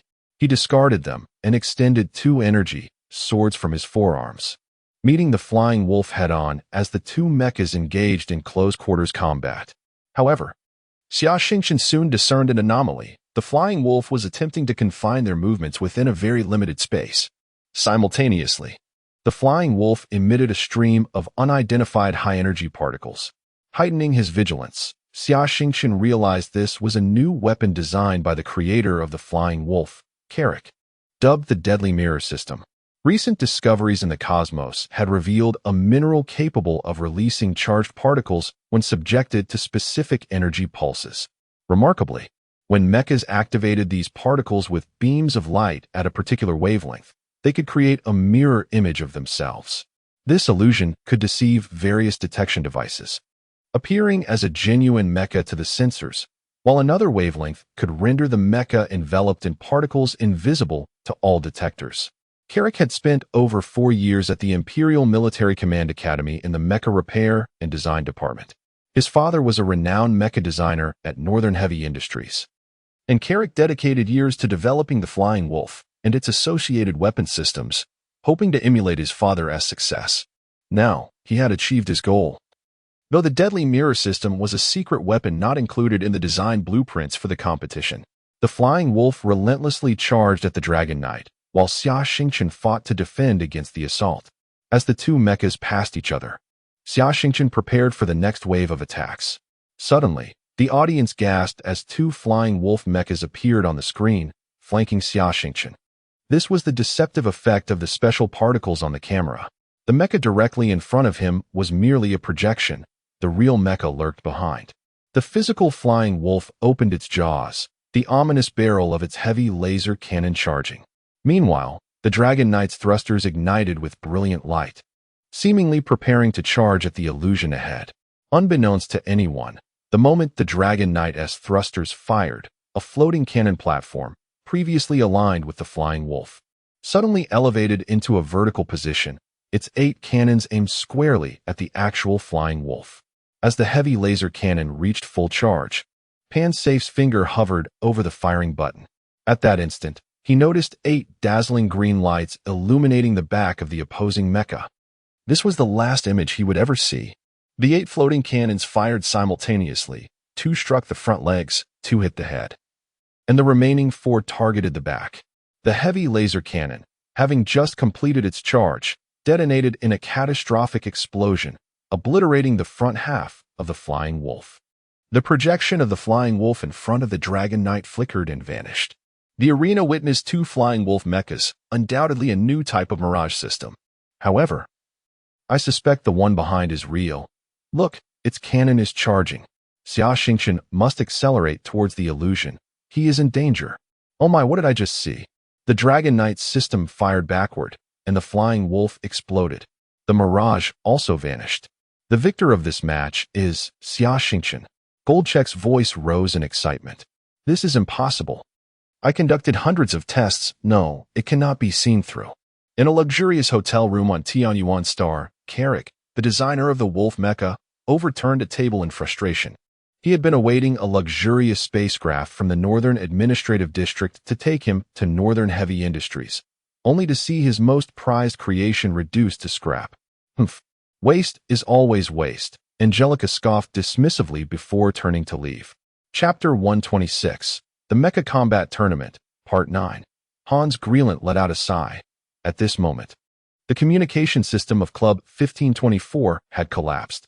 Within a short span, they had received orders for numerous Dragon Knight mechas, alongside countless inquiries regarding the status of the Dragon Knight combat mechs. The frustration was not only felt by the designers of the Flying Wolf, but also by the seasoned Xia Xingchen, who found himself at a loss. The video playback revealed that initially, Xia Xingchen had been deceived. His mecha faced a mirror image. As for how he later uncovered the truth, Xia Xingchen attributed it to the formidable detection system of the Dragon Knight mechs. However, apart from Xia Xingchen, none were aware that the matter had nothing to do with mecha performance. Pan Saifu had engaged in covert maneuvers within the scope of his insight skills, all of which Xia Xingchen had observed. He cunningly turned the tables, using the thruster's fiery glow merely as a diversion to mask his true intent of deploying floating artillery. Just as Xia Xingchen exited his mecha, good news began to pour in. His next opponent, a military academy cadet, had barely emerged victorious from a fierce battle against another contestant from the Northern Administrative Region, but his mecha was nearly obliterated, with only the cockpit remaining intact. The pilot himself had sustained severe injuries and was forced to withdraw from the competition. Thus, Xia Xingchen was granted the opportunity to advance to the semifinals. His subsequent adversary would be Angelica. He meticulously studied each of Angelica's matches. Her Blood Fox mecha was an agile and fast melee type. Every opponent she faced had lasted no more than 30 seconds.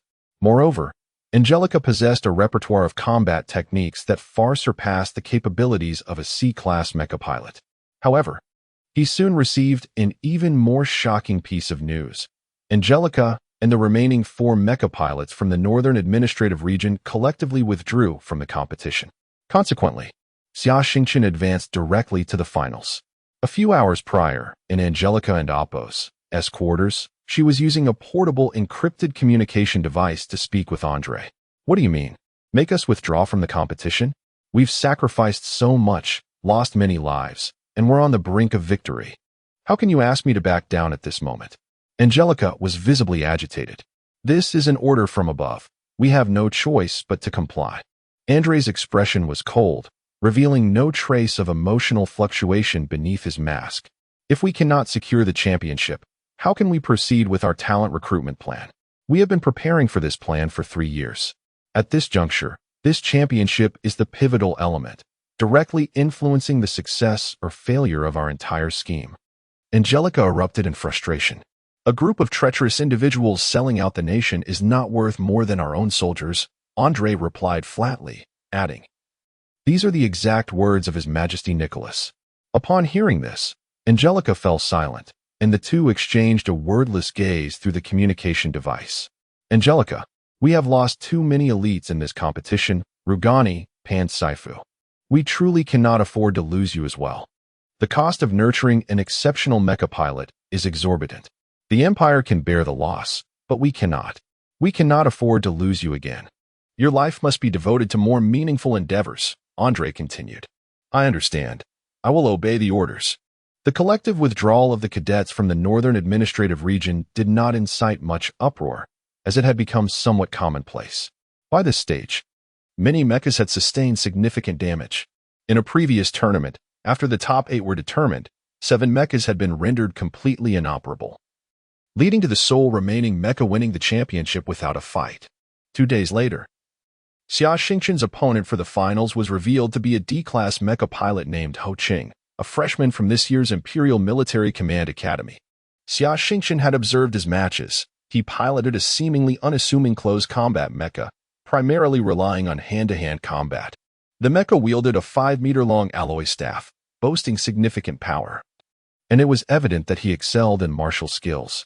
With the competition set for the following day, Xia Xingchen conducted the final maintenance and upkeep on his mecha, ensuring it was in optimal condition. Shortly thereafter, he welcomed Hans and Dai Ren into his room. The two had come to offer their support. "Xingchen, your opponent tomorrow is formidable. You must exercise caution. He is from the Holy Hall," Dai Ren stated gravely. "The Holy Hall? What is that?" "I have not heard of it," Xia Xingchen replied. "What I am about to share, while no longer a secret among the upper echelons of the Empire, is still something I hope you will keep confidential and not disclose to the general populace," Dai Ren warned, to which both Xia Xingchen and Hans nodded in agreement.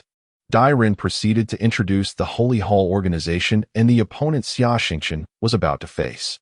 Thousands of years ago, humanity entered the cosmic age, embarking on a comprehensive exploration of the galaxy. At that time, the Galactic Empire had not yet unified, and various major factions were preoccupied with searching for new habitable planets and mineral-rich worlds, relentlessly expanding their influence and seizing territories. Many planets were occupied by humans, followed by large-scale development and transformation efforts. However, this universe was not solely inhabited by humanity. Before long, these humans encountered assaults from species such as the Zerg and other unfriendly extraterrestrial races. Over the course of nearly a millennium, hundreds of human planets faced counterattacks and massacres by the Zerg or alien beings, resulting in nearly 10 billion human casualties. 500 years ago, during the era of the galactic warring states preceding the establishment of the Galactic Empire, various factions were embroiled in constant conflict. At this time, a wandering swarm of Zerg in space suddenly descended, turning dozens of human planets into a feast for the Zerg. Due to the ongoing human civil wars, the governments of the time were reluctant to confront these pests, deeming it a laborious and thankless task. This attitude incited the ire of several astute individuals. Consequently, 10 S-class mecha pilots from various cosmic nations stepped forward to establish the Holy Hall organization. They refrained from intervening in any human conflicts, focusing solely on combating extraterrestrial beings and the Zerg. Under their formidable assault, this swarm of Zerg was nearly annihilated by humanity. The Holy Hall's display of powerful capabilities instilled trepidation among the major political factions. Subsequently, a once powerful nation harbored ill intentions toward the Holy Hall, only to face the wrath of the organization, which dispatched 10 S-class mecha pilots to obliterate the nation's royal family, military leadership, and government officials. From that point on, the Holy Hall established its transcendent status within the galaxy. Chapter 127, Mecha Combat Tournament, Part 10. In the aftermath of the Galactic Empire's unification, the Sanctum has continued its relentless battle against alien entities, silently safeguarding humanity. The Sanctum operates without a singular supreme leader. For many years, it has been governed by 10 S-rank mecha masters. The personnel primarily comprise orphans from planets ravaged by extraterrestrial threats. The Sanctum subjects them to exceptionally rigorous and often harsh training, and these individuals are known as monks. The most exceptional among the monks, upon meeting specific criteria, ascend into the Sanctum as Sanctum warriors, while others remain as peripheral members. Following the unification of the Galactic Empire, such a formidable force could not be left unchecked under its dominion. After years of negotiations, the Galactic Empire and the Sanctum reached an accord. One of the 10 S-rank mecha masters would join the royal court, while another would serve in the military, thus ensuring loyalty to both entities. The royal family granted the Sanctum a degree of autonomy and the right to maintain its own armed forces, alleviating the Empire's suspicions. Among the candidates is a monk, who is one of the 10 elders of the Sanctum and the esteemed disciple of Elder Bell, the foremost of the Royal Guardians.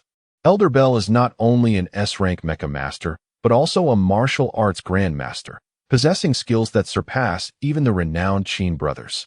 Currently, this candidate is a monk. But to maximize his potential in future battles, the Sanctum has sent him to the Imperial Military Command Academy for further study and training. Each year, the Sanctum selects numerous monks to attend various military academies across the galaxy, maintaining strong ties with major arms manufacturers. The candidate's mecha is a unique model, roughly proportionate to the human form with slightly elongated arms, exuding a simple yet unadorned aesthetic. It possesses minimal long-range offensive capabilities, with its sole weapon being a 4.6-meter-long alloy staff. Crafted from a rare cosmic alloy, this staff contains a special material that enables it to sense the mental energy emitted by the mecha master. Through the magnetic properties within the staff, it channels formidable energy fields to strike adversaries, marking it as a powerful A-rank mecha weapon bestowed upon him by his master upon his apprenticeship. This personal mecha was earned through his combat achievements. Selected children of the Sanctum, even from a tender age, are expected to engage in battles. At the age of 21, he took up arms at 15 to confront the alien menace. His accumulated battle merits secured him the Qi Tian de Sheng Mecha. The Qi Tian de Sheng Mecha stands at 5.3 meters tall, with parameters, strength 30, agility 28, armor 30, speed 25. Its appearance resembles that of a human, yet its head is shaped like that of a monkey. The armor is robust, constructed from high-strength alloys. The primary weapon of the Qi Tian de Sheng Mecha is the alloy staff. Additionally, its head, shoulders, elbows, knees, and feet have been reinforced to deliver impactful strikes against opponents. Furthermore, its forearms house 3 retractable alloy claws. As he perused the data of his opponent's mecha and listened to the insights of Dairen, Xia Xingchen fell into profound contemplation. "How confident are you, Hans?" Grant inquired. The opponent is formidable. The match footage reveals that he has been concealing his true strength. However, I too have my own hidden capabilities. Regardless, I shall engage with all my might. The victor remains uncertain, Xia Xingchen replied, his eyes gleaming with fervent determination. Ladies and gentlemen, after days of anticipation, we have finally reached the climax of the 66th Tianyuan Star Military Academy Mecha Combat Tournament. 2 of the strongest young warriors will face off in this contest. They are Xia Xingchen from the Imperial Military Command Academy and Ho Cheng. For years, this tournament has seen the Royal Military Academy dominate with superior results. But this year, the tides have turned. Observe as the conveyor belt delivers the mechas and their respective pilots to the center stage. The gray mecha belongs to contestant Xia Xingchen, known as the Dragon Knight, while the earthy yellow mecha is Ho Cheng's Qi Tian de Sheng. Though both mechas appear understated, immense power lies beneath their exterior. Which will prevail, the Dragon Knight's formidable system or the A-rank weapon of the Qi Tian de Sheng? Let us await the outcome. The event is hosted by former A-rank mecha master, the eloquent Jean Keek, who has prepared himself to perform at his peak today. As the countdown concludes and the green light illuminates, neither mecha moves initially, engines roaring as they observe, searching for weaknesses in their opponent. Xia Xingchen launches the first strike, simultaneously firing his right-hand laser rifle and dual shoulder-mounted laser cannons, targeting the opponent's head and legs. The Qi Tian de Sheng weaves its alloy staff in a flurry, forming a barrier of energy that deflects the 5 laser shots. The Qi Tian de Sheng then dashes forward, swinging its alloy staff down upon Xia Xingchen. The Dragon Knight engages its thrusters to the maximum, moving while firing at the adversary. The Qi Tian de Sheng adeptly evades with agile maneuvers, blocking any unavoidable attacks with its staff.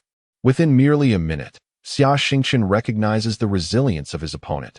Such tactics are insufficient to inflict damage, and prolonging the encounter will only deplete his mecha's energy reserves. Without hesitation, he activates the Dragon Knight system, summoning 3 hovering cannons that ascend rapidly to flank the Qi Tian de Sheng. Though the Qi Tian de Sheng employs every trick to evade the onslaught, several lasers still find their mark, leaving only faint imprints upon its armor. Every 2 minutes, the Dragon Knight automatically rotates its 3 cannons, allowing the others to recharge. Chapter 128, Mecha Combat Tournament, Part 11. The battlefield is currently in a state of stalemate. The defensive capabilities of the Monkey King Mecha are remarkably effective, rendering laser beams ineffective against its armor. The competitor, Xia Xingchen, exhibits a rare proficiency in operating the Dragon Knight system while maintaining such formidable firepower. Each of his floating cannons exhibits unique trajectories, attack frequencies, and rhythms, indicating they are not computer-controlled but rather operated by the skilled hands of a mecha master. This extraordinary control is astonishing, a feat that most A-class mecha masters would find arduous to accomplish. It evokes the image of an individual deftly painting with one hand while writing with the other, engrossed in a film with their eyes, playing a harmonica with their mouth, and juggling a soccer ball with their feet.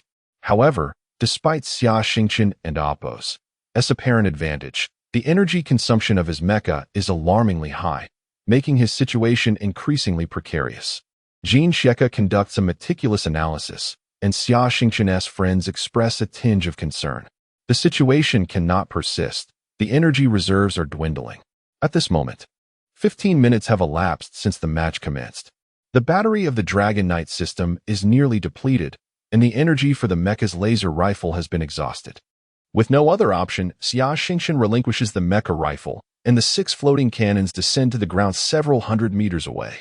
The Dragon Knight commander faces the Monkey King Mecha, drawing forth the mecha's energy sword, its tip directed menacingly at the opponent. The commentator, Jin Sheka, suddenly becomes animated, exclaiming, "Look, Xia Xingchen's Dragon Knight system and mecha laser rifle have run out of energy. It seems he is opting for close combat." The dynamics of the match have completely reversed. Although Xia Xingchen is proficient in melee combat, his mecha is somewhat cumbersome. The outcome remains uncertain. Let us observe closely. Ho Cheng, witnessing Xia Xingchen's actions, maintains a stoic expression. Having undergone rigorous training since childhood, he understands that emotions must not dictate his actions on the battlefield. Any manifestation of joy, anger, sorrow, or fear could lead to demise. He adjusts the mecha's posture and charges towards Xia Xingchen. At this moment, Xia Xingchen enters a state of heightened perception. Through analyzing his opponent's movements and the appearance of the mecha, he discerns that the staff wielded by Ho Cheng possesses tremendous power, impervious to his energy sword. A direct confrontation would result in a decisive break, and attempting to defend with the alloy shield would be foolish.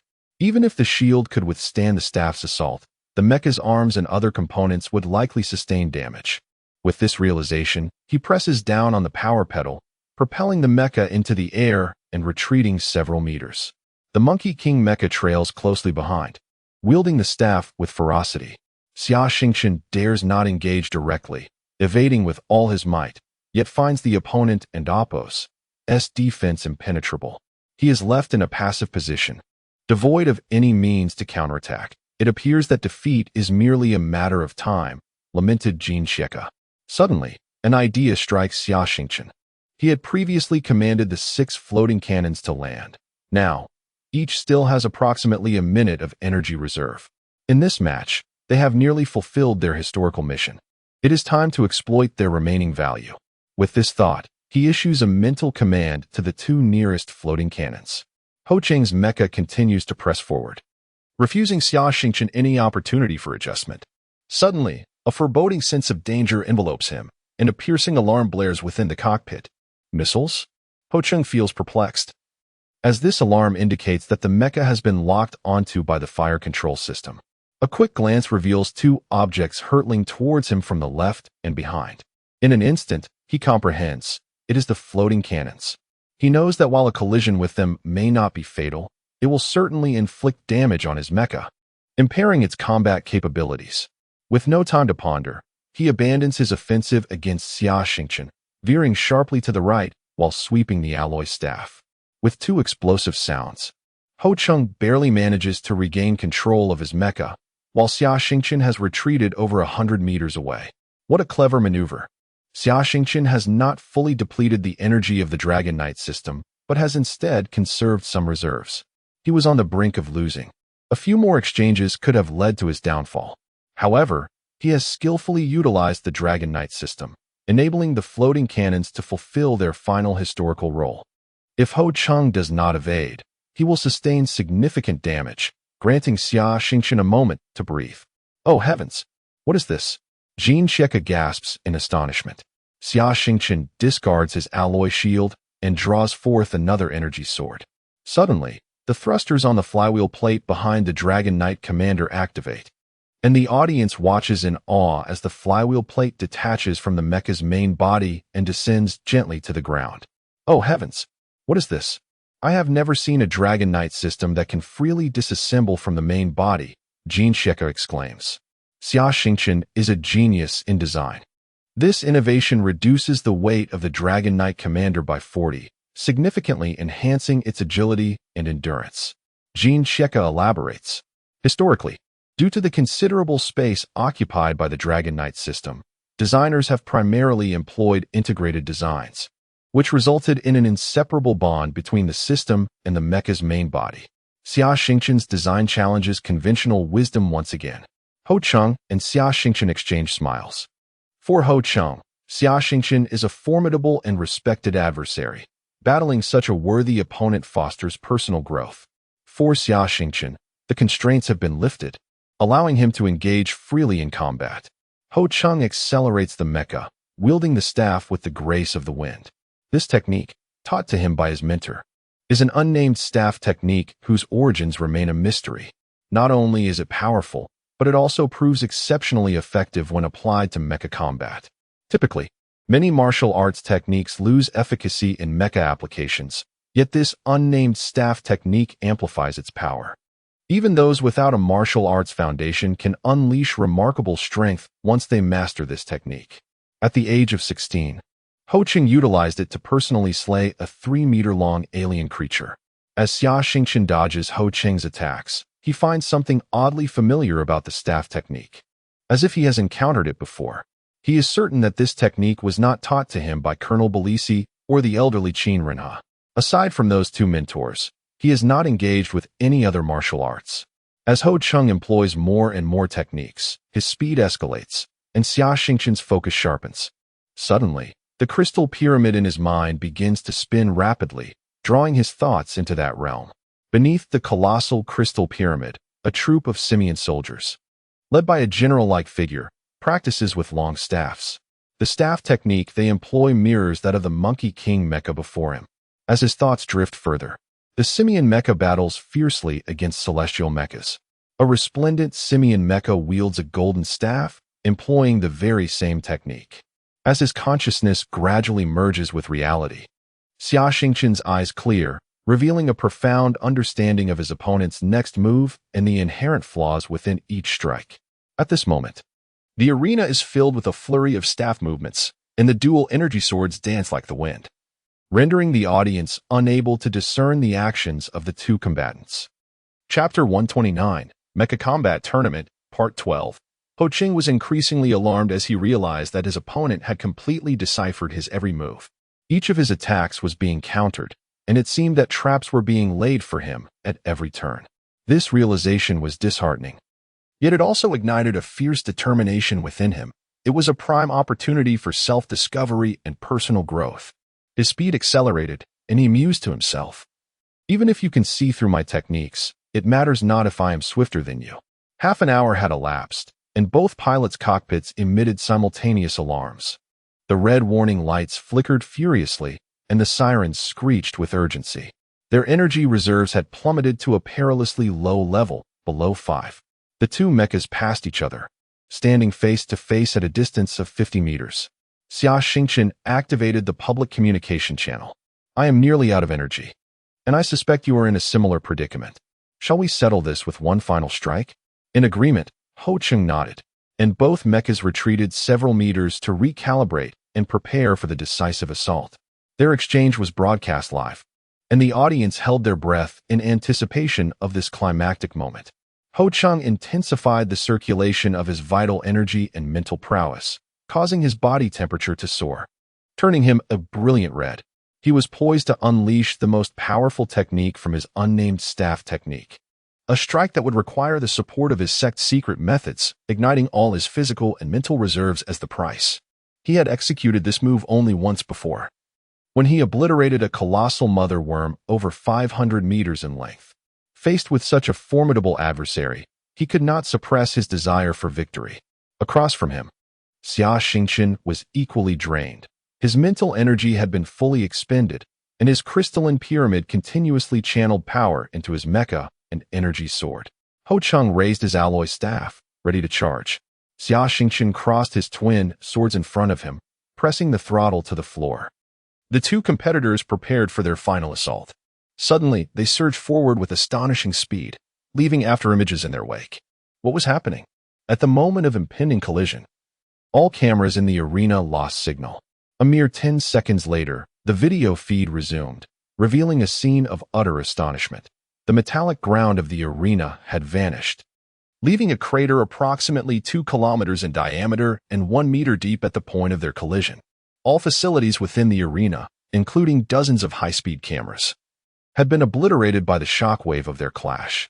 Simultaneously, at the center of the explosion, both mechas lay incapacitated, their external structures severely damaged. Yet, hovering not far above them were 2 other mechas. What was happening? Xia Xingchen was momentarily taken aback. At that moment, images from a camera located several kilometers away were transmitted, just as the Dragon Rider and the Monkey King mechas prepared to settle their duel. 2 beams of red light streaked into the arena's center from afar. The footage was slowed down further, magnifying the image, allowing the spectators to discern that these were 2 additional mechas. One was a resplendent golden mecha, wielding a golden alloy staff, its appearance strikingly similar to that of the Monkey King. The other was entirely black, exuding an air of menace, armed with a dark alloy sword. In ultra-slow motion, it became clear that just as Xia Xingchen and Ho Cheng's mechas were on the verge of collision, the golden mecha swung its staff down upon Ho Cheng's weapon, while the black mecha's sword clashed against Xia Xingchen's energy blades. The sudden interference of this external force redirected their full power strikes downwards, generating a shockwave that obliterated everything within a 2-kilometer radius, severely damaging the external armor of the 2 original mechas. However, the subsequent 2 mechas activated energy shields at the moment the shockwave erupted, ensuring they sustained no damage whatsoever. Good heavens, the match has been artificially intervened. This was an unprecedented occurrence in the 66-year history of the Tianyuan Star Military Academy's Mecha Combat Tournament. Who could possess such audacity? Xia Xingchen exclaimed. Moments later, several backup cameras moved closer, providing close-ups of the 2 mechas. The nature of this interference in the competition was utterly reprehensible and warranted severe punishment. No. Upon seeing the close-up footage, Xia Xingchen bit down on his tongue in shock. Oh, it's the Fighting Buddha and the Heavenly Slayer. My God, it is Nightbell and General Von Riedel.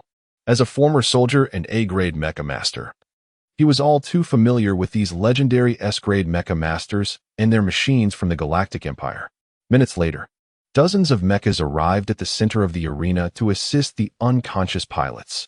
Meanwhile, the Fighting Buddha and Heavenly Slayer mechas soared to the command center of Skyguard 13. The 2 S-grade mecha masters engaged in urgent discussions with representatives from the tournament organizers and military officials. Half an hour later, the organizing committee of the Tianyuan Star Military Academy's Mecha Combat Tournament issued a statement. Considering the protection of talent, the organizers had discreetly assigned 2 S-grade mecha masters to safeguard the finalists. Both mecha masters unanimously determined that the final clash between the 2 exceptional young pilots could have resulted in mutual destruction, thus contradicting the tournament's intention of nurturing and developing outstanding mecha masters. Therefore, the S-grade mecha masters had intervened forcefully in the match. As for the outcome, Xia Xingchen and Ho Cheng were jointly declared the champions of this year's Mecha Combat Tournament. Chapter 130. After the match, Xia Xingchen slowly regained consciousness from his stupor, only to find himself lying within a biological treatment pod. A bitter smile crossed his lips, as it seemed he had lost consciousness during battle more than once. His mental landscape felt barren, indicating that recovery would take considerable time. Pain radiated from various parts of his body, a clear sign of fractures. with no other option. He resigned himself to the confines of the treatment pod and submitted to the reparative therapies. Deciding to enter a meditative state, he sought solace within. Days later, he was extracted from the canister-like pod and placed in a standard single-patient room. A week had elapsed since the conclusion of the Tianyuan Star Military Academy's Mecha combat tournament. Seated upon his bed, Xia Xingchen resumed his meditation.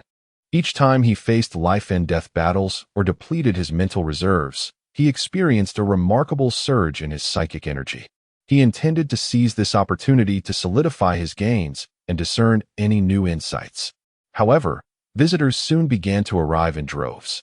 The door to his room swung open, and from a distance, he heard the boisterous voice of Hans Grangtai. "Xingchen, we've come to see you." This outburst drew disapproving glances from several doctors and nurses in the corridor. Hans sheepishly stuck out his tongue in apology. Xia Xingchen's meditation was interrupted as he looked up to see Hans, Dai Run, and the Li siblings standing before him. "How are you feeling, Xingchen?" Li Xiaoming inquired. "Not very well at all. I have no recollection of what transpired or where I currently am," Xia Xingchen replied, bewildered. "I was only pulled from the canister a few hours ago. I have several pieces of good news to share with you," Hans began. "Firstly, our 1524 Mecha Club has clinched the overall championship in the Tianyuan Star Mecha Repair Design Combat Tournament. As a reward, the three of you will receive a total cash prize of 100 million star coins. Secondly, Xia Xingchen, you have emerged as the champion of the Mecha Combat Tournament, albeit tied for first place. Following this, you will receive a series of unexpected rewards. Lastly, our 1524 Mecha Club has received orders for 124 custom Dragon Knight mechas. Looks like we're in for a windfall." Hans's eyes twinkled with delight. Li Xiaoming interjected. Given the impressive performance of the Dragon Knight mecha in this tournament, the Tang Dynasty Group has decided to commence mass production of this model in 3 months. The initial price for the lower-tier version will be 600 million star coins each. According to the patent transfer agreement, you will receive 5 of each sale, which amounts to at least 30 million star coins in commission. Hans mused. Our family has an old adage, technology is wealth. I didn't understand it back then, but now I grasp its profound truth. Excuse me, but did I hear correctly? I am the champion of the Mecha Combat Tournament? And what does it mean to be tied for first place? Xia Xingchen expressed his confusion. I can barely recall what happened. I only remember charging at my opponent with all my might, and then everything went blank. When I awoke, I found myself in the treatment pod. Allow me to clarify. Dairen interjected. In the final moments of the match, when you and Ho Chung were at your most desperate, 2 S-class Mecha Masters, the Royal Guardian Knight Bell and General Feng Riedel from the Imperial Army, intervened in your duel. Both your mecha weapons were compromised in the clash, forcing your attacks to strike the ground, or else we wouldn't be speaking to you now. The official narrative states it was to protect valuable talent. Fearing for your safety, that they dispatched 2 S-class Mecha Masters to oversee the match.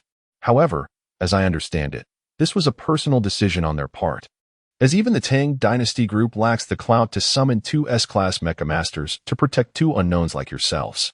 And how is Ho Chung faring? Xia Xingchen inquired with concern. Far better than you.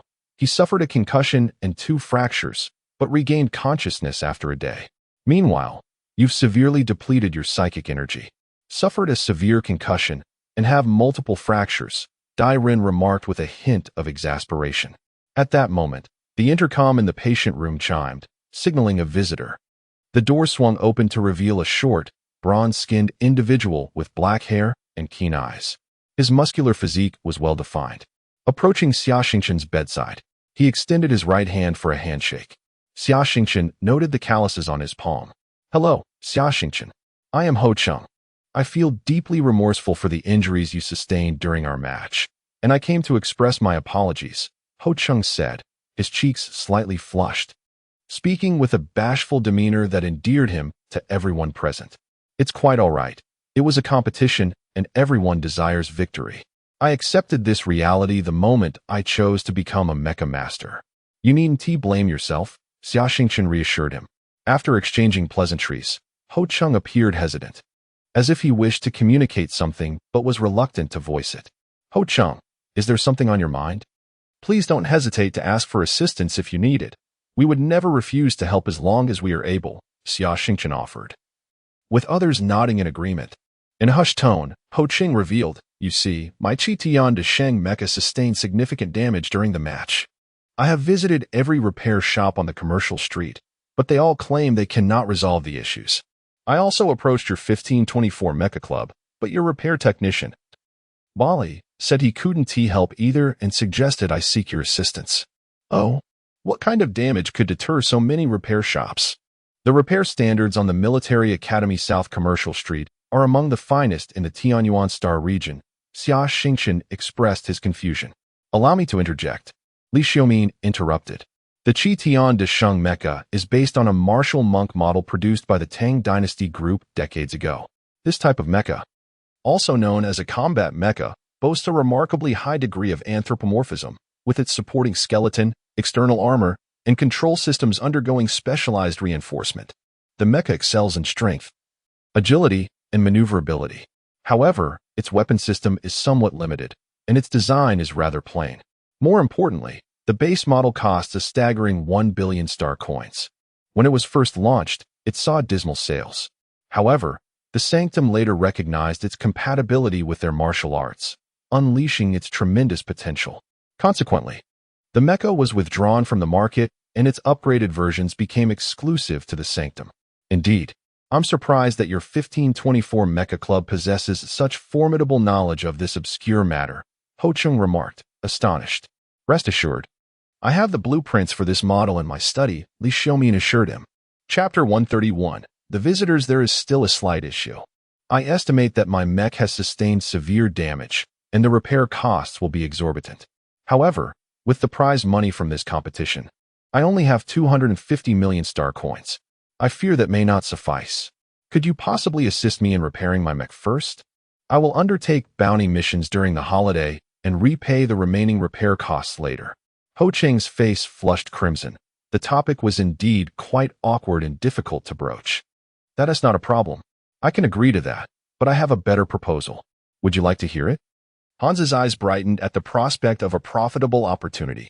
Please, go ahead, Boss Hans, Ho Cheng said, intrigued. Where is your mech typically stored? Hans inquired. There is a personal mech storage facility beside the training ground at the Military Academy on Tianyuan Star. It costs 2 million star coins annually. And it only has a simple mech maintenance workstation, Ho Chung replied. How about this? We will charge you 200 million star coins for the repairs. But the actual repair expenses will be significantly higher, perhaps even double. Our only stipulation is that after your mech is repaired, for a year, when not in use, I would like you to park it in our newly established showroom. I will prepare a dedicated display space for both the Qitian de Sheng Mech and the Starry Dragon Knight Mech, allowing our customers to admire them. What do you think? Hans was well aware that showcasing the strongest mech from the mech combat tournament would serve as a tremendous promotional gimmick, making even a few extra 100 million star coins in repair costs worthwhile. After much contemplation, Ho Chung finally nodded in agreement. On one hand, he didn't wish to owe anyone, and on the other, he had his own plans for the holiday and needed his mech repaired as soon as possible. After bidding farewell to his roommates and Luo Chong, Xia Xingchen was just about to continue his meditation when someone knocked at the door to visit. Upon opening it, he was taken aback by the sight of Vice Admiral Feng Klaus, commander of the Third Fleet of the Galactic Empire. Xia Xingchen instinctively rose to salute, but the general pressed him down. General, what brings you here? He asked, filled with curiosity. It's about last month's incident with Nicholas, Feng Klaus replied, his expression sour. It turned out that the assassination of Nicholas had put the Imperial military and intelligence agencies in a precarious position. Emperor Qinzheng was outraged by the attack on his old friend and demanded that the military and intelligence focus their efforts on pursuing independent organizations like the Galactic Freedom Army, rather than gathering intelligence on Nicholas. Consequently, the military and intelligence department strategists hastily revamped their operations, redirecting many of the initiatives aimed at Nicholas under the guise of suppressing minors. Additionally, the Third Fleet was put on high alert due to tensions with extraterrestrial forces on border planets and would soon be deployed to those regions primarily for training purposes. Feng Klaus was summoned back, partly to participate in the military's reorganization, as the old Marshal von Bismarck was quite satisfied with his son's capabilities. Moreover, he was previously the acting commander of the Third Fleet and had returned to finalize his position. General, I was rescued by two S-class mech masters in the finals. That was your arrangement, wasn't it? Xia Xingchen queried. I lack the clout to arrange for two S-class mech masters at once. However, I did request Admiral Feng Riedel to come. He is my uncle. As for Nightbell, I believe he was merely concerned for his student and happened to arrive at the right moment. Nevertheless, even though you two executed a powerful final move, either of those two could have separated you at any time. That illustrates the difference in strength, the general explained. I understand now. Thank you for your rescue, General. I request to return to the front lines with the Third Fleet as soon as I recover, Xia Xingchen said earnestly. That won't be necessary. The Third Fleet's mission to the border planets focuses primarily on logistical training and large-scale military coordination, with little for the mech units to do. It would be best for you to remain at the Academy. I've noticed that your progress has been remarkable over these past few months, especially under the guidance of the Qin people and the old gentleman.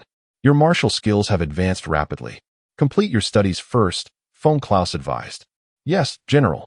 Additionally, your roommates are exceptionally talented. The mech repair shop you established together has already gained significant influence. They will be formidable allies for you in the future. So find ways to nurture that venture. Remember, we need a seasoned leader with experience, not just a powerful mech pilot. That is the true purpose of your studies here. General von Klaus reminded him. I understand what I must do. As General von Klaus was about to leave, he suddenly turned back to Xia Xingchen and said, moreover, your performance in this mech tournament has significantly dampened the arrogance of the Northern Administrative District. You even eliminated Rugani and Panchev, thoroughly shattering their plans to recruit talent from the military academy. The military has decided to reward you handsomely. Once you recover, expect a delightful surprise. After General von Klaus departed, another visitor arrived, and this guest's appearance took Xia Xingchen by complete surprise. Hello, Xia Xingchen. I am Luo Wei. Here to apologize and express my gratitude, said Luo Wei, bowing deeply to Xia Xingchen. Xia Xingchen stared at the young man, whose face was marred with bruises, utterly bewildered. I sincerely apologize for using an S-class mech weapon against you during the competition, and I aimed directly at your cockpit. I was utterly reckless. Thank you for bringing me back to my senses. Had I succeeded then, my life would have been irrevocably ruined. Now I realize my mistakes and wish to apologize. Luo Wei spoke earnestly. It's all right. Everyone makes mistakes, and recognizing them is commendable. Besides, I wasn't injured, was I? I forgive you, Xia Xingchen replied graciously. Thank you, Xia Xingchen. I realize that my many bad habits stem from being spoiled by my family, so I must leave here to hone myself at the front lines. If fate permits, perhaps we shall fight side by side again in the future, Luo Wei said. Xia Xingchen nodded in agreement. The two shook hands firmly. Chapter 132. Competition prizes 5 days later, Xia Xingchen was finally granted permission to leave the hospital and return to school. Good news followed in quick succession. Firstly, the competition prize money had been deposited. Xia Xingchen emerged victorious in both the Mecha design competition and the Mecha repair competition, amassing a total of 400 billion star coins. Additionally, selling the Mecha design blueprints to the Tang Dynasty Group brought in another billion star coins. Lastly, participating in the Mecha combat competition, where mechas incurred damage, ensured that participants from the top 128 would receive substantial victory bonuses, even in defeat. They would receive a cash compensation. Xia Xingchen and Ho Chung fought their way to the finals and secured the championship, accumulating a total prize of 210 million star coins each. Furthermore, their team won the group championship, earning an additional 100 million star coins, leading to Xia Xingchen receiving 40 million star coins. However, after deducting over 800 million star coins for mecha construction and the imminent repair expenses, little remained. Xia Xingchen sighed, realizing that earning money was still a necessity. Although Hans had mentioned that the cost of manufacturing mechas would be covered by the store, Xia Xingchen felt it was inappropriate. Subsequently, Xia Xingchen and Ho Chung visited the principal's office. where they were received by key school officials and military representatives responsible for the military academy system. To commend their outstanding performances, both were promoted. Xia Xingchen advanced from the rank of lieutenant to captain, while Ho Chung ascended from private to sergeant. Another delightful piece of news was that the Mecha Master Level Assessment Committee, after reviewing footage of their matches, unanimously agreed that both Xia Xingchen and Ho Chung had far surpassed the entry level of C-grade Mecha Masters. Thus, the committee granted them the C-grade Mecha Master qualification as an exception. This was a joyous revelation for both, as they had initially planned to participate in the Mecha Master assessment soon. However, the C-grade assessment posed a greater challenge, lasting over half a month and requiring considerable examination fees. Learning this news was indeed a pleasant surprise. The following day, the two took a maglev aircraft to another continent on Tianyuan Star. This continent served as the commercial and financial hub of Tianyuan Star, housing headquarters and offices of renowned interstellar conglomerates from across the universe, facilitating the swift transfer of information regarding the Galactic Empire's policies back to their headquarters. They arrived at a towering skyscraper, the Tang Dynasty Group's Tianyuan Star office, one of the tallest buildings in the commercial district. A man in his 40s awaited their arrival. "Greetings, I am Tang Jing, the head of the Tang Dynasty Group's Tianyuan Star office and a representative to the military. I am here to assist you in selecting your prizes for this mecha combat competition. Please follow me." Xia Xingchen and Ho Chung accompanied Tang Jing to the top-floor office via a high-speed elevator, where a large holographic computer awaited them. Tang Jing operated the computer and presented each of them with a reading device. "I have connected to the Group S database, which contains thousands of A-grade mecha weapons. You may select one as your prize for winning the mecha combat competition on Tianyuan Star.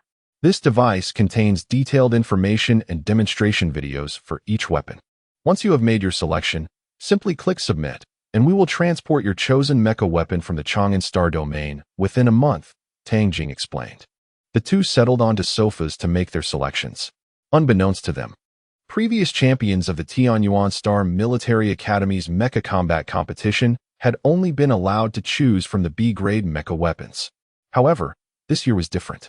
These two young contenders had demonstrated immense potential and thwarted Nicholas's plans. Therefore, after negotiations, the military and Tang Dynasty Group decided to permit them to choose from the A-grade mecha weapon repository.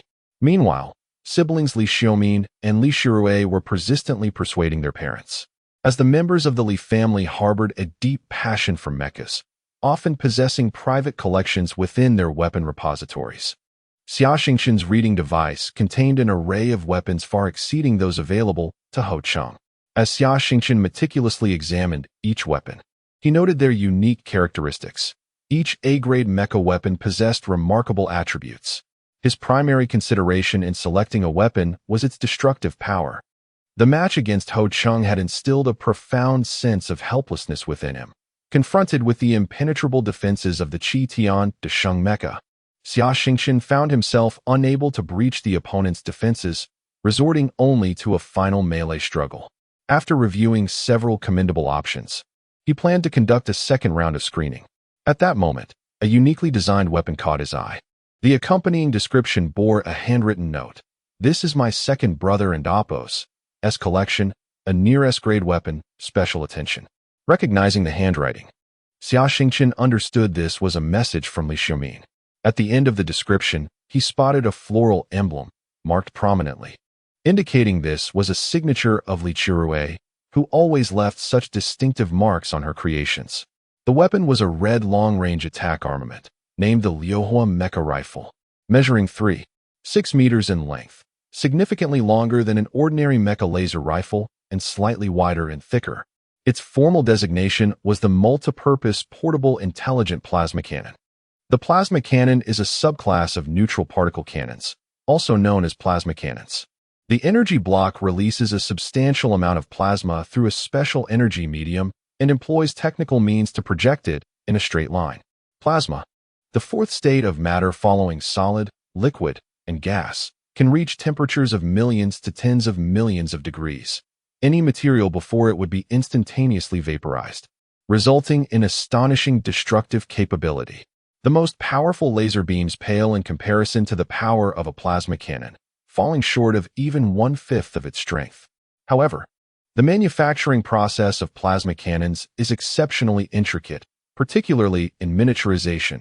The material requirements and selection of energy media are exceedingly stringent, making operational plasma cannons on mechas quite rare.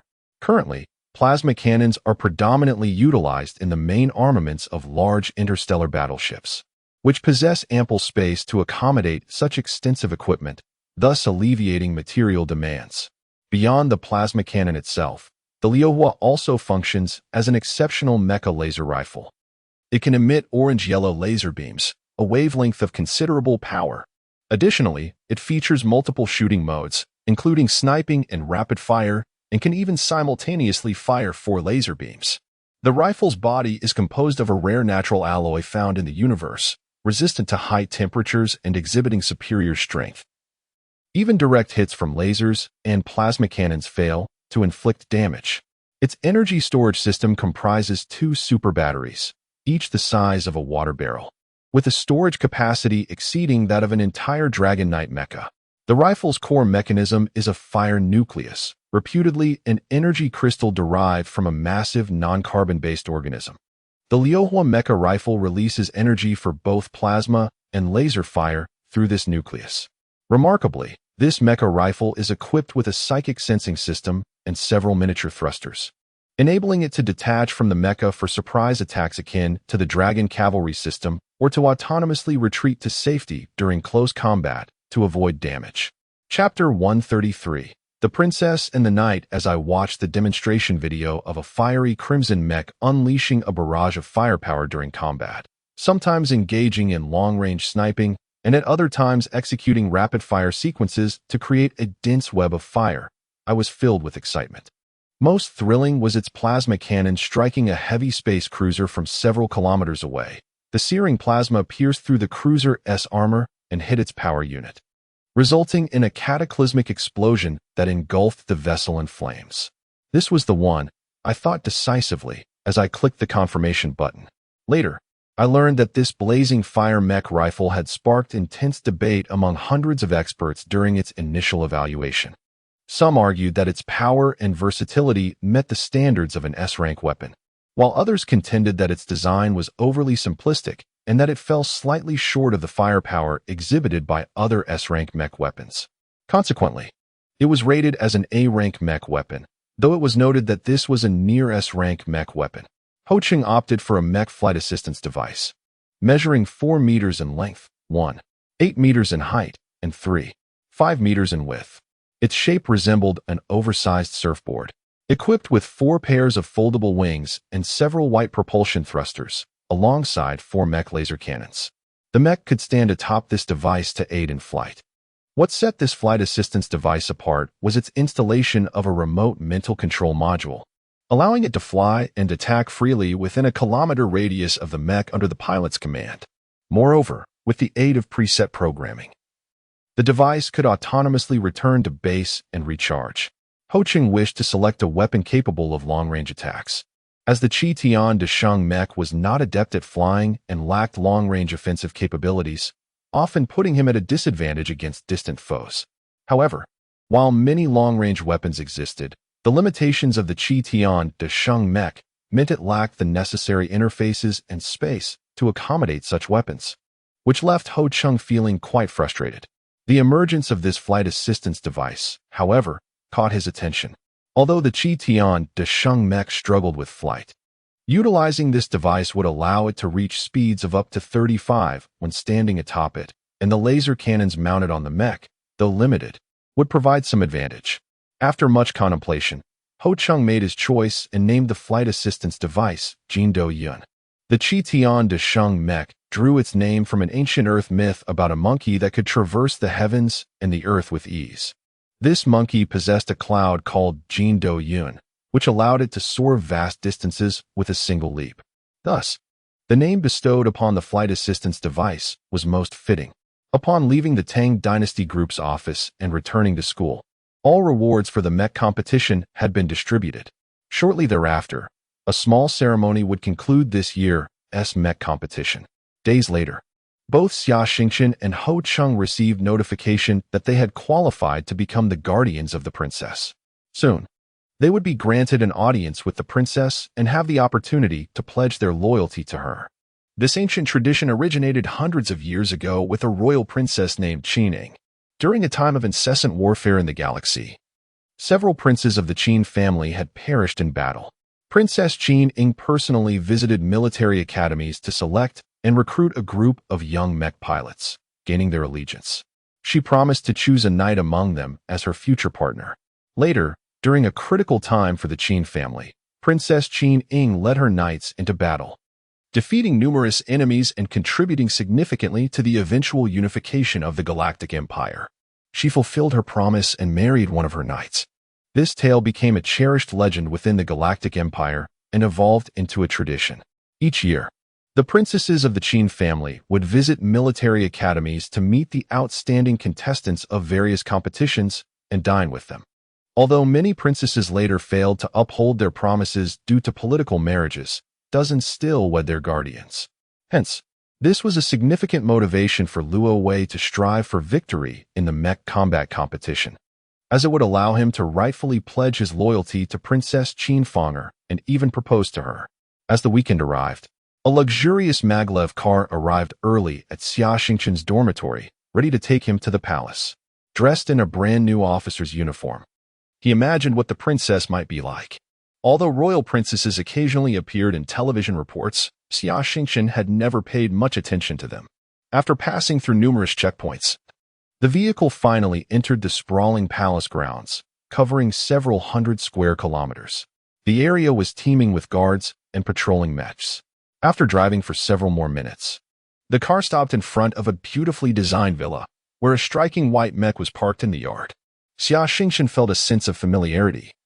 As if he had seen this mech before, he could confirm it was the creation of Li Chirui. As the hovering car came to a halt, Xia Xingchen stepped out, followed closely by Ho Cheng, who emerged from another vehicle, clad in a simple cadet-esque uniform. At that moment, the villa's large door opened, revealing two radiant figures before them, Princess Xing and Princess Yu, the dream lovers of countless young admirers. Upon seeing Princess Xing, Xia Xingchen could no longer maintain his composure. It was none other than Qin Rurue, the one who had commissioned a private mech at the 1524 Club just a month prior. Lieutenant Xia, Sergeant Ho, greetings. I am Qin Fenger, at your service, the Moon Princess said, performing a courtly gesture. I am Qin Rurue.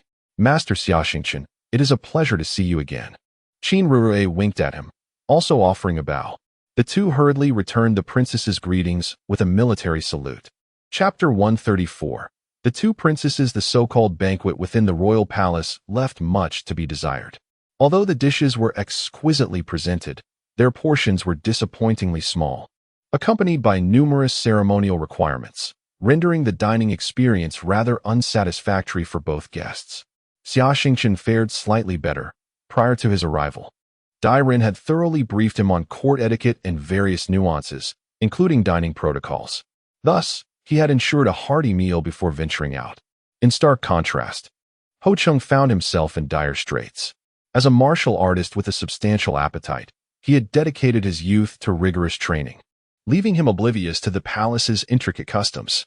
After an intense morning of practice, he hastily prepared and embarked on the long journey to the palace, only to be greeted by a sight that nearly rendered him faint. Plates of meticulously crafted dishes, each so minuscule that he could consume them in a single bite. As palace attendants gradually presented over 20 small dishes, Ho Cheng initially assumed they were merely appetizers.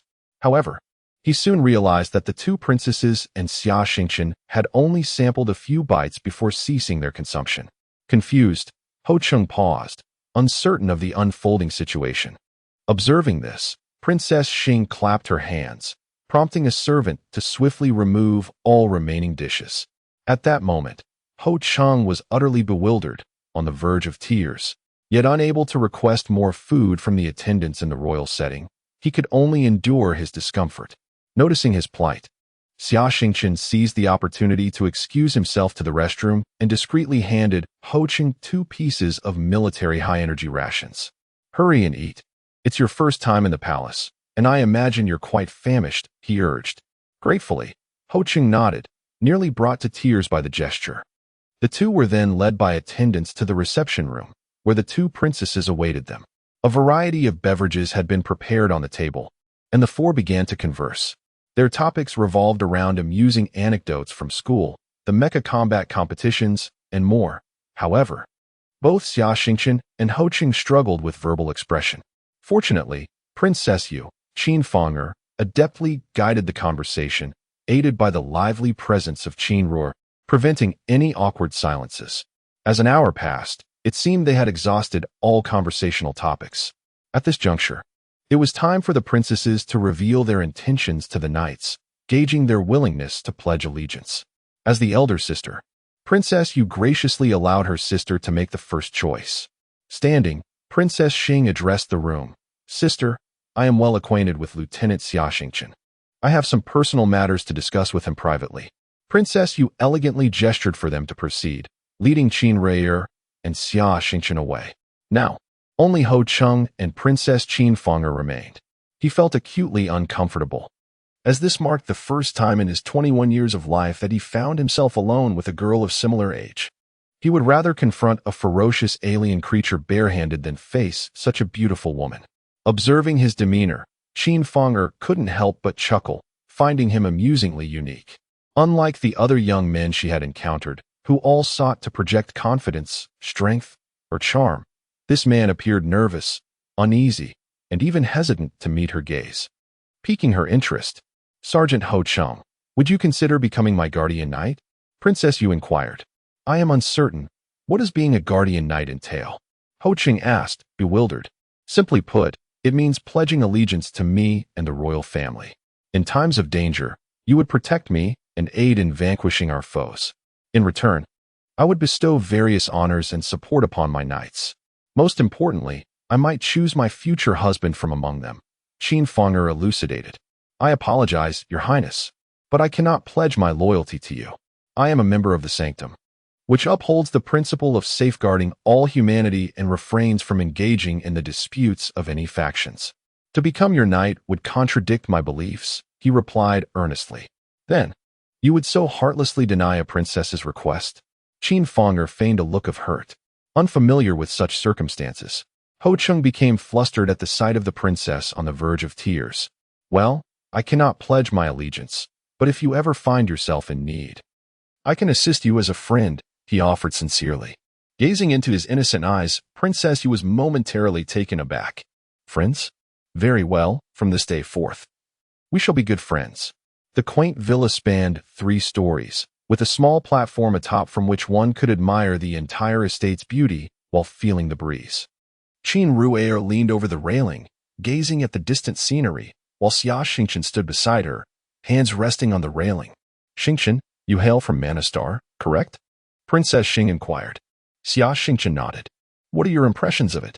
A nightmare. It was nothing short of a nightmare, Your Highness. Before the age of 15, I was a miner, struggling daily for survival alongside my father. He was a miner who became disabled in an accident.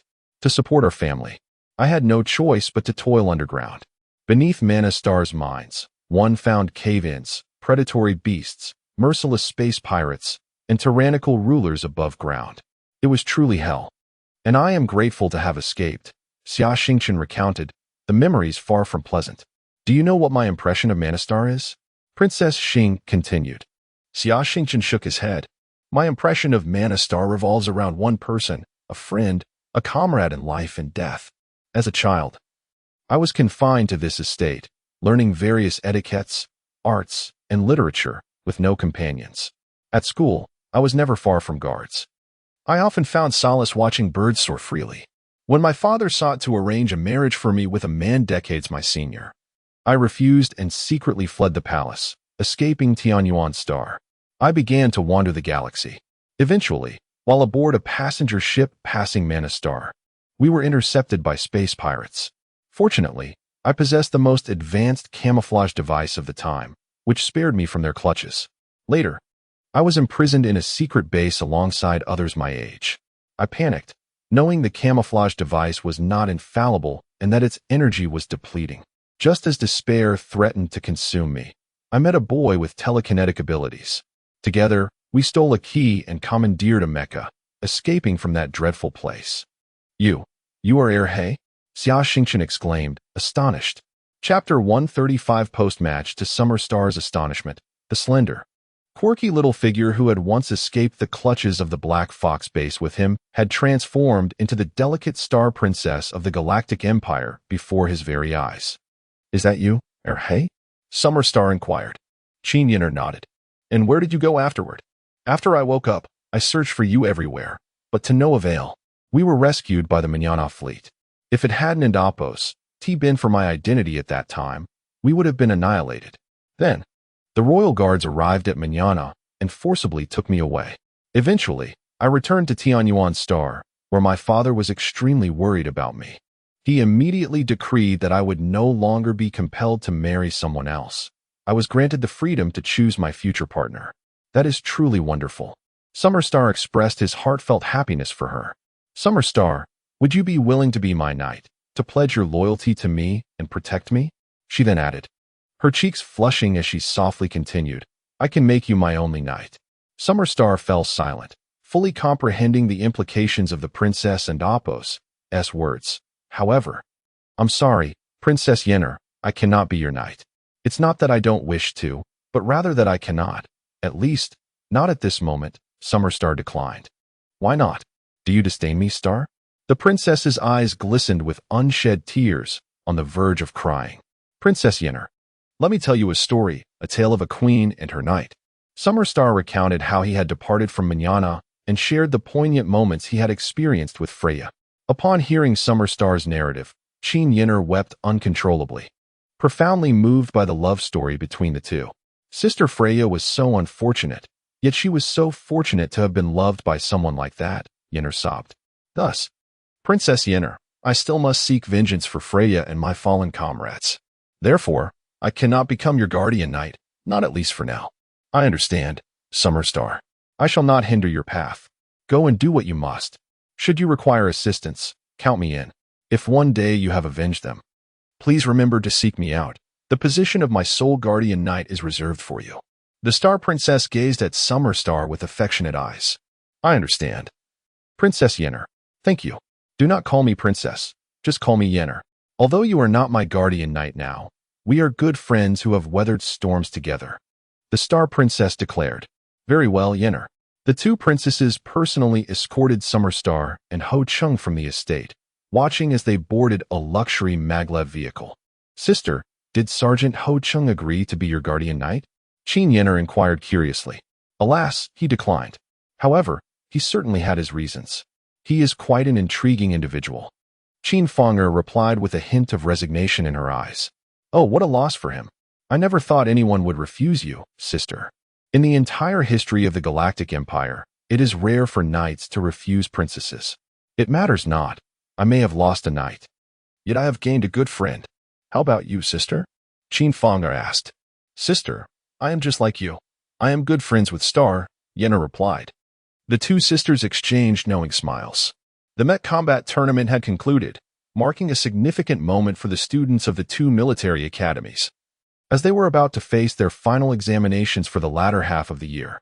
For those who excelled academically, it was a festive occasion, allowing them to conclude many courses and free up time for other pursuits. Conversely, for those who had not studied diligently, it was akin to a day of reckoning, signifying yet another opportunity lost to pass their exams before graduation.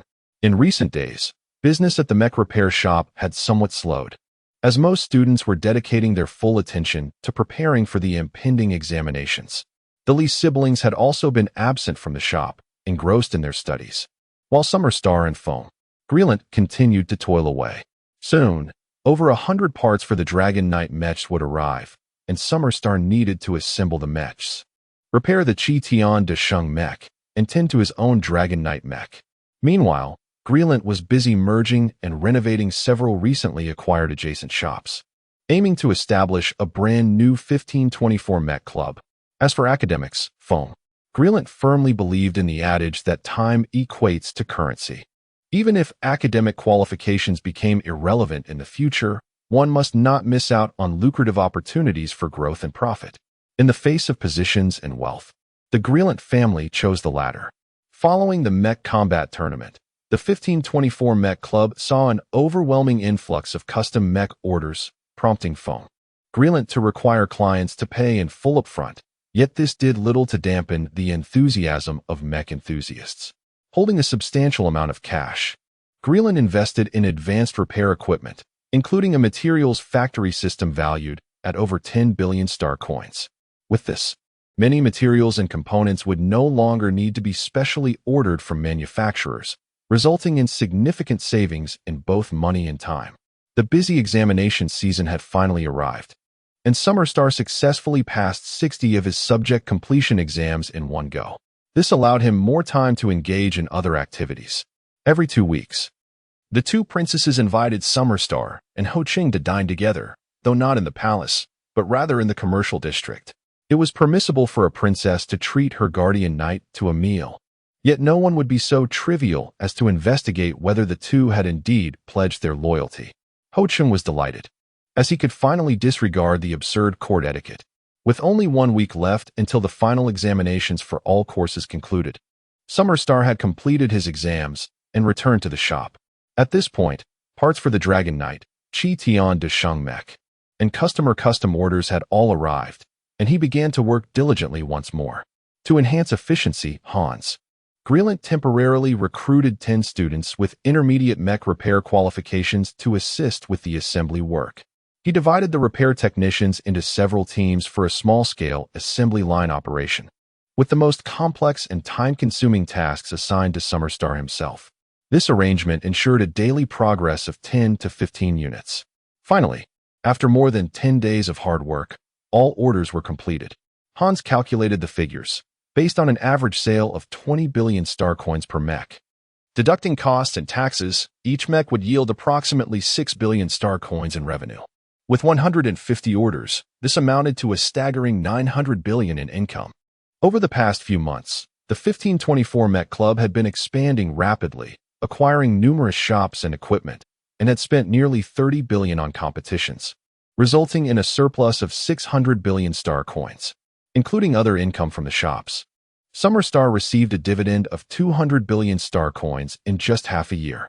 Chapter 136. Holiday arrangements in alignment with the schematics of the monk's mech. Xia Xingchen dismantled the Chi Tian de Sheng Mech into a multitude of components, while Ho Cheng watched in astonishment, his heart racing with the suspicion that Xia was engaging in deliberate retribution. With a furrowed brow, Xia Xingchen finally concluded his prior tasks, and with the arrival of the necessary parts, he commenced the repairs on 2 mechs. Following the Mech combat tournament, the relationship between Xia Xingchen and Ho Cheng had swiftly blossomed. The two frequently trained together, sparring, and often attended the princess's dinner gatherings. In his spare time, Ho Cheng would also visit the mech repair shop to lend a hand and learn about mech maintenance. "Brother Ho Cheng, how often do you maintain your mech?" Xia Xingchen inquired. Ordinary mechs require maintenance checks and servicing approximately every 200 hours of operation. However, this can vary depending on the specific mech. Some affluent individuals have their mech serviced every few dozen hours. Ho Cheng and Appo's face flushed. "It has been about 800 hours since my last maintenance." He felt quite embarrassed. "Xingchen, you see, we cultivators have limited finances. Currently, as I am in school, I lack the time to undertake bounty missions. My Chi Tian de Sheng Mech cannot be serviced by ordinary repair shops.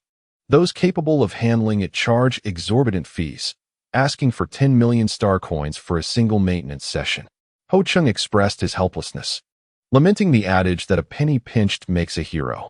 "Your mech has suffered significant damage, but nearly 10 of the components could have been spared replacement if maintained properly. If you neglect its protection, it may become inoperable after just a few hundred more hours of use, without even facing an opponent's attack. For a mech engineer, maintaining and servicing mechs is a matter of life and death. It cannot be taken lightly," Xia Xingchen stated solemnly. "I understand, Xingchen, thank you. However, this cannot continue. Here's what we will do. Since your mech will be on display in the shop this year, I will take care of the maintenance for you free of charge. Meanwhile, You can assist and learn the simplest maintenance techniques, which could be life-saving on the battlefield. Additionally, I will modify the easily damaged components of your mech and provide you with a new maintenance design blueprint. In the future, you can follow this blueprint for servicing at other repair shops, Xia Xingchen proposed, and Ho Chung expressed his profound gratitude. Another fortnight passed, and both the Qitian de Sheng mech and the Dragon Knight mech were restored. At this time, their rewards, 2 pieces of A-grade mech weaponry, also arrived. To complement the striking new weapons, Li Chirui specially designed a fresh paint scheme for the 2 mechs. The Qitian de Sheng mech was coated in a resplendent gold, while the Dragon Knight mech was adorned in white, with its accompanying Dragon Knight system painted in red. When these 2 mechs simultaneously debuted in the newly completed exhibition hall of the 1524 Mech Club, the venue was overwhelmed by visitors. Hans received numerous orders for Dragon Knight mechs, and even 5 orders for Qitian de Sheng mechs. From that moment on, the shop was inundated with spectators eager to view the 2 mechs. Finally, the holiday arrived, a day long anticipated by countless students. The military academies on Tianyuan Star had different holiday schedules from other institutions, with no distinction between winter and summer breaks. This was due to the vastness of the galaxy. Many students from other administrative regions required nearly 2 months for travel. Thus, the Imperial Military Command Academy only offered a single holiday each year, lasting over 4 months at the beginning of the year. Many students utilized this time to return home, while others took the opportunity to work and earn money. However, a greater number engaged in practical experiences, joining various adventure groups and bounty hunter teams, where they could fully apply their skills while earning substantial rewards. In a luxurious suite of the finest hotel in the commercial district of Tianyuan Star, the 5 stakeholders of the 1524 Mech Club were gathered for their last meeting before the holiday. Initially, there had been 4 stakeholders, but after Li Chirui's successful mech designs, Hans voluntarily proposed a new equity distribution, reducing his own share. Now, Hans held 30, Xia Xingchen 30, the Li siblings each 15, and Dairen 10. Hans, ever the miser, transferred the dividends into their accounts, resulting in each of them reaping bountiful rewards. Reflecting on the past 6 months, they had haggled over a few million in acquisition costs with Boss Hu. Now, merely 6 months later, each of them had become wealthy, and Hans raised his glass, saying, "Let us toast to our success. Cheers." As the holiday approached, Dairen inquired, "What plans does everyone have?" "For my part, I intend to completely sever ties with my family and spend the holiday focused on the shop. Considering expansion," Hans replied earnestly. "Our parents just visited, so my sibling and I will not be returning home during the break. We plan to assist in the shop and further enhance our practical skills," Li Xiumin stated. "I will continue to improve the intelligence network within the school. Our intelligence operations have proven effective this semester. We must strive harder next term." The day Nicholas initiates his rebellion is not far off. Dairen expressed his concerns. "And you, Xingchen? What are your plans?" "I wish to venture out with Ho Ching to gain experience, perhaps joining an adventure group or becoming a bounty hunter. However, I am somewhat anxious about the shop's affairs." Xia Xingchen replied, "Do not worry, Xingchen. You have contributed greatly to the shop. It is time for you to take a break. Now that we have funds, I plan to recruit 4 senior mech technicians and 8 intermediate ones, and open 2 branches on Tianyuan Star. You will remain the technical director, stepping in only when necessary." Hans reassured Xia Xingchen. Then, "Xingchen, do you intend to join someone else's team or form your own adventure group?" Dairen asked. "Initially, I planned to join an existing team, but that would restrict my freedom. Moreover, in a team where trust is lacking, one might be betrayed without realizing it. Now that we have the means, I aim to purchase a small spacecraft and assemble my own mercenary team. However, I am uncertain about where to recruit members and how to acquire the spacecraft. Hence I require your assistance," Xia Xingchen articulated. "Acquiring a spacecraft is not an issue. Our Tang Dynasty group has various models available. How about the Voyager V? It is ideal for small groups seeking space travel, and I can offer it to you at cost. 60 billion star coins should suffice," Li Xiumin suggested, visibly enthusiastic about the spacecraft. Dairen shook his head, proposing, "I have a better suggestion. If you purchase a small civilian spacecraft outright, it will require modifications, which can be costly and cumbersome due to the necessary paperwork and registration. There are many second-generation heirs on Tianyuan Star, some of whom enjoy flying. This crowd is notoriously fickle and often sells their newly modified spacecraft at bargain prices. Complete with all the required paperwork, I recommend you acquire such a vessel. It will be both economical and time-efficient. Excellent. Let us proceed with that, Xia Xingchen decided. Chapter 137. The Black Hole Mercenary Corps. 2 days later, after assisting Hans in interviewing the newly recruited Mech maintenance technicians, Xia Xingchen accompanied Ho Cheng to the administrative service area of Tianyuan Star to register at the Mercenary Management Center, to facilitate the management of interstellar adventurers and bounty hunters. The Galactic Empire has instituted a registration system. These groups must register to become mercenary corps before they can undertake missions and receive corresponding rewards. Mercenary corps are classified into 6 tiers: S, A, B, C, D, and E, with E being the lowest rank. The minimum requirements to establish an E-level corps include having 2 members, 1 mech, and a deposit of 5 million star coins. Promptly, after submitting their personal and mech information and paying the deposit, their mercenary corps was officially formed. The name was suggested by Ho Cheng, as Xia Xingchen was least inclined to engage in the naming process. The corps was designated as the Black Hole Mercenary Corps, reflecting Ho Cheng's simplistic belief that black holes are the most formidable celestial bodies in the universe.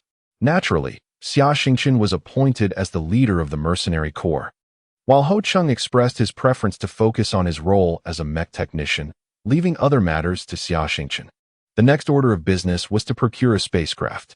To facilitate this purchase, Hans and Dai Ren reached out to Xiao Tangjin, who, as the son of the Deputy Minister of Finance, held considerable influence among the young elites of Tianyuan Star.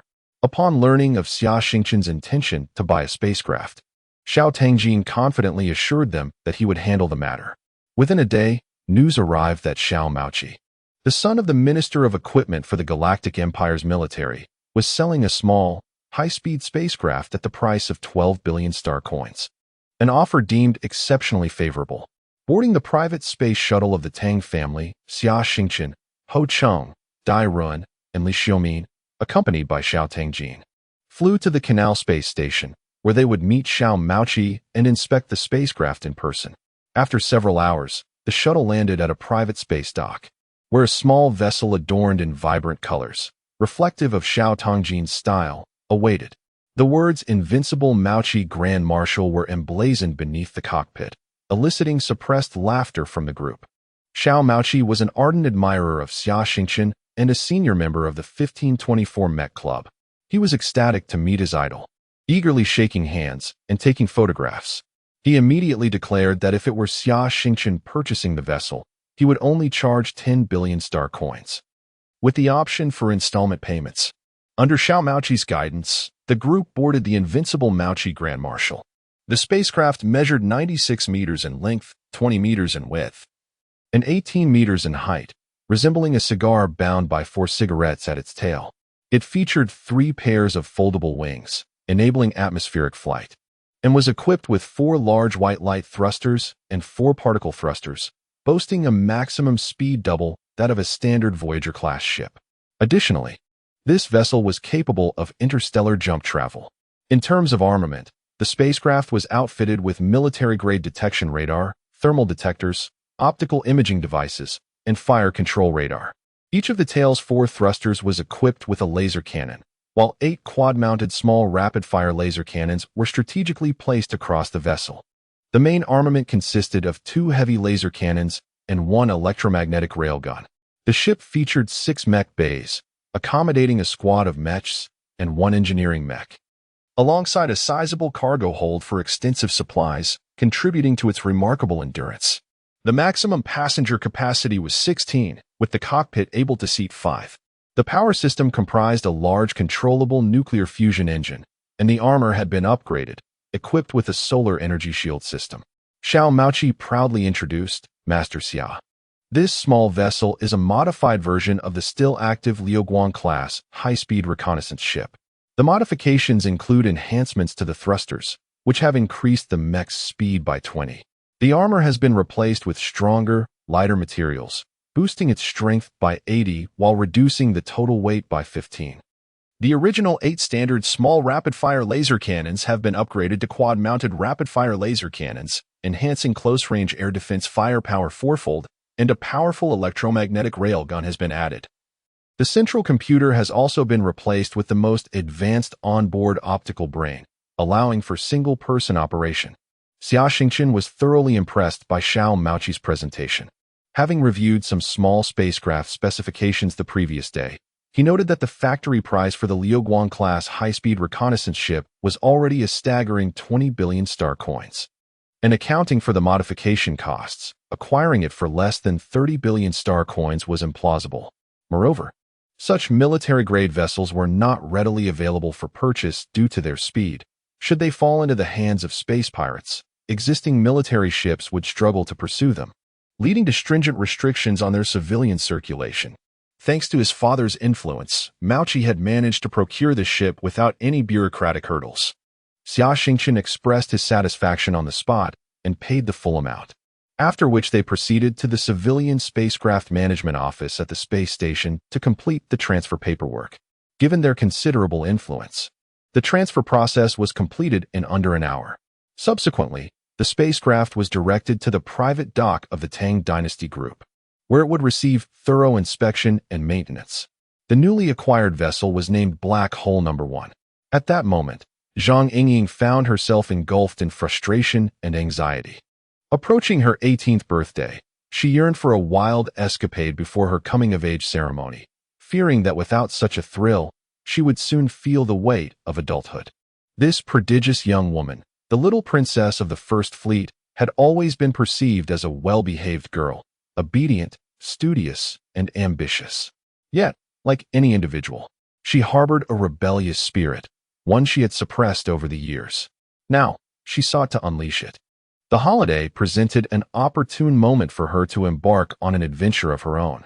Though she possessed a small spacecraft and attendants, she wished to venture out without them, finding the prospect lacking in excitement. Thus, she scoured the Tianyuan Star's online forums for recruitment information from Mercenary Corps. However, finding a suitable team proved challenging. Larger mercenary groups typically sought long-term members, while smaller ones either operated outdated vessels or comprised dubious personnel. As a young and attractive girl, her presence in such environments could easily render her vulnerable. After all, in the vastness of space, taking a life and disposing of the body was an all-too-common occurrence. Chapter 138, The Black Hole Mercenary Corps. At this moment, a piece of information caught Zhang Yingying's attention. The Black Hole Mercenary Corps was seeking 2 sea-level mecha engineers and had a commendable spaceship, with all members being students from a military academy. This prospect seemed promising, prompting Zhang Yingying to send an application email. The recruitment primarily targeted spaceship pilots and chief engineers. Typically, a standard space vessel requires a crew of 5, the captain, responsible for issuing commands, leading combat, and managing the crew, the primary pilot, tasked with operating the spaceship, the co-pilot, who assists the primary pilot in monitoring the vessel's status while also serving as a navigator, personnel for the fire control system and radar operations, and communication management alongside mecha scheduling. In smaller vessels, one individual may perform multiple roles, yet for larger ships, this crew is insufficient. The chief engineer, on the other hand, assists in maintenance, upkeep, and damage control. However, the recruitment for the Black Hole Mercenary Corps was not progressing smoothly. Being a newly established team with only 2 members and a task completion rate of 0, the lack of experience and the need for team cohesion raised the mortality risk for newcomers, causing veterans to steer clear. 3 days had passed since the announcement, and only 2 responses were received. Xia Xingchen and the 2 applicants arranged to meet in a private room at the library. The first applicant was a striking red-haired beauty named Vivian, age 22, a student in the intermediate class of the Empire Military Command Academy, specializing in spaceship piloting. Vivian hailed from a lineage of navigators and had traveled the galaxy with her father, cherishing the pilot's seat as her favorite place. Although holidays provided an excellent opportunity to earn tuition, Her concerns mirrored those of Zhang Yingying. As a beautiful single woman, joining an unfamiliar team posed significant risks. Xia Xingchen and Ho Chung were already notable figures at school and could be trusted. Furthermore, their skills were commendable. Recently, Xia Xingchen had diligently studied battleship piloting and maintenance.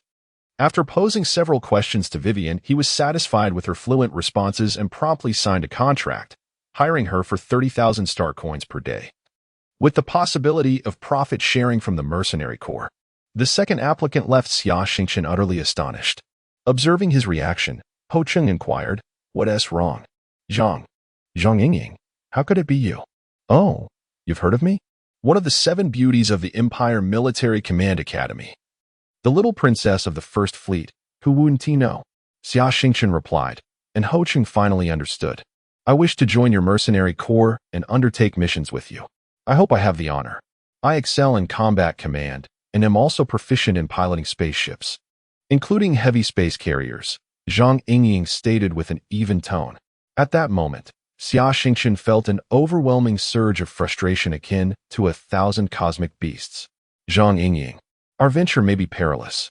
We aren't a large fleet, so perhaps you should reconsider, he said, feeling conflicted. Upon hearing this, Zhang Yingying's eyes welled with tears. I'm just a girl. If I join another mercenary corps and face danger, what if I'm harmed and left in space? I merely seek an opportunity for self-improvement. Why is it so difficult? Do you disdain me simply because I am a girl? Witnessing her distress, Xia Xingchen was taken aback. That is not my intention, nor do I look down on you. Just, please don't cry. I agree to your joining. Fantastic. You can't back out now. You said it. The young beauty's tears transformed into a radiant smile. Xia Xingchen faintly sensed he might have been outmaneuvered. Having recruited 2 pilots, Xia Xingchen decided to take on the role of chief engineer himself after several days of study. After bidding farewell to a few roommates and 2 princesses, Xia Xingchen, Ho Chung, and the other 2 boarded the space shuttle bound for the Canal Space Station's docking terminal. The sight of the blue-painted spaceship filled the 2 young women with excitement. They even took it for a test drive, expressing that the vessel performed splendidly. Naturally, it had been renamed from its previous absurd title to Black Hole 1. Once aboard, the crew settled into their quarters. Black Hole 1 featured 4 cabins, each accommodating 4 crew members, along with a luxurious captain's room, a kitchen, a dining area, a lounge, an entertainment room, a medical bay, and a small gym, facilities that were exceptionally well appointed, even bordering on opulence. In the lounge, Xia Xingchen convened the inaugural meeting of the Black Hole Mercenary Corps. The first order of business was to delineate each member's responsibilities. Xia Xingchen would serve as captain, chief engineer, mecha engineer, and mecha maintenance technician. Ho Chung would be the mecha engineer and chef, thanks to his exceptional culinary skills. Vivian would be the primary pilot and navigator, and Zhang Yingying would take on the role of co-pilot and tactical commander. Next was to determine the destination for their journey. The Black Hole 1 would navigate a rather obscure route directly to the northern region of the Western Administrative District, near the border with the Northern Administrative District, specifically to Lowland Star. There, Black Hole 1 would welcome 2 new members. Not long ago, he had received a secret email from Yazi, hinting at a surprise in store for him. In the subsequent 2 days, Black Hole 1 underwent final preparations for launch, including resupplying provisions, refueling with fusion energy, and most crucially, transporting the Dragon Knight Mecha and the Qitian Deshang Mecha aboard Black Hole 1. At last, everything was in order.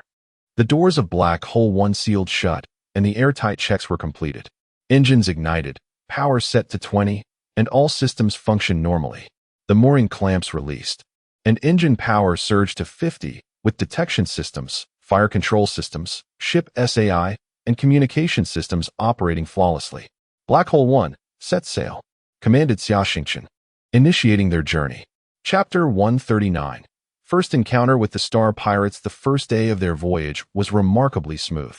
The TUN Star Domain boasted a highly developed space traffic system. Here, even obscure routes were bustling with activity, and instances of space congestion were not uncommon.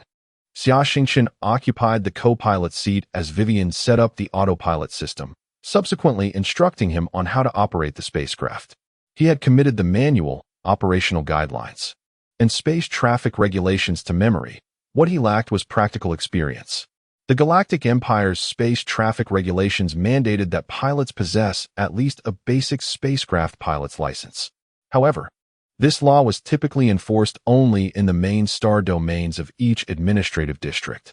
After all, the military was preoccupied, and the star pirates were beyond control. No one would bother with unlicensed drivers. The crew organized their duties, rotating every 8 hours, with Xia Xingchen, Vivian, and Zhang Yingying taking turns piloting the ship. In truth, with the autopilot system in place, their primary responsibility was to remain in the cockpit to manage any unforeseen events. Meanwhile, Ho Qing was tasked with overseeing the kitchen. Having fought on various planets, he had developed a knack for transforming unpalatable food into delectable dishes. 3 days later, their ship had traversed beyond the Tun star domain, and the number of spacecraft visible along the route had dwindled significantly. It was now a rare sight to spot even one vessel every few hours. The patrol warships were similarly scarce. After enjoying a delicious breakfast, Xia Xingchen and Ho Cheng completed their routine physical training in the gym. They then proceeded to the cockpit, where everyone was gathered. Over the past few days, Zhang Yingying and Vivian had become inseparable, evidently having forged a strong friendship. Xia Xingchen retrieved a device and connected it to the ship's main computer. Moments later, the screen displayed numerous bounty and mission notifications from surrounding planets. These tasks were posted by mercenary management agencies across the planets, and through this specialized device, mercenary groups could connect to the local Sky Net to access task information. The missions included exterminating star pirates, locating missing persons, establishing special routes, mining, exploring unknown star regions, eradicating extraterrestrial life forms, and escorting, among others. Each task came with varying rewards and requirements, imposing strict criteria based on the mercenary group and oppos, size, level, and number of spacecraft. The individuals posting these missions included private citizens, military forces, and large corporations. They initially entrusted the task rewards to the Mercenary Management Agency, which then provided each mercenary group with a device. The groups could upload their task videos to the agency via the Skynet for verification and subsequently receive their rewards and points from the nearest Mercenary Management Agency. The agency retained 15 as a management fee. The points earned by the mercenary groups could be utilized to upgrade their status or exchanged for various intelligence, supplies, and Mechs at the agency. On this journey, the only suitable task for us seems to be the extermination of star pirates. There are dozens of pirate factions along this route, Ho Qing remarked with a hint of exasperation as he surveyed the tasks.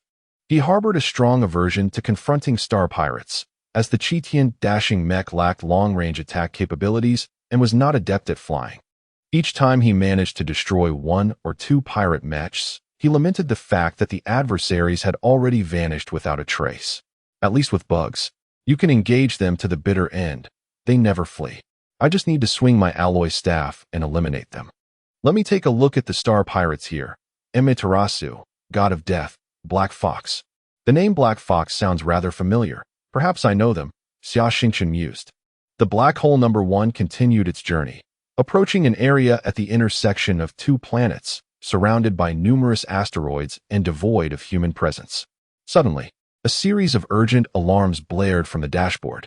Zhang Yingying glanced at the screen and reported, a medium-sized high-speed cruiser has been detected at coordinates 37, 89, 64, approximately 10,000 kilometers away.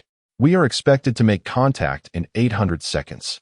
Their destination lies along our route. The likelihood of them being star pirates is quite high. I'll head to the Mech Bay with Ho Cheng.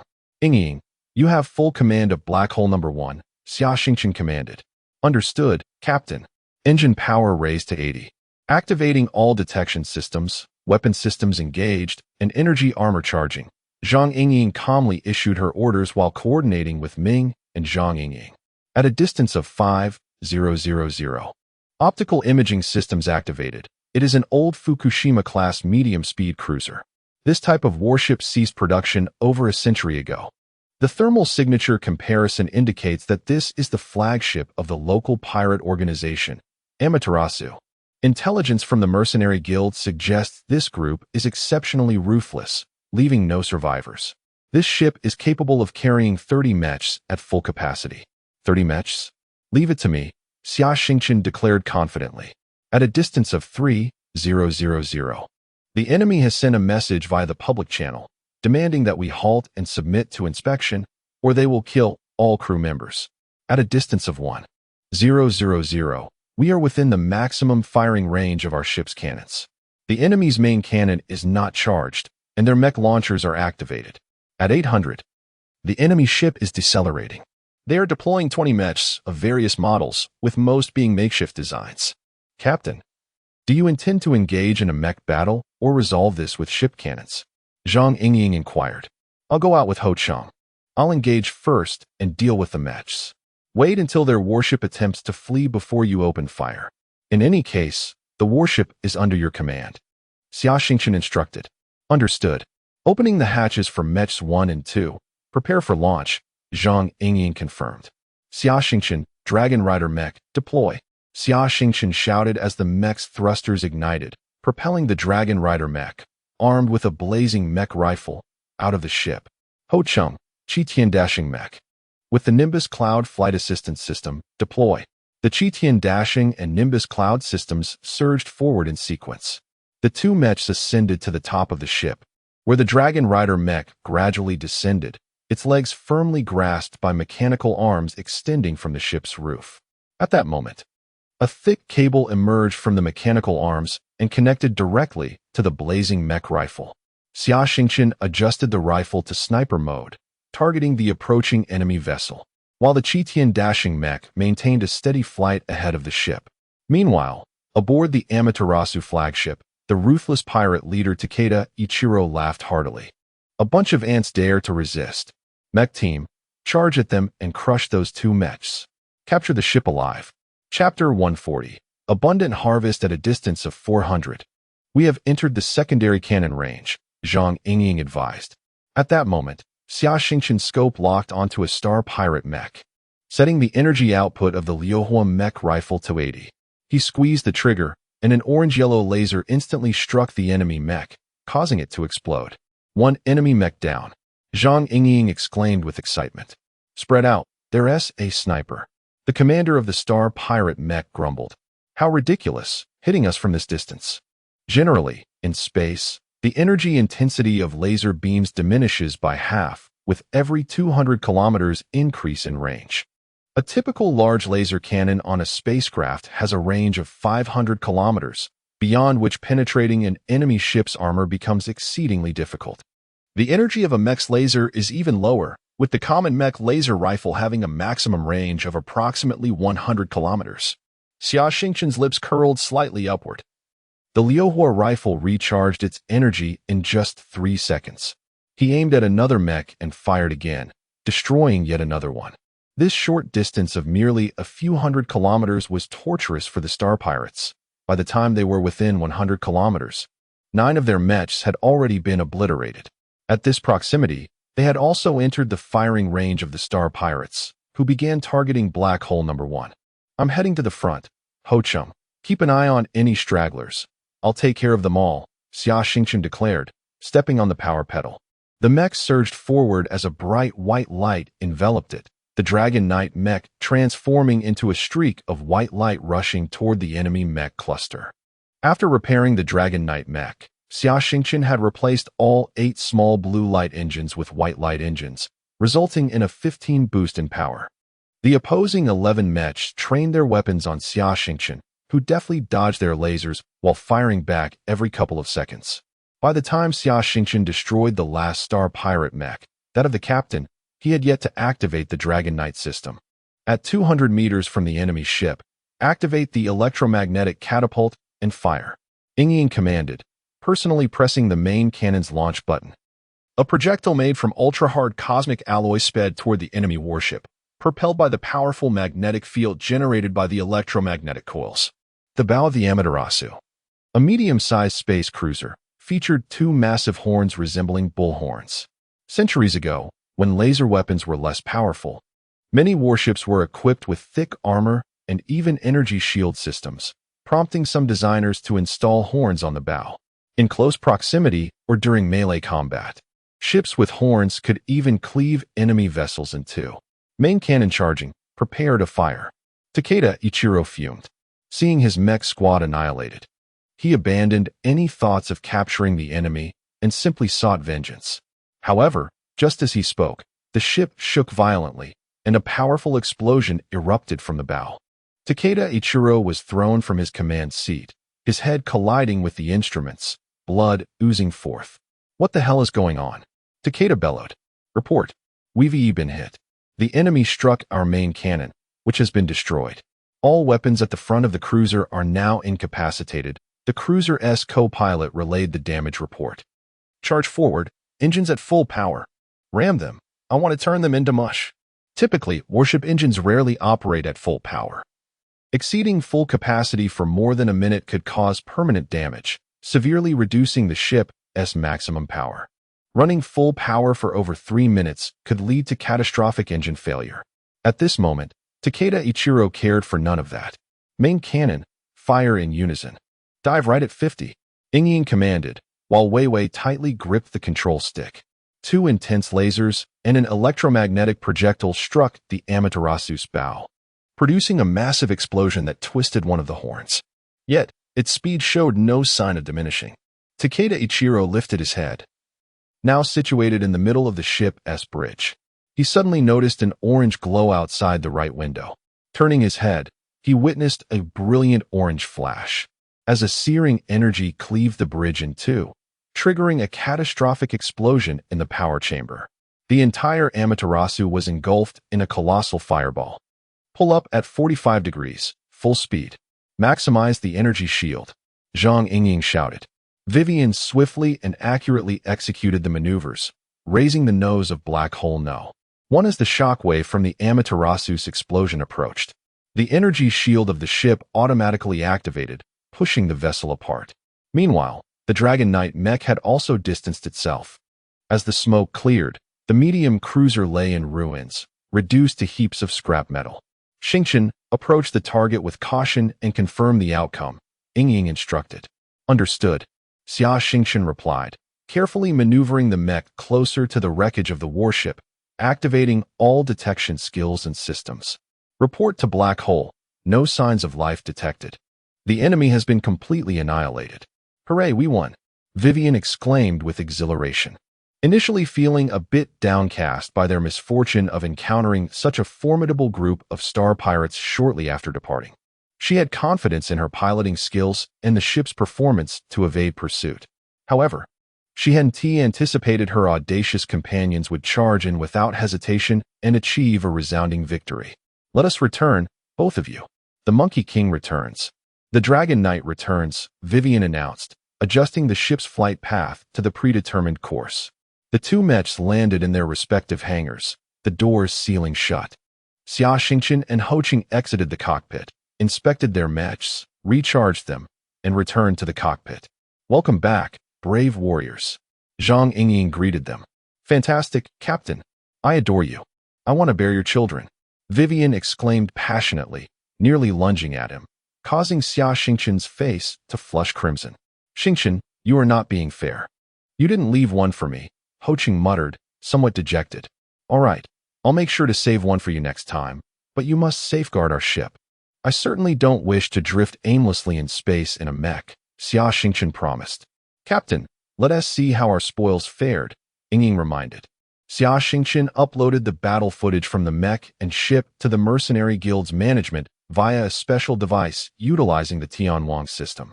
An hour later, a response came back to Black Hole No. 1. The Black Hole Mercenary Corps had destroyed a total of 20 star pirate mechs in this battle, with a reward of 10 million star coins for each, totaling 200 million star coins. They had also obliterated a medium-sized pirate cruiser, earning an additional 1 billion star coins. And for eliminating the star pirate leader, Takeda Ichiro, they received another 1 billion star coins, amounting to a total of 2 billion star coins. Since this mission was commissioned by the military, the mercenary management only deducted a 10 management fee, resulting in a total profit of 1.98 billion star coins. Additionally, They earned a substantial number of points, elevating the mercenary corps to a D-class status. I have decided. Each of you will receive a bonus of 500 million star coins. Captain Xia Xingchen announced. Captain, I want to marry you. Vivian shouted exuberantly. Xia Xingchen tumbled off his chair. Chapter 141. The Krupp family in the following 4 or 5 days. The journey was remarkably tranquil. Vivian remained fixated on the radar screen, hoping for some oblivious star pirate to unwittingly cross her path, yet not even a phantom appeared. Ying, why haven't we encountered any star pirates yet? I'm eagerly anticipating that reward. The tuition fees are exorbitant, Vivian pouted playfully. Well, dear Vivian, that 500 million star coins reward would suffice for a lifetime at the military academy.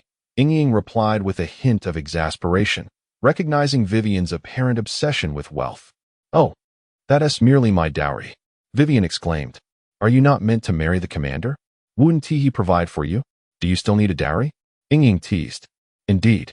However, that also constitutes my personal savings, Vivian stated, causing Xia Xingchen to tumble from his chair in disbelief. The Krupp family has been a formidable industrial dynasty since the era of Earth, remaining at the forefront of mining, metallurgy, and armaments for millennia. With a legacy spanning thousands of years, the extent of their wealth is something even the current patriarch, Eisen Krupp, cannot precisely quantify. Eisen Krupp, in his 50s, is in the prime of his life and has 3 sons. The eldest, John Krupp, has no interest in commerce and has dedicated himself to the arts since childhood, now emerging as a moderately renowned painter. The second son, William Krupp, aged 22, is a student at the Imperial Business Academy but has already begun to engage with the management of the family enterprise. Eisen has remarked that William possesses a commercial acumen far surpassing his own. The youngest, Mario Krupp, is also capable but lacks the innate talent of his brother, though he harbors considerable ambition. The Krupp Group controls nearly 40% of the galaxy's mineral resource production, wielding significant influence over the Galactic Empire's lifeblood. Prince Nicholas has long sought to win Eisen Krupp to his side. However, Eisen is a fervent patriot and has harbored disdain for Nicholas for some time. The Krupp Company allocates a mere 15% of its mineral products to the Northern Administrative Region each year, and strategic weapons such as fortress cannons and asteroid bombs are entirely withheld from them. Eisen has publicly declared that his family staunchly supports the Galactic Empire and will not supply weapons to any ambitious figure. Consequently, Eisen Krupp has become one of the primary targets of the impending Northern Paralysis operation. In a secret chamber beneath the princess residence on Siberian Star, Prince Nicholas was communicating with Yuri via a clandestine channel. My dear Yuri, it seems you have gained weight again. How prepared are you for the paralysis operation? Nicholas inquired. Your Majesty, we are ready to initiate. The scapegoat is prepared, Yuri replied, indicating that Nicholas's inner circle had begun addressing him as Your Majesty rather than Your Highness. The Krupp father and son must be eliminated. This is crucial for my significant plan. Do you understand? Yes, My Majesty. And Yuri, you should consider shedding some pounds. Nicholas concluded the video call and connected with his Minister of Internal Affairs, Chekhov. Chekhov, are you prepared? Yuri is set to launch, Nicholas asked. Your Majesty, we have firmly secured Mario Krupp. He has promised that if we assist him in attaining the position of family head, the Krupp Group will henceforth be loyal to you, and he will facilitate the production of strategic weapons for us. Can this Mario subdue the others in the group?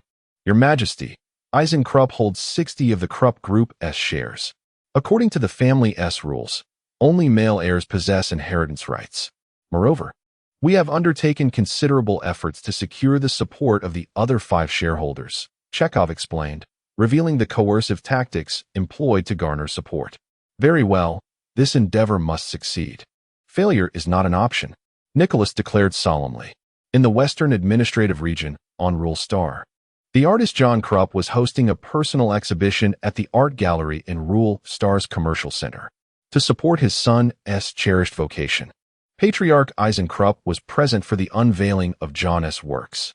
A grand piece measuring 10 meters by 10 meters was draped in a curtain on the outer wall of the Cultural Arts Center. 2 massive engineering mechs extended their long mechanical arms, prepared to unveil the masterpiece. On the dais, the chief executive of Rule Star delivered an impassioned speech. Today, we are privileged to attend the exhibition of the most talented artist of Rule Star, Mr. John Krupp, and the unveiling of his new work.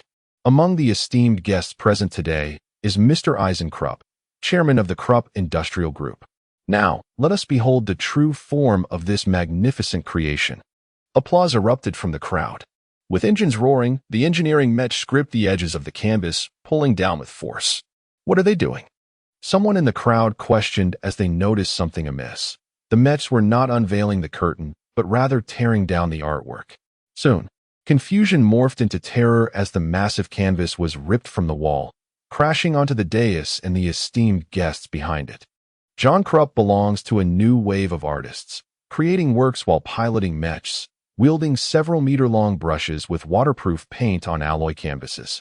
This 10-meter by 10-meter artwork weighed several tons, and the entire dais, along with a significant portion of the guest area, was buried beneath it.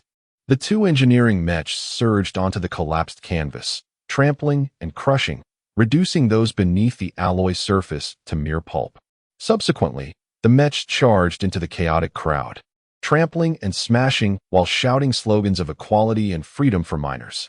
When military and police Mechs arrived to quell the chaos, the scene had already transformed into a hellscape. At this moment, William Krupp was aboard his private ship en route to the Lowland Star region, where a significant mineral resource had been discovered. William was tasked with evaluating whether the Krupp Group should engage in the development of this resource-rich star. This was originally Eisen Krupp's responsibility, but as he attended his second son's exhibition, he allowed William to take charge, intending to provide him with practical experience. As William perused the news on his holographic device, dozens of urgent breaking news alerts caught his attention, prompting him to click on the links. Chapter 142. The assault. The recent string of shocking news has left many reeling. Ruler Star has suffered a terrorist attack. During the unveiling ceremony of painter John Kruger's personal exhibition, two engineering Mechs crashed into the crowd, unleashing a massacre. Among the 385 victims, including the chief executive of Ruhr District, Eisen Kruger, chairman and president of Kruger Industries, and the artist himself, 560 individuals were injured, 315 of whom sustained severe injuries. The military police swiftly eliminated two assailants on the spot. Authorities quickly seized control of the engineering Mechs belonging to the Ruhr Municipal Group and raided the residences of the Mech operators on duty, only to discover that they had been murdered in their homes, indicating the involvement of other perpetrators. Footage released online reveals that the attackers shouted slogans advocating for miners' freedom. Subsequently, a media outlet received a declaration from the Galactic Freedom Army's Ruhr District branch, claiming responsibility for the heinous act. Medical experts reported that most victims were crushed beneath alloy canvases and subsequently trampled by the Mechs, their bodies reduced to pulp, rendering any medical intervention futile. Even the separation of corpses impossible.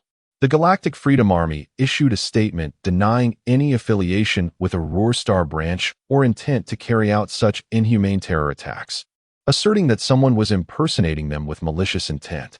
However, they seem to have overlooked the assassination of Prince Nicholas a few months prior, revealing the organization's current perilous nature. The Imperial Ministry of Internal Affairs vowed to thoroughly investigate the masterminds behind the attack and impose severe penalties on the perpetrators. The military announced a massive manhunt for the suspects, although doubts persisted regarding the Galactic Freedom Army's involvement in orchestrating the assault. In a separate incident, the chairman of the Woma Food Group on Antarctic Star was killed in a suicide attack, with the Galactic Freedom Army's Antarctic Star branch claiming responsibility.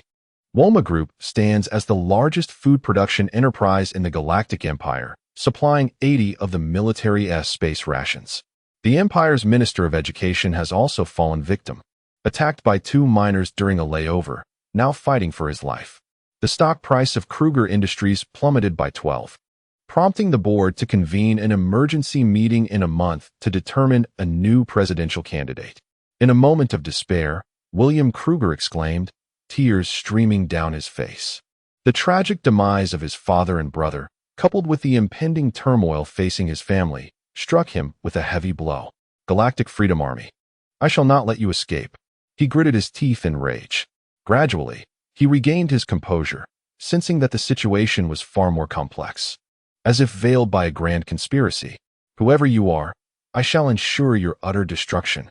He approached the captain's quarters, inquiring whether they could first investigate Lulon Star and return to the headquarters of Kruger Industries on Ruhrstar in time for the emergency board meeting. Receiving an affirmative response, they boarded the latest model of medium-speed cruiser, freshly manufactured by Kruger Industries last year, fully capable of making the return journey before the meeting. Suddenly, the ship was jolted by a piercing red alert.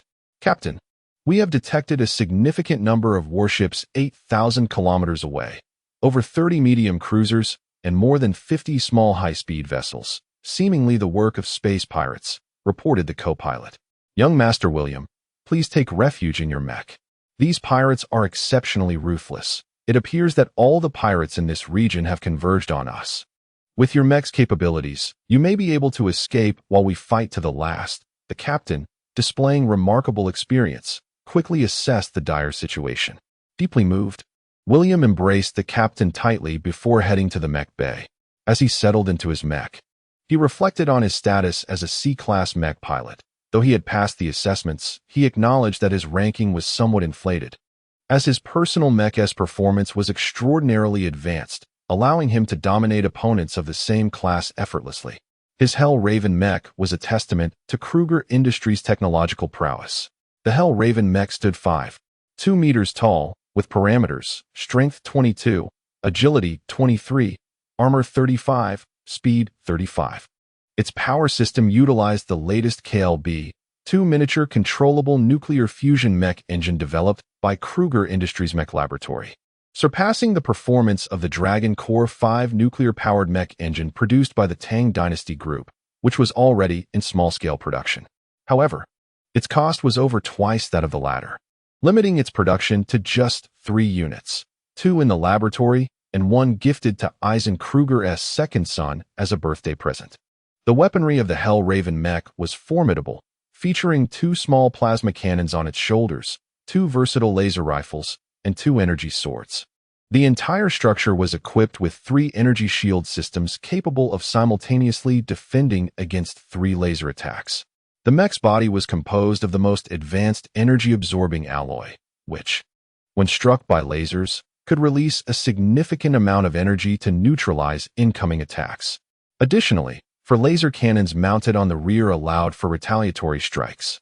Furthermore, the mech was fitted with a medium red light thruster on its back, while the remaining propulsion systems employed the latest white light thrusters. Given Kruger's financial resources, all propulsion systems could have been upgraded to red light thrusters. However, the acceleration generated would exceed what William could currently endure, as his physical strength and mental capacity were insufficient to manage such power. Consequently, for his safety, the mech did not employ an entirely red light propulsion system. Chapter 143. Seeking help at a distance of 800, all mechs were deployed, and the main cannon fired. The captain issued the command, and the medium-class cruiser launched all its mechs.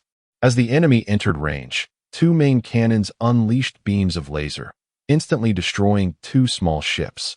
"Scatter and fire at full force," commanded the space pirate battleship, and the pirate ships dispersed in a chaotic flurry.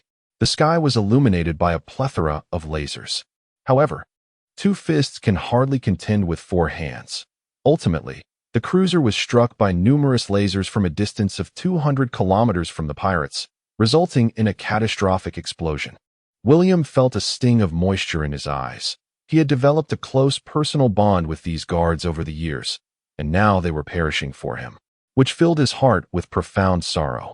At that moment, a multitude of mechs were unleashed from the enemy's ships and battleships, numbering over 500, charging towards William and his crew. "Young Master William, your mech is swift. Please retreat to the nearby asteroid belt. We can no longer escape. Avenge us." William recognized the truth in their words, steeled his resolve, and turned to depart. His guards bravely piloted their mechs into the fray against the pirates. Soon after, their mechs, along with a multitude of enemy mechs, were reduced to cosmic dust. The mechs soared at high speed for more than half an hour, and just ahead lay the asteroid belt. Suddenly, Alarms blared as an Icefield-class heavy cruiser approached at high speed from not far away. Soon, the mech launch bays of the cruiser opened, and 50 mech streamed out in succession. Upon seeing the impending blockade, William realized that this time escape was impossible. Facing the approaching adversary, the Hell's Crows hovered in space, the two plasma cannons on its shoulders beginning to charge. At this moment, the Icefield-class cruiser was 80 kilometers away, and the enemy mechs were less than 50 kilometers from him. The Icefield-class heavy cruiser sounded a rapid alarm. High-energy reaction detected, shouted the co-pilot. But before he could finish, two purple plasma bolts sliced through the bridge, cleaving it in half. Although the cockpit was destroyed, preventing a catastrophic explosion, the entire ship lay crippled in space. Moreover, over a dozen enemy mechs connected to the plasma lines were reduced to ashes. This infuriates me. Fire at will. At the forefront was a specially modified black mech, adapted from the Black Duke design, equipped with large thrusters and wielding a massive mech laser rifle. The pilot of this mech was none other than the leader of the pirates, the notorious Black Fox. Speaking of Black Fox, he was an old acquaintance of Xia Xingchen. He had previously colluded with Major Edward of the local military on Manastar, engaging in robbery, arms smuggling, and human trafficking, thriving in his illicit trade. Little did he know that he had foolishly kidnapped a princess of the Galactic Empire. To curry favor with the royal family and General von Klaus, Edward sought to eliminate this business partner, hoping to claim credit for his demise. However, Black Fox was exceptionally cunning, sensing danger. He abandoned his stronghold and fled Manastar with his elite forces to seek new opportunities in the Lulon Star domain.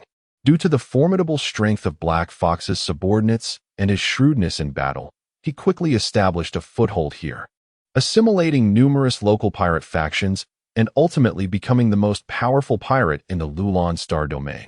Considering that the Western Star region was the Galactic Empire and Oppos's most vital mineral and heavy industry base, Nicholas would undoubtedly target it in the event of a rebellion.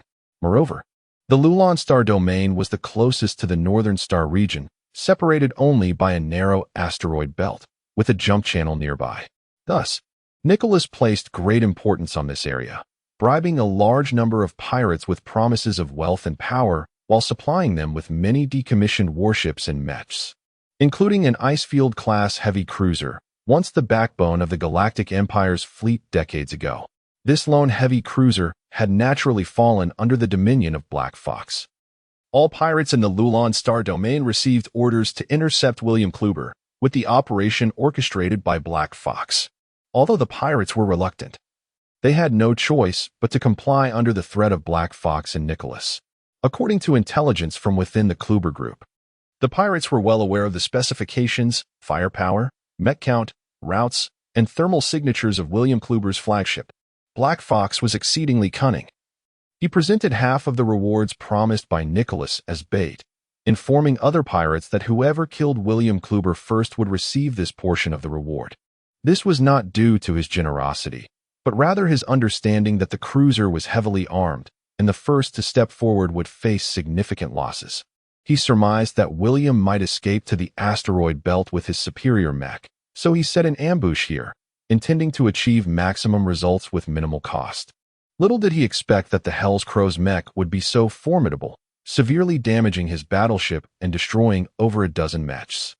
After the plasma cannons fired at full power, they became inoperative.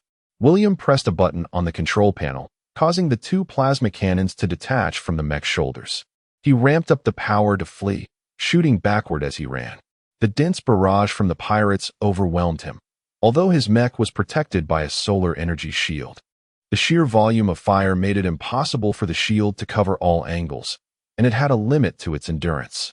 Particularly, the specially modified Black Duke mech had chosen its firing moments with remarkable precision, often targeting William's mech just as it was struck by other lasers, causing the shield's strength to wane.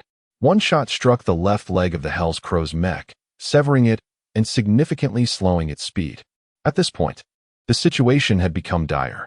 William Kluber spotted a ship in the distance. It appeared to be a small, high-speed military reconnaissance vessel.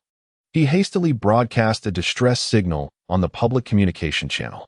This vessel was none other than Black Hole No. 1, which had detected the mechs early on and raised the alarm. Everyone rushed to the cockpit and took their battle stations. Coordinates 89, 76, 24, distance 6,000. A mech is transmitting a distress signal, and 36 enemy mechs are firing upon it from 6,200, one officer reported. Hao Cheng and I will stand by. Adjusting course to engage.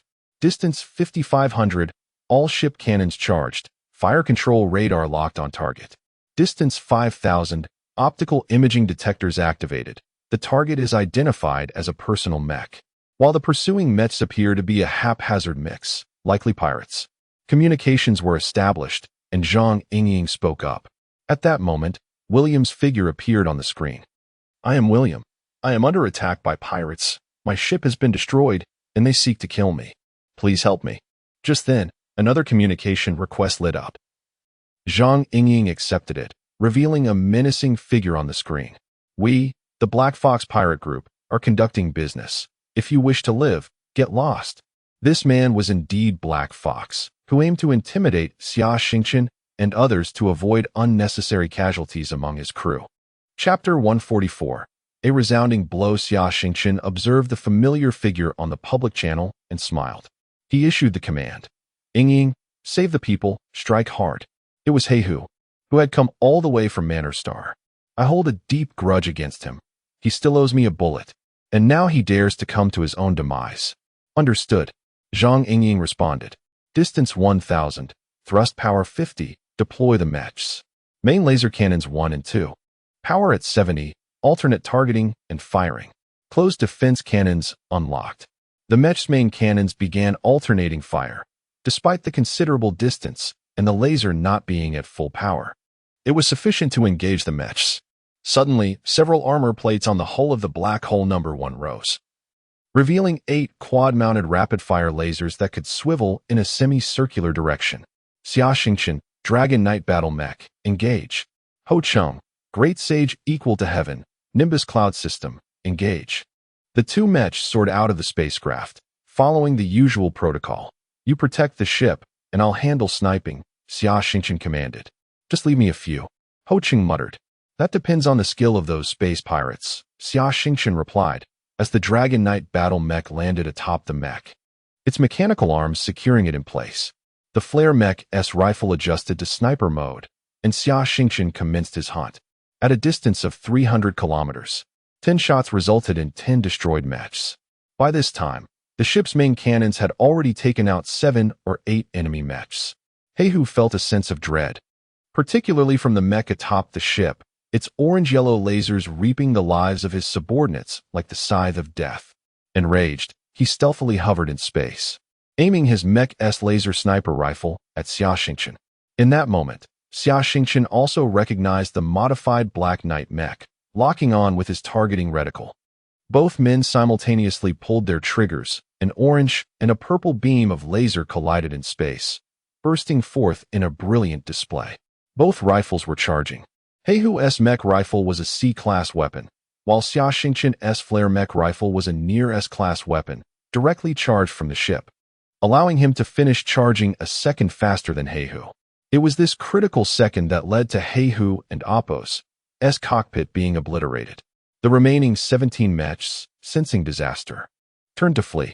They had now entered the range of the close defense cannons, and a barrage of concentrated laser fire erupted, destroying over 10 pirate mechs, while the few remaining were picked off one by Xia Xingchen's sniper rifle. Yingying, open the hatch of mech number 3 and prepare the landing net.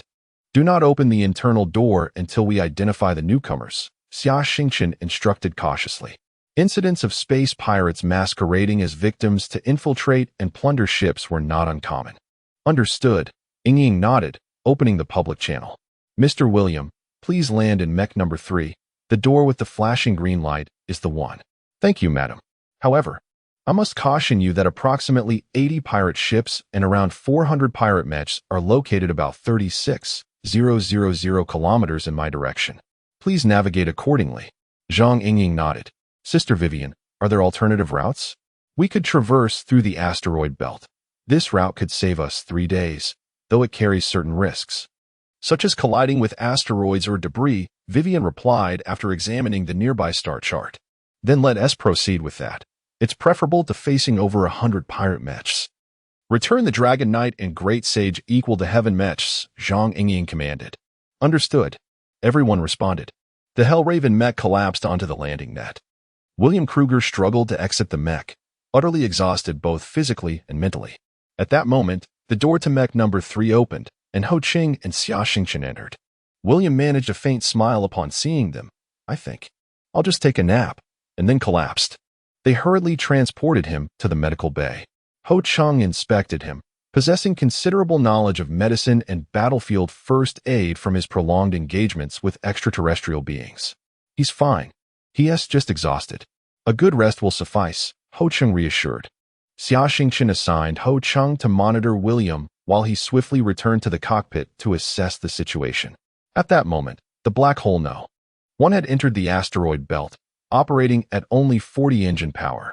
Flying too fast here would be sheer folly. Vivian held the control stick, maneuvering the black hole No. 1 as if it were a maglev racing car, diving and rolling while the main and close defense cannons intermittently fired, destroying debris in their path. Observing the numerous rocks skimming perilously close to the ship's hull, both Zhang Yingying and Xia Xingchen felt their hearts race. After over 5 hours, Vivian's stamina reached its limit. She reduced speed to 10, the ship progressing at a very slow pace. Xia Xingchen took over the shift, followed by Zhang Yingying a few hours later. They could manage the 10 speed. Once Vivian had sufficiently rested and recharged, they would experience a sense of exhilarating freedom.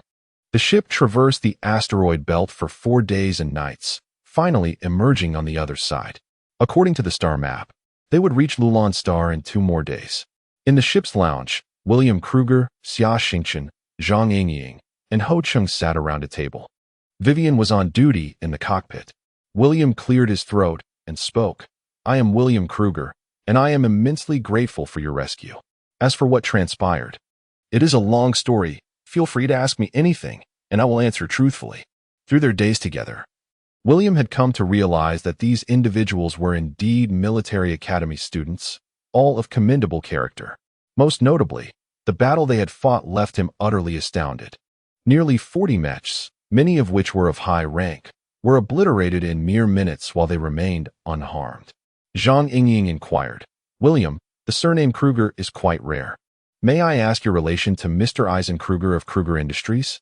Indeed, he is my father. I am his second son. How did you know? William asked.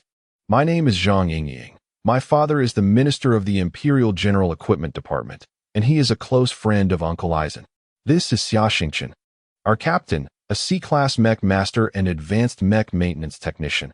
And this is Ho Chang, a C-class mech master, who also serves as the ship's doctor and chef. The beautiful lady in the cockpit is Vivian, our chief pilot and navigator. Pleasure to meet you all, William said, standing to bow to each person once more. Now, William, could you please elaborate on why you found yourself here and under pursuit by space pirates? Zhang Yingying pressed. William remained silent for a moment, then retrieved a reader from his bag and handed it to Zhang Yingying. After you read this, everything will be clear. Chapter 145 Analysis. Xia Xingchen and several others took turns examining the reader. The information displayed was astonishing. Acquiring news during interstellar travel is quite challenging. Typically, only when a spaceship approaches certain planets and connects to the celestial network can updates on news occur. After reading, everyone fell into a contemplative silence. William, what are your thoughts on this matter? Zhang Yingying inquired. I find it difficult to believe some of the claims made in the report. This cannot have been the work of minors. There must be a conspiracy at play. However, there are many aspects I cannot comprehend, William replied. Share your doubts, and we shall assist you in analyzing them, Zhang Yingying encouraged. William nodded and began his analysis. Firstly, let us assume that the Galactic Liberation Army is responsible for this incident, presenting the following doubts. Doubt 1. If this act is indeed attributed to the Miners' Liberation Organization, the Galactic Liberation Army, then why did they announce responsibility for the attack and simultaneously deny it? Isn't that redundant or even counterproductive? Doubt 2. The Galactic Liberation Army's use of such extreme measures would provoke severe retaliation from the Empire, causing miners to distance themselves from such a brutally violent organization. Are their leaders truly mad enough to undertake such a thankless endeavor? Doubt 3. I firmly believe that the deaths of my brothers and my own attack are not isolated incidents. It is evident that the assailants were space pirates, not miners. Miners and space pirates are sworn enemies. If the Empire exploits and oppresses the miners, the pirates treat them even more cruelly. Thus, they could not possibly conspire together. Moreover, as far as I know, the miners' organization lacks the financial resources to hire such a multitude of space pirates. Furthermore, if both my brothers and I were to perish, the greatest beneficiary would undoubtedly be my third brother, Mario Kruger, who would inherit 60 of Kruger Industries. Such a scheme is well within the reach of my ambitious brother. My current journey is highly confidential, known only to a select few high-ranking members of the Kruger Group. Yet, the pirates seem to possess thorough knowledge of my route, ship capabilities, and security forces. Additionally, my brother has the financial means to hire such a large number of pirates. However, I cannot fathom why numerous Imperial officials and heads of major enterprises have also fallen victim to attacks. If this is a diversion orchestrated by my brother to sow confusion, he seems to lack the capacity for such an undertaking. Moreover, this approach significantly heightens the risks involved. Thus, considering the information at hand, I can tentatively conclude that my third brother is certainly involved, but there is undoubtedly a formidable orchestrator behind him. An astute analysis, Zhang Yingying remarked. She then turned to Xia Xingchen and asked, Xingchen, what is your perspective? A familiar conspiracy, a familiar scent. Supporting puppets, hiring space pirates, sowing confusion, and using others as tools for assassination. I believe I know who is behind this, Xia Xingchen stated, retrieving a data storage device and connecting it to the screen in the living room. He manipulated the virtual interface, pulling up a plethora of data. While you were unconscious, I examined your mech. Aside from the optical brain and nuclear engine, other components suffered severe damage. I extracted the combat data from your mech. Since your mech can exchange battlefield data with the mothership via a data link, I obtained thermal signatures and optical imagery of the warships and mechs that ambushed you. Xia Xingchen explained. According to the thermal signatures and optical imagery, the assailants included 1 Icefield-class heavy cruiser, 16 Orca-class medium-fast cruisers, and 28 Snowhare-class small fast reconnaissance ships. As a young heir of the Kruger Group, you should be familiar with the products of our old rival, Northern Heavy Industries, Xia Xingchen continued. Indeed, these ship models boast exceptional performance, with durability being their greatest advantage. They have served in the Northern Administrative Region for over 50 years. 20 years ago, the Imperial military approved a ship replacement request from the Northern Administrative Region and allocated a sum to dismantle over 100,000 warships, sending them to the Khabarovsk Star region for disassembly, Kruger added. However, have you not noticed one crucial detail? Over the past 20 years, aside from a handful of Snowhare-class vessels, Orca-class medium-fast cruisers and Icefield-class heavy space cruisers have scarcely been seen. This is quite abnormal. Generally, when military equipment is retired, the military will refurbish and modify it before releasing it to the civilian market to recoup funds. These modified military ships are highly sought after.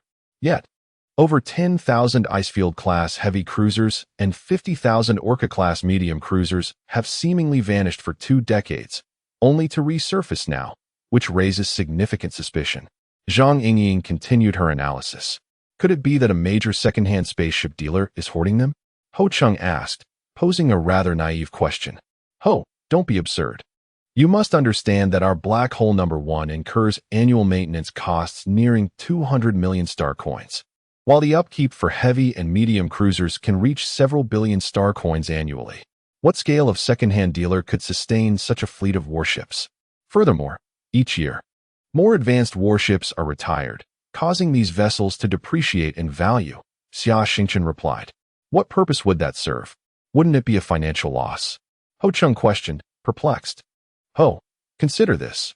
If war were to erupt between 2 factions of equal strength, and one side suddenly possessed an additional 50,000 warships, such an unexpected turn of events could drastically alter the tide of battle, Zhang Yingying explained, furrowing her brow as she mentally simulated how to confront such a scenario.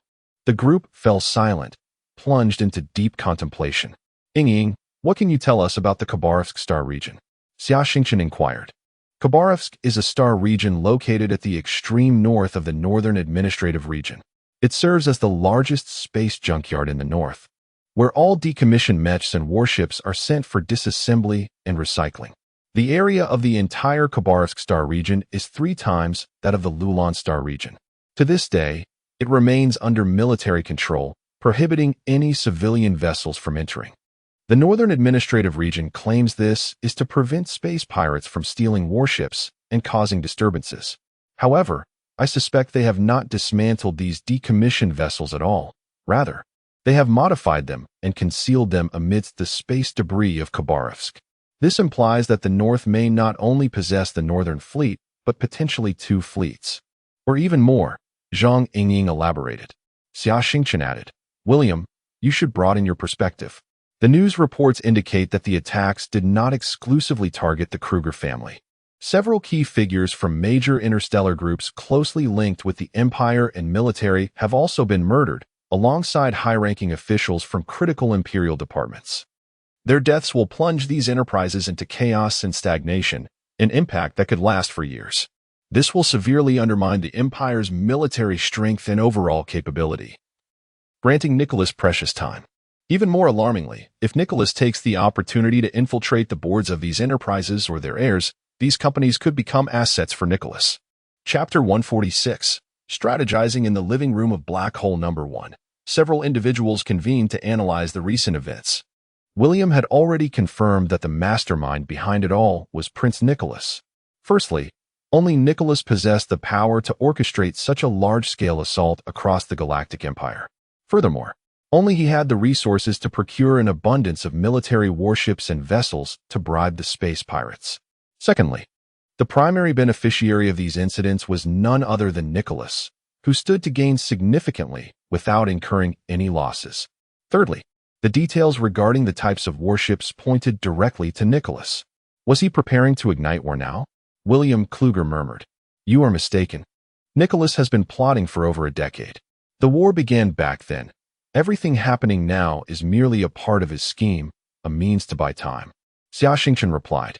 He then recounted his experiences, including the discovery of the Mech division training base established by the North at Watchstar, the rescue operation for Yuri, the deployment of Scorpions on dozens of planets including Fury Star, the recruitment at the Mech Division Assessment Center, and the incitement of officers at the Military Command Academy.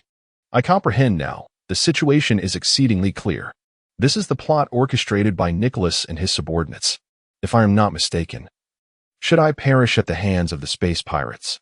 The temporary board of the Kluger Group will likely pass a resolution to release the quotas on mineral resources from the North and sell strategic-level weapons to them, William stated.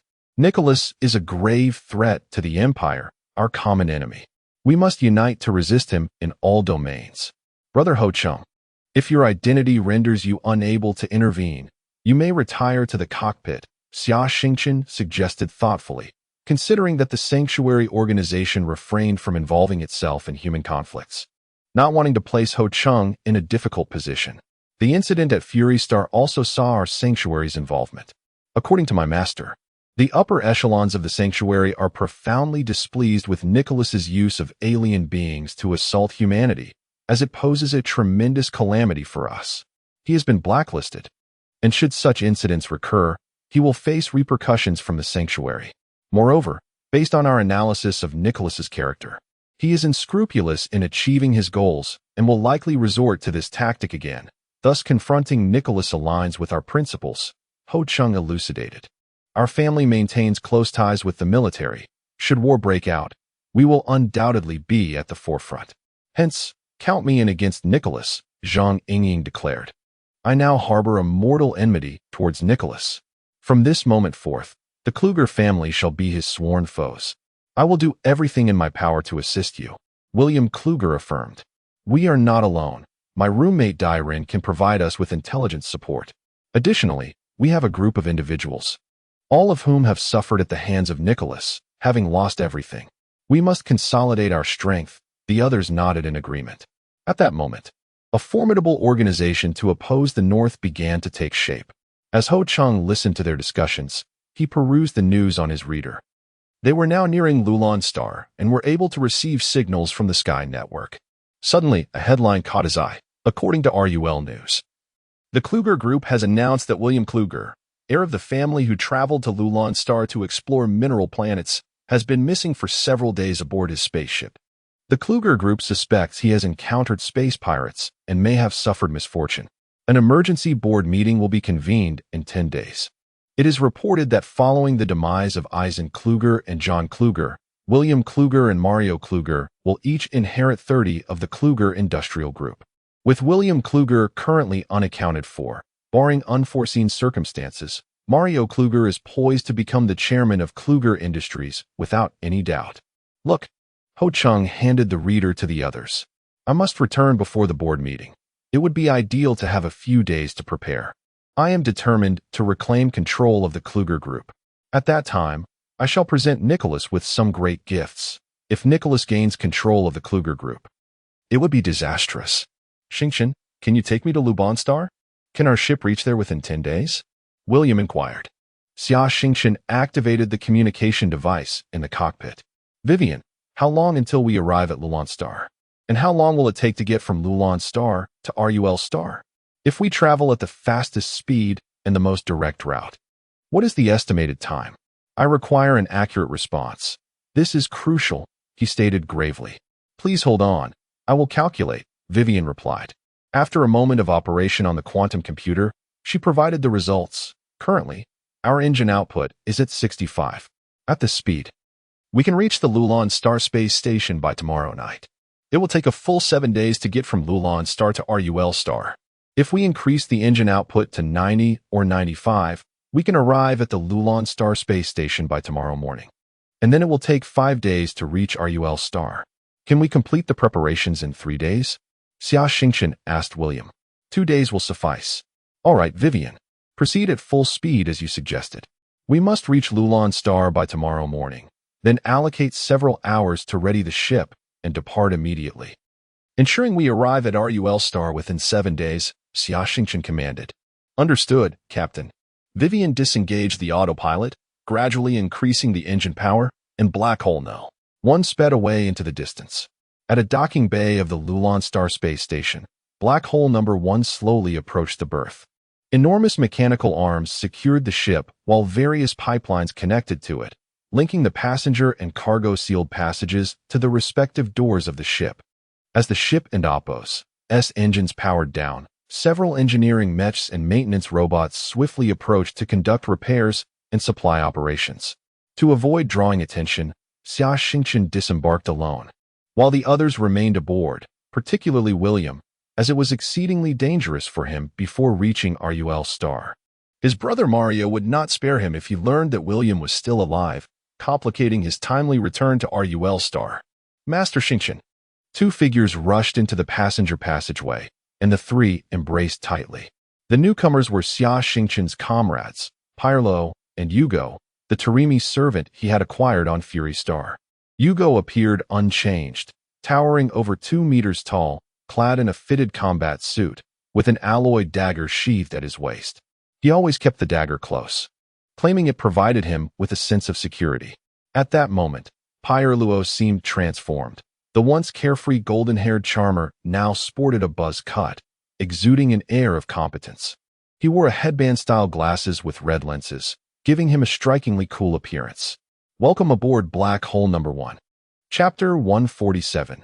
Reminiscing. Xia Xingchen introduced Pirlo and Hugo to the crew, who were intrigued by the blue-skinned Tarimi and the handsome gentleman adorned with spectacles. However, this was not the time for idle chatter, as their mechs had just been delivered to the dock and needed to be extracted from the transport containers and placed in the mech hangar. Hugo's mech transport container was opened, and with great enthusiasm, he climbed into the cockpit. The blue indicator light on the mech's head illuminated, and the mech rose to its feet, following the cockpit's directions toward hangar number 4, named the Tarimi Warrior. This mech was crafted exclusively for Hugo by Old Man Fry, making it the only mech of its kind in existence for the Tarimi people. The Tarimi Warrior stands at 6 meters tall, with specifications of Strength 25, Agility 25, Armor 25, and Speed 28.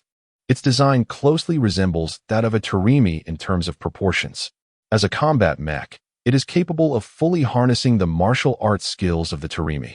The mech is equipped with a laser rifle resembling a hand crossbow, capable of firing 3 beams of laser simultaneously. While the Tarimi's traditional ranged weapons are typically javelins and shurikens, their interactions with humans led to the exchange of resources involving crossbows and arrows. The Tarimi greatly admire the crossbow, demonstrating remarkable aptitude in its use. Consequently, Old Man Fry outfitted Hugo with this weapon. On the left arm of the mech is a circular shield, and 4 energy javelins are affixed to its back, which can be connected to form an energy spear. Additionally, the joints of the mech have undergone armor reinforcement, allowing them to be used as direct weapons against opposing mechs. The most distinctive feature of the Tarimi warrior lies in its operating system. Given that the Tarimi's mental capacity barely reaches level 10 by human standards, and their thought processes diverge significantly from those of humans, it is nearly impossible for them to operate mechs using mental control. Old Man Fry ingeniously employed a common mech control method known as body simulation control. This system resembles a human-sized coffin, where the mech pilot lies inside. Connected by numerous mechanical arms and sensors, the pilot can perform various movements within this coffin, prompting the mech to execute corresponding actions.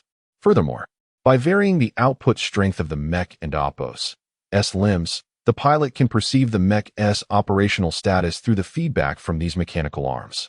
This method is arguably the most rational and effective for a combat mech, maximizing the pilot and Oppo's martial prowess. However, a significant drawback of this control method is its substantial physical toll on the pilot, leading to its replacement by mental control several centuries ago. Nevertheless, for the Tarimi, physical endurance is never a concern. Of course, Old Man Fry also designed a mental control headband to substitute the dashboard controls and assist with targeting. Hugo is immensely fond of his mech, and after months of acclimatization, he can even engage in fierce combat with Li Pai's modified Storm Mech.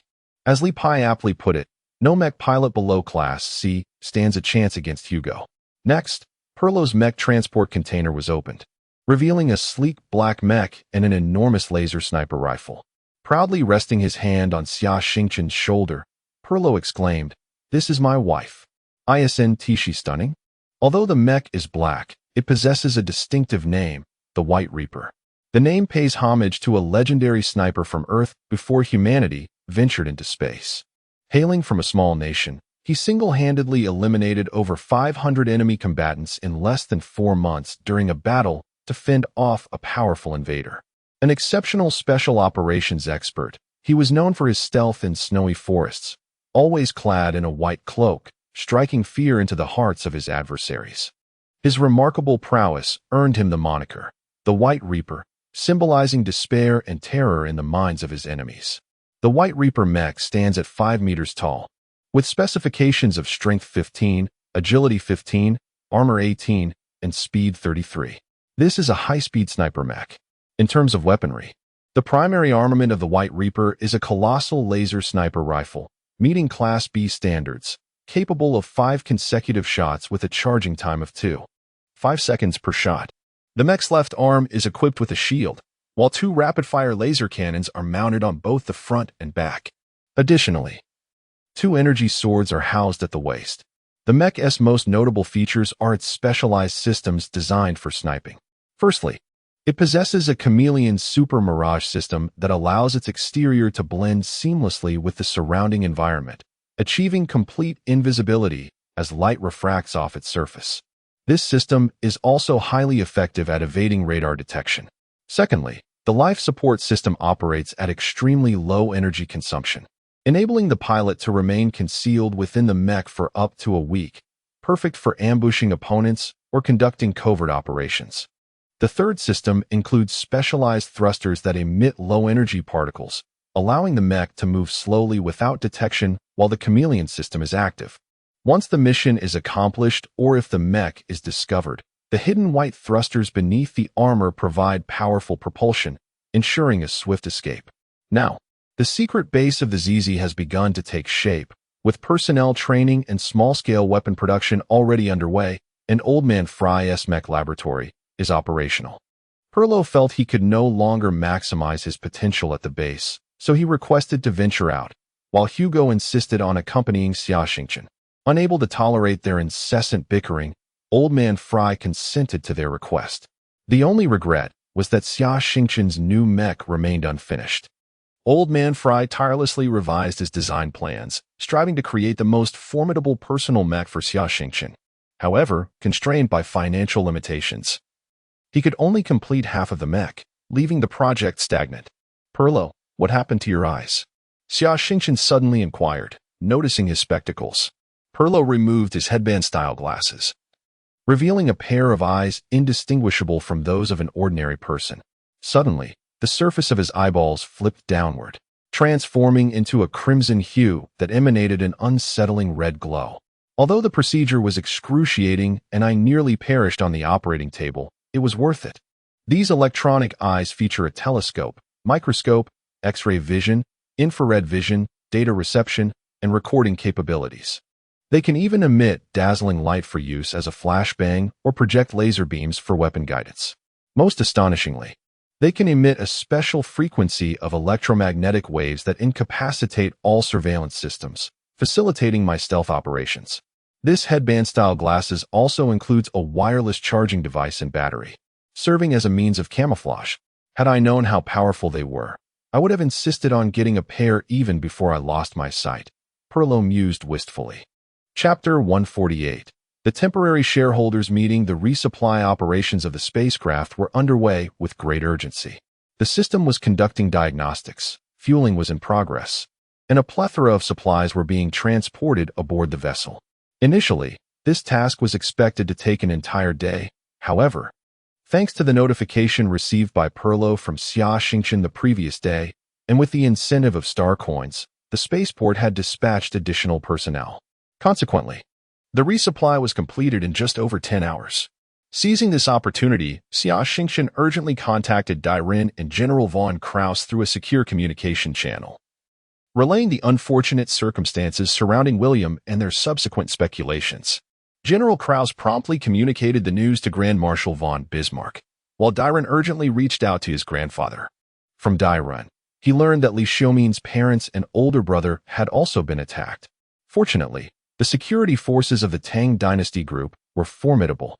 Aside from Li Xiaomin's eldest brother suffering minor injuries, the others were unharmed. The Black Hole 1 embarked on its journey once again, swiftly heading towards Rule Star. The Western administrative region of the Galactic Empire held a significant position within the industrial framework of the Banking Empire. It was home to warship production bases like Luban Star, as well as Mecha research and development centers and technological hubs such as Chang'an Star. Rule Star served as the mineral resource center and the hub for weapons production and research, with the headquarters of Krupp Industries located there. Krupp Industries' manufacturing base had given rise to numerous large cities, each with populations in the millions. In the largest of these cities, several shareholders of the Krupp Group convened for a meeting. Mr. von Hevedes, the vice president of the group and the presiding officer of this temporary board meeting, began his address. The man, in his 60s, was a cousin of General von Kraus. The family of the old marshal was also a major shareholder in Krupp Industries, holding a 10 stake. After retiring, Mr. von Hevedes represented his family in the company and had demonstrated a certain flair for business, earning him the esteemed position of vice president within the Krupp Group. We express our profound condolences and immense regret regarding President Eisen, John, and William's misfortunes. Here, on behalf of Krupp Industries, I sternly warn the masterminds behind this tragedy. We shall not let you go unpunished. Mr. Hevedes, we have more pressing matters to discuss. Krupp Industries must move away from the previous culture of formalism, inefficiency, and redundancy. Mario interrupted brusquely. Mr. Mario, you hold no position within the group. It is not your place to interject, Mr. Hevedes retorted, visibly displeased. I am now the largest shareholder and the legally appointed chairman. This is my right as granted by law, Mario arrogantly declared. This must await confirmation from the board meeting. All procedures must be duly followed. What are we doing now if not convening a board meeting? Why complicate matters that could be resolved in one go? Please, our time is precious. Look at our group, such a low growth rate. Does anyone care? Mario thundered from the stage, while the shareholders below remained silent, their faces somber. For the future development of our group and for everyone present to profit, I propose to lift the restrictions on mineral quotas for the Northern Administrative Region. They are willing to purchase various mineral resources from us at a price 50 higher than the current market rate. Furthermore, the Northern Administrative Region is prepared to pay double the price for planetary fortress cannons and other weaponry, which would increase our group's profits by 30 annually, Mario proclaimed. Full of self-satisfaction. A murmur spread among the shareholders below. Nonsense. You're a courting disaster. Is Nicholas's money so easily acquired? Earning even a single penny from him could cost you your entire fortune and life.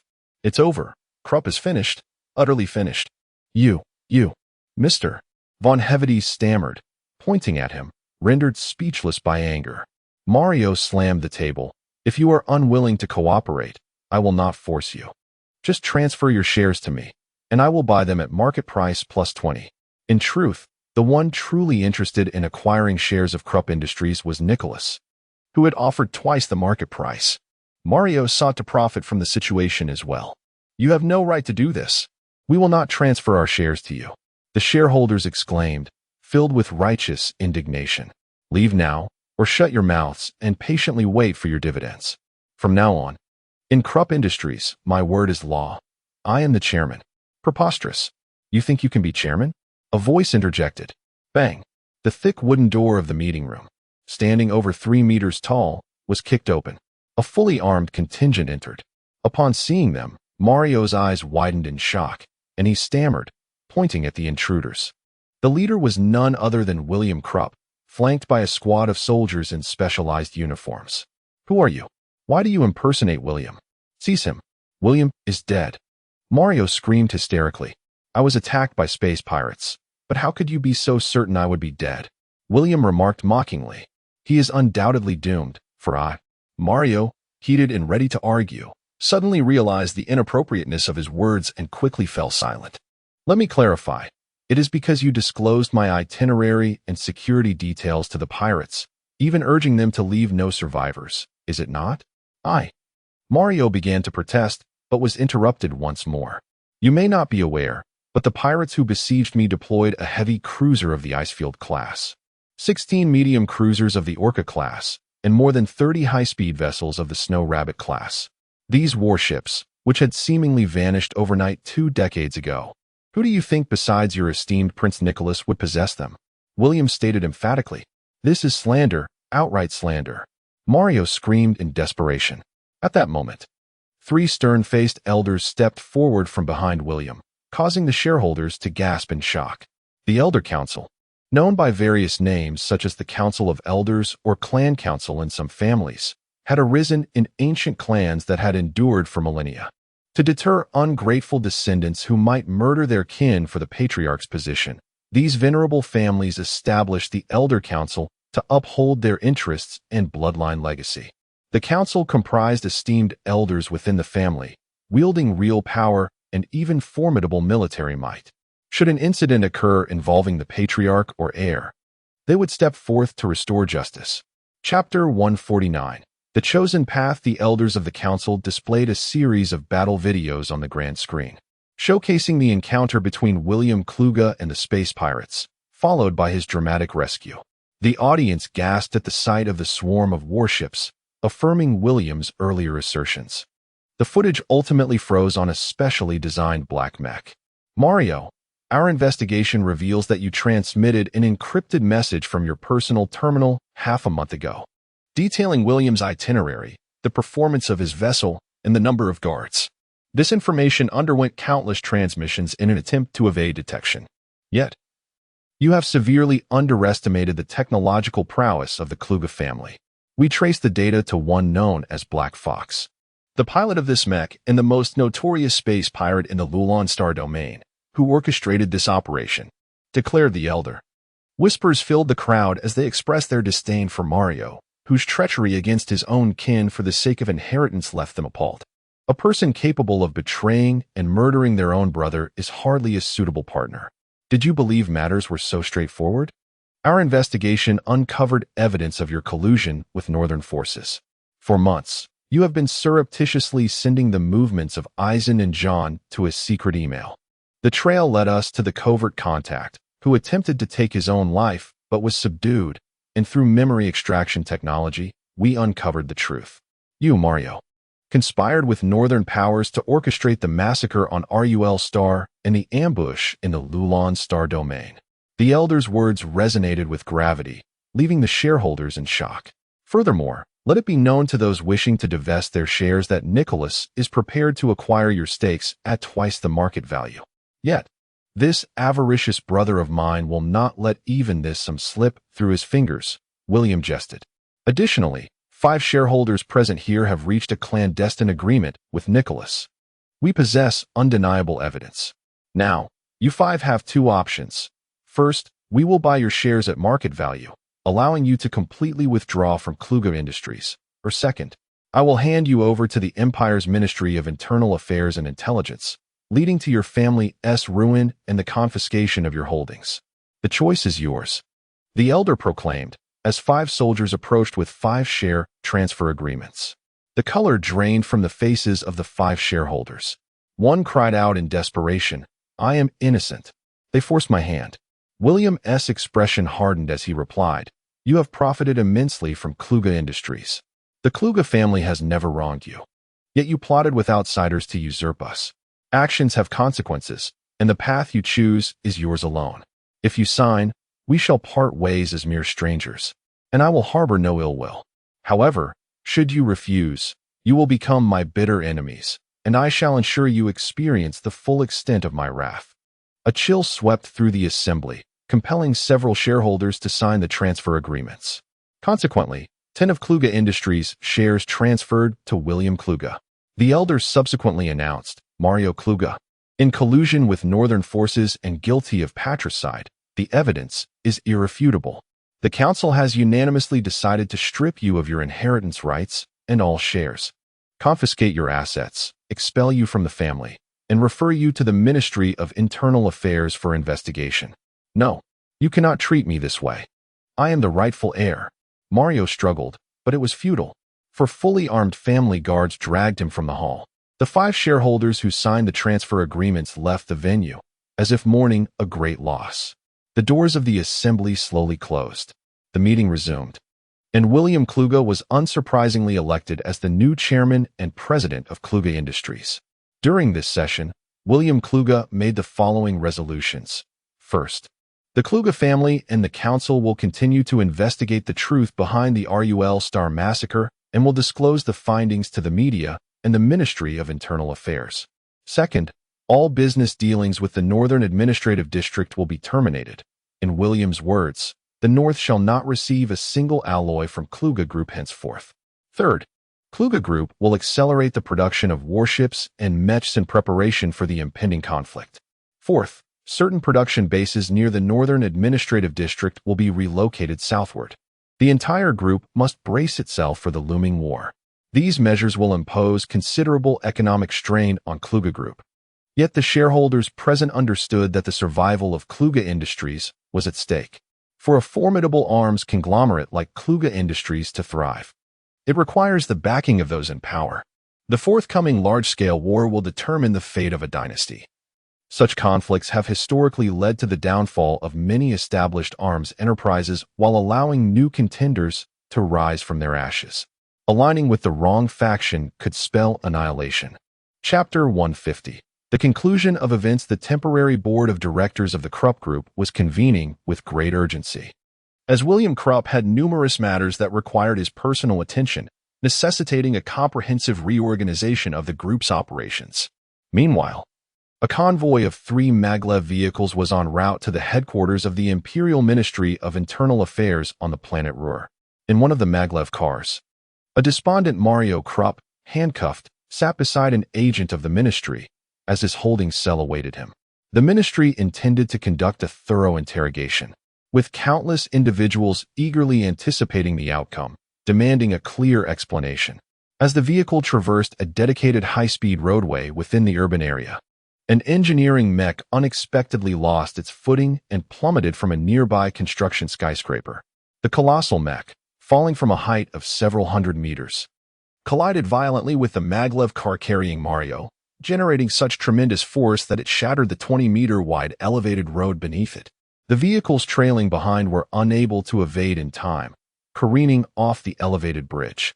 When military police cordoned off the scene, the mech and the maglev vehicle had become irrevocably intertwined, a mass of twisted metal. Authorities extracted Mario Krupp's DNA from the mangled remains, suggesting he had met a fate akin to that of his forebears. Speculation arose that this incident was a vendetta orchestrated by William Krupp and the Elders' Council, while others asserted it was a calculated move by Nicholas's subordinates to silence him. Investigators discovered substantial alcohol content in the remains of the mech operator, and footage from the construction site revealed the operator operating the mech under the influence, stumbling clumsily until tripping over a concrete pillar and crashing through a wall to his demise. With no irregularities in the operator's life and a history of drunk driving, the police could only classify the incident as an accident. Shortly thereafter, Krupp Industries held a press conference, announcing William Krupp as the new president and chairman of the group.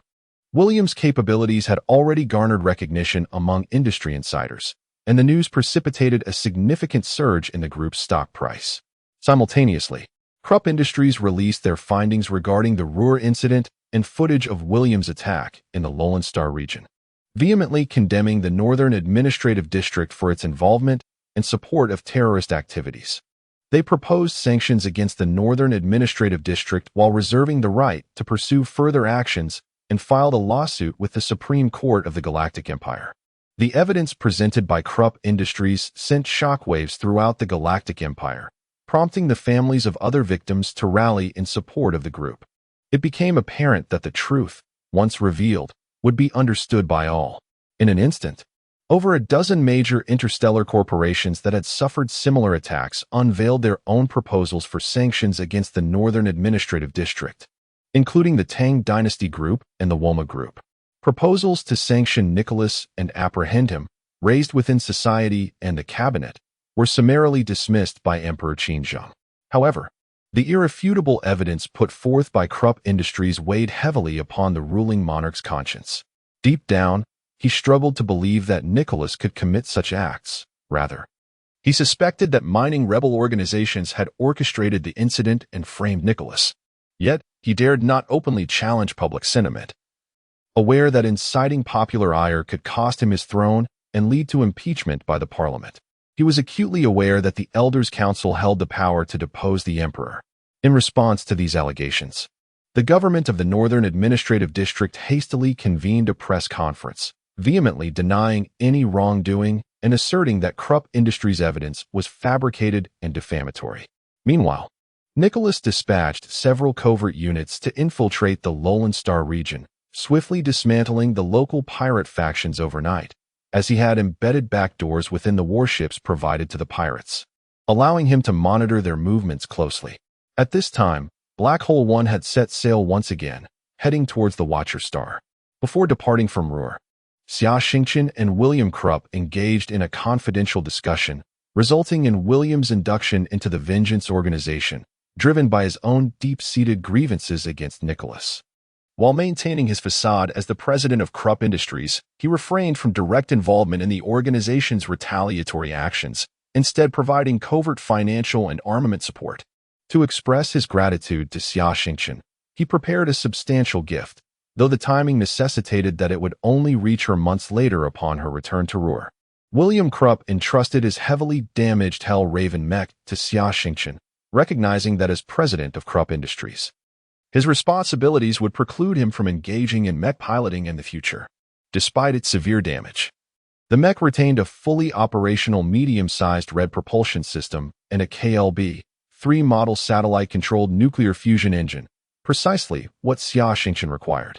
Meanwhile, in the clandestine meeting room beneath the Siberian Star Palace of the Northern Administrative District, Chekhov and Yuri, two estranged brothers, found themselves mimicking each other's actions, heads bowed in silence, scarcely daring to breathe. Before them loomed the furious Prince Nicholas, who had shattered the solid wood conference table and large screen with his formidable S-class mech prowess, sending splinters flying and drawing blood from their faces. Yet, they remained frozen in place. You two are worthless. How could I have raised such incompetence? Yuri, did you not assure me of a flawless plan? Did you not claim that those pirates were formidable? Over 80 ships ambushed a single vessel, and yet it escaped. And you, Chekhov, did you not consider the implications of the council? And your dim-witted informant, could he not have advised Mario to employ a more secure method of communication? Why did he not self-destruct when captured? Ah, this infuriates me. Nicholas's hands trembled with rage. He had meticulously crafted a paralysis plan over many years, anticipating it would inflict tremendous damage upon the Galactic Empire, providing him an opportunity to infiltrate significant interstellar corporations and establish favorable conditions for future military preparations in the North. However, William's escape and the Elders' Council's intervention had turned the tide against him. Not only had he failed to seize his coveted target, the Krupp Group, but other victims united against him, directing their ire toward the north. The coalition of these corporations effectively severed the Northern Administrative District's access to vital precious minerals, weaponry, mechs, and other essential components. This exacerbated the already overwhelming production burdens faced by Northern heavy industries, significantly impeding Nicholas's military preparations and diminishing the quality of Northern military products. Moreover, Nicholas's actions had incited widespread public disdain and mistrust. He had become akin to a rat scurrying through the streets. Should there indeed be a terror attack orchestrated by miners, the blame would inevitably fall upon him. This posed significant obstacles to his future machinations and schemes. After venting his frustration, he finally regained his composure, casting a scrutinizing gaze upon his subordinates. Despite his ire, he acknowledged that their failures were not entirely unjustifiable. He himself could not have executed the plan any better. It appears I acted too hastily. Henceforth, the paralysis operation will be suspended for a time. Utilize this period to reorganize.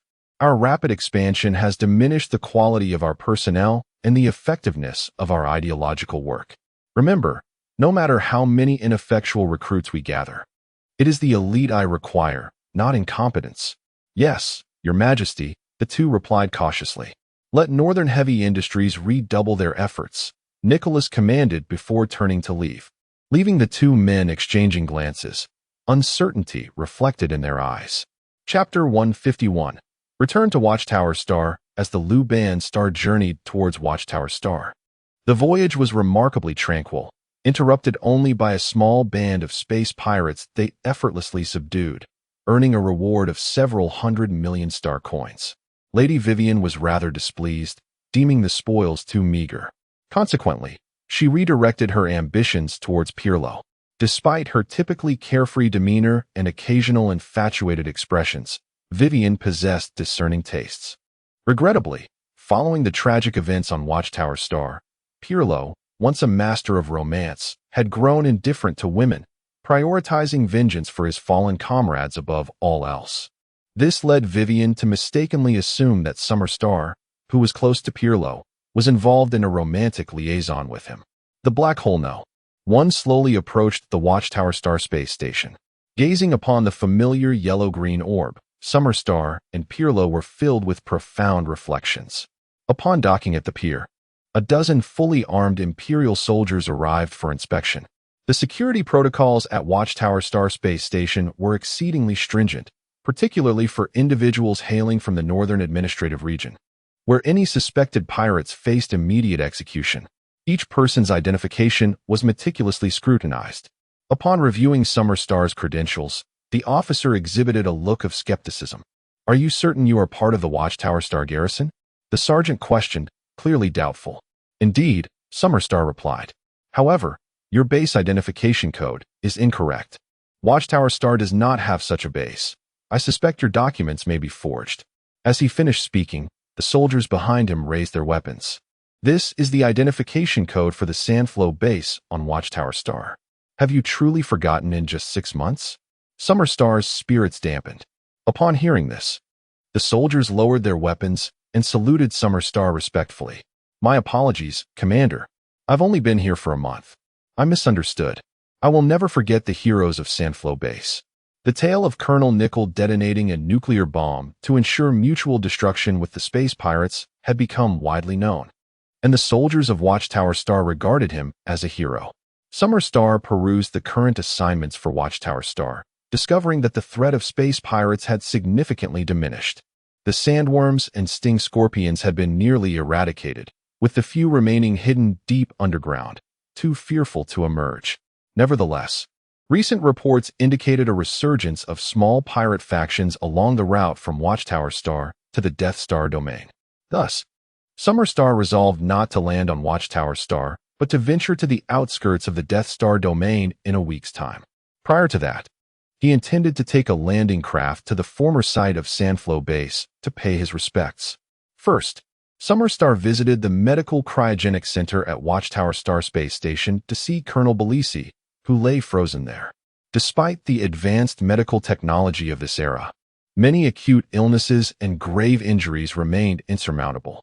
Colonel Belisi had become a vegetative state. Although there was hope for his revival, it could take decades, and he had no family to care for him. The military could not afford to employ someone to care for him indefinitely, and euthanasia was deemed inhumane and prohibited by Galactic Empire military law. Fortunately, the technology for medical cryogenics had advanced significantly, allowing for the preservation of bodily functions after thawing. Originally developed for interstellar travel, cryogenic technology had arisen from the limitations of spacecraft performance and the absence of wormhole travel techniques. During that era, astronauts would enter space, set their course, and activate autopilot, being thawed automatically as they approached their destination. Thankfully, space pirates were rare at that time, and as long as there were no spacecraft malfunctions or unfortunate collisions with space debris, danger was minimal.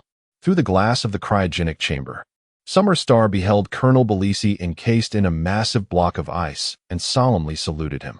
He had been studying martial arts with Qin Rin and the Elder, making remarkable progress. Surely, the colonel would find solace in witnessing his growth.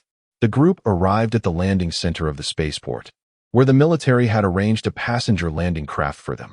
Summer Star had initially planned to go alone with Pirlo, but Zhang Yingying and Hugo insisted on accompanying him to visit the places where he had fought, so he reluctantly included them all. Summer Star had previously landed on Watchtower Star twice, the first time aboard a notoriously bumpy passenger landing craft, and the second via a landing pod from a space cruiser, piloting a desert night Mech directly to the surface. Despite being a passenger craft, the considerable turbulence was still quite uncomfortable. After over 40 minutes, the landing vessel touched down at the base. The massive harbor remained adjacent to the base, with several space warships docked in the lake. The original launch pad had been destroyed, replaced by a new launch system erected along the lakeside. Disembarking the landing craft, Zhang Yingying and Vivian found themselves unaccustomed to the gravity, their movements somewhat unsteady. Summer Star led them to the lakeshore, where he retrieved a bouquet of roses from his insulated container and silently placed them by the water's edge, tears welling in his eyes. Behind him, Pirlo quietly recounted the poignant love story between Summer Star and Freya, causing the two girls to weep uncontrollably, while Hugo knelt by the lake, paying homage. Subsequently, they boarded a new type of maglev transport vehicle, specially designed by the military for planets with high gravity like Watchtower Star, capable of reaching speeds of up to 500 kilometers per hour, with a designated capacity for 7 members, and with 6 of them not requiring a guide. Summer Star piloted the maglev vehicle directly to the site of the Sanflo base. Before nightfall, they arrived at the supply base, but it was a mere shadow of its former self. None of the people Summer Star recognized remained. The following morning, Summer Star set out again, finally reaching the site of the Watchtower Star base by midday. The area was now marked by a colossal crater, 2 kilometers in diameter. Colonel Nickel had detonated a high-yield nuclear weapon buried beneath the base, obliterating all facilities in the explosion. At the crater's edge stood a 5-meter-tall, 3-meter-wide, and over a meter-thick alloy monument, crafted from the wreckage of Mech's damage during the assault on the reptilian gang's base.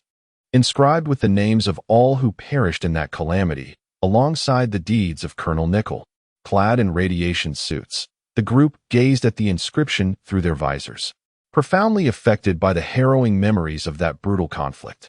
Summer Star again produced a bouquet of flowers, placing it reverently before the monument, and he and Pirlo solemnly saluted it. In that moment, the faces of Colonel Nickel, Lieutenant Tori, and their comrades flooded into their minds, and they were enveloped in memories and sorrow. Ultimately, the time for parting arrived. As Summer Star turned towards the maglev transport vehicle, he fancied he heard Colonel Nickel's teasing voice behind him. "Do your best, lucky kid, and give my regards to that old fellow Freya." Chapter 152. Flight to the Death Star region. 2 days later, the crew returned to the Watchstar space station, where the Black Hole 1 spacecraft had been fully repaired and resupplied. The 6 individuals gathered in the lounge, each engrossed in a reader except for Hugo. The devices displayed information on the prominent pirate factions surrounding Watchstar and the outer reaches of the Death Star region. The pirates operating around Watchstar and the Death Star region were primarily of 2 types. The first consisted of opportunistic individuals who, having suffered significant losses or setbacks in the Death Star region, resorted to piracy as a means of recouping their losses. Surprisingly, these incidents constituted the majority of piracy in the region. These individuals typically engaged in a single act of piracy and then fled, lacking a stable base of operations and wary of the dangers of prolonged criminal activity. The military and mercenary management agencies addressed this issue through video surveillance, offering rewards for the elimination of pirates identified through uploaded footage. The bounty was 500,000 star coins for each destroyed mech, 5 million for a small spacecraft, 20 million for a medium-sized spacecraft, and 50 million for a large spacecraft, e.g., a heavy cruiser. This system was designed to prevent fraudulent claims by those seeking to impersonate pirates for financial gain, as the rewards barely covered the costs of repairing mechs and fueling spacecraft. The second type consisted of professional pirates with established bases and organized operations in the region. These groups, numbering around 70 to 80, operated from abandoned resource satellites, derelict space outposts, or sizable asteroids. Over the past few centuries, the Galactic Empire had invested heavily in infrastructure within the Death Star region, much of which had since been abandoned and repurposed as havens for pirates. The bounties for eliminating these professional pirates were significantly higher: 10 million star coins for each destroyed pirate mech, 100 million for a small spacecraft, 1 billion for a medium-sized spacecraft, and 5 billion for a large spacecraft. The most formidable of these pirate organizations was the Free Sanctuary, possessing 5 large spacecraft, over 20 medium-sized spacecraft, and more than 100 small, high-speed spacecraft. This group had been operating in the area for decades, maintaining a relatively low profile until a few months prior, when they experienced a sudden surge in power and eliminated several neighboring pirate factions. Unlike other pirate groups, the Free Sanctuary generally avoided harming civilians. They would confiscate valuables and ships from those who did not resist, detaining them for a period before releasing them in an old spacecraft once a sufficient number had been gathered. Conversely, they were notoriously ruthless towards other pirates, never recruiting or taking prisoners, and often stripping their defeated rivals naked and abandoning them in space. Consequently, the military often refrained from directly confronting them. The second most powerful pirate force was the Star Brothers, led by the brothers Alfonso and Alonso. They commanded an antiquated heavy space cruiser, 12 medium-sized space cruisers, and over 80 small spacecraft. Both brothers were sea-level mech pilots with considerable combat skills. Their organization was well-structured, and their individual combat prowess was high, making them a formidable adversary. The third major pirate figure was a notorious individual known as Akinovi, who controlled a heavy cruiser, 2 medium-sized cruisers, and over 500 small spacecraft. Akinovi's pirates were known for their brutality and sheer numbers. The remaining pirate groups were small-time operators lacking significant scale or influence. Zhang Yingying outlined their operational plan. The Black Hole 1 would follow standard navigation routes, using its superior speed to evade large pirate fleets and engaging smaller groups. The primary objective was to inflict maximum damage on the pirates while preserving their own resources. The mission was scheduled to last 1 month, after which they would need to return in time for the start of the academic term. A dozen hours after departing Watchstar Space Station, the ship's yellow alert sounded, prompting Xia Xingchen, Perlo, and Zhang Yingying to head to the cockpit. Ho Chung and Yugo remained at rest. Given the frequency of incidents in the Death Star region, it was unnecessary for the entire crew to be on standby unless absolutely necessary. "What's the situation?" Xia Xingchen inquired. "Too small. High-speed spacecraft are approaching us from a distance of 10,000, bearing 89,54,23. They are constantly adjusting their course, and we estimate they will intersect our trajectory in 980 seconds, Zhang Yingying reported, her eyes fixed on the screen. "Everyone, take your positions and continue monitoring." "Vivian, attempt to alter our course and observe their reaction," Xia Xingchen commanded. "Distance 5,000. We've adjusted our course, and they've mirrored our adjustments. They are definitely headed our way," Zhang Yingying stated, before issuing the order. "Activate all detection systems and charge all shipboard weapon systems. Distance 3,000. Optical imaging system engaged. Thermal signature comparison initiated. Target: too small, high-speed spacecraft, Far Ranger 8 models. Mech pilots, stand by. The Far Ranger 8 is a high-performance small, high-speed spacecraft. Larger and with greater endurance than the Far Ranger 5, armed with 6 laser cannons and capable of carrying 4 mechs." As Xia Xingchen prepared to head to the mech bay, Perlo rose from the fire control station and stopped him. "I'll handle this. These small fry are not worth fighting over." Xia Xingchen, confident in his teammates' abilities, nodded in agreement. Distance 2,000. The enemy has deployed mechs. A total of 6 spacebat mechs. They are transmitting a message demanding we halt and offer no resistance, Yingying reported. "Mechs deployed. Yingying, cross-reference them in the database." Xia Xingchen ordered. "Perlo, White Reaper mech, deploy." Hatch 5 opened, and the White Reaper mech, armed with a massive mech laser rifle, soared to the top of the ship. A mechanical arm extended to secure the mech, and the laser rifle was connected to the ship via a fiber optic cable. Distance 1,000. The enemy demands we stop the ship or they will open fire. Main guns, prepare to return fire immediately if they attack. Enemy mechs, distance 500, entering firing range. At that moment, the opposing spacecraft unleashed several laser beams, a warning shot rather than a direct attack. "They've opened fire. We are cleared to engage." Chapter 153. The Death Star Sea Hotel. The top of the black hole, number 1 spacecraft emitted 5 beams of laser, pausing for 2 seconds before firing another beam, resulting in 6 bursts of fiery explosions in the void of space. All 6 enemy mechas were obliterated, with the enemy ship still at a distance of 500. "Fire the main laser cannons," Zhang Yingying commanded. As her words fell, the 2 main laser cannons of the black hole number 1 discharged 2 thick beams of green laser. One struck the Voyager number 8, penetrating its cockpit and causing the spacecraft to explode spectacularly, transforming into a fiery spectacle in the cosmos. Observing the dire situation, another enemy ship swiftly performed a highly difficult lateral roll in space and turned to flee. The enemy ship was now at a distance of 480, attempting to escape. At this moment, 5 more beams of laser erupted from the mechas, and the optical imaging system captured the destruction of the enemy's tail thruster, causing the ship to decelerate abruptly, plunging its crew into deep despair. They were distant space explorers, originally seeking rare minerals and alien relics in the Death Star region. But their ill fortune led them to encounter space pirates. Although they managed to escape, they lost 2 mechas and their ship bore numerous scars. The captain, in a moment of desperation, devised a scheme to seize a bounty before their departure, hoping to at least recover their travel expenses, unaware that they were stepping into peril. 2 more beams of laser flashed as the main cannons of the black hole number 1 fired again, obliterating the opposing ship. Alas, those who venture into the underbelly of the cosmos will eventually pay the price. Why must they tread down this treacherous path?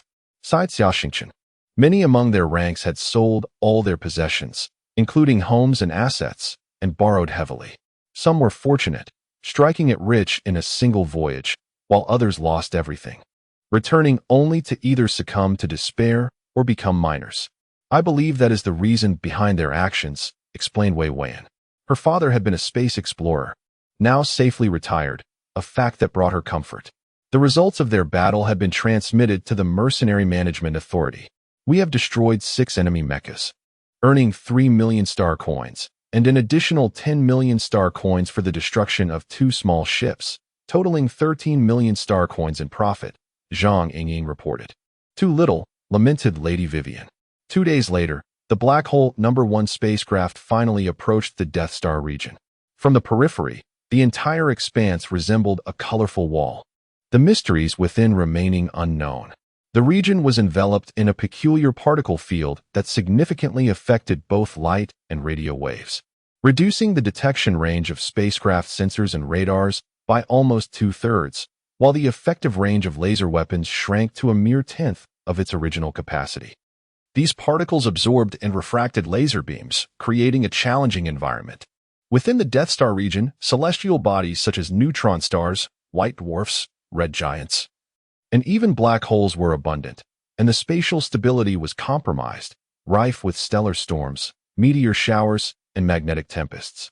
The light from various celestial bodies was refracted and scattered by the particles, forming a dazzling light wall. Even more daunting were the numerous wormholes scattered throughout the region, dense and erratic in their appearance, leading to destinations unknown, with the majority of ships entering never to return. The diminished detection range meant that space travelers had little time to react upon discovering danger. Coupled with the prevalence of space pirates, it was often too late to escape upon recognizing their presence. Xingchen, in this battleground, your long-range sniping will likely be rendered ineffective. The effective range of laser sniper rifles is limited to 50 kilometers at best, and prior calibration for laser refraction is essential, Zhang Yingying expressed with a furrowed brow, her concern palpable. Ahead lay the infamous Death Star Sea Hotel, Wei Wei and Opos, and remarked, "We can rest there, savor the local cuisine, explore the Death Star market, and gather intelligence. However, the costs here are exorbitant. Captain, the decision lies with you." The crew gazed through the cockpit window, spotting a spindle-shaped medium-sized space station, significantly smaller than the Watcher Star station. The upper disk had 30 to 40 docking bays, while the lower section housed over 40 vessels. The upper bays, designated for high-end ships, charged a parking fee of 5 million star coins per day, while the lower bays charged 2 million star coins daily. "This is outright extortion," Zhang Yingying exclaimed. "What distinguishes these 2 types of docking bays?" she inquired. "The upper bays are secured by dedicated personnel, ensuring absolute safety for your vessel. The lower bays lack such security. It's worth noting that many space pirates frequent this place. While they may not engage in outright robbery, petty theft and tampering are common." Vivian elucidated. "Are there really pirates here? How is that allowed? Does the military not intervene?" Xia Xingchen questioned, intrigued. Vivian proceeded to elaborate on the origins of the Death Star Sea Hotel. The Galactic Empire's leading entity in the hospitality sector was the Cosmic Hotel Group, boasting millions of establishments across the galaxy. 3 centuries prior, a surge of interest in exploring the Death Star region ensued, with hundreds of ships venturing forth daily. Sensing a lucrative opportunity, the Cosmic Hotel Group invested heavily and spent decades constructing the Death Star Sea Hotel at the region's edge. However, the gruesome fates of early explorers dampened the enthusiasm for venturing into the Death Star region, resulting in only a few ships arriving each day. Over time, space pirates became regular patrons of the hotel. The Death Star Sea Hotel provided various services to ordinary space adventurers, including docking, supplies, bounty liquidation, and leisure activities, while also catering to pirates with money laundering, fencing, black market weaponry, and hostage negotiation services.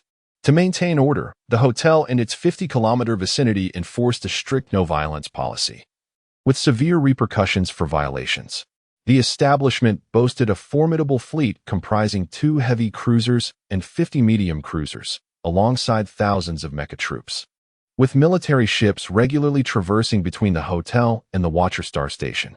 Pirates adhered to the rules, as being blacklisted would jeopardize their operations, and the harsh space environment left them no choice but to seek refuge in the hotel.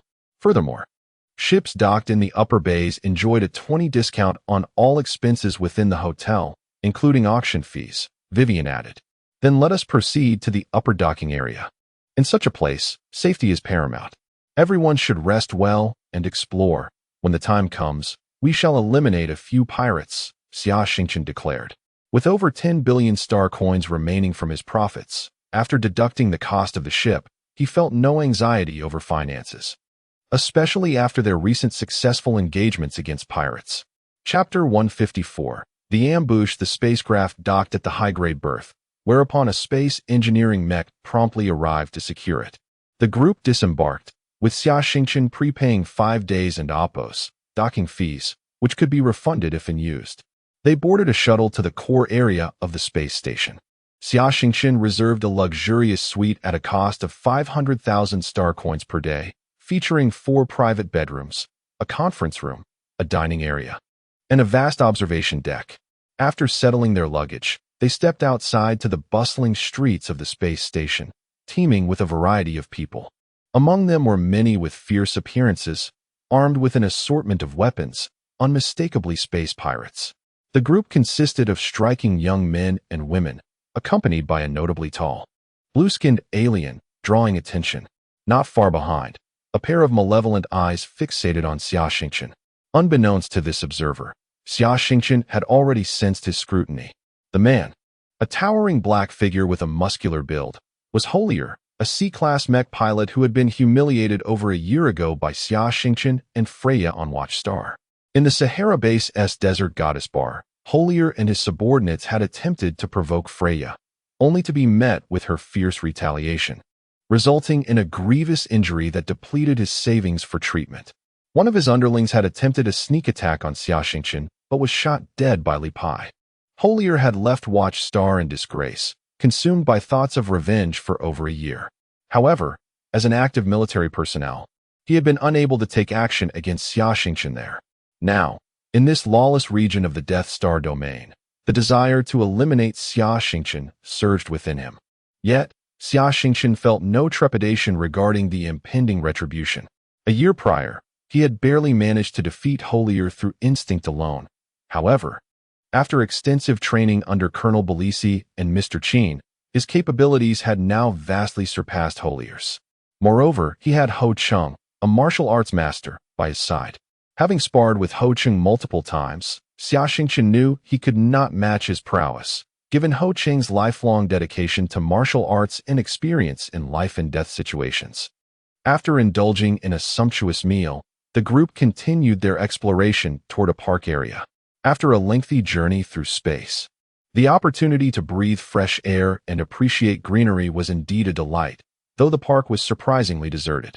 At that moment, both Ho Chung and Pierre Luo sensed impending danger as a dozen individuals began to encircle them from all directions. Xingchen, we are in peril. We may be ambushed, Pierre Luo warned. There are 20 in total. The leader has had run-ins with me before, Xia Xingchen responded. Ho Chung cracked his knuckles. Xingchen, you cannot claim this fight. I have been pinned up for over a month. Xia Xingchen nodded.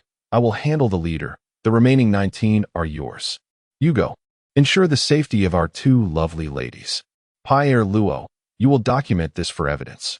Understood, Master Yugo replied. I have already begun recording. Pierre Luo added. As his electronic, I could initiate recording at will. The assailants closed in, brandishing an array of weapons such as daggers, iron rods, and chains. Observing this, Ho Chung aligned his fingers and struck the nearby railing with 2 swift hand chops, severing a nearly 2-meter-long segment of a thick alloy pipe. Now armed, he felt emboldened. Even if 20 more opponents arrived, he would stand his ground. Soon, the 2 parties converged, coming within 5 meters of one another. Stop right there, you brat. Holier barked. Is it you? What business do you have blocking our path? Have you forgotten what transpired on Watchstar? You won't escape today. I will make you wish for death. Holier seethed. That incident was merely a misunderstanding. State your terms. How may we appease you? Xia Xingchen taunted. Seeing Xia Xingchen seemingly relent, Holier swelled with arrogance. Upon glancing at the alluring Vivian and the petite Zhang Yinging behind Xia Xingchen, his thoughts became lascivious. If you wish for me to spare you, it's quite simple. The 3 of you must kneel and lick my shoes. and let the two lovely ladies behind you entertain me and my brothers for a few days, along with a compensation of 500 million star coins. Then I shall consider letting you go," Holier declared, articulating his outrageous demands. Chapter 155. The trial. Holier proposed that Xia Xingchen and his companions should prostrate themselves and lick his boots. He further demanded that Vivian and Zhang Yingying should consort with him and his cronies, and that Xia Xingchen should pay a compensation of 500 million star coins. A cruel smile surfaced on Xia Xingchen's face as he retorted, "It seems having your testicles crushed once wasn't enough. You're eager for a repeat performance." Xia Xingchen's words struck a raw nerve, and Holier flew into a rage. He had been the subject of clandestine ridicule among his subordinates ever since his testicles were pulverized. The resurfacing of this incident proved unbearable. "You're a dead man, kid," Holier exclaimed, leaping to his feet and launching a flying kick aimed at Xia Xingchen's head. He immediately resorted to combat techniques, clearly intending to end Xia Xingchen's life. However, in Xia Xingchen's eyes, Holier's movements appeared to be in slow motion, riddled with vulnerabilities. He ducked beneath the flying kick and countered with a swift, angled kick that landed squarely on Holier and Apos' kidney. With a wretched cry, Holier was sent hurtling more than 10 meters, crashing heavily against the garden railing, unable to rise again. Xia Xingchen showed no mercy, heeding the teachings of Qin Renhe and Colonel Barisi that leniency towards one's enemies is cruelty to oneself. Witnessing their leader's defeat, his henchmen swarmed forward, brandishing weapons as they charged towards Xia Xingchen and his companions. But before they could draw near, Ho Cheng charged into the fray with a wild yell. Wielding a nearly 2-meter-long alloy steel pipe, he sent daggers and iron rods flying from the hands of his adversaries. Those struck by the steel pipe suffered broken arms or legs. In less than a minute, none of Holier's underlings remained standing, the ground littered with groaning figures. Some had their limbs torn clean from their bodies by the sheer force of Ho Cheng's blows, which were as sharp as blades. Xia Xingchen disregarded the henchman and approached Holier, who was struggling to his feet. He unleashed a kick that landed squarely on Holier's chest, sending him flying more than 5 meters before crashing to the ground. Holier sustained severe injuries, including for broken ribs and damage to his lumbar vertebrae, rendering him unable to stand. At that moment, Miss Vivian charged forward, her elegant, high-heeled military boots aimed squarely at Holier's groin. The sound of something shattering filled the air. Vivian punctuated each stomp with the words, "You dare ask me to accompany you? I'll accompany you, accompany you, accompany you." With each repetition of accompany, she delivered another crushing blow, causing Holier to lose consciousness from the excruciating pain. All the males present involuntarily clenched their legs in sympathetic agony. Suddenly, a cacophony of sirens pierced the air, and a fully armed security force of dozens of individuals descended upon the scene, their weapons trained on the group. They were accompanied by a police mech. "Attention, individuals," a voice boomed. "You have used force within the confines of the Death Star Sea Hotel, a grave violation of the establishment's regulations. I demand that you immediately lay down your arms and submit to trial and punishment. Any resistance will be met with lethal force." Xia Xingchen stepped forward, stating, "We have perused your regulations, which stipulate that reasonable self-defense is permissible in the face of violent aggression. These individuals engaged in extortion and attempted to seize our female companions. Moreover, they initiated the hostilities. As you can see, they, numbering over 20, attacked our group of 6. We acted in self-defense." The approaching officer surveyed the scene of carnage and furrowed his brow. "Regardless of who the victims may be, you must accompany us to the Hall of Justice to stand trial. The presiding judge will assess the circumstances and determine your guilt or innocence.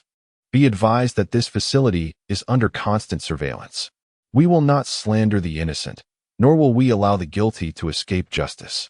Xia Xingchen nodded, fully aware of the veracity of the officer's claim regarding surveillance. Holier had chosen this location precisely because his henchmen had observed a lack of visible surveillance cameras. However, Xia Xingchen's insight skill had revealed more than a dozen hidden cameras concealed within the foliage, atop lampposts, and even in the sky. Xia Xingchen nodded to Ho Cheng, who executed a flourish with his staff before casually tossing it into a flower bed, where it pierced the ground to a depth of more than a meter. "Lead the way," Xia Xingchen instructed. The officer, observing his demeanor and the surrounding devastation, recognized the formidable combat capabilities of the group and their potential for violence. Given their willingness to cooperate, he refrained from imposing handcuffs.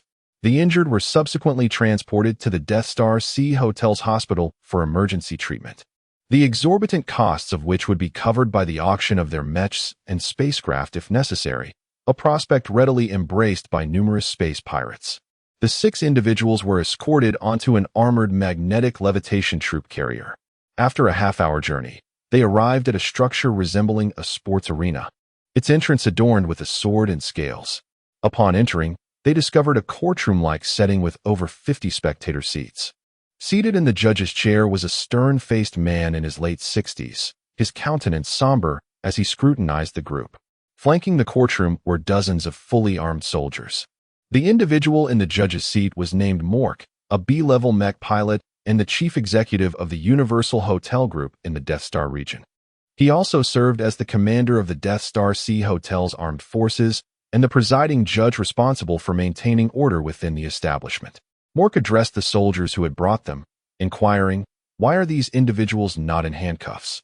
And where are the others involved?" Reporting, Chief Justice Mork. One of the soldiers responded, "Mr. Xia Xingchen claims that they were attacked and acted in self-defense. Furthermore, Mr. Xia has been cooperative, and we wish to avoid any further misunderstandings or damage. Therefore, we directly escorted Mr. Xia Xingchen and his party to the Hall of Justice." The soldier's response was carefully phrased, subtly conveying the message that the group was formidable and best left unprovoked. Chief Justice Mork nodded, understanding the soldier's meaning. He immediately accessed the surveillance footage of the incident, which was displayed on a large screen. The footage depicted the 2 groups encountering each other, exchanging words, and then engaging in a brawl. However, the footage also revealed that 2 of the individuals were decimating the other 20. Chief Justice Mork frowned. "The footage suggests a mutual altercation, not self-defense. The evidence is insufficient." "With your permission, Chief Justice," Perlo interjected, stepping forward and directing his gaze towards the screen. His electronic eyes automatically transmitted additional video footage to the playback device. This footage, recorded by Perlo, encompassed the entire incident from the moment the attackers were discovered, including all dialogue. After reviewing the footage, Mork nodded. The recording provided a clear account of the events. He formally declared, based on the video evidence, "The court finds that Xia Xingchen and his companions acted in self-defense. You are hereby acquitted." However, he added, pointing to Ho Chung, "This individual is fined 1 million star coins for damaging park property." Ho Cheng's face fell. "Thank you, Chief Justice, for your discerning judgment. We will remit the fine immediately." Xia Xingchen responded with a smile. "Chief Justice, our vessel is docked in the premium sector, and we are entitled to an 80 discount," Vivian blurted out, causing Chief Justice Mork to nearly bite off his tongue. It appeared that no one had ever dared to haggle with the Chief Justice before. However, such a regulation did indeed exist. An 80 discount. Very well, the fine is reduced to 800,000 star coins. Court adjourned. Chapter 156.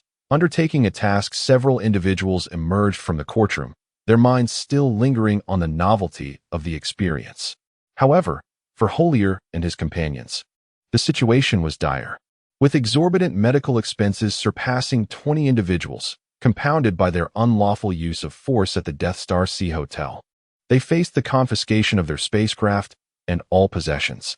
Consequently, they would be sold into servitude on distant mining planets.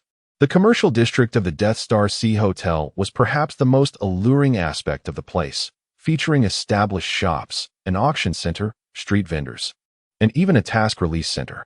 Notably, this task release center was not governed by a mercenary management agency, but was instead spearheaded by the Death Star Sea Hotel itself.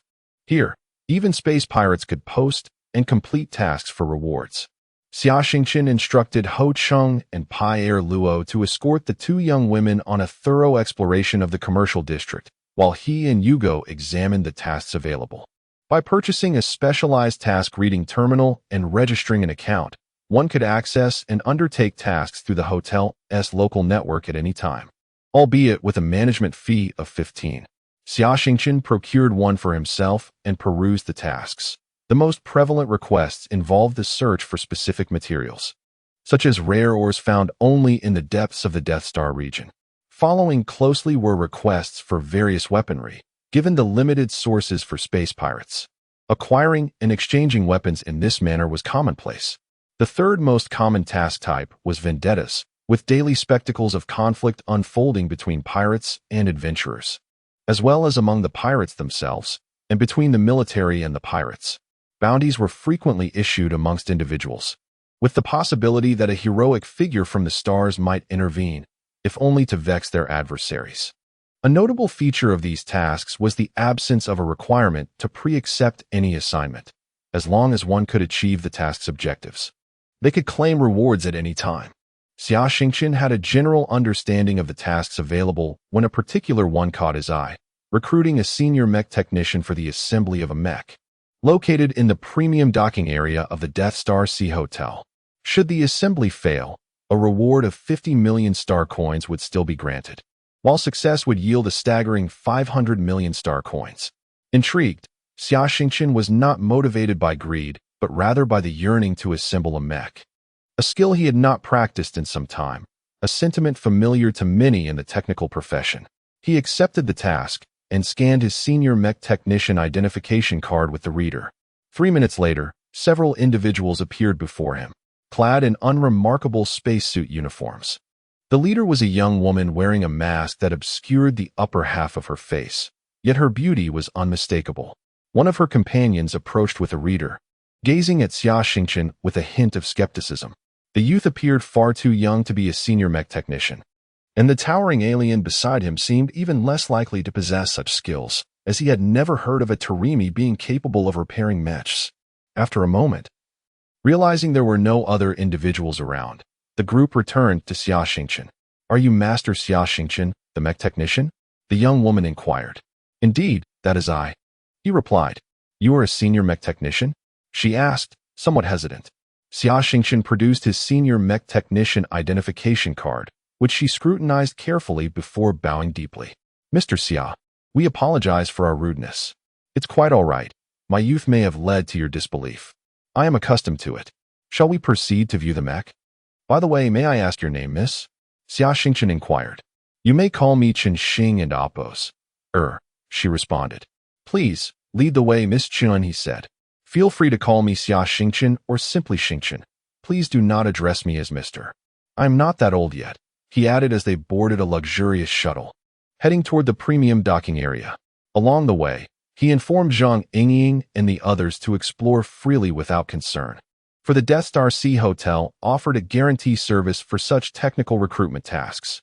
Should any ill intent arise, the hotel would not turn a blind eye. Upon arriving at Qinxinger's docking station, they beheld an old-style SES-class heavy space mech cruiser, a vessel substantial enough to accommodate 80 mechs. Instead of boarding the cruiser, they proceeded to a warehouse beneath the docking platform. This warehouse, available for the use of docking vessel owners, was currently filled with various supplies, and a section had been designated for 5 mech maintenance operation stations, surrounded by mech components. A group of technicians was engaged in a heated discussion around a large screen. Chen Xingou led Xia Xingchen to a nearby lounge, personally pouring him a cup of coffee and presenting the electronic blueprints. When Xia Xingchen laid eyes on the mech, his heart raced, for the design before him was none other than the Blood Queen, the private mech crafted by Old Man Fry for Freya at the Watchtower Star's sand base. "Miss Chen Xinger, may I inquire where you obtained these design blueprints? I hope you do not misunderstand. They bear a striking resemblance to a private mech belonging to a dear friend of mine," Xia Xingchen asked. "We purchased them at a high price from the black market, costing over 10 billion star coins," she replied. "Oh, I see." Xia Xingchen's spirits dampened slightly. Yet he compelled himself to continue examining the blueprints. He studied the designs in silence, his brows furrowing deeper as time passed without a word. After more than an hour, he set the blueprints aside and rubbed his eyes. "What is it, Master Xia Xingchen? Where have the issues arisen?" Chen Xing and Appos inquired eagerly.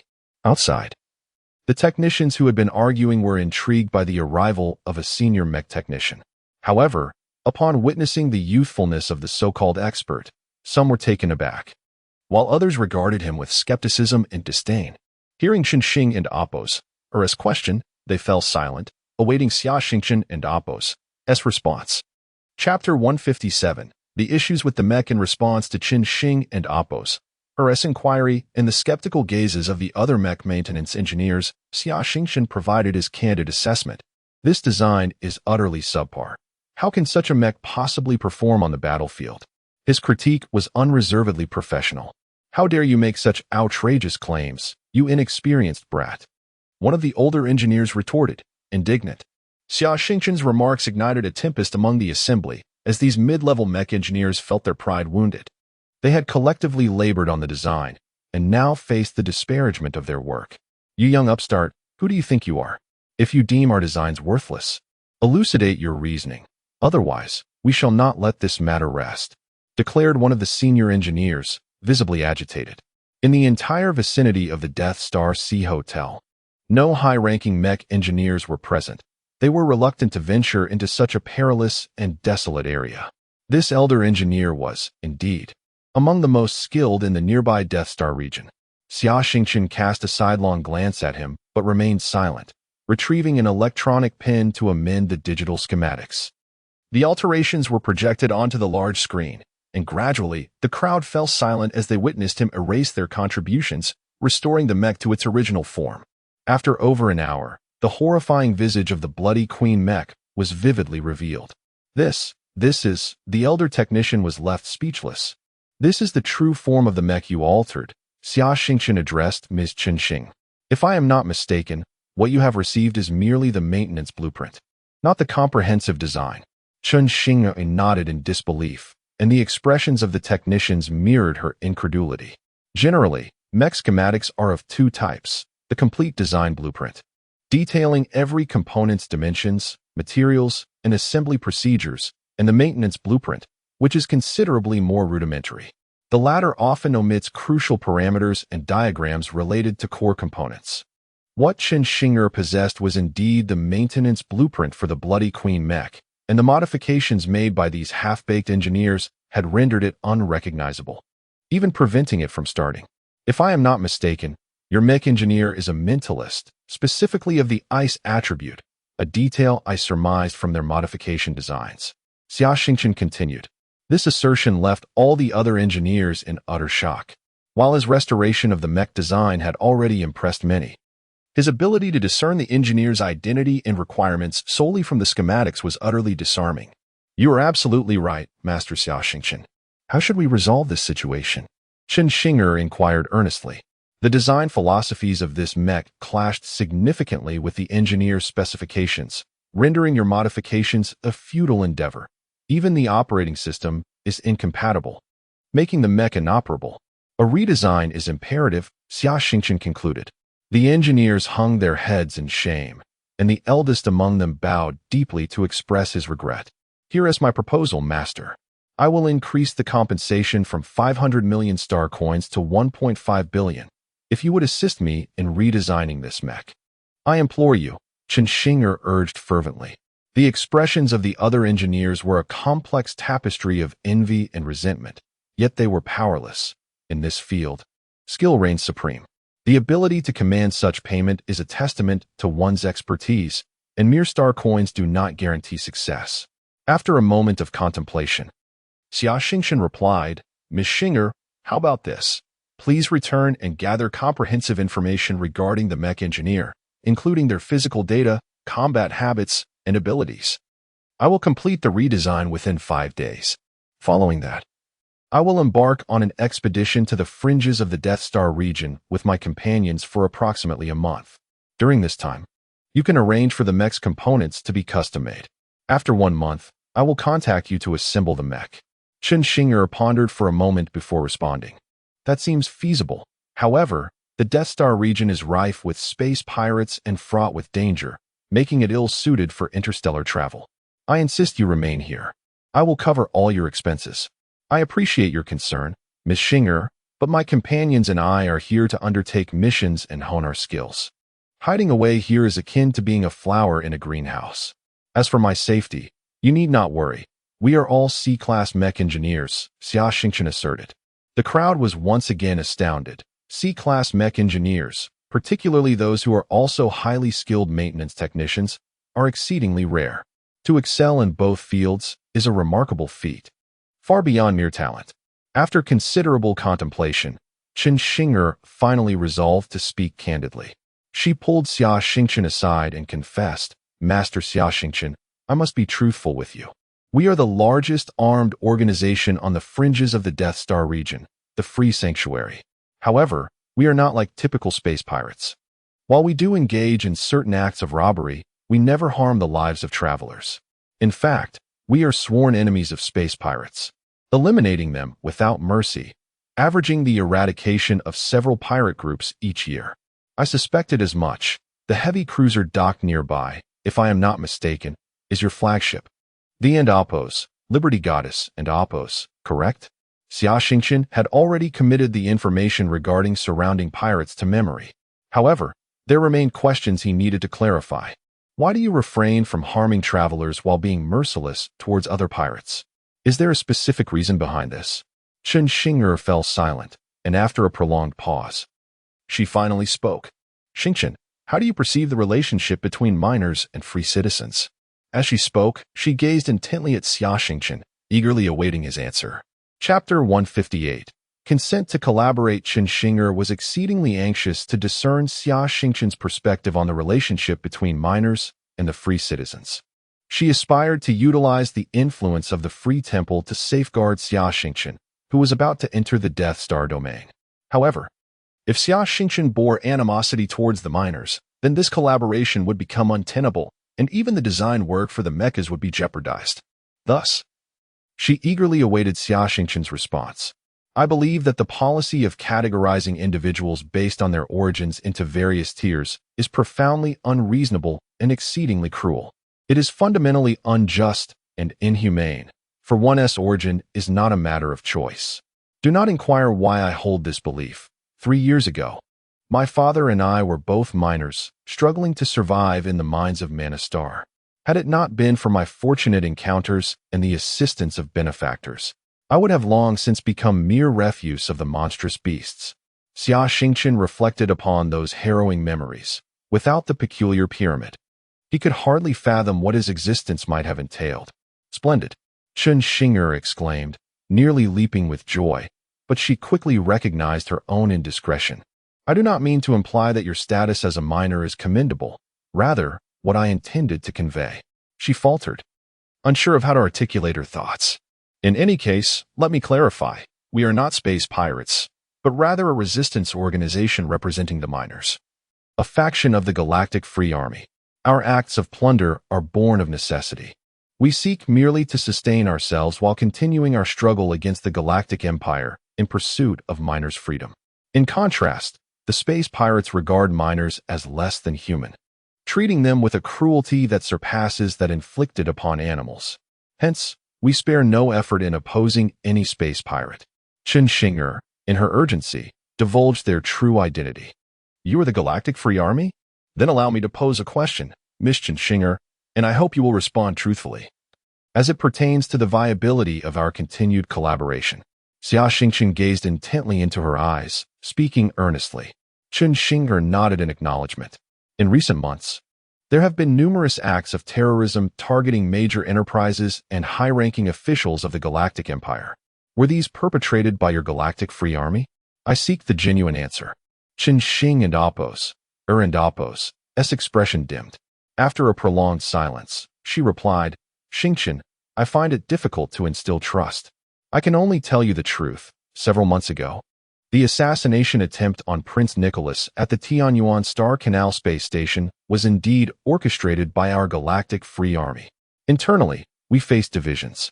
A faction of radicals planned this act, ostensibly to avert war. Not long prior, Prince Nicholas had bombarded a mining planet to suppress a miners' uprising, resulting in the deaths of over 80 million miners. This discord over the use of terrorism caused a schism within our ranks. I took a contingent of rational individuals from the Galactic Free Army and dispersed to remote star regions, quietly building our strength while evading reprisals from the Empire and Prince Nicholas. I can assure you, aside from this incident, all other attacks have been executed under the banner of the Galactic Free Army by that wily old fox, Nicholas. Understand, we have no motive to act in such a manner, and the repercussions have decimated nearly 80% of our forces, alienating a significant number of miners from us. Xia Xingchen continued, Chen Xinger, allow me to pose another question. If one day civil war erupts between the current government of the Galactic Empire and Prince Nicholas, would your Galactic Free Army be willing to temporarily set aside grievances to assist the government in combating Prince Nicholas? Chen Xinger nodded vigorously. Regarding Prince Nicholas, the consensus among the factions within the Galactic Free Army and all minor resistance organizations is unequivocal. He is the arch-nemesis of all miners. Should Nicholas become the ruler of the Empire, it would spell calamity for every miner. He would annihilate them all.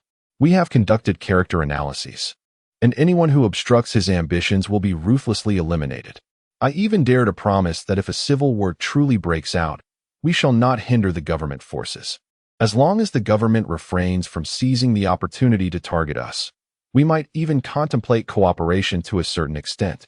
Upon hearing Chen Xinger's response, Xia Xingchen felt a sense of relief. Through his analysis and the intelligence he had gathered, he believed Chen Xinger was sincere and not deceitful. He and Chen Xinger exchanged personal contact information, and she would transmit the Mecha engineer's details to him shortly thereafter. Subsequently, Chen Xinger personally escorted Xia Xingchen back to his residence. Later that evening, Chen Xinger returned to her flagship, the heavy space cruiser Liberty Goddess. Chen Xinger was merely a pseudonym. Her true name was Xia, the daughter of the leader of the Galactic Free Army. Following the assassination attempt on Nicholas at Tianyuan Star, the two major factions of the Galactic Free Army had diverged. To preserve their strength, Xia had dispersed her father's subordinates across remote star regions to evade the Galactic Empire's reprisals. She had personally ventured into the Death Star domain, adopting the alias Xia, where she expanded her base through acts of plunder, training her forces, and simultaneously eradicating space pirates. Upon entering her quarters aboard the ship, she shared the space with her close friend, Natalia. Sister Natalia, your new Mecha is on the horizon. Today, we managed to contact a senior Mecha repair technician. He is quite young, yet his skills are extraordinary. He immediately identified the issues with the Mecha, and he has now agreed to assist us in redesigning it. In a month's time, you shall possess your new Mecha. Thank you, Ting. You are truly wonderful, Natalia expressed with heartfelt gratitude. Sister, please don't mention it. Rescuing you is merely a trivial matter. You have saved me on 2 occasions as well. We are even now, and from this point forward. We are sisters. Let us refrain from speaking of debts. I heard that the senior Mecha repair technician is quite young. Just how young is he? Natalia inquired, her curiosity piqued. Look, here he is. I discreetly captured his photograph. Is he not handsome? Chapter 159. The resurrected Queen Natalia inquired about the young senior mech technician from Xia, who projected a photo she had stealthily taken onto the display on the wall. As Natalia gazed upon the handsome visage on the screen, an unsettling familiarity washed over her. As if she had encountered this individual before. She strained to recall, was it Xia Xingchen? Where had she seen him? Alas! A sharp pain surged through her head once more. Natalia, what's wrong? Is your head hurting again? Xia rushed over to support her. I'm fine. Natalia took a deep breath, sitting there in a daze as her thoughts drifted back in time. A year prior, Xia had arrived at Watch Star with dozens of guards, under the guise of adventurers aiming to eradicate the bugs, and they landed via a small spacecraft. Their vessel was remarkably advanced, capable of directly ascending and descending in the gravity and atmospheric conditions of Watch Star.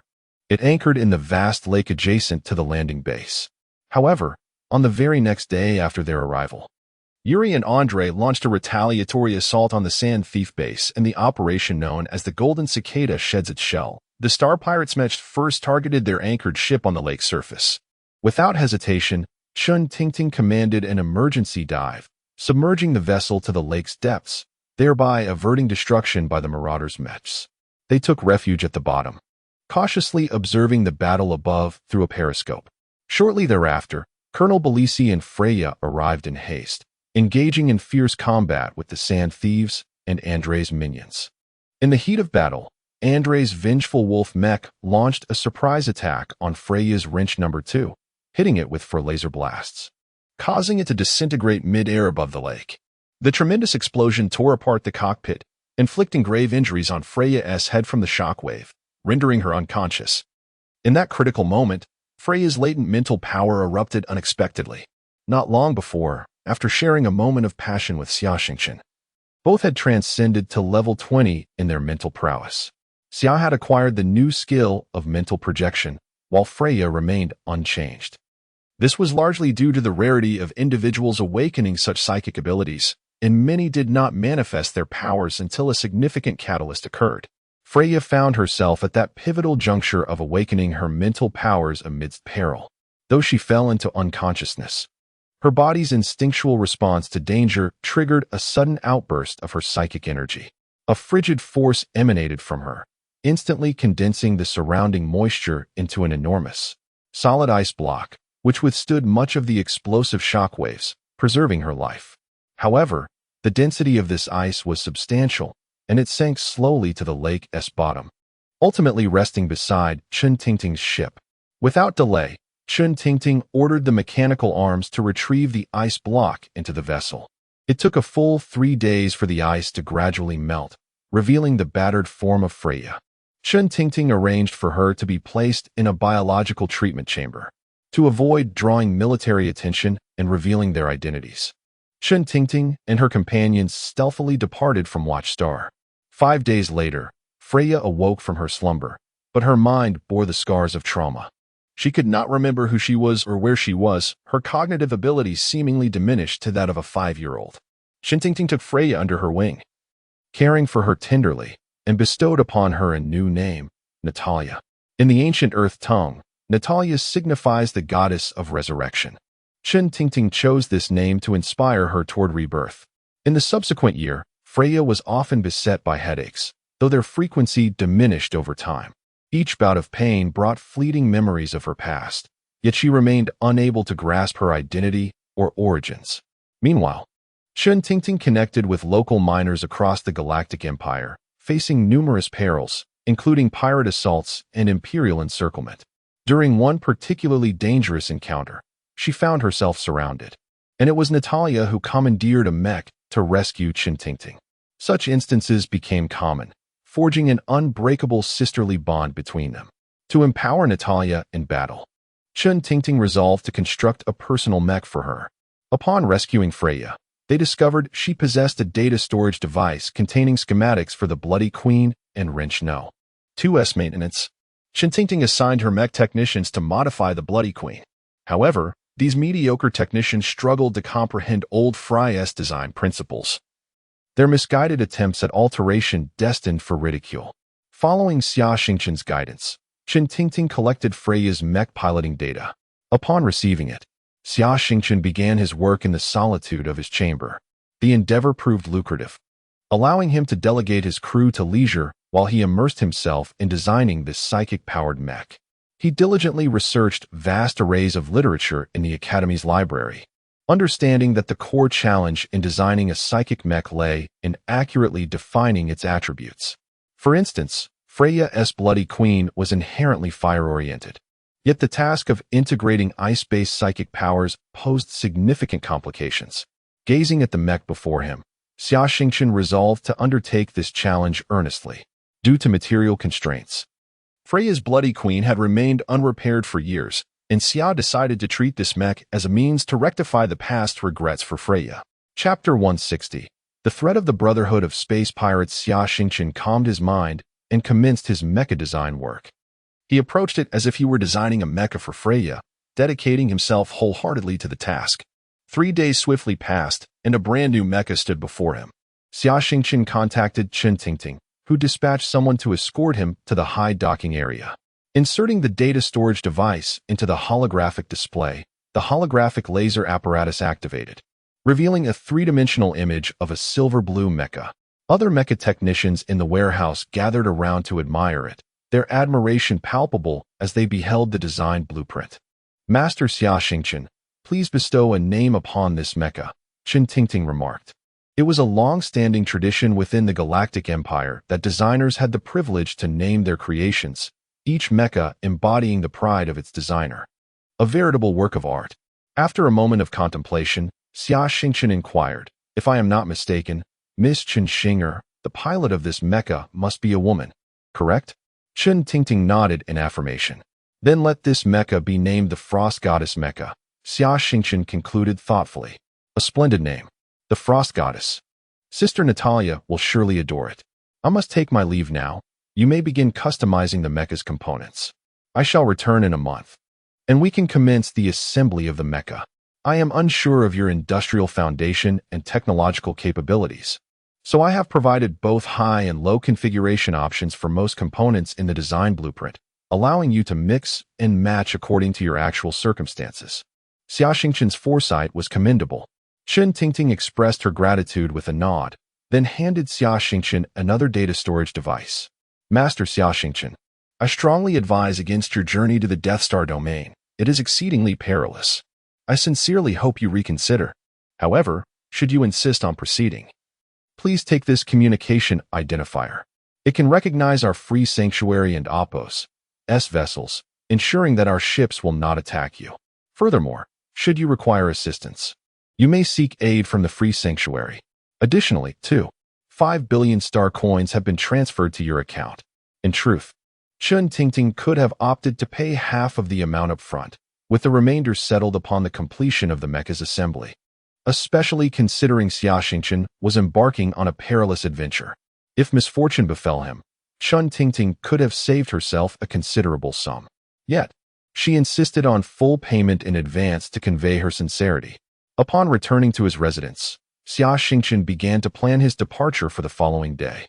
He discovered that every 5 days, several expedition vessels set out for the Death Star domain, dispersing at the end of the safe route. This arrangement provided the advantage of avoiding pirate attacks before entering the perilous zone. Xia Xingchen intended to join such a convoy. Suddenly, the hotel front desk informed him that someone requested an audience with him. He welcomed the visitor into the parlor, revealing an elegantly dressed elder exuding an air of nobility. However, the haughty expression on his face was off-putting to Xia Xingchen. "Greetings, Mr. Xia Xingchen. I am Luke. We have learned that you are a highly skilled senior mecha maintenance technician. My esteemed masters, Lords Alfonso and Alonso, wish to commission your expertise in designing and modifying several mechas." While Luke spoke courteously, a hint of disdain lingered in his demeanor. Xia Xingchen furrowed his brow.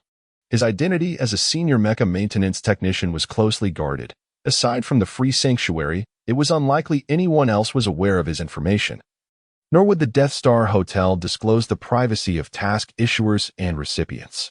Thus, Luke's identity could only be one: a pirate. They had been monitoring Xia Xingchen and the free sanctuary's every move, deducing his identity. "Regrettably, we have prior commitments and are about to depart. I must decline your request," Xia Xingchen replied. "Young man, have you not considered the price?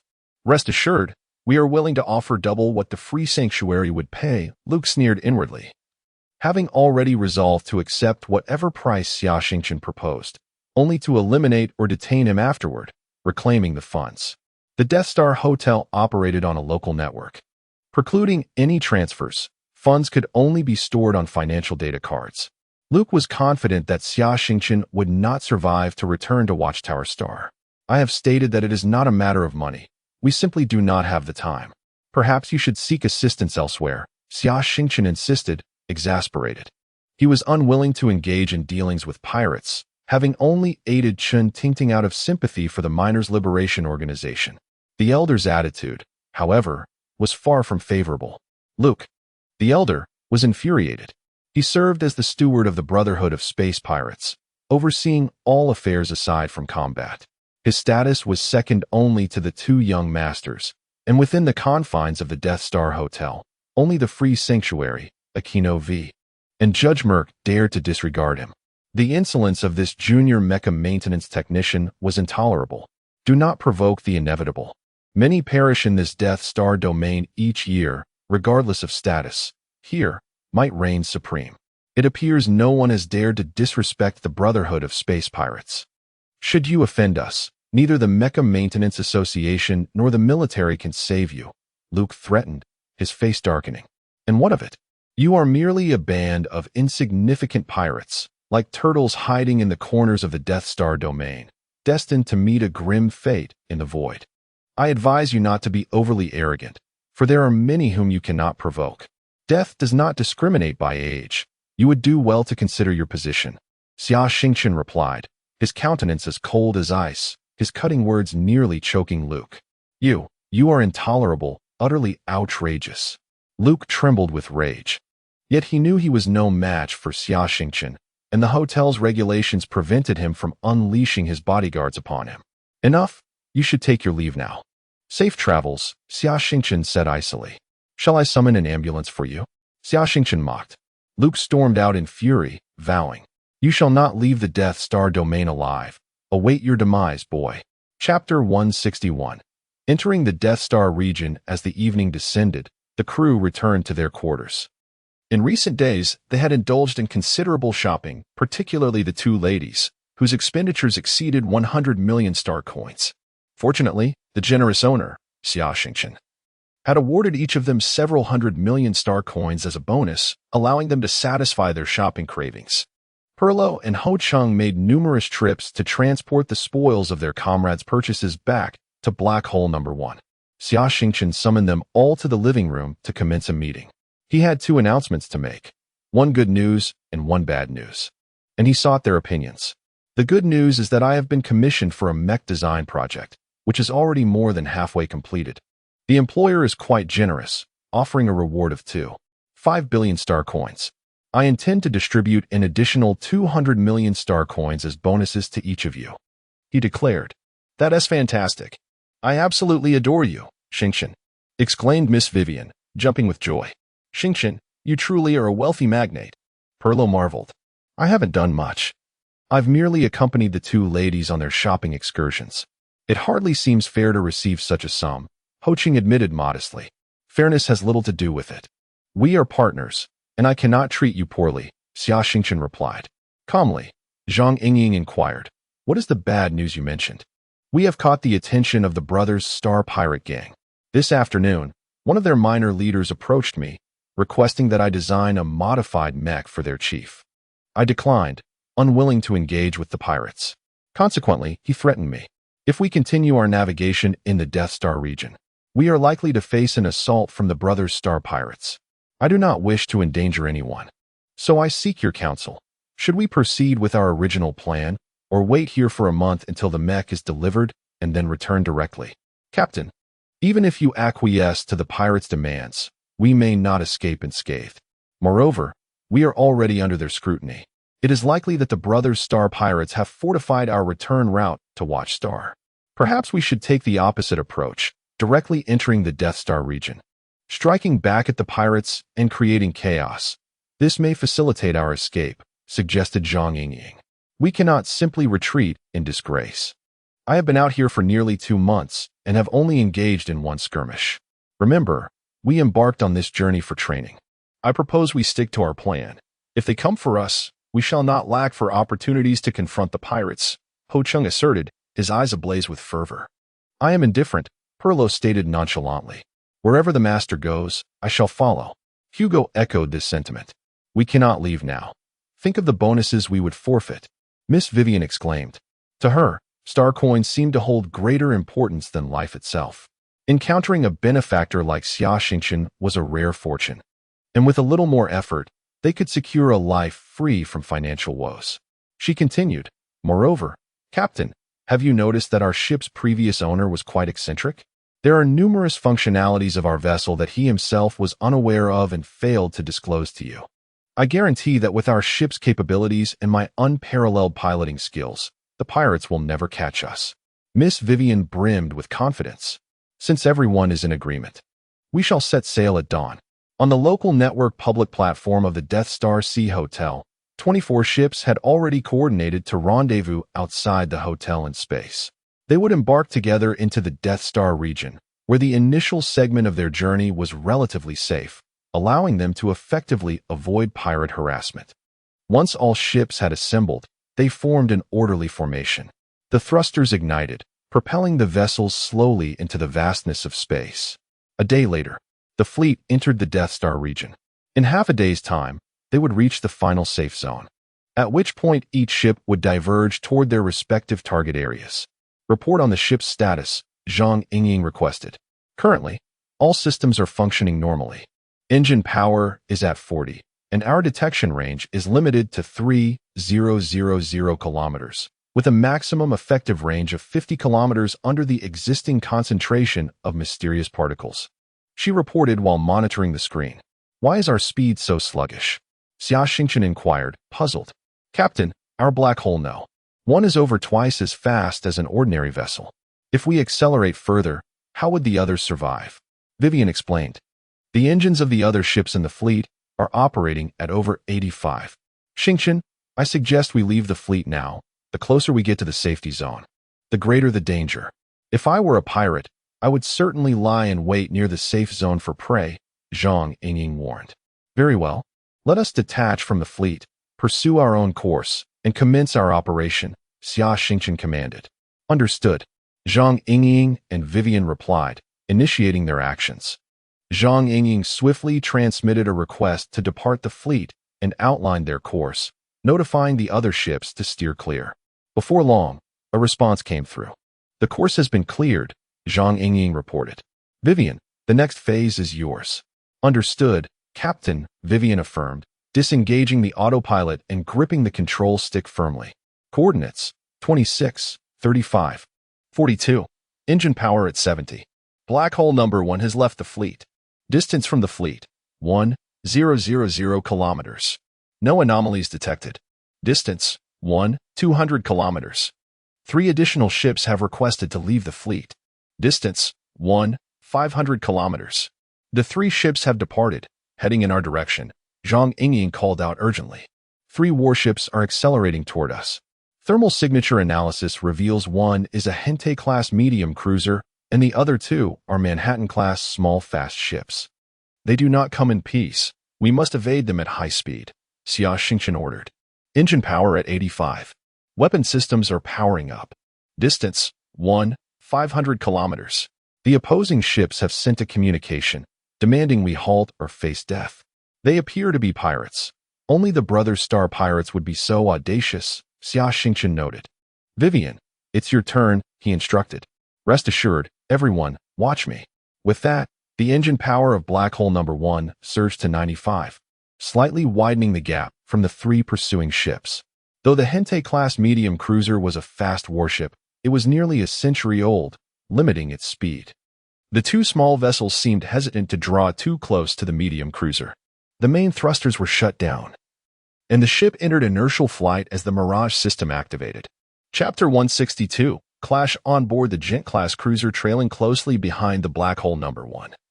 A small leader of a brotherhood of space pirates was shouting fervently, "Accelerate! Increase engine power to 98.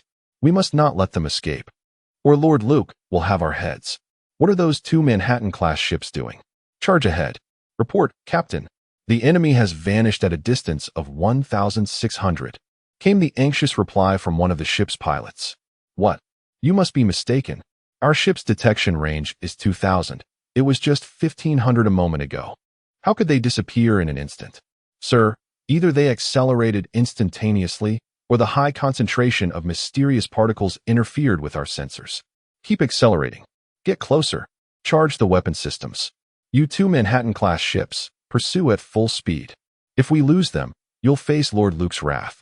At that moment, the Black Hole number 1, having activated its Mirage system, had quietly left the designated route and was stealthily stationed in space. The radar system was disabled, and optical imaging was initiated. At a distance of 1,000, the optical imaging system confirmed the target, 1 Gent-class cruiser and 2 Manhattan-class ships. At 500, at 150, the enemy did not decelerate. The electromagnetic railgun was charging. At 20, the enemy surged past my ship. Fire the main cannons. Alternate the secondary cannon fire. Target, Gent-class. Engage afterburners at 50 speed, commanded Xia Xingchen. The Black Hole number 1, lying in wait with its Mirage system activated, caught the Gent-class cruiser and the two Manhattan-class ships off guard as they unwittingly sped into its line of fire. Xia Xingchen seized the opportunity. The ship opened fire. A round of alloy armor-piercing shells from the electromagnetic railgun and two heavy lasers struck the Gent-class cruiser's propulsion system, the most vulnerable point due to the absence of armor. Next, four medium lasers hit the cruiser's aft. A massive explosion sent the space pirates aboard the Gent-class into disarray. With the propulsion system destroyed, the cruiser lost all power and began to drift in space, its hull tossed about by the shockwave of the explosion. Main cannons, fire again. This command was given by Zhang Yingying. At the fire control station aboard the Black Hole No. 1, Perlo operated with deft precision. His sharpshooting skills seamlessly adapted to the warship and Oppo's weaponry. The first volley had thrown the pirate leader aboard the Gent class into chaos. Now, as the cruiser lay sideways, he finally spotted the long-lost Black Hole No. 1 approximately 15 kilometers away. Moments later, several powerful lasers pierced through the Cambridge, marking the last image he would see. The explosion of the Cambridge triggered a chain reaction, obliterating the entire cruiser and leaving no survivors. I see their insignia. It belongs to the Brotherhood of Space Pirates. We've struck gold, Captain, Vivian exclaimed. Do not let your guard down. There are still two smaller ships. We cannot leave any survivors. It would be troublesome, cautioned Xia Xingchen. Distance 30, engine power at 90. Continue charging the main cannons, he ordered. At a distance of 20, targeting the Manhattan class, lasers 1 and 2, fire. Secondary cannons, engage. A barrage of fire rained down upon one of the Manhattan-class ships, which, being a small, fragile vessel, was instantly obliterated. Target, Manhattan-class, distance 23. Main cannon lasers, fire. Two more lasers streaked across the void. The remaining pirate ship met the same fate, exploding in a brilliant display. Confirm target status, execute high-speed withdrawal from the battlefield. Commanded Xia Xingchen. One medium cruiser and two small ships, confirmed to belong to the Brotherhood of Space Pirates, showed no signs of life. 12 billion star coins were now within their grasp, and Vivian was elated. We cannot be complacent. The pirates will not easily let this go. Zhang Yingying expressed her concerns. I believe the situation is not as dire. In the Dead Star domain, communication is exceedingly difficult. The pirates operate independently. This presents an opportunity for us. We can be cautious and strike them one by one, Xia Xingchen replied. Indeed, the pirates are not to be feared. It is the catastrophic astronomical phenomena of the Dead Star domain that pose the greatest threat, Vivian added. 3 days later, within a derelict resource satellite in the Dead Star domain, Luke, Alfonso, and Alonso convened at the headquarters of the Brotherhood of Space Pirates. Luke, how is your search for a high-level mech engineer progressing? The chief leader Alfonso inquired. Alfonso and Alonso hailed from a noble family in the Galactic Empire. But after a family member offended the royal court, they were forced to flee to the Dead Star domain, becoming pirates. Luke's family had served as stewards for Alfonso's family for generations. Their father had perished in a conflict between pirates, and Luke had raised them as if they were his own sons, earning their respect. To report, my lord, progress has been quite sluggish. We have offered an annual salary of 5 billion star coins on other planets, yet no one wishes to come to the Dead Star domain. In 3 years, only 2 high-level mech maintenance engineers have ventured here. One serves in the military and hardly disembarks from his warship, leaving me no opportunity to approach him. The other is Xia Xingchen, but to my frustration, he has been modifying and designing mechs for the greatest rival of the Brotherhood, the Free Temple, and has bluntly rejected my overtures. Did you not inform him of the consequences of rejecting us? Alonso slammed the table in anger. My lord, therein lies the problem. They are not afraid of our death threats. In fact, the very next day, they boldly joined a convoy of explorers heading deep into the Dead Star domain.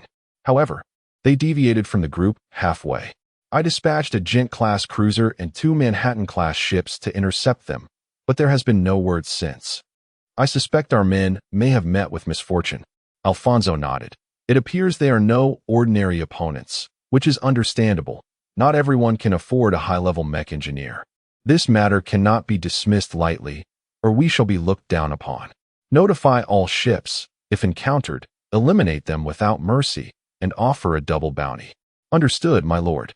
Chapter 163. Annihilation of the Bu Star Pirate Group. Vivian, what is the current situation? Xia Xingchen inquired as he entered the cockpit. The engine power is at 50. The detector is fully operational. The concentration of mysterious particles is normal, and the maximum detection range is 3,000. This area is densely populated with asteroids. Thus, large gravitational bodies are absent. However, those seemingly clean and safe routes are often riddled with peril.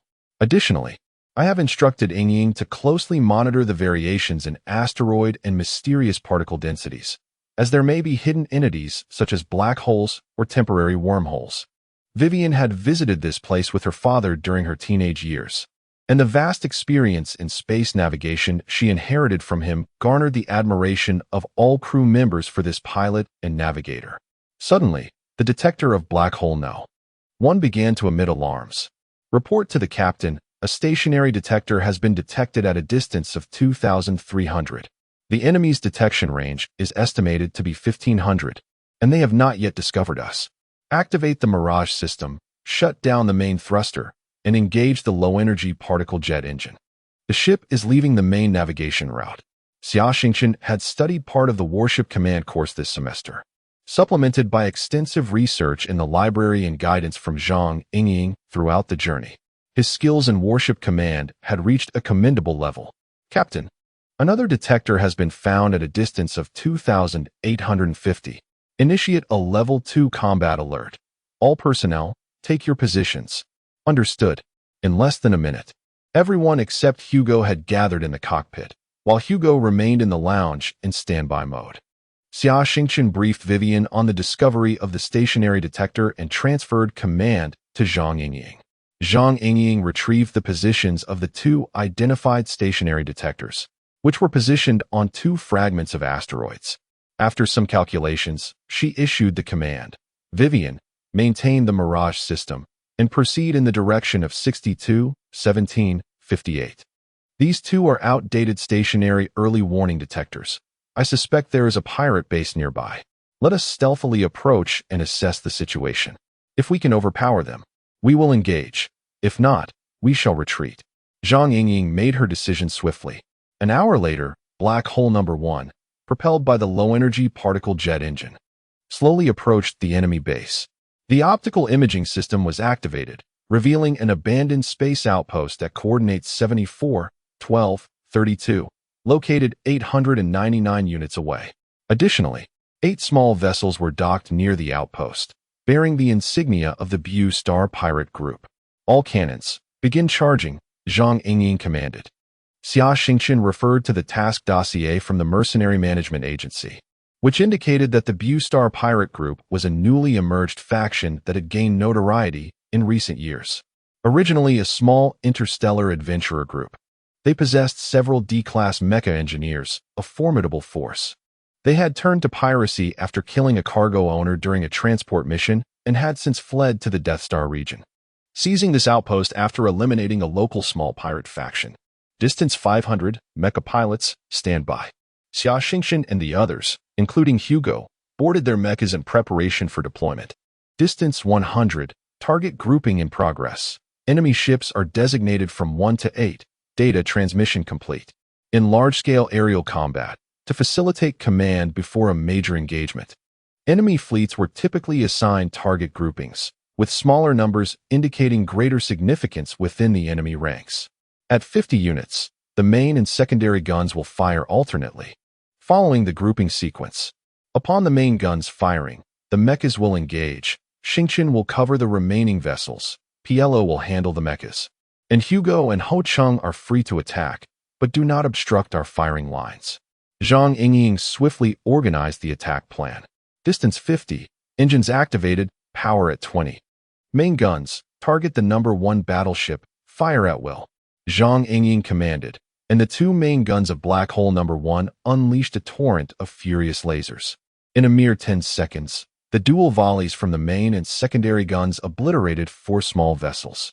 At this moment, 4 mechas launched from Black Hole No. 1's hangar, each seeking optimal attack positions. Targets 5 and 6 were also destroyed, while targets 7 and 8 were obstructed by the outpost. Xingchen, cover me.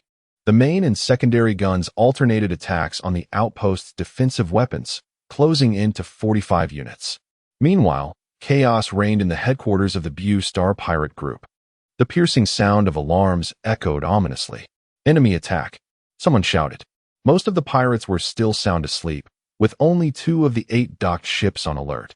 However, these 2 vessels were swiftly taken out, lacking the discipline of a formal military.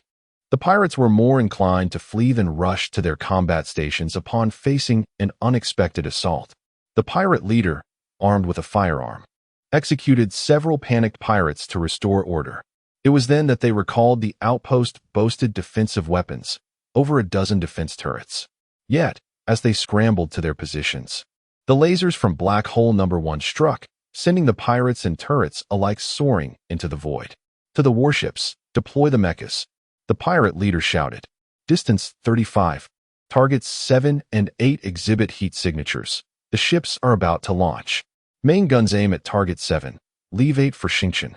Ying cried out.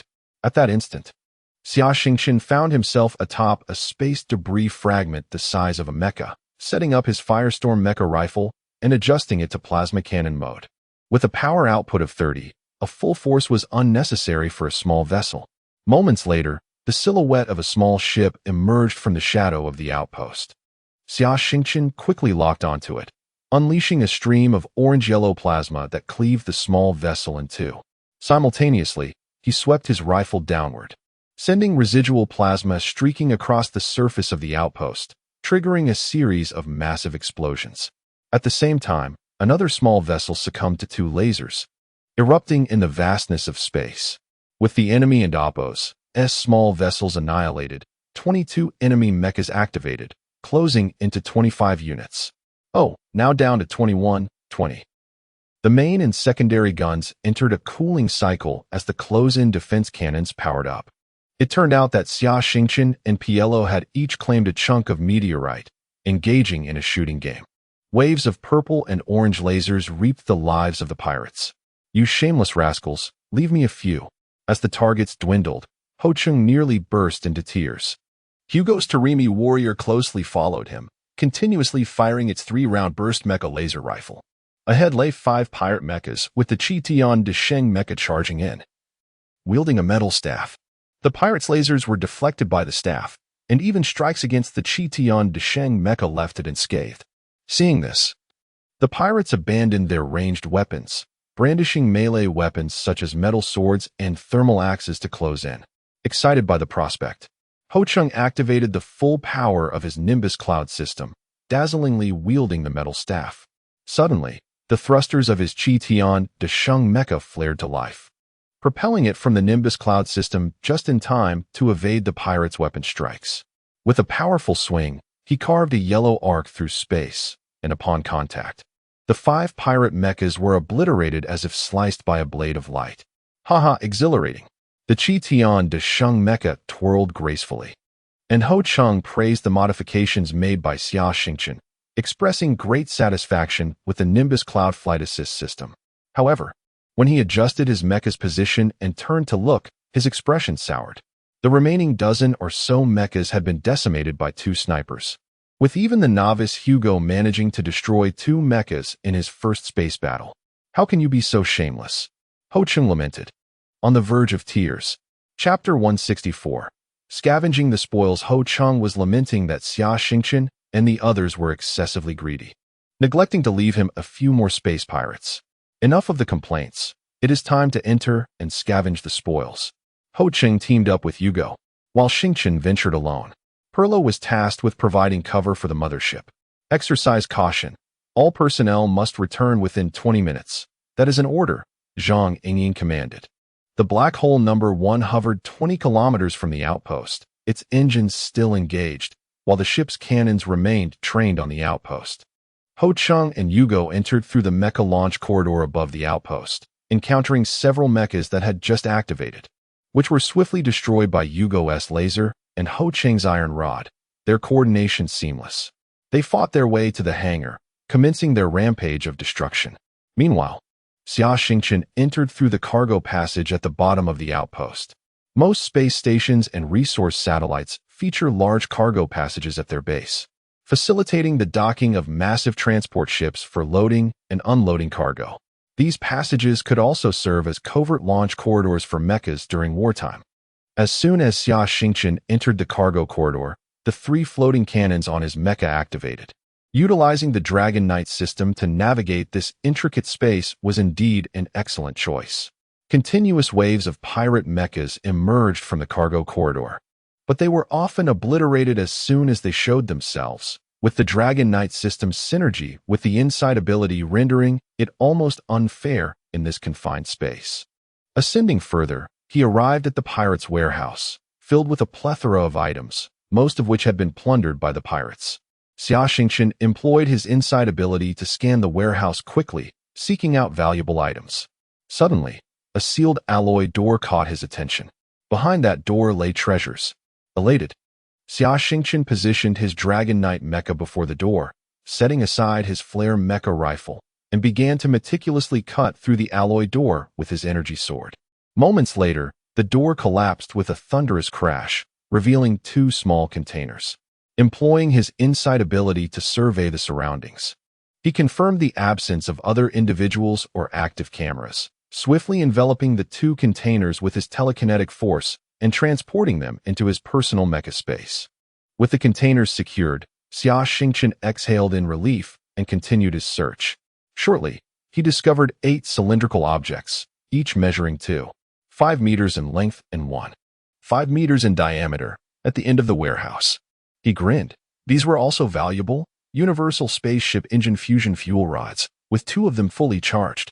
Donning his spacesuit, he leaped from his mecha and floated toward the fusion fuel rods, carefully dismantling the explosive devices from the 6 partially filled rods. Subsequently, he retrieved a half-meter diameter timed explosive device from his personal mecha space, placing it atop one of the fusion fuel rods and setting the detonation timer. Having completed these tasks, Xia Xingchen returned to the Dragon Knight mecha, each hand grasping a fully charged fusion fuel rod, and flew back to the black hole number 1. Just as he exited the outpost, communications were restored. "Xingchen, where have you been so long? We were all extremely worried." Upon glancing at the time, Xia Xingchen chuckled ruefully, realizing that over 30 minutes had elapsed since their entry into the outpost. He had been so engrossed in scavenging that he lost track of time. "I sincerely apologize. I was delayed by some matters, causing you all concern," he expressed with genuine regret. "It won't happen again." Dragon Knight, return. Xia Xingchen first landed in the cargo hold of the black hole number 1, depositing the 2 fuel rods before heading back to the cockpit. "Vivian, set a course for 45, 51, 13, with engine power at 30 for departure, and halt at a distance of 500. Keep the optical imaging system active. Focused on the target outpost, and commence recording." "As you command, Captain," she replied. Minutes later, the headquarters of the Boo Space pirate gang was reduced to cosmic dust amid the aftermath of a nuclear explosion, as the 6 detonated fuel rods were equivalent to 6 hydrogen bombs. Witnessing this moment, the black hole number 1 soared into the distance. Several hours later, the black hole number 1 landed on a flat rock slightly larger than its hull, the engines powering down while the Mirage system activated. Following the battle, Xia Xingchen and his companions conducted routine checks and maintenance on the mechas and the ship. In the Death Star domain, it was paramount to ensure that the vessel remained in optimal condition to better confront potential dangers. Ho Chung showcased his culinary skills, preparing a sumptuous dinner for everyone. After the meal, they gathered in the living room to recount the day's battle. Zhang Yingying sternly reprimanded Xia Xingchen for exceeding the time limit, emphasizing that punctuality was a fundamental requirement in combat, and his disregard for the established timeline could endanger his comrades. Xia Xingchen earnestly reflected on his actions and offered a heartfelt apology. "So, what were the spoils of our battle, Captain?" Vivian inquired, her eyes gleaming with excitement. "Unfortunately, we cannot connect to the Skynet at the moment, so we cannot report back to the mission system. However, considering we have eliminated 8 small ships and taken down a pirate headquarters, I estimate our earnings to be no less than 3 billion star coins," Zhang Yingying calculated. "Wow, we struck it rich. Truly, the sound of cannon fire brings a bounty of star coins." Vivian's pupils transformed into the symbol of currency in an instant. The spoils do not end there. We also scavenged some valuable items from the pirates, Xia Xingchen added. Exactly. Yugo and I have our own treasures as well. Ho Chung chimed in, Yugo nodding in agreement. The group proceeded to the cargo hold of the Black Hole No. 1, all eager to unveil the nature of their newfound riches. Chapter 165. Return to the Death Star Sea Hotel. The cargo bay of the Black Hole No. 1 spaceship slowly opened, revealing 2 cylindrical objects securely fastened within. At the sight of these objects, an exhilarating joy surged through everyone's hearts, except for Hugo. These are fusion fuel rods for the spaceship, Vivian exclaimed. Indeed, Vivian, these 2 fusion fuel rods are completely full, Xia Xingchen replied. My goodness. A fully stocked fusion fuel rod is worth over 2 billion star coins. These 2 are worth more than 4 billion. Captain, with the savings on fuel, you could grant us even more bonuses. Vivian shouted excitedly once more. A fully loaded fusion fuel rod can sustain a small spaceship and Oppo's continuous flight for an entire year. And generally, most mercenary and adventure groups factor the cost of spaceship fuel into their expenses. The 2 items brought back by Xia Xingchen were valued at over 4 billion star coins, allowing everyone to share in the bounty. By the way, I noticed that Hugo and Ho Chung each dragged back a container. Let us go check it out, Lady Vivian suddenly recalled. Ho Chung joyfully dashed to the container he had brought back, operating the ship's mechanical arm to open it. Inside lay 5 Mech laser rifles arranged side by side, along with a disassembled Mech laser rifle placed horizontally. Haha, I'll never have to worry about them stealing my prey again. My shooting skills are just as good. Ho Chung laughed broadly. At that moment, Hugo approached, mimicking Ho Chung's actions to open his own container, which astonishingly contained 30 alloy daggers designed for mechs. Xia Xingchen felt a wave of exasperation. The Terimian's fervent obsession with cold weapons was incomprehensible to Earthlings. Suddenly, the temperature in the cargo bay seemed to drop significantly. Just as a triumphant Ho Chung turned around, he caught sight of Lady Vivian's murderous gaze. Her obsession with star coins rivaled the Terimian's fixation on weapons. Shortly thereafter, a dramatic scene unfolded aboard the Black Hole No. 1, with Lady Vivian wielding a wrench, chasing Ho Chung and Hugo throughout the ship. However, Xia Xingchen possessed a prize concealed within his personal mech space, an item too sensitive to expose. He chose to keep it secret from his comrades for the time being. The 2 small containers held 2 Dragon Core Model 5 miniature controllable nuclear fusion engines, each valued at around 10 billion star coins. Such equipment was classified as strategic materials, not readily available for purchase. It was precisely this technology that had led the Boo Star mercenary group to dubious intentions, ultimately transforming them into the Boo Star Pirates. Xia Xingchen intended to use these engines to upgrade the mechs of Perlo and Ho Chung. In the following days, they annihilated 5 pirate crews, destroying 2 medium-sized space cruisers, 19 small spacecraft, and over 90 mechs. Yet, the electromagnetic railgun's alloy armor-piercing shells dwindled to just 5 rounds, compelling them to return. Their triumph over numerically superior foes in the Death Star region owed much to the electromagnetic railgun, due to mysterious exotic particles in the Death Star area that severely affected the propagation of light and radio waves. The effective kill range of laser weapons was limited to 50 kilometers. In contrast, the electromagnetic railgun was less affected, maintaining an effective range of 400 kilometers. However, due to the high cost of the railgun and the difficulty of hitting targets at long distances, it had largely fallen out of favor. Little did they know, the previous owner of Black Hole No. 1, with his wealth, had equipped it with such a weapon system, greatly assisting Xia Xingchen and his team. A few days later, Black Hole No. 1 docked at a premium berth. Hours later, Chun Tingting paid a visit, expressing joy at Xia Xingchen's safe return.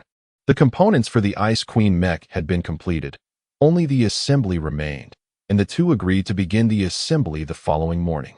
The next day, bright and early, Chun Tingting came to fetch Xia Xingchen, and they returned to the berth of the Statue of Liberty. The warehouse was now filled with components, and Xia Xingchen pretended to inspect them, concealing his use of the insight skill. A frown creased his brow. Nearly all the components were of the lowest configuration, with some parameters not meeting the required standards. Seeing Xia Xingchen's expression, Chun Tingting guessed his thoughts and blushed. Xingchen, that's just the situation here. The entire hotel has only one material factory system. Due to a lack of resources and limited technology, this is the best we can do. Well, if we have the opportunity to go outside in the future, we should try to reproduce the components and replace them, Xia Xingchen replied, donning a universal mechanical repair arm to begin assembling the mech.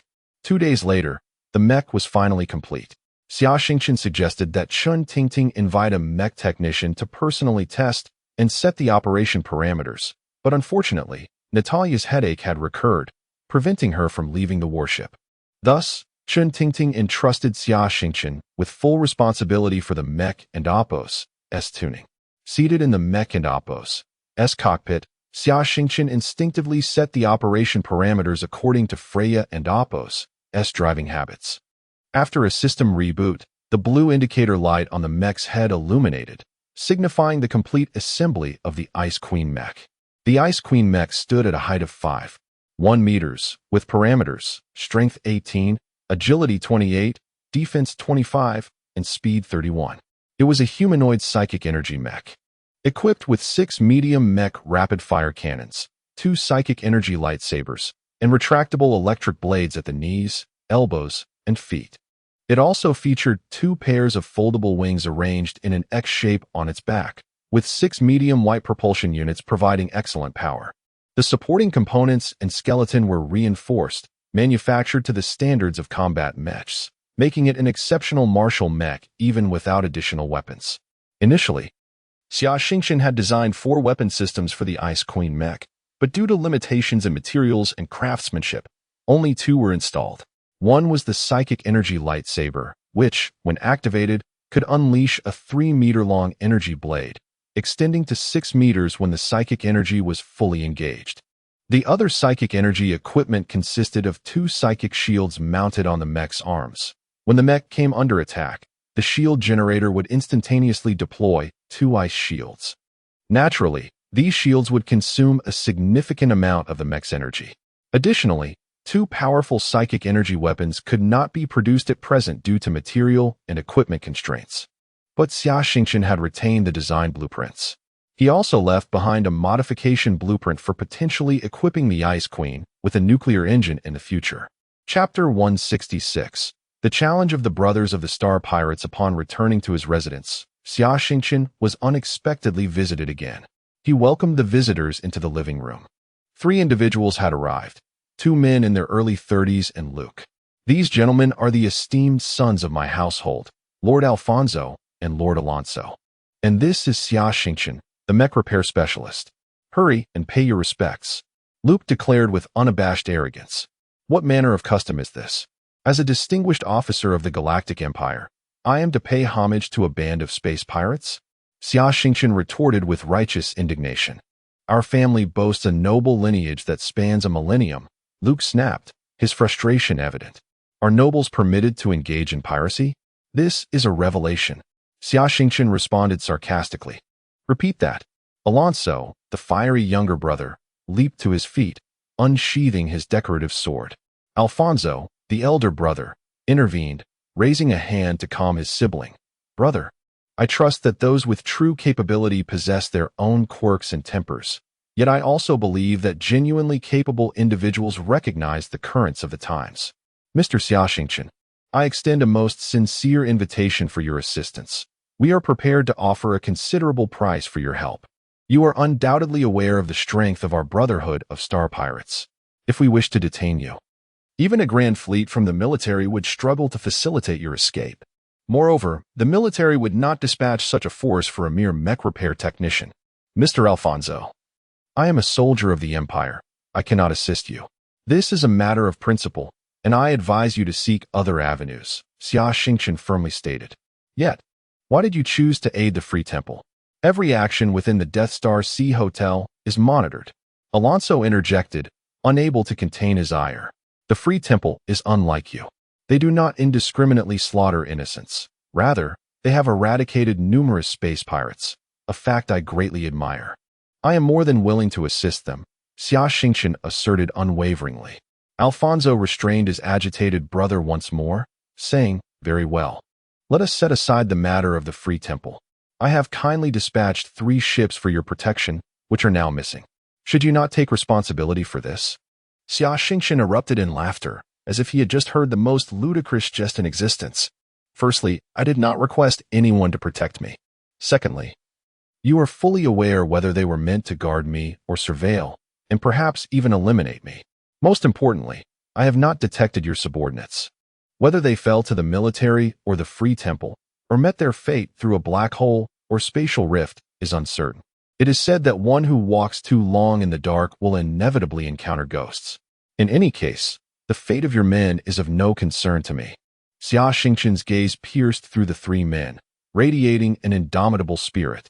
Alfonso suppressed his rising anger, stating, "Mr. Xia Xingchen, regardless of the outcome, our enmity has been firmly established. Those who dared speak to me in such a manner over the decades have been reduced to space debris. What do you propose? Mr. Xia, I have a suggestion that could erase our grievances. Would you be interested?" A smile flickered across Alfonso's face. "Pray, enlighten me." "There exists an old rule in the Death Star C Hotel. Violence is prohibited within the premises. However, if there are unresolved and sharp conflicts that demand a fight to the death, one may petition the hotel's esteemed judge for a duel. Upon approval, both parties may engage in a life-or-death contest, with the judge serving as both referee and witness. Since you have successfully returned from the periphery of the Death Star C, it stands to reason that you are formidable. We, the brothers, challenge you to a duel, and you may send forth 2 mech repair technicians to partake in the contest. Should you emerge victorious, our past grievances shall be absolved, and you and your companions may depart the Death Star region freely, without interference from us. What say you?" Xia Xingchen pondered for a moment before replying. "Your proposition has merit. However, I cannot provide an immediate answer. I must confer with my companions." "Very well. I await your news," Alfonso replied, rising alongside his brother Alonso to take their leave. Before departing, Luke left behind a personal terminal number. Xia Xingchen first contacted Chen Tingting to verify the authenticity of the duel while inquiring about the situation regarding the Alfonso and Alonso brothers. On the other end of the communicator, Chen Tingting furrowed her brow. "Xingchen, I must inform you that the duel at the Death Star C Hotel is indeed a genuine event. Even a powerful entity like the Cosmic Hotel Group cannot entirely suppress all conflict. Hatred is a boundless force that must find an outlet, hence the existence of such duels. One may choose between hand-to-hand combat or mech battles, both conducted in the form of life-or-death contests. Whenever a duel is proposed, the entire hotel transforms into a festival. The live broadcast of the duel is streamed throughout, with betting taking place on the sidelines. As for the brothers Alfonso and Alonso, they are 32 years of age, twins who became C-class mech engineers 5 years ago. They are among the strongest individuals, second only to Judge Mech. Moreover, they appear to possess a form of telepathic connection. When fighting side by side, their combined strength far exceeds that of 2 individuals. My motivation for crafting the Ice Queen mech for Natalia stems from their proclivity to force others into duels. In recent years, they have engaged in a dozen duels, emerging unscathed each time, reaping vast rewards at minimal cost. Xingchen, I implore you, do not agree to their duel. The Free Temple will do everything in its power to ensure your safe departure from here. Chen Tingting pleaded earnestly. Thank you for your counsel, but I must accept this challenge, Xia Xingchen replied resolutely. Why? Can you tell me why you must walk into this peril? Chen Tingting exclaimed, visibly agitated. Dear Tingting, our primary purpose for venturing into the Death Star region is self-improvement. This opportunity is one we cannot afford to squander. I must accept this challenge. It is of utmost importance to me. You? Are you not a mech repair technician? Indeed, but I am also a C-class mech engineer, as is my companion. We are both champions of the mech competition at the Tianyuan Star Military Academy. Moreover, I suspect that a man like Alfonso would not honor his word. Even if I were to defeat him, he would not allow us to escape unscathed. Therefore, I might as well seize this opportunity to eliminate the brothers. Their downfall would inevitably lead to the disintegration of their pirate brotherhood, allowing you to seize the moment and secure the Death Star region entirely. Xia fell silent, fully aware that certain ambitions demand a price. Please, do take care. Chapter 167. Before the duel, after exchanging information with Xia Xingchen gathered his companions to discuss whether to participate in the duel. Xingchen, I believe your perspective is valid. To capture the thief, one must first seize the king. They are unaware of your true strength, making this an advantageous situation. We are at a numerical disadvantage in space, and having a one-on-one opportunity is indeed fortuitous. If we lose our leader, the Brotherhood of Star Pirates will descend into chaos, and who would come to our aid? Zhang Yingying remarked. Wugo is eager to assist my master in dealing with those two. Ho Cheng chimed in enthusiastically, fidgeting with anticipation. No, you stay put. Such matters should be handled by Xingchen and me. It is settled then. My brother Ho Cheng and I shall participate in the Mecha duel. However, we must be prepared. Even if we emerge victorious, the Star Pirates may retaliate, so we should always be ready to flee. Xia Xingchen resolved to accept the challenge. Xia Xingchen sent a message to the personal terminal number he had left for Luke. Soon, he received a response. Luke had submitted the duel application to the judge, which was approved. The duel would take place in 2 days at the Death Star Sea Hotel's arena. Later that day, the news spread throughout the local network of the Death Star Sea Hotel, igniting a fervor among the crowd. For 3 long years, no one had dared to challenge the Alonso brothers. Now, an opportunity to witness an epic clash had presented itself. The hotel's casino opened betting on the event, and an atmosphere of excitement enveloped the establishment. On the eve of the competition, the hotel dispatched 2 large transports to convey the competitors' mechas. Xia Xingchen and Ho Cheng followed the hotel vehicles to the venue, while the others remained aboard the Black Hole No. 1, preparing for battle. Zhang Yingying worried that the Brotherhood of Star Pirates might seize this opportunity for sabotage, but they could still watch the live broadcast from the ship. Beneath the Death Star Sea Hotel lay a metallic sphere, several kilometers in diameter, serving as the battleground. Originally designed for local mecha pilots training, the arena's interior was composed of energy-absorbing materials, rendering it impervious to damage from laser blasts. However, for safety reasons, the arena was devoid of spectators, replaced instead by hundreds of high-speed cameras. The mecha duel was finally about to commence. Xia Xingchen and Ho Cheng sat within their mechas as a conveyor belt gently transported them to the center of the arena. Brother Ho Cheng, do not hold back. This is a life-and-death battle. Our opponents are not benevolent. Eliminating them is a service to the people, Xia Xingchen urged, and Ho Cheng nodded in agreement. At that moment, the arena and Appo's gate swung open, revealing 2 identical silver mechas before them, modified Royal Knight mechas. Standing at 5.3 meters tall, these humanoid close combat mechas boasted impressive specifications: strength 28, agility 28, armor 26, and speed 30. Their weapon systems included an alloy shield, a photon knight rifle, a photon sword at the waist, and 2 photon swords at the feet, complemented by a large white propulsion system at the back. Ladies and gentlemen, welcome to the live broadcast of the 8th Mecha Duel of the year, brought to you by Death Star Sea Television. Today, the duelists are Xia Xingchen and Ho Cheng, facing off against the Alfonso and Alonso brothers. It has been 2 or 3 years since we last witnessed these 2 champions, who enjoyed an astonishing 18 consecutive victories. Many may have forgotten the terror these brothers instilled in the arena. Behold, the brown lava warrior mecha at the center of the arena belongs to our esteemed Judge Mech, who will preside over today's match. Rumor has it that our judge is preparing for the assessment of Class A mecha pilots. Look to the left of the arena. Those 2 mechas are the Royal Knights of Alfonso and Alonso. Their performance is exceptional, with incredible speed. To the right, we have their opponents. Let me check the registrants and Appo's. Details: Ho Cheng and Appo's, S and Appo's, Monkey King and Appo's, Mecha and Xia Xingchen and Appo's, S and Appo's, Dragon Knight and Appo's, Mecha. I only know that Xia Xingchen is a senior mecha repair technician and little else about him.